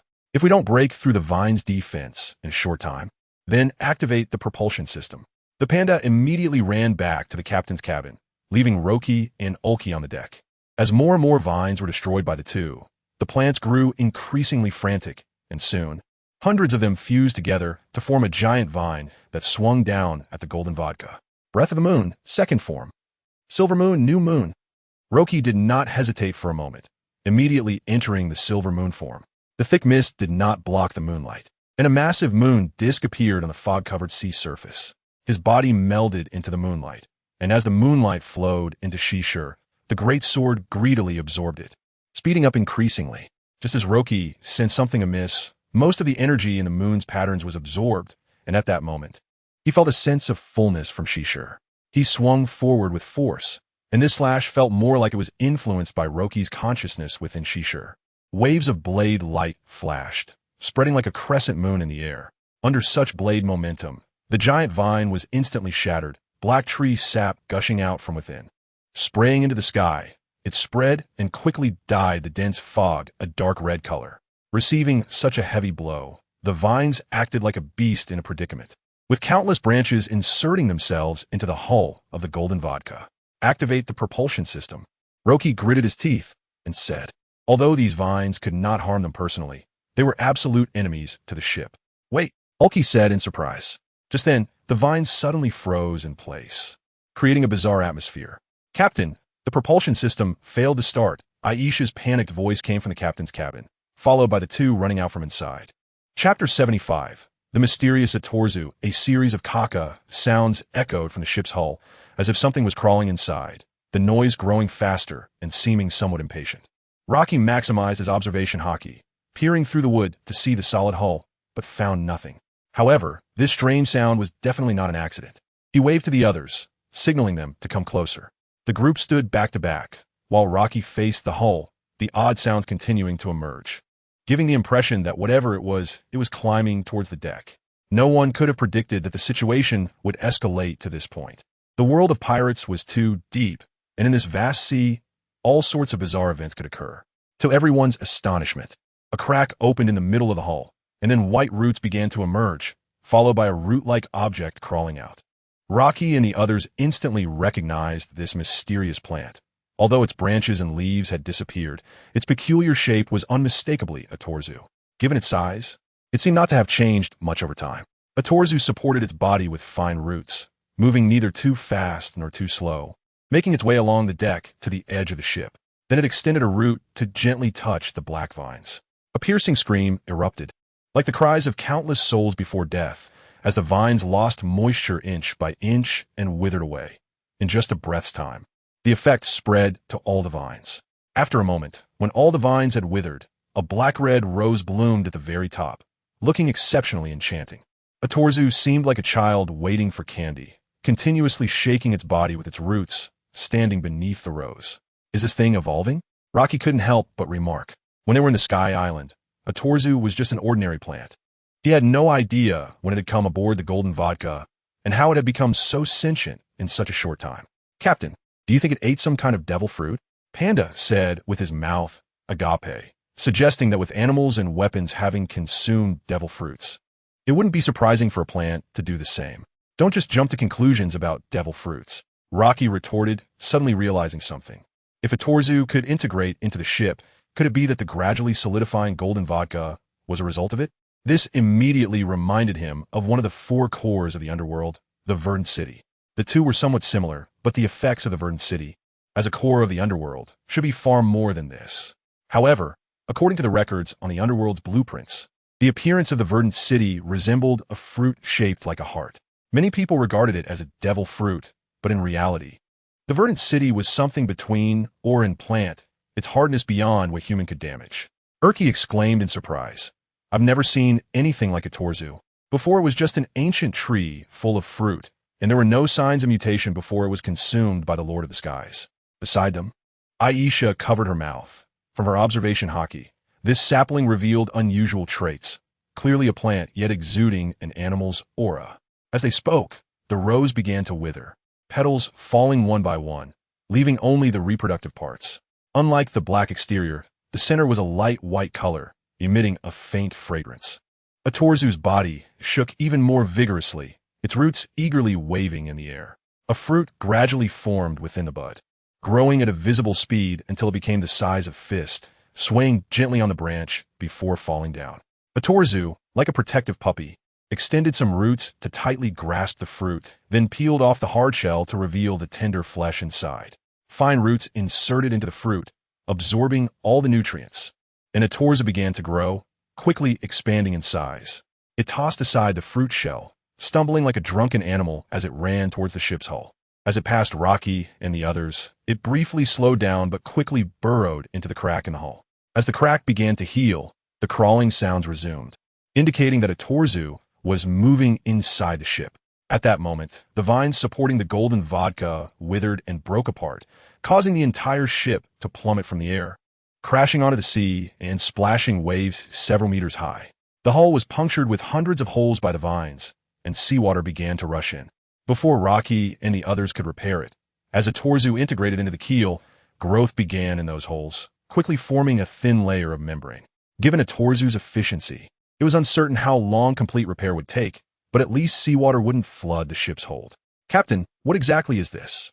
Aisha couldn't help but ask, with Panda and Urki also looking surprised. It might just be a rather unique organism. Regardless, let's get out of the Devil's Triangle first, Rocky replied, shaking his head. He wasn't quite sure what a torzu, which was parasitizing the Golden Vodka, truly was, nor its connection to the Verdant City. However, it seemed that its existence was more beneficial than harmful. A torzu could help reinforce the hull and repair damage. The Golden Vodka continued to set sail, this time at steady pace, while Rocky and the others focused on their surroundings, wary of potential dangers. After sailing for a while, the thick fog began to dissipate. and the golden vodka gradually left the Devil's Triangle. Sunlight shone on their faces, and after being unable to tell day from night in the fog, they realized it was now daytime. The scorching sun dispelled the last remnants of cold, and a feeling of survival surged in everyone's hearts. "Captain, shall we continue to the entrance of the new world?" Aisha took out a map and began preparing for the next leg of their journey. Rocky shook his head and said, "Let us wait. We need to rest here for a few days, at least until the golden vodka is fully repaired. Otherwise, we'll be in trouble if we encounter any danger." He also planned to thoroughly review the records about the verdant city from the underworld blueprints during these days. Atorzu also seemed to have a certain potential for growth. If it could truly replace the verdant city, it would indeed resolve a major issue. Chapter 76, Perona's Great Adventure, Part 1. In the Devil's Triangle, there lies an unknown island, which is none other than the legendary terrible 3 Phantom ship. This island in the sea is ruled by one of the 7 warlords of the sea, Gecko Moria, who claims it to be the largest pirate ship on the sea. Gecko Moria has a hairstyle resembling a green onion and a pair of bat wings, despite his bizarre appearance as one of the highest-ranking figures in the pirate world. He hides away in such a small place for reasons unknown, utilizing his devil fruit ability to extract other shadows and infuse them into corpses or himself. Moria has gathered thousands of zombie troops within the terrible 3 Phantom ship, hoping to fulfill his unknown ambitions. However, all of this vanished when the Straw Hat Pirates, who accidentally wandered into the Devil's Triangle, caused a ruckus on the island. This existence, who ranks the lowest among the 7 warlords, tragically followed in Crocodile's footsteps. Defeated, he fled the island in a panic, leaving behind his home. The sea breeze blew, and the waves crashed against the cliffs, splashing several meters high. "Damn it, damn it, damn it." The pink-haired Perona continuously cursed, her beautiful face still holding a hint of childishness as she kicked the gravel beneath her high-heeled boots. Dressed in a Lolita-style long dress, holding a sun umbrella in her left hand and hugging a teddy bear at her right, Perona appeared like a young lady compared to her zombie-like companions. "I will definitely take revenge on these guys sooner or later, especially that long-nosed bastard." At this point, she glanced back a bit nervously, Moria's wails flashing in her mind. It was incredible that a group of no-name pirates could easily defeat one of the 7 warlords. "Gecko Moria. I can only leave here for now. I hope Lord Moria is safe." With a somewhat proud snort, Gecko Moria disappeared after being defeated, likely rescued by Absalom, another one of the 3 freaks, using his transparent fruit ability. For Perona, who was raised by Moria, he was like a father figure. Now that he was missing, it was impossible for him to return to the Devil's Triangle, leaving only herself to fend for herself. With this thought, Perona wiped the corner of her eyes with a handkerchief, and her inner anger surged even more. "Damn it, damn it, damn it," complaining as she walked towards the end of the island. Because Moria was defeated by Luffy, the numerous shadows within him dissipated, and the thousands of zombie troops under his command turned back into ordinary corpses. Various dead bodies could be seen all over the island, but due to special preservation measures, they did not emit a foul smell. Nonetheless, the scene was akin to a crime scene. However, for Perona, who grew up in such an environment, corpses were as ordinary as dolls, and being doted on, she originally had some control over a portion of the zombie troops. "Damn!" Perona bent down and stopped in front of a corpse with short white hair. The corpse was dressed in white clothing from Wano country, standing out amid the filthy zombie army. He was once an invincible great swordsman in life, yet he couldn't even defeat a small swordsman. Ryuma, even in the grand history of the pirate world, is a legendary swordsman whose name is remembered, defeating any opponent in a single strike. A man who never tasted defeat in his lifetime. After death, he was revered as the sword god in Wano, enshrined in a shrine, but was stolen by Gecko Moria, who used his devil fruit ability to resurrect him. The more she thought about it, the angrier Perona became, and she left several footprints on his clean clothes. Feeling slightly better, she turned to leave. When Perona reached the shore of the terrible 3 Phantom ship, another corpse caught her attention under a large tree. Ryuma's defeat only made her a bit angry, but the sight of this corpse made her furious. Dressed in a sharp red pirate outfit, the white-haired corpse leaned against the tree trunk, holding a bottle of alcohol, seemingly drinking before losing consciousness. Perona tugged at her skirt with both hands, taking a few small steps before running towards the corpse, delivering a powerful kick to its head with her long right leg. The head immediately separated from the spine, falling several meters away, rolling a few times on the ground before stopping, its mummified face facing Perona, as if silently mocking her. Among Moria's vast zombie army, Even Ryuma was outshone by this corpse in terms of fame.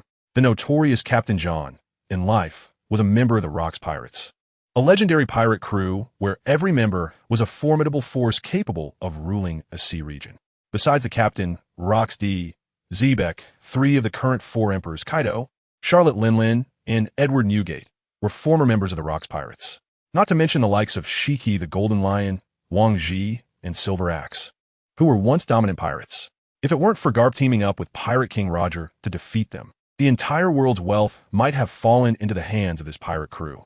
Such a great pirate was naturally given high hopes by Moria, but after being resurrected, he had become a drunken zombie captain, wallowing in despair. I'm going to be driven mad. Perona was so angry that tears almost fell. She kept kicking Captain John's head with her long boots, causing his thick white hair to fall out, revealing his scalp. Huh?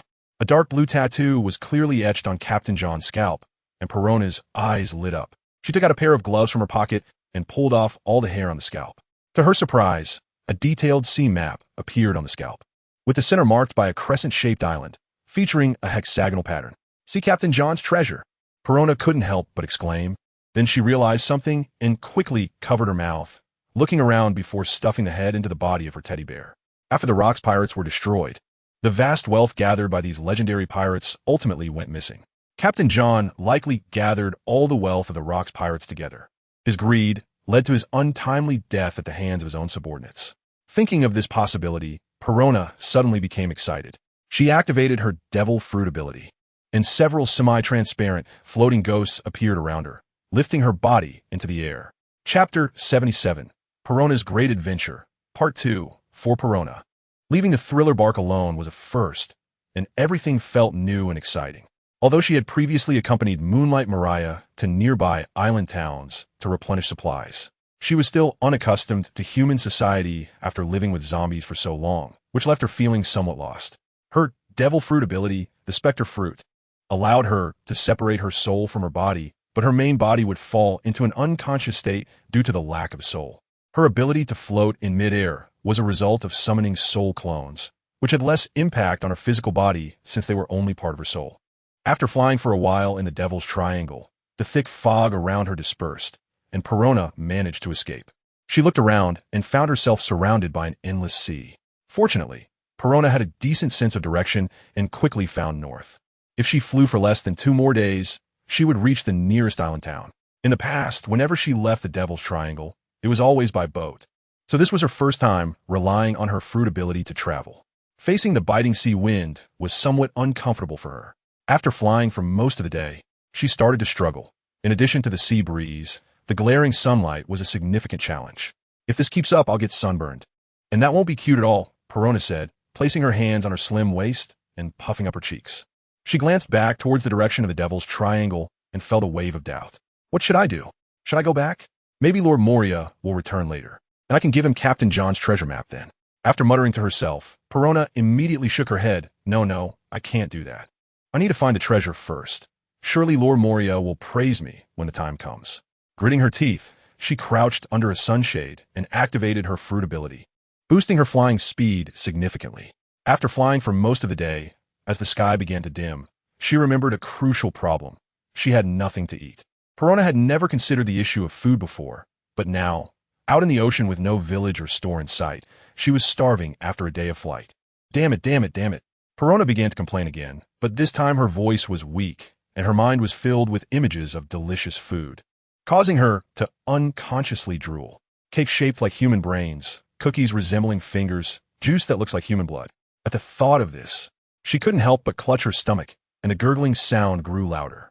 Just then, a faint aroma wafted into Perona's nose, and her mind filled with even more images of oddly shaped food. This won't do. I'm hallucinating from hunger. Where could this smell be coming from in the middle of the ocean? Sighing, Perona's peripheral vision suddenly caught sight of a massive ship not far away, with a snakehead figurehead and lavish golden decorations.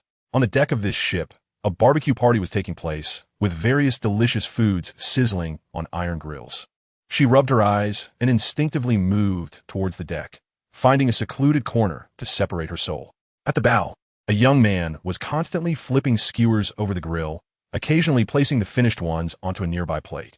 However, no matter how quickly he grilled, he couldn't keep up with his companions. Beside him, a tall, muscular man and a humanoid panda were stuffing skewers into their mouths while exclaiming in amazement.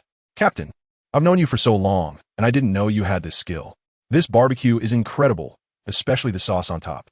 During this rare period of calm in the ghost world, Rocky had been dedicating much of his energy to finding seasonings, in addition to his daily training.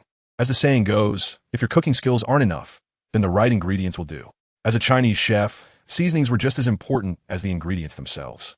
Relying on his high-ranking status, he had made quite a few gains during this time, especially with garlic and onions, which were perfect for barbecuing, igniting Rocky's passion for skewers. The golden vodka had a dedicated planting area. Although it was small, it was sufficient for growing some vegetables.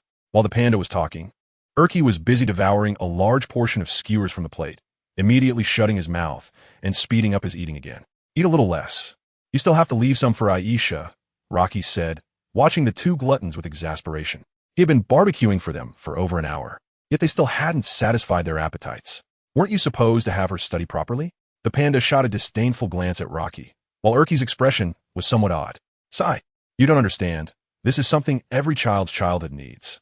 Rocky smiled faintly, causing the panda and Erky to shiver involuntarily. Under the barbecue grill, using her fruit ability to avoid colliding with the volume, Perona's head popped through the deck, and she heard Rocky's words, staring blankly. However, she was soon captivated by the aroma of the skewers. Taking a deep breath, she extended her arm through the table towards the plate. These leftovers can be for Aisha. Perona grabbed at the air, but the plate was lifted by Rocky. Captain, don't be so stingy. There's still so many ingredients. Grill a little longer, the panda said, trying to flatter him. Fine, fine. Let's grill a little longer. Rocky placed the plate back down, and Perona's restless little hands reached out again. But these skewers are a bit cold. I'll reheat them on the grill. Rocky lifted the plate again, and she reached out empty-handed. Starving, Perona's eyes glimmered with hunger. Never mind, I like them cold, I don't mind. Captain, please give me some. Perona listened intently to the movements above, and the plate was placed down again. But before she could act, Rocky turned and walked away. These are for Aisha. I'm going to deliver them to her. Damn it, damn it, damn it. Perona's face turned red with anger, and without hesitation, she chased after Rocky. Chapter 78, Perona's Great Adventure, Part 2. Roach seemed to be heading towards the crew room. But in reality, he was taking a winding path and soon arrived at a corner of the cabin. He faced a wooden door, the surroundings dimly lit, and behind him, Perona emerged from below the floor, covering her mouth with her right hand and stifling a laugh. Two cute, white, transparent ghosts appeared beside her. Negative ghosts. Under her control, the two ghosts floated towards Roach's body. Once they hit the target, they would pass through his body, causing a deep sense of despair and prompting the person to give up the fight. In the past, Perona had successfully ambushed others with her fruit ability, especially against opponents who were unaware of her presence. However, things did not go as she had planned. In the blink of an eye, Roach's figure vanished, and the negative ghosts attacked nothing but the wall. What? Perona's face turned pale with fear. At that moment, she felt several tall figures appear behind her. Roach and two others had simultaneously appeared in the cabin, looking at her with malicious intent. Then Roach tentatively thrust his knife towards Perona, but it had no effect. His blade passed right through her body. Useless. I won't play with you anymore. Goodbye. Perona, feeling quite uneasy, immediately wanted to escape, her expression betraying a hint of pride. In her soul state, she was immune to any physical attacks and could pass through solid objects. Is this your confidence? Roach grinned wickedly, revealing a body on his shoulder that looked exactly like Perona, but it lay motionless, having lost its soul. Perona screamed in shock. She felt she had boarded a pirate ship by mistake, filled with regret as she looked at the three hulking figures beside her, each more menacing than the last. Just return to your body obediently, or else. Roach lightly traced the sharp blade of his knife across Perona's face. Perona had no choice but to return to her body. Just as she was about to activate her ability, she suddenly felt darkness envelop her and fainted. Roach struck faster than she could react, his palm transforming into a blade that struck her neck hard. Seeing Perona faint, Roach pinched her somewhat chubby face. Nice feel. Captain, I didn't expect you to have such a beastly side, Panda remarked, his mouth twitching. Don't say that. I've always been a person who loves peace. And you all know I can't stand blood. Roach coughed, feeling he had inadvertently affected his image, and promptly strode out of the cabin. What does Captain Roach plan to do? Erky's eyes flashed with sharpness, and his expression began to grow strange. Could he possibly do something else? Panda frowned slightly, falling into thought. Cough! I heard that. Roach's voice came from afar, causing Panda and Urki's faces to stiffen. Help me find a basin of seawater, and also call Aisha to the deck. Okay. Roach immediately sensed the presence of an intruder when he felt Perona's aura. As it wasn't the first time he encountered such a situation, he used signals to convey the message to Panda and Urki. The three immediately became vigilant. At this point, Roach had already guessed the identity of this person, as Perona had clearly come from the Devil's Triangle. A few days ago, he had contacted the Straw Hat Pirates, and he also learned that the 7 warlords, Moonlight Moria, were hiding in the Devil's Triangle. After Moonlight Moria was defeated by the Straw Hat Pirates, many pirates trapped in the terrifying ghost ships began to emerge. Roach initially thought Perona was one of them, but some accessories on her indicated that she might actually be a subordinate of Moonlight Moria. Roach tossed Perona onto the deck, squatting beside her and using his observation haki to examine her. Although she appeared to be a delicate young lady, as a subordinate of a warlord and a devil fruit user, she could be a reliable recruit if brought on board. The Golden Vodka ship was severely understaffed, but recruiting crew members was not simple, especially as they were about to venture into the new world. The strength of companions could not be too lacking, and they needed to be trustworthy. Perona seemed like an inexperienced young girl, and after colliding with Roach, he was tempted to lure her aboard. Captain, I brought the seawater. Panda carefully carried a basin, but as he walked over, he quickened his pace and accidentally spilled some seawater. Just a few drops on his hand made him feel his strength drain away, and he slumped down on the deck. Fortunately, Roach was quick enough to catch the basin and set it down on the deck. He looked at Panda with a bit of exasperation, one hand on his forehead and the other giving Panda a hard slap on the head. Are you here to make me laugh? What use are you? Captain, do you know that asking a devil fruit user to carry a basin of seawater is like walking on a knife's edge? Panda said weakly, forcing the words out. Urki came out with Aisha, the little girl still sulking, arms crossed, and rolling her eyes as Roach kept assigning her homework in various ways. She couldn't participate in any activities until it was completed. Seeing that the Red Star Pirates were all gathered, Roach splashed seawater on Perona's face. Feeling the icy water, she immediately opened her eyes and woke up. What? What did you do to me? Let me introduce ourselves. We are the Red Star Pirates. Roach patiently began, but was interrupted. Let me go, or else Lord Moria will definitely come for you. Sigh, negotiation failed. Roach waved his hand, turning to Urki and said, throw her to feed the sharks. Wait, I was wrong, please spare me. Perona pleaded tearfully. How about this? Our pirate crew is still lacking a reading companion. I'll join, is that okay? Roach nodded in satisfaction. There was only one girl, Aisha, on board, which was inconvenient, so since she had come to them, it was better to just take her along. Aisha curiously asked, Sister, my name is Aisha, what's yours? Perona. Perona replied weakly, already plotting in her mind. Aisha, take her downstairs. Starting today, she will live in the room next to yours and help you with your homework. Aisha pouted, carrying Perona towards the crew room.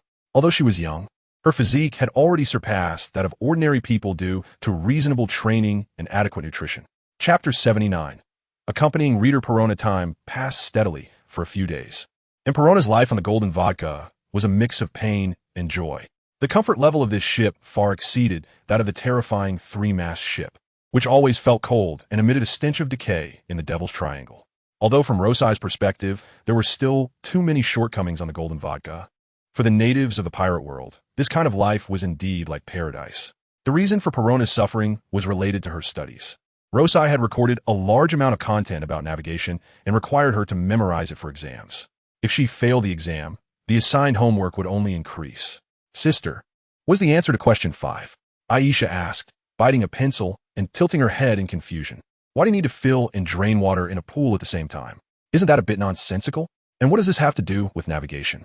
Perona tugged at her messy hair and quickly left the room. She found Rosai loitering on the deck of the Golden Vodka. Why do I have to learn this damn navigation? I don't want to become a navigator at all. Rosai glanced at her and replied blandly. This is a rule I set. As long as you're a member of the Red Star Pirate crew and do not have a specific duty, you must follow my arrangements. What kind of duties? Perona asked, her eyes slightly reddening. Very simple. You can either be a combatant, a cook, or a ship's doctor, which would naturally exempt you from the obligation to learn knowledge. Rosai's eyes lit up as he looked at the seemingly young girl with some anticipation. Why didn't you say so earlier? I'm best at medicine and cooking, Perona said proudly, her tone showing some confidence. Oh, let's start with medicine. Rosai immediately called for Panda to come over and act as an injured person. Under the threat of force, Panda complied, or else Rosai wouldn't mind inflicting some injuries on it. Leave it to me. I'm best at bandaging wounds. On the terrifying three-mast ship, this kind of work was always given to me. Perona raised her head proudly and quickly began to bandage the injuries with some gauze. It did look quite decent at first. However, as her movements became more skilled, Rosai and Urki began to twitch their mouths involuntarily at the sight. Hey, is this what you call medicine? It doesn't need to be wrapped up like this, does it? Rosai asked, watching as Perona wrapped Panda's body tightly with gauze, quickly forming a plush bear's suit. Isn't this very cute?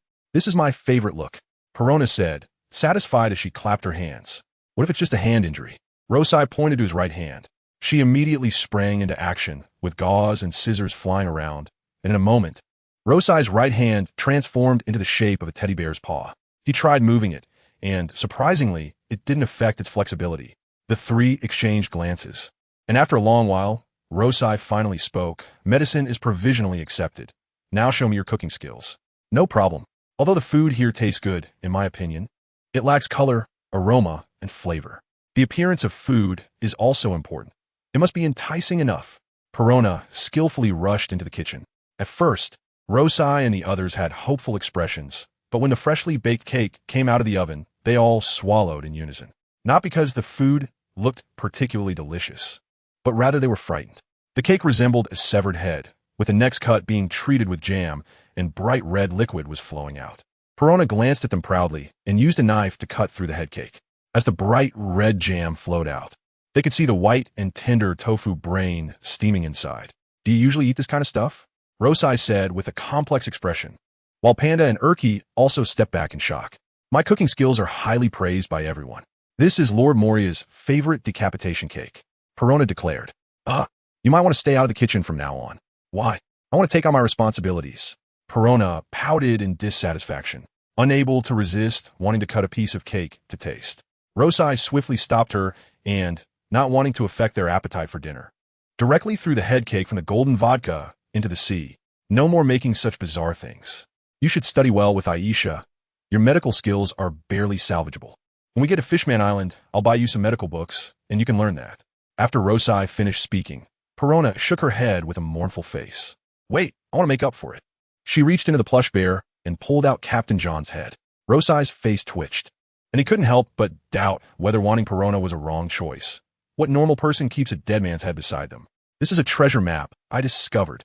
If we can find it, there will be endless wealth. Perona explained, her little head spinning with ideas. Looking at the pirate crew, it was clear they weren't short on money. Even their giant dumbbells were made of gold. After getting John's treasure, as long as they were willing to give a portion to Moonlight Moria, they could easily help him make a comeback. Wealth? Rosai and the others exchanged smiles. Sitting on the Sky Island's golden city. If they wanted, being as rich as a country was a small matter. Seeing them underestimate Captain John's treasure, Perona began telling the story of the Rocks pirates and shared her speculations. Rosai played with Captain John's skull, his expression somewhat intriguing, as his fingers gently traced the pentagonal emblem on it. I can agree to you. I don't need most of the treasures inside. In Rosai's view, Captain John might not have obtained all the wealth of the Rocks pirates. After all, attempting to outsmart 3 of the current 4 emperors seemed a bit unrealistic. But the emblem on the treasure map was very interesting. The emblem somewhat resembled the core of the most important infinite titan in the blueprint of the Pluto. If he could find the infinite titan, Rosai wouldn't mind handing over the remaining hot potato to Moonlight Moria. Perhaps taking these treasures might even offend the 4 emperors. Chapter 80 Captain John's Treasure. After firmly committing the map of Captain John's treasure to memory, Roach began to devise a plan. The island marked on the map was not particularly obvious in this vast sea, and relying on the crescent-shaped island's outline to locate the treasure was indeed a tall order for Roach. With no other choice, he had to start investigating the life of Captain John and the Rocks pirates. The records about them in the Navy were relatively scarce, but thanks to his connection with Akiji, Roach obtained first-hand information. After all, they were the first pirate crew before Pirate King Roger. But due to their open defiance against the world government, their historical records were minimal, consisting only of a few entries and some unofficial accounts. However, this also highlighted the terrifying nature of this pirate crew. The Rocks pirates were one of the few pirate crews that the world government had erased from history, yet were still remembered by many. After sorting through the information, A few thin sheets of paper contained records about the Rock's pirates, and the life of the formidable pirate Rocks was summarized in just one sentence, with 4 words written between the lines: guilty of heinous crimes. With no other options, Roach had to call Harlan, as at his age, he must have some recollection of the world-shocking events from 40 years ago. After hearing Roach's inquiry, Harlan fell into a long silence, followed by the sound of rummaging through things over the phone. After a long while, he heard the heavy door slam shut, and he gasped, saying, "I don't want to ask why you're interested in the Rock's pirates, but please don't delve too deeply into it." Even decades later, this pirate crew is still mentioned in world meetings, but only as a precaution against their resurrection to once again disrupt the world. "I want to know where the Rock's pirates were defeated," Roach said, suspecting that the treasure's location might be related to the great battle that took place there. "The Valley of Gods," Harlan replied. "This place is hidden somewhere in the New World and is said to hold secrets of the celestial dragons, which is why no one can find it, nor do they seek it out." Roach suddenly felt a headache coming on. The involvement of the Rock's pirates was just too vast, with the world government and the celestial dragons involved. A person like him, without the ability to protect himself, could easily end up dead if he got caught up in it. "I suggest you don't go looking for the Valley of Gods, as it is a taboo place for the celestial dragons," Harlan warned. His shipyard occasionally received orders from the celestial dragons, and after years of contact, he knew very well how deranged these powerful figures were. For the celestial dragons, everyone outside their own kind is merely livestock. After ruling the world for centuries, the number of slaves they've killed is terrifying. To them, money is just a number, and they might even find it amusing to instigate wars between 2 countries. "Yes, I'll be careful about this," Roach replied. He had heard a little about the celestial dragons and felt immense disgust towards them, but without the strength to oppose them. He did not plan to throw himself against a stone wall. "By the way, have you heard a member of the Rock's pirates named Captain John?" Roach asked, unwilling to give up after finally obtaining some information about the core of the underworld. "Huh, Captain John?" Harlan seemed to have heard this name before. After thinking carefully, he said uncertainly, "I think I've heard it from the Navy, and it seems to be related to treasure." "You aren't looking for some treasure of Captain John, are you?" Roach's face changed as he hurriedly pressed for more information. "I remember this has been a long-standing, unfinished mission for the Navy. They spent a lot of effort a few years ago, almost digging up that entire island, but still didn't find anything about Captain John's treasure. Do you know where that island is?" Roach asked, his tone strange. "It's in a corner of the entrance channel to the New World. Once you take out the map, I'll tell you the specific location." Under Harlan's detailed guidance, Roach quickly found the approximate location on the corner of the map. However, since the appearance of the island had been erased by the Navy, he would have to search for it himself. Harlan was relieved to learn that Roach wasn't planning to cause trouble with the celestial dragons, and he chuckled. "Are you also interested in Captain John's treasure?" "In fact, this is something many people in the Grand Line are already aware of." "Why?" Roach's lips twitched. He had initially thought that the treasure map etched on his scalp was a good thing. "Do you know why Captain John was killed by his own crew?" Harlan burst into laughter. It was indeed dramatic for a great pirate to die in such a miserable way. He might have actually obtained a part of the wealth left behind by the Rock's pirates, but after getting drunk one time, Captain John revealed this secret to the public. Originally, this treasure was supposed to belong to his crew, but because he let it slip, this island became a target, and soon it was sealed off by the Navy. After that, Captain John was killed by his own people. Roach disdainfully threw Captain John's head into the trash can, and it now seemed that the tattoo on his scalp might have been a mark of humiliation from his subordinates after they killed him. "If you're still determined to check out this Crescent Island, you can go ahead, but there are some scattered Navy stationed there, so be careful," Harlan said before hanging up the phone, leaving Roach alone on the deck, feeling uncertain. After pondering for a long time, he remained resolute about visiting Crescent Island. No matter what, he had no intention of giving up on the clues related to the Infinite Titan. Since the map had a pentagonal pattern, it indicated that Captain John had indeed been in contact with something similar for a long time and had left a deep impression on his crew. There should only be some ordinary Navy stationed on Crescent Island, and once night fell, he planned to have Panda shrink the golden vodka to ensure success. With this thought, Roach officially ordered the ship to set sail. The damages on the golden vodka had mostly been repaired, and at least it was fit for simple navigation. Crescent Island was not far from their current location, and they would reach it in a day or 2 of sailing. During this time, Roach also informed the rest of the crew about Captain John's treasure. Upon learning that the treasure might not be worth much, Perona appeared very dejected, realizing that after being excavated by the Navy for decades without a trace, it must have already been divided among greedy pirates after the location of the treasure was leaked back then. Chapter 81, The Man with a Story. Moonlight Moria under the blazing sun and clear skies. The Golden Vodka had been sailing for several days and finally arrived in the waters where Crescent Island was located, having wasted too much time looking for their destination. Is this the island? Perona floated above the sails, using a telescope to gaze at a distant small island, puzzled. Roji was also using a telescope, and after careful observation several times, he concluded, I don't know. It looks like it, but also a bit unlike it. Crescent Island should resemble a crescent moon, but this island. Panda didn't know what to say, and the few of them seemed to be playing a game of charades with each other. Urki took the telescope from his hands and looked as well. Indeed, as they saw, there was only a semicircular island in the distance, not large, and it didn't resemble a crescent moon in any way. We've been circling around here for several days. My navigation skills shouldn't be wrong. This is the only island in this area, Aisha said, though her tone was somewhat uncertain. However, despite the size of the sea area, there were no other islands besides the one in front of them. Let's wait until midnight to get closer and take a look, Roji said as he put away the telescope and leaned back on his chair to bask in the sun. The others followed suit, finding lounge chairs on the deck to soak up the sun.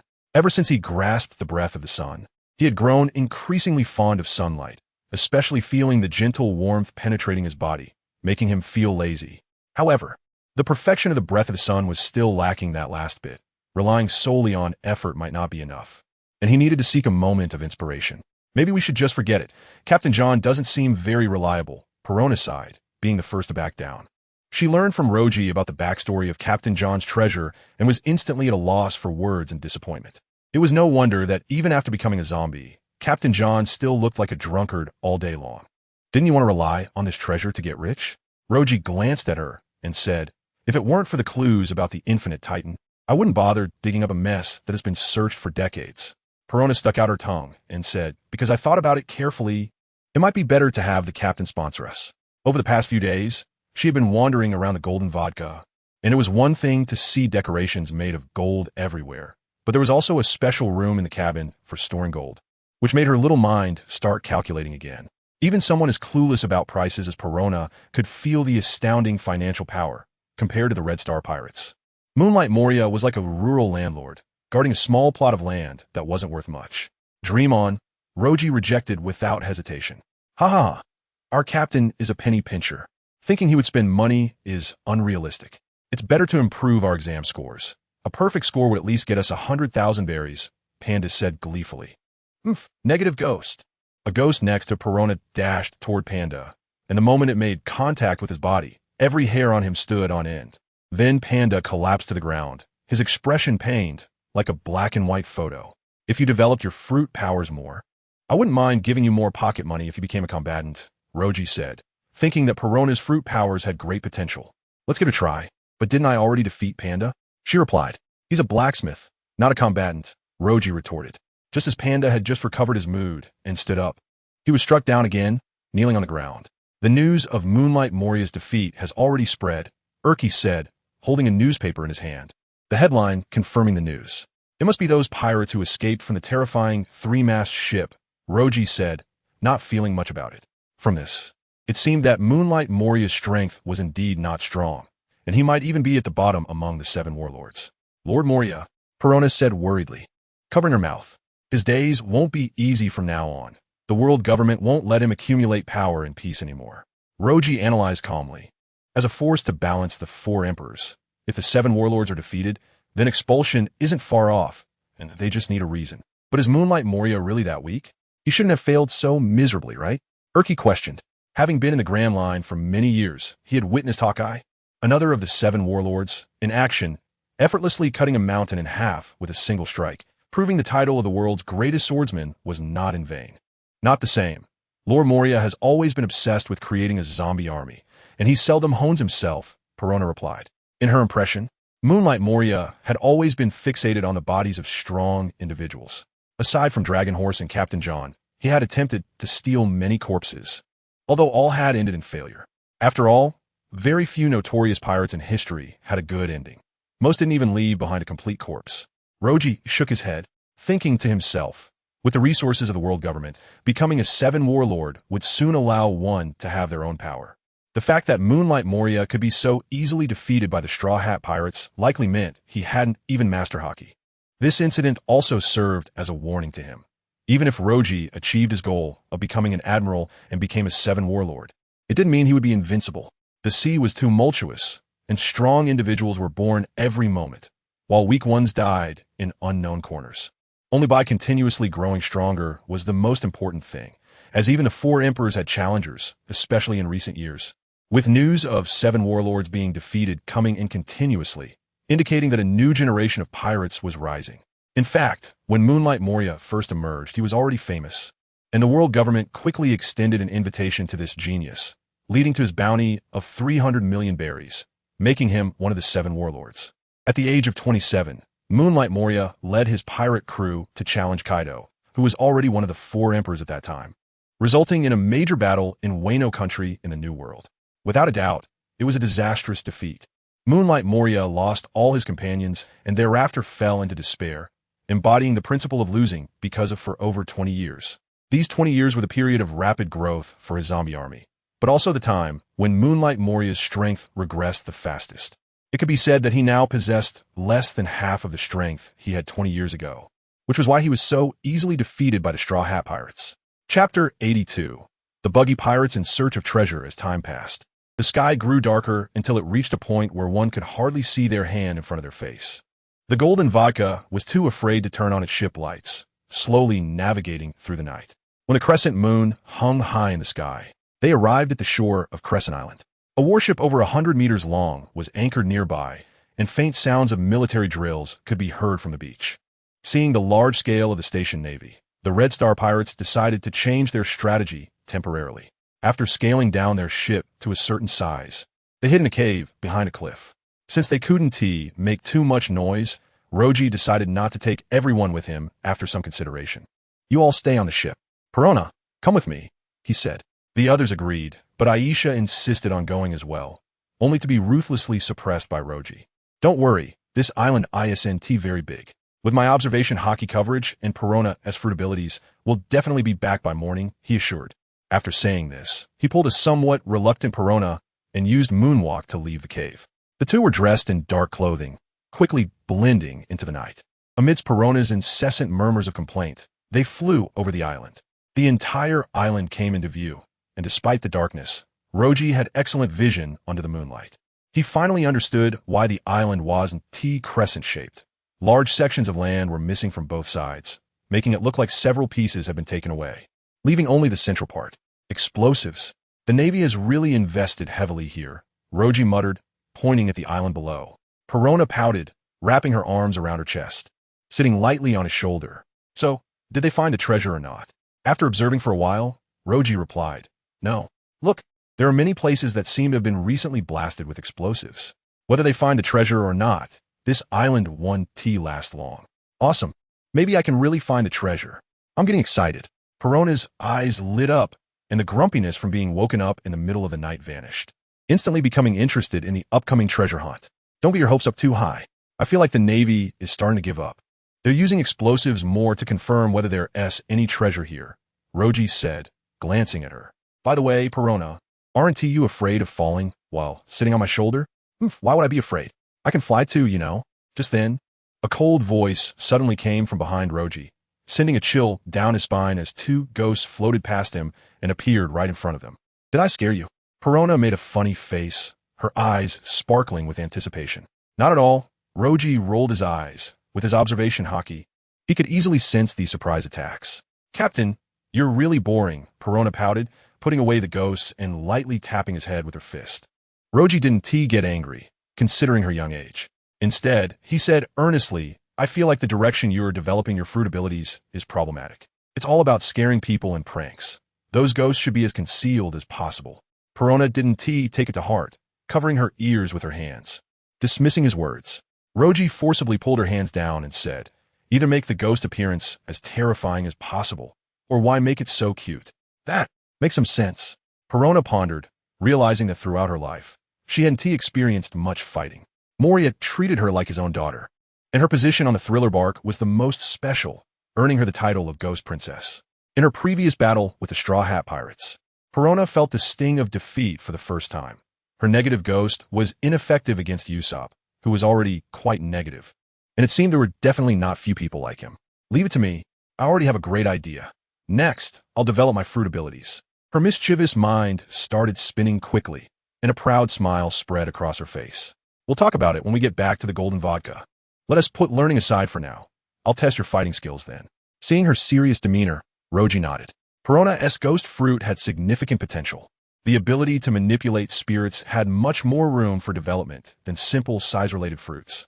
However, if a panda were to push a single ability to its limit, it could also produce terrifying effects. Even if a small stone were thrown, using the fruit's power could turn it into a meteor size, which would be hard for an ordinary person to resist. Hey, Captain, it looks like there's a ship over there.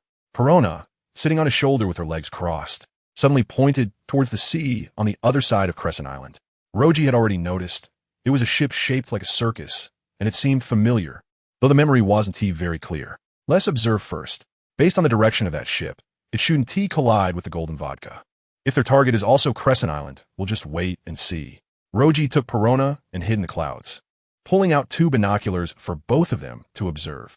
The flag of the buggy pirates fluttered on the sea, although the ship wasn't large. The numerous damages on it indicated it had been through hardships. Ha ha ha ha.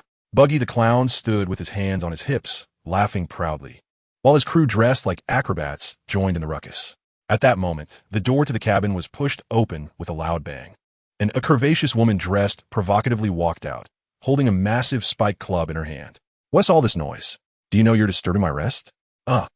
Buggy the Clown chuckled awkwardly, cleared his throat, and gestured dramatically towards Crescent Island. Tajda, Eureka, did you see? Captain John's treasure that I've dreamed of is right in front of us. Oh, Eureka replied indifferently, suddenly slamming her spiked club onto the deck, the wood creaking under the weight, causing sweat to bead on the foreheads of the surrounding crew members. Eureka, you can go back and rest for a bit. I'll call you when we reach the island. Since I'm already up, how can I still sleep? You know, lack of sleep can cause flaws in my beautiful appearance. After saying this, Eureka leaned against the ship and closed her eyes to rest. The rest of the crew aboard the pirate ship didn't dare to speak loudly, lowering their voices. Chapter 83. The clown is myself, the beast tamer, and part-time navigator Machi looked terrified as he leaned close to Buggy and whispered a few words. What do you want to say? Buggy, with his back turned to him, didn't notice anything unusual. Machi's face grew even more fearful, and at that moment, many crew members were staring at the bow of the ship with their mouths agape. Buggy, calm as ever, looked at them and waved his hand while turning around.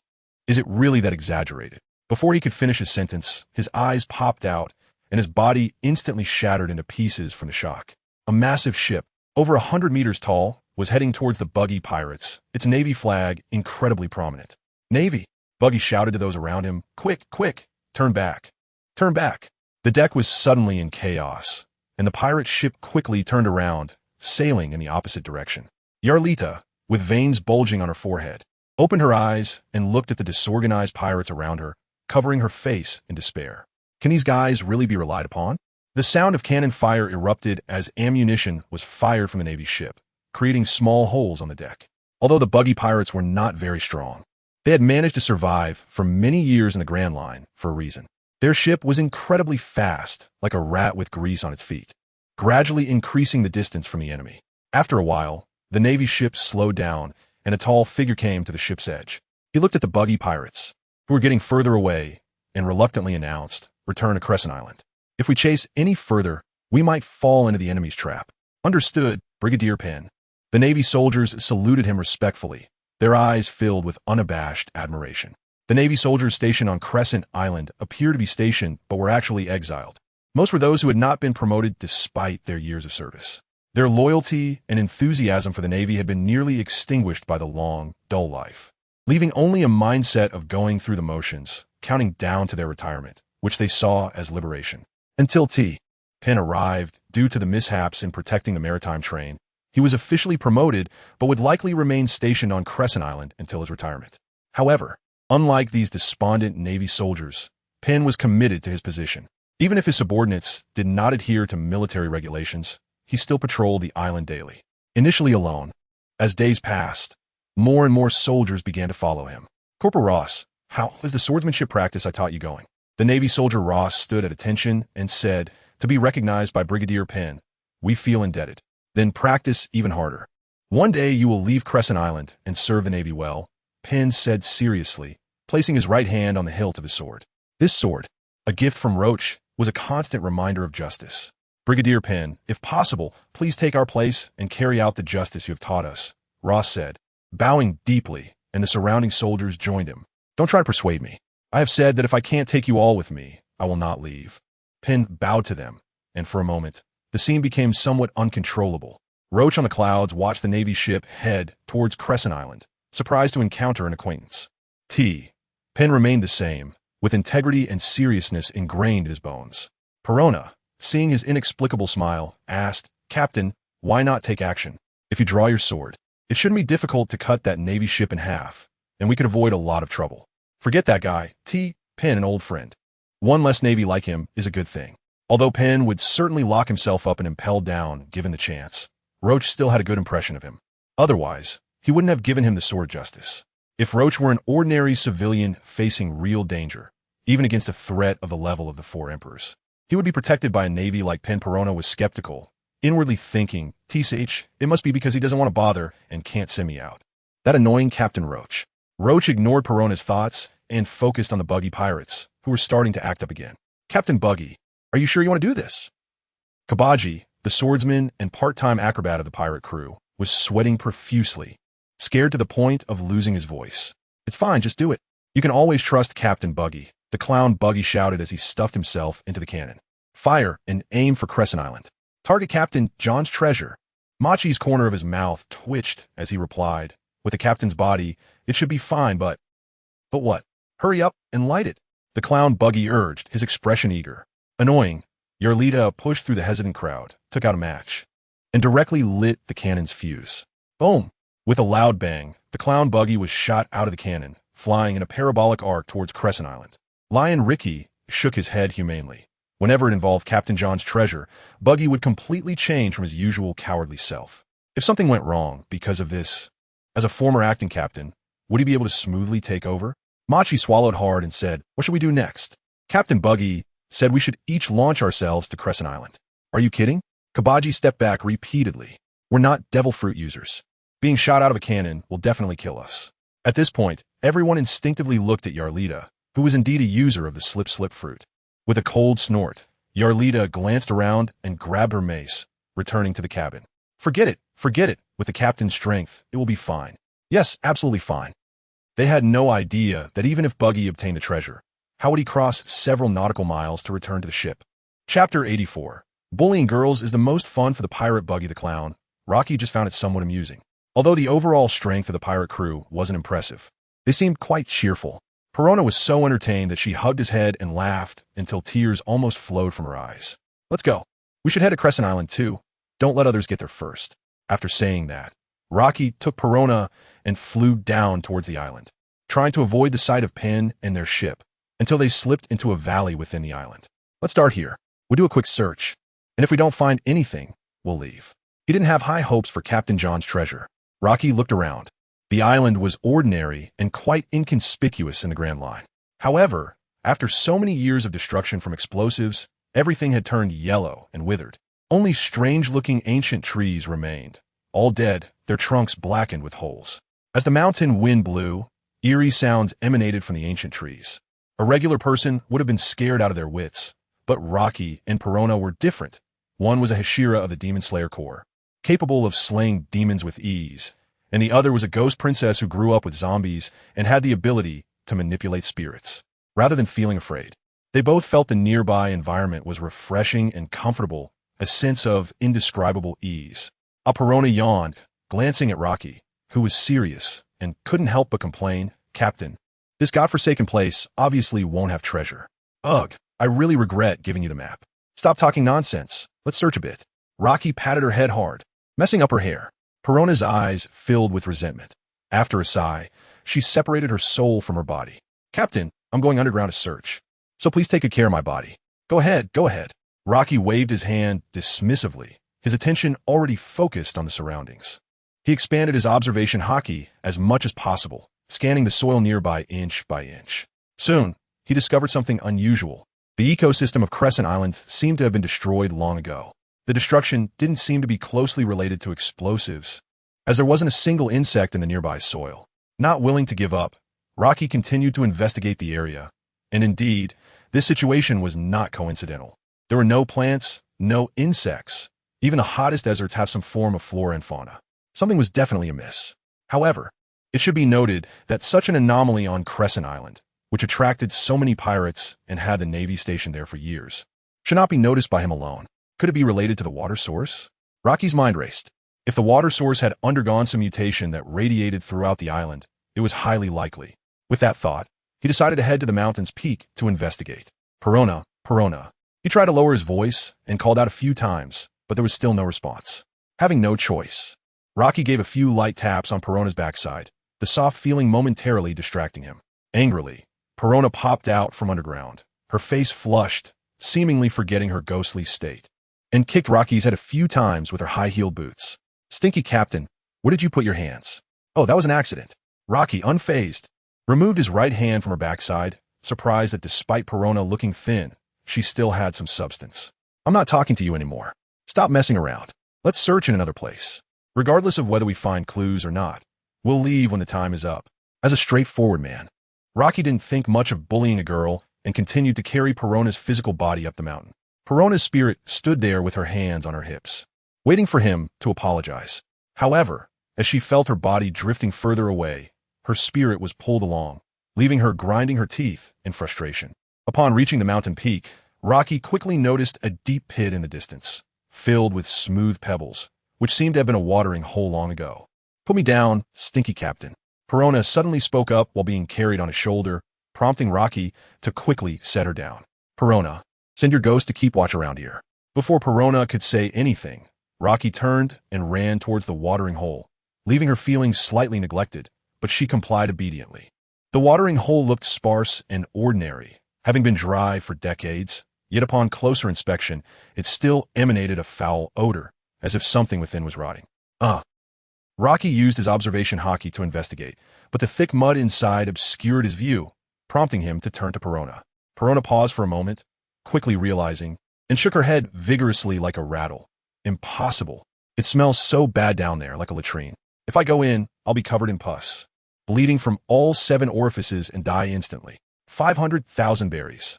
Rocky tempted her with money, his smile devilish. No, I absolutely won't sell my soul for a few 100,000 berries. Perona was frightened by his smile, retreating a few steps while shaking her head. How about 5 million? Rocky's smile grew broader, and a breeze passed, making the foul smell of the mud seem like the scent of money. No, no, no. Perona's eyes became vacant as she struggled with the difficult choice. 10 million.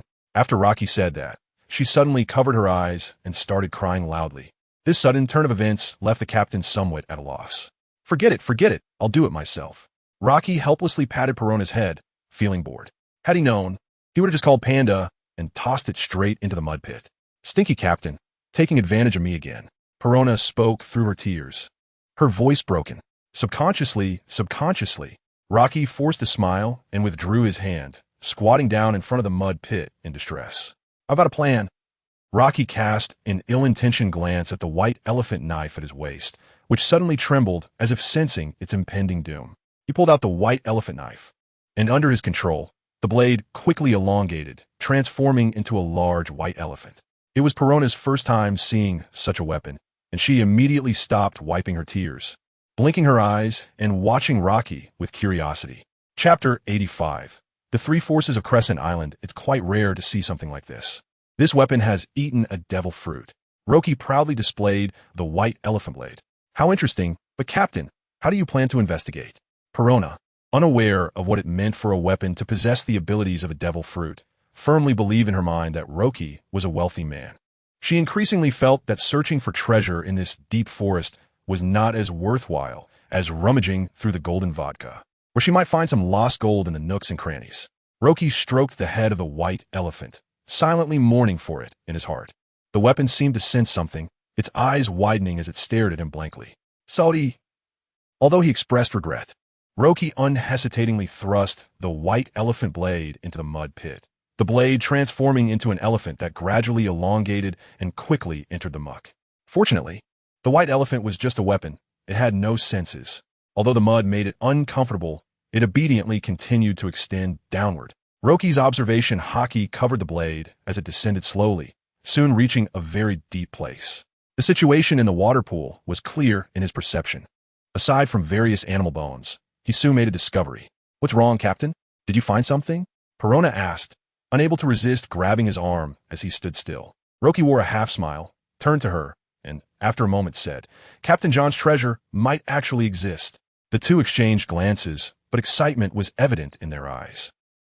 Buggy's body stood in the jungle, his limbs floating in the air. After looking around, he touched his head, only to find nothing above his neck. He felt as if his head had fallen into a pitch-black place, and he began to fumble around.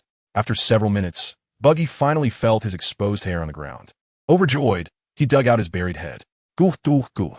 Spitting out a mouthful of dirt, Buggy reattached his head, sniffing lightly with his red nose as a faint, foul odor wafted over. This smell must be hiding Captain John's treasure. Overjoyed, he immediately began searching the area. Utilizing the ability of the chop-chop fruit, Buggy controlled his body to split apart, allowing him to fully sense his body parts within a certain range. After searching for a while, he suddenly stopped, not because he was giving up, but because he remembered something. "These damn guys, not one of them came with me? I'll make them pay for defying Captain Buggy's orders when I get back." Buggy jumped up in anger, but quickly calmed down as he noticed something unusual about the surroundings. The mountain wind blew through the dead trees, producing eerie sounds, like the desperate cries of a person on the brink of death, igniting his inner fear. "It should be fine. I hope Captain John protects me." Buggy nervously glanced around, his feet moving continuously through the forest. Suddenly, he broke into a cold sweat, his body trembling unnaturally. In this wilderness, Buggy faintly heard the sound of a woman crying, which ignited his fear even more. In this situation, Buggy's pace quickened, and he unconsciously moved toward Roki and Perona's direction, indicating that although his strength was lacking, luck was subtly guiding him toward the right path. Perona's alert ghost quickly detected his presence. Influenced by their master, these spirit forms filled with dark humor. They approached Buggy little by little, constantly emitting eerie laughter. The wailing mixed with crying and faint laughter amplified their power in the forest. Buggy, already on edge, felt the ghosts drawing closer. Although he sensed someone was watching him, there was no movement around. Suddenly, ghosts emerged from the soil beneath Buggy's feet. He froze for 2 seconds before letting out a scream and frantically ran up the mountain. His speed was extraordinary, showcasing his instinct to escape. As he ran, parts of his body occasionally fell off, but he quickly caught them back. On the other side of the island, the Navy ship had just docked at the simple pier by the beach. The Navy personnel had just disembarked to rest when Peng In suddenly frowned and looked up at the forest. "What's wrong, Rear Admiral?" Ross asked curiously. "I think I heard someone screaming. There hasn't been a town for days around Crescent Island.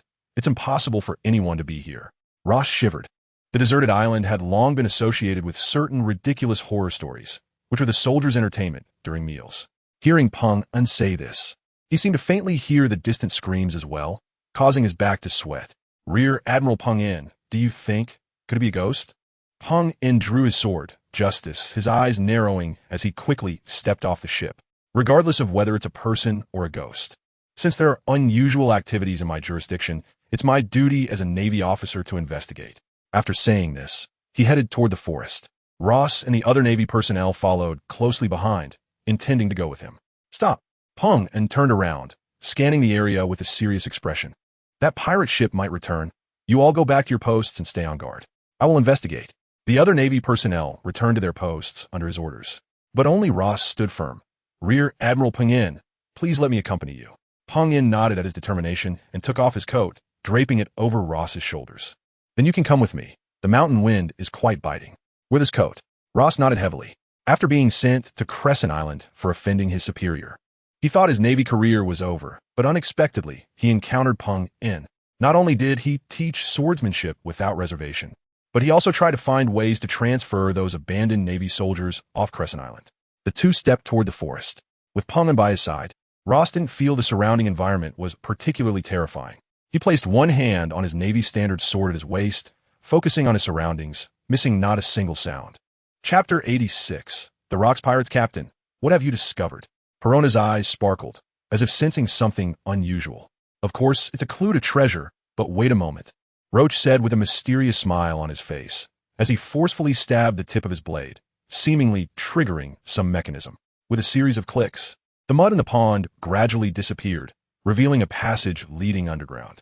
The mud sank in, and the stench emanating from within grew even more unbearable. The passage resembled a grave mound, with a stone tablet standing atop it. Although there were no words inscribed on the tablet, it bore a pentagonal mark. Roach confirmed the mark once again. It was indeed very similar to the shape of the Infinite Titan. His previous white elephant blade had touched the pentagon, activating the mechanism and opening the passage. At that moment, Perona's expression changed, and she suddenly exclaimed, "Captain, my ghost senses the presence of living beings. It seems someone is coming up."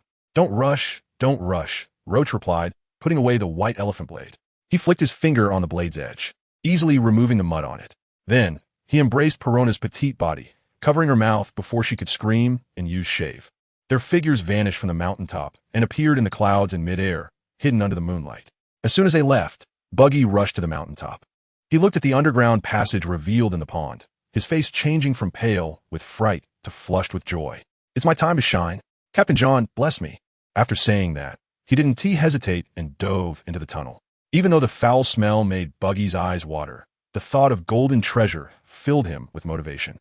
"Captain, what are we waiting for? Don't let him get there first. He can't take my treasure."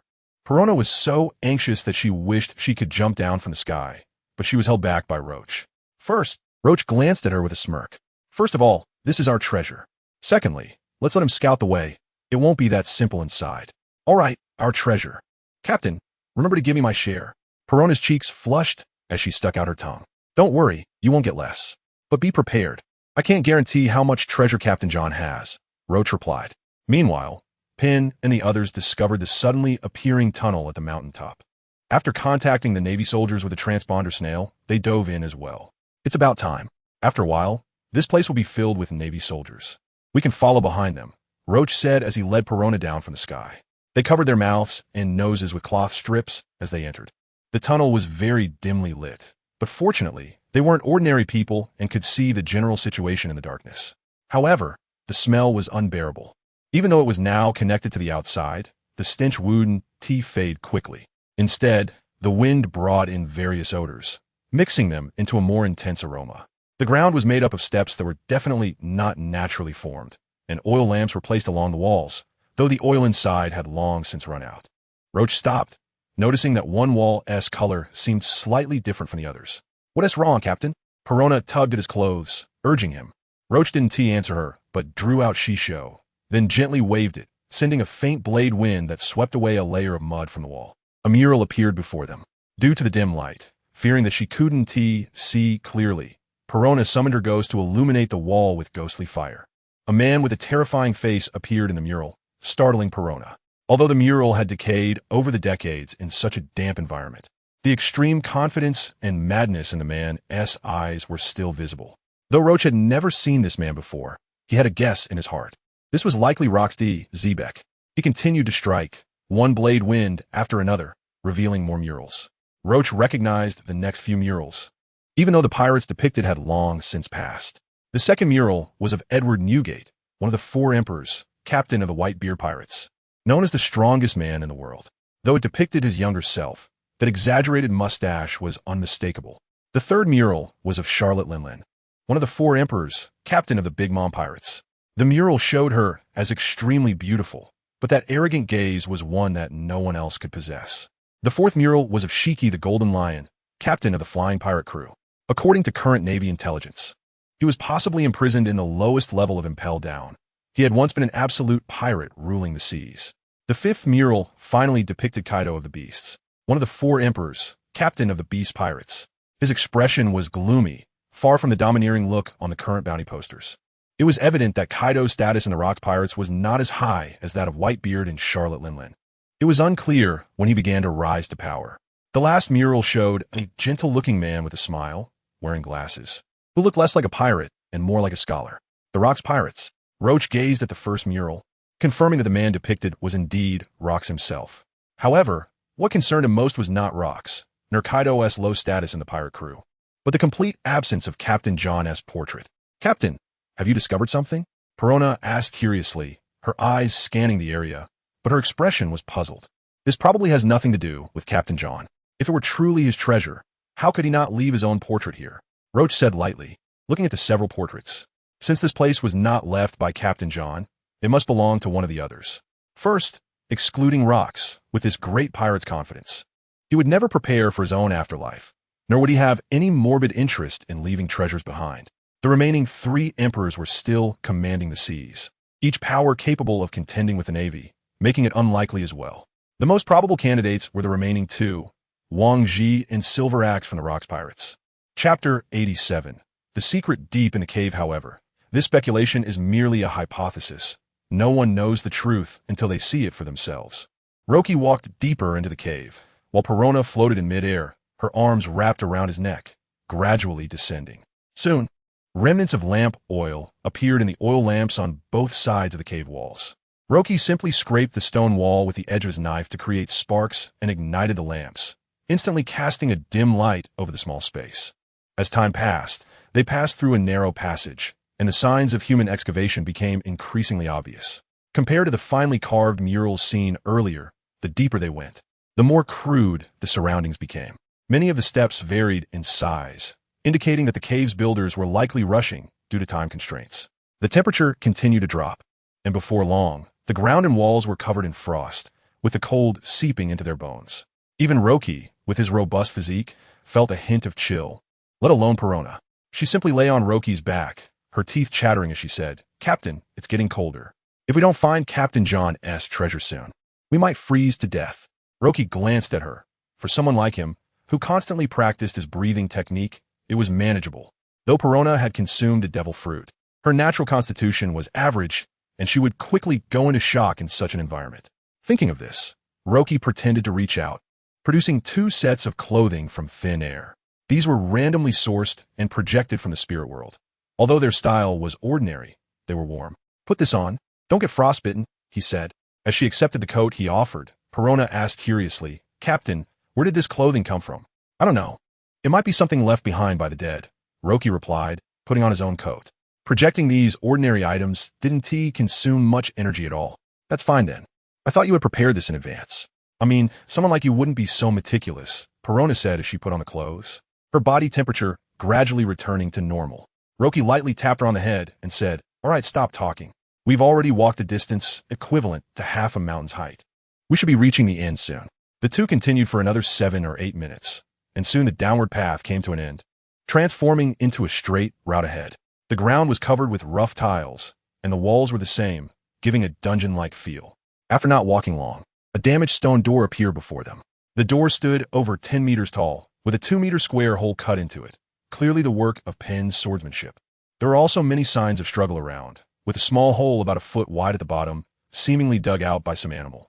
It seemed that just moments ago, Buggy had fought Penn here. He used the chop-chop fruit to burrow into the small hole, and Penn, in a moment of desperation, had slashed open the stone door to pursue him. Roki and Perona exchanged glances, heightened their vigilance, and stepped inside. As soon as they entered the stone door, before they could take a few steps, a fierce wind hit them. Amidst Perona's exclamations, they saw an incredibly deep cliff before them, with an iron chain connecting to the opposite side, where a massive stone tablet stood on the cliff face. Explosions echoed in the distance, indicating that the battle between Buggy and Penn was intensifying. In such circumstances, even the cave itself trembled, with fine dust falling from the cliffs above. The clues to the infinite titan were not far ahead, and even Roki's heart raced with excitement. Just then, a furious shout rang out. "Who are you two?" With the sound of a sword being drawn, a young man dressed as a Navy soldier rushed out from behind a stone. It was Ross, eyeing the 2 with caution. "Who are we?" "We're pirates, of course. What is it to you?" Roki said with a smile, his gaze sweeping over the Navy soldier. Ross trembled in the cold wind. If it weren't for the natural strength of people in the pirate world combined with the systematic training of the Navy, he would have been utterly powerless by now. "Pirates." Ross gasped, trying to warm his body, but his unsteady steps betrayed his weakness. Penn had already crossed the iron chain in pursuit of Buggy and left behind. He felt desperate against such a formidable opponent. After staring intently at Roki's face for a few seconds, Ross recalled this person's identity, the captain of the Red Star Pirates. A notorious pirate with a bounty of 200 million, a legendary supernova. This was one of the wanted posters plastered all over Penn's room, prominently displayed alongside the captain of the Straw Hat Pirates, Luffy. "You don't intend to block our way, do you? You should know what it means to be a mantis trying to stop a car," Roki said playfully, placing his right hand on the hilt of his knife at his waist. As a Navy officer, I can't let pirates pass. If you want to get through, you'll have to step over my dead body, Ross said, taking a deep breath and preparing his stance. Captain, let me handle this. It's a perfect opportunity to try out a new move I just thought of, Perona said, eager to jump in, licking her lips as she looked at Ross like a predator eyeing its prey. Are you sure? Don't underestimate others. Remember how Usopp defeated you, Roki said with a chuckle, unable to resist teasing her. Mentioning Usopp made Perona grit her teeth in frustration.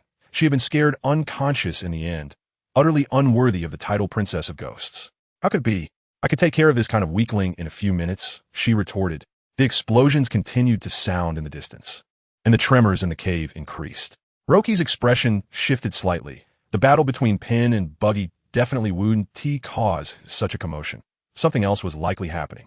All right, I'll go ahead then. You take care of this Navy soldier, but remember to spare his life. After all, Pin is an old friend of mine.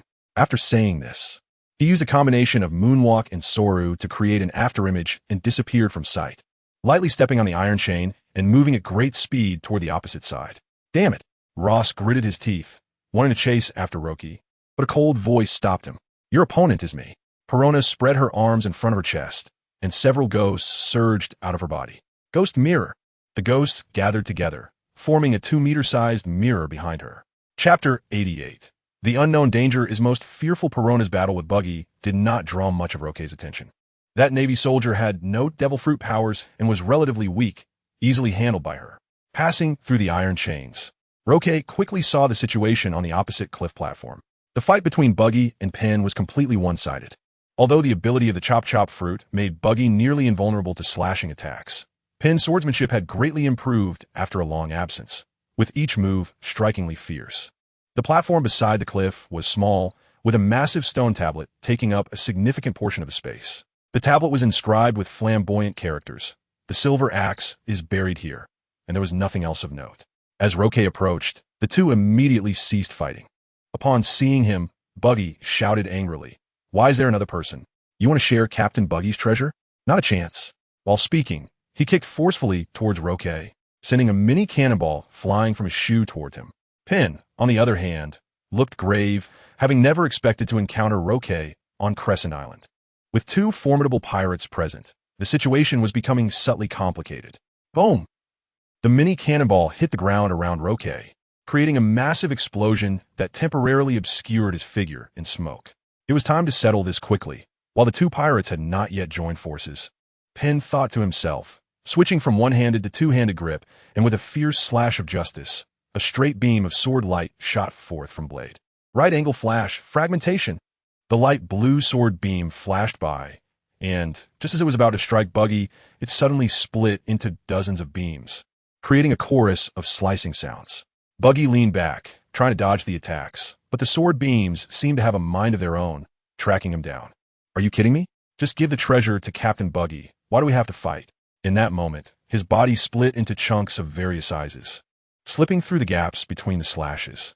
Then, with a sudden flick, he hurled his arm holding the small knife towards Pin with incredible speed. Pin calmly blocked the flying knife. Just as he was about to pursue the enemy, Roke's voice suddenly appeared beside him. Pin, how about we team up? I happen to find that red-nosed guy a bit unpleasant. Buggy's head nearly exploded in anger. Who are you calling red-nosed? Be careful, or Captain Buggy will make you regret it. Roke stood between the two, his twin sword still sheathed at his waist. He turned his head, frowning, his expression becoming serious. The sound of the earth shaking grew louder, and even though the three had stopped fighting, it showed no signs of calming down. Pin straightforwardly refused. As a Navy officer, how can I ally with pirates? In this small space today, neither of you will escape. I will represent the Navy to capture you. Buggy covered his face with his hand. Why do I keep running into lunatics? Right in front of us is wealth beyond measure. I already said not to fight. Captain Buggy can share some with you. Shut up. Pin raised his hand again, and beams of sword light flew out from Justice as he swung. The target was Buggy, but Roke stood in the middle, inevitably getting caught in the crossfire. However, he showed no intention of moving, quickly unsheathing his sword, She-Sure. With a clang, the silver blade sank into the thick, raging wind, blocking the sword energy as if it were a returning swallow.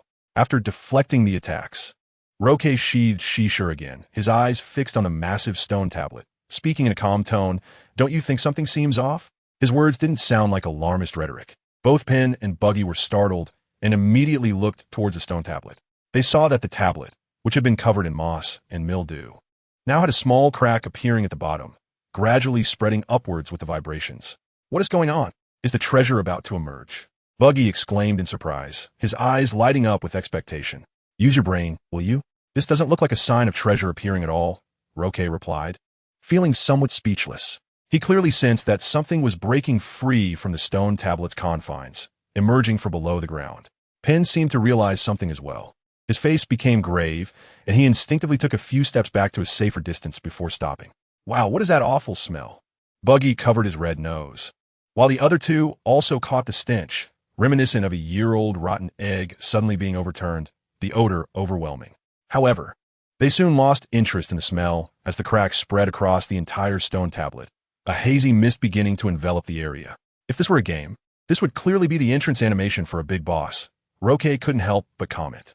Pin, standing closest to him, shot him a questioning look. The crack in the tablet had caused the stone layers to begin peeling away, revealing the blackness inside, with the foul smell emanating from the stone tablet growing stronger over time. "No matter what it is, take this Buggy bomb." Buggy kicked out, attacking recklessly, not caring about anything else. He was only one step away from the treasure, his eyes bloodshot with impatience, greed filling his heart. The stone tablet exploded. Normally, such a giant rock would be shattered into pieces under such an attack, but the outer layer of the tablet simply fell away. What came into view for the three was a black coffin, intricately carved with beautiful patterns, and the stench intensified, the surrounding winds unable to suppress it. In the world of pirates, only nobles had the custom of being buried in coffins, especially such exquisite ones, indicating that its owner was not simple. This must be the treasure, filled with golden wealth. Buggy laughed heartily, completely forgetting about Roque and Pin as he hurried towards the coffin, pulling off his red nose and putting it away so he wouldn't smell the foul odor. Reaching the coffin, Buggy pulled out a small knife and forcefully inserted it into the gap of the lid, prying it open with a creaking sound. Roque and Pin did not stop him. The ground beneath the stone tablet was bulging, as if something monstrous was being birthed, sending chills down their spines. Chapter 89. The resurrected rocks pirates. The coffin was gradually pried open, but the sound did not come only from the coffin. The rising mound of earth also made noise. Buggy, greedy as he was not a fool. He quickly sensed that something was wrong, and his cowardly nature quickly took over, causing him to retreat rapidly. Cracks spread across the hard rock, and with a loud bang, a hand far larger than a human's emerged from the mound, its skin a sickly yellow-green covered in sores. Perona, who had already dealt with the naval soldier, hid in the shadows, covering her mouth. She had intended to help Roji, but was momentarily stunned by the bizarre scene before her. "What the hell is that?" Buggy cursed, instinctively glancing back, ready to find an escape route. Roji pulled out his sword, sure. Although he had no intention of retreating, the thing about to emerge was far from simple.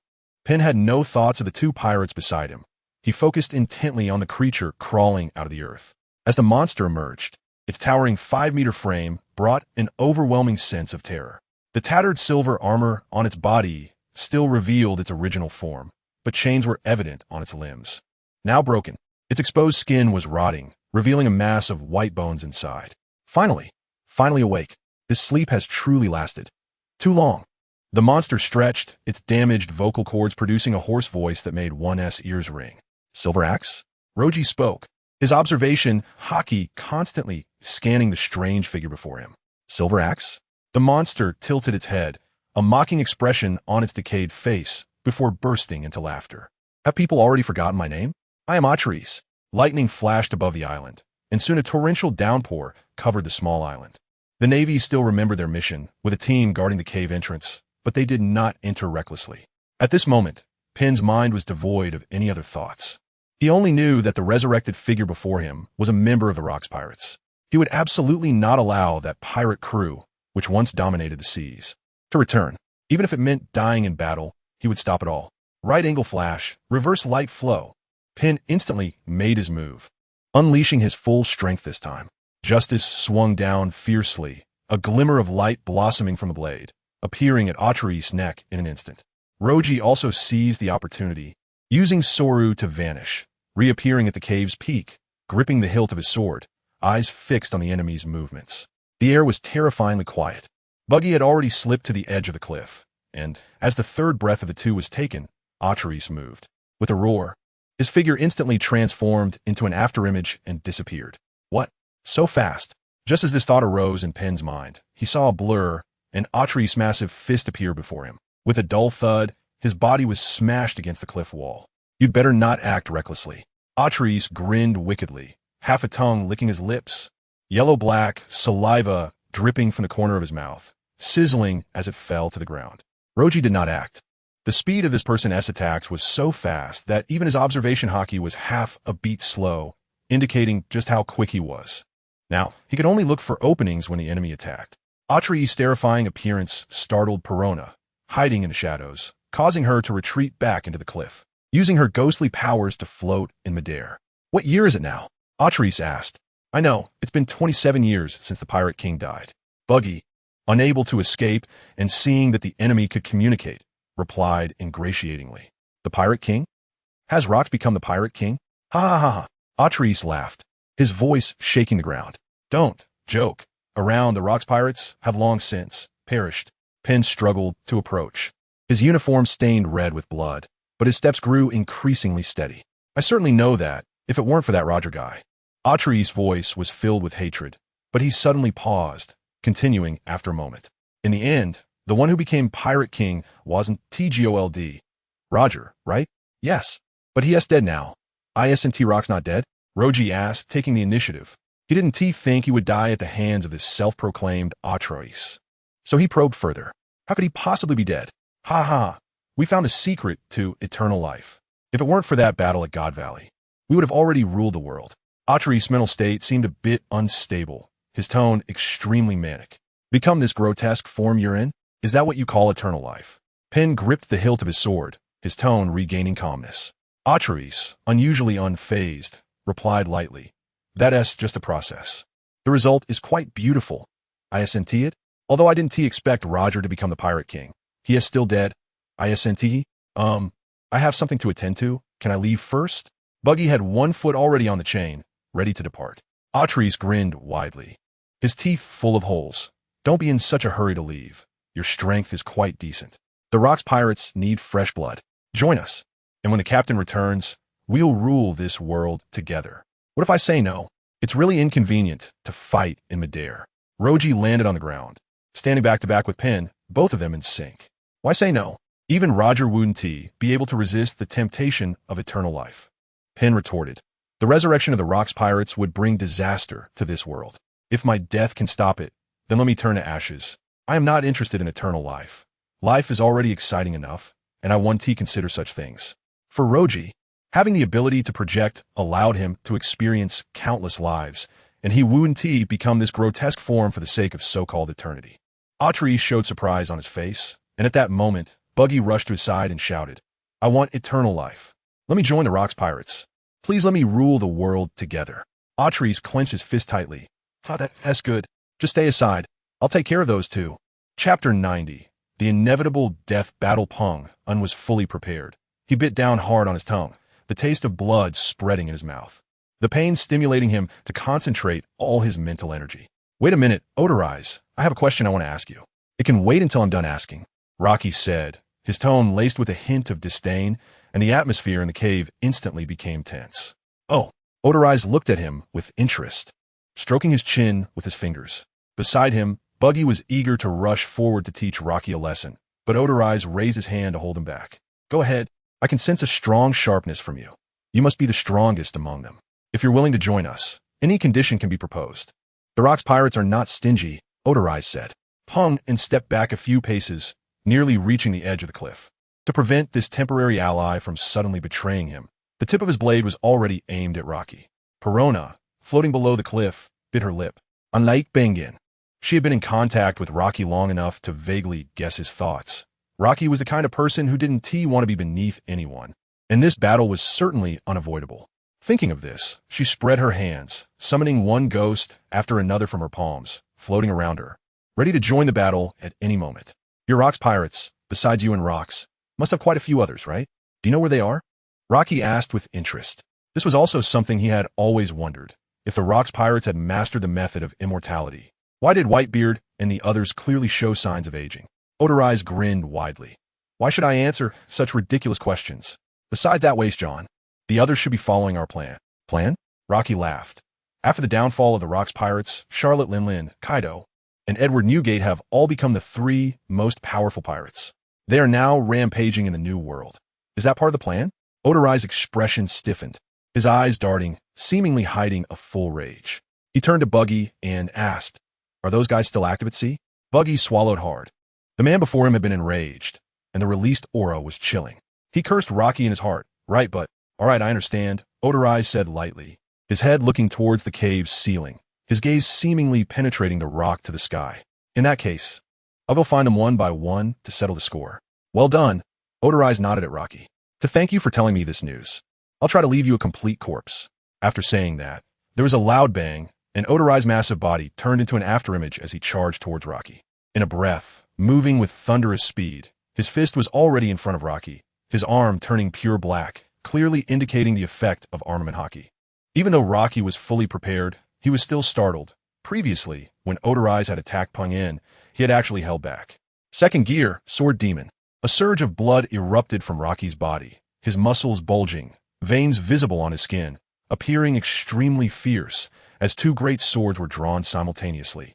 One for offense and one for defense. White Elephant, 1000 Catapult, Shield Kill. The White Elephant blade instantly formed a giant elephant, and with Rocky's powerful slash, all his strength surged into the hilt of the sword. The White Elephant leaned down, concentrating all its power and weight into the blade formed by its trunk. With a loud crash, all fell silent. The fist and blade merely touched before separating, Odorize standing still, his gaze fixed on the White Elephant blade. What on earth has happened in this world during our decades of disappearance? So interesting. A weapon that has eaten a devil fruit, huh? In Sword Demon mode, Rocky placed his left hand behind him, his arm trembling slightly.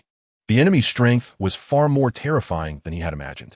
The White Elephant surrounded his body, the blade in his right hand turning silver, and as Rocky swung down with force, the cave was bathed in moonlight.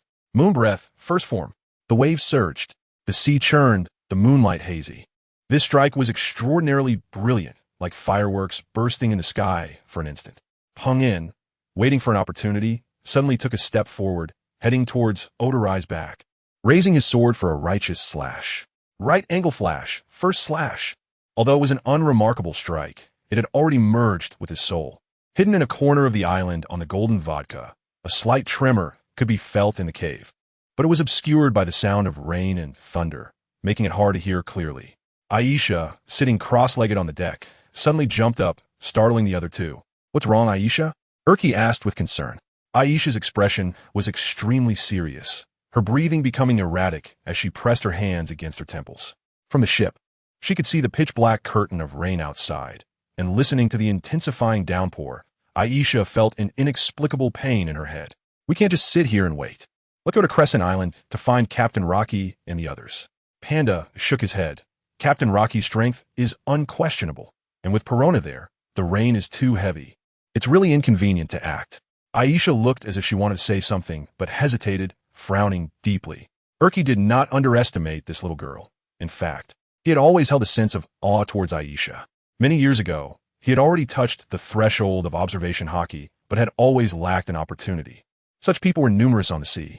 Aisha, on the other hand, had awakened observation hockey naturally, which was the foundation for strong individuals. Something even Rocky could not fully master. Aisha, whatever you have to say, just say it. We have to act now. After Aisha made up her mind, her head felt much more comfortable. If we don't act now, we might not have a chance. What do you mean? Panda also became tense. Just now, I saw some fragments of future images, very blurry it seemed. Captain Rocky was covered in blood, lying in a cave. Panda and Urki showed shocked expressions and immediately began to manipulate the golden vodka. They steered the ship out of the cave, heading towards the shore. Fortunately, the Navy soldiers were all concentrated on the mountaintop, and the sudden appearance of the golden vodka did not cause too much of a commotion. Chapter 91. The terrifying pressure from the strong outlays remained calm, even when the two attacked him from both sides simultaneously, not even moving an inch. The armed color hockey on his arms spread out, surpassing that of Peach Rabbit in mastery, as Rocky and Pin struck down with their swords. He reached out with one hand. Instantly, Countless cracks appeared on the rocky platform. Fine sand fell from above, and even some rainwater flowed through the crevices. Outlay's expression changed slightly, but he quickly regained his imperious demeanor and then reached out forcefully towards the two. The sound of metal clashing rang out, causing Rocky and Pen's hands to go numb, almost making them drop their weapons. "Huh!" Outlays roared, gripping tightly as if to crush the surrounding air into his palm. In an instant, he unleashed 2 punches at them with blinding speed. The gale in the cave stilled, and dust was swept up all around. Rocky, holding the white elephant blade, was ready for defense, but Outlay's sudden attack left him feeling a tightness in his chest, with cracks appearing in his arm bones. The simple aftershock nearly made him spit blood, and his vision blurred.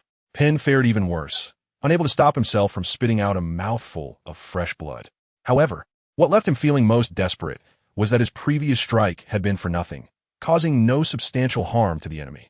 Gritting his teeth, he resolved not to retreat but to fight to the death, determined to take a piece of Outlay's with him.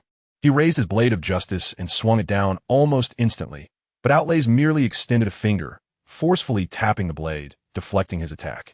Just as Outlay's fist was about to hit him, a petite figure dashed out. Perona appeared surrounded by a dozen ghosts, which was her limit for summoning. But even so, she felt uncertain facing such an enemy. However, she knew she had to act. Even though Pen was a Navy officer, the more people that could restrain Outlays, the better. Ghost Mirror, absolute copy. The ghosts let out a mournful laugh as they gathered in Perona's palm, forming a mirror over 6 meters wide. The mirror faced Outlays, reflecting his body, and a blurry figure gradually took shape, stepping out from the mirror. The figure looked almost identical to Outlay's, except with a dull expression and slightly diminished aura. The copy tightened its fist and charged at Outlays, and as they clashed, a shockwave surged forth. Perona let out a muffled groan, and cracks immediately appeared on the mirror in front of her, continuing to spread. In his sword demon state, Rocky thought like a beast. Seeing the two engage in combat, he quickly used Shave to insert himself into the battle. In an instant, Rocky's figure flickered like a phantom, darting around Outlays and striking during the intervals of his attacks.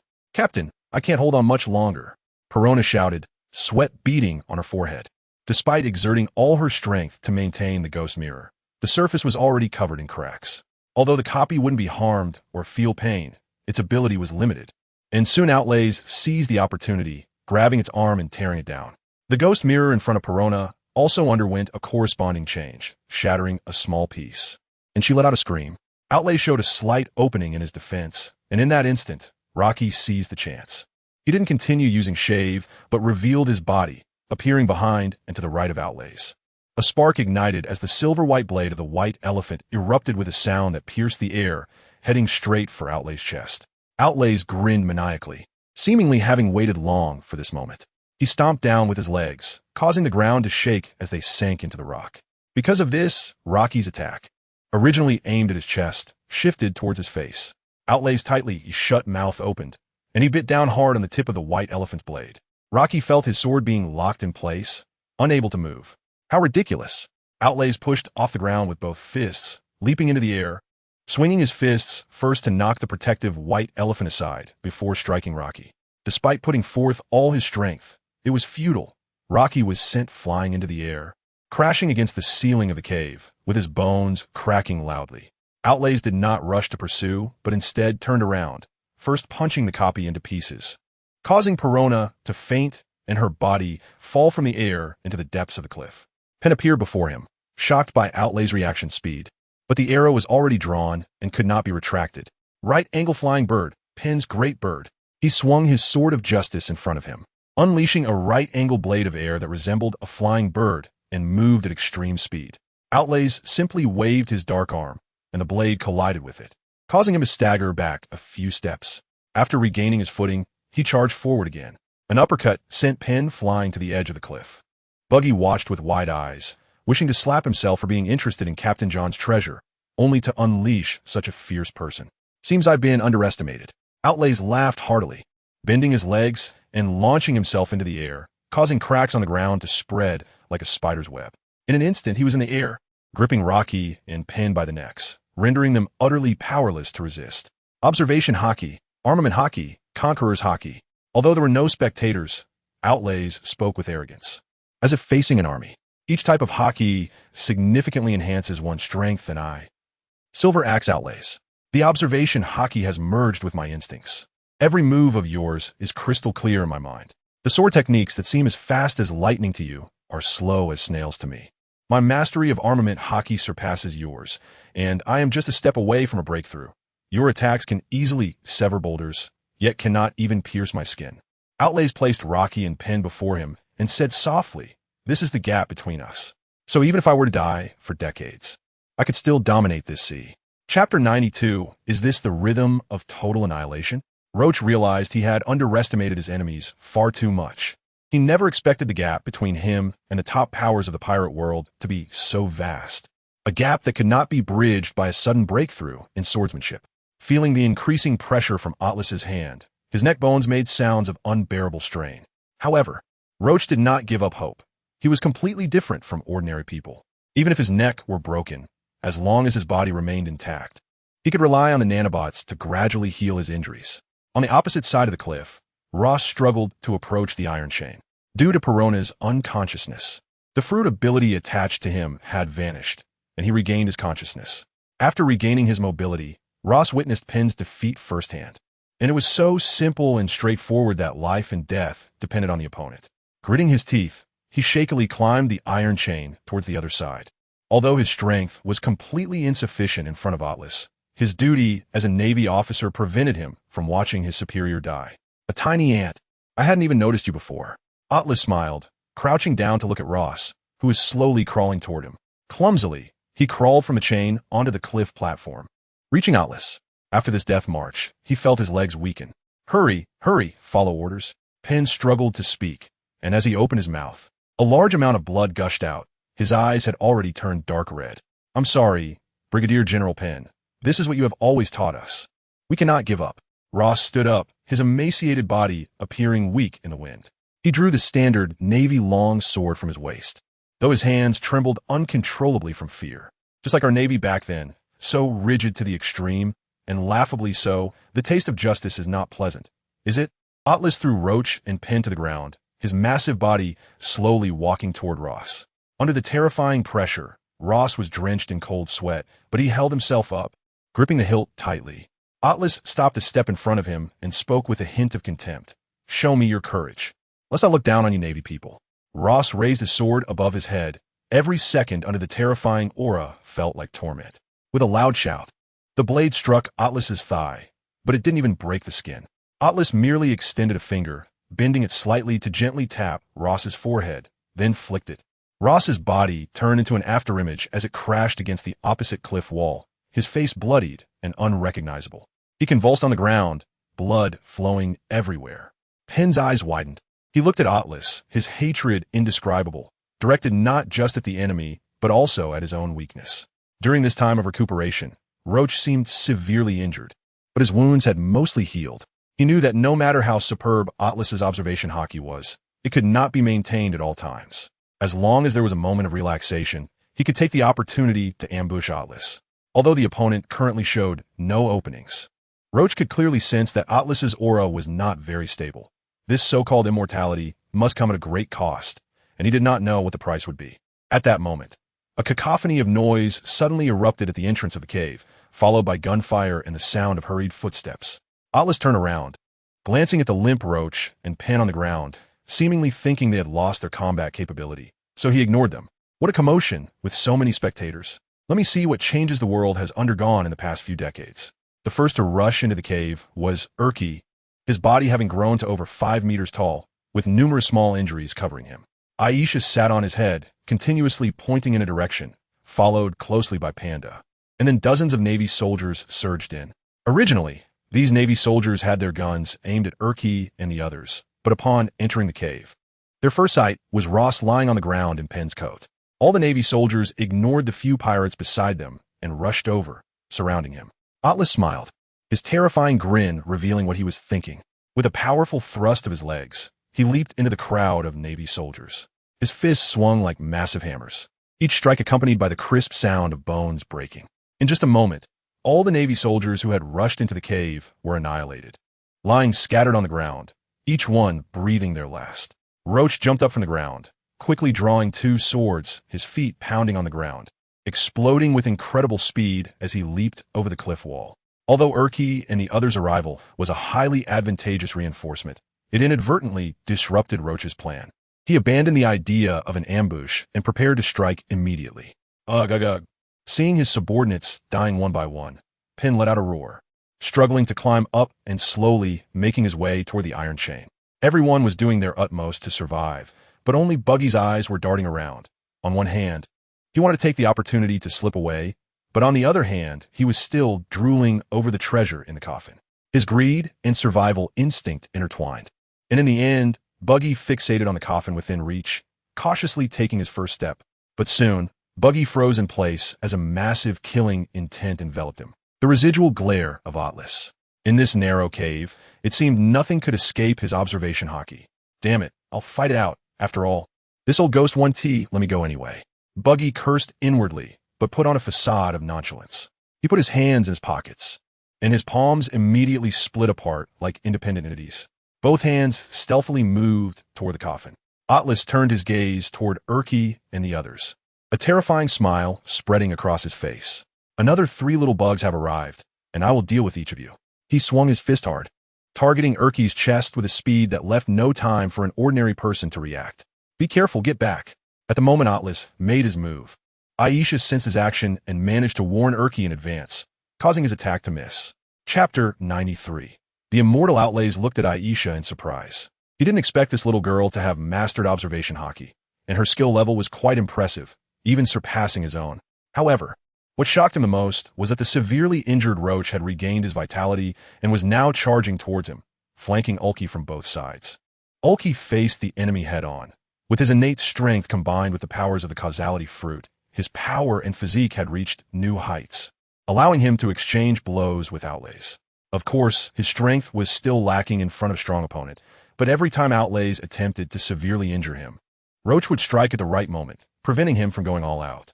Aisha's role was equally critical.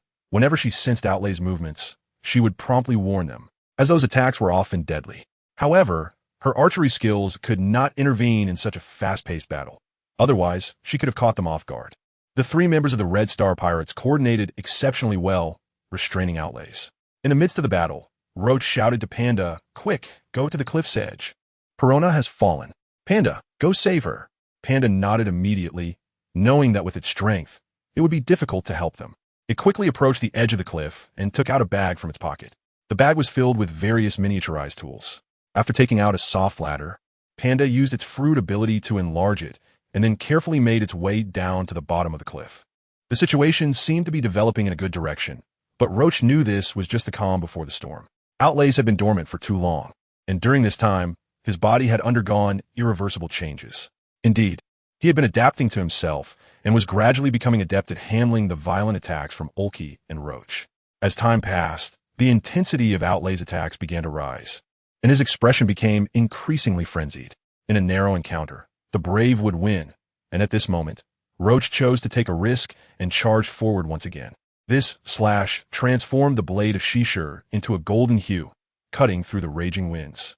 Ulki's eyes lit up, and his fruit ability activated again, causing his body to swell to 7 meters, matching Outlay's height. Causality, 8 directions. He threw Aisha to a safe place, took a horse stance, then took a deep breath and began to punch rapidly, his speed increasing until he created afterimages. "Come on."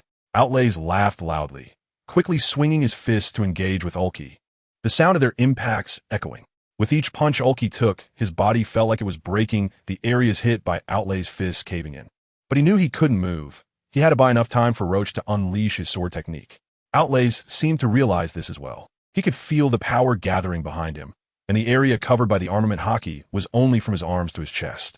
He had many openings, and he feared this sword technique would be hard to handle. With this in mind, Outlays increased the frequency of his attacks. Ulki gritted his teeth and continued to punch, but his speed was slowing down, his eyes bloodshot, tears of crimson blood streaming down his face. "Uncle Ulki!" Aisha shouted through her tears, her voice hoarse. "Leave everything to me. The time you bought me is enough." Roach closed his eyes and said softly. Shishir gently waved, and dazzling flames erupted from both sides, as if giving the great sword a pair of fiery wings. The already damp cave was filled with large clouds of boiling steam, enveloping his figure. Breath of the sun. First form. Embers. This slash from Roach was a step further than the last time he performed it. Although it still wasn't perfect, it was very close. Flames shaped like a phoenix danced around the blade, then burst forth with dazzling light. But as he swung down with force, the light converged into Shishir, and the originally radiant blade gradually dimmed to a dark golden hue. Roach felt an indescribable thrill within. He knew he was on the right path, and the breath of the sun was on the verge of a breakthrough. Now, he just needed one final opportunity, and he might be able to slay the enemy before him and achieve that breakthrough. Roach's figure flashed past, and at that moment, countless cracks appeared on Outlay's body, filled with light. Instead of feeling pleased, he grew anxious and shouted to Ulki, "Get back." The two quickly retreated to a safer position, only to see Outlay's revealing an expression of enjoyment on his face, feeling his body slowly being destroyed, even laughing in a sickly manner. Flesh burned away, filling the air with a nauseating stench, but Roach and the others were too focused to care. New flesh quickly grew on Outlay's skeleton, transforming his image from a grotesque figure covered in rotten flesh to a muscular man with intact skin, albeit slightly bluish in color. Taking a deep breath, Outlays closed his eyes and felt his surroundings, then nodded in satisfaction. Now this is truly being reborn. Thank you, otherwise, I would have had to tear my flesh away bit by bit. You can't imagine how horrific that would have been. What is wrong with this guy? Ulki muttered to himself. Roach's expression grew serious, and he began to consider retreat. This guy should have died decades ago. But now it seems he has gained the so-called power of immortality. No weaknesses? Ulki had never felt such a daunting challenge. He was severely injured, while the enemy grew stronger with each passing moment, a truly despairing gap. There is. Aisha suddenly shouted loudly, "That guy's weakness is." Before she could finish her sentence, the ground collapsed, and a cold, murderous intent flickered in Outlay's eyes as he instantly appeared before Aisha, his raised fist striking directly at her. The only one able to react was Roach. As long as he wasn't engaged in combat, he could maintain his observation haki. The moment Outlays moved, he also activated Shave. However, since the opponent moved first and Outlay's speed was greater, Roach desperately used all his strength but was still a step behind. In Ulki's astonished gaze, Outlay's fist drew closer to Aisha, time seeming to slow down. Just as it was about to make contact, a blood-stained hand grabbed Outlay's arm. But even though the shockwave from the attack sent Aisha flying, her body crashed against the rocks, causing her to lose consciousness. Taking a day off? Sorry. I drank too much and couldn't write. Sorry for taking a day off. Thanks to Chi-Cha and Bai Yun for the rewards. Chapter 94. Third Gear, Ghost Month. Moon breathing, second form. Silver moon, new moon. In this situation, Rocky couldn't care less. He immediately entered Silver Moon state. His full head of black hair instantly turned silver white, and his eyes followed suit, surrounded by moonlight, like a celestial being descending from the heavens. In this state, Rocky's reaction speed became extremely fast, and in an instant he seized Otralis's arm. However, this was not enough to defeat such a powerful enemy. In Silver Moon state, Rocky attempted something he had always wanted to try, but had never done. He tried to enter Sword Demon state while in Silver Moon state. His expression was dazed, and the two states clashed and merged together at this moment. A miraculous phenomenon immediately appeared in the cave. First, a silver moon hung in the air of the cave, with threads of moonlight illuminating Rocky, merging into the patterns on his forehead. However, as he entered Sword Demon state, a sign of obscuration appeared in one corner of the silver moon in midair, and then within a few breaths, like a solar eclipse, the silver moon gradually turned blood red. Rocky's hair and eyes transformed into a blood-red color, and a faint black-gray mist wrapped around his body, continuously gathering and spreading with his breaths. Although the momentum created by Rocky was terrifying, it was still not enough in Otralis's eyes. He said with interest, "Your state should be the same as before, devoid of reason, leaving only instinct. Do you really think a beast can defeat me? Is that so?" Rocky suddenly spoke calmly, causing Otralis to be momentarily stunned. Now, Rocky's state was very peculiar. He had clearly transferred his main consciousness into the ugly fish and had fallen into a state of soul and flesh separation. Yet he could clearly perceive everything around him. It was as if a consciousness capable of controlling three bodies had been born in his mind. In Ghost Month state, Rocky's thinking speed was dozens of times faster than usual, allowing him to completely master all his abilities and fully control the three bodies. The merging of the two states appeared chaotic, yet had an inexplicable integration. What excited Rocky the most was that in Ghost Month state, his observation haki was always activated. Within a 10-jong radius, All matter was detailed and precise. A large amount of data surged in his mind, and in just a breath's time, he reached a conclusion. With my current level of moonlight accumulation, I can maintain Silver Moon state for 5 minutes and 36 seconds.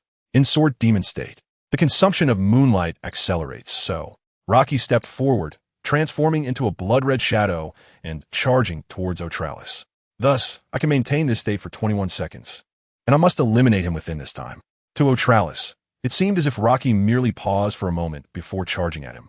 His speed was not much different from before, but he faintly sensed that his opponent had undergone a qualitative change. He tentatively swung his right fist, striking directly at Rocky's face as he approached.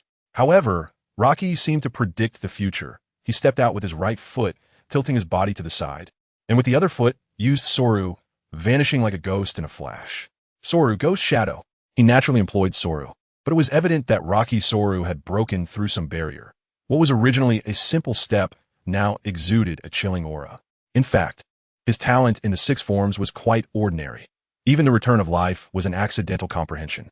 Characters like Lucci had comprehended their own mastery from the most basic 6 forms, and Shitmucher was even more so, the moment he grasped the 6 forms. He comprehended the return of life and advanced its mastery, dispelling the toxins within him. Given Rocky's ordinary talent in the 6 forms, entering Ghost Month state felt like a natural progression. Soru, Moonwalk, Paper Drawing, Finger Gun. Each of the 6 forms underwent a transformation at this moment. Rocky transformed into a blood shadow, entangling with Otralis, and various injuries began to appear on the skin not covered by Haki. Looking at the ghostly Rocky, Otralis instead revealed a smirk of mockery, then suddenly let out a roar. The cave shook under the impact of the sound waves, causing Rocky to freeze in place. His ears ringing, Otralis's face contorted, and then he raised his fist. With a low shout, he brought the punch down towards Rocky's head. Paper Drawing Merge. Rocky slipped past his attack as if he had no bones, dodging smoothly, and then from a very tricky angle, he stabbed towards Otralis's chest. Otralis looked somewhat surprised.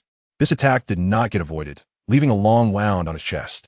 Relying on agility and reaction speed, Rocky coiled around Otralis like a swimming fish. In Urki's view, the two figures constantly intertwined. The sound of metal clashing was piercingly loud. And in terms of the situation, the two were almost evenly matched, the balance of the battle fluctuating unpredictably. However, Otralis was not afraid of being injured at all.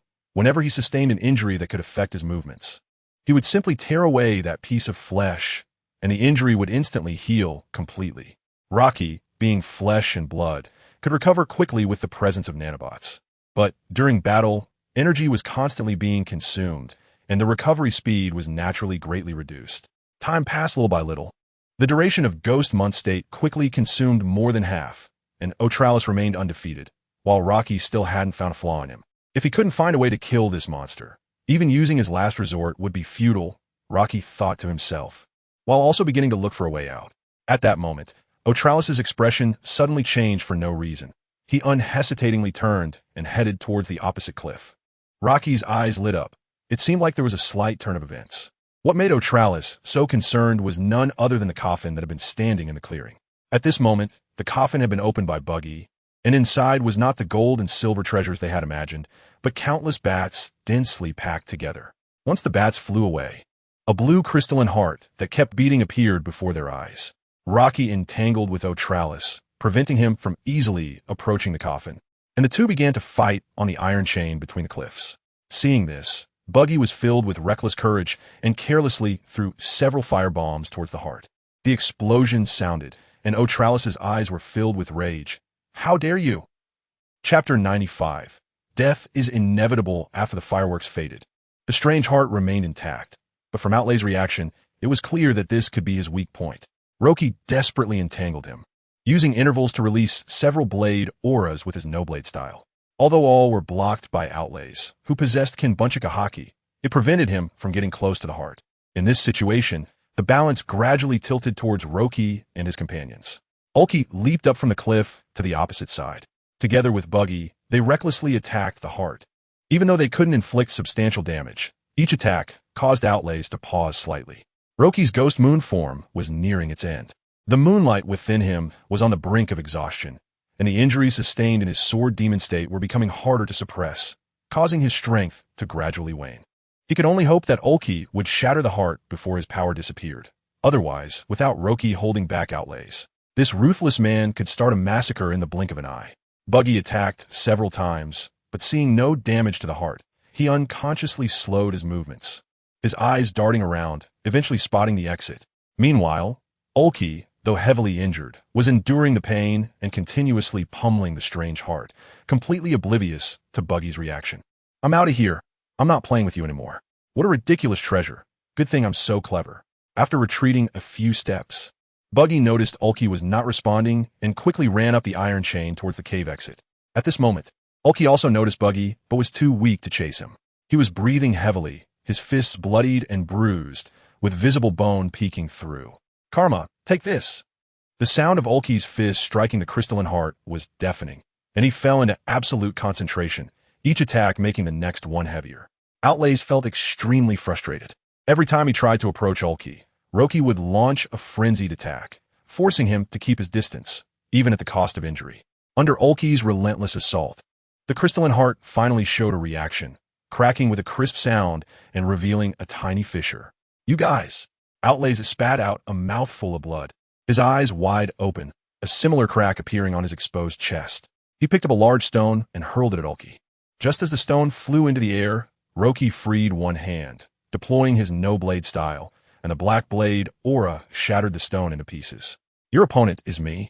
Ha. It was now Roki's turn to laugh, blood trickling from his teeth, indicating his condition was collapsing. However, feeling his opponent's mindset becoming increasingly frantic was quite satisfying.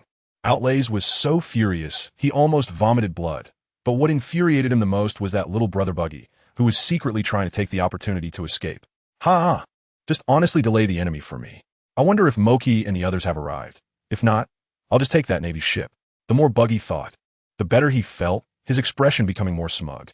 However, he didn't notice that two figures were gradually floating up from below the cliff. Negative Ghost Perona's voice rang out, and a ghost suddenly passed through Buggy's body. He felt all his strength drained away, and his thoughts vanished, falling straight off the iron chain. What a scam. This was the last thought Buggy had before he fainted at the bottom of the cliff. Panda and Perona returned to the cliff platform.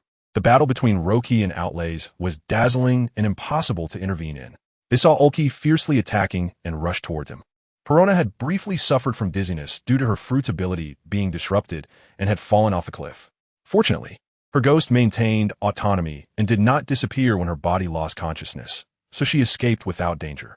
After Perona arrived, she quickly used her fruit ability to attack the heart, but for some reason, the heart was immune to her spiritual attacks. "Let me do it." Panda, holding the anchor, stood in front of the heart and said. Ulki shook his head. No one knew better than him how resilient this heart was. His last few accumulated punches could easily shatter a massive boulder, but even though it only leave the heart with slight scars. While they were talking, the fissure on the heart began to heal, and the same happened to the crack on Outlay's chest. Ha, useless. You think you're entangling me, but I'm also entangling you. Outlays mocked, believing that among them, only Roki had the ability to sever the heart, and he had missed the opportunity to defeat him by entangling himself. Who?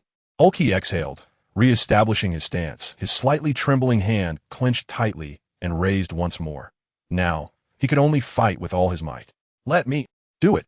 A hoarse yet firm voice rang out, and Ulki and the others turned to see, at some point, a bloodied Pen standing behind them. "You." Perona couldn't help but speak, seeing him in such a severely injured state. "Only slashing can destroy this thing. Let me end it all." Pen stood tall, justice firmly gripped in his arms. Ulki chose to make way for him, and Panda and Perona did the same. Looking at the crystalline heart floating in midair, Pen closed his eyes, repeatedly recalling the images of his subordinates' tragic deaths, then resolutely opened his eyes.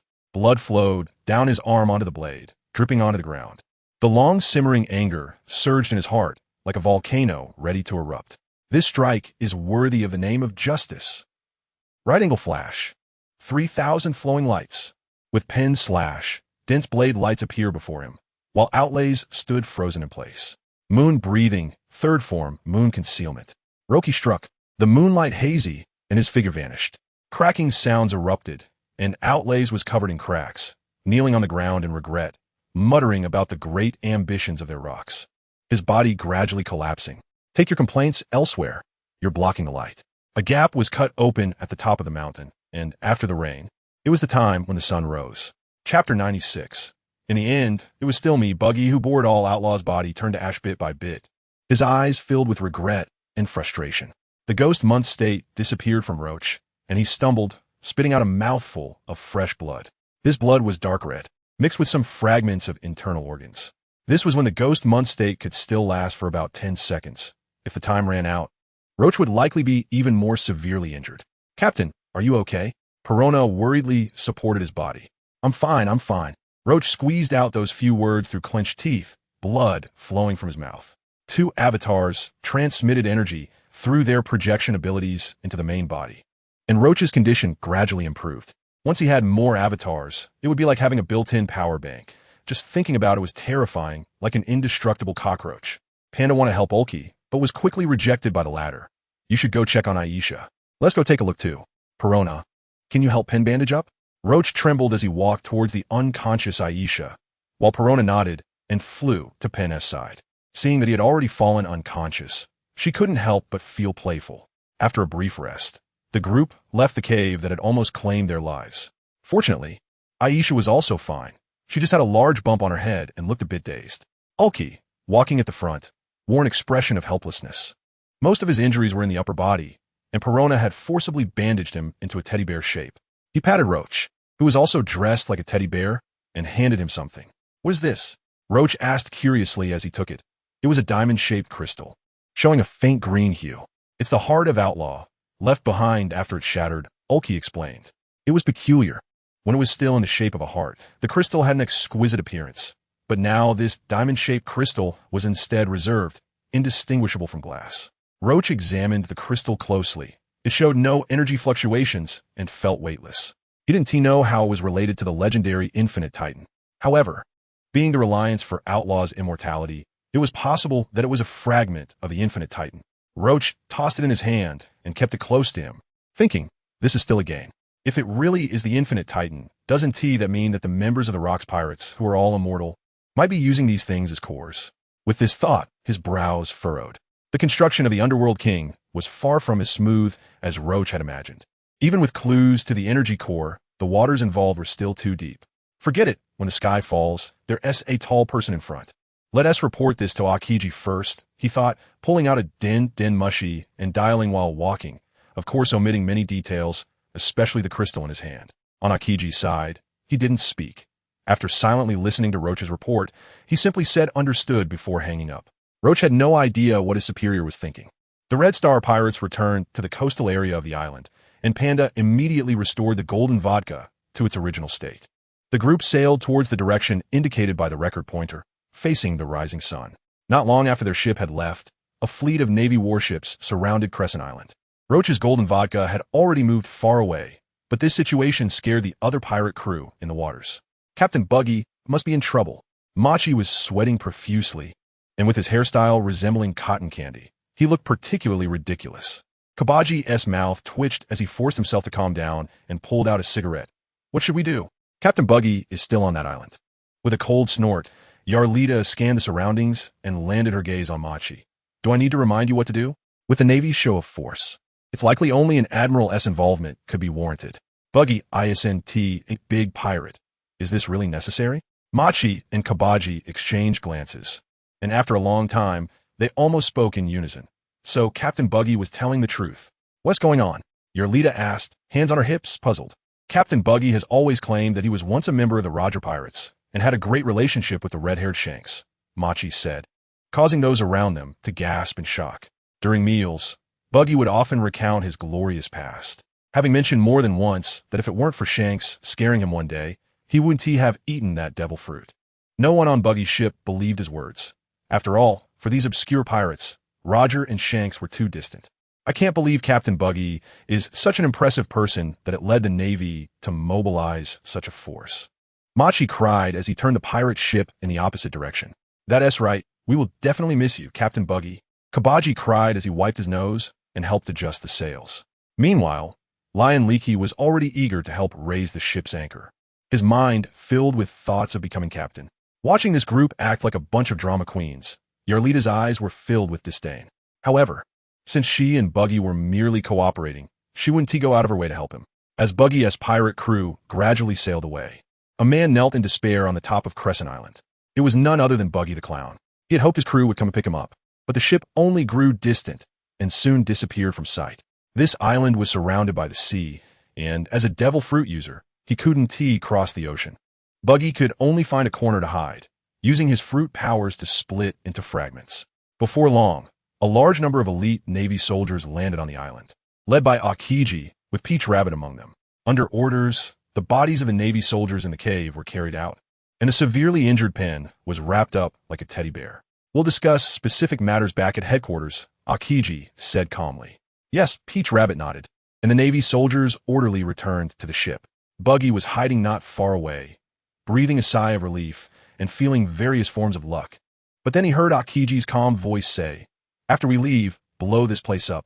With tears streaming down his face, Buggy jumped up and shouted, "I surrender."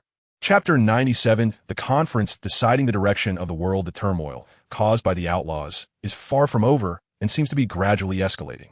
It's like a butterfly lightly flapping its wings, triggering a hurricane thousands of miles away. The Red Star pirates have moved away from the eye of the storm, heading towards their destination, Fishman Island. However, the area of the storm is gradually expanding and will soon engulf the entire world. How many lives will change as a result remains unknown. In the meantime, the news of the revival of the Rocks Pirates has compelled the world government to convene a world conference ahead of schedule. The so-called world government refers to an alliance of over half of the world, comprising 170 countries. While the world conference is held by the leaders of 50 of those countries, they gather in the Holy Land every 4 years, and this time it is crowded, filled with kings dressed in luxurious clothing, adorned with crowns embedded with gold and jewels, each one plump and supported by servants. The kings are like a collective embodiment of human desire, ruling over most of the world's land under the management of the celestial dragons. Regardless of the hardships faced by their subjects, while they possess almost all the wealth of their nations. As the conference approaches, these kings sit around a massive round table, both men and women, young and old, with varying appearances and hair colors due to regional differences. Among them, the most eye-catching is the king of Fishman Island. With a towering body of 7 or 8 meters and a tail covered in fish scales, clearly displaying his unique identity. As the king of the fishmen, Neptune stands out among the humans, but his authority is the most significant. After all, it is an underwater island connecting the New World and the Grand Line, with terrifying annual trade taxes, not to mention that the Fishman race is inherently good at combat. Although the World Conference has not yet begun, these kings have already started whispering to each other, mostly about recent news or events happening in their territories. The Red Star Pirates and the Straw Hat Pirates are also mentioned, and most of them regard these two rising pirate crews with disdain. "I wonder why this meeting was called early," said a middle-aged man with a beard and a dejected expression. "There have indeed been quite a few recent events. Those warlords in Judiciary Island. There are several newspapers every day," complained a noblewoman, shaking her head. "Ha, the more chaotic it gets, the better. There are opportunities for wealth everywhere," laughed Gal, who weighs about 300 pounds, as he has made a fortune through war profits from weapon trading.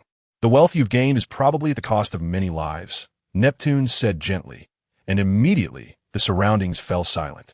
Soon, a loud burst of laughter erupted in the conference hall, with some kings even slapping the table in amusement.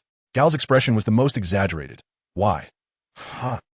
Why would anyone care about the lives of commoners, especially fishmen?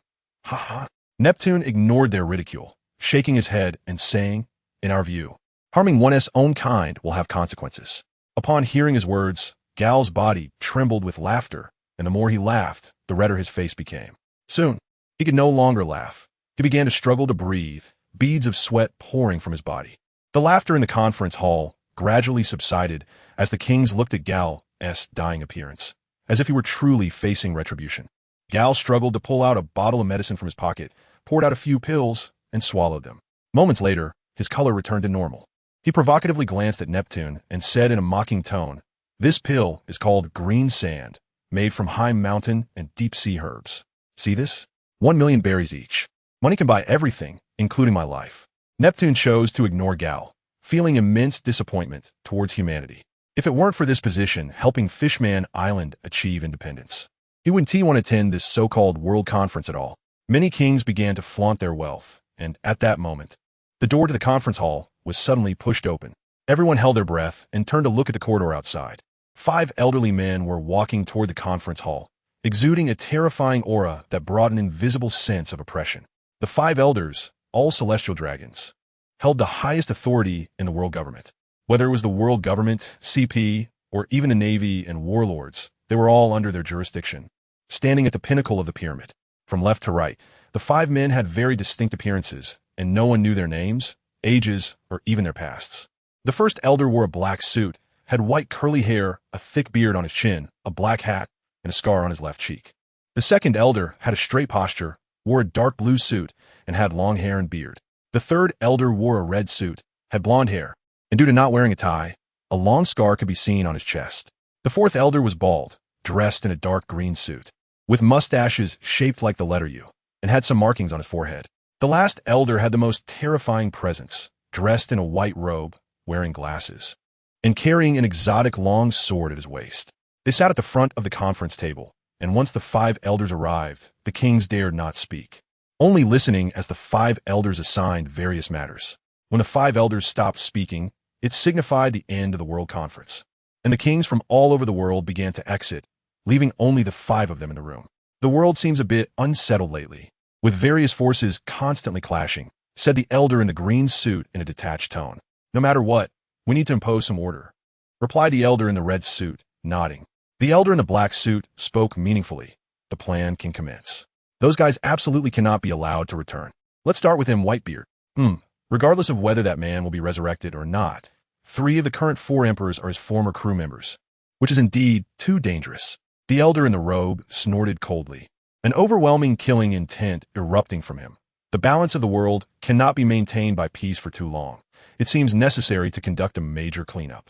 Agreed. Agreed. Agreed. Agreed. Chapter 98. The confrontation between Ubuyashiki and Muzan under the night sky. The surroundings were silent. The world of demons was the same. With the disappearance of the evil demons, the world suddenly became safer. However, the terrifying legends continued to circulate. The disappearance of man-eating demons did not mean that the lives of ordinary people improved. Sometimes, the ones who devour others are not demons, but humans. Roji lay in a room within a large courtyard where all the Hashira and Tanjiro were staying. Some were resting, some were training in the courtyard, and others were sparring. Kaijiro Rengoku had fully recovered and had even advanced further. According to him, he had reached an unprecedented realm.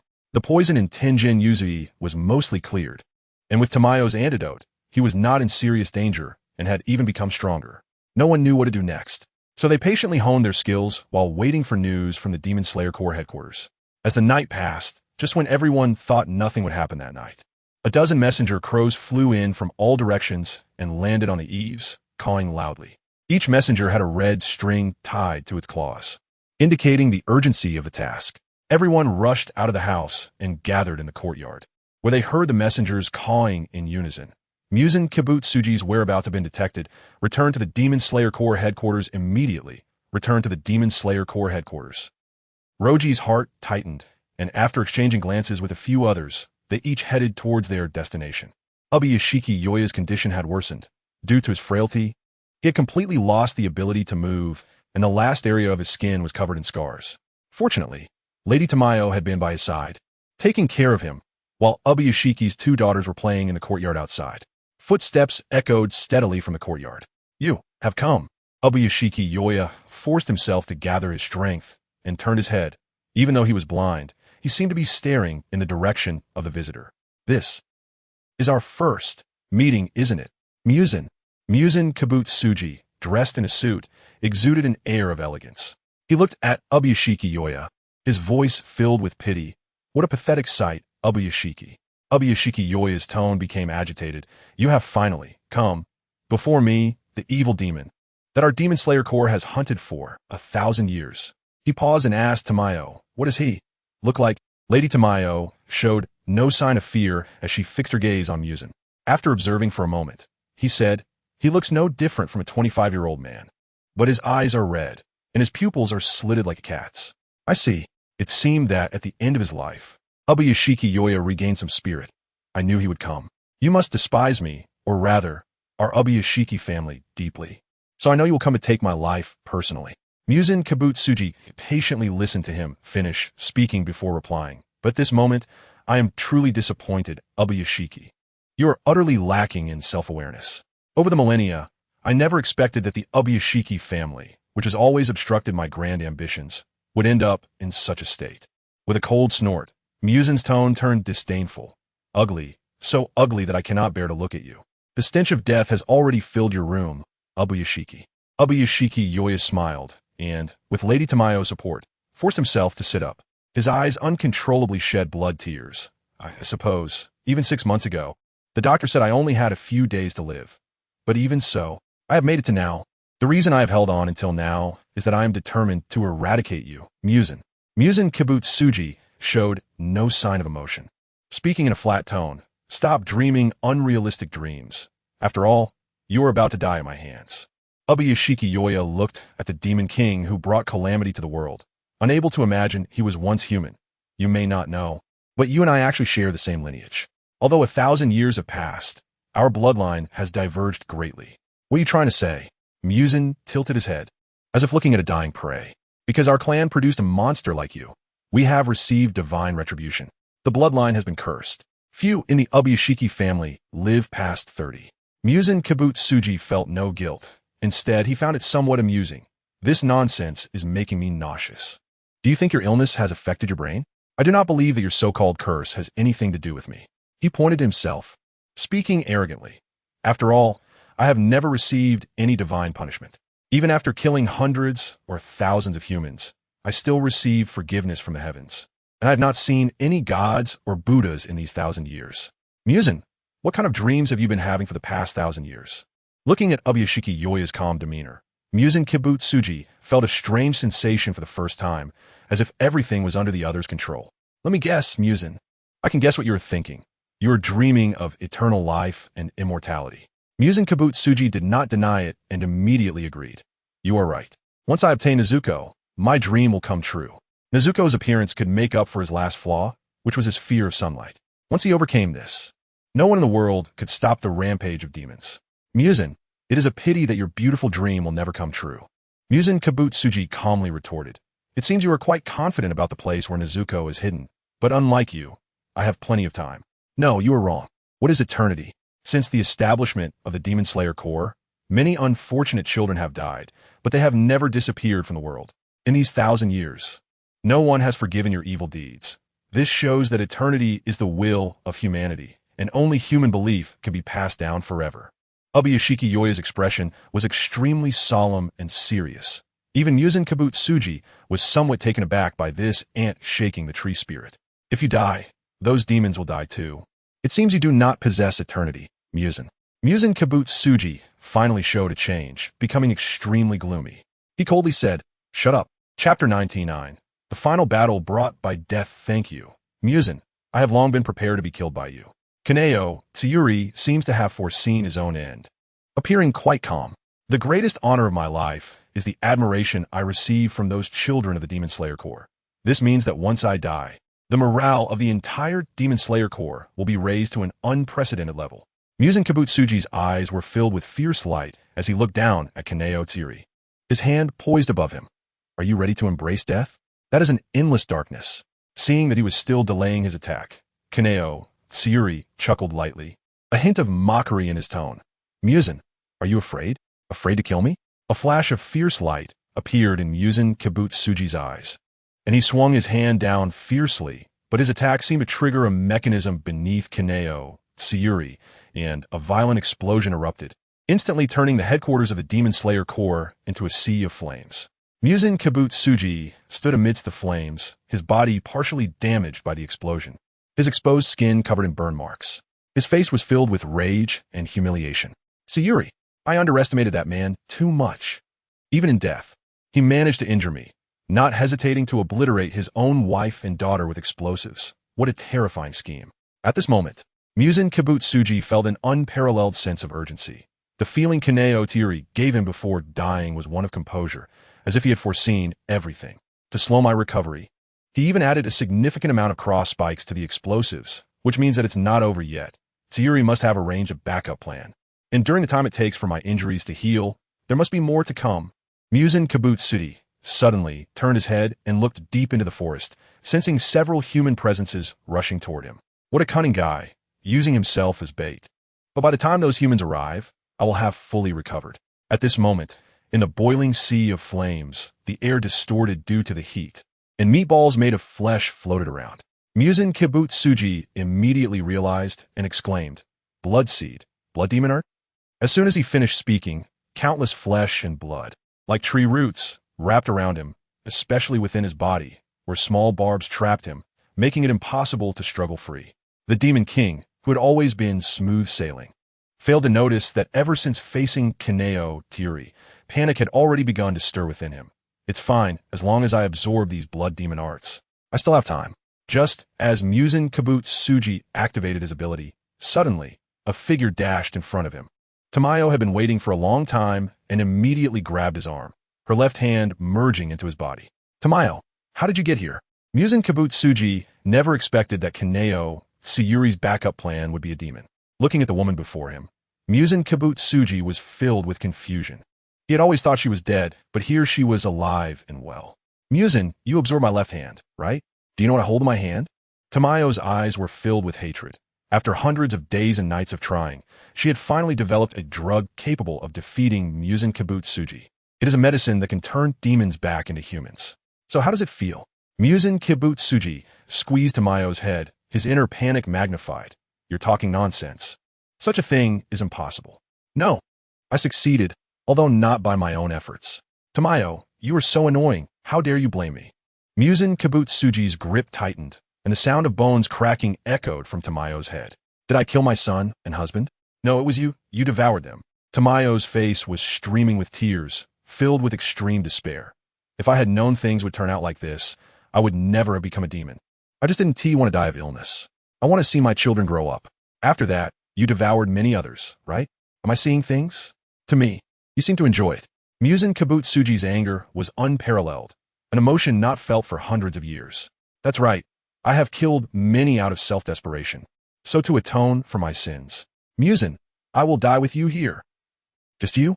Muzan Kibutsuji's strength grew stronger, and Tamayo's face was bloodied and disfigured.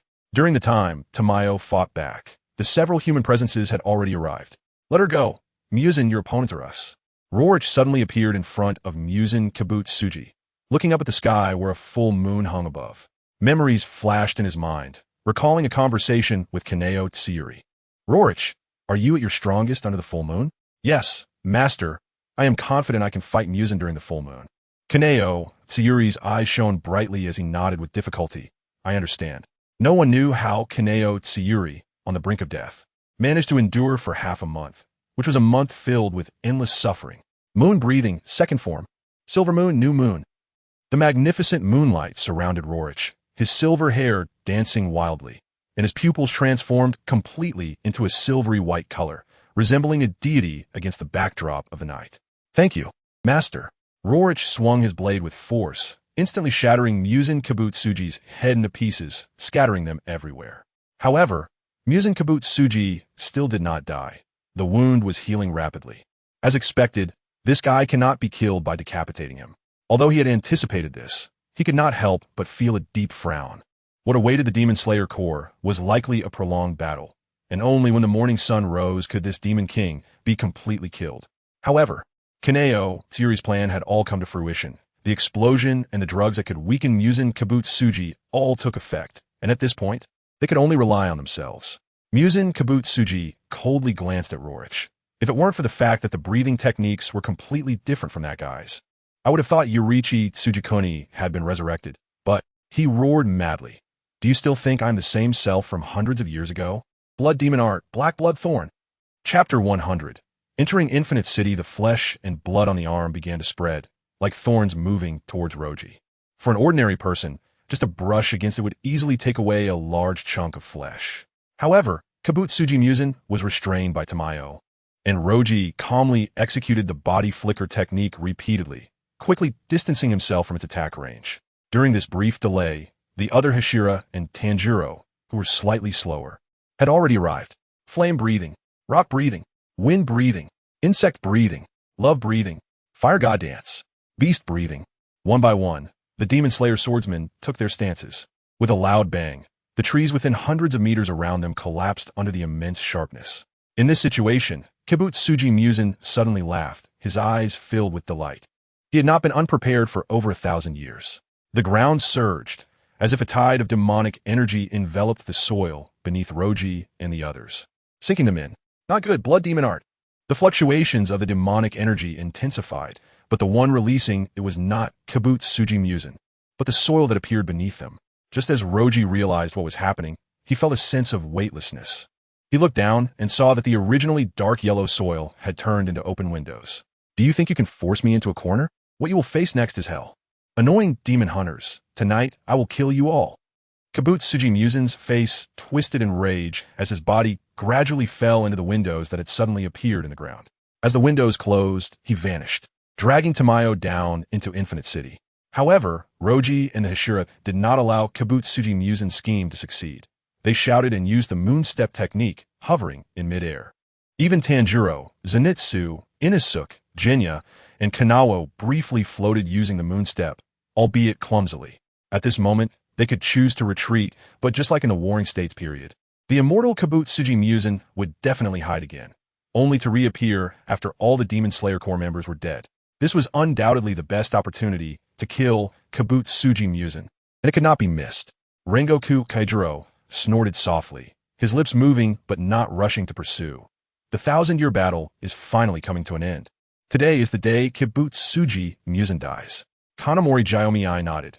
Everything was as the deceased Ubuyashiki Yoya had predicted, according to our leader. Our task is to stop the upper moons and deliver Roji to Kibutsuji Musen. Everything is entrusted to you, but let us handle this first. Shinobu smiled gently.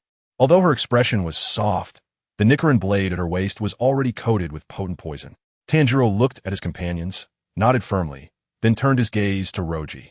Everyone gather around me. We will enter the same window. After Roji finished speaking, the others quickly flew over, one by one entering the window, chasing after Kibutsuji Musen.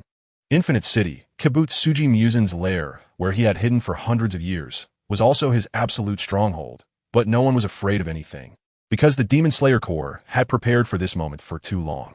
After entering Infinite City, the window closed automatically, revealing an endless corridor below them, with countless rooms intermingling, resembling a place where space and time were chaotic. Roji and the others landed on a platform, and his silver moon state automatically disappeared. Not good. Roji thought to himself.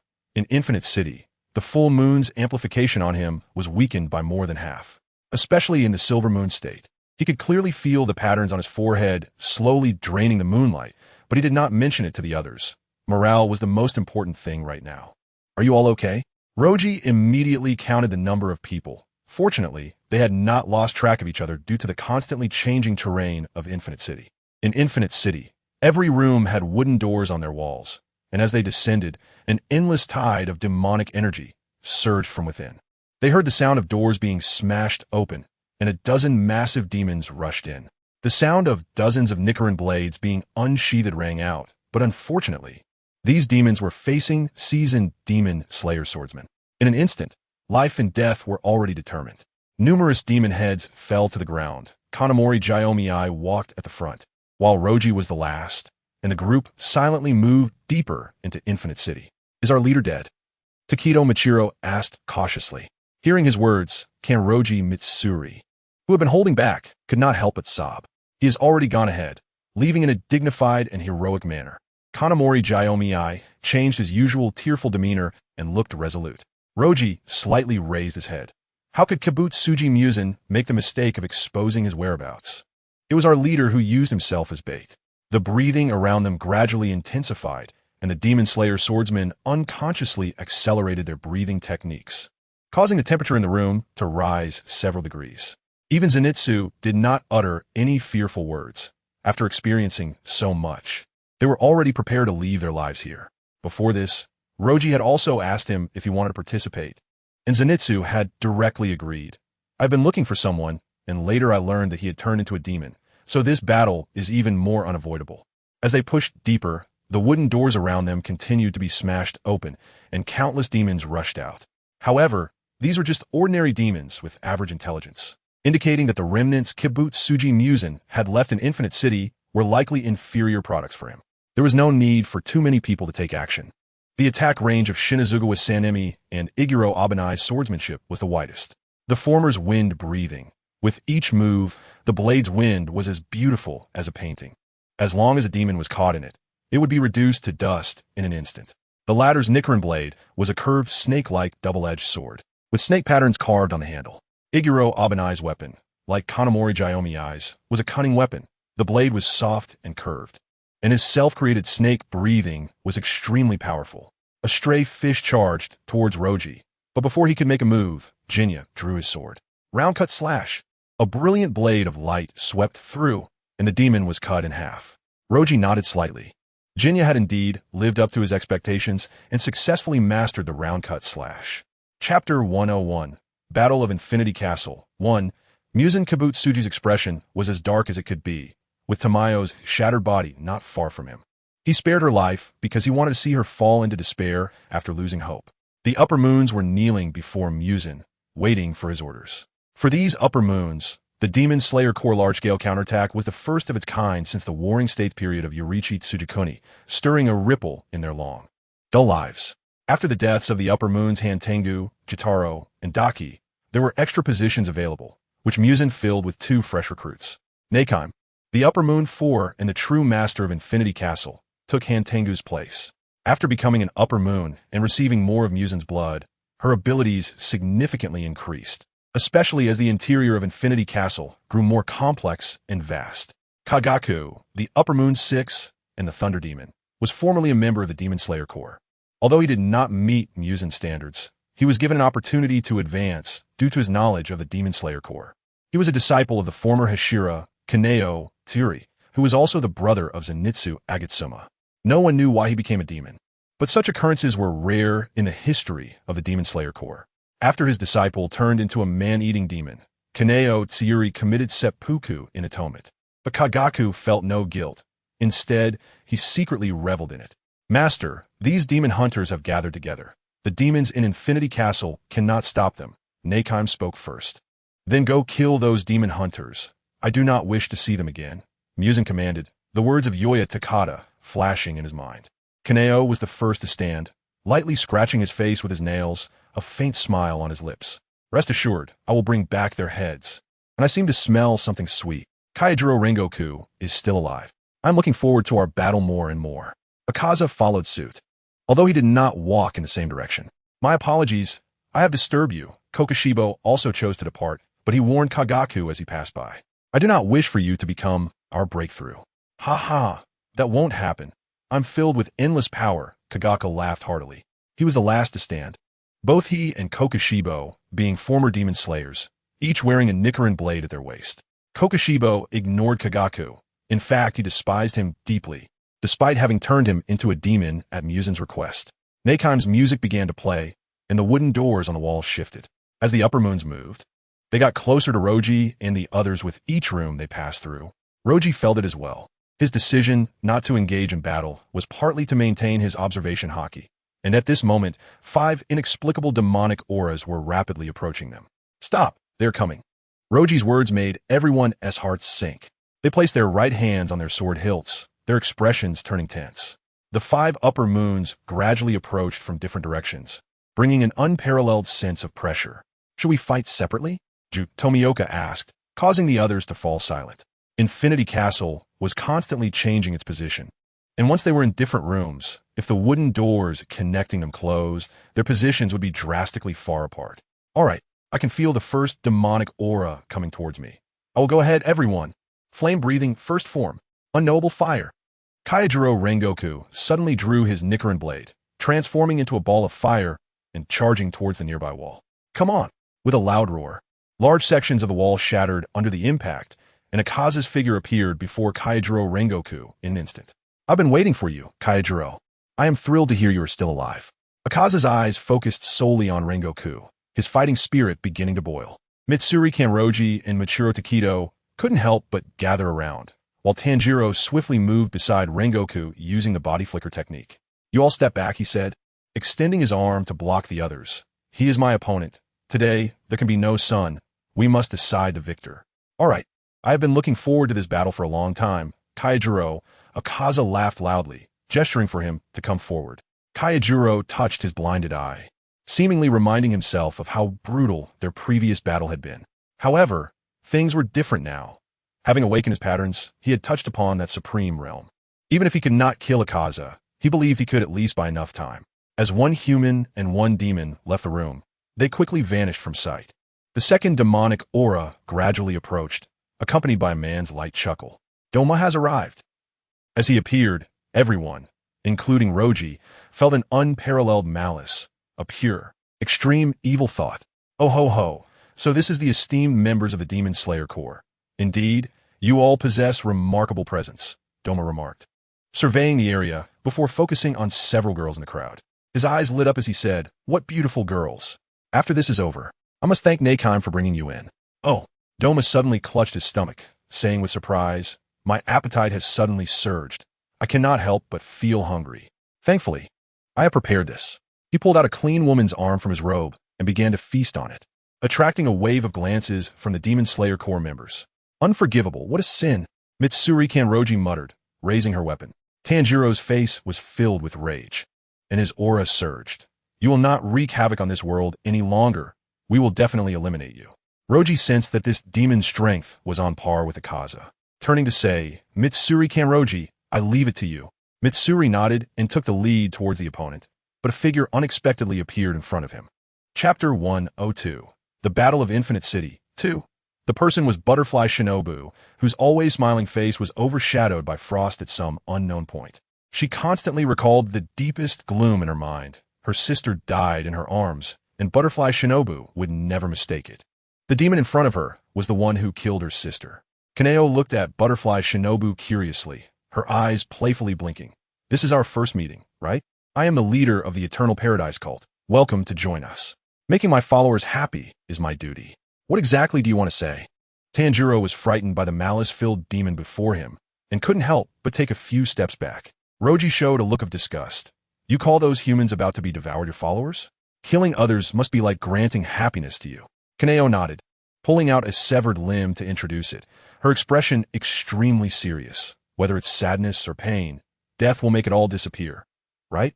An unforgivable evil demon." Butterfly Shinobu frowned as she took a step forward, moving toward Kaneo. Kane followed closely behind her, along with the two Hashira, Mitsuri Kanroji and Abanai Iguro. "What a lively scene, so many young and delicious girls to fight with me. I'm truly honored." Kaneo smiled while standing in place, her gaze constantly shifting among the three girls. "Be careful," Roji reminded, and the four of them nodded, focusing their attention on Kaneo. As Roji sensed the other demons gradually approaching, he continued to move forward. All he could do was kill Kabutsuji Musen as quickly as possible, and the remaining demons would naturally be dealt with. As they crossed the door to the next room and disappeared, Kaneo did not pay any heed to the departing demon slayers, but instead watched the four in the room with anticipation. "Those guys will be dealt with by Kokoshibo. I just need to enjoy my fight, especially the delicious meat. I can't wait. What should I do?" Butterfly Shinobu stood side by side with her companions, each drawing their Nichiren blades from their waists. "Not cute at all. Who should I eat first?" Kaneo wiped the drool from the corner of her mouth. Mitsuri Kanroji also ignited her true fire, silently tensing her extraordinary muscles. Abanai Iguro squinted his eyes, feeling uncomfortable under the opponent's blatant gaze. "Is there something wrong with your head? You really make me want to vomit." Kaneo showed no signs of anger, still wearing a gentle smile. "It's our first meeting. Why speak with such barbs? Poor child, you must have painful memories too, right? Don't be shy. Speak up. I'll be all ears." Veins bulged on Butterfly Shinobu's forehead, and Kaneo looked at her with some concern, squeezing the words out from between her teeth. "How dare you ask me? You're the one who killed my sister, right? Don't you have any memory of this?" Kaneo thought for a moment and then happily said, "Ah, the girl who used the breath of flowers. She was so gentle and lovely. I really wanted to eat her, but it was almost dawn, so I couldn't eat." "So you're her sister." Abanai Iguro spoke gravely. "It's hard to imagine what kind of environment made you so twisted." "Ha, almost forgot. Your words jog my memory." Kaneo was born with rainbow-colored eyes and pure white hair, resembling white oak. Her parents regarded her as a child of the gods, believing she could hear divine will. Of course, Kaneo never heard the voice of a god, and out of pity for her ignorant parents, she acted in accordance with their words. Later, as the number of people guided by her parents grew, they established the Eternal Paradise cult, with Kaneo as the leader, using the gimmick of being a child of the gods to attract followers. At first, Kaneo was troubled by those who came to her with complaints. But as the numbers increased and the voices grew more frequent, her perception began to distort. Human emotions gradually faded, and Kaneo made it her goal to liberate humanity from the world to attain paradise. Even when her parents died at each other's hands, she showed no signs of unusual emotion. Upon reaching adulthood, Kaneo unexpectedly encountered Kibbutz Suji Musen, who instantly recognized her cruel and capricious nature and immediately granted her blood, transforming her into a demon. Unlike her human days, Kaneo began to yearn for true emotions. But her way of pursuing emotions was to devour others to achieve immortality alongside them. Thinking of this, Kaneo laughed happily, her gaze becoming fervent. Isn't it good to live forever with me? We all merge into one whole. That is the paradise everyone should pursue. In a fit of rage, Butterfly Shinobu lost her reason, her figure disappearing from the spot, and her slender Nichiren blade plunged directly into Kaneo's eye. Breath of insects. Dance of the bee's fangs. True stab. Kaneo showed no surprise. Just as she intended to counterattack, the opponent quickly drew back to create distance. Sister Shinobu, Mitsuri Kanroji, also prepared to strike, but was stopped. Wow, so fast, so fast. Kaneo touched the wound on her eye, unable to help but exclaim, but unfortunately, a mere thrust won't kill a demon. You need to aim for the neck. Butterfly Shinobu replied calmly. A thrust indeed won't work, but what about this poison? Kaneo paused for a moment, but soon noticed something unusual. The recovery speed of the wound on her eye had significantly decreased, and the area around the wound was starting to turn black and purple. It seems to be much more potent than the poison from the Spider Mountain. Kaneo laughed heartily, covering her eye with her hand, blood gushing out. However, it's a pity that your carefully concocted poison seems to have been neutralized by me. Relying solely on poison to kill you is indeed a bit difficult, so I have companions. Butterfly Shinobu replied calmly. Unbeknownst to them, Abanai Iguro had already disappeared, integrating the paper, drawing into his body's movement, like a venomous snake circling behind the demon. Breath of Serpent's second form. Venomous fangs of a narrow head. His soft Nichiren blade struck like lightning, targeting Kaneo's nape. Blood demon technique. Ice lotus leaf. Kaneo suddenly turned around, icy cold air forming clusters of lotus flowers, which she flung from her hand. Chapter 103. Battle of Infinite City. 3. Iguro Abanai's body, soft as if boneless, dodged to the side, but the range of Tamayo's blood demon art was simply too vast. A thick layer of ice and snow instantly covered the ground, and the temperature of the air dropped several degrees. In this extreme cold, Abanai's body stiffened for a moment, and in the next instant, Tamayo was already close in front of him, sharp claws lunging at him. However, Abanai did not panic at all.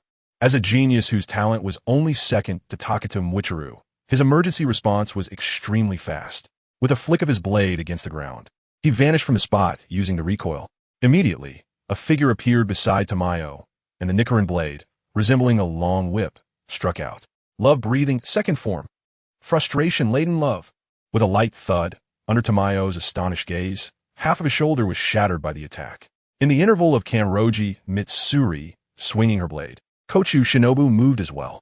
Being the fastest swordsman among the Hashira, her learning of the 6 styles only made her even more formidable. She danced around Tamayo like a butterfly, her poison blade leaving a trace of wounds with each strike, the venom gradually seeping into his body. Kanao kept shifting her position.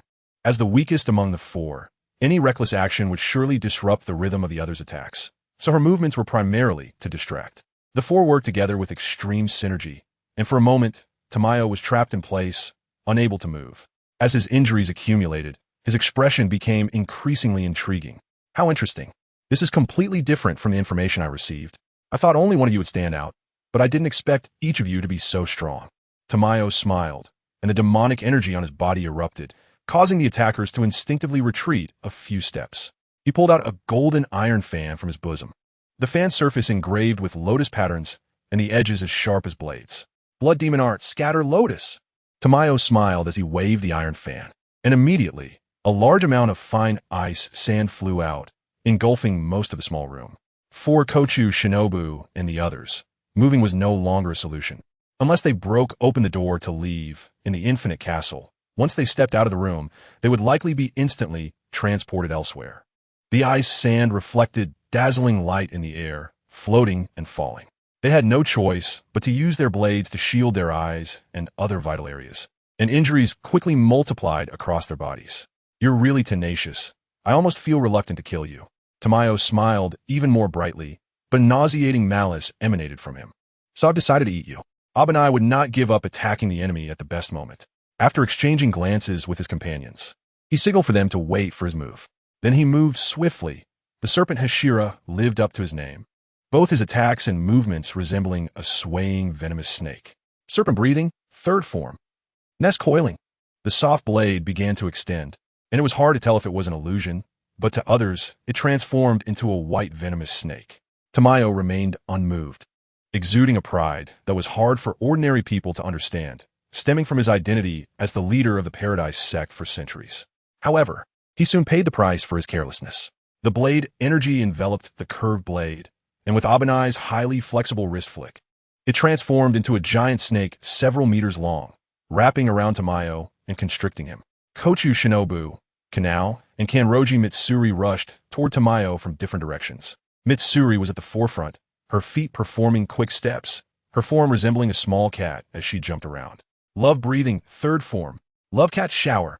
As Kanroji Mitsuri moved, cracks appeared on the ground from the slashes of her blade, and the residual force from her whip-like movements made her speed even more rapid. Although this technique had average power, its speed was extraordinarily fast, and, combined with some techniques from the body flicker, it showcased her agility to the fullest. She bypassed Abanai's snake-like blade and arrived in front of Tamayo. Love breathing, first form. First love's tremor.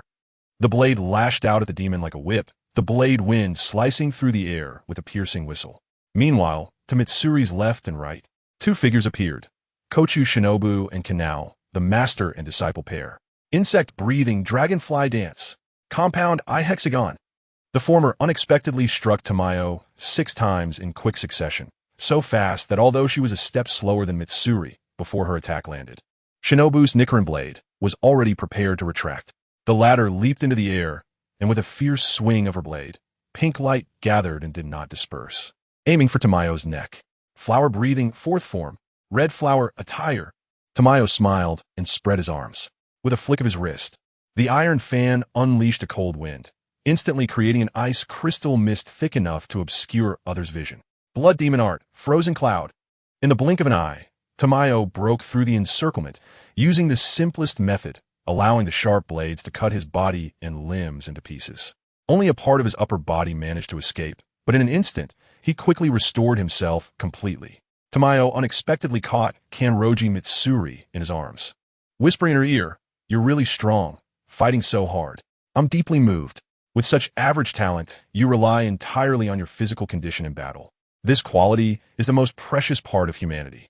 Kanroji Mitsuri's eyes widened in shock, filled with disbelief as an extremely strong emanated from Tamayo. Her muscles resisted, but her strength continued to drain. In the eyes of others, Mitsuri's body was slowly dissolving into the demon, like snow melting away. Abanai's mouth dropped open, his eyes bloodshot as he felt Mitsuri's presence gradually fading. But at this moment, he had no way to help.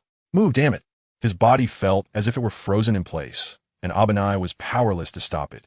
Just as the darkness within him deepened, he suddenly felt a burning sensation on the skin of his left hand. This slight sting spread up his arm and quickly reached his left cheek. The snake-like pattern markings glowed faintly purple, granting Abanai an immense surge of power.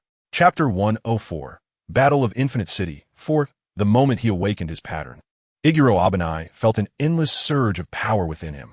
He knew it was just an illusion. This newfound strength was more about drawing on his life force. But in this situation, awakening the pattern was undoubtedly a timely help. Iguro had fully mastered the 6 styles, but he had yet to comprehend the return of life. However, he was the second youngest after Takadum Wichiru, and he had plenty of time before turning 25. Just as Doma was about to absorb Kanroji Mitsuri, Iguro transformed into a fleeting shadow and dove towards him. Breath of the Serpent, 5th form. Serpent's writhing. The blade transformed into a giant white python, dancing in Iguro's hands like a dragon. The pure white blade emitted a chilling light, causing even Doma to instinctively step aside. At the moment the blade was about to strike Doma, he laughed while covering his mouth and stepped back. Kanroji looked dazed, collapsing to the ground, feeling as if her strength and blood were being drained away. After dodging the attack, Doma swung his iron fan with force, sending a wave of demonic energy towards them. Blood demon art, withered garden, falling snow. With this swing, 9 streams of frost gathered together, heading straight for the defenseless Kanroji Mitsuri. With no other choice, Iguro had to forcefully alter his attack and shield Kanroji Mitsuri. The icy blast struck his Nichiren blade, and the cold spread along the blade to his arm, slowing the flow of his blood. While the soft blade was advantageous in attack, it was lacking in defense. Under Doma's blood demon art, he quickly fell, countless icy blasts striking Iguro's body, leaving wounds all over him and causing blood to flow freely. Without any emotional fluctuation due to her companion's injuries, Kana calmly approached Doma, swinging her Nichiren blade rapidly. Breath of the flower, 5th form. Fruitless peony. The pale pink blade wind spread out as she swung, blossoming like a flower in her hands, so magnificent. Kaneo stepped lightly beside her like a butterfly circling a flower, their sword techniques gradually merging into one. With each move, the essence of the butterfly dance and flowers was vividly expressed. Doma was momentarily stunned. Under such swordsmanship, he was captivated, only using his iron fan to protect his vital points without any other defensive measures. After Kaneo and Butterfly Shinobu's attacks ceased, Doma's body shattered into several large pieces. But the demon showed no fear, instead appearing excited. What a beautifully executed sword technique. Just now, I even felt a desire to die beneath your blades. No, I shouldn't think that way. It should be you who die at my hands. As Doma spoke, his flesh quickly regenerated, and in no time, he stood up again. As soon as he regained his mobility, Doma performed a backflip, and a long whip struck the ground beneath him, causing the entire floor to shatter from the force. Ha!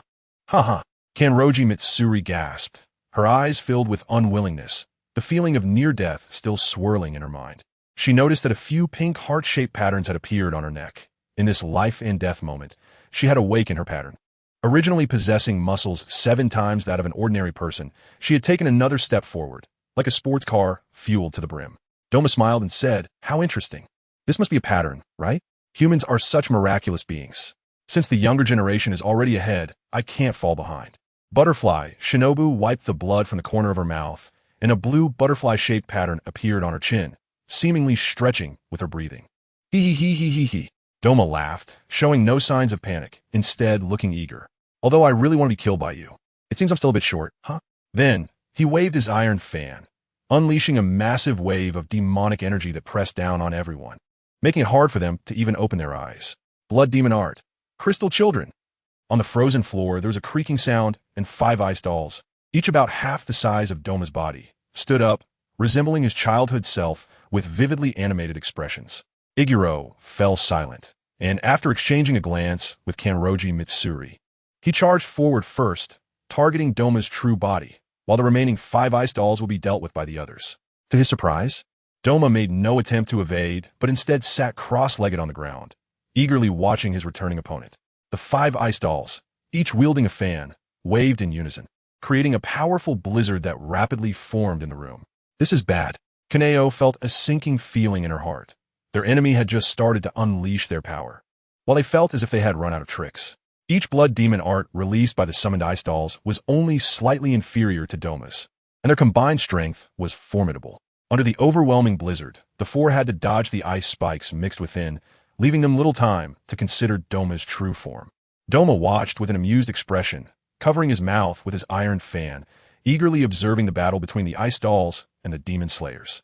Fortunately, the 3 from Butterfly Shinobu had awakened their patterns, and they were not without the ability to fight back against the ice dolls, but they were all waiting for an opportunity. The other 3 helped Kaneo fend off attacks from the ice dolls, allowing her to exert her strength as much as possible. As time passed, Kaneo's swings became increasingly frantic. She knew that Butterfly Shinobu and the others were waiting for an opportunity she would create, but with her limited power, she struggled under the ice doll's attacks. "I have no choice, master. I have to do this, or I will waste the last bit of opportunity." Sensing the determination in Kaneo's eyes, Butterfly Shinobu furrowed her brow, wanting to say something, but ultimately sighed softly. Kaneo closed her eyes, 2 drops of blood tears flowing from the corners of her eyes, and then she suddenly opened her eyes wide. Breath of the flower, final form. Crimson eyes of the other shore. This technique, created by the previous flower Hashira, exerts pressure on the eyeball to the extreme, causing everything in her field of vision to slow down.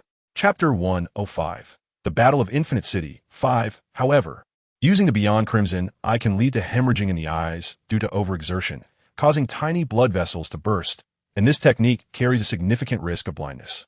But now is not the time to worry about these things. Kanahu stepped lightly, her body swaying slightly, and she dodged the blood demon arts launched by the ice puppet one by one, drawing the Nicaran blade from her waist again. 2 more lines of blood tears appeared on Kanahu's face without her noticing. As she slipped past, her strike was precise to the extreme, wasting no energy, and the ice puppet behind her shattered into powder immediately. The other 3 had been gathering their strength for a long time, pushing their breathing techniques to the limit. Although the individual strength of the ice puppets was astonishing, they were too fragile. In a patterned state, they suddenly unleashed their power, shattering 3 ice puppets under their attacks. And then they simultaneously used the technique tearing, with 4 Nicaran blades crushing the last ice puppet into pieces. Doma laughed, his eyes narrowing with delight, and clapped his hands, saying, "You are qualified to kill me. If I were to define my death, this moment would be quite good. Hand over your lives, even if it's because of the hundreds or thousands of humans you've killed." Shinobu lightly stepped on the ground and led the others forward. However, what awaited them was not Upper Moon 2 standing still. Doma laughed heartily as a lotus throne made of ice gradually rose from the ground where he sat cross-legged, and his body was slowly lifted. "You are so lucky. I've never used this technique before. To die under my ultimate skill. You will surely be happy in the underworld." Blood demon art, mist, ice, water, lily, bodhisattva. Doma then waved his iron fan, and an iceberg formed in the blink of an eye. As his demonic energy surged into it, the iceberg's shape began to change. The iceberg transformed into a compassionate bodhisattva, sitting with its hands together. The translucent ice blocks exhibited a jade-like gel texture. Doma nodded in satisfaction, sitting on the ice bodhisattva's head, teasingly said, "Or you could give up resisting and let me eat you. We could share eternal life, couldn't we?" The ice bodhisattva waved its palm and slammed down, producing a loud crash as the floor of the entire room cracked, sending everyone plummeting to the next level. Kanahu, relying on the Beyond Crimson Eye's ability, sensed it in advance and dodged. Shinobu and Iguro Abanai also used tearing to barely escape, though they were nearly forced to vomit blood from the aftershock. Only Mitsuri Kanroji had the slowest speed, directly taking the brunt of the attack, and while her muscles saved her life, many of her bones broke. "Mitsuri!" Iguro Abanai shouted, gritting his teeth in midair, suddenly using Moonwalk to transform into an afterimage that landed on the ice bodhisattva's head. Breath of the Serpent, second form. Poison Fong of the Narrow Head. With light steps, using the force to his advantage, he instantly arrived on Doma's head, the soft blade resembling a crimson snake lunging for his neck. Doma ignored him. The ice bodhisattva raised one arm to block in front of him, while the other hand struck at Mitsuri Kanroji again. "Be careful," Kanaiha warned, her eyes wide with bloodshot veins, the Beyond Crimson Eye having reached its limit without her knowing. Shinobu quickly dodged, rescuing Mitsuri's body just as the palm was about to smash down, but she endured the backlash from the attack, nearly fainting from the darkness in front of her. So weak, so weak. I see no hope of success in any of you. Ha ha ha." Doma laughed up to the sky, watching Iguro Abanai's futile sword strike that couldn't even break the ice bodhisattva's skin. Welcome, eternal darkness." He waved his iron fan, and the ice bodhisattva's speed surged, its massive palms slamming down toward Iguro Abanai in the air. "Quick dodge," Kanaiha warned, but the serpent Hashira gave up resisting, standing dazed in midair, allowing the palm to come crashing down on him. "I really am too weak," Iguro Abanai murmured. "I thought my strength was enough to protect others, but I didn't expect to be so easily crushed." The palms closed together, and with a loud bang, the scattered ice mist spread out, Doma's smile growing even wider. Shinobu's heart sank. The 4 of them formed a triangle, and if one lost their fighting capability, it would trigger a chain reaction, let alone 2. She turned to look at Kanaihu, her eyes filled with reluctance, but she quickly steeled herself, her body flying toward Doma like a butterfly. Kanaihu, relying on the Beyond Crimson Eye's ability, caught her final glance, her heart tightening as she hurried to follow. However, The speed of Shinobu was too fast. In the blink of an eye, she was already near Doma. She was covered in poison effective against demons, prepared for the final trump card when facing Upper Moon demons. Shinobu planned to offer herself as Doma's meal, hoping to integrate this toxin into his body, seeking a slim chance of survival. Watching Shinobu flying towards him, Doma opened his arms with a smile, his eyes filled with greedy hunger. He usually had no resistance against beautiful, glamorous women. But the unfolding situation was beyond Doma's expectations. A figure appeared beside him unexpectedly. It was Iguro Abanai, who he thought was dead. He unraveled the bandages covering his mouth, revealing a snake-like mouth, the sides of his lips having been cut by sharp blades since he was very young. Iguro Abanai faced his own flaws directly, and his inner realm expanded infinitely in that moment. He felt time slowing down, his gaze penetrating through the demon's skin, seeing not only the dense muscle tissue, but also its internal organs.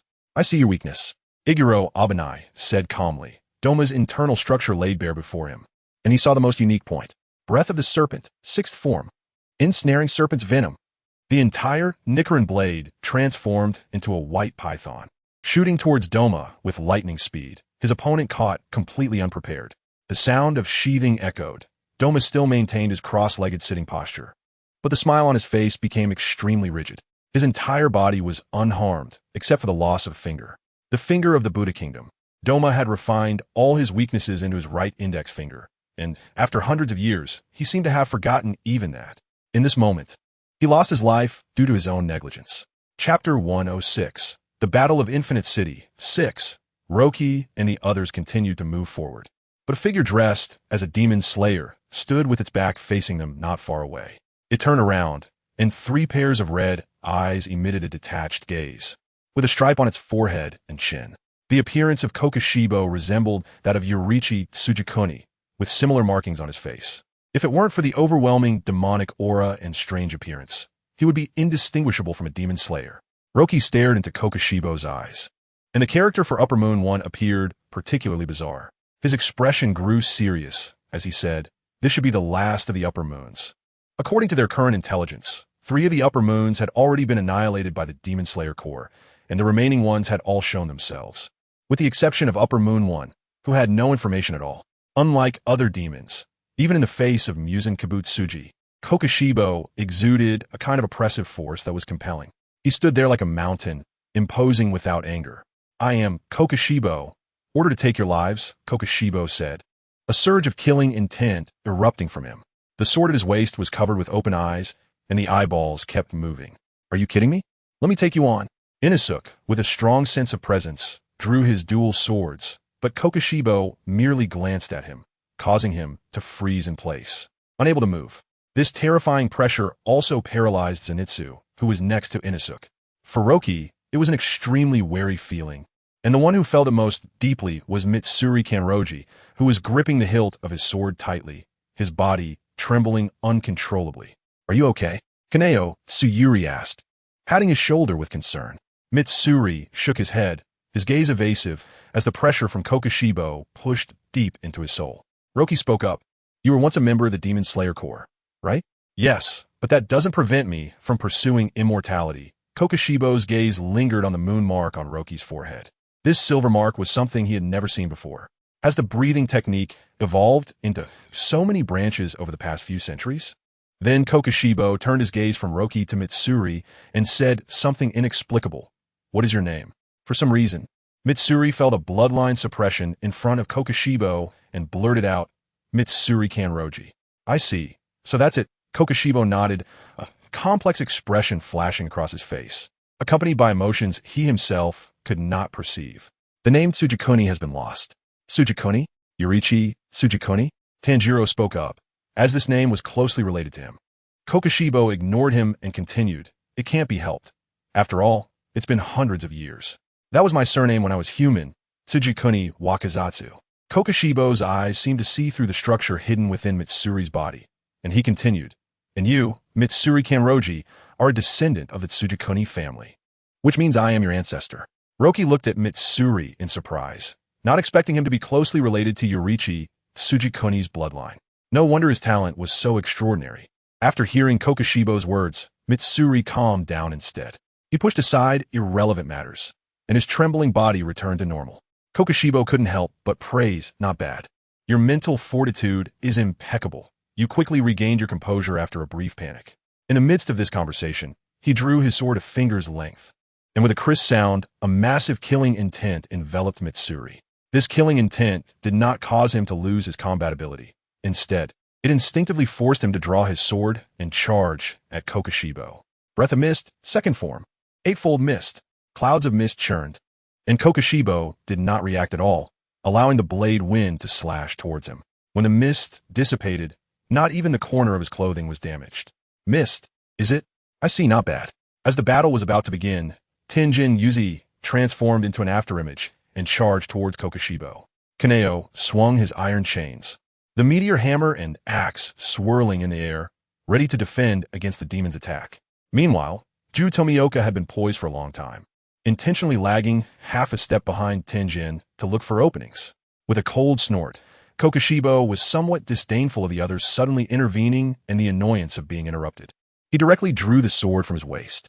It was a weapon that resembled a demon, forged from Kokushibo's own flesh and blood, with eyes all over the blade, looking extremely strange and eerie. Breath of the Moon, third form. Moonlit Destruction. Both following the Breath of the Moon, Roki took a straightforward approach, while Kokushibo took the opposite path. Though both employed grand and bold sword techniques, Kokushibo's style exuded an eerie feeling. Kokushibo continuously unleashed slashes. The blade wind resembled a crescent moon, with many smaller blade winds trailing behind it. After unleashing 10 slashes, he halted, perfectly aligning with everyone, neither more nor less. Although Kokushibo intended to test his opponents, most of his attention was focused on Mitsuri and Roki. In an instant, the sound of metal clashing echoed, and those like Zenitsu and Jinya, who were slightly weaker, could only defend with Kaneo's assistance. Mitsuri, though somewhat disheveled, had awakened his markings and managed to dissipate the blade energy aimed at him without much danger. Roki didn't even draw his sword. He simply raised an arm, and the no-sword technique immediately unfolded, creating a pitch-black blade energy that collided with Kokushibo's blade wind. After mutual cancellation, he stepped back, realizing that Upper Moon One's strength exceeded what he had imagined. Although it seemed he hadn't drawn his sword, the no-sword technique allowed him to exert nearly all of his normal capabilities. "Your strength is quite impressive. May I ask your name?" Kokushibo looked at Roki and asked. "Roki, this generation of the Demon Slayer Corps is indeed stronger than ours back then, but it lacks one Yurichi Tsujikuni." "How strong was Yurichi Tsujikuni?" Roki asked curiously. Kokushibo did not respond, but images flashed in his mind, recalling the last time he fought with his brother Yurichi, who was already over 80 years old. As a demon, Kokushibo's body was still at its peak, yet against such a dying old man, he still couldn't land a single blow. If it weren't for Yurichi dying after delivering a single strike, Kokushibo would have long become a soul under his blade. Chapter 107. The Battle of Infinite City, 7. Kagura Yori had already died hundreds of years ago. Only eternal life is the only way to become stronger. Kokushibo focused all his attention on Roji, completely ignoring the others. Immediately, an overwhelming oppressive force erupted from him, and he drew the sword at his waist. Roji also drew his Nichiren blade, his aura growing even stronger, a symptom of his breathing technique reaching its limit, the moon pattern on his forehead shining more brightly. One demon was a blood-red moon, while the other was a pure silver moon. In such a standoff, even someone as strong as Himejima Michiro could not easily approach the battlefield. "Roji, your opponent is not him," Himejima Michiro said after stabilizing his body. His eyes filled with determination, ready to sacrifice himself at any moment. "I know, but this guy is just too strong," Roji frowned. The accumulation of Kokushibo's hundreds of years was indeed too powerful. Even standing in front of him gave Roji the feeling of facing a great enemy. He also knew that once he went all out, he would inevitably have to enter Silver Moon or even Demon Moon state. In this infinite city, the replenishment and accumulation of moonlight were much rarer, and a full-force battle against Kokushibo would undoubtedly affect his own state. By then, when facing Muzan Kabutsuji, he would probably be left with no strength. "Don't worry, his opponent is us. Just leave this Upper Moon to us." Nakeim Shimiya opened his mouth wide, fury filling his eyes as he raised his hand, sending a tornado toward Kokushibo. Meanwhile, the previously conflicted Jinya stood beside him. "You guys," Kokushibo glanced at them in surprise before turning his gaze back to Roji. "Know this, numbers do not represent strength. Hundreds of years of relentless training allow this upper moon to use only a small fraction of his power to instill great terror in his enemies, making them feel as if they are on the edge of death. Moon breathing, seventh form, evil mirror, moon reflection. He violently swung his hand, and 5 crescent-shaped shockwaves appeared on the ground, heading toward the demon slayers in all directions. Just as Roji was about to use the flash to engage him, a thick arm suddenly appeared on his shoulder. It was Himejima Michiro, looking at him seriously. Don't intervene. I know he is strong, but the more so, the less we can act. After speaking, Himejima Michiro stomped on the ground and headed toward the nearest shockwave, swinging his meteor hammer with all his strength. The remaining 4 shockwaves were countered by Nakai Shimiya, Ju Tomioka, Tenjin Yuzui, and Michiro Takedo, while the others rushed in from all directions to take the opportunity to attack Kokushibo. It's been so many years since a strong opponent has appeared before me. I should fight him to the death, not accompany you ants. Kokushibo thought angrily, the current scene reminding him of the Warring States era when the Demon Slayer Corps also acted in unison around Yorichi Tsujikoni. Your strength seems to be the strongest among them, so you shall die first. Kokushibo's fierce gaze locked on a Himejima Michiro. Then he raised his hand to slash. Moon breathing, 6th form, eternal night, no interval. A wide-range cross slash seemed capable of tearing everything apart, instantly unleashed from that demon blade. When the scene cleared, Himejima Michiro was already covered in deep wounds, blood flowing profusely. But before Kokushibo could raise his hand to deliver a finishing blow, Tenjin Yuzui had already teleported behind him, raising his dual blades. Feel my elegance. Sound breathing, 4th form, resounding slash, no interval. An explosion combined with blade energy enveloped Kokushibo's figure, causing the entire room to shake. The eerie blade was slightly damaged, and a pure white blade stabbed into Kokushibo's chest from his side. Takedo Michiro had been waiting for this moment. His sword did not care about ancestry. Wherever his blade pointed, it would cut down evil demons.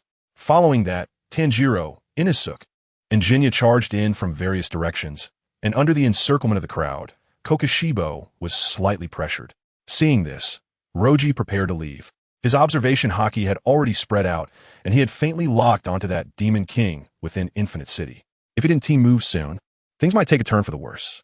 Noticing his intention to leave, Kokushibo let out a low growl, and the floor beneath him cracked instantly, an astonishing pressure erupting from his body. At this moment, his thirst for battle against a strong enemy made him release his power without reservation. The slightly damaged blade gradually restored itself, stretching bit by bit, and crescent-shaped branches appeared on the blade. Everyone was stunned in place by this power, and the Demon Slayer Corps realized how strong a demon that had roamed alone for hundreds of years truly was. It was a terror beyond what humans could reach. Moon breathing, 2nd form, Silver Moon, New Moon. Roji unreservedly entered Silver Moon state, the forces of righteousness and evil clashing in the air, creating enormous sparks. In the next moment, the two completely engaged in battle, their blades colliding, shockwaves instantly shattering the surrounding walls. A melodious sound of a zither echoed, and another upper moon demon appeared. Nakai stepped forward, constantly plucking the strings in her hand. Not good, the 7th upper moon? Tenjin Yuzui was the first to react. He knew he must not let the 2nd upper moon approach the battlefield, and quickly rushed toward her position. Roji, instead of being alarmed, was filled with joy and shouted, "Kill her! This demon is the mastermind of this bizarre city. As long as she dies, we can escape." Once this was said, everyone, except Nakai Shimiya and Himejima Michiro, rushed toward Nakai, searching for Muzan Kibutsuji within Infinite City. Killing the demon he created was indeed a challenge, but it could cut off the source of the problem. However, unlike them, Zenitsu stayed behind, leaving the center of the battle, sitting on the floor, placing his blade on his lap, closing his eyes to rest, seemingly waiting for someone's arrival. Kokushibo paid no attention to them chasing after Nakai. Instead, he focused all his attention on Roji, the clash between one man and one demon generating increasingly larger waves. The two different moon-breathing techniques collided, and the intensity of the battle was visibly escalating. Nakai didn't need Kokushibo's help. With each pluck of the string, her position and that of her opponent changed, as did the layout within Infinite City.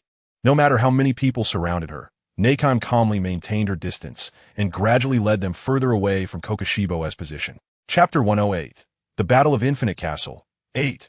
The decision to leave Rocky, Kaname, and Shimi behind was a tactic they had previously discussed and practiced multiple times. Their strengths complemented each other. One attacked, one defended, and one supported. Ordinary enemies were no match for them, and even Muzan Kibutsuji could not easily withstand their combined power. When only the three faced Kokushibo, the battle became straightforward, primarily focused on mobility. Rocky no longer held back, as long as the others could kill the Moon Girl. Muzan would have no place to hide after the collapse of Infinite Castle. Returning to his original world would allow him to absorb the endless moonlight during the full moon, significantly enhancing his combat power. "I really underestimated you," Kokushibo couldn't help but exclaim, focusing all his energy on Rocky. It was only then that he noticed the unusual aura surrounding Kaname and Shimi. Observing their internal muscles through their skin, he realized that a demon slayer like Kaname, who had honed himself to such extremes, was something he hadn't seen in hundreds of years. Kaname, merely swinging his meteor hammer, caused the surrounding air to converge towards him, creating a deafening sound of breaking air. Shimi, too, was formidable. Despite the wounds he had sustained from battle, blood was flowing from his injuries. To demons, the intoxicating scent of his rare blood was overwhelming. Kokushibo resisted it with his strong willpower, but every time he swung his blade, there was a moment of hesitation, leaving him with numerous openings in battle. The three clashed with the demon, and the fierce battle caused extensive destruction to the surroundings.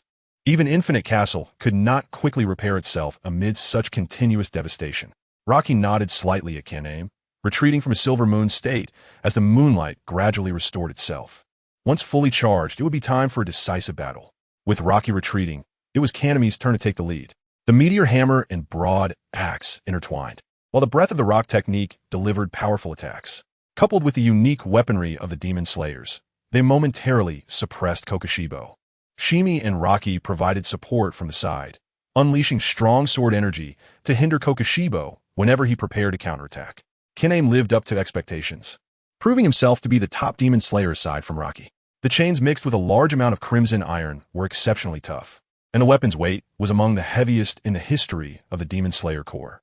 With each strike, he managed to sever Kokushibo's hair and weapon, inflicting multiple wounds on his body. However, the regenerative abilities of the demon ultimately gave Kokushibo the upper hand. As the battle progressed, he gradually adapted to Shimi's rare blood, and his body's reaction speed increased with every moment. Moreover, both his weapon and injuries healed rapidly within a short time. Moon Breathing, First Form, Moon Dragon Tail. Kokushibo executed a horizontal slash, covering a wide area with his eerie purple blade energy, sweeping away everything in front of him. Rocky continuously used the technique Shave to block at the front, as this attack was concealed and unexpected. Only he noticed it, and his speed was just enough to keep up. Moon Breathing, Third Form, Moon Concealment. To Kaname and Shimi, all they could see was a figure flickering amidst the faint moonlight like mist. Rocky's body blended into the moonlight, moving rapidly. He simply needed to keep swinging and retracting his blade, gradually wearing down Kokushibo's slashes.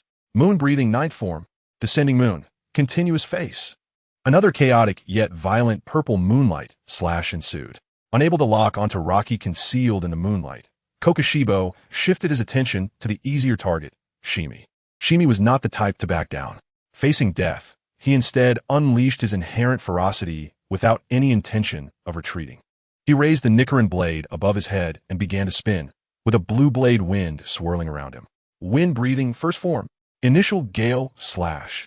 Originally an attacking technique, Shimi now used it defensively, and surprisingly, it proved effective. The spiraling whirlwind intensified, causing his clothes to tear.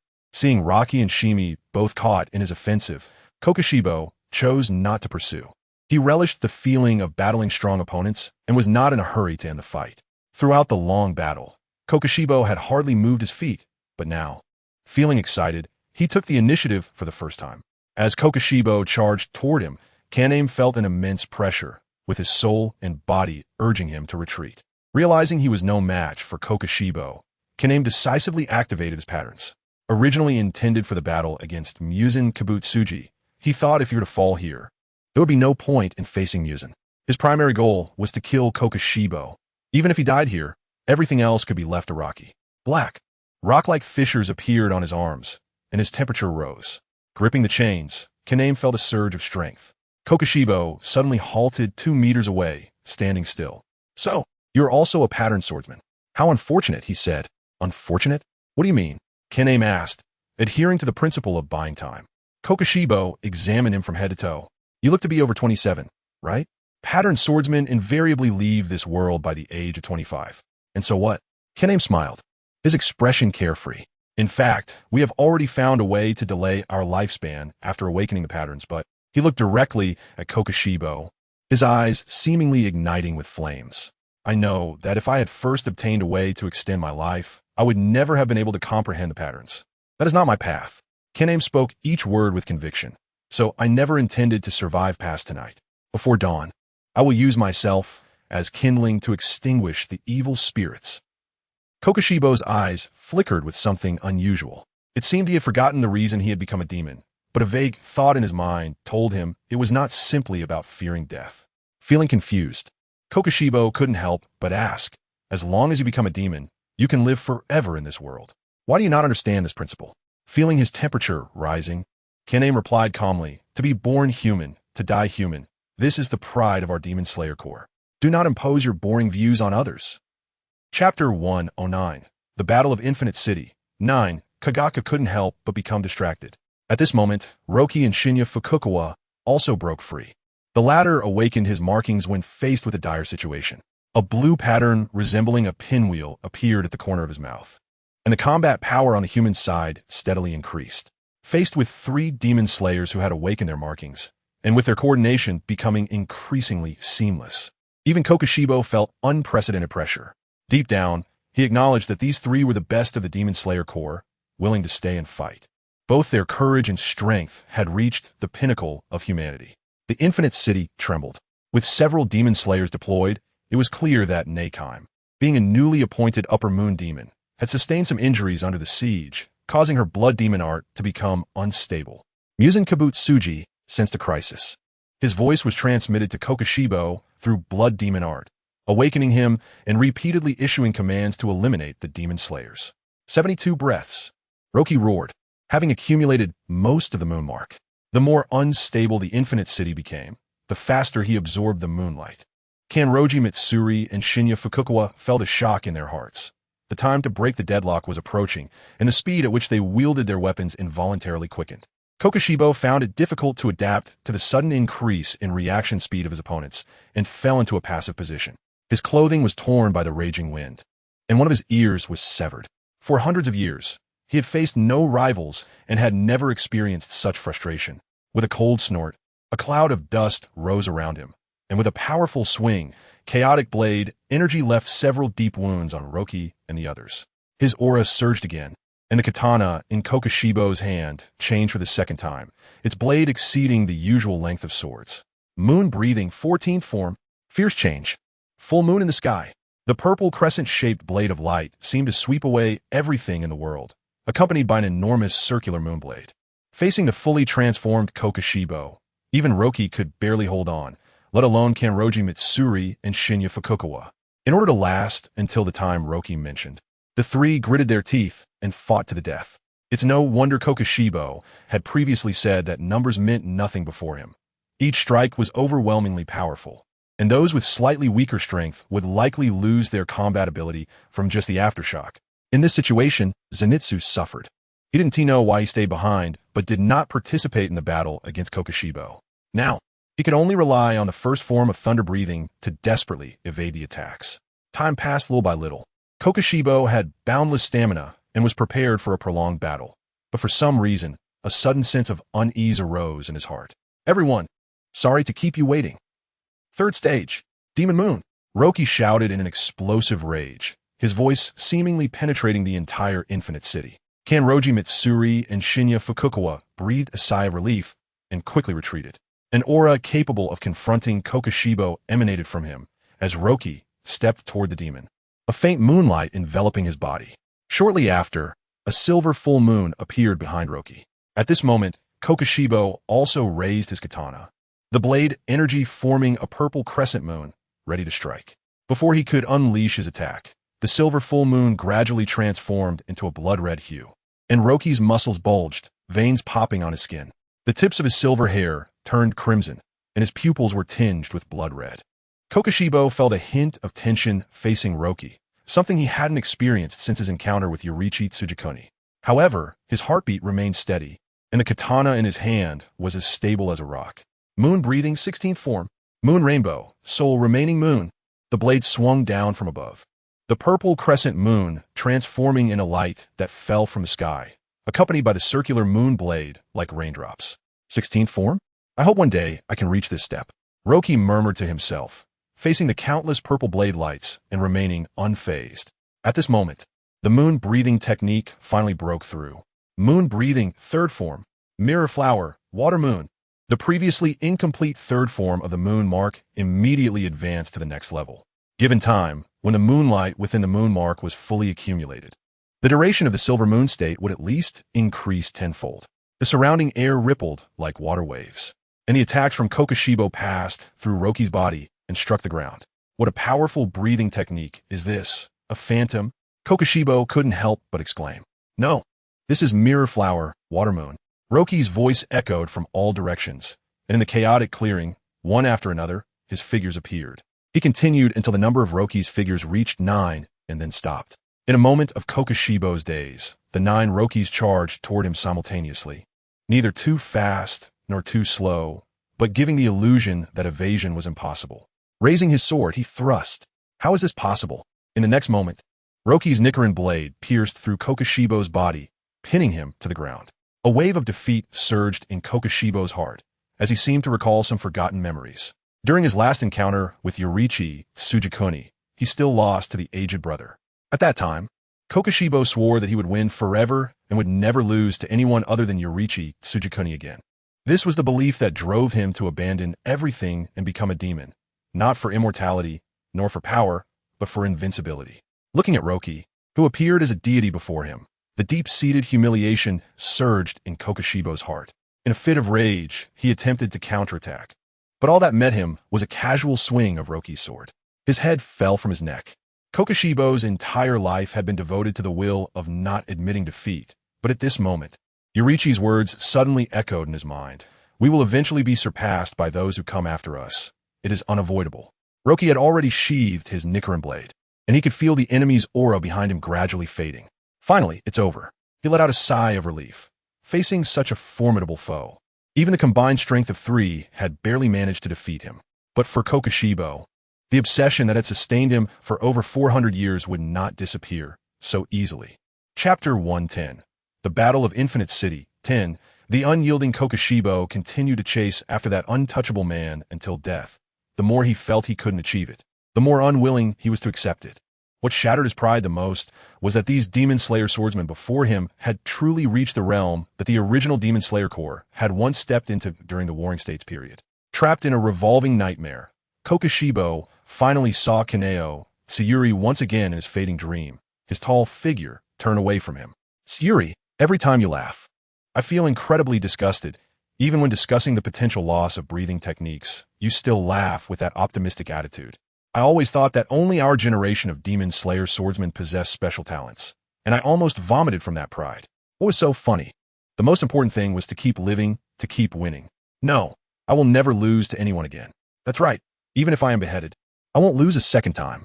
If you were to die here, Kokushibo would no longer be Kaneo Tsuyuri. The value he pursued in his life was to never allow himself to admit defeat, and he could never allow himself to be so thoroughly beaten.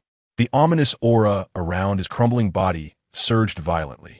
Archie quickly placed his right hand back on the hilt of his sword, stepping back a few paces, watching Kokushibo with wary eyes.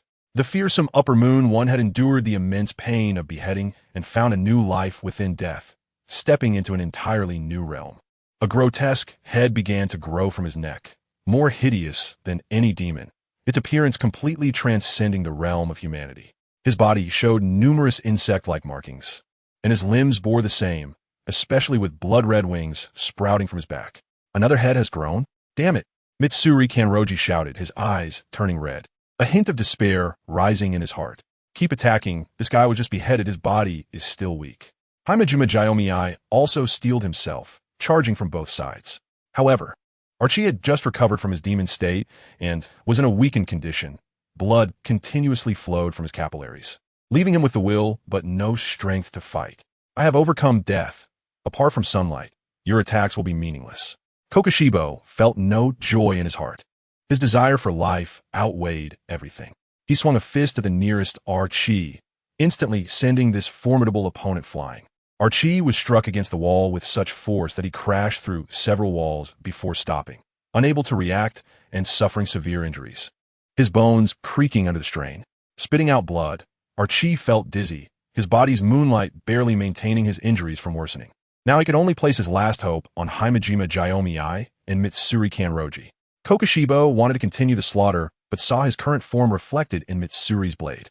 The terrifying upper moon demon hesitated. Who is this ugly monster? Kokushibo fell into confusion once again. The youthful Kaneo, Sayuri, appeared in his mind.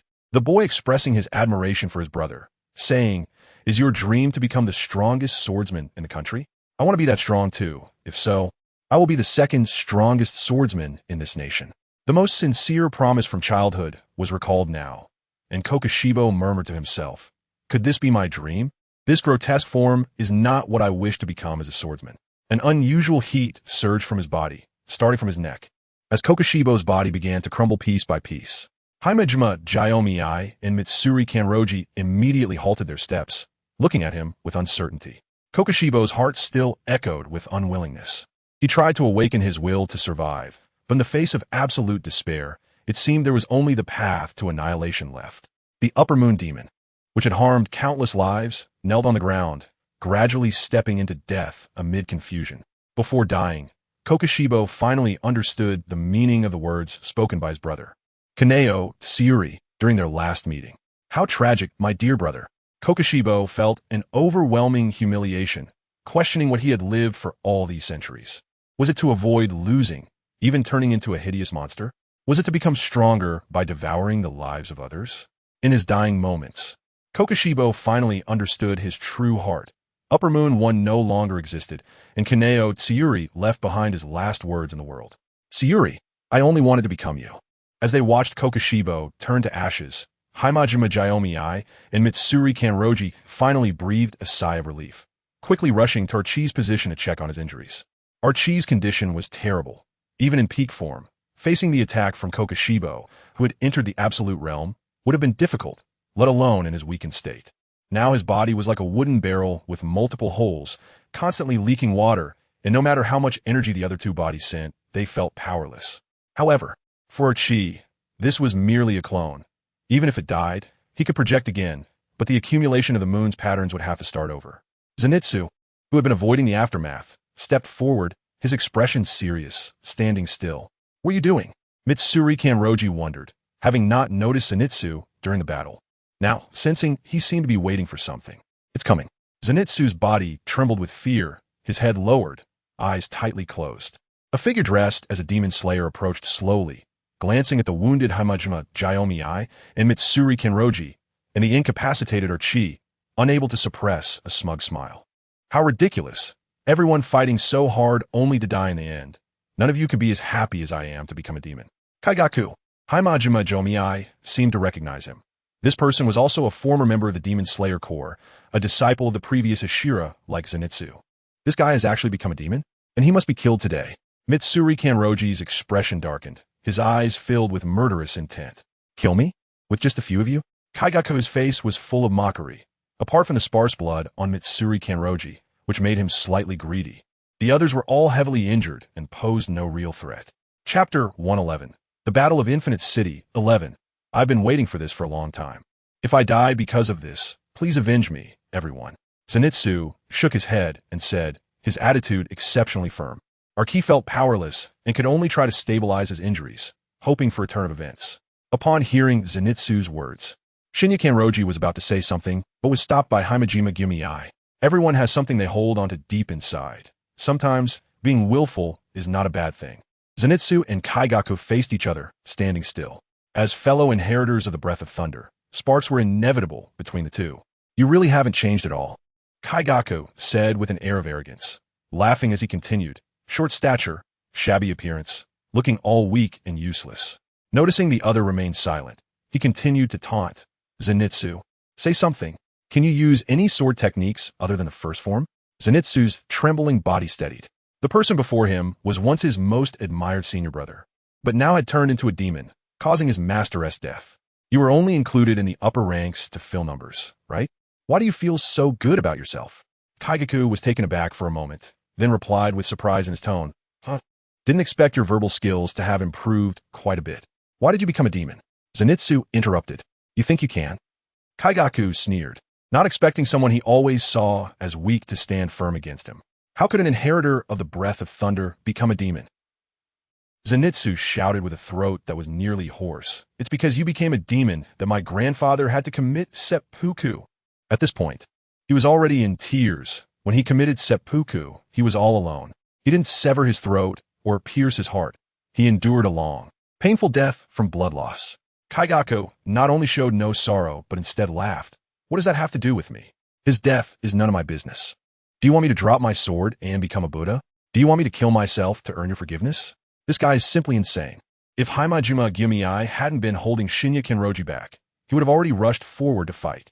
Kaigaku provocatively glanced at Shinya Kenroji and continued. Hearing that guy died actually makes me feel better. He dared to make waste like you and me his successors. He must have been blind. If you want to help, just say it. Although I'm injured, I still have some strength left. Himajima Gyumii sighed. No need. Zenitsu coldly stared at Kaigaku, his tone filled with killing intent. If I am a waste, then what are you? What is the difference between me, who can only use the first form, and you, who can't even use the first form? These words pierced Kaigaku's heart. He drew the Nichiren blade. Don't you dare mix me with a waste like you. Immediately after, he attacked, and countless black lightning surged from his blade.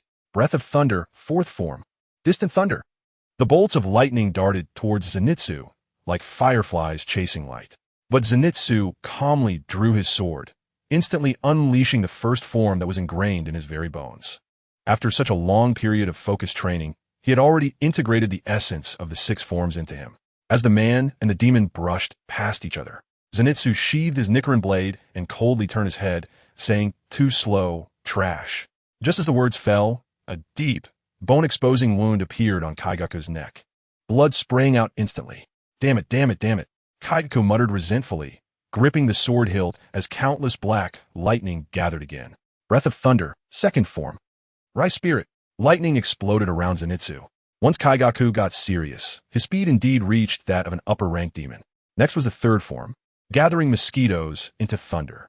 In the eyes of Himajima Gyumii and Shinya Kenroji, they could only see Zenitsu being beaten unilaterally. If it weren't for his body being honed by the six forms, he would have already been defeated. I can't just sit here and watch this child die. Himajima Gyumii stood up and glanced back at Shinya Kenroji. You protect our ki. I will slay this thunder demon. Shinya Kenroji nodded. They couldn't all engage in the fight.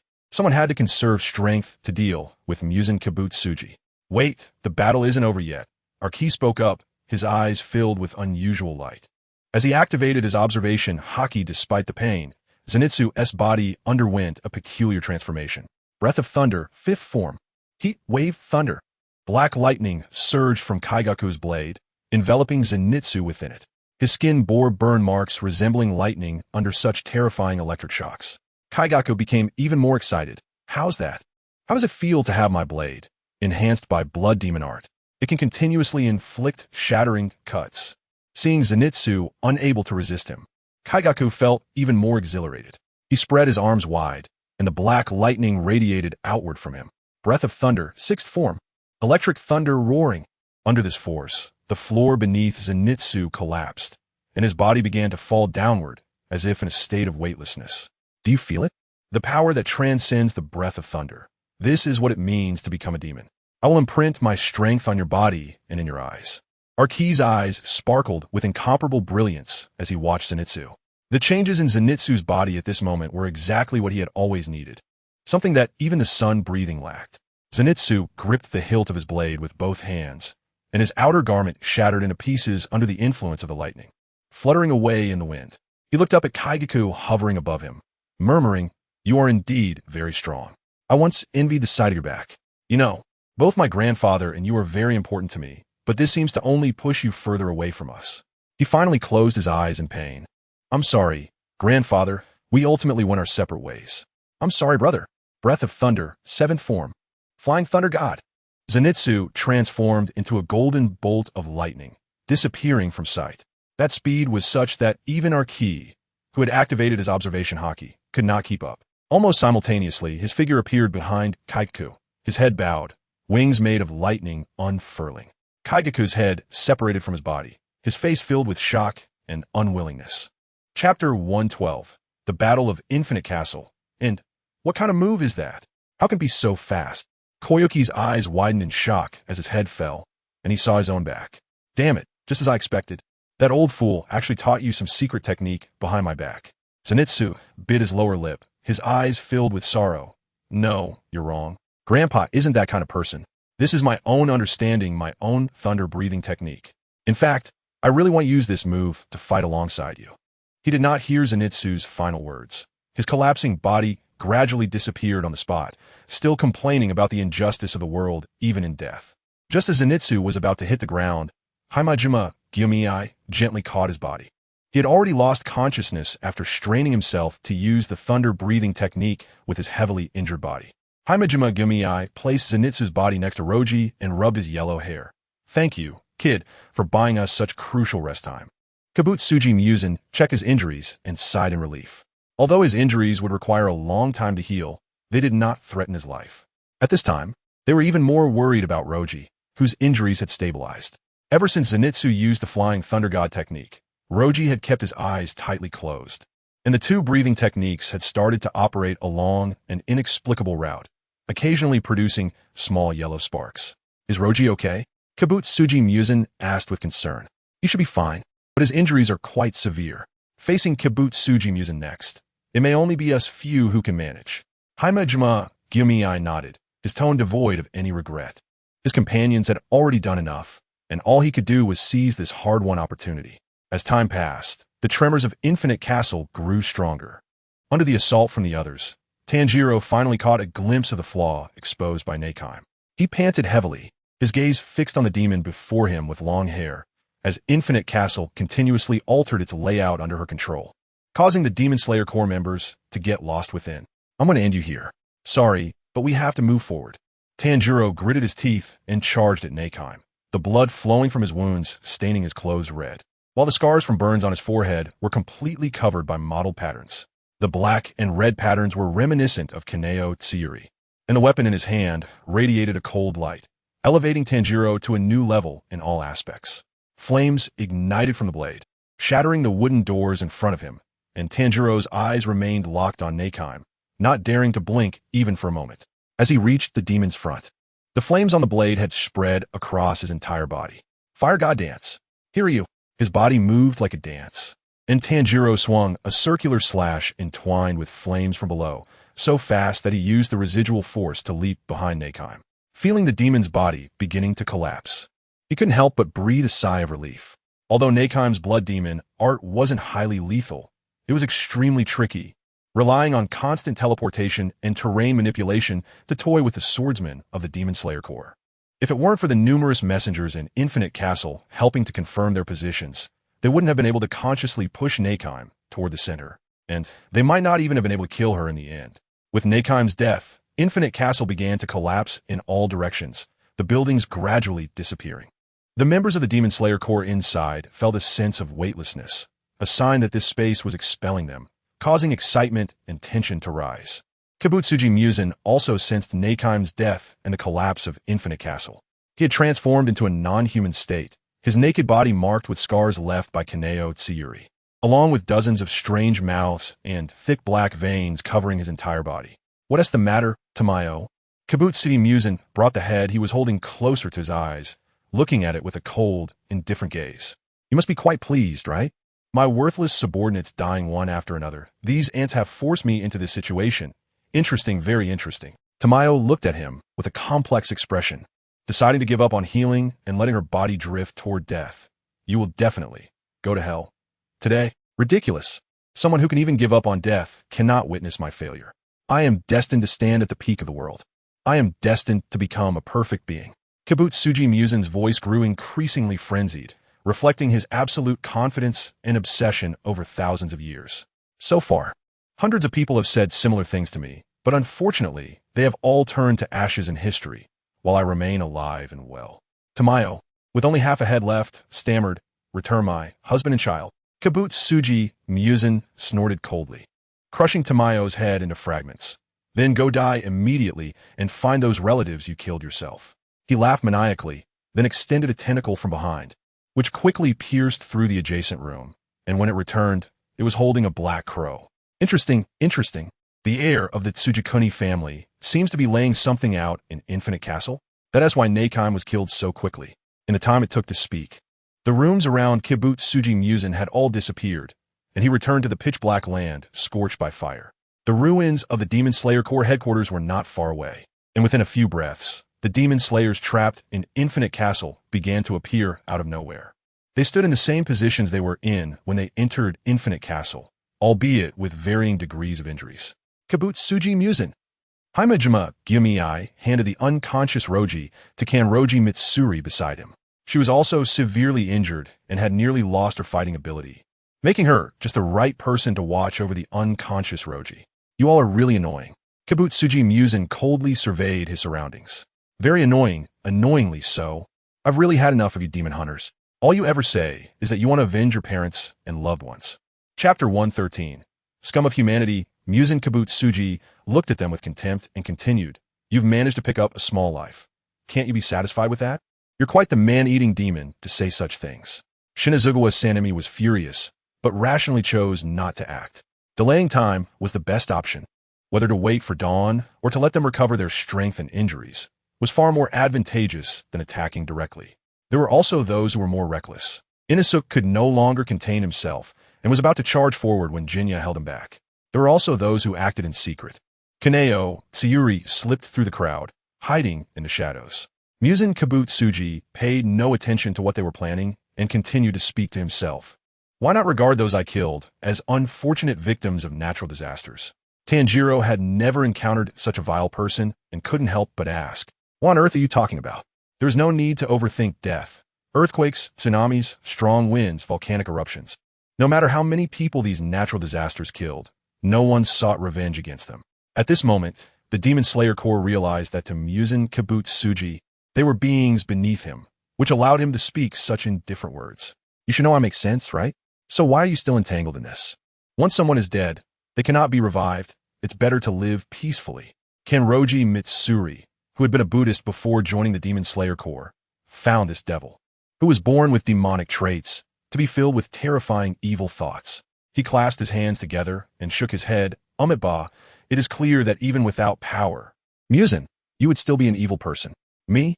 Muzan Kibutsuji pointed to himself nonchalantly. "Compared to myself, I find you Demon Slayer Corps members to be the abnormal humans.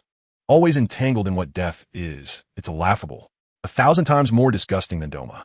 Shinobu Kocho narrowed her eyes, and Tanjiro even lost his usual calm due to Muzan Kibutsuji's words. "Muzan, you are a being that should not exist in this world, even as a demon who kills." Tanjiro harbored compassion, secretly offering prayers for the demons he killed. He was the kind of person who naturally possessed a Buddha nature. But at this moment, facing Muzan Kibutsuji, he felt an unprecedented surge of deep-seated hatred. The numerous mouths on Muzan Kibutsuji's body opened wide, and one of his arms transformed into a whip-like tentacle, swinging violently around. This battle was unavoidable. They had to wait for the dawn to arrive. The silent Ju Tomioka maintained his full combat strength, and the moment Muzan Kibutsuji moved, he was the first to charge forward. Water-breathing 10th form, Constant Flux. He unleashed his long-prepared sword technique, and the Nichiren blade in his hand collided with the flesh whip. His first impression was that his opponent was extremely fast, and his second was the immense force surging from the blade. The flesh whip extended once more, wrapping around Ju Tomioka's front, striking him from behind and leaving a penetrating wound on his shoulder.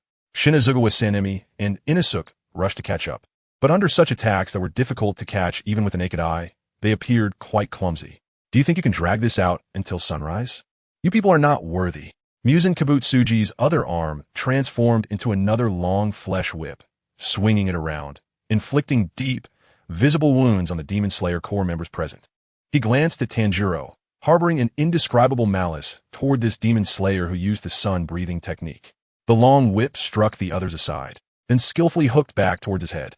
Tanjiro quickly raised the blade in front of his face, but was still stabbed in one eye. Tomioka shouted in concern, "Tanjiro!"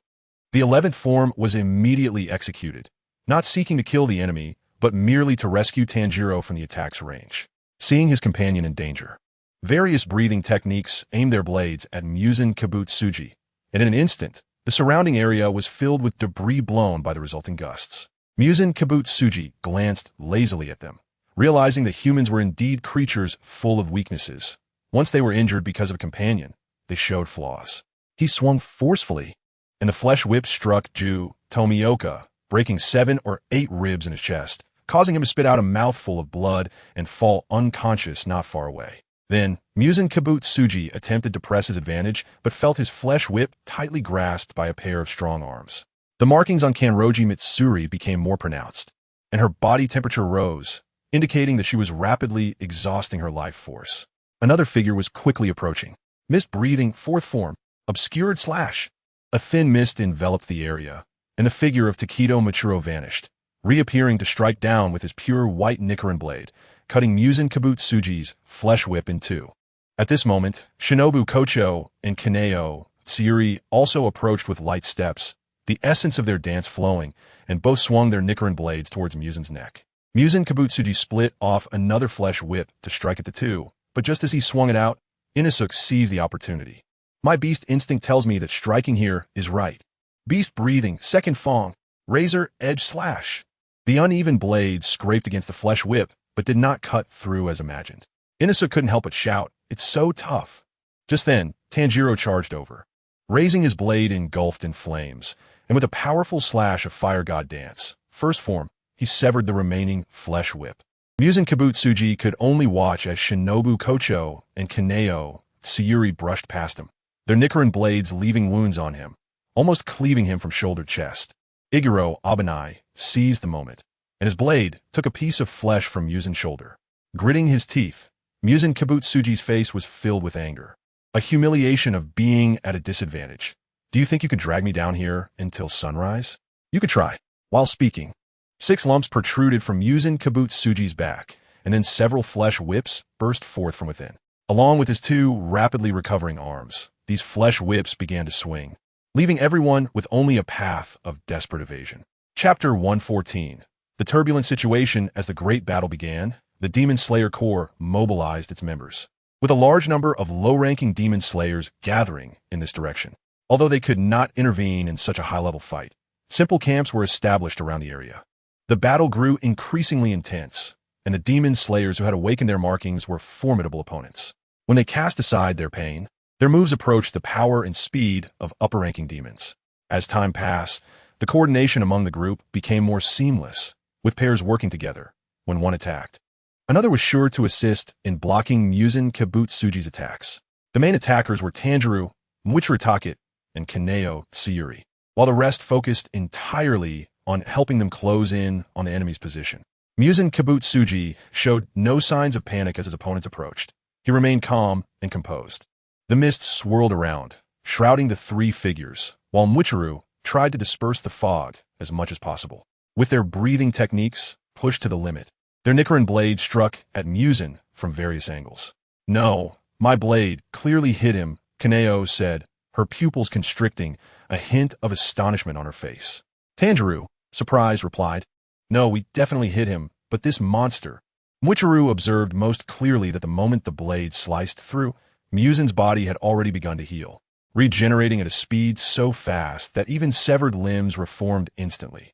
Compared to his body's regeneration speed, the flesh whips he extended were slightly slower, but they too restored themselves in the blink of an eye.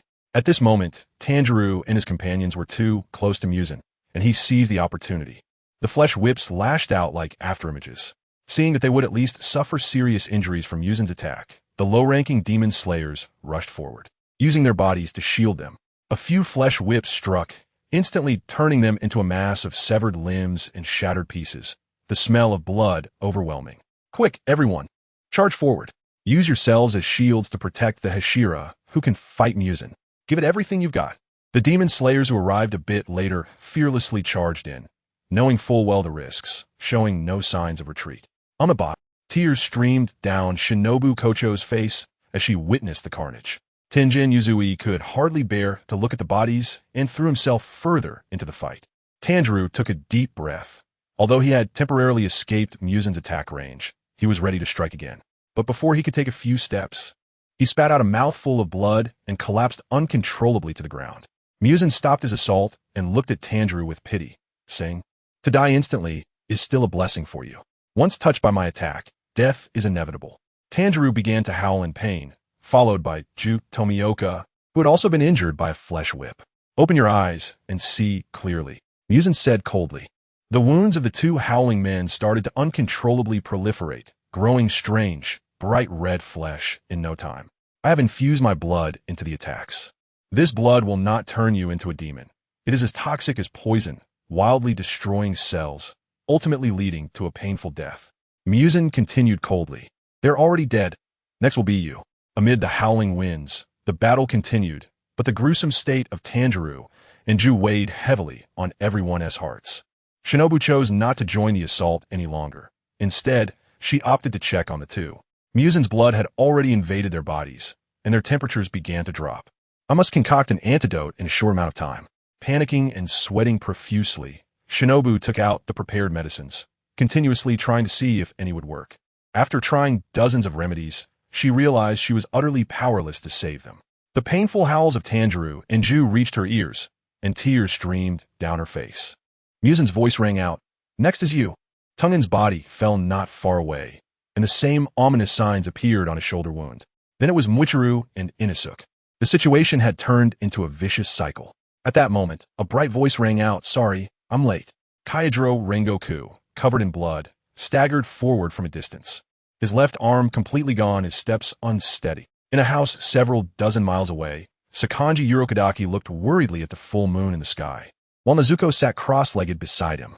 Before Tanjiro participated in this life-and-death battle, he had entrusted his sister to his most trusted teacher. When her blood-related brother was gravely injured, Nezuko seemed to sense something.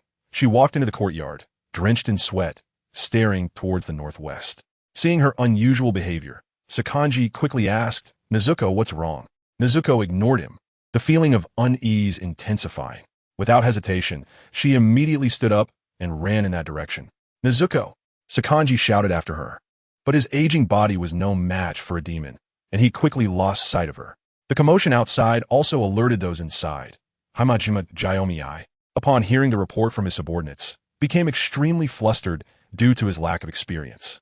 "How could this happen? What should I do?" As the heir of the Kamadu family, Hamajima Jaiomii had 4 sisters, and due to his naturally frail constitution, he was raised as a girl until the age of 13. Unlike his sisters, his hair was completely black, while theirs was entirely white. To better protect him, aside from his eldest sister, Kamadu Shinobu, all other family members had sacrificed themselves alongside their father. Hamajima Jaiomei's hair quickly became soaked with sweat as he helplessly leaned on the table. Why did this variable appear? Is it possible that Musen Kibutsuji is controlling her? No, that shouldn't be possible. Kamadu Shinobu quickly spoke up. "We must send someone to chase after Nezuko. If she's caught by Musen Kibutsuji, it will all be over." Hamajima Jaiomei, upon hearing her words, could no longer maintain his composure. At that moment, a pair of large hands rested on his shoulder, the strength feeling so familiar. He instinctively turned his head to look, but there was nothing there. Yet at that moment, he felt a surge of strength. "I understand now. Let her go. This is what my father told me." Chapter 115, Born as a Human. I am sorry. Feeling the approach of Rengoku Kyujuru, Roji regained some clarity. The sun-breathing technique within him was swirling around his bones, and the path had already been constructed for the most part. As the sun-breathing and moon-breathing techniques began to operate within him, Roji's injuries also healed significantly. However, as the sun-breathing technique reached its critical moment, he was still unable to engage in battle. "How could I be absent?" Roji thought as he continued to recover. "Everyone, hold on. The dawn is just around the corner." Hearing Rengoku Kyujuru's words, everyone felt a surge of hope as they surrounded Musen Kibutsuji. Musen had transitioned from offense to defense, moving with ease. Previously, the battle with Akaza had spread into the mountains due to the collapse of Infinity Castle. Rengoku Kyujuru recalled how their fight had nearly brought down half a mountain. In their next encounter, Rengoku's strength had far surpassed his former self, and Akaza no longer held back. After what felt like an eternity, The ground was littered with scorched earth and shattered rock debris. As a demon of martial arts, Akaza's strong conviction transcended life and death. Even when Rengoku Kyudru exchanged injuries, sacrificing an arm to behead him, Akaza's neck was rapidly regenerating. But as his head grew back, Akaza chose not to attack the already severely wounded Rengoku Kyudru. Instead, he stood quietly, staring at his own palm, filled with sorrow. "What's wrong?" Rengoku Kyudru asked as he tore his clothing to bind the severed arm tightly, preventing excessive bleeding. Hearing the voice, Akaza instinctively looked up, his eyes devoid of the previous arrogance, filled instead with a sense of resignation. "I'm sorry, but this fight will have to wait until after your death. Someone has been waiting for me in the afterlife for a long time." After saying this, under Rengoku Kyudru's astonished gaze, his head exploded into a pulp. A boy named Komechi was born into a poor family and was known as the son of the demon due to his naturally sharp teeth. In those harsh times, his family hoped he would survive even if it meant living like a demon. The suffering of the world was unavoidable, and over the next decade, Komechi watched as his family members died one by one. By the time he was 11, he was left with only his gravely ill father. To survive and to cure his father's illness, young Komechi had no choice but to resort to stealing to maintain the high expenses. In just a few years, he faced beatings and abuse regularly, being treated as a sinner and punished numerous times, resulting in several tattoos on his arms symbolizing his crimes. Strong-willed, Komechi did not bow down. He diligently trained himself, hoping to change his hellish life. However, the boy, who cared so little for his own life for the sake of his father, ultimately did not wait until he grew up. Overwhelmed with guilt, his struggling father chose to take his own life, leaving Komechi alone to face the world. Subsequently, he was expelled from Edo and began an aimless wandering, visiting many places. But his heart felt as empty as a solitary boat on a vast lake. By the age of 15, Komechi had developed strength far beyond his peers, able to easily defeat groups of attacking adults with his bare hands. After a brawl, he met a smiling man who had come to save him, but instead discovered this extraordinarily gifted boy. The man spoke some kind words, urging him to be virtuous, which only ignited Komechi's anger as he charged at him. How could these self-righteous people understand the pain of others? Unexpectedly, the man was indeed a powerful master, easily knocking Komechi unconscious with just a few punches and taking him back to his dojo against his will. The man's name was Kizu. Though he owned a large dojo, he had no disciples and had to scrape by with odd jobs while caring for his sick daughter. In front of Komechi, Kizu spoke of his wife, who had committed suicide a few days prior due to the illness of his daughter, Rinyuki, filled with guilt in his words. Komechi said nothing, but he felt a hint of understanding within himself. Yet even he did not know if he could truly start a new life after walking in darkness for so long. Kizu entrusted the care of his daughter to Komechi, and the fragile girl immediately caught his attention. Having long since tried to forget his painful past, he remembered the father lying on the sickbed, and from that moment, Komechi vowed to protect this girl. He decided to stay, caring for Rinyuki, while also learning martial arts from Kizu. After a fulfilling few years at the dojo, Komechi learned more about the world. Kizu was an ordinary man without samurai status, who had inherited the dojo and land from an old man he saved from bandits. Because of his lowly status, Kizu faced exclusion from nearby dojos, yet he continued to live each day with optimism. During this time, Rinyuki recovered her health under Komechi's attentive care, and everything seemed to be on the right track. Later, Kizu entrusted his daughter to the somewhat awkward boy and decided to pass the dojo to Komechi in the future. With hope in his heart, Komechi returned to Edo to speak at his father and family's graves about his life during this time and the wedding he was about to begin. However, when he returned to the dojo as the sun set, his beautiful life turned into a nightmare. Due to the envy of people from a neighboring dojo, poison was thrown into the well, and in an instant, both his master and Rinyuki died, leaving Komechi once again alone. Komechi went mad, slaughtering those around him. But the killings did not quell the pain within his heart. The governing officials responsible for punishing crime documented the events in detail, noting that Komechi, barehanded, killed 67 people, leaving not a single complete corpse at the scene. By midnight, Komechi, covered in blood, wandered the streets like a living corpse, encountering Muzan Kibutsuji dressed in black. In his desire for death, Komechi's first reaction upon seeing the demon Muzan was to attack, but he was struck and had his head pierced. Muzan admired his strength and turned him into a demon. Thus, the world lost one Komechi, but gained one Akaza. Having had his brain shattered, Akaza lost all memories of his past life, but the promise to become stronger to protect Rinjuki remained buried in his subconscious. Once his head was restored after being beheaded by Rengoku Kyudru, memories of his previous life flooded back, and devoid of the will to fight, he chose death. Chapter 116. Rengoku vs. Musen. Rengoku, are your injuries all right? Kanroji Mitsuri asked worriedly, noticing how severely he was wounded. I'm fine, just lost a bit of blood. I've got plenty of that, Rengoku Kaijiro replied, placing his right hand over the wound on his left arm. Flames erupted from his palm, and the wound turned black from the high temperature, effectively stopping the bleeding. Sweat trickled down his forehead from the pain, but he didn't care about his injuries at all. The first form of flame-breathing, unknowing fire was unleashed, transforming into a ball of fire that joined the battle. As one of the strongest members of the Demon Slayer Corps, even while heavily injured, his contributions to the battle were still immense. Why won't you damn bastards just give up? Musen Kibutsuji's attacks grew faster, his mindset gradually unbalancing as he faced these relentless opponents.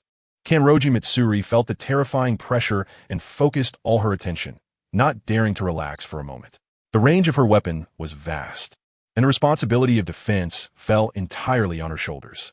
A whip-like appendage struck towards Taketu Machiro. He struggled to move, but found his feet seemingly glued to the ground. As the attack was about to hit him, Kanroji Mitsuri leaped in front of him, blocking part of the attack with her blade, but sustained significant injuries in the process. Are you all right, brother? I'm fine, Musen's blood. Taketu Machiro couldn't help but worry as he saw his brother injured. He took a deep breath. As he was starting to feel the effects of excessive blood loss, his body was beginning to disobey him. Don't worry. Don't forget my constitution allows me to absorb demon blood for a brief demon transformation. Kanroji Mitsuri turned her head, her eyes now completely black like a demon, and the Nichiren blade in her hand was covered with strange flesh and blood. She stood in front of Taketu Machiro, and as Musen's blood began to take effect in her body, her reaction speed increased. No, you can't transform into a demon. Otherwise, you'll die in the sunlight come dawn, Taketu Machiro said nervously. During the brief demon transformation, while her body would gain the advantages of a demon, it would also inherit their flaws. I'm also a member of the Demon Slayer Corps. Don't underestimate me. Kanroji Mitsuri retorted angrily, grabbing his arm and forcefully throwing Taketu Machiro to a safe spot, taking his place in the battle.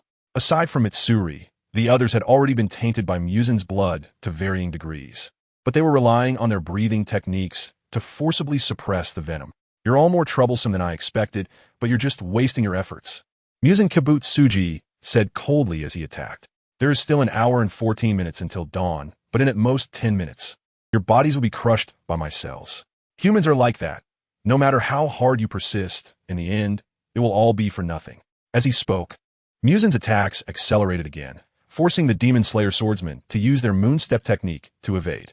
The ground shook, and countless cracks appeared instantly, caused by the whips striking the earth. Stop your futile struggles and just give up, you ants. Fifth form of flame breathing. Flame Tiger. Even with one arm, Rengoku Kaijiro displayed an incredibly powerful aura. While the others evaded, he charged forward, his blade slashing down, and a fiery tiger's head lunged at Musen Kibutsuji. What is happening? Musen was momentarily stunned as his arm was severed at the attack. In his eyes, Rengoku Kaijiro's internal condition was laid bare. He had only 1/5 of his blood left, yet his heart still beat violently, delivering such a strike. Because of my path, my heart seeks life, but my blade seeks death, Rengoku Kaijiro replied with a smile, resolutely. He risked his life just to give his comrades a precious moment to rest. Then die for me. Musen's several whip-like appendages lashed out toward him. Rengoku Kaijiro had achieved his purpose and placed his blade horizontally in front of himself. A tremendous force struck him, and he was sent flying like a shadow. Rengoku Kaijiro coughed, blood nearly drained, but nothing came out. Fortunately, Kochu Shinobu caught him mid-air, helping to lessen some of the force. Otherwise, he would have likely died from severe injuries immediately. Can we really hold on? After a brief adjustment, Musen Kibutsuji pulled them back into battle. And everyone couldn't help but think this way. All of them had awakened their patterns, burning their lives on this basis. Comprehending a world where they could clearly perceive their enemy's attack frequency and see through their moves. Their strength had already undergone a tremendous transformation. But their bodies had reached their limits, and every second, numerous cells collapsed. Blood poured uncontrollably from their 7 orifices. Iguro Abanai's legs went weak. and he fell to the ground, covered in wounds and strange growths. Despite giving everything he had, he still felt utterly exhausted. Muzan Kibutsuji snorted coldly. His whip-like appendages sped up again, striking the remaining few, leaving no one standing in that open space. He then walked in front of Iguro Abanai, reaching out to grab his head. Kanroji Mitsuri, enduring the pain, crawled over, but it was too far to stop him. At that moment, a firelight pierced through the heavens, and the scorching flames twisted the air. Seventh form of flame breathing. Rengoku. The flame struck Muzan Kibutsuji, shattering one of his arms along with his shoulder. A figure rapidly appeared, grabbing Iguro Abanai and moving him to safety. Rengoku. Kanroji Mitsuri couldn't help but shout. The attack had come so quickly that she hadn't seen it clearly. It's me, I'm back. Sorry for being late. Roji's voice echoed, filled with coldness. And as he regained his mobility, he entered his demon moon state. Ha ha ha, you finally came. Kanroji Mitsuri laughed heartily, the gloom in her eyes clearing away. Leave the injured to me, Roji said, and Kochu Shinobu sighed in relief. Okay, Roji nodded slightly, standing facing Muzan Kibutsuji, then extended his right index finger towards the sky. The thick clouds were dispersed by the moonlight, and beams of silver light shone down, enveloping everyone, immediately stopping their injuries and even halting the growth of the strange tissues above. Chapter 117. The fusion of the transparent world and observation haki. What a magnificent entrance. It makes me feel nauseous. Muzan Kibutsuji said, his tone filled with disgust. Thank you for the compliment, but Muzan, you were surprisingly ugly. Rocky retorted, stepping forward to look for flaws in his opponent. This oppressive aura kept rising like a sharpened blade. In Muzan Kibutsuji's eyes, Rocky's figure gradually merged with Yoriichi Tsujikone's. Instinctively sensing a threat, his body moved involuntarily, and whips of flesh lashed out. Too slow. Rocky continuously used shave, disappearing and reappearing. These attacks didn't even touch the corners of his clothes. If the strong figures from the pirate world saw Rocky at this moment, they would surely be astonished by the mastery of his observation haki. For Rocky, he had indeed found a way to use observation haki in battle, which was the transparent world. It was a further transformation of his body by the patterns. Under this state, the entire world became slow and transparent, which was also what Akaza referred to as the supreme domain. The transparent world and observation haki had begun to fuse as they complemented each other, allowing Rocky to finally overcome the disadvantage of being unable to use observation haki during battle. In his eyes, everything around moved slowly and seemed transparent. Even the internal structure of Muzan Kibutsuji was laid bare before him. The structure of the Demon King's body was vastly different from that of a normal person, possessing 5 brains and 7 hearts, which made his regeneration speed far more terrifying than that of the upper moons. Muzan, today is the day of your end. I will accomplish what Yoriichi Tsujikone could not. Breath of the Moon, 3rd form. Mirror Flower, Water Moon. In front of Muzan Kibutsuji, Rocky vanished, and he wildly swung his flesh whips, causing the ground to split into fragments under his attack. Then, 9 figures of Rocky appear before him, walking through the flesh whips step by step towards Muzan Kibutsuji.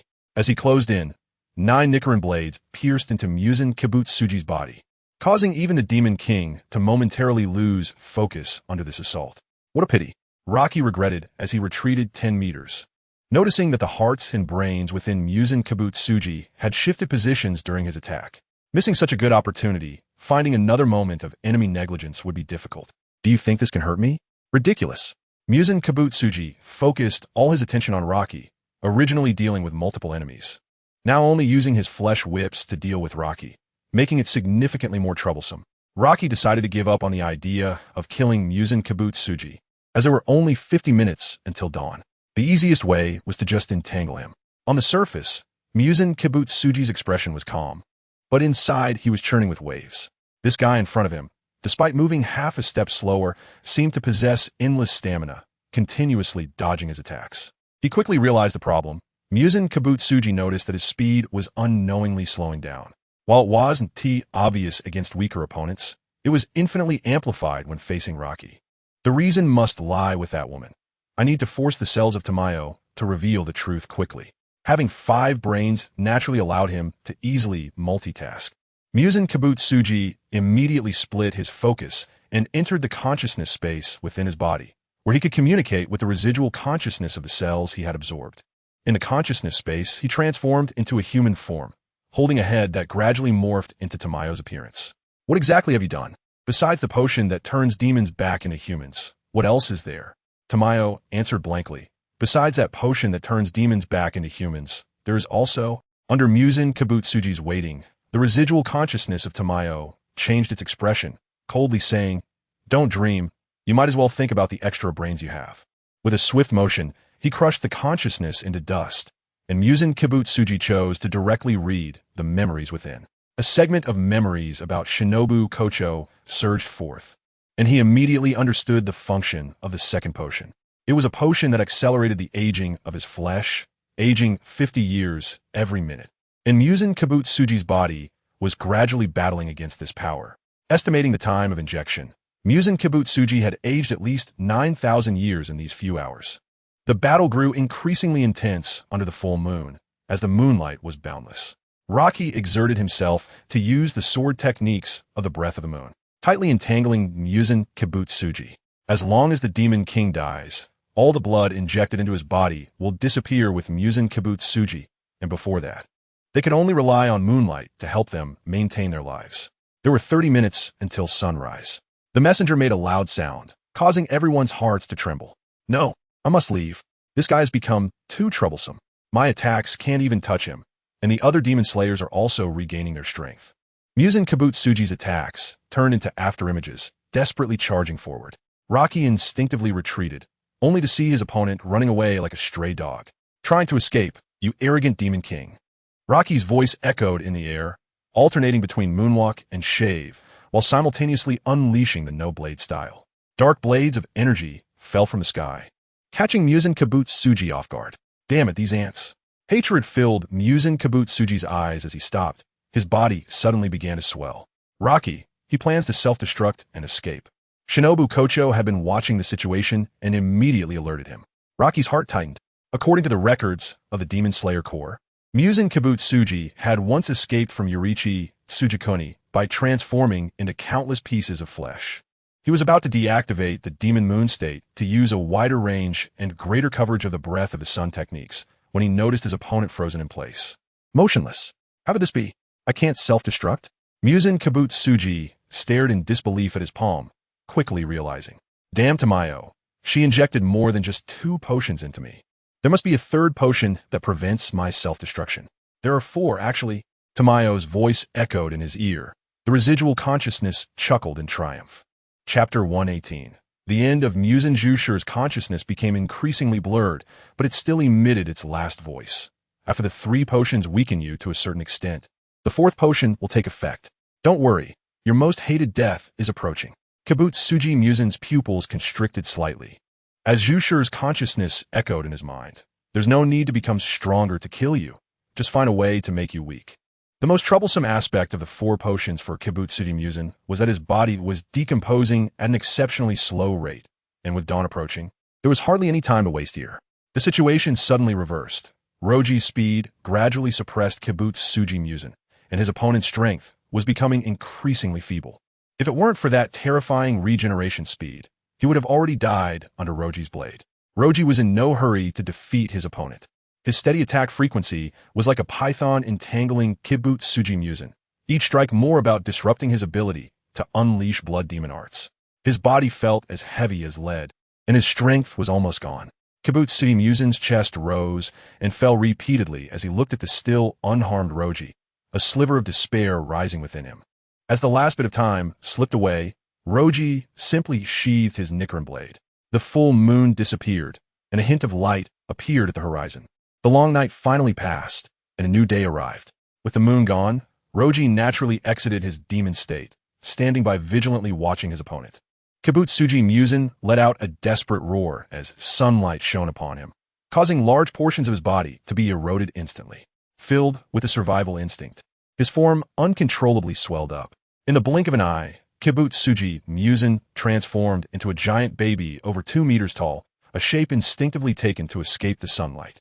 Yet even in this form, the flesh of the giant baby continued to dissolve under the sun's scorching rays. And Kibutsuji Muzan could only rely on regeneration to cling to life. The sight was so bizarre that those watching dared not even breathe. Desperately, he crawled toward the shadow of a building, while Roji utilized Moonstep to hover in midair, drawing his Nichiren blade once more from his waist. In an instant, a cold light erupted, cascading down like a brilliant waterfall. With a loud bang, the buildings immediately turned to ashes and vanished, but no one was injured. Only an open space remained around. The giant baby that was Kibutsuji Musen lay on the ground, its flesh continuously dissolving and regenerating. But the recovery speed was now slowing down. While howling in agony, it attempted to dig into the earth. An iron chain was thrown from a distance, wrapping around its body. It was Shibuki Island's Himejuma Jyomiai, who had regained some strength. Roji closed his eyes, shifting his grip on the Nichiren blade from one hand to two. He switched his breathing technique from moon breathing to sun breathing. His entire body felt hot, and his temperature rose, causing the blade of the Nichiren blade to change as well. The originally silver-white wave patterns gradually transformed into bright gold, with the wave designs becoming cloud patterns, looking extraordinarily magnificent. Sun breathing first form, embers, Roji murmured to himself, as beams of sunlight concentrated around his body. As the Nichiren blade was lifted, sparks scattered around. He felt the sunlight surge into his body, flowing from his limbs to his spine, then from his spine to his skull. The right side of his forehead felt hot, and a faint golden mark appeared opposite the moon pattern, as the sunlight surged in like swallows returning to their nests, forming a sun pattern on Roji's forehead. The same happened with his other two bodies, each developing sun patterns in their respective positions. As Roji swung his blade, sunlight concentrated on the edge before being released, leaving no shadow in the vicinity. After this strike, life and death became clear. He unconsciously immersed his spirit in absorbing sunlight, with both moonlight and sunlight energies circulating through his body, entering a rapid transformation period. However, because it was the body of a demon breaking through a bottleneck, the energy accumulation speed of the other two bodies was slower, especially the ugly fish clone, which had been in a closed laboratory for years, able to absorb very little moon and sun energy. All the Demon Slayer Corps members felt their bodies warm under the sunlight emitted by Roji's sun breathing, their wounds healing a bit faster. They gathered towards Roji, standing in the sunlight to feel this hard-won peace. At the end of its life, Kibutsuji Musen quieted down, as its mind replayed its long and boring life like a revolving lantern, ultimately freezing on the conversation with Ubuyashiki Yoya. Only the beliefs of humans are eternal and indestructible. Thinking that once it died, the stories of those demons might turn into legends and eventually disappear, Kibutsuji Musen's unwillingness grew stronger, not because of its impending death, but because no one would remember its existence after it was gone. Ubuyashiki, I have to admit you were right. All living beings cannot escape death. Only will is everlasting. The layer of baby flesh enveloping Kibutsuji Musen was eroded by sunlight, and its true form knelt on the ground, shocked by the undeniable truth, tears streaming down its face for the first time. Feeling its flesh about to be destroyed by the sunlight, Kibutsuji Musen couldn't help but feel lost. Suddenly, a strange thought arose in its mind, and once this thought emerged, it could no longer be suppressed. It took a deep breath, extending its hand into the shadow of its body, as the flesh in its palm shifted, forming a large mouth. By this time, the destruction of Kibutsuji Musen's body had reached its upper half, its gaze losing focus as the large mouth in its palm opened wide, a tongue extending out to spit out a black-purple orb. My will and the will of humans should be the same, eternal and indestructible. Since that's the case, I will separate all my power and blood, allowing it to seek its own master. If the one who inherits my power can survive under the blazing sun, then they will become the strongest demon king who overcomes the sunlight. Chapter 119. The Demon King, Musen Kibutsuji. Not far away, a figure was running quickly towards them. Musen Kibutsuji recognized her at a glance. It was the Nezuko he had longed for and tried to obtain. Seeing her unafraid of the sunlight, Musen's eyes widened, as the 1,000-year pursuit was within reach.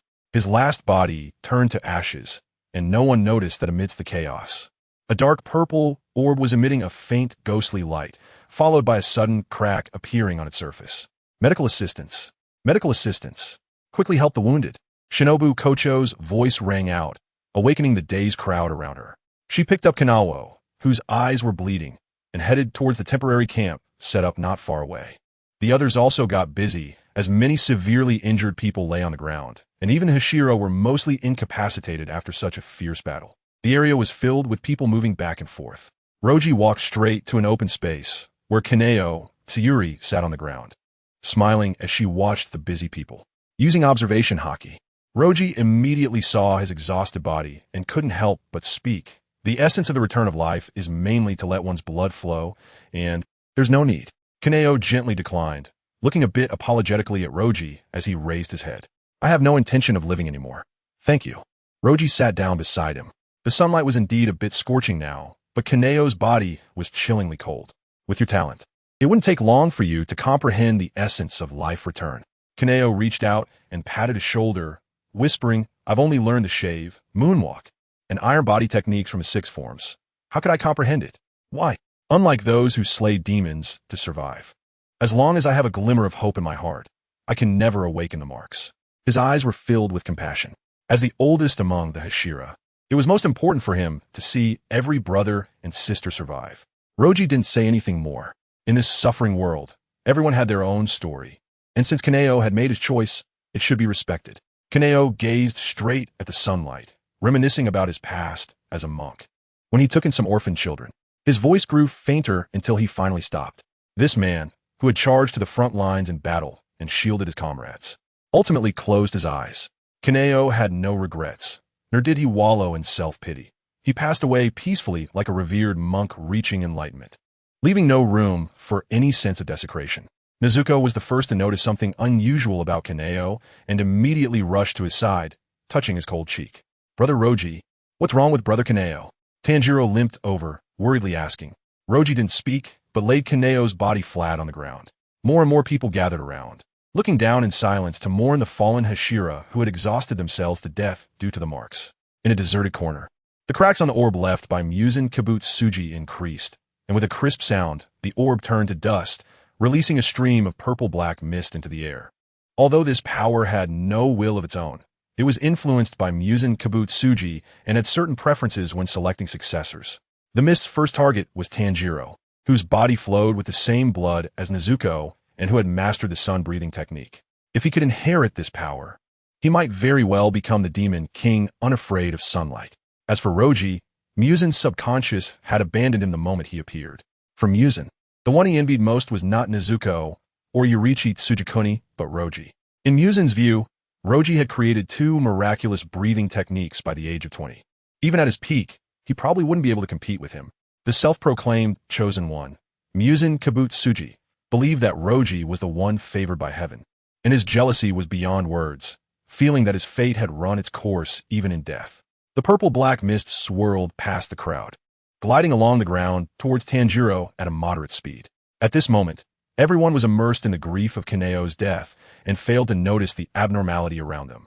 Just as the mist was about to touch Tanjiro's skin, Nezuko suddenly pushed him, causing him to stumble and fall to the ground. What's wrong, Nezuko? Nezuko scratched her head, feeling inexplicably confused. At that moment, her instincts took over, prompting her to react in such a way. Nezuko hitting someone is so cute. Zenitsu, just regaining consciousness, returned to his infatuated state. Roji was also drawn to the sudden commotion, turning his head and catching a glimpse of the mist. He lightly stepped on the ground, quickly moving his body, then reached out with his right hand and grasped the mist in his palm. The mist struggled like a little fish in Roji's hand, but with a sudden force, he felt it slip away, and when he opened his hand, it was empty. Before Roji could ponder what had happened, a heavy blow like a bell rang in his chest, causing him to stagger. What's wrong? You're too fragile. Inosuke supported Roji, patting his shoulder vigorously. Stop it, Inosuke. Let Brother Roji rest. Tanjiro quickly intervened. Roji furrowed his brows and sat cross-legged, using observation haki to envelop his entire body, carefully examining every part of his insides. Soon, he made a discovery. The purple-black mist had flowed through his blood to his heart, apparently preparing to settle in. Roji sensed a familiar aura within the purple-black mist and quickly realized the instigator was Muzan Kibutsuji, and this power was like the most concentrated demonic energy. He didn't want his body to undergo such a transformation and quickly tried to expel this power from his body. But no matter how he controlled his muscles or blood flow, he couldn't move it. His heart soon began to react, the rhythm of its beating slowing down.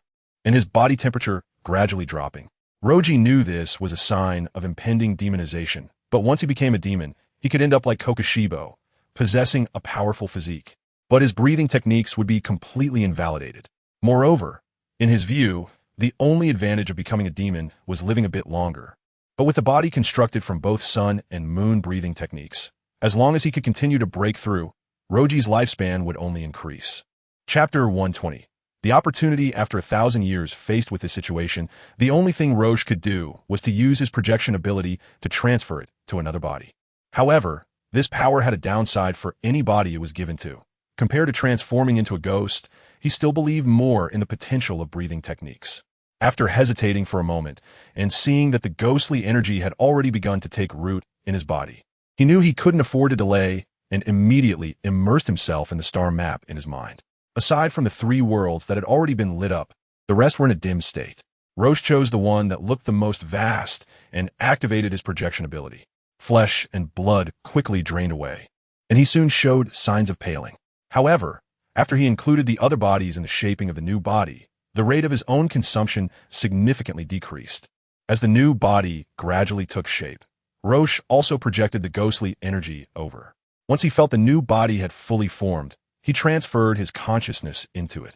As he opened his eyes in a daze, Roche helplessly covered his face. It was yet another familiar place, surrounded by a closed, pure white eggshell. Having the experience from the last time in the elf world, he remained calm and took the time to feel his body. Roche could sense the presence of his limbs. Although there was an extra tail behind him, he was still roughly in human form, which reassured him a bit. Soon, an overwhelming drowsiness washed over him. This body seemed far from ready to break out of its shell. Roche casually found a sleeping position, comfortably lying down. Since that was the case, he decided not to worry about this body anymore and would deal with it after breaking out. Meanwhile, the world of ghosts seemed to have returned to calm. Those ghost-slaying swordsmen who died in battle were buried, and due to Muzan Kibutsuji's death, the scattered demons disappeared simultaneously. With the help of the potion, Nezuko reverted to human form, and the curse that had plagued the Kamadu family for 1,000 years vanished. With a sudden reduction in the presence of demons, the Demon Slayer Corps lost its purpose, and most of the Demon Slayers chose to leave to seek the lives they once yearned for. The sky was clear and sunny, but the shadow side was far from appearing peaceful and serene. The winding caves beneath Fujikasane Mountain trembled, as if some massive creature was moving within. Countless bats flew out in a panic from the depths of the cave, and a pair of blood-red eyes suddenly lit up in the dark cave. Muzan Kibutsuji, finally dead, we the abandoned ones in the corners can see the light of day again, ha ha ha. The tremors of the cave grew stronger as this unknown monster prepared to break ground when a cold voice rang out. Yamori, when did you become so impatient? As the voice drew closer, a young man with bright red hair walked toward the depths. Shuten doi, halt. I will never allow you to approach me. The voice of Yamori was filled with caution, and the trembling ground came to a stop. Ha ha, old friend, it's been a long time. Shuten T, we have a reunion? Shuten Duji said with a smile, but his footsteps still paused. Speak quickly if you have something to say. The smile on Shuten Duji's face faded. With Muzan Kibutsuji's death, I knew you would be eager to return. But don't forget that those demon hunters who defeated him are still alive and well. Do you really think those ants can kill us? That's impossible. Yamori's tone was bizarre, but his voice grew less confident. He then said, did those demon hunters defeat Muzan Kibutsuji without any injuries? That can't be right. What do you think? Shuten Duji replied. They didn't suffer significant losses. Only one Hashira died from exhaustion after activating a mark, and the rest are doing well. Especially that Moon Hashira, who easily killed Muzan. After digesting this news, Yamori reluctantly said, fine, then let us wait a few more years. Once they die due to the mark, we'll prepare to emerge. No, let us wait 100 years.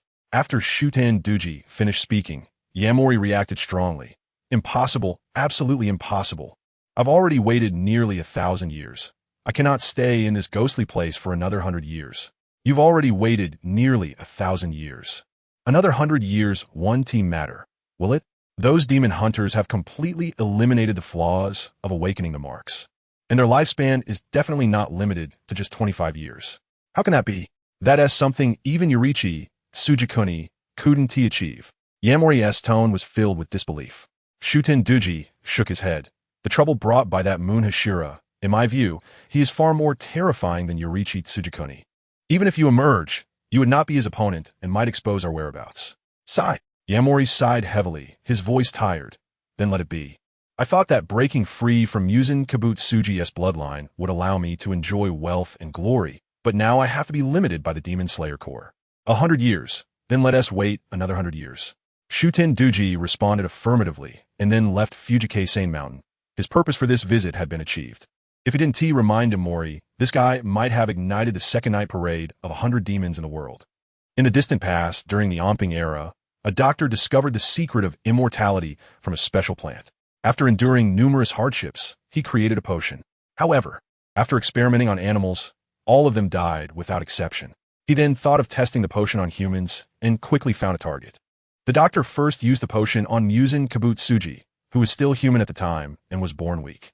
After the potion was injected into his body, his condition worsened. Angry and humiliated, Muzan Kibutsuji killed the doctor and was surprised to find that not only had his health restored, but he also gained the ability of immortality. However, this potion was incomplete, lacking a key plant, the blue spider lily, which also meant that Muzan Kibutsuji could never walk under the sun. The sudden death of the doctor caused panic among his disciples, who discovered that Muzan Kibutsuji, their experimental subject, had lost control, although there was enough of the potion left for them to use as the progenitor of demons. Muzan Kibutsuji naturally controlled the life and death of all demons, and they quickly became subject to him. Thus, these evil spirits secretly accumulated power, waiting for the opportunity to come. Chapter 121. Beauty Everywhere in the World. End of this volume. 3 months later, it was the season of cherry blossoms, and the air was filled with a fragrant scent. The headquarters of the Demon Slayer Corps had been rebuilt on the ruins, and the appearance of the building was not much different from before, but the number of people was far less than it used to be.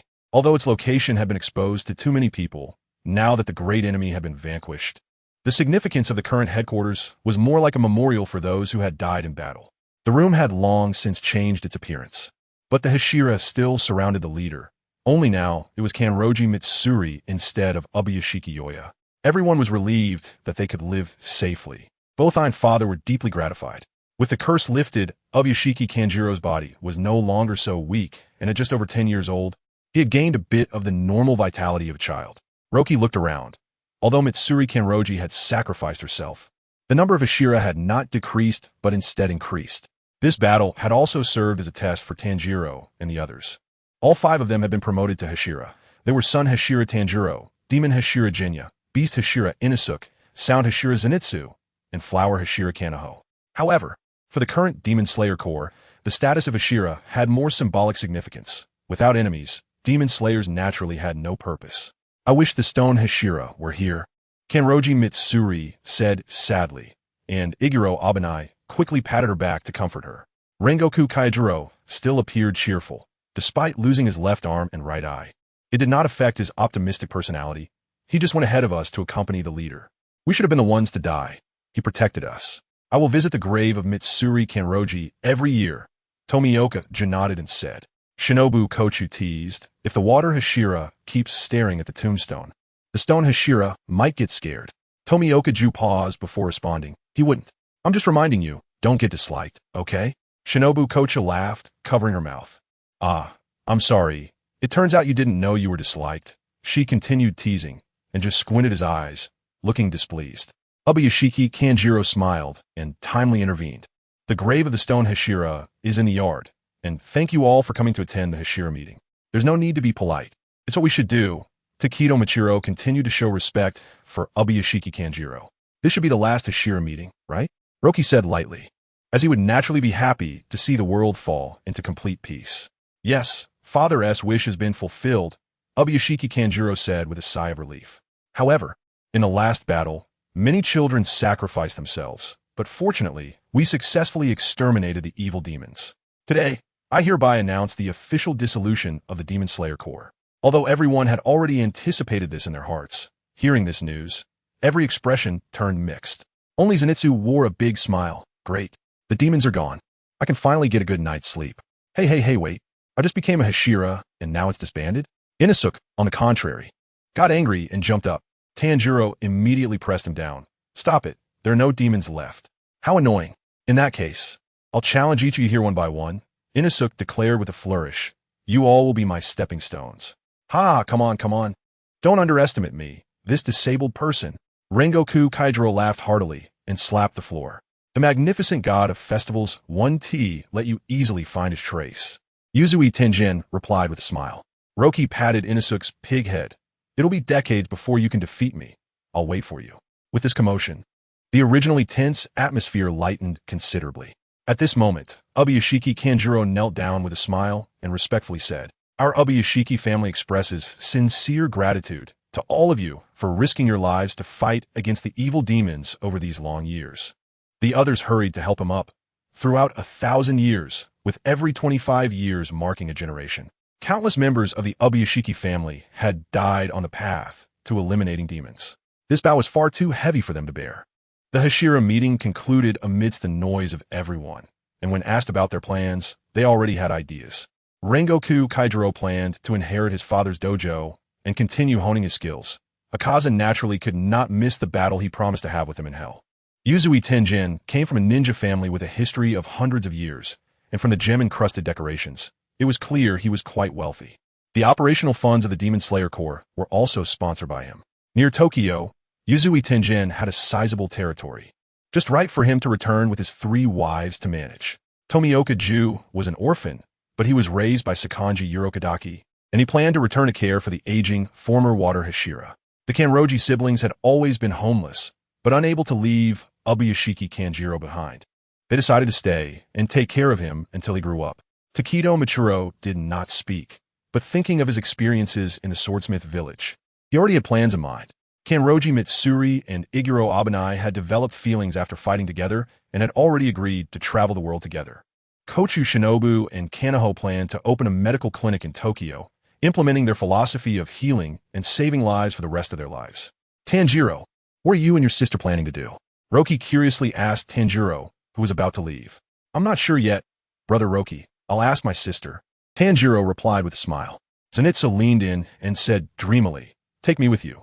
I want to live with Nezuko. Inosuke made a strong gesture and shouted, Then I'll come too. It's just right for you two to help me hone my swordsmanship. While they were talking, they all left, and Roki stood by the house, watching, realizing he felt like a passerby in the world of demons. And you, Roki? Rengoku Kaijiro thumped his back heavily. Roki scratched his head. I might just wander around for a bit. Just don't miss anything. Rengoku Kaijiro said something that seemed to make sense, and then turned to leave, leaving Roki puzzled. At this moment, a gentle breeze blew by. Shinobu Kochu's voice came from behind him. If the moon Hashira has time, you can come to our clinic? Cherry blossoms slowly floated down, and the sufferings of the world seemed to vanish under this breathtaking scenery. Chapter 1. The self-cultivation of the fisherman, the Golden Vodka, was sailing slowly towards its destination. And this period could be considered relatively calm, as they hadn't seen any other ships along the way. Captain, is this really okay? Perona leaned next to Rocky and said with a mischievous smile. The method is a bit undesirable, but isn't there no other choice? It's been over half a month of catching small fish and shrimp, and it's already bland and tasteless. Rocky gripped a giant fishing rod the size of a normal person's thigh, his eyes constantly scanning the surface of the sea. A panda was hooked at the other end of the fishing line, its body tightly bound, hanging upside down facing the sea. Hey, come on, who uses their own companion as bait? I only said a few words about the tattoo on your face. Rocky instinctively touched the sun pattern tattoo, which felt several degrees warmer than normal body temperature, and it was visible to the naked eye that sunlight was being absorbed. The moon pattern tattoo, on the other hand, was slightly cooler than body temperature, with the two contrasting energies interacting. Perona, don't the two tattoo marks on my face look a bit strange? Perona rested her chin on her hand, showing a thoughtful expression. Actually, they look quite nice, one silver and one gold, the sun and the moon.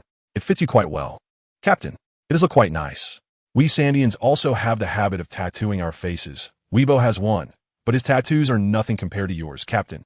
Ulki spoke truthfully. Though the two mysterious patterns on Rocky's face seemed odd to ordinary people, they highlighted his rugged aura. Then why do you still dare to question the Captain, Panda? Just be honest and be the bait. It's already decided who supports and who opposes. A cold glint flashed in Rocky's eyes, and both Perona and Ulki turned their heads at the same time. Panda, look, our Red Star Pirates are this democratic. Everyone voted unanimously for you to be the bait.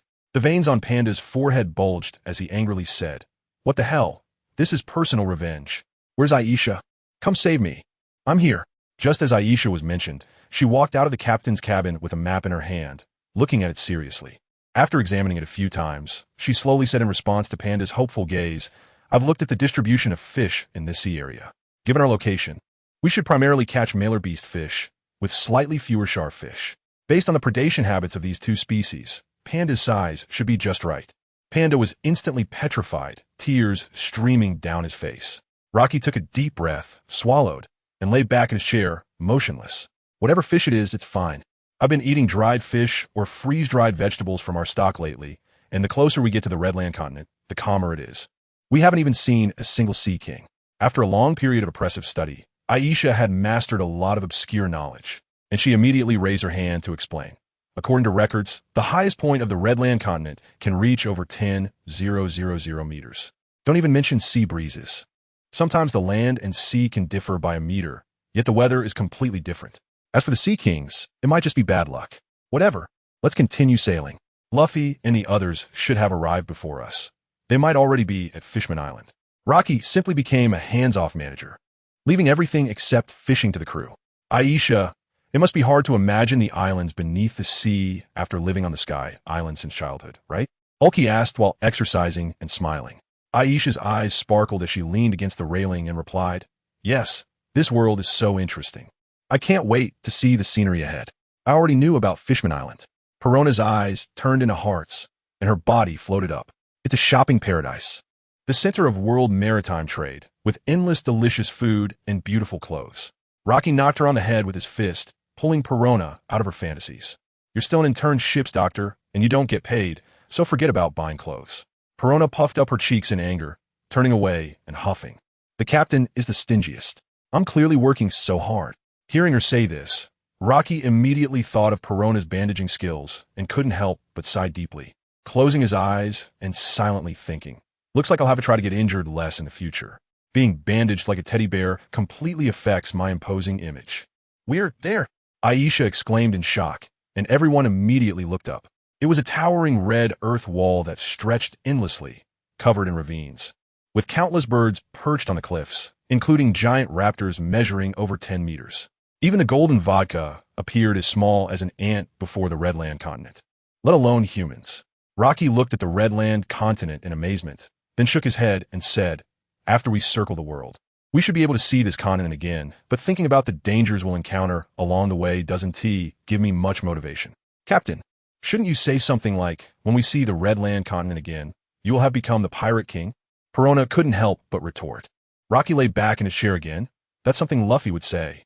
Just as everyone was facing the Redland continent, a massive shadow appeared on the sea beneath the golden vodka. "Help, help!" Panda began to panic, his fur standing on end, and his body started to struggle wildly. "Something's wrong." Aisha immediately reacted, her expression tense. "Enemies are attacking. Calm down, calm down." Rocky patted her head and stood up again. "It's just a fish that's biting. I'll reel it in." Ulki put down the giant dumbbells in his hands and approached the fishing rod. "But Captain, there can't be such a big fish in this sea area. It's even bigger than a Sea King." Aisha remained tense, showing no signs of relaxing. "I know." Rocky took the white elephant sword from behind him and turned to Ulki. "You go prepare. This fish is a bit too big." "Okay." Ulki grabbed the fishing rod and lifted Panda into the air. Perona, meanwhile, was flying around with a look of excitement. "Captain, do you need help?" "No. This is the self-cultivation of a fisherman," Rocky replied. The shadow on the surface of the sea emerged, first revealing a dozen giant octopus tentacles half a meter thick, which rushed toward Panda and the golden vodka. Chapter 2, although it wasn't the same time, immediately after, a giant red octopus over 10 meters tall emerged from the sea and clung to the ship's hull. The golden vodka sank several meters under such weight, and it lowered its head to look at the few people on the deck. The birds on the cliffs of the Red Earth continent seemed to have caught the scent of fish, emitting sharp cries as they circled above the golden vodka, waiting for an opportunity to strike. "Captain, let me down first," Panda shouted at the looming monster that was so close. "Don't make the bait move so much." Roji gave Perona a knowing look. Negative ghost." She immediately activated her ability, silencing Panda. The ghost fruit's power never failed. Roji clapped his hands and said in admiration, "This octopus looks really delicious. Be careful, Captain, don't damage the ship, Aisha reminded, covering her face as she looked at Roji, who was ready to take action. We've been sailing for so long without eating octopus. Ulki nodded, his muscles tensing as he stepped back a few paces. He then threw his premonition backward, and the octopus immediately turned its attention to the moving panda, reaching out to grab its prey. Cause and effect, none. Ulki punched at the octopus from a distance, causing the air to ripple like water waves, and the giant seabirds flew away in fright. Hit by such a heavy blow, the octopus's two eyes instantly turned white, apparently fainting from the shockwave.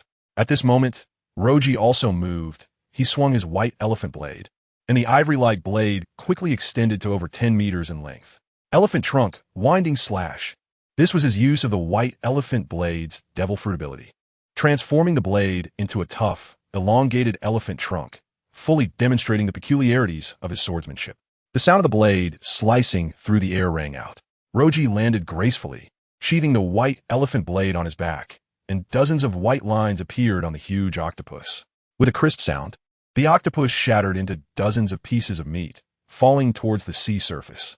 Ghost, floating magnetic field. Perona clasped her hands together, her hair floating in the wind, and a greenish-blue energy emanated from her body. The pieces of octopus meat flew towards the deck of the golden vodka under her control. Although the octopus was massive, there wasn't much edible meat on it, and the pile on the deck didn't fill the entire ship. Captain, impressive, right? This is a new trick I've developed recently, Perona said, leaning over to Roji, seeking praise. Not bad, not bad. It seems your ghost fruit has a lot of potential. Roji was a bit surprised. Perona always seemed so carefree, yet her strength was growing rapidly. Of course, can I be considered a combatant now? She said proudly, hands on her hips. Barely.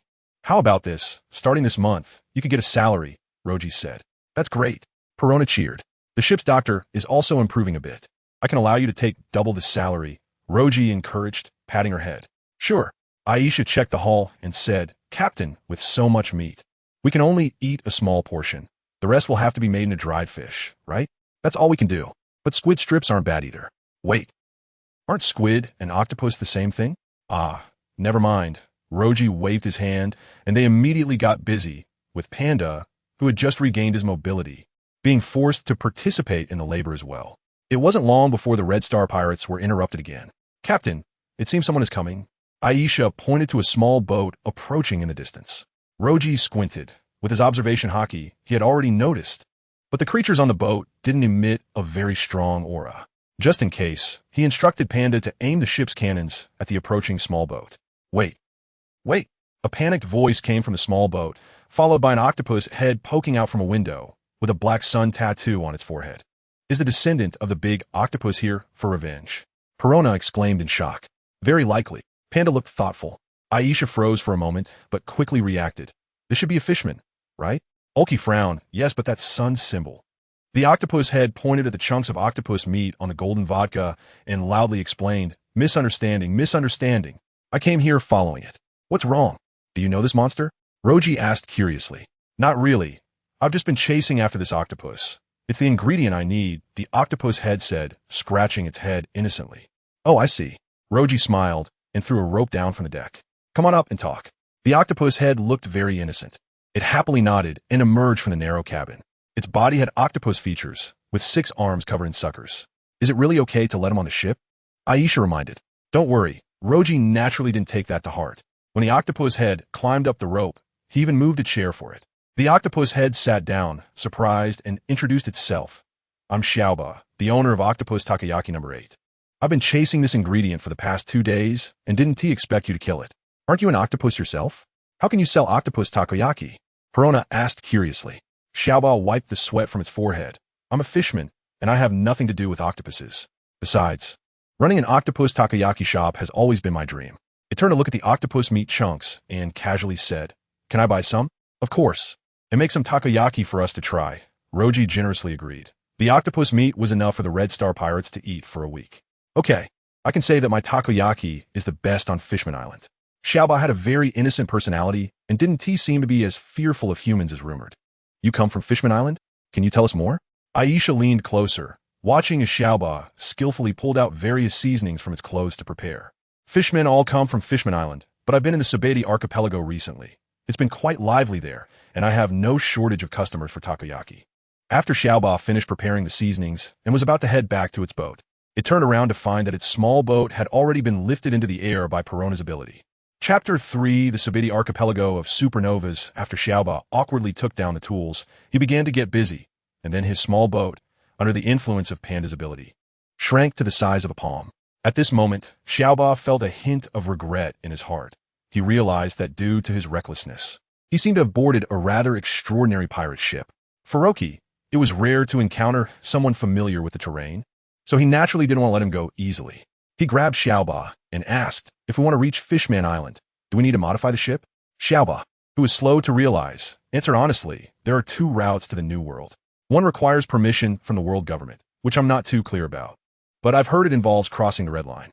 Aisha took out her notebook to jot down notes while asking, if we are pirates, we should only be able to take the other route, right? Xiaoba nodded and said, of course, then we can only take the route to Fishman Island. However, the deep sea is very dangerous, so you need to be careful. The sea kings there are generally several times larger than those in shallow waters and much more aggressive. At this moment, the first batch of takoyaki was ready. Roki ate while saying, you can rest assured about that. But where do we go for the ship modification? Xiaoba replied, we fishmen and mermaids can just dive to avoid those large sea kings, but the ship must be coded at the Sabedi Archipelago, where these services are available. And my shop is there too. Xiaoba handed the takoyaki to the others, his eyes glancing at his small boat, thinking about making a getaway. Panda and Perona, the 2 lively ones, couldn't wait any longer and quickly stuffed their mouths. I can give you most of this octopus meat, but there's one condition. Xiaoba, you take us to the Sabedi Archipelago, Roki said with a smile, not expecting to find clues to Fishman Island so quickly. He had thought he would have to contact Heron. Xiaoba had no choice but to agree. Of course, this ship's coding isn't cheap. I can introduce you to someone I know. Follow me. I'll take my small boat to lead you. Roki gave Panda a glance, and it discreetly put away Xiaoba's boat. Just guide us from our ship. Roki naturally wouldn't easily trust Xiaoba. If he led them to some dangerous place, he could just jump ship as a fishman. But the golden vodka couldn't do that. Okay, I'll follow your lead, Xiaoba said, cold sweat running down his forehead. He cautiously observed the surrounding terrain and then informed Aisha. After slightly adjusting the sails of the golden vodka, they headed northwest, and Roki felt relieved, as everything seemed to be back on track. At that moment, Urki suddenly pulled him aside and whispered, Roki, I just remembered. That fishman's tattoo on his forehead is the mark of the Sun Pirates. Sun Pirates? Roki was momentarily stunned by this somewhat familiar, yet strange term. Urki patiently explained, that is the most famous fishman pirate crew on the sea, led by Jinbei, who is also one of the 7 warlords of the sea. Their strength is far beyond that of Moria's zombie army. What kind of person is Jinbei? His title is the Knight of the Sea, so his reputation is quite good. Moreover, Jinbei has always had a relatively mild attitude towards humans, so it's no wonder Xiaoba would approach us. Another warlord of the sea. The closer they got to the New World, the more likely they were to encounter such powers.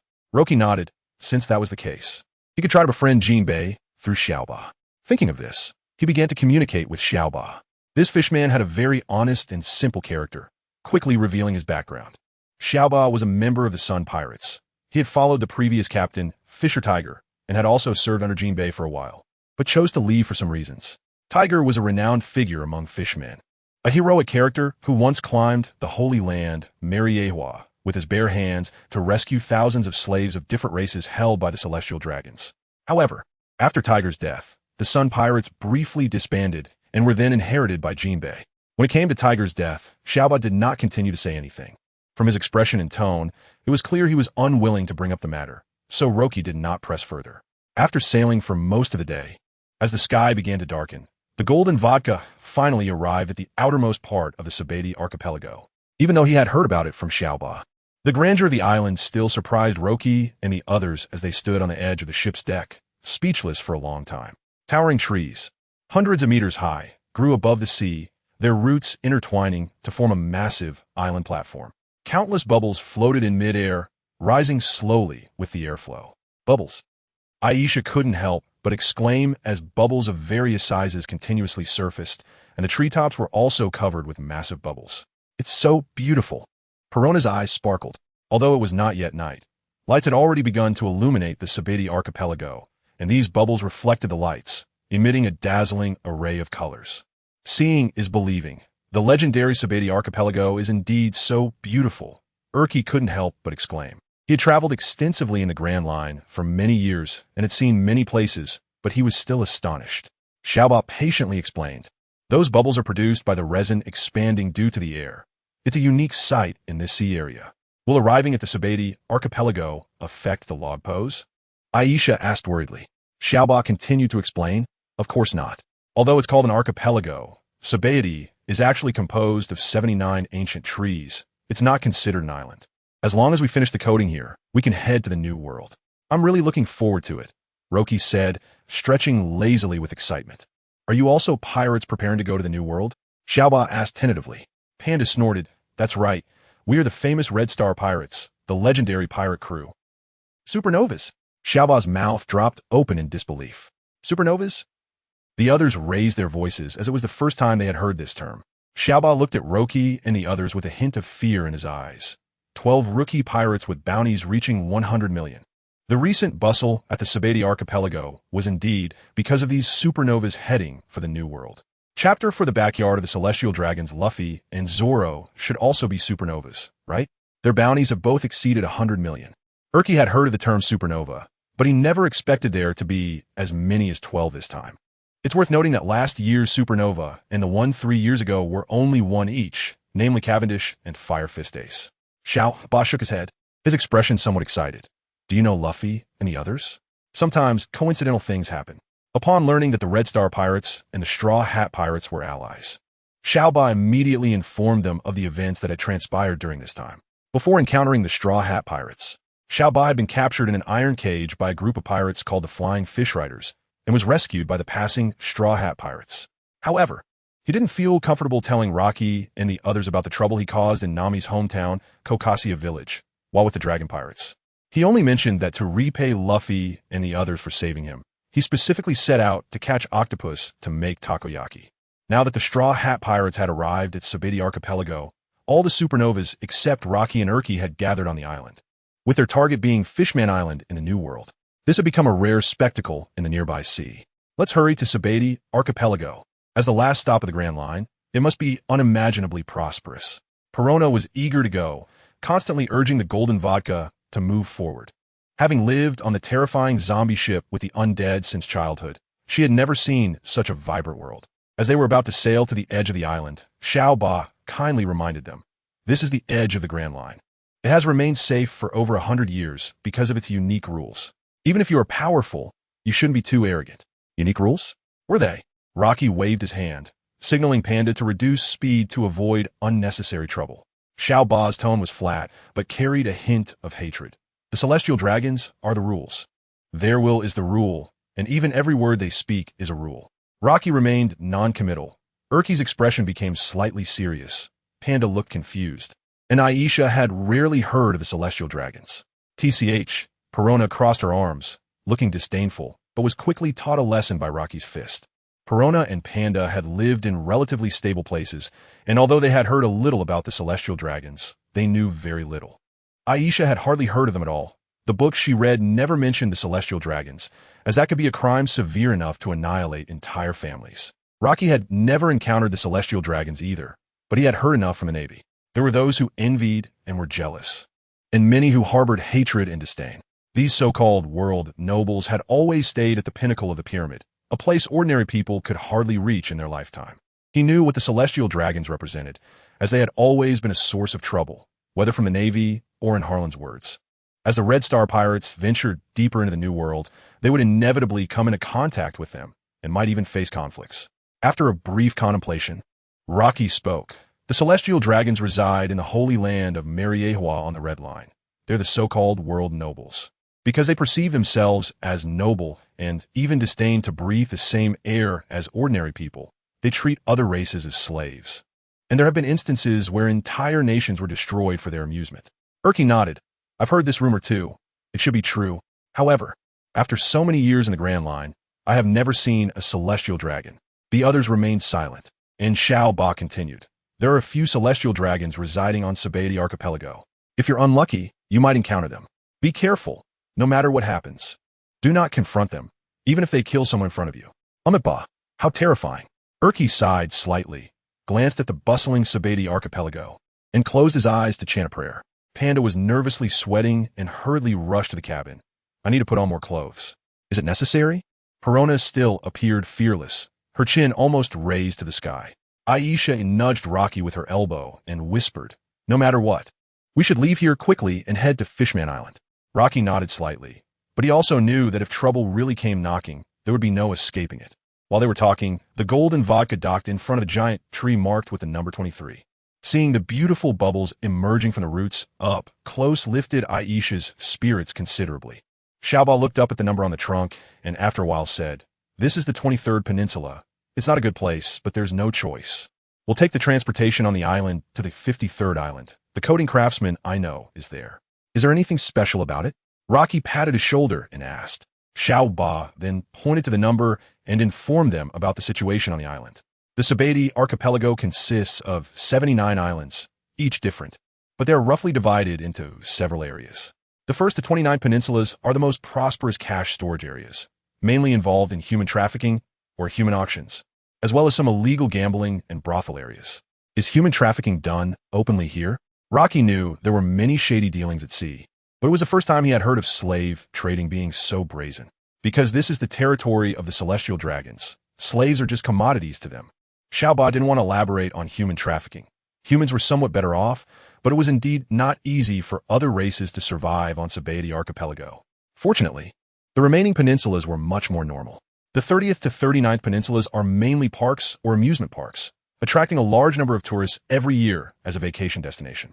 The 40th to 49th peninsulas gather a large variety of goods from around the world. Even specialties from the four seas can be found here. The 50th to 59th peninsulas are filled with shipbuilders and coding craftsmen, and unlike Water 7, the ships here are prepared for deep-sea navigation. The 60th to 69th peninsulas are stationed with a large number of navy forces, primarily to maintain order in Sabeti archipelago and ensure the safety of the celestial dragons. Generally, as long as pirates don't cause major disturbances, the navy rarely intervenes. The 70th to 79th peninsulas are concentrated areas of inns and residential districts. The permanent population of Sabeti archipelago is not large, but it's a mixed bag with all kinds of races, and it is also a relatively chaotic area. Chapter 5. Peninsula number 23 of the uninhabited zone is expected of the Sabeti archipelago. This place is indeed very interesting. After properly shrinking and placing the golden vodka, the Red Star Pirates officially set foot on Peninsula number 23 under the leadership of Little 8. Roki walked at the front of the group, and the novelty of the journey was truly fascinating. Unique buildings stood in the open spaces beneath the giant trees, each topped with a round shape, resembling bubbles floating in midair. The bare ground was not paved with tiles. Instead, a layer of fine grass covered it, making it feel as comfortable as a blanket underfoot. The residents of the Sabeti archipelago were known for wearing dome-shaped hats, and their clothing was distinctly different from the outside world, made of more exquisite fabric. In contrast, the attire of the Red Star Pirates felt somewhat out of place. Roki and Perona were fine, but Aisha and Panda were bundled up tightly, wary of revealing their exotic identities. Only Yuruki walked around shirtless, his dark skin covered in scars, with a pair of striking white wings on his back. There were a large number of exotic races concentrated here, and passers-by were already used to it. However, when they glanced at Yuruki, their eyes would linger for a few seconds, though no one dared to look too long at his fierce appearance. The golden vodka was getting heavier, related to Otto's, right? It now weighed at least over 200 gene. Panda shook his hand and complained, stating that his fruit ability had been progressing, but it still couldn't keep up with the changes happening to the golden vodka, since Otto's had parasitized the ship and devoured the ghost tree. The golden vodka had changed almost daily, with its toughness and weight continually increasing, until the recent changes began to slow down. After shrinking using his fruit ability, Panda felt it was already quite taxing. Roki disdainfully glanced at him and said, "That just shows your mastery of the fruit ability is too low. If you can't even handle such a small ship, what will you do when you need to build a larger one in the future?" "Captain, you can't be serious? If the golden vodka is considered a small ship, how big are your future ambitions?" Panda immediately felt a bit dizzy, wondering if the captain planned to create a ship as large as an island. Upon hearing this, Perona gestured with her hands. "Something as big as the Thriller Bark would be about right, and then build an amusement park for me on it." Roki unceremoniously gave her a thump on the head, then reached out to weigh the shrunk golden vodka. Indeed, as Panda said, the ship was getting heavier, but strangely, It sailed faster on the sea. The parasitic autos remained elusive. They had tried many methods, but the sapling seemed as if it didn't exist at all. You see those bubbles occasionally rising from the ground? Don't underestimate them. They're quite resilient and can definitely be used to hold things. Little 8 stuffed his shrunk ship into a bubble and then pulled out a rope, holding the bubble like a balloon. Seeing such an interesting thing, Panda quickly followed suit, and the golden vodka bobbed up and down in the bubble, easily lifted by the rope. This is great. Can we take these bubbles outside? Aisha asked curiously. No, these are made from a unique tree resin of the Sabati archipelago. Once they leave this environment, they will explode. If the bubble is large enough, the explosive force can be more powerful than some explosives. Little 8 shook his head, explaining that many had tried to take the resin bubbles to the outside world, but all ended in failure. Aisha pointed at a peculiar vehicle under a person in the distance and couldn't help but ask, "What is that?" The vehicle was very unique, somewhat resembling the Wibera from the Sky Islands, and was also made of bubbles. The person sitting on it controlled the direction and speed using handlebars. Little 8 patiently explained, "It's called a bubble car. Many shops in the Sabati archipelago sell them, and they're not expensive, but they can only be used locally. Also, over time, the bubbles shrink, so you need to go to a specialized shop to inflate them regularly." Yuruki nodded slightly. "It is indeed interesting, but the sky boat can be reused. Forget it. Even if we just relax for a few days, it's already quite comfortable." While Panda was speaking, he seemed to feel the ship swaying continuously, and autos emerged from the ship's hull. After the roots shook in dissatisfaction, it lightly poked a bubble. With a pop, the bubble immediately burst, and the golden vodka fell to the ground. Roki and Aisha exchanged helpless glances, while Yuruki didn't notice at all, and Panda looked completely bewildered. Only Roki and Aisha, possessing observation haki, sensed Otto's unusual movement. "Panda, just hold on to it honestly. It's a good opportunity to exercise your body." Roki patted his shoulder and then picked up the golden vodka from the ground, tossing it into Panda's arms. Panda hurriedly caught it, sighed, and quickly accepted his fate. This shouldn't be. Little 8 looked puzzled. These resin bubbles could easily carry hundreds, if not thousands of gene, and many locals use them to transport goods. As Roki walked, he didn't smell any delicious food and asked, "Don't dwell on it too much, Little 8. Is there any good food in the Sabati archipelago?" Little 8 scratched his head. "The takoyaki I make counts as good food. What about other food?" Perona burped, as anyone who had been eating all the way would feel a bit sick of it. Little 8 opened his mouth, wanting to refute something, but after thinking of the ghost that could make people extremely negative, he finally managed to say, "The seafood here is quite good. In fact, there are many delicious foods from Peninsula number 1 to Peninsula number 29. But this is the uninhabited zone, right?" Roki lowered his voice. "Yes, it's concentrated around the casino area. I don't know why, but many people like to eat something whether they win or lose at gambling." Little 8 scratched his head, explaining that it wasn't very convenient in the uninhabited zone, so his takoyaki shop wasn't set up here. Panda's eyes lit up, sounding eager. "Let's go check it out." Hey, don't lead the kid astray." Roki had some thoughts in his mind, but forcibly suppressed them. Yuruki laughed. "It's fine. In the Sandia tribe, Aisha has never lost when it comes to guessing numbers." Aisha nodded proudly. Relying on her innate observation haki, she almost never lost in this aspect. Chapter 6. The Golden City of Tesalo. "Miss, me too," Perona interjected. Although she had not mastered observation haki, using her intangible and colorless ghost to cheat was too easy. Gambling is harmful to physical and mental health. It's okay to take a look, but you two little girls can't play.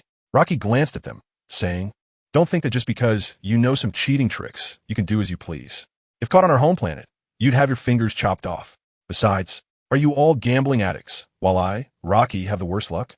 Humph. Perona turned her head away, looking like she couldn't be bothered with him, while Aisha was much more obedient, though a bit unconvinced. "If you want to go to the casino, come with me, but it's my first time too." Xiaoba saw their excitement and couldn't say much, so he just led the way.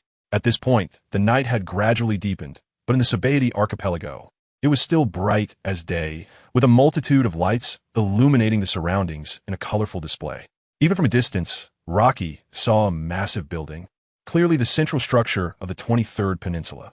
Unlike the other white buildings on the island, this casino stood several hundred meters tall, with multiple stories, exuding a golden brilliance. The entrance of the casino could accommodate dozens of people entering and exiting at the same time, surrounded by crowds of gamblers.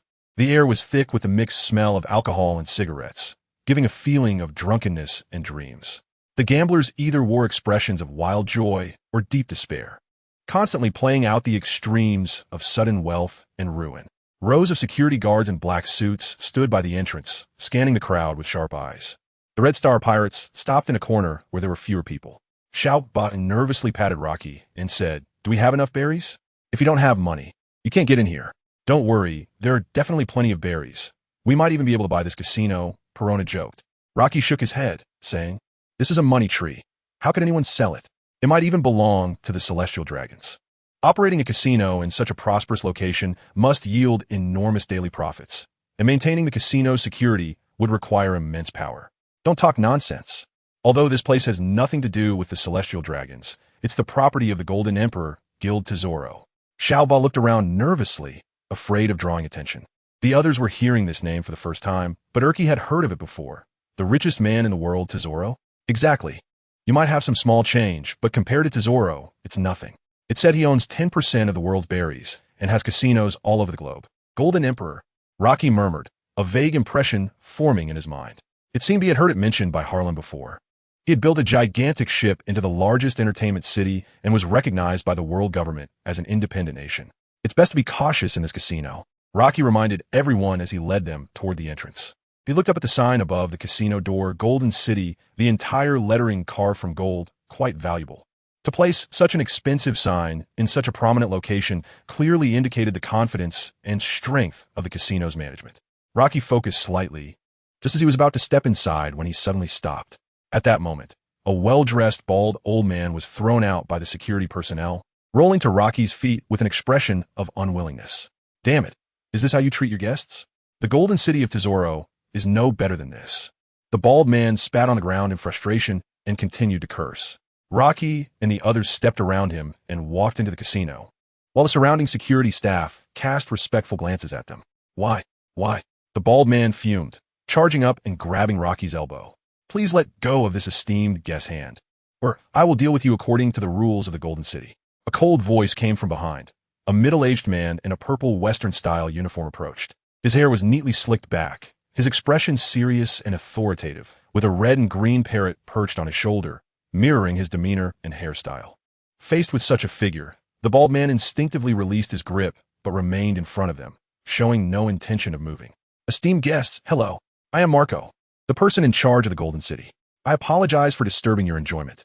Tonight, your drinks will be on the house." Marco bowed politely and spoke respectfully. "Why do you think I have no money? Someone like that can enter the Golden City." The bald man shifted his attention to Marco upon realizing he was in charge. And it was indeed true.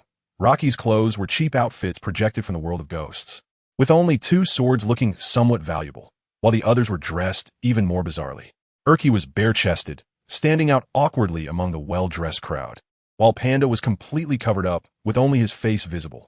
Aisha wore very loose clothing to hide her wings, looking quite ill-fitting. And Perona's attire appeared somewhat gothic and gloomy. Most people wouldn't wear such styles. Xiao Ba was even worse off, dressed in an octopus takoyaki chef's outfit, with many stains on it, giving off the impression of a beggar attempting to enter a 5-star hotel. Marco looked displeased, glancing at the bald man, his brows furrowing, and his aura instantly erupted. "Shut up, get him out." The security personnel rushed forward, grabbing the bald man and dragging him away, while the onlookers displayed expressions of indifference and quickly dispersed. Marco bowed again. "I sincerely apologize for affecting our guests' moods.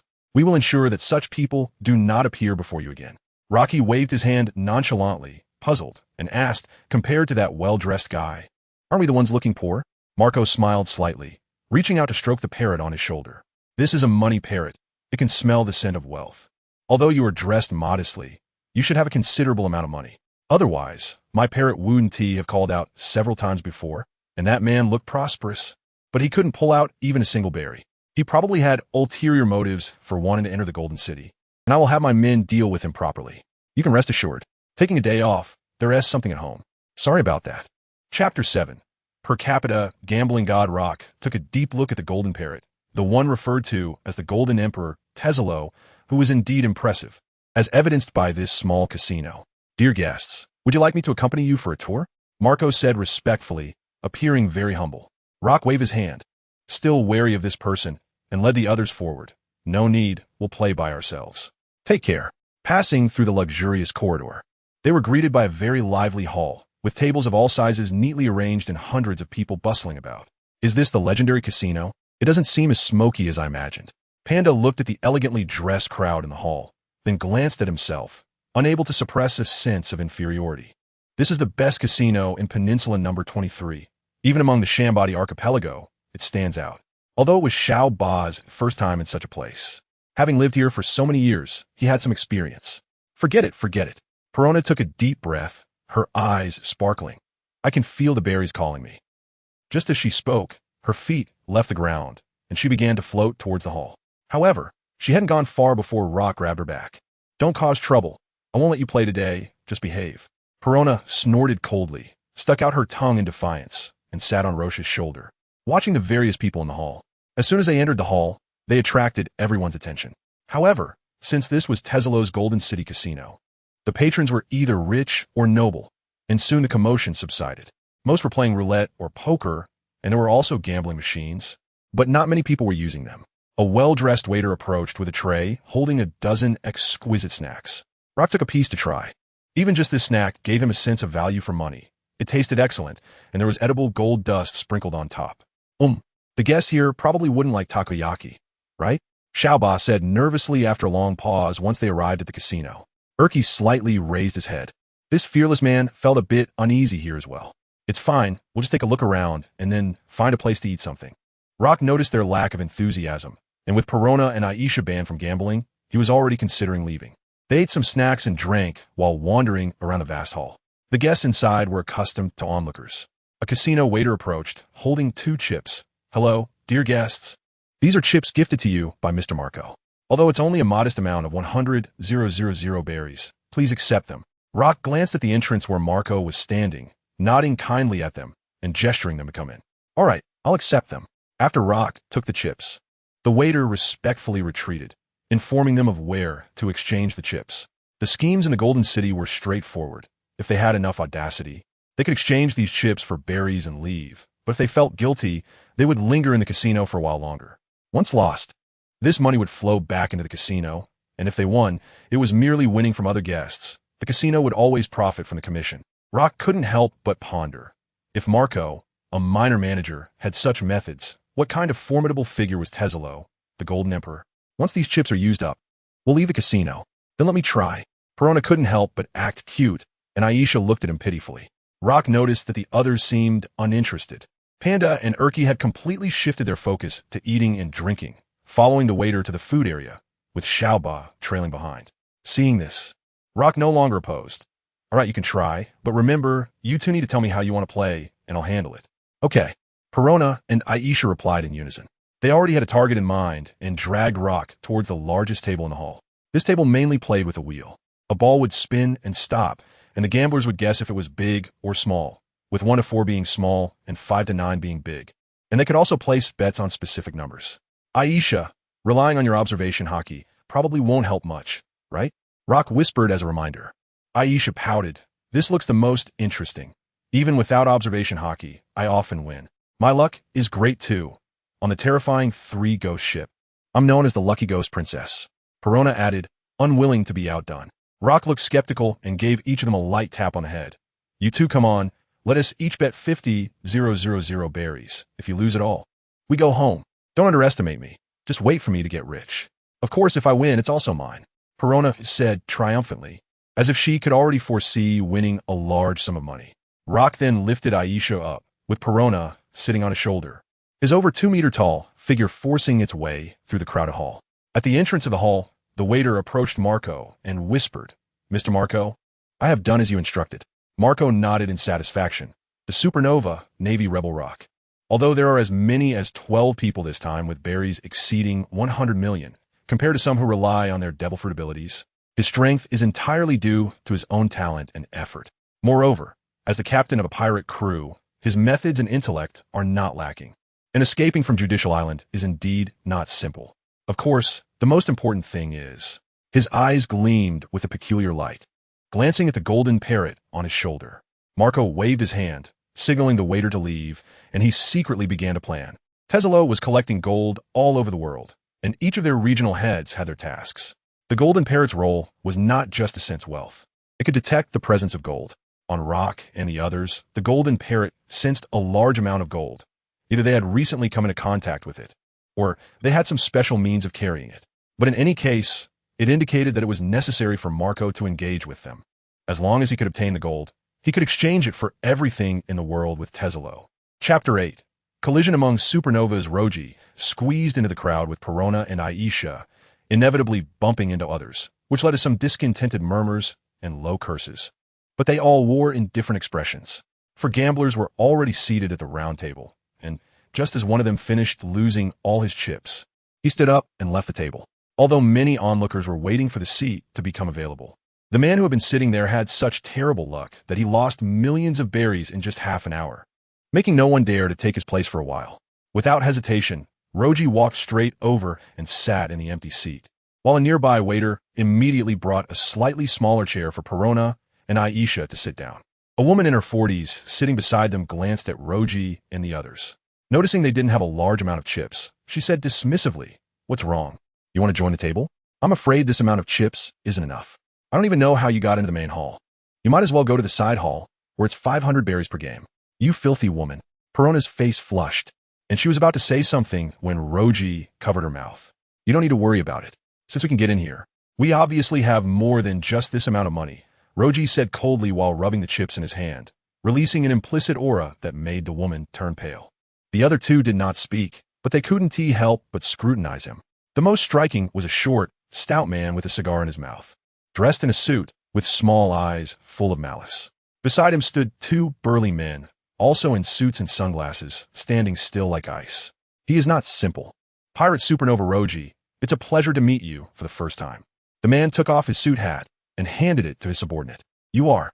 Roji's expression became serious. He could clearly sense an aura of authority from the unremarkable short man, who was clearly not an ordinary person, despite having ties to the underworld. "Oh, it seems your information is a bit outdated." The man chuckled softly and grabbed a handful of the millions of berries on the table, tossing them in front of Roji. "Capone Beej, captain of the Fire Tank Pirates.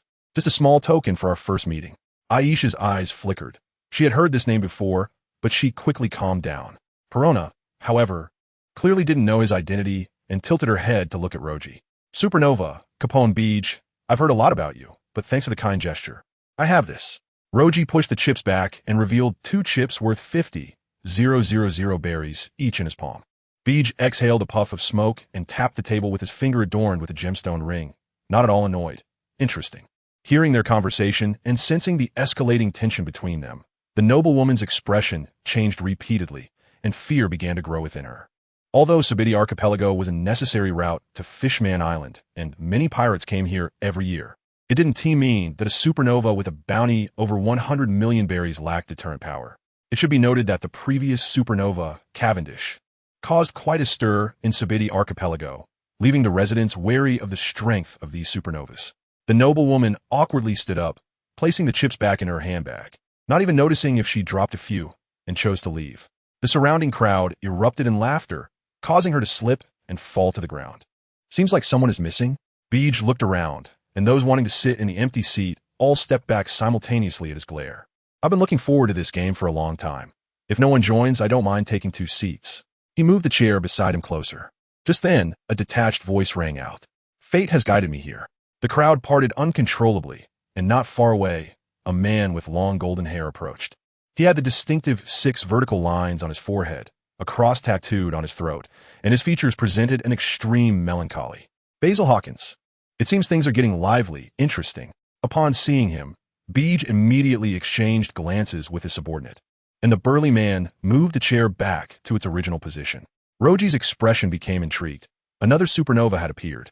The magician Basil Hawkins, captain of the Hawkins Pirates, was enveloped in a mysterious aura that even his observation hockey couldn't penetrate. Hawkins sat down, his palm open with only 1 chip, placing it in front of him without saying another word. This time, Beej did not make the mistake of offering chips again, but the game still couldn't proceed smoothly. As the situation became more complicated, the last gambler chose to leave immediately. He didn't want to get caught up in the vortex of supernovas. It seems this game is destined not to start. Beej stood up and shook the ash off his cigar. Hawkins spoke in an obscure manner. "Someone will come soon. Captain Beej, be patient. This game is destined." He then turned to Roji and said, The tattoo of the sun and the moon, well, it looks like a natural pattern, but your bounty poster doesn't have these. What's wrong? Any opinions? Hawkins continued. The sun and moon are parallel. On this sea, a place is destined for you, Captain Roji. Of course, don't you all have that ambition? Roji laughed heartily, and Beej also paused, sitting back down with a sense of amusement in his heart. Hawkins showed no change in expression. I have no ambition, but this is fate. TCH. Perona hated people who spoke in riddles and wore an unhappy expression. Soon the atmosphere fell into silence as Roji, Hawkins, and Beej remained quiet, seemingly waiting for the appearance of a fourth person. The waiter responsible for the roulette also didn't dare to urge them, fearing that a careless word might cost him his life. Meanwhile, the onlookers around grew increasingly numerous. This kind of competition among supernovas was not something one could see every day. Although it could come with danger, there was no shortage of brave souls in the casino. Captain, why don't we change places? This is too boring. Perona whispered into Roji's ear. Roji tapped her on the head and shook his head. They're coming. Then he looked toward the right side, and Beej and Hawkins did the same, along with the surrounding spectators. Room. Slaughterhouse. A semi-transparent space enveloped half of the casino, but it vanished in an instant, unnoticed by most. Chapter 9. Only metaphysics can defeat metaphysics. Just in that moment of confusion, a young man wearing a spotted hat appeared in the empty spot. He was dressed in a hoodie, but had his chest exposed, with a heart-shaped pirate emblem tattooed on it.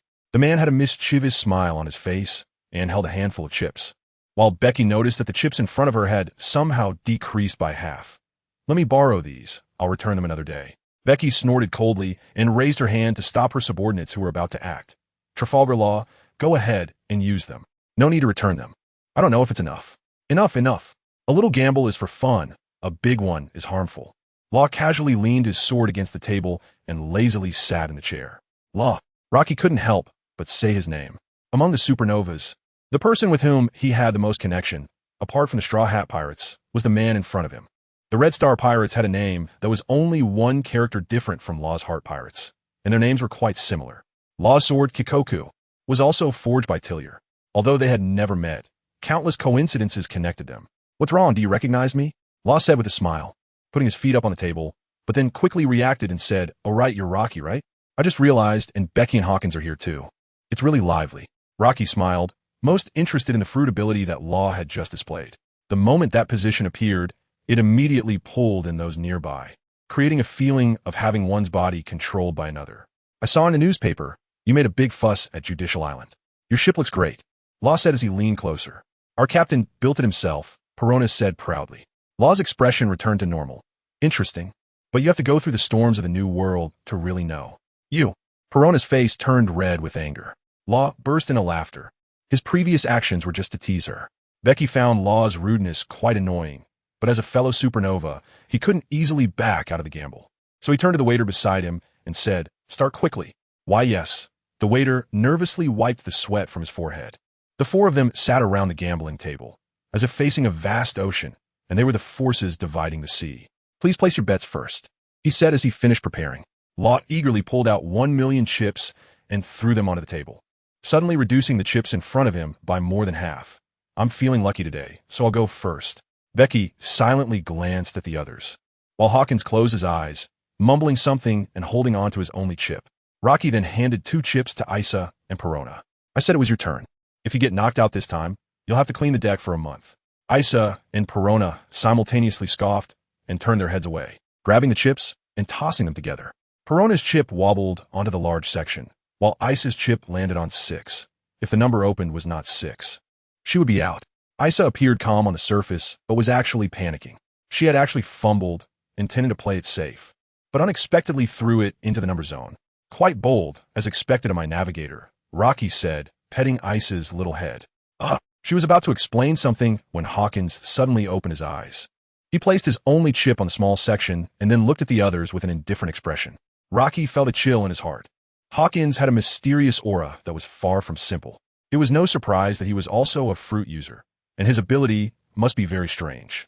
Since he bet on small, it indicated he had great confidence. If Hawkins guessed correctly, then unless Isa also bet right, Rocky would be the first to be out. At this moment, only Becky had not placed a bet. He carefully divided his chips into several portions. As the dealer, Becky did not bet too much. only placing 50,000 on the large section. Seeing that they had placed their bets, the waiters started the roulette with the machine. As the sound of clattering occurred, 3 balls rolled out. The first landed on 1, the second also on 1, which meant Hawkins, who bet on small, won. However, his expression did not change at all. He quietly waited for the last ball to settle. Perona had already lost her fighting spirit, her mouth agape, unable to believe what she had just heard. Rocky glanced at her, already aware of her level. She seemed to be another one with luck like buying a seaside villa in reverse. The last ball was. Under the gaze of several strong individuals, the dealer's voice became tense. He wiped the sweat from his forehead, and soon the result was announced. It's 6.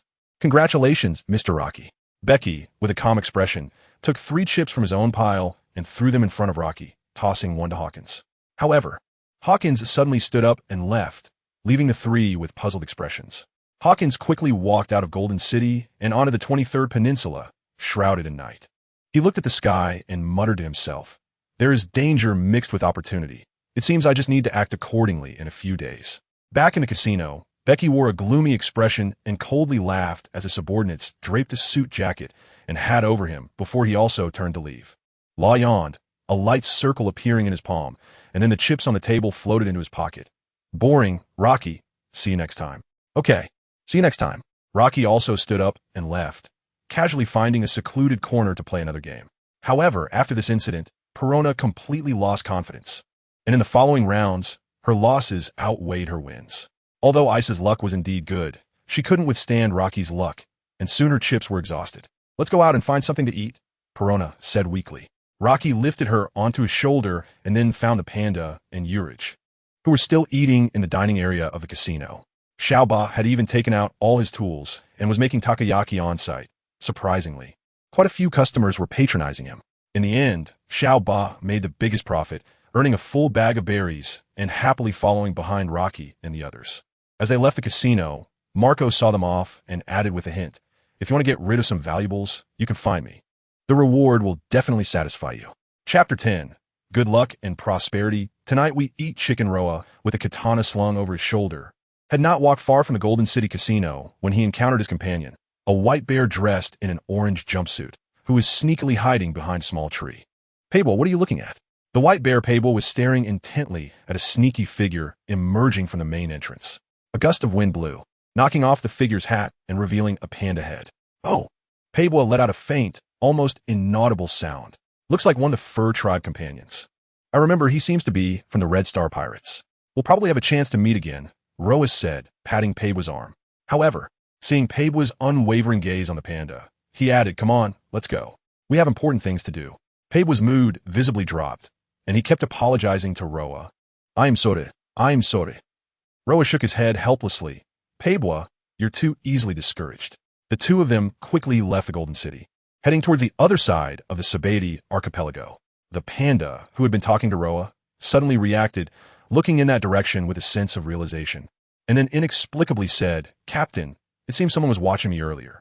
Roa narrowed his eyes, activating his observation haki, covering 100 meters around him, taking in every subtle movement. After carefully scanning the area, he shook his head. There shouldn't be anyone. But still, it's crowded here. Let's leave quickly. Perona let out a heavy yawn and rubbed her stomach. "I'm hungry and tired. Let's find something to eat first." "Shixiao, you lead the way," Roa turned and said. "I'll treat you all. I made quite a bit of money." Shixiao nodded. He had made a large sum of berries selling takoyaki at the casino, which improved his mood significantly. Under his guidance, the group stopped in front of a tavern on the side of the Golden City. The tavern looked extremely ordinary from the outside, with no sign, and its walls were covered in moss and mildew, yet was bustling with customers. With a sense of curiosity, Roa's group walked inside. The tavern server immediately approached them and said something perplexing. "Good luck and prosperity. Tonight we eat chicken." "Eating chicken? What does that mean?" Urki asked, stunned, his straightforward nature prompting him to speak up. The server led them to a table and poured them tea before explaining. "Every casino in the Sabedi archipelago has a tavern nearby. The roasted chicken here costs at least 500 berries, and the minimum bet at the casino is also 500 berries. So, if you win a hand, you can enjoy a chicken feast." And it has since become the tavern's slogan. As he spoke, he handed Roa a menu listing dozens of dishes, primarily chicken-based. Roa looked it over, ordered a few items, and then passed the menu around for the others to order. Once everyone had finished ordering, He returned the menu to the server. After the server left, Shi Xiang said, "The chicken here is quite good and reasonably priced. Don't hold back, just order what you want." Roa looked around. Most of the patrons had weary expressions. He nodded slightly. No wonder there are so many people. This casino must see countless people lose their fortunes every day. Good luck and prosperity. Tonight, we eat chicken. Perona repeated a few times and found it catchy. They didn't have to wait long, as their orders were quickly brought to the table, mostly various styles of roasted chicken, with a delicious aroma filling the tavern. Hee. It seems they made a fortune. An old man, taking a swig from his drink, looked enviously at Roa's group's lavish dinner. Another despondent middle-aged man observed coldly, "Who knows? Maybe tomorrow they'll be like us. I've seen too much of this over the years. Regardless, just enjoy the view. We'll gamble again tomorrow, and everything will be fine." The two gamblers exchanged knowing smiles. At that moment, the tavern's wooden door was pushed open with great force, and a well-endowed woman with pink hair walked in, surrounded by her subordinates. She wore a white short-sleeve shirt, denim overalls, and brown knee-high boots that made a clattering sound on the wooden floor, just like the past few days. The woman said as she sat down at a table adjacent to Roa's group, because she was exceptionally beautiful and her outfit accentuated her figure. Roa couldn't help but glance at her a few more times, and the woman immediately noticed him. "What are you looking at?" She frowned and warned, then loudly urged, "Hurry up with the food. Hurry up." Her subordinates all nodded submissively, not even daring to sit at the same table. "A pirate," Roa muttered under his breath, and Urki immediately nodded in agreement. Even an ordinary person could recognize her pirate identity just from her demeanor. Among the new generation of pirates, there was indeed a female pirate, but Roa had never seen her bounty poster. He only knew her name was Jewelry Bonnie, nicknamed the Big Eater. When the dishes ordered by the woman at the next table arrived, they filled the entire table, far more than what Roa's group had ordered. The pink-haired woman began to eat in a crude manner, becoming more and more engrossed, eventually sitting on the table itself and shoveling food into her mouth. As soon as a plate was emptied, her subordinates would immediately urge for new dishes, not daring to slack off in the slightest. Aisha had already lost her appetite. Just watching her eat made her stomach feel bloated. Despite consuming such a large amount of food, the woman's abdomen remained flat. At this moment, Roa had already realized that, without a doubt, this woman was Jewelry Bonnie. The title of Big Eater was indeed fitting, and from his observation hockey, it appeared her physical constitution was above average, indicating she was likely a devil fruit user. The tavern had become much quieter. Everyone was looking at her with astonished eyes. Some bolder gamblers exchanged glances and stepped toward Bonnie's table. However, Bonnie continued eating, only casting a sidelong glance at them before ignoring them completely, while her subordinates busily helped her bring more food. The few gamblers swallowed hard. They hadn't eaten in days, and seeing Roa's group, they could tell they were not to be trifled with. Bonnie appeared slender, suggesting her combat ability might not be high. Chapter 11. The World Nobles, Celestial Dragons. Hey, with so much food, why don't you let us have some? A few starving gamblers reached out to grab the food on the table. Just as they were about to succeed, Bonnie's subordinates remained indifferent. Rocky's expression grew slightly serious as he focused all his attention on the table next door. He saw Bonnie calmly freeing one hand while continuing to stuff food into her mouth with the other. In just a moment of distraction, those gamblers trying to snatch food either turned into crying infants or dying old men. Suddenly, the air was filled with the sounds of wailing and lamentation. "This really ruined my mood," Bonnie mumbled. Her subordinates' expressions turned panicked, and the serving speed increased significantly. The tavern fell silent, and everyone looked at Bonnie at the table with astonished eyes. Even their breathing seemed unusually clear. "Devil fruit ability?" Urki whispered, his muscles tensed involuntarily, a natural apprehension towards Bonnie. "Yes," Rocky nodded. "The world is full of wonders, but encountering such a fruit ability for the first time, one that can turn others into children or old people, is indeed unusual." A chicken leg in Panda's hand wobbled and fell under the table, and the tavern owner's pet pug happily picked up the bone and started barking. "Captain, why don't we retreat?" Rocky glanced at Panda with disdain and said, "Look at your cowardice. Our Red Star pirates have at least 2 supernovas, right?" Panda chuckled awkwardly and picked up a roast chicken to eat without a care, but instinctively tucked the shrunk golden vodka into his arms. After this incident, there was no doubt, this person is the Big Eater, Miss Bonnie. Even if her bounty ISNT the highest among the 12, none of the supernovas are simple characters. However, this ability ISNT completely unsolvable. Through his observation hockey, Rocky could sense that these infants and old people were slowly returning to their original ages. But it would take at least a week, during which their physical condition would weaken significantly. As he contemplated whether to approach Bonnie, a sudden explosion was heard outside the tavern, drawing everyone's attention. Shortly after, a dozen panicked civilians sneaked in, shocked to find the tavern so quiet. One young man, looking terrified, stammered, "Celestial dragons are outside, patrolling."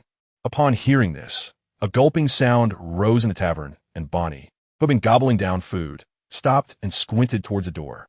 The tavern was positioned in a corner, making it hard to see the situation outside. But one could clearly hear the sounds of people begging in pain on the silent street. "You all stay here. The celestial dragons want to come to such a shabby place. I'll go take a look." After saying this, Rocky stood up and walked towards the door. Bonnie threw the chicken leg on the ground, and her subordinates quickly took out a napkin for her to wipe her hands before she jumped down from the table. "Wait, I'll go with you." Rocky looked at her in surprise, but nodded. She seemed to have recognized the Red Star pirates. The two pushed open the door and stepped outside. Although the street was filled with people, not a single person dared to speak, all standing far away in fear and reverence. A middle-aged man dressed like a pirate captain was crawling on the ground, glancing back occasionally with eyes full of terror. He wore a collar around his neck and was desperately trying to remove it, but no matter how hard he tried, it was futile. Bonnie said with a complex expression, "Black Loach Georgie Ort, bounty of 84. 5 million berries. I thought he had either gone missing at sea or died, but here he is." Rocky understood. Many celestial dragons had a penchant for collecting slaves. Bonnie turned her head as a group of people slowly approached from the end of the road. Soldiers in armor flanked them, keeping the civilians at the side of the road. Leading the group were two individuals, an old man and a young girl, who looked like ordinary humans but had their heads protected by glass domes and wore extraordinarily luxurious clothes, showing no signs of seams. They were leading 5 pirate captains dressed as slaves, like walking 5 hunting dogs. "Ha, those two are the celestial dragons, the world nobles." Bonnie scoffed, her fists unconsciously clenching. Rocky said nothing, his observation hockey tentatively sweeping over the two. They were just ordinary humans physically. As rumored, the celestial dragons possessed immeasurable wealth. And for them, devil fruits are within reach, yet they looked down on consuming such things, even making well-performing slaves eat them. "Another slave is trying to escape, Daddy," the younger female celestial dragon said in a spoiled tone. The older celestial dragon, named Roseward Saint, coldly replied, "These pirates are too restless. Didn't you give them tranquilizers every day?" "Of course, every day. However, this one is too disobedient." The female celestial dragon, Charlia, pulled out a button from her bosom, a cold smile on her face. "No, no, no." Ort, now a slave, kept begging, but all that awaited him was the unhesitating press of the button. Boom! A loud explosion rang out. The collar around Ort's neck detonated with immense power. Even Rocky wouldn't dare to take it head-on without injury, let alone Ort's fragile neck. The pirate captain, once somewhat famous in the Grand Line, was reduced to a charred corpse on the ground from the blast. Charlia covered her mouth and chuckled lightly, showcasing the arrogance of the celestial dragons. "Daddy, buy me a new slave." Roseward Saint snorted coldly, expressing his dissatisfaction. "How many times has this happened? You are too careless with your slaves. Every one of these captains I collected has been ruined by you." "No, Daddy, I just want better ones." Charlia's face lit up with excitement. "I heard there's going to be an auction soon, with some great slaves for sale, even rare mermaids." A hint of surprise appeared on Roseward Saint's face. "Mermaids? That would be a splendid addition to the collection. The auction is the day after tomorrow, right? I will take you to see it." Chapter 12, The Unreliable Cook. The two celestial dragons spoke as they moved forward, completely ignoring the pedestrians around them. To them, other races and beasts were no different from one another. Roji and Bonnie calmly chose not to intervene, instead watching the two celestial dragons leave. There was indeed no need to offend the celestial dragons over some unfamiliar pirates, and these nobles weren't as weak as they appeared. The power they held was enough to overturn the world. Not taking action against the celestial dragons was a wise decision. Bonnie said lightly, her gaze deep as if lost in thought.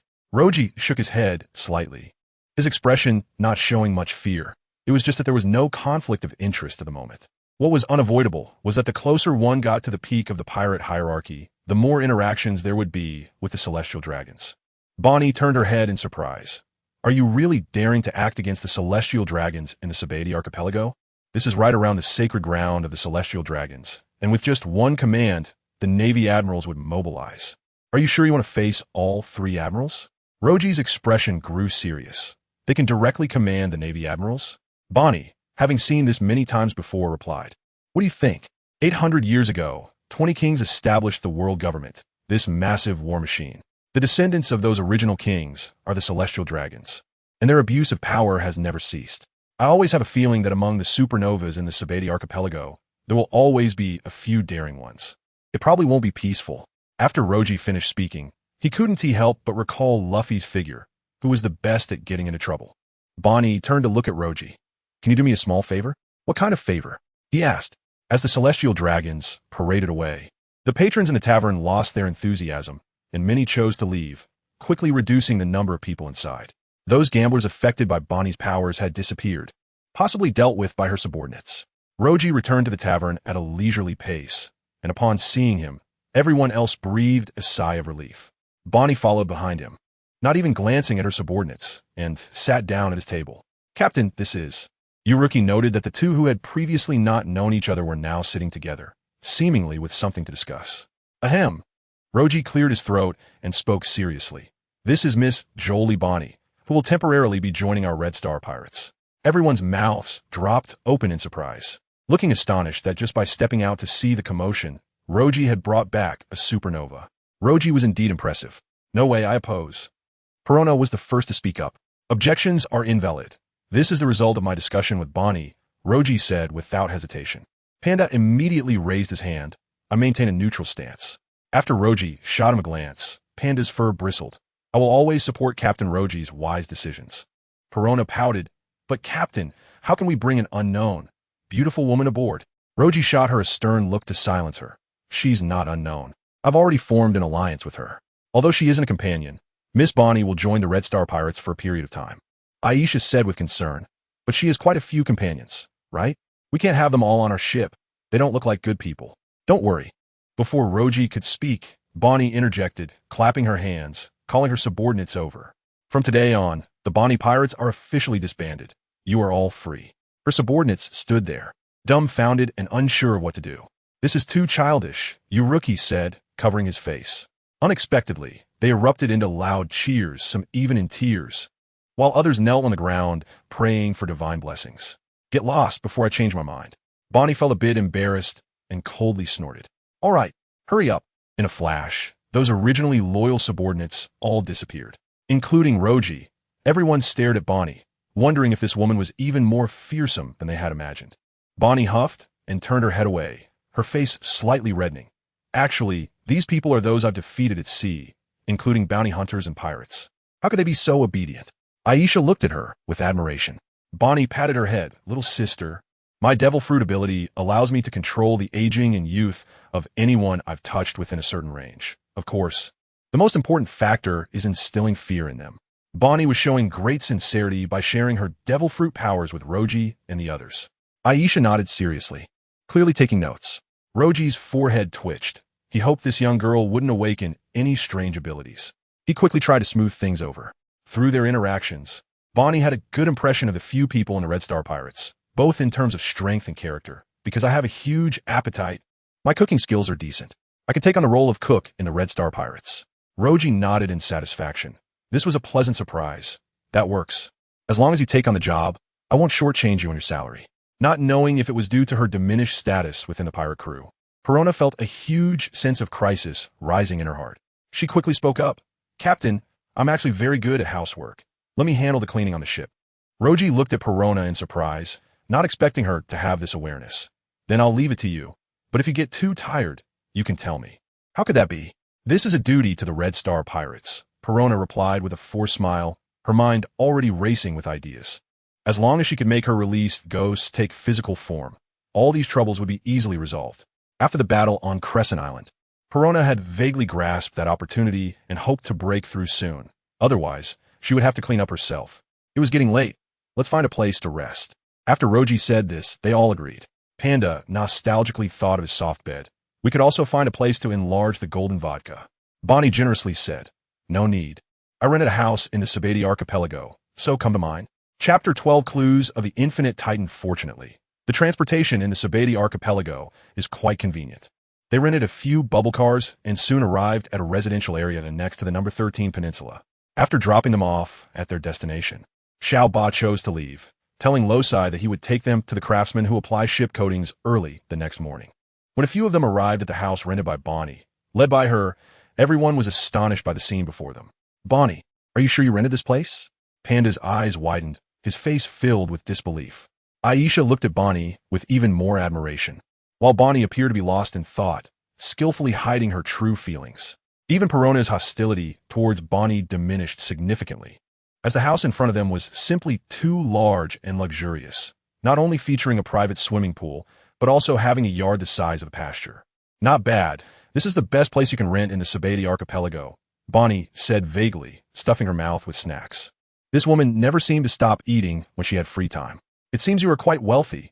Losai glanced at her, thinking that staying here for a night must cost around 100,000 berries, which is not something an ordinary person could afford.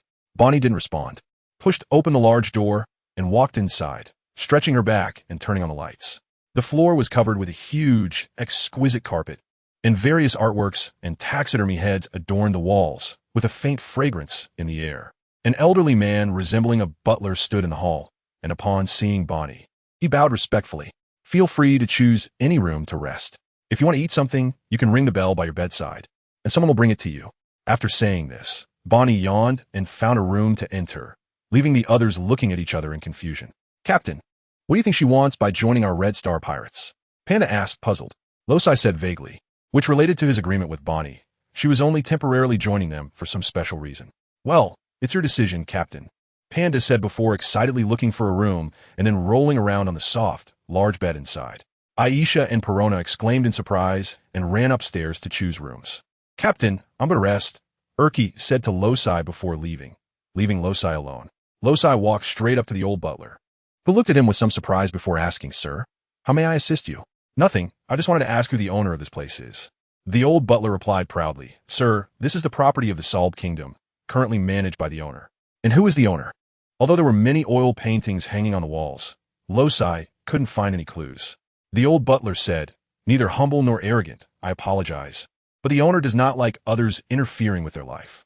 However, rest assured, since you are living here, we will take care of everything for you." Losai nodded and turned to leave. Bonnie said she rented this place, but how could such a private mansion be rented out to outsiders?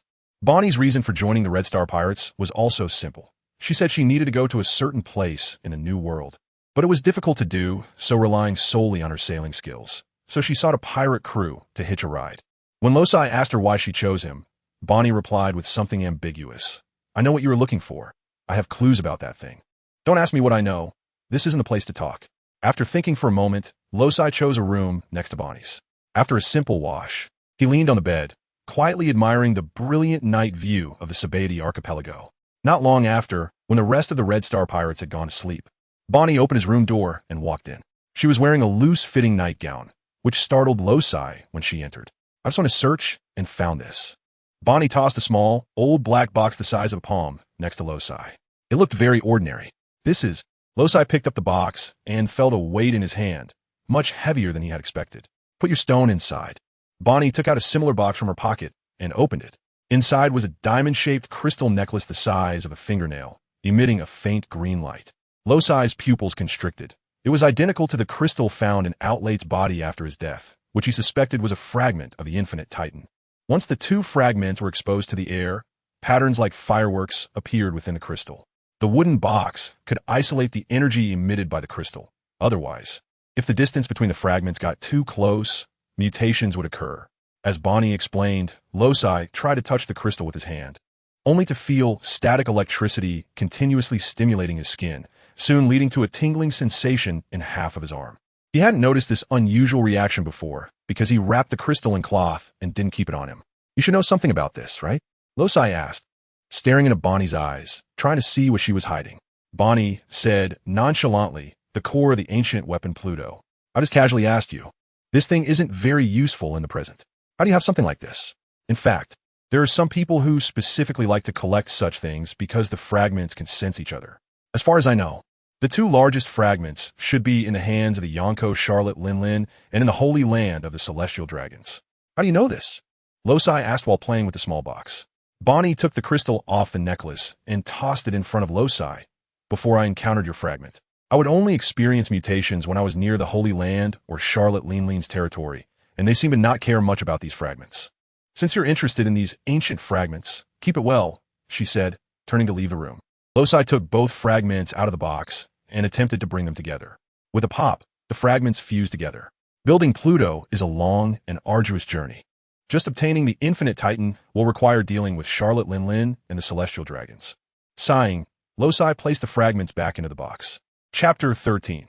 The film craftsman Rayleigh. Early the next morning, Xiaoba led Luoqi and the others to the coding shop he was familiar with. The road became increasingly secluded, and soon they arrived at the outskirts of the 13th Peninsula. Here, the shop was located atop a massive tree root.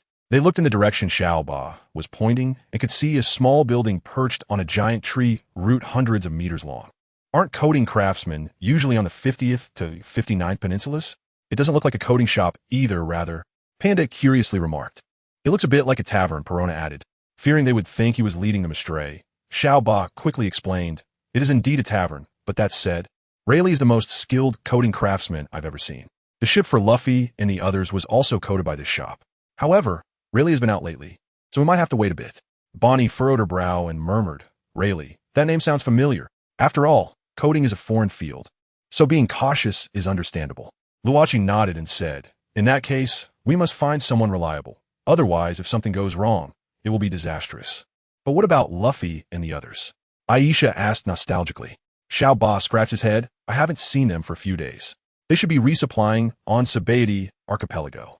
Luoqi felt an uneasy worry. Since we've agreed to meet on Fishman Island, let's handle our business first. With supernovas and celestial dragons around, this place is too unstable. It's better to leave as soon as possible. Urki felt the same way. Luoqi is right.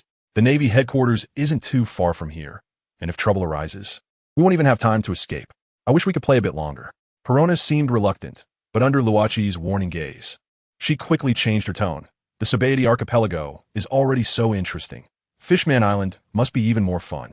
Xiaoba said apologetically, if Rayleigh doesn't come back soon, I can help you find another shop. But Rayleigh's skills are indeed the best. Luoqi was indifferent. Although he wanted to leave Sabaody Archipelago, he wasn't to the point of being reckless. It's fine, we can wait a few days. If we find an unfamiliar craftsman to coat the ship, and something goes wrong at sea, that would be terrible. While they were talking, they had already arrived in front of the shop. Luoqi looked at the dilapidated storefront and the half-meter-high weeds at the entrance, and it didn't seem like a place with good business. He raised an eyebrow and said, Xiaoba, are you sure this shop is reliable? Xiaoba smiled awkwardly. Don't worry, Captain Luoqi. I've been dealing with them since I was a child. It seems Rayleigh used to be a very famous pirate. It would have been fine if he hadn't said that, but as soon as he did, Bonnie immediately reacted and stopped in her tracks. What's wrong? Luoqi keenly noticed Bonnie's reaction. Bonnie collected herself and said, Rayleigh, if I'm not mistaken, that's a well-known big pirate. Xiaoba wasn't very clear about Rayleigh's background, so he vaguely said, it seems that's true, but he hasn't gone to sea for 10 years now. He has already retired. Since they were already at the door, there was no reason to turn back. Luoqi patted Bonnie's shoulder and stepped forward, knocking on the door. Inside, a somewhat hoarse female voice responded, come in. As soon as Luoqi entered, he saw a short-haired woman around 40 leaning against the counter, smoking a cigarette. Xiaoba spoke somewhat sheepishly. Xiaoqi, sorry to bother you again. It's fine, Xiaoba. You're too polite. Seeing the group and a child, Xiaoqi extinguished her cigarette. After inviting Luoqi and the others to sit down, she opened the shop's windows. I recognize you. Red Star Pirate Crew, and Bonnie. Luoqi was a bit surprised, even though he had learned the names of the supernovas from Aokiji. He didn't know what they looked like, but the woman named Xiaoqi recognized them at first glance. Haha. Xiaoqi waved her hand and laughed. I haven't been in the game for 40 years. Now I'm just a retired pirate who keeps up with the news. My only interest is watching you juniors grow. 40 years. Perona's eyes nearly popped out. This woman looked like she was barely in her 50s. Panda curiously asked, so, how old are you? Xiaoqi maintained her smile, pinching Panda's cheek. You know, a woman's age is a secret. It's not something you can ask. Bonnie nodded in agreement. That is indeed the case. Just wait patiently. Leave a contact method, and I'll notify you with a transponder snail when Rayleigh arrives. Xiaoqi poured each of them a drink, with Aisha and Perona getting juice. After taking a sip of his drink, Luochi asked, by the way, Shachi, since you're so well informed, can I ask about the other supernovas? This time, there were many supernovas, and among them, there were indeed a few not-so-pleasant kids. If they needed to be cautious, those few should be avoided. Shachi, while tidying the counter, said, Eustace Kid has a higher bounty than Luffy. In his Kid Pirate crew, there's another supernova named Killer. Both of them have violent and irritable personalities. Capone Beach comes from a family that nearly monopolizes the entire underground black market trade in the West Sea. He's a man of distinctive methods and will likely stop at nothing to achieve his goals. Basil Hawkins brings death wherever he goes. He's a true disaster, mainly due to his fruit ability.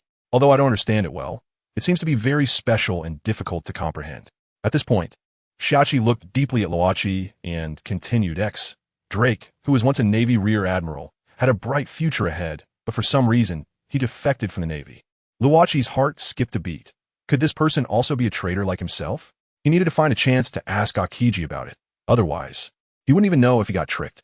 These people are the troublesome characters aside from you and the Straw Hat Kid, regardless of how you interact with them. Be cautious. In fact, Shachi was very interested in these supernovas and had gone to great lengths to investigate them. For her, Bonnie's identity was even more mysterious. Although she hadn't been at sea for long, it seemed that various clues pointed towards the suddenly mysterious disappearance of the country, the Sorbet Kingdom. Chapter 14.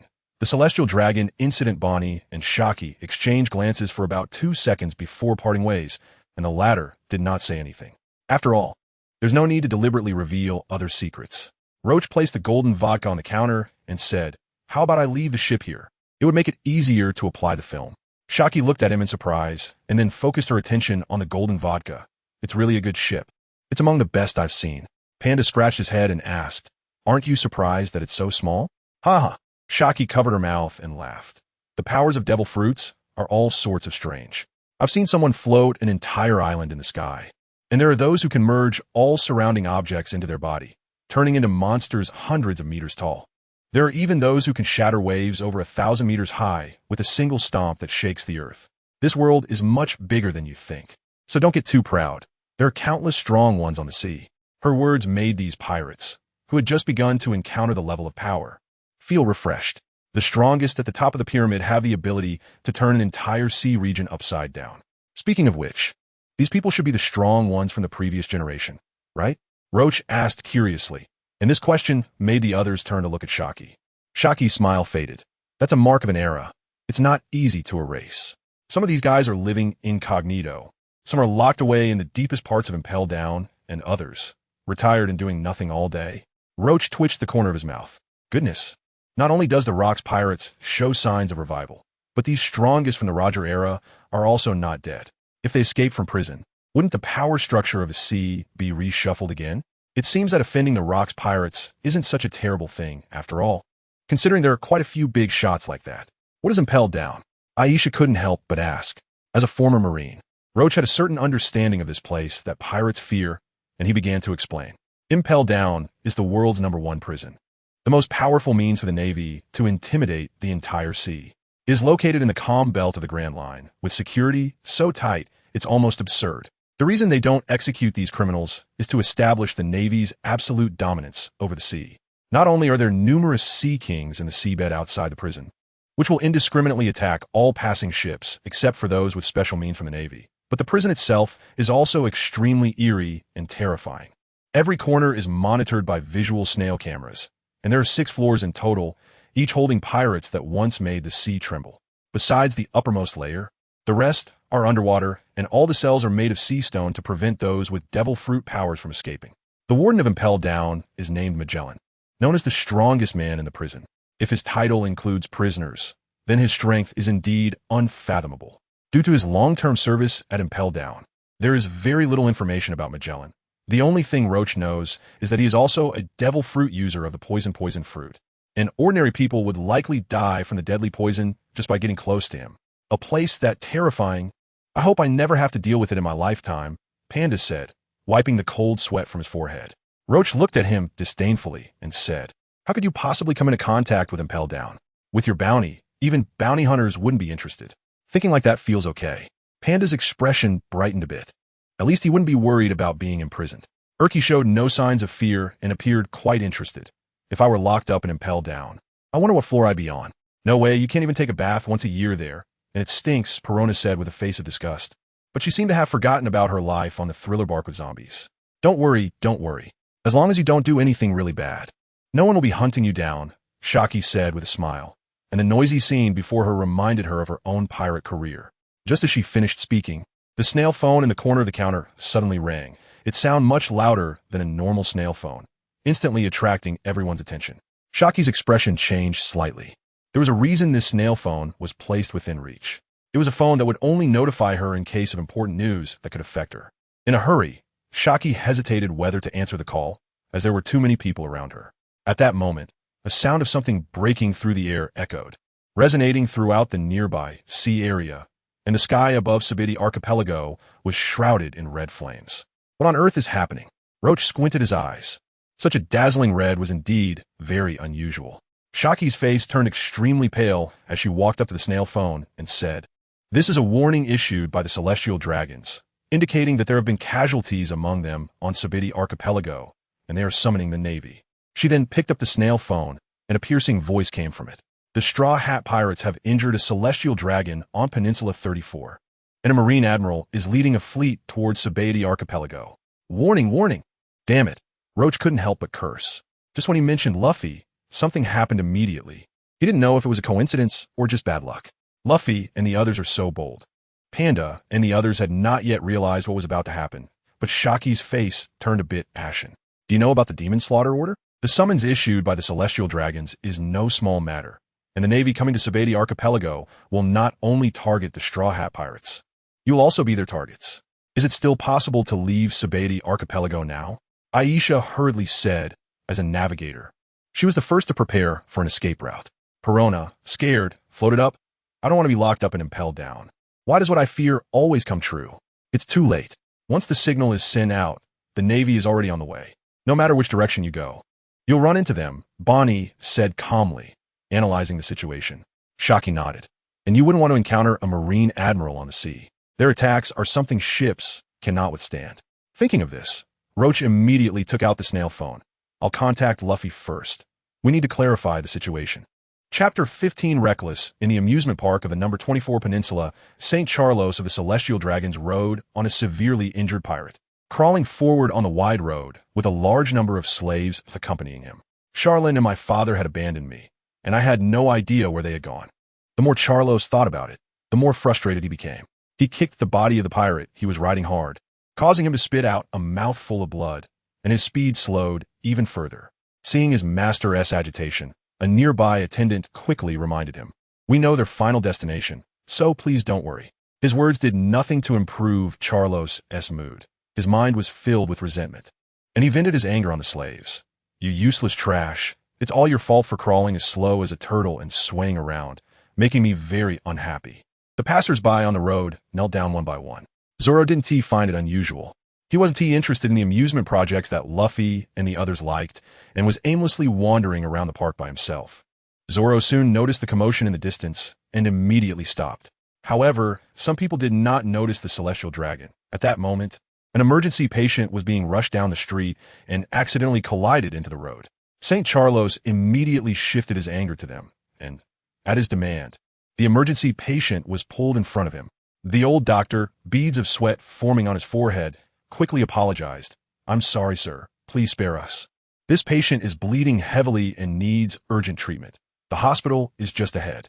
"Oh, it does seem serious," Charlos said, looking down at the injured patient with no trace of compassion in his eyes. "Since that's the case, then hurry. To die." He kicked the patient to the ground, ignoring the screams, and then stomped on the wounds several times until he was out of breath. More reckless than I imagined. Zoro narrowed his eyes, his anger rising to the peak, and the words of the Celestial Dragon felt like adding fuel to the fire. "Daring to move your body in front of me. What is more important, my etiquette or the life of a commoner? Without us, Celestial Dragons, these people wouldn't even know where they came from." His words clearly reached the ears of everyone present. But the intimidation of the Celestial Dragons had long since sunk deep into their hearts, and even the most unruly pirates wouldn't dare to provoke them. At that moment, Charlos' gaze turned to the nurse beside the old doctor. Her beautiful face and curvy figure immediately attracted him. "Let us make you my wife." The attendants seemed to be accustomed to such behavior, and immediately said, Give me the procedures for Madam 13 to check into the Holy Land. Charlos nodded and said, By the way, I'm tired of numbers 1 to 5. Let them return to being commoners. This statement caused an uproar around them. Even the most vicious people have their bottom lines, while the celestial dragons completely decided their actions based on their whims. Wait. She is my fiancée. As the nurse was about to be forcibly taken away, a young man in the crowd gritted his teeth and rushed toward the celestial dragon. Charlos drew a gun from his pocket and aimed it at the young man. Dare to block my way? A bullet flew out of the gun toward the young man's chest, seemingly about to spill blood on the spot. When a figure blocked in front of him, Zoro had drawn his 2 swords at his waist, slicing the bullet into pieces in an instant. You're seeking death. Charlos showed no fear and aimed the gun directly at Zoro for another shot. Supernova Jewelry Bonnie was also in the crowd, and upon seeing him challenge the celestial dragon, sweat broke out on her forehead. Thankfully, Zoro held back, but since the swords were drawn, he had no intention of putting them away. Charlos' gun cracked open a gap and quickly broke into 2 halves. The Straw Hat Pirate's Zoro, huh? This guy looks murderous. He is simply a madman. Bonnie felt a deep sense of dread, and her steps retreated as she intended to escape this troublesome place. Even though Zoro had held back for Charlos, this was already the greatest provocation. Get him, kill him. No, I want him to be my slave. Charlos' lackeys rushed forward, but Zoro wouldn't tolerate it any longer. He unleashed his 3-sword style, and in an instant, bodies were strewn everywhere. Charlos was filled with fear and didn't care about anything else, turning to run in the opposite direction. Zoro didn't rush to chase. He actually didn't want to strike against the celestial dragons, as the Sabati archipelago was too complicated and could lead to major trouble. You all wait for me. I will make the entire Sabati archipelago in chaos, and you damn pirates will all become my slaves, Charlos shouted as he walked away. At that moment, a shadow charged toward him, and with a muffled sound followed by the sound of bones breaking, the celestial dragon flew through the air and crashed into the wall, the helmet on his head shattering and leaving his face covered in blood. So infuriating. Luffy stood in the middle of the street, head down, having used his clenched fist to send Charlos flying. After a brief surprise, Zoro calmed down, a slight smile on his lips. Luffy, what should we do next? There are big things to handle. Don't worry about the small matters here. Luffy shook his head, and the 2 walked shoulder to shoulder toward the end of the road. The surroundings fell into silence, and then like birds and beasts scattering, the sky was ominously dark, and the atmosphere of an impending storm had already enveloped the Sabati archipelago. Kami is missing. She was taken away by a slave trader and is said to be appearing at the auction, Luffy said as they walked. When is the auction? Zoro quickened his pace. Soon. Due to the arrival of the celestial dragons, the auction time had been changed from tomorrow to today, and the Straw Hat Pirates naturally couldn't sit idly by. Besides Luffy, who came to pick up Zoro, the others had already set off toward the auction. The severely injured Charlos was quickly discovered, and a glaring red signal flare was shot into the sky. The entire Sabati archipelago was thrown into chaos. Even in history, incidents of celestial dragons being attacked were extremely rare, let alone in a place close to the Holy Land. This time, the chaos caused by the Straw Hat Pirates was unknown how many people it would involve. Chapter 16, The End of an Era. Mary Geos is the headquarters of the world government, located at the midpoint between the first and second halves of the Grand Line, at the top of the Red Line. Due to the Celestial Dragon incident, the entire Mary Geos has begun to operate like a war machine. In addition to the surging undercurrents, the world government has also increased pressure on Navy. Admiral Sengoku covered his head with his hand, beads of sweat forming on his forehead. No one knew better than him what kind of chaos offending those celestial dragons would provoke. It was uncertain how many innocent people would die as a result, and the situation in the Sabati archipelago would undergo drastic changes. That little brat again, causing trouble one after another. Their whole family is the same. His tone was filled with fatigue and more helplessness. Garp was undoubtedly a hero of the Navy. Even during Roger's era, he was a top-tier powerhouse. However, his son Dragon was an ambitious revolutionary, leading the increasingly powerful Revolutionary Army. With a calm demeanor and cunning intelligence, he was determined to overthrow the rule of the world government. So far, Dragon had overthrown dozens of kingdoms and had become the world's #1 criminal. Garp's grandson Luffy was even more noteworthy, a pirate supernova known as the Worst Generation, with a rapidly growing strength and bounty. Not to mention Garp's new recruit, Roji, who was also a troublemaker. Although Sengoku was aware of the plans laid out by Aokiji, There was no plan involving the Red Star pirates attacking Judicial Island. The door was knocked, and an elderly Navy officer entered to report to Sengoku. It is reported that in addition to the Straw Hat crew, there are 10 other pirates with bounties exceeding 100 million on The archipelago, totaling 12. Moreover, besides one injured celestial dragon, there are 2 who have been kidnapped. This is an unprecedented malicious incident, led by the Straw Hat pirates. In front of his subordinates, Sengoku quickly regained his usual calmness and asked in a flat tone, "Have the pirates who kidnapped the celestial dragons made any demands?" "Not yet," Sengoku immediately said. "In that case, yo-ho-ho-ho." A frivolous voice interrupted him. A man dressed in a yellow striped suit with a Navy uniform over it walked over, and the elderly Navy officer respectfully saluted him. "Kizaru." Sengoku nodded upon seeing him. Besides Admiral Sengoku, the Navy had 3 admirals, Kizaru, Akiji, and Akainu. Although these 3 were taught by the same mentor, their personalities were very distinct. Akiji was meticulous, Akainu was cold-blooded and rigorous, and Kizaru was the most unique, being lazy and carefree. Admiral Sengoku, no matter what happens, as long as someone opposes the world nobles, we cannot remain indifferent, Kizaru said, grinning. "Let me handle it. I'll be back soon, don't worry." "Thank you." Sengoku felt slightly relieved. He had initially wanted to call Akainu, but unexpectedly, Kizaru volunteered. Kizaru was usually lazy and rarely took the initiative to accept tasks. He preferred to focus his energy on his scientific unit. "By the way, this won't affect the progress of the plan, right?" Sengoku shook his head. Whitebeard's plan was organized by the world government. "There are very few areas where we can change things." Kizaru's expression became interested. "Got it, interesting, I will keep an eye on it. But the scientific unit is still not mature." Sengoku pondered for a moment and said, "As long as Vegapunk is there, the technology of the scientific unit will improve quickly. There are still many challenges ahead. You could be the first to try it out in The archipelago." "Challenges? Are you talking about that man?" Kizaru asked ambiguously. Sengoku narrowed his eyes. If there was anything more troublesome than the Celestial Dragon incident, it was the Rocks pirates. Once they returned to the seas, it was hard to believe what kind of chaos this madman would stir up. Unexpectedly, they showed signs of revival. After this incident, I still can't believe it. Regardless, let's proceed step by step according to the plan. Nodding, Kizaru immediately agreed. "I will send out the scientific unit, and Bartholomew Kuma will also head there." Before leaving through the door, Kizaru turned back and gave Sengoku a complex look. In the population trading market of The archipelago's #1 peninsula, a middle-aged man with a panic-stricken face knelt on the ground, trembling as he held his phone. He was the behind-the-scenes boss of the auction house. And due to the mermaid incident, a huge uproar had erupted. Not to mention the celestial dragon that Luffy injured. Both celestial dragons in the auction house had been kidnapped by the Straw Hat pirates, and the situation was becoming increasingly chaotic. Pooh, pooh, pooh, pooh. As soon as the call connected, an eerie laughter erupted from the other end. The middle-aged man couldn't help but complain. "You can still laugh. Don Quixote Doflamingo, this place is yours." Doflamingo continued to laugh maniacally. As one of the 7 warlords, he was very well informed. As soon as the Celestial Dragon incident occurred, he had received a secret report, but he seemed completely unconcerned. "Our store is going to be finished. Such a huge incident has happened. The Celestial Dragons. They are Celestial Dragons. They will definitely come to seek me out for revenge. Help me settle this. Brother Diaz, you need to understand the situation."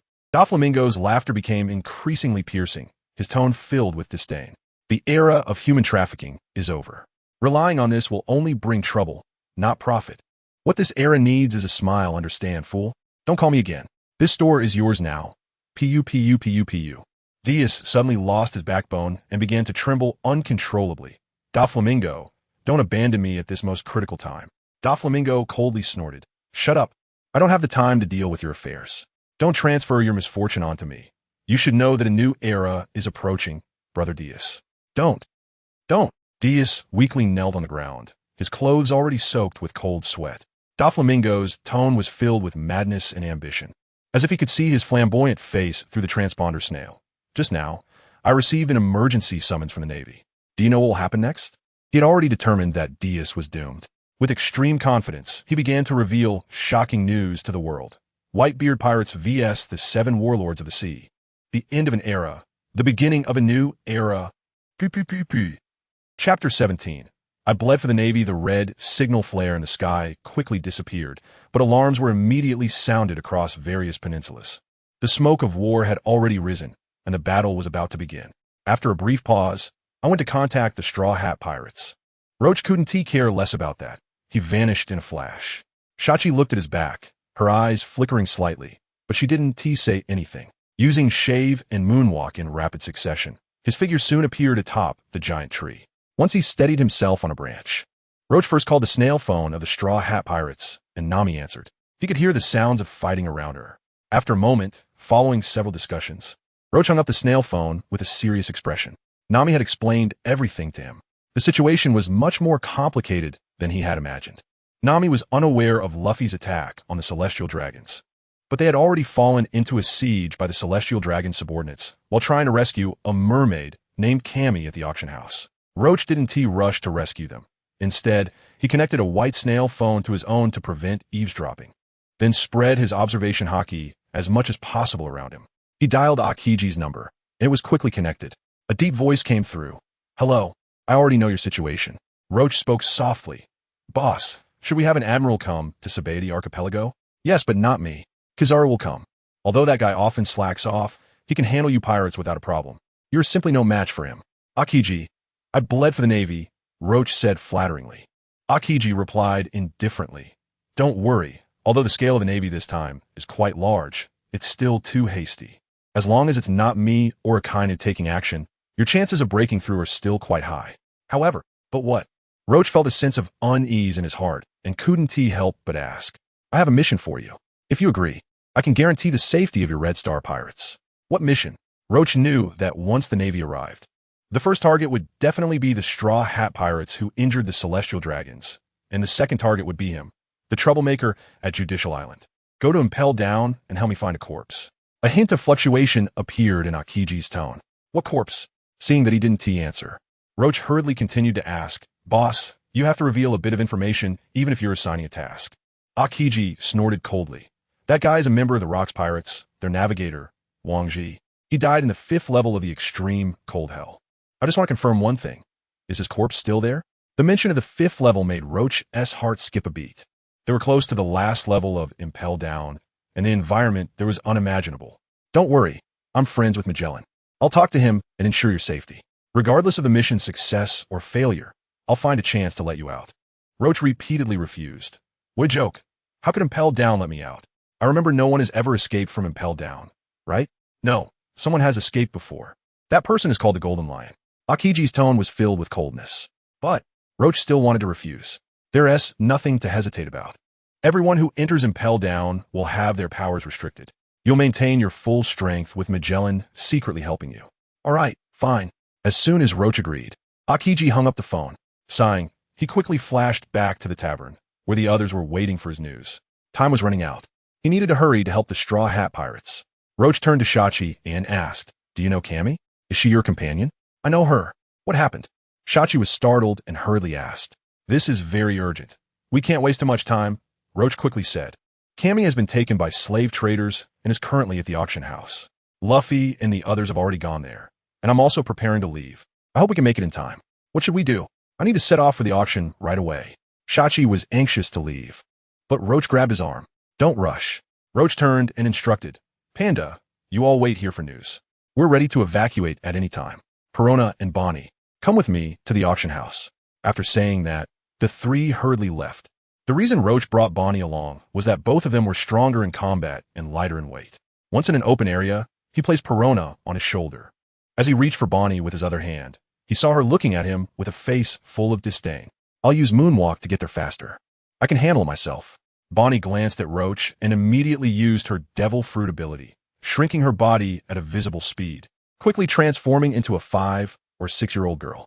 She agilely jumped onto Roach's other shoulder, perfectly balancing with Perona on either side.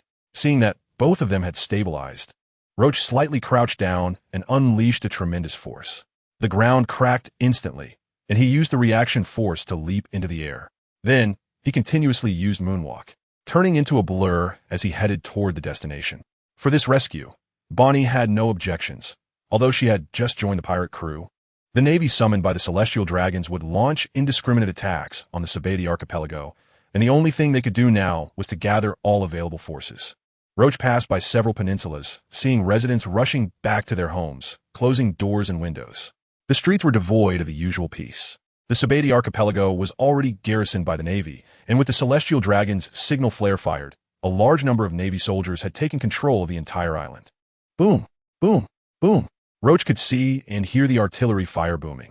His observation hockey allowed him to clearly see the scenes of conflict between pirates and the Navy filling the streets. The Navy soldiers stationed in the Sabati archipelago were all elite, equipped with extremely advanced weaponry, and ordinary pirates were no match for them, resulting in cries of despair echoing everywhere. He couldn't see the supernovas for the time being. These guys seemed unwilling to waste energy on ordinary Navy soldiers. Bonnie was carefully observing the battlefield below through a telescope. In a moment of crisis, Perona set aside her past grievances with Bonnie and said, puzzled, "Isn't it better for everyone to gather together and break through? This is completely futile." Chapter 18. Cooperation and mutual benefit is not impossible. Roque shook his head and said, relying on these high-handed and short-sighted guys for cooperation and mutual benefit is no better than hoping the Navy suddenly falters. Indeed, even the supernovas would not cooperate. Bonnie's eyes seemed to see through people's hearts as she calmly said, the Celestial Dragon incident has already happened. The only thing we can do is take advantage of the chaos to find an opportunity to break out. As they gradually approached the center of the whirlpool at one peninsula, the situation became increasingly dangerous. There were no pedestrians on the streets, and the silent atmosphere made the birds flee in droves. Wait. Roque hurriedly hid in the thicket of an ancient tree. In the distance, he could vaguely see the auction house's building, but it was surrounded by a dense crowd of Navy soldiers. What should we do next? Infiltrate, Perona said nervously as she rubbed her hands. Of course, we charge in. The Navy Admiral hasn't arrived yet. There's no time to dawdle. After saying that, Roque found a breakthrough point in the defense line and dived down from the air. At this moment in the auction house, the atmosphere was extremely tense. The Celestial Dragons were surrounded by the remaining members of the Straw Hat Pirates, but they had already temporarily fainted. Frankie was rescuing the mermaid Cammy from the glass tank.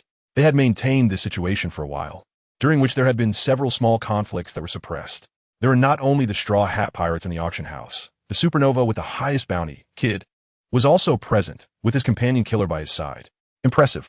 Honestly, if I were faced with such a situation, I might not act as decisively as you guys. Law was also present, resting his feet and watching the conflicts unfold inside with interest. It seems a big riot is about to break out in Sabati Archipelago. Kid, are you scared? Peboa and Pekin leaned against him on either side, both acting like two bodyguards. He. Kid let out a strange laugh, his fingers twitching as the metallic frames of the auction house seats began to shake uncontrollably. Just what we supernovas need. A bit of challenge to break through the Navy's encirclement and then head to the New World. Very interesting. Just then, the glass tank encasing Cammy was shattered, and water flowed everywhere as Frankie rescued her. Let's retreat and regroup with Luffy. We'll figure out how to remove the collar from Cammy's neck later.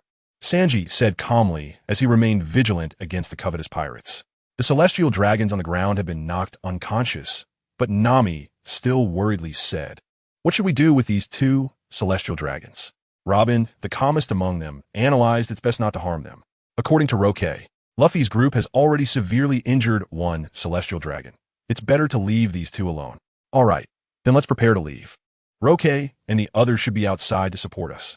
Just then, a crack suddenly appeared in the roof of the auction house, and sunlight streamed in from outside as Roque descended from above with Perona and Bonnie. By sheer coincidence, he stepped on one of the Celestial Dragon's faces, and the tremendous weight pressed down, making his face visibly swell. Saw thee. Roque quickly moved his blood-stained shoe away, maintaining a calm exterior while feeling countless expletives in his heart. He failed to dodge the inevitable, but fortunately, the Navy Admiral was attracted by Luffy, so most of the firepower would be concentrated on the Straw Hat Pirates. The venue continued to see Navy soldiers tentatively entering, but fearing the pirates might act out of desperation, they did not launch a full-scale attack. Perona had already released a dozen ghosts, and the Navy soldiers couldn't resist the negativity from deep within their hearts, all collapsing to the ground. Bonnie transformed back from her little girl form, watching Kid and Law with a vigilant gaze. Where are Luffy and the others? Nami hurriedly asked, as hundreds of Navy soldiers had gathered outside the auction house. Roque glanced at the sky outside the crack, where large clouds seemed to shimmer with golden light. They're still on their way. I've come ahead to provide support. The Navy Admiral's ship has likely already reached Sabati Archipelago. Should we take the celestial dragons hostage? No one would dare to hurt us then, Perona suggested. Roke's mouth twitched. What kind of idea was that? It was true that having celestial dragons as hostages would deter the Navy from attacking them, but it would also make them a target, concentrating all firepower on them. Forget them. Let's get out of here first. Not daring to waste time, he drew the white elephant sword from his back. With a trumpet-like sound, the blade extended like a python, followed by screams. The dozen or so celestial dragon guards inside the auction house were all killed one by one under Roke's swordsmanship. Follow me. He quickly ran towards the exit of the venue, and after a moment's daze, Nami and the others hurriedly followed. They're coming, they're coming. It seems we can notify the crew to warm up. Law stood up from his seat, carrying the katana onigiri on his shoulder. Kid was not to be outdone. Activating his devil fruit ability, countless iron objects gathered under his control to form a gigantic arm. As they emerged, they were immediately met by a sea of Navy soldiers lined up in formation. Once they confirmed that there were no celestial dragons within shooting range, dozens of gun barrels shot at them, filling the air with the smell of gunpowder. Roke's white elephant sword immediately transformed into a giant elephant, swinging to block all the incoming ammunition. Interesting room, slaughterhouse. Law let out a faint laugh as a semi-transparent dome enveloped a 5-meter radius around him, followed by him unsheathing onigiri. With each slash, a Navy soldier screamed and was cut in half. What? I'm not dead. Then something even more terrifying happened. Under Law's slash, those people did not die, but instead survived, albeit with their upper and lower bodies separated into two independent entities. Moving uncontrollably, Kid glanced at Law with some disgust as that mechanical arm suddenly grabbed and hundreds of standard Navy swords were absorbed into it, causing the entire mechanical arm to swell even larger. He swung the arm, sending multiple people flying with each strike. Killer was even more ruthless, swiftly weaving through the crowd, wielding two scythes, with each strike claiming the life of a Navy soldier. Chapter 19. Rayleigh appears in contrast. Roach's attacks were much more restrained, fearing that he would have a hard time explaining to Aokiji. Naturally, he wouldn't kill the lives of these Navy soldiers. He mainly aimed to knock them out. Adada. Peibo transformed into a kung fu polar bear, and his moves were surprisingly impressive. The battle became increasingly intense, and the pirates present were no ordinary foes. Soon, the Navy was suppressed, and reinforcements arrived quickly. They're here, Roach murmured to himself as he saw Luffy and Zoro rushing over at an incredibly fast speed. With the addition of these two supernovas, the situation became much clearer, especially with their cooperation, as the formation of Navy soldiers was quickly disrupted. However, the Navy stationed at Sabeti Archipelago was not easy to deal with. Ordinary people would surely feel fear when facing such unbeatable opponents, but they gritted their teeth and maintained the battle. Suddenly, the white elephant sword in Roach's hand came to a halt, his pupils constricting. Within the range of his observation haki, he noticed a stranger had appeared without him realizing it. Seeing this, I at my age, didn't he know what to say, haha. A hearty laughter suddenly rang out, and everyone instinctively turned their gaze towards the sound. A burly old man was squatting on the roots of a nearby tree, drinking wine. His long silver hair hung wildly over his shoulders, and he wore glasses, but instead of appearing refined, he exuded a sharpness like a sword drawn from its sheath. Rayleigh. Bonnie recognized the old man's identity at first glance, and couldn't help but exclaim, "That coding master?" Perona scratched her head and said, "Coding master?" Rayleigh was taken aback, then burst into laughter, tears gathering at the corners of his eyes, and nodded. That's right. I am Rayleigh the coding master."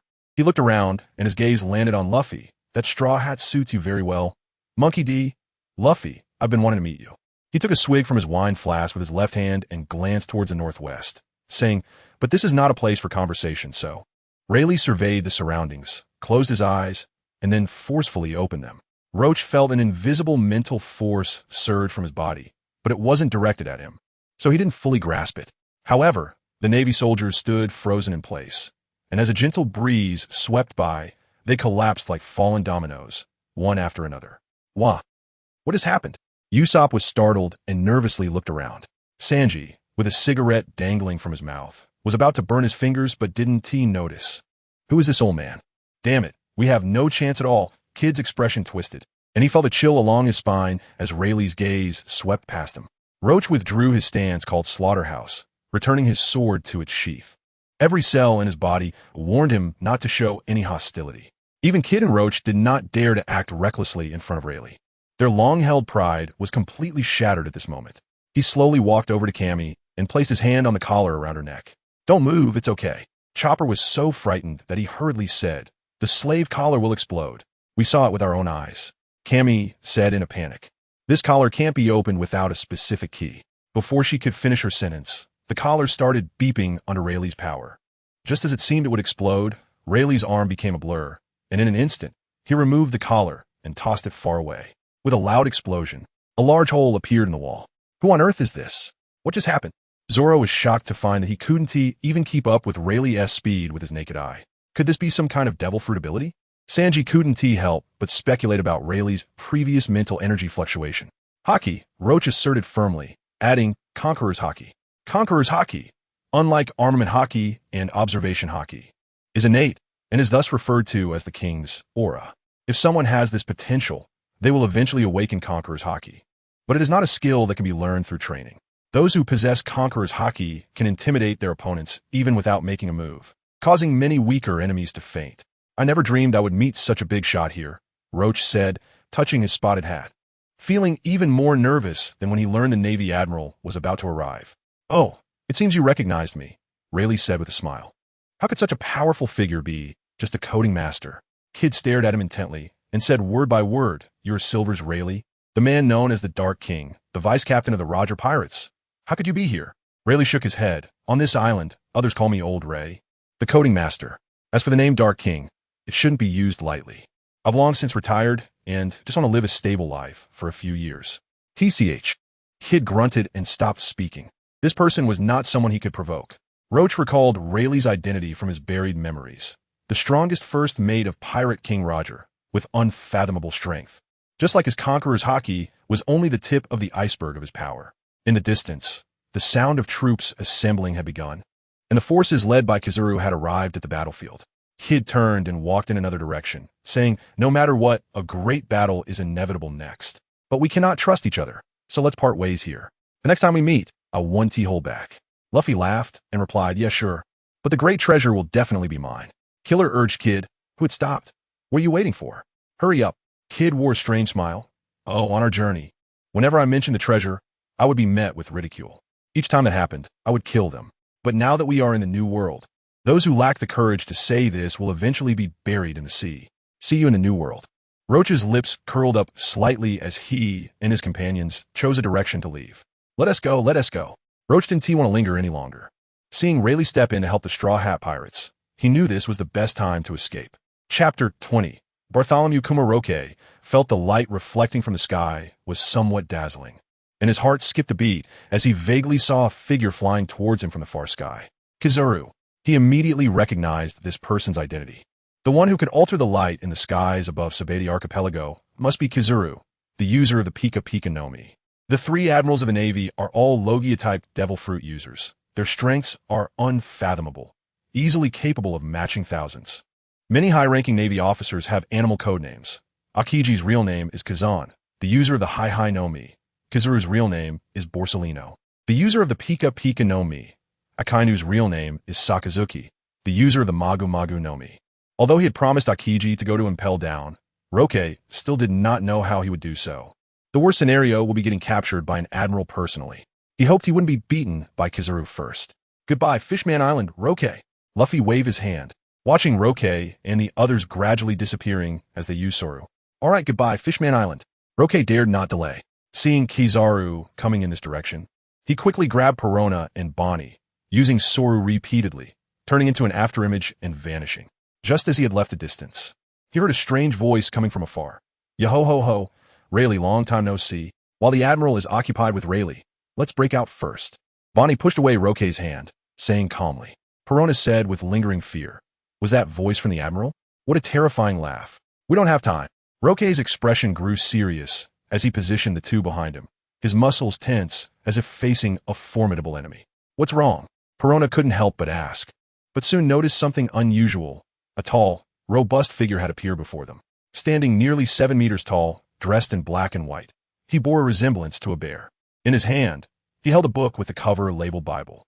Bartholomew Kuma. What is the warlord doing here? Roke immediately drew his sword. The presence of this man was even more terrifying than Rayleigh's. Even if he had the white elephant blade, it wouldn't give him any sense of security. Upon seeing Kuma, Bonnie's eyes shifted slightly, while Roque and Perona failed to notice her complex expression. Negative ghost in this situation, the tense Perona chose to attack directly, sending two ghosts like arrows towards Kuma. However, the opponent merely raised his lowered head, his eyes devoid of any emotion. Kuma slowly extended a hand, which had a paw-like pad. When his palm made contact with the negative ghost, Kuma did not react as Perona had imagined. Both ghosts were absorbed into his palm without him changing at all, remaining in the same state. Very interesting devil fruit ability. If developed well in the future, it could become a formidable power.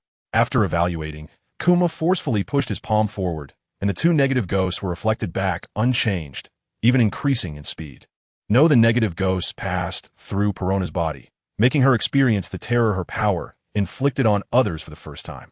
An endless emptiness surged within her, her strength gradually fading, and she sat on the ground in a daze, unable to move. Seeing this, Roque's expression grew even more serious. He fixed his gaze on Kuma. Speaking to Bonnie, "You two go ahead. No matter what happens, prioritize your safety." Bonnie opened her mouth, but didn't know what to say. Seeing his attitude so resolute, she could only pick up Perona and head in the opposite direction. "Bonnie, if anything happens, make sure they don't act impulsively. Just wait for me at The Archipelago." "Okay, take care, be careful." Bonnie quickly ran off while casting a brief glance at Kuma. "Roque," Kuma said in a deep voice, slowly walking towards him. Every step seeming to have countless flaws. Yet Roque did not dare to make a move. When he was only 2 meters away, Kuma stopped and took off his gloves, waving towards Roque. The air around them deformed under an immense force. Roque's pupils constricted. He stomped his feet hard on the ground and lunged to the side. As a violent explosion erupted where he had just stood. "What is this, a shockwave?" Gritting his teeth, he pressed forward instead of retreating. The blade of his sword turned golden as he swung down with all his might, flames igniting from the blade. Breath of fire, third form. Flame of all creation. The temperature of the sun pattern on his forehead gradually rose as Roque slashed from bottom to top. Although it wasn't the sun-breathing technique, relying on the sunlight coursing through his bones greatly enhanced the power of this move. Kuma simply extended one palm and reached for his blade. The two collided without even a sound. What? Even though this wasn't Roque's full strength, he was still astonished. His attack, if it struck a giant rock, would shatter it in half. But under Kuma's palm, it vanished without a trace. Not even the flames on the blade left a mark. What kind of devil fruit ability is this? Roque couldn't help but ask. After deflecting his blade, Kuma stood not far away, staring at Roque, not attacking, but explaining, "The Niku no Mi, it can absorb attacks and rebound them. Try your slash, Roque," with a light wave of his hand. A flame slash shot out from his palm, even faster than Roque's own. Facing such a sudden attack, Roque clumsily raised his blade to shield his chest, but still took a heavy hit, his clothes tearing, skin showing burn marks. Roque took a deep breath. Although Kuma's strength far surpassed his own, he wasn't without weaknesses. It seemed his devil fruit ability could only be activated through the pads on his palms. Just as he was preparing to enter sword demon state and look for the enemy's flaws, Kuma suddenly spoke. "Roque, are you ready?" "What preparation?" Roque reacted, recalling the mission Akiji had given him, his eyes widening as he looked at Kuma. Kuma nodded slightly, but before Roque could respond, his right hand quickly raised, turning into an afterimage that struck him. As the devil fruit ability activated, Roque's figure vanished from spot. Chapter 21. The pacifist rock disappeared under the power of the bear fruit, unnoticed by anyone. While the conflict between the pirates and the navy in the archipelago was just beginning, almost every pirate crew encountered a bear, but compared to the real thing, the ones they faced were somewhat robotic, only knowing how to attack without any defensive posture. After being injured, the bears were found to have mechanical parts in their damaged bodies. The Navy had somehow created a group of robots based on the Shichibukai Kuma. The technology of these robots was not yet mature, so the pirate supernovas were not completely wiped out, but were instead driven together. Drake and Hawkins met, with Apu lurking nearby, but they did not join forces, maintaining a certain distance between them. As a former Navy Rear Admiral, Drake knew far more secrets than Rock, and he immediately sensed the depth of the situation. The energy source embedded in these bear-like robots was provided by Kizaru's life fruit, which was also the main reason the Navy had put him in charge of the scientific unit. Drake had always had some knowledge of the Navy's experiments, but he never expected it to have progressed this far. He couldn't believe the pacifists had been perfected to such an extent. This was Vegapunk's masterpiece. The combination of Kuma's body and Kizaru's attacks was indeed horrifyingly powerful. Whoosh! The sound of air being split echoed, and Kizaru appeared not far from Drake. After a brief encounter with Rayleigh, he had chosen to prioritize dealing with the pirate supernovas. It's been a while, Rear Admiral former Rear Admiral.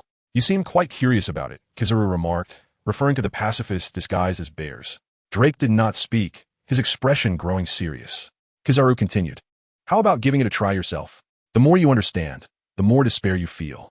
Can you really fight back against the pacifists?" While he was speaking, the pacifist moved, charging towards Drake at an alarming speed, throwing a powerful punch. Apu and Hawkins were startled, but chose not to intervene, uncertain of Drake's capabilities and deciding to watch from the sidelines. Drake snorted coldly, not retreating, and met the pacifist head-on, the joints of his body cracking loudly. "What? This guy? Oh ho!"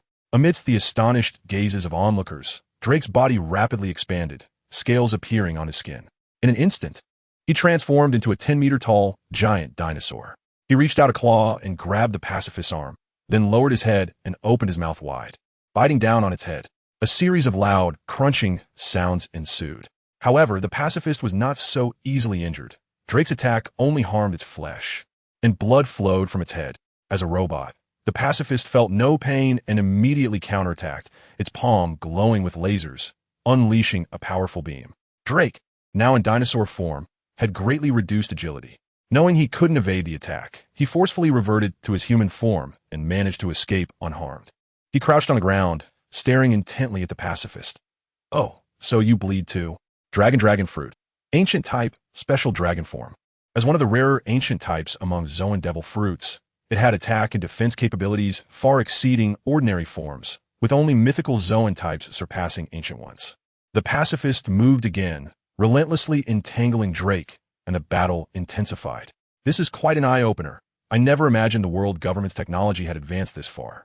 Apu wiped the sweat from his forehead, seeing Drake attract the attacks, and felt a sudden urge to retreat. "I must be quite conspicuous here, right?" Kizaru's voice came from behind Apu, who was taken aback. However, at the supernova, he was no ordinary opponent and struck his belly hard with his arm. Being a long-arm tribe member, his arms were longer than those of normal humans. As a Paramecia-type sound fruit user, Apu began to use his body as an instrument, each strike of his arm producing powerful sound wave attacks. The piercing rhythm echoed, and the windows of nearby houses shattered instantly. Under Apu's control, these sound wave attacks primarily targeted Kizaru. However, the opponent did not seem to suffer the heavy damage Apu had anticipated. In fact, Kizaru's movements remained unfaltered. Kizaru quickly kicked out with his right foot, and upon contact with Apu's body, a blinding light erupted from his foot. Apu vanished in a flash, his body sent flying, nearly crashing through an entire house. Oh dear, such an unpredictable ability. Kizaru retracted his foot, tapping his ear with his fingers, then turned his gaze to the other two. Hawkins knew he must look like a corpse. If he held back any longer, he would surely be finished here. Demon transformation. With a low shout, Hawkins's body sprouted with dried grass from every pore, and his hair began to transform. Soon, he turned into a giant scarecrow and charged at Kizaru. Kizaru tilted his head, looking at the clawing Hawkins, and said lightly, "You supernovas with bounties over 100 million are all like monsters, quite scary." Then his movement changed, as if he had teleported, appearing in mid-air, extending 2 fingers in front of Hawkins. The tips of his fingers glowed with blinding light, and Hawkins was instantly caught off guard, his vision filled with white. "Oh no, I can't see." In the next moment, Kizaru placed his fingers on Hawkins's chest, and another burst of intense light erupted, followed by a sizzling sound. "Oh dear, I don't know what your ability is, but since you're solid, that means you're not a Logia type." The laser pierced through his body, and Hawkins's eyes widened in astonishment. Although he was unharmed, 20 of his subordinates were instantly killed by the attack. His straw fruit ability, aside from allowing him to transform into a scarecrow, could also transfer damage through cursed straw men. But Hawkins did not expect that just one casual attack from Kizaru would completely deplete the cursed straw men he had. More than 20 of his subordinates had died at Kizaru's hands without even making it through one round of battle. Chapter 22, the almost annihilated Straw Hat Pirates Drake, was also defeated under the attack of the pacifistas. Although the latter had sustained several injuries with exposed wiring after a few rounds, overall, he was not in serious trouble. After severely injuring the three supernovas, Kizuru did not rush to attack. Instead, he naturally paused. His din-din mushi on his wrist rang, and after fiddling with it for a while, he answered the call, where a crisp voice came through. "Old man, don't you have a small din-din mushi? Why didn't you contact me?" Kizuru shook his head helplessly. Although he was an admiral leading the scientific unit of the Navy, he was not good with these emerging technologies. Is that you, Brother Frankie? I couldn't get through to you." Frankie had long been accustomed to it, and sighed. "You were talking to the black din-din mushi by yourself again, weren't you? Huh? The one on your wrist is a listening din-din mushi. Didn't I tell you before?" Frankie pinched his head in frustration. "Hurry up and capture the criminals who offended the celestial dragons." Kizuru's tone was flat, making it hard to discern his feelings. "Oh, really? It seems these little guys can't wait to run away." After hanging up, he ignored the three people lying on the ground and headed in one direction. At the same time, he waved his hand, and the pacifistas seemed to receive an order, their eyes bursting with red light. Drake on the ground immediately transformed into his dinosaur form and engaged in battle, but his defense was barely holding up, and his attacks couldn't even break the skin of the pacifistas. Hawkins also joined the fight, knowing that if he left, Drake would have to block the attacks from the pacifistas for him. But that didn't mean he could easily escape from the archipelago. Having lost all his subordinates and the cursed straw man, Hawkins knew that if he sustained any severe injuries now, he would likely die directly, so he preferred to cooperate. The battle between the two escalated, and soon even the heavily injured Apo joined the fray. Under their guidance, the battlefield gradually moved toward the edge of the archipelago. The aftershocks of the battle also caused many buildings around to collapse, a situation occurring throughout the archipelago. On the other side, the Straw Hat Pirates also struggled to defeat a pacifista. Rayleigh was drawn away by Kizuru, and after fighting for a while, even though the latter skillfully disengaged from the battle, Rayleigh couldn't return to their side in time. The open space where Luffy and the others were was in disarray, and it was only after exhausting their efforts that they managed to resolve the fight. "Phew, it's not moving. That guy." Frankie panted heavily, his body covered in wounds from the battle. He couldn't move either, but what kind of monster was this? Usopp was covered in blood. It was the residual effects of a laser emitted by the pacifista, which nearly caused him to faint. Nami, feeling apprehensive, said, "It feels like it will get up again. So scary." The pacifista was entirely modeled after a Beerus body, although the robot could not apply this physique in actual combat. It was definitely not something these novice pirates could resist. "We're done for. I'm exhausted. I can't go on." Usopp lay on the ground like a dead dog, his tongue sticking out and breathing heavily like a bellows. Rather than continuing to fight, we might as well run away. Chopper was holding on, tending to his companion's injuries despite his own wounds. Robin shook her head and said, "It would be best to take it down. Otherwise, the consequences would be endless. I wonder how Lucci and the others are doing."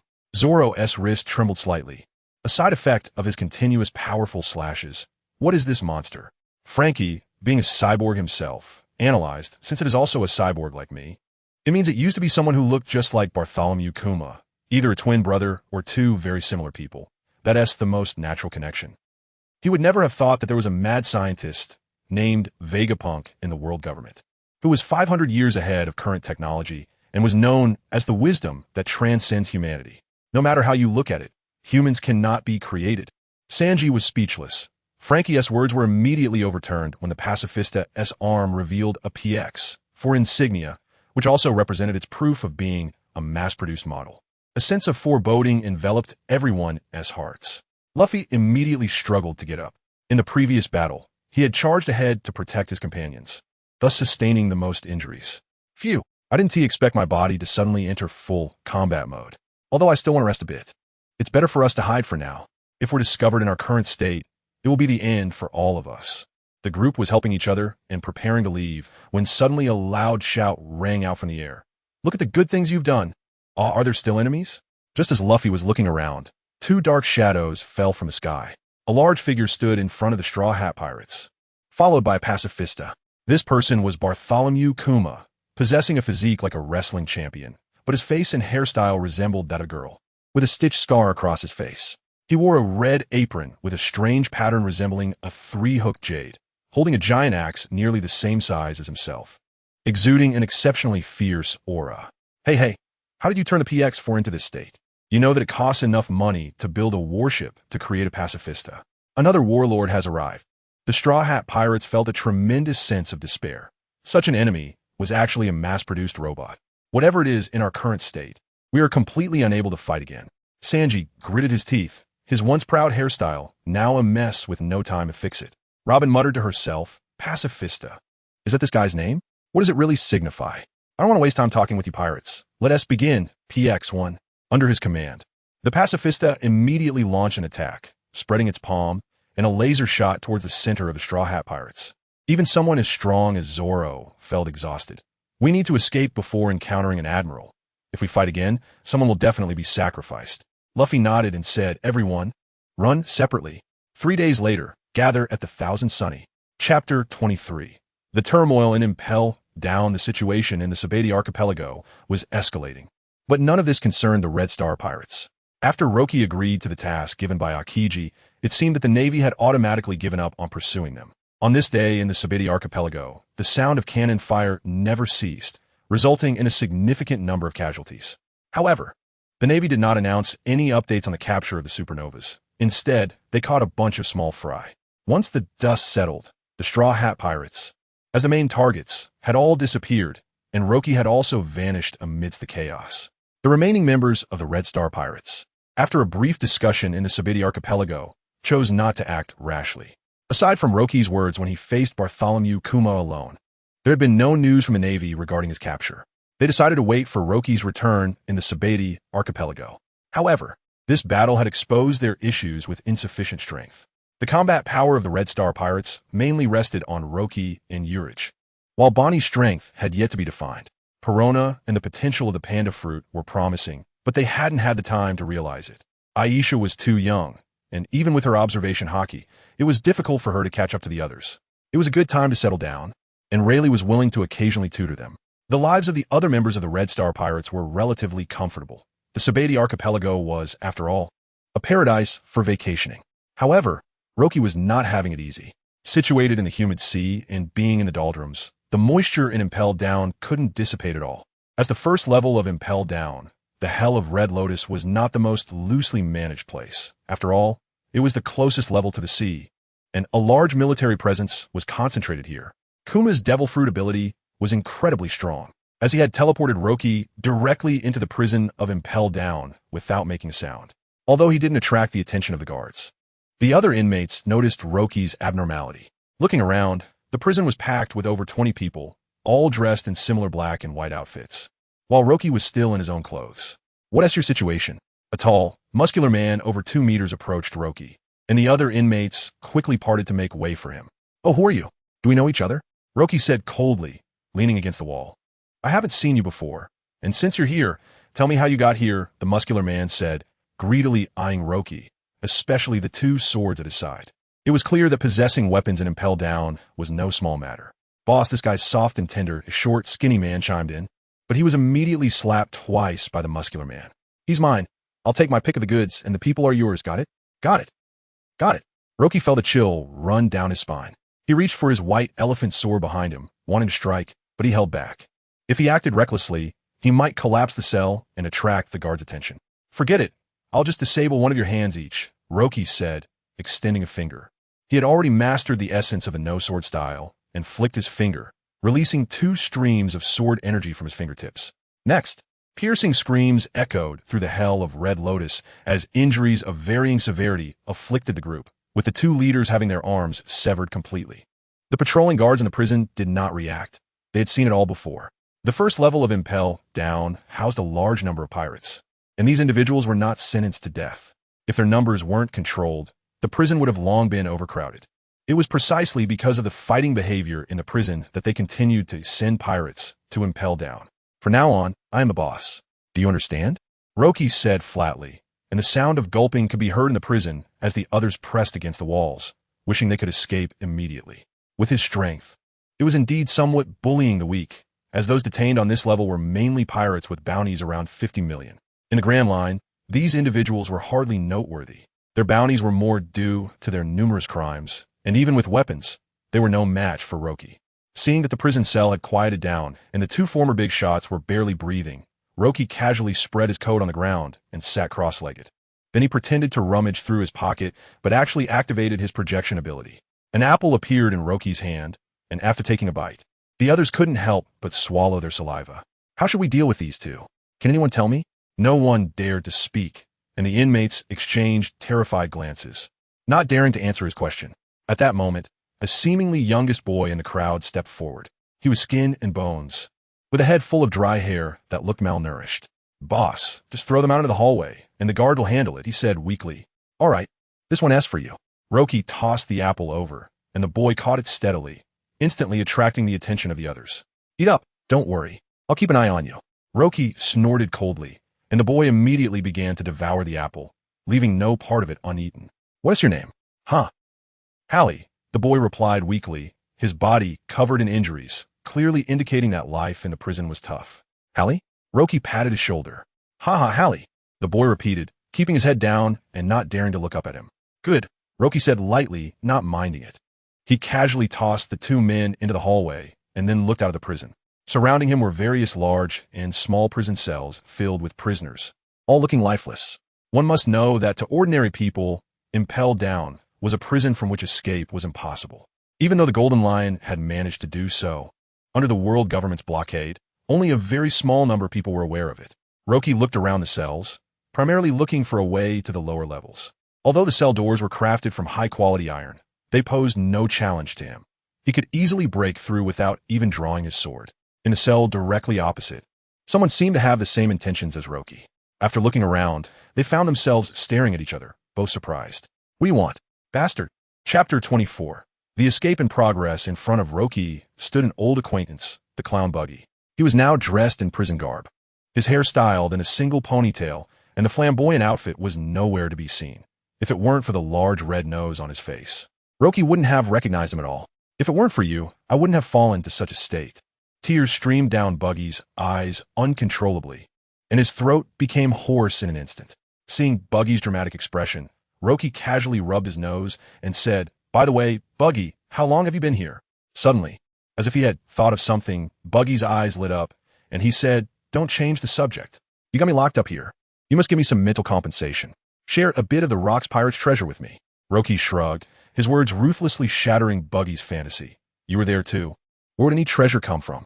If there were any riches, they wouldn't be kept in such a rundown place. You should know that Buggy had been searching for Captain John's treasure for over a decade, and after finally finding the destination, it turned out to be empty. He initially thought there might be treasure inside that Roki and others had taken, but now that Roki also appeared and Impelled Down, it seemed he was doing just as poorly. Forget it, I've gotten used to my current life. Living my whole life in this dark, sunless Impelled Down is fine. Sighing, Buggy lay back on the ground, appearing like a salted fish. Roki couldn't help but say, By the way, aren't you a devil fruit user? Why are you locked up on the first level? Buggy suddenly jumped up from the ground, opened his mouth wide, and made a very exaggerated, shushing gesture with his hand. Shoo. Be quiet. Don't attract the guards. You really kept a hand hidden, Buggy. What's wrong? Afraid the escape plan will be discovered? Roki squinted his eyes, a smile on his face. Buggy's expression became extremely exaggerated as he gasped. Ha. You think I'm scared? They're just a bunch of idiots. As soon as he finished speaking, footsteps echoed in the corridor, and his face immediately stiffened. He quickly darted back among his fellow inmates. TCH. Roki also turned and moved to the shadows of the cell. After all, he wasn't wearing prison clothes, so it was better to be a bit low-key. The surrounding prisoners all looked like they dared not speak, as the two had been talking quite loudly, and the word escape had already spread to all nearby cells. However, they all tacitly remained silent, waiting until the guard's footsteps faded away before shouting loudly, which two big brothers are planning to escape. Can you please grab the keys from the guard room while you're at it? That's right, please, big brothers. The world is so big. I still want to see more. I can tell from your voices that both of you are strong. How about we become sworn brothers? Buggy scratched his head vigorously, making his hair a mess. I have a bad feeling about this. Ever since I met this bastard, I've started having bad luck. Now, I've even made my plans public. No, I can't delay any longer. I must slip away in advance. Thinking of this, he felt the noise of the surrounding inmates was increasingly annoying. He pushed them aside and walked straight to the cell door. Okay, sneak out quietly. I mustn't provoke that plague god. Buggy's body shattered into pieces and slipped through the gap of the cell door. In order to one day escape from Impelled Down, he had been hiding his devil fruit ability ever since his capture, which was why he was locked up in the Red Lotus Hell with ordinary prisoners. Next, all he had to do was run. Buggy carefully made his way toward the other end of the corridor. At that moment, a prisoner from the same cell suddenly shouted loudly, "Guard! Guard! Someone is escaping!" The voice was so loud that the sound of hurried footsteps immediately followed, causing Buggy's eyes to widen in fear. What terrified him the most was that the door of the opposite cell suddenly fell to the ground with a loud crash, sending dust flying everywhere. Roki brushed off the dust from his clothes and stepped out of the cell, with the prisoners behind him rushing to follow. "Boss, take us with you." "I wanted to follow the boss for a long time." With a cold snort, Roki glanced at them. If it weren't for necessity, he wouldn't want to break open the cell door. After all, he was here and impelled down to complete a mission, and he still had to consider Magellan's face. He moved slightly, and with a flick of his waist, the Shirshir drew from its sheath, leaving a deep gash in the ground that went several feet deep. "I'm planning to explore a few lower levels. If you want to escape, don't follow me. I don't mind if you scatter and flee during the chaos. Maybe some of you will get lucky and make it out." After saying this, Roki chased after Buggy in the distance. When the prisoners saw this, they exchanged glances and then turned to flee in different directions.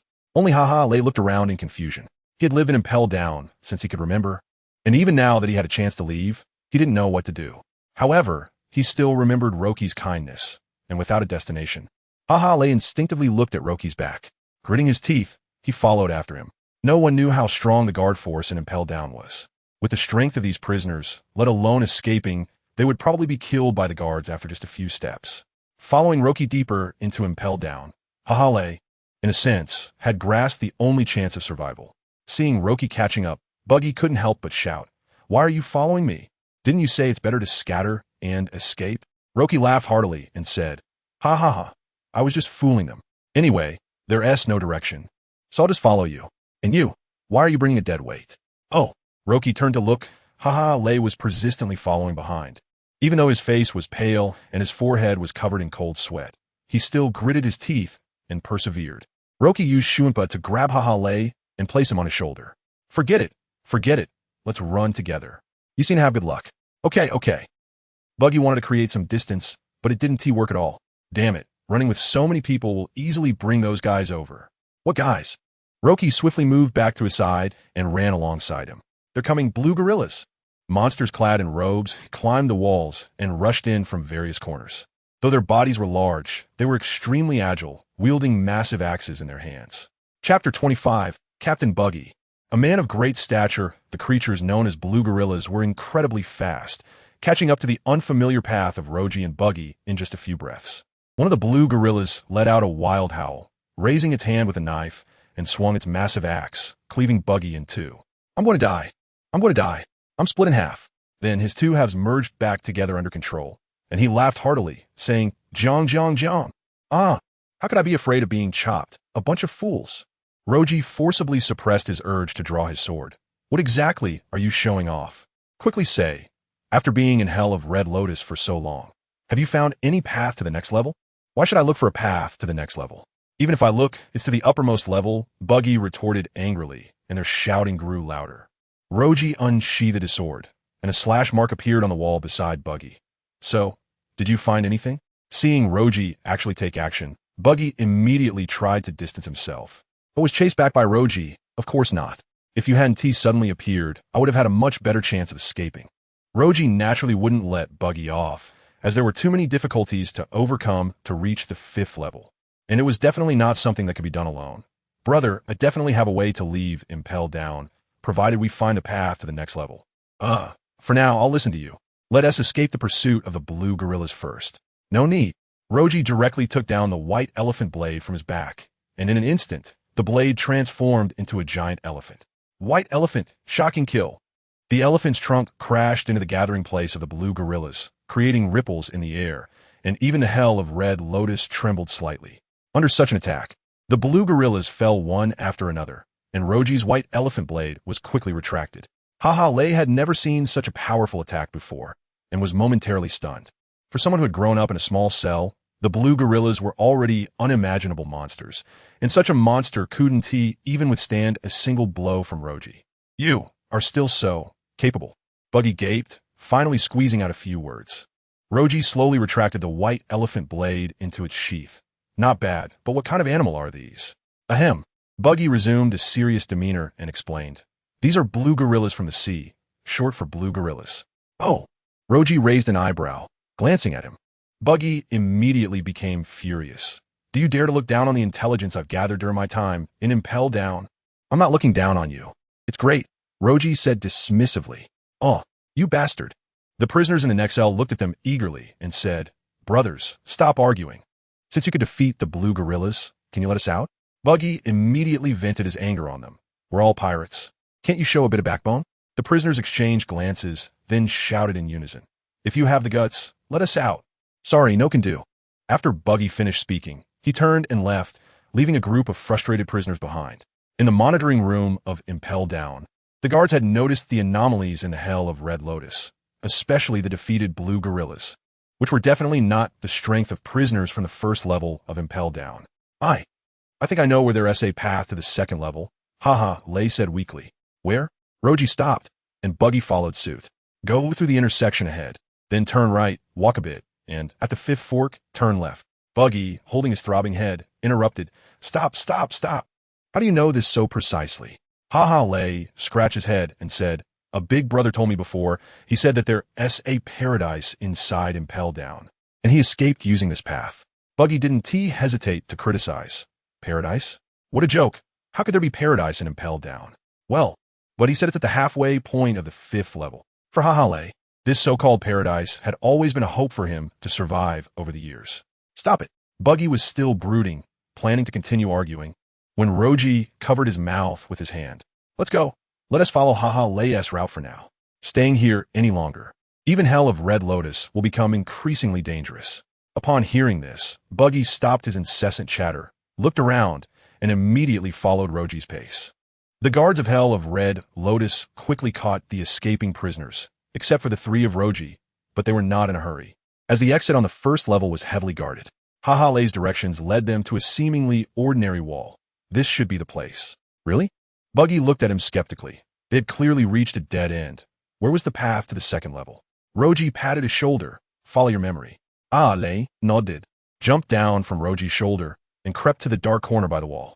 He forcefully pulled at the bricks in the corner, not caring even when his fingers bled, and soon a hole appeared that was only large enough for someone to crawl through. This hole is too small. You can't expect Captain Buggy to crawl through a dog hole, right?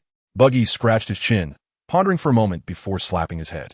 His torso, separated from his body, held by two hands, and his head merged back with his lower half, instantly forming a little dwarf over 1.5 meters tall. No need to make it so complicated. Roji directly gathered the sword energy at his fingertips, then thrust it forcefully at the hole. A flash of black light passed by, and the bricks at the entrance began to collapse continuously, soon widening enough for a person to pass through. However, the collapse didn't stop, quickly spreading to the feet of the three. With a loud bang, the bricks within a 10-meter radius disappeared, and they immediately fell into a pit. Aya, Roji, I'll remember you. Buggy's miserable screams echoed in the air. Lei tightly shut his eyes, his body gradually falling. Roji glanced at them speechlessly, quickly activated Moonwalk, and in a flash, reached Lei's side, grabbing him back onto his shoulder. Then he swiftly came to Buggy's side, grabbed his collar, and lifted him up. Just hold on to my feet. I can fly too. Roji ignored the noisy Buggy and instead focused on the suddenly appearing forest beneath them. Synopsis. After crossing into the world of pirates, Roji embarked on the grand goal of projecting the heavens. In the worlds of Demon Slayer, Naruto, One Punch Man, Demon World, Elf World, and more, as Roji leaves his footprints in each world, he gradually challenges the peak of the pirate world.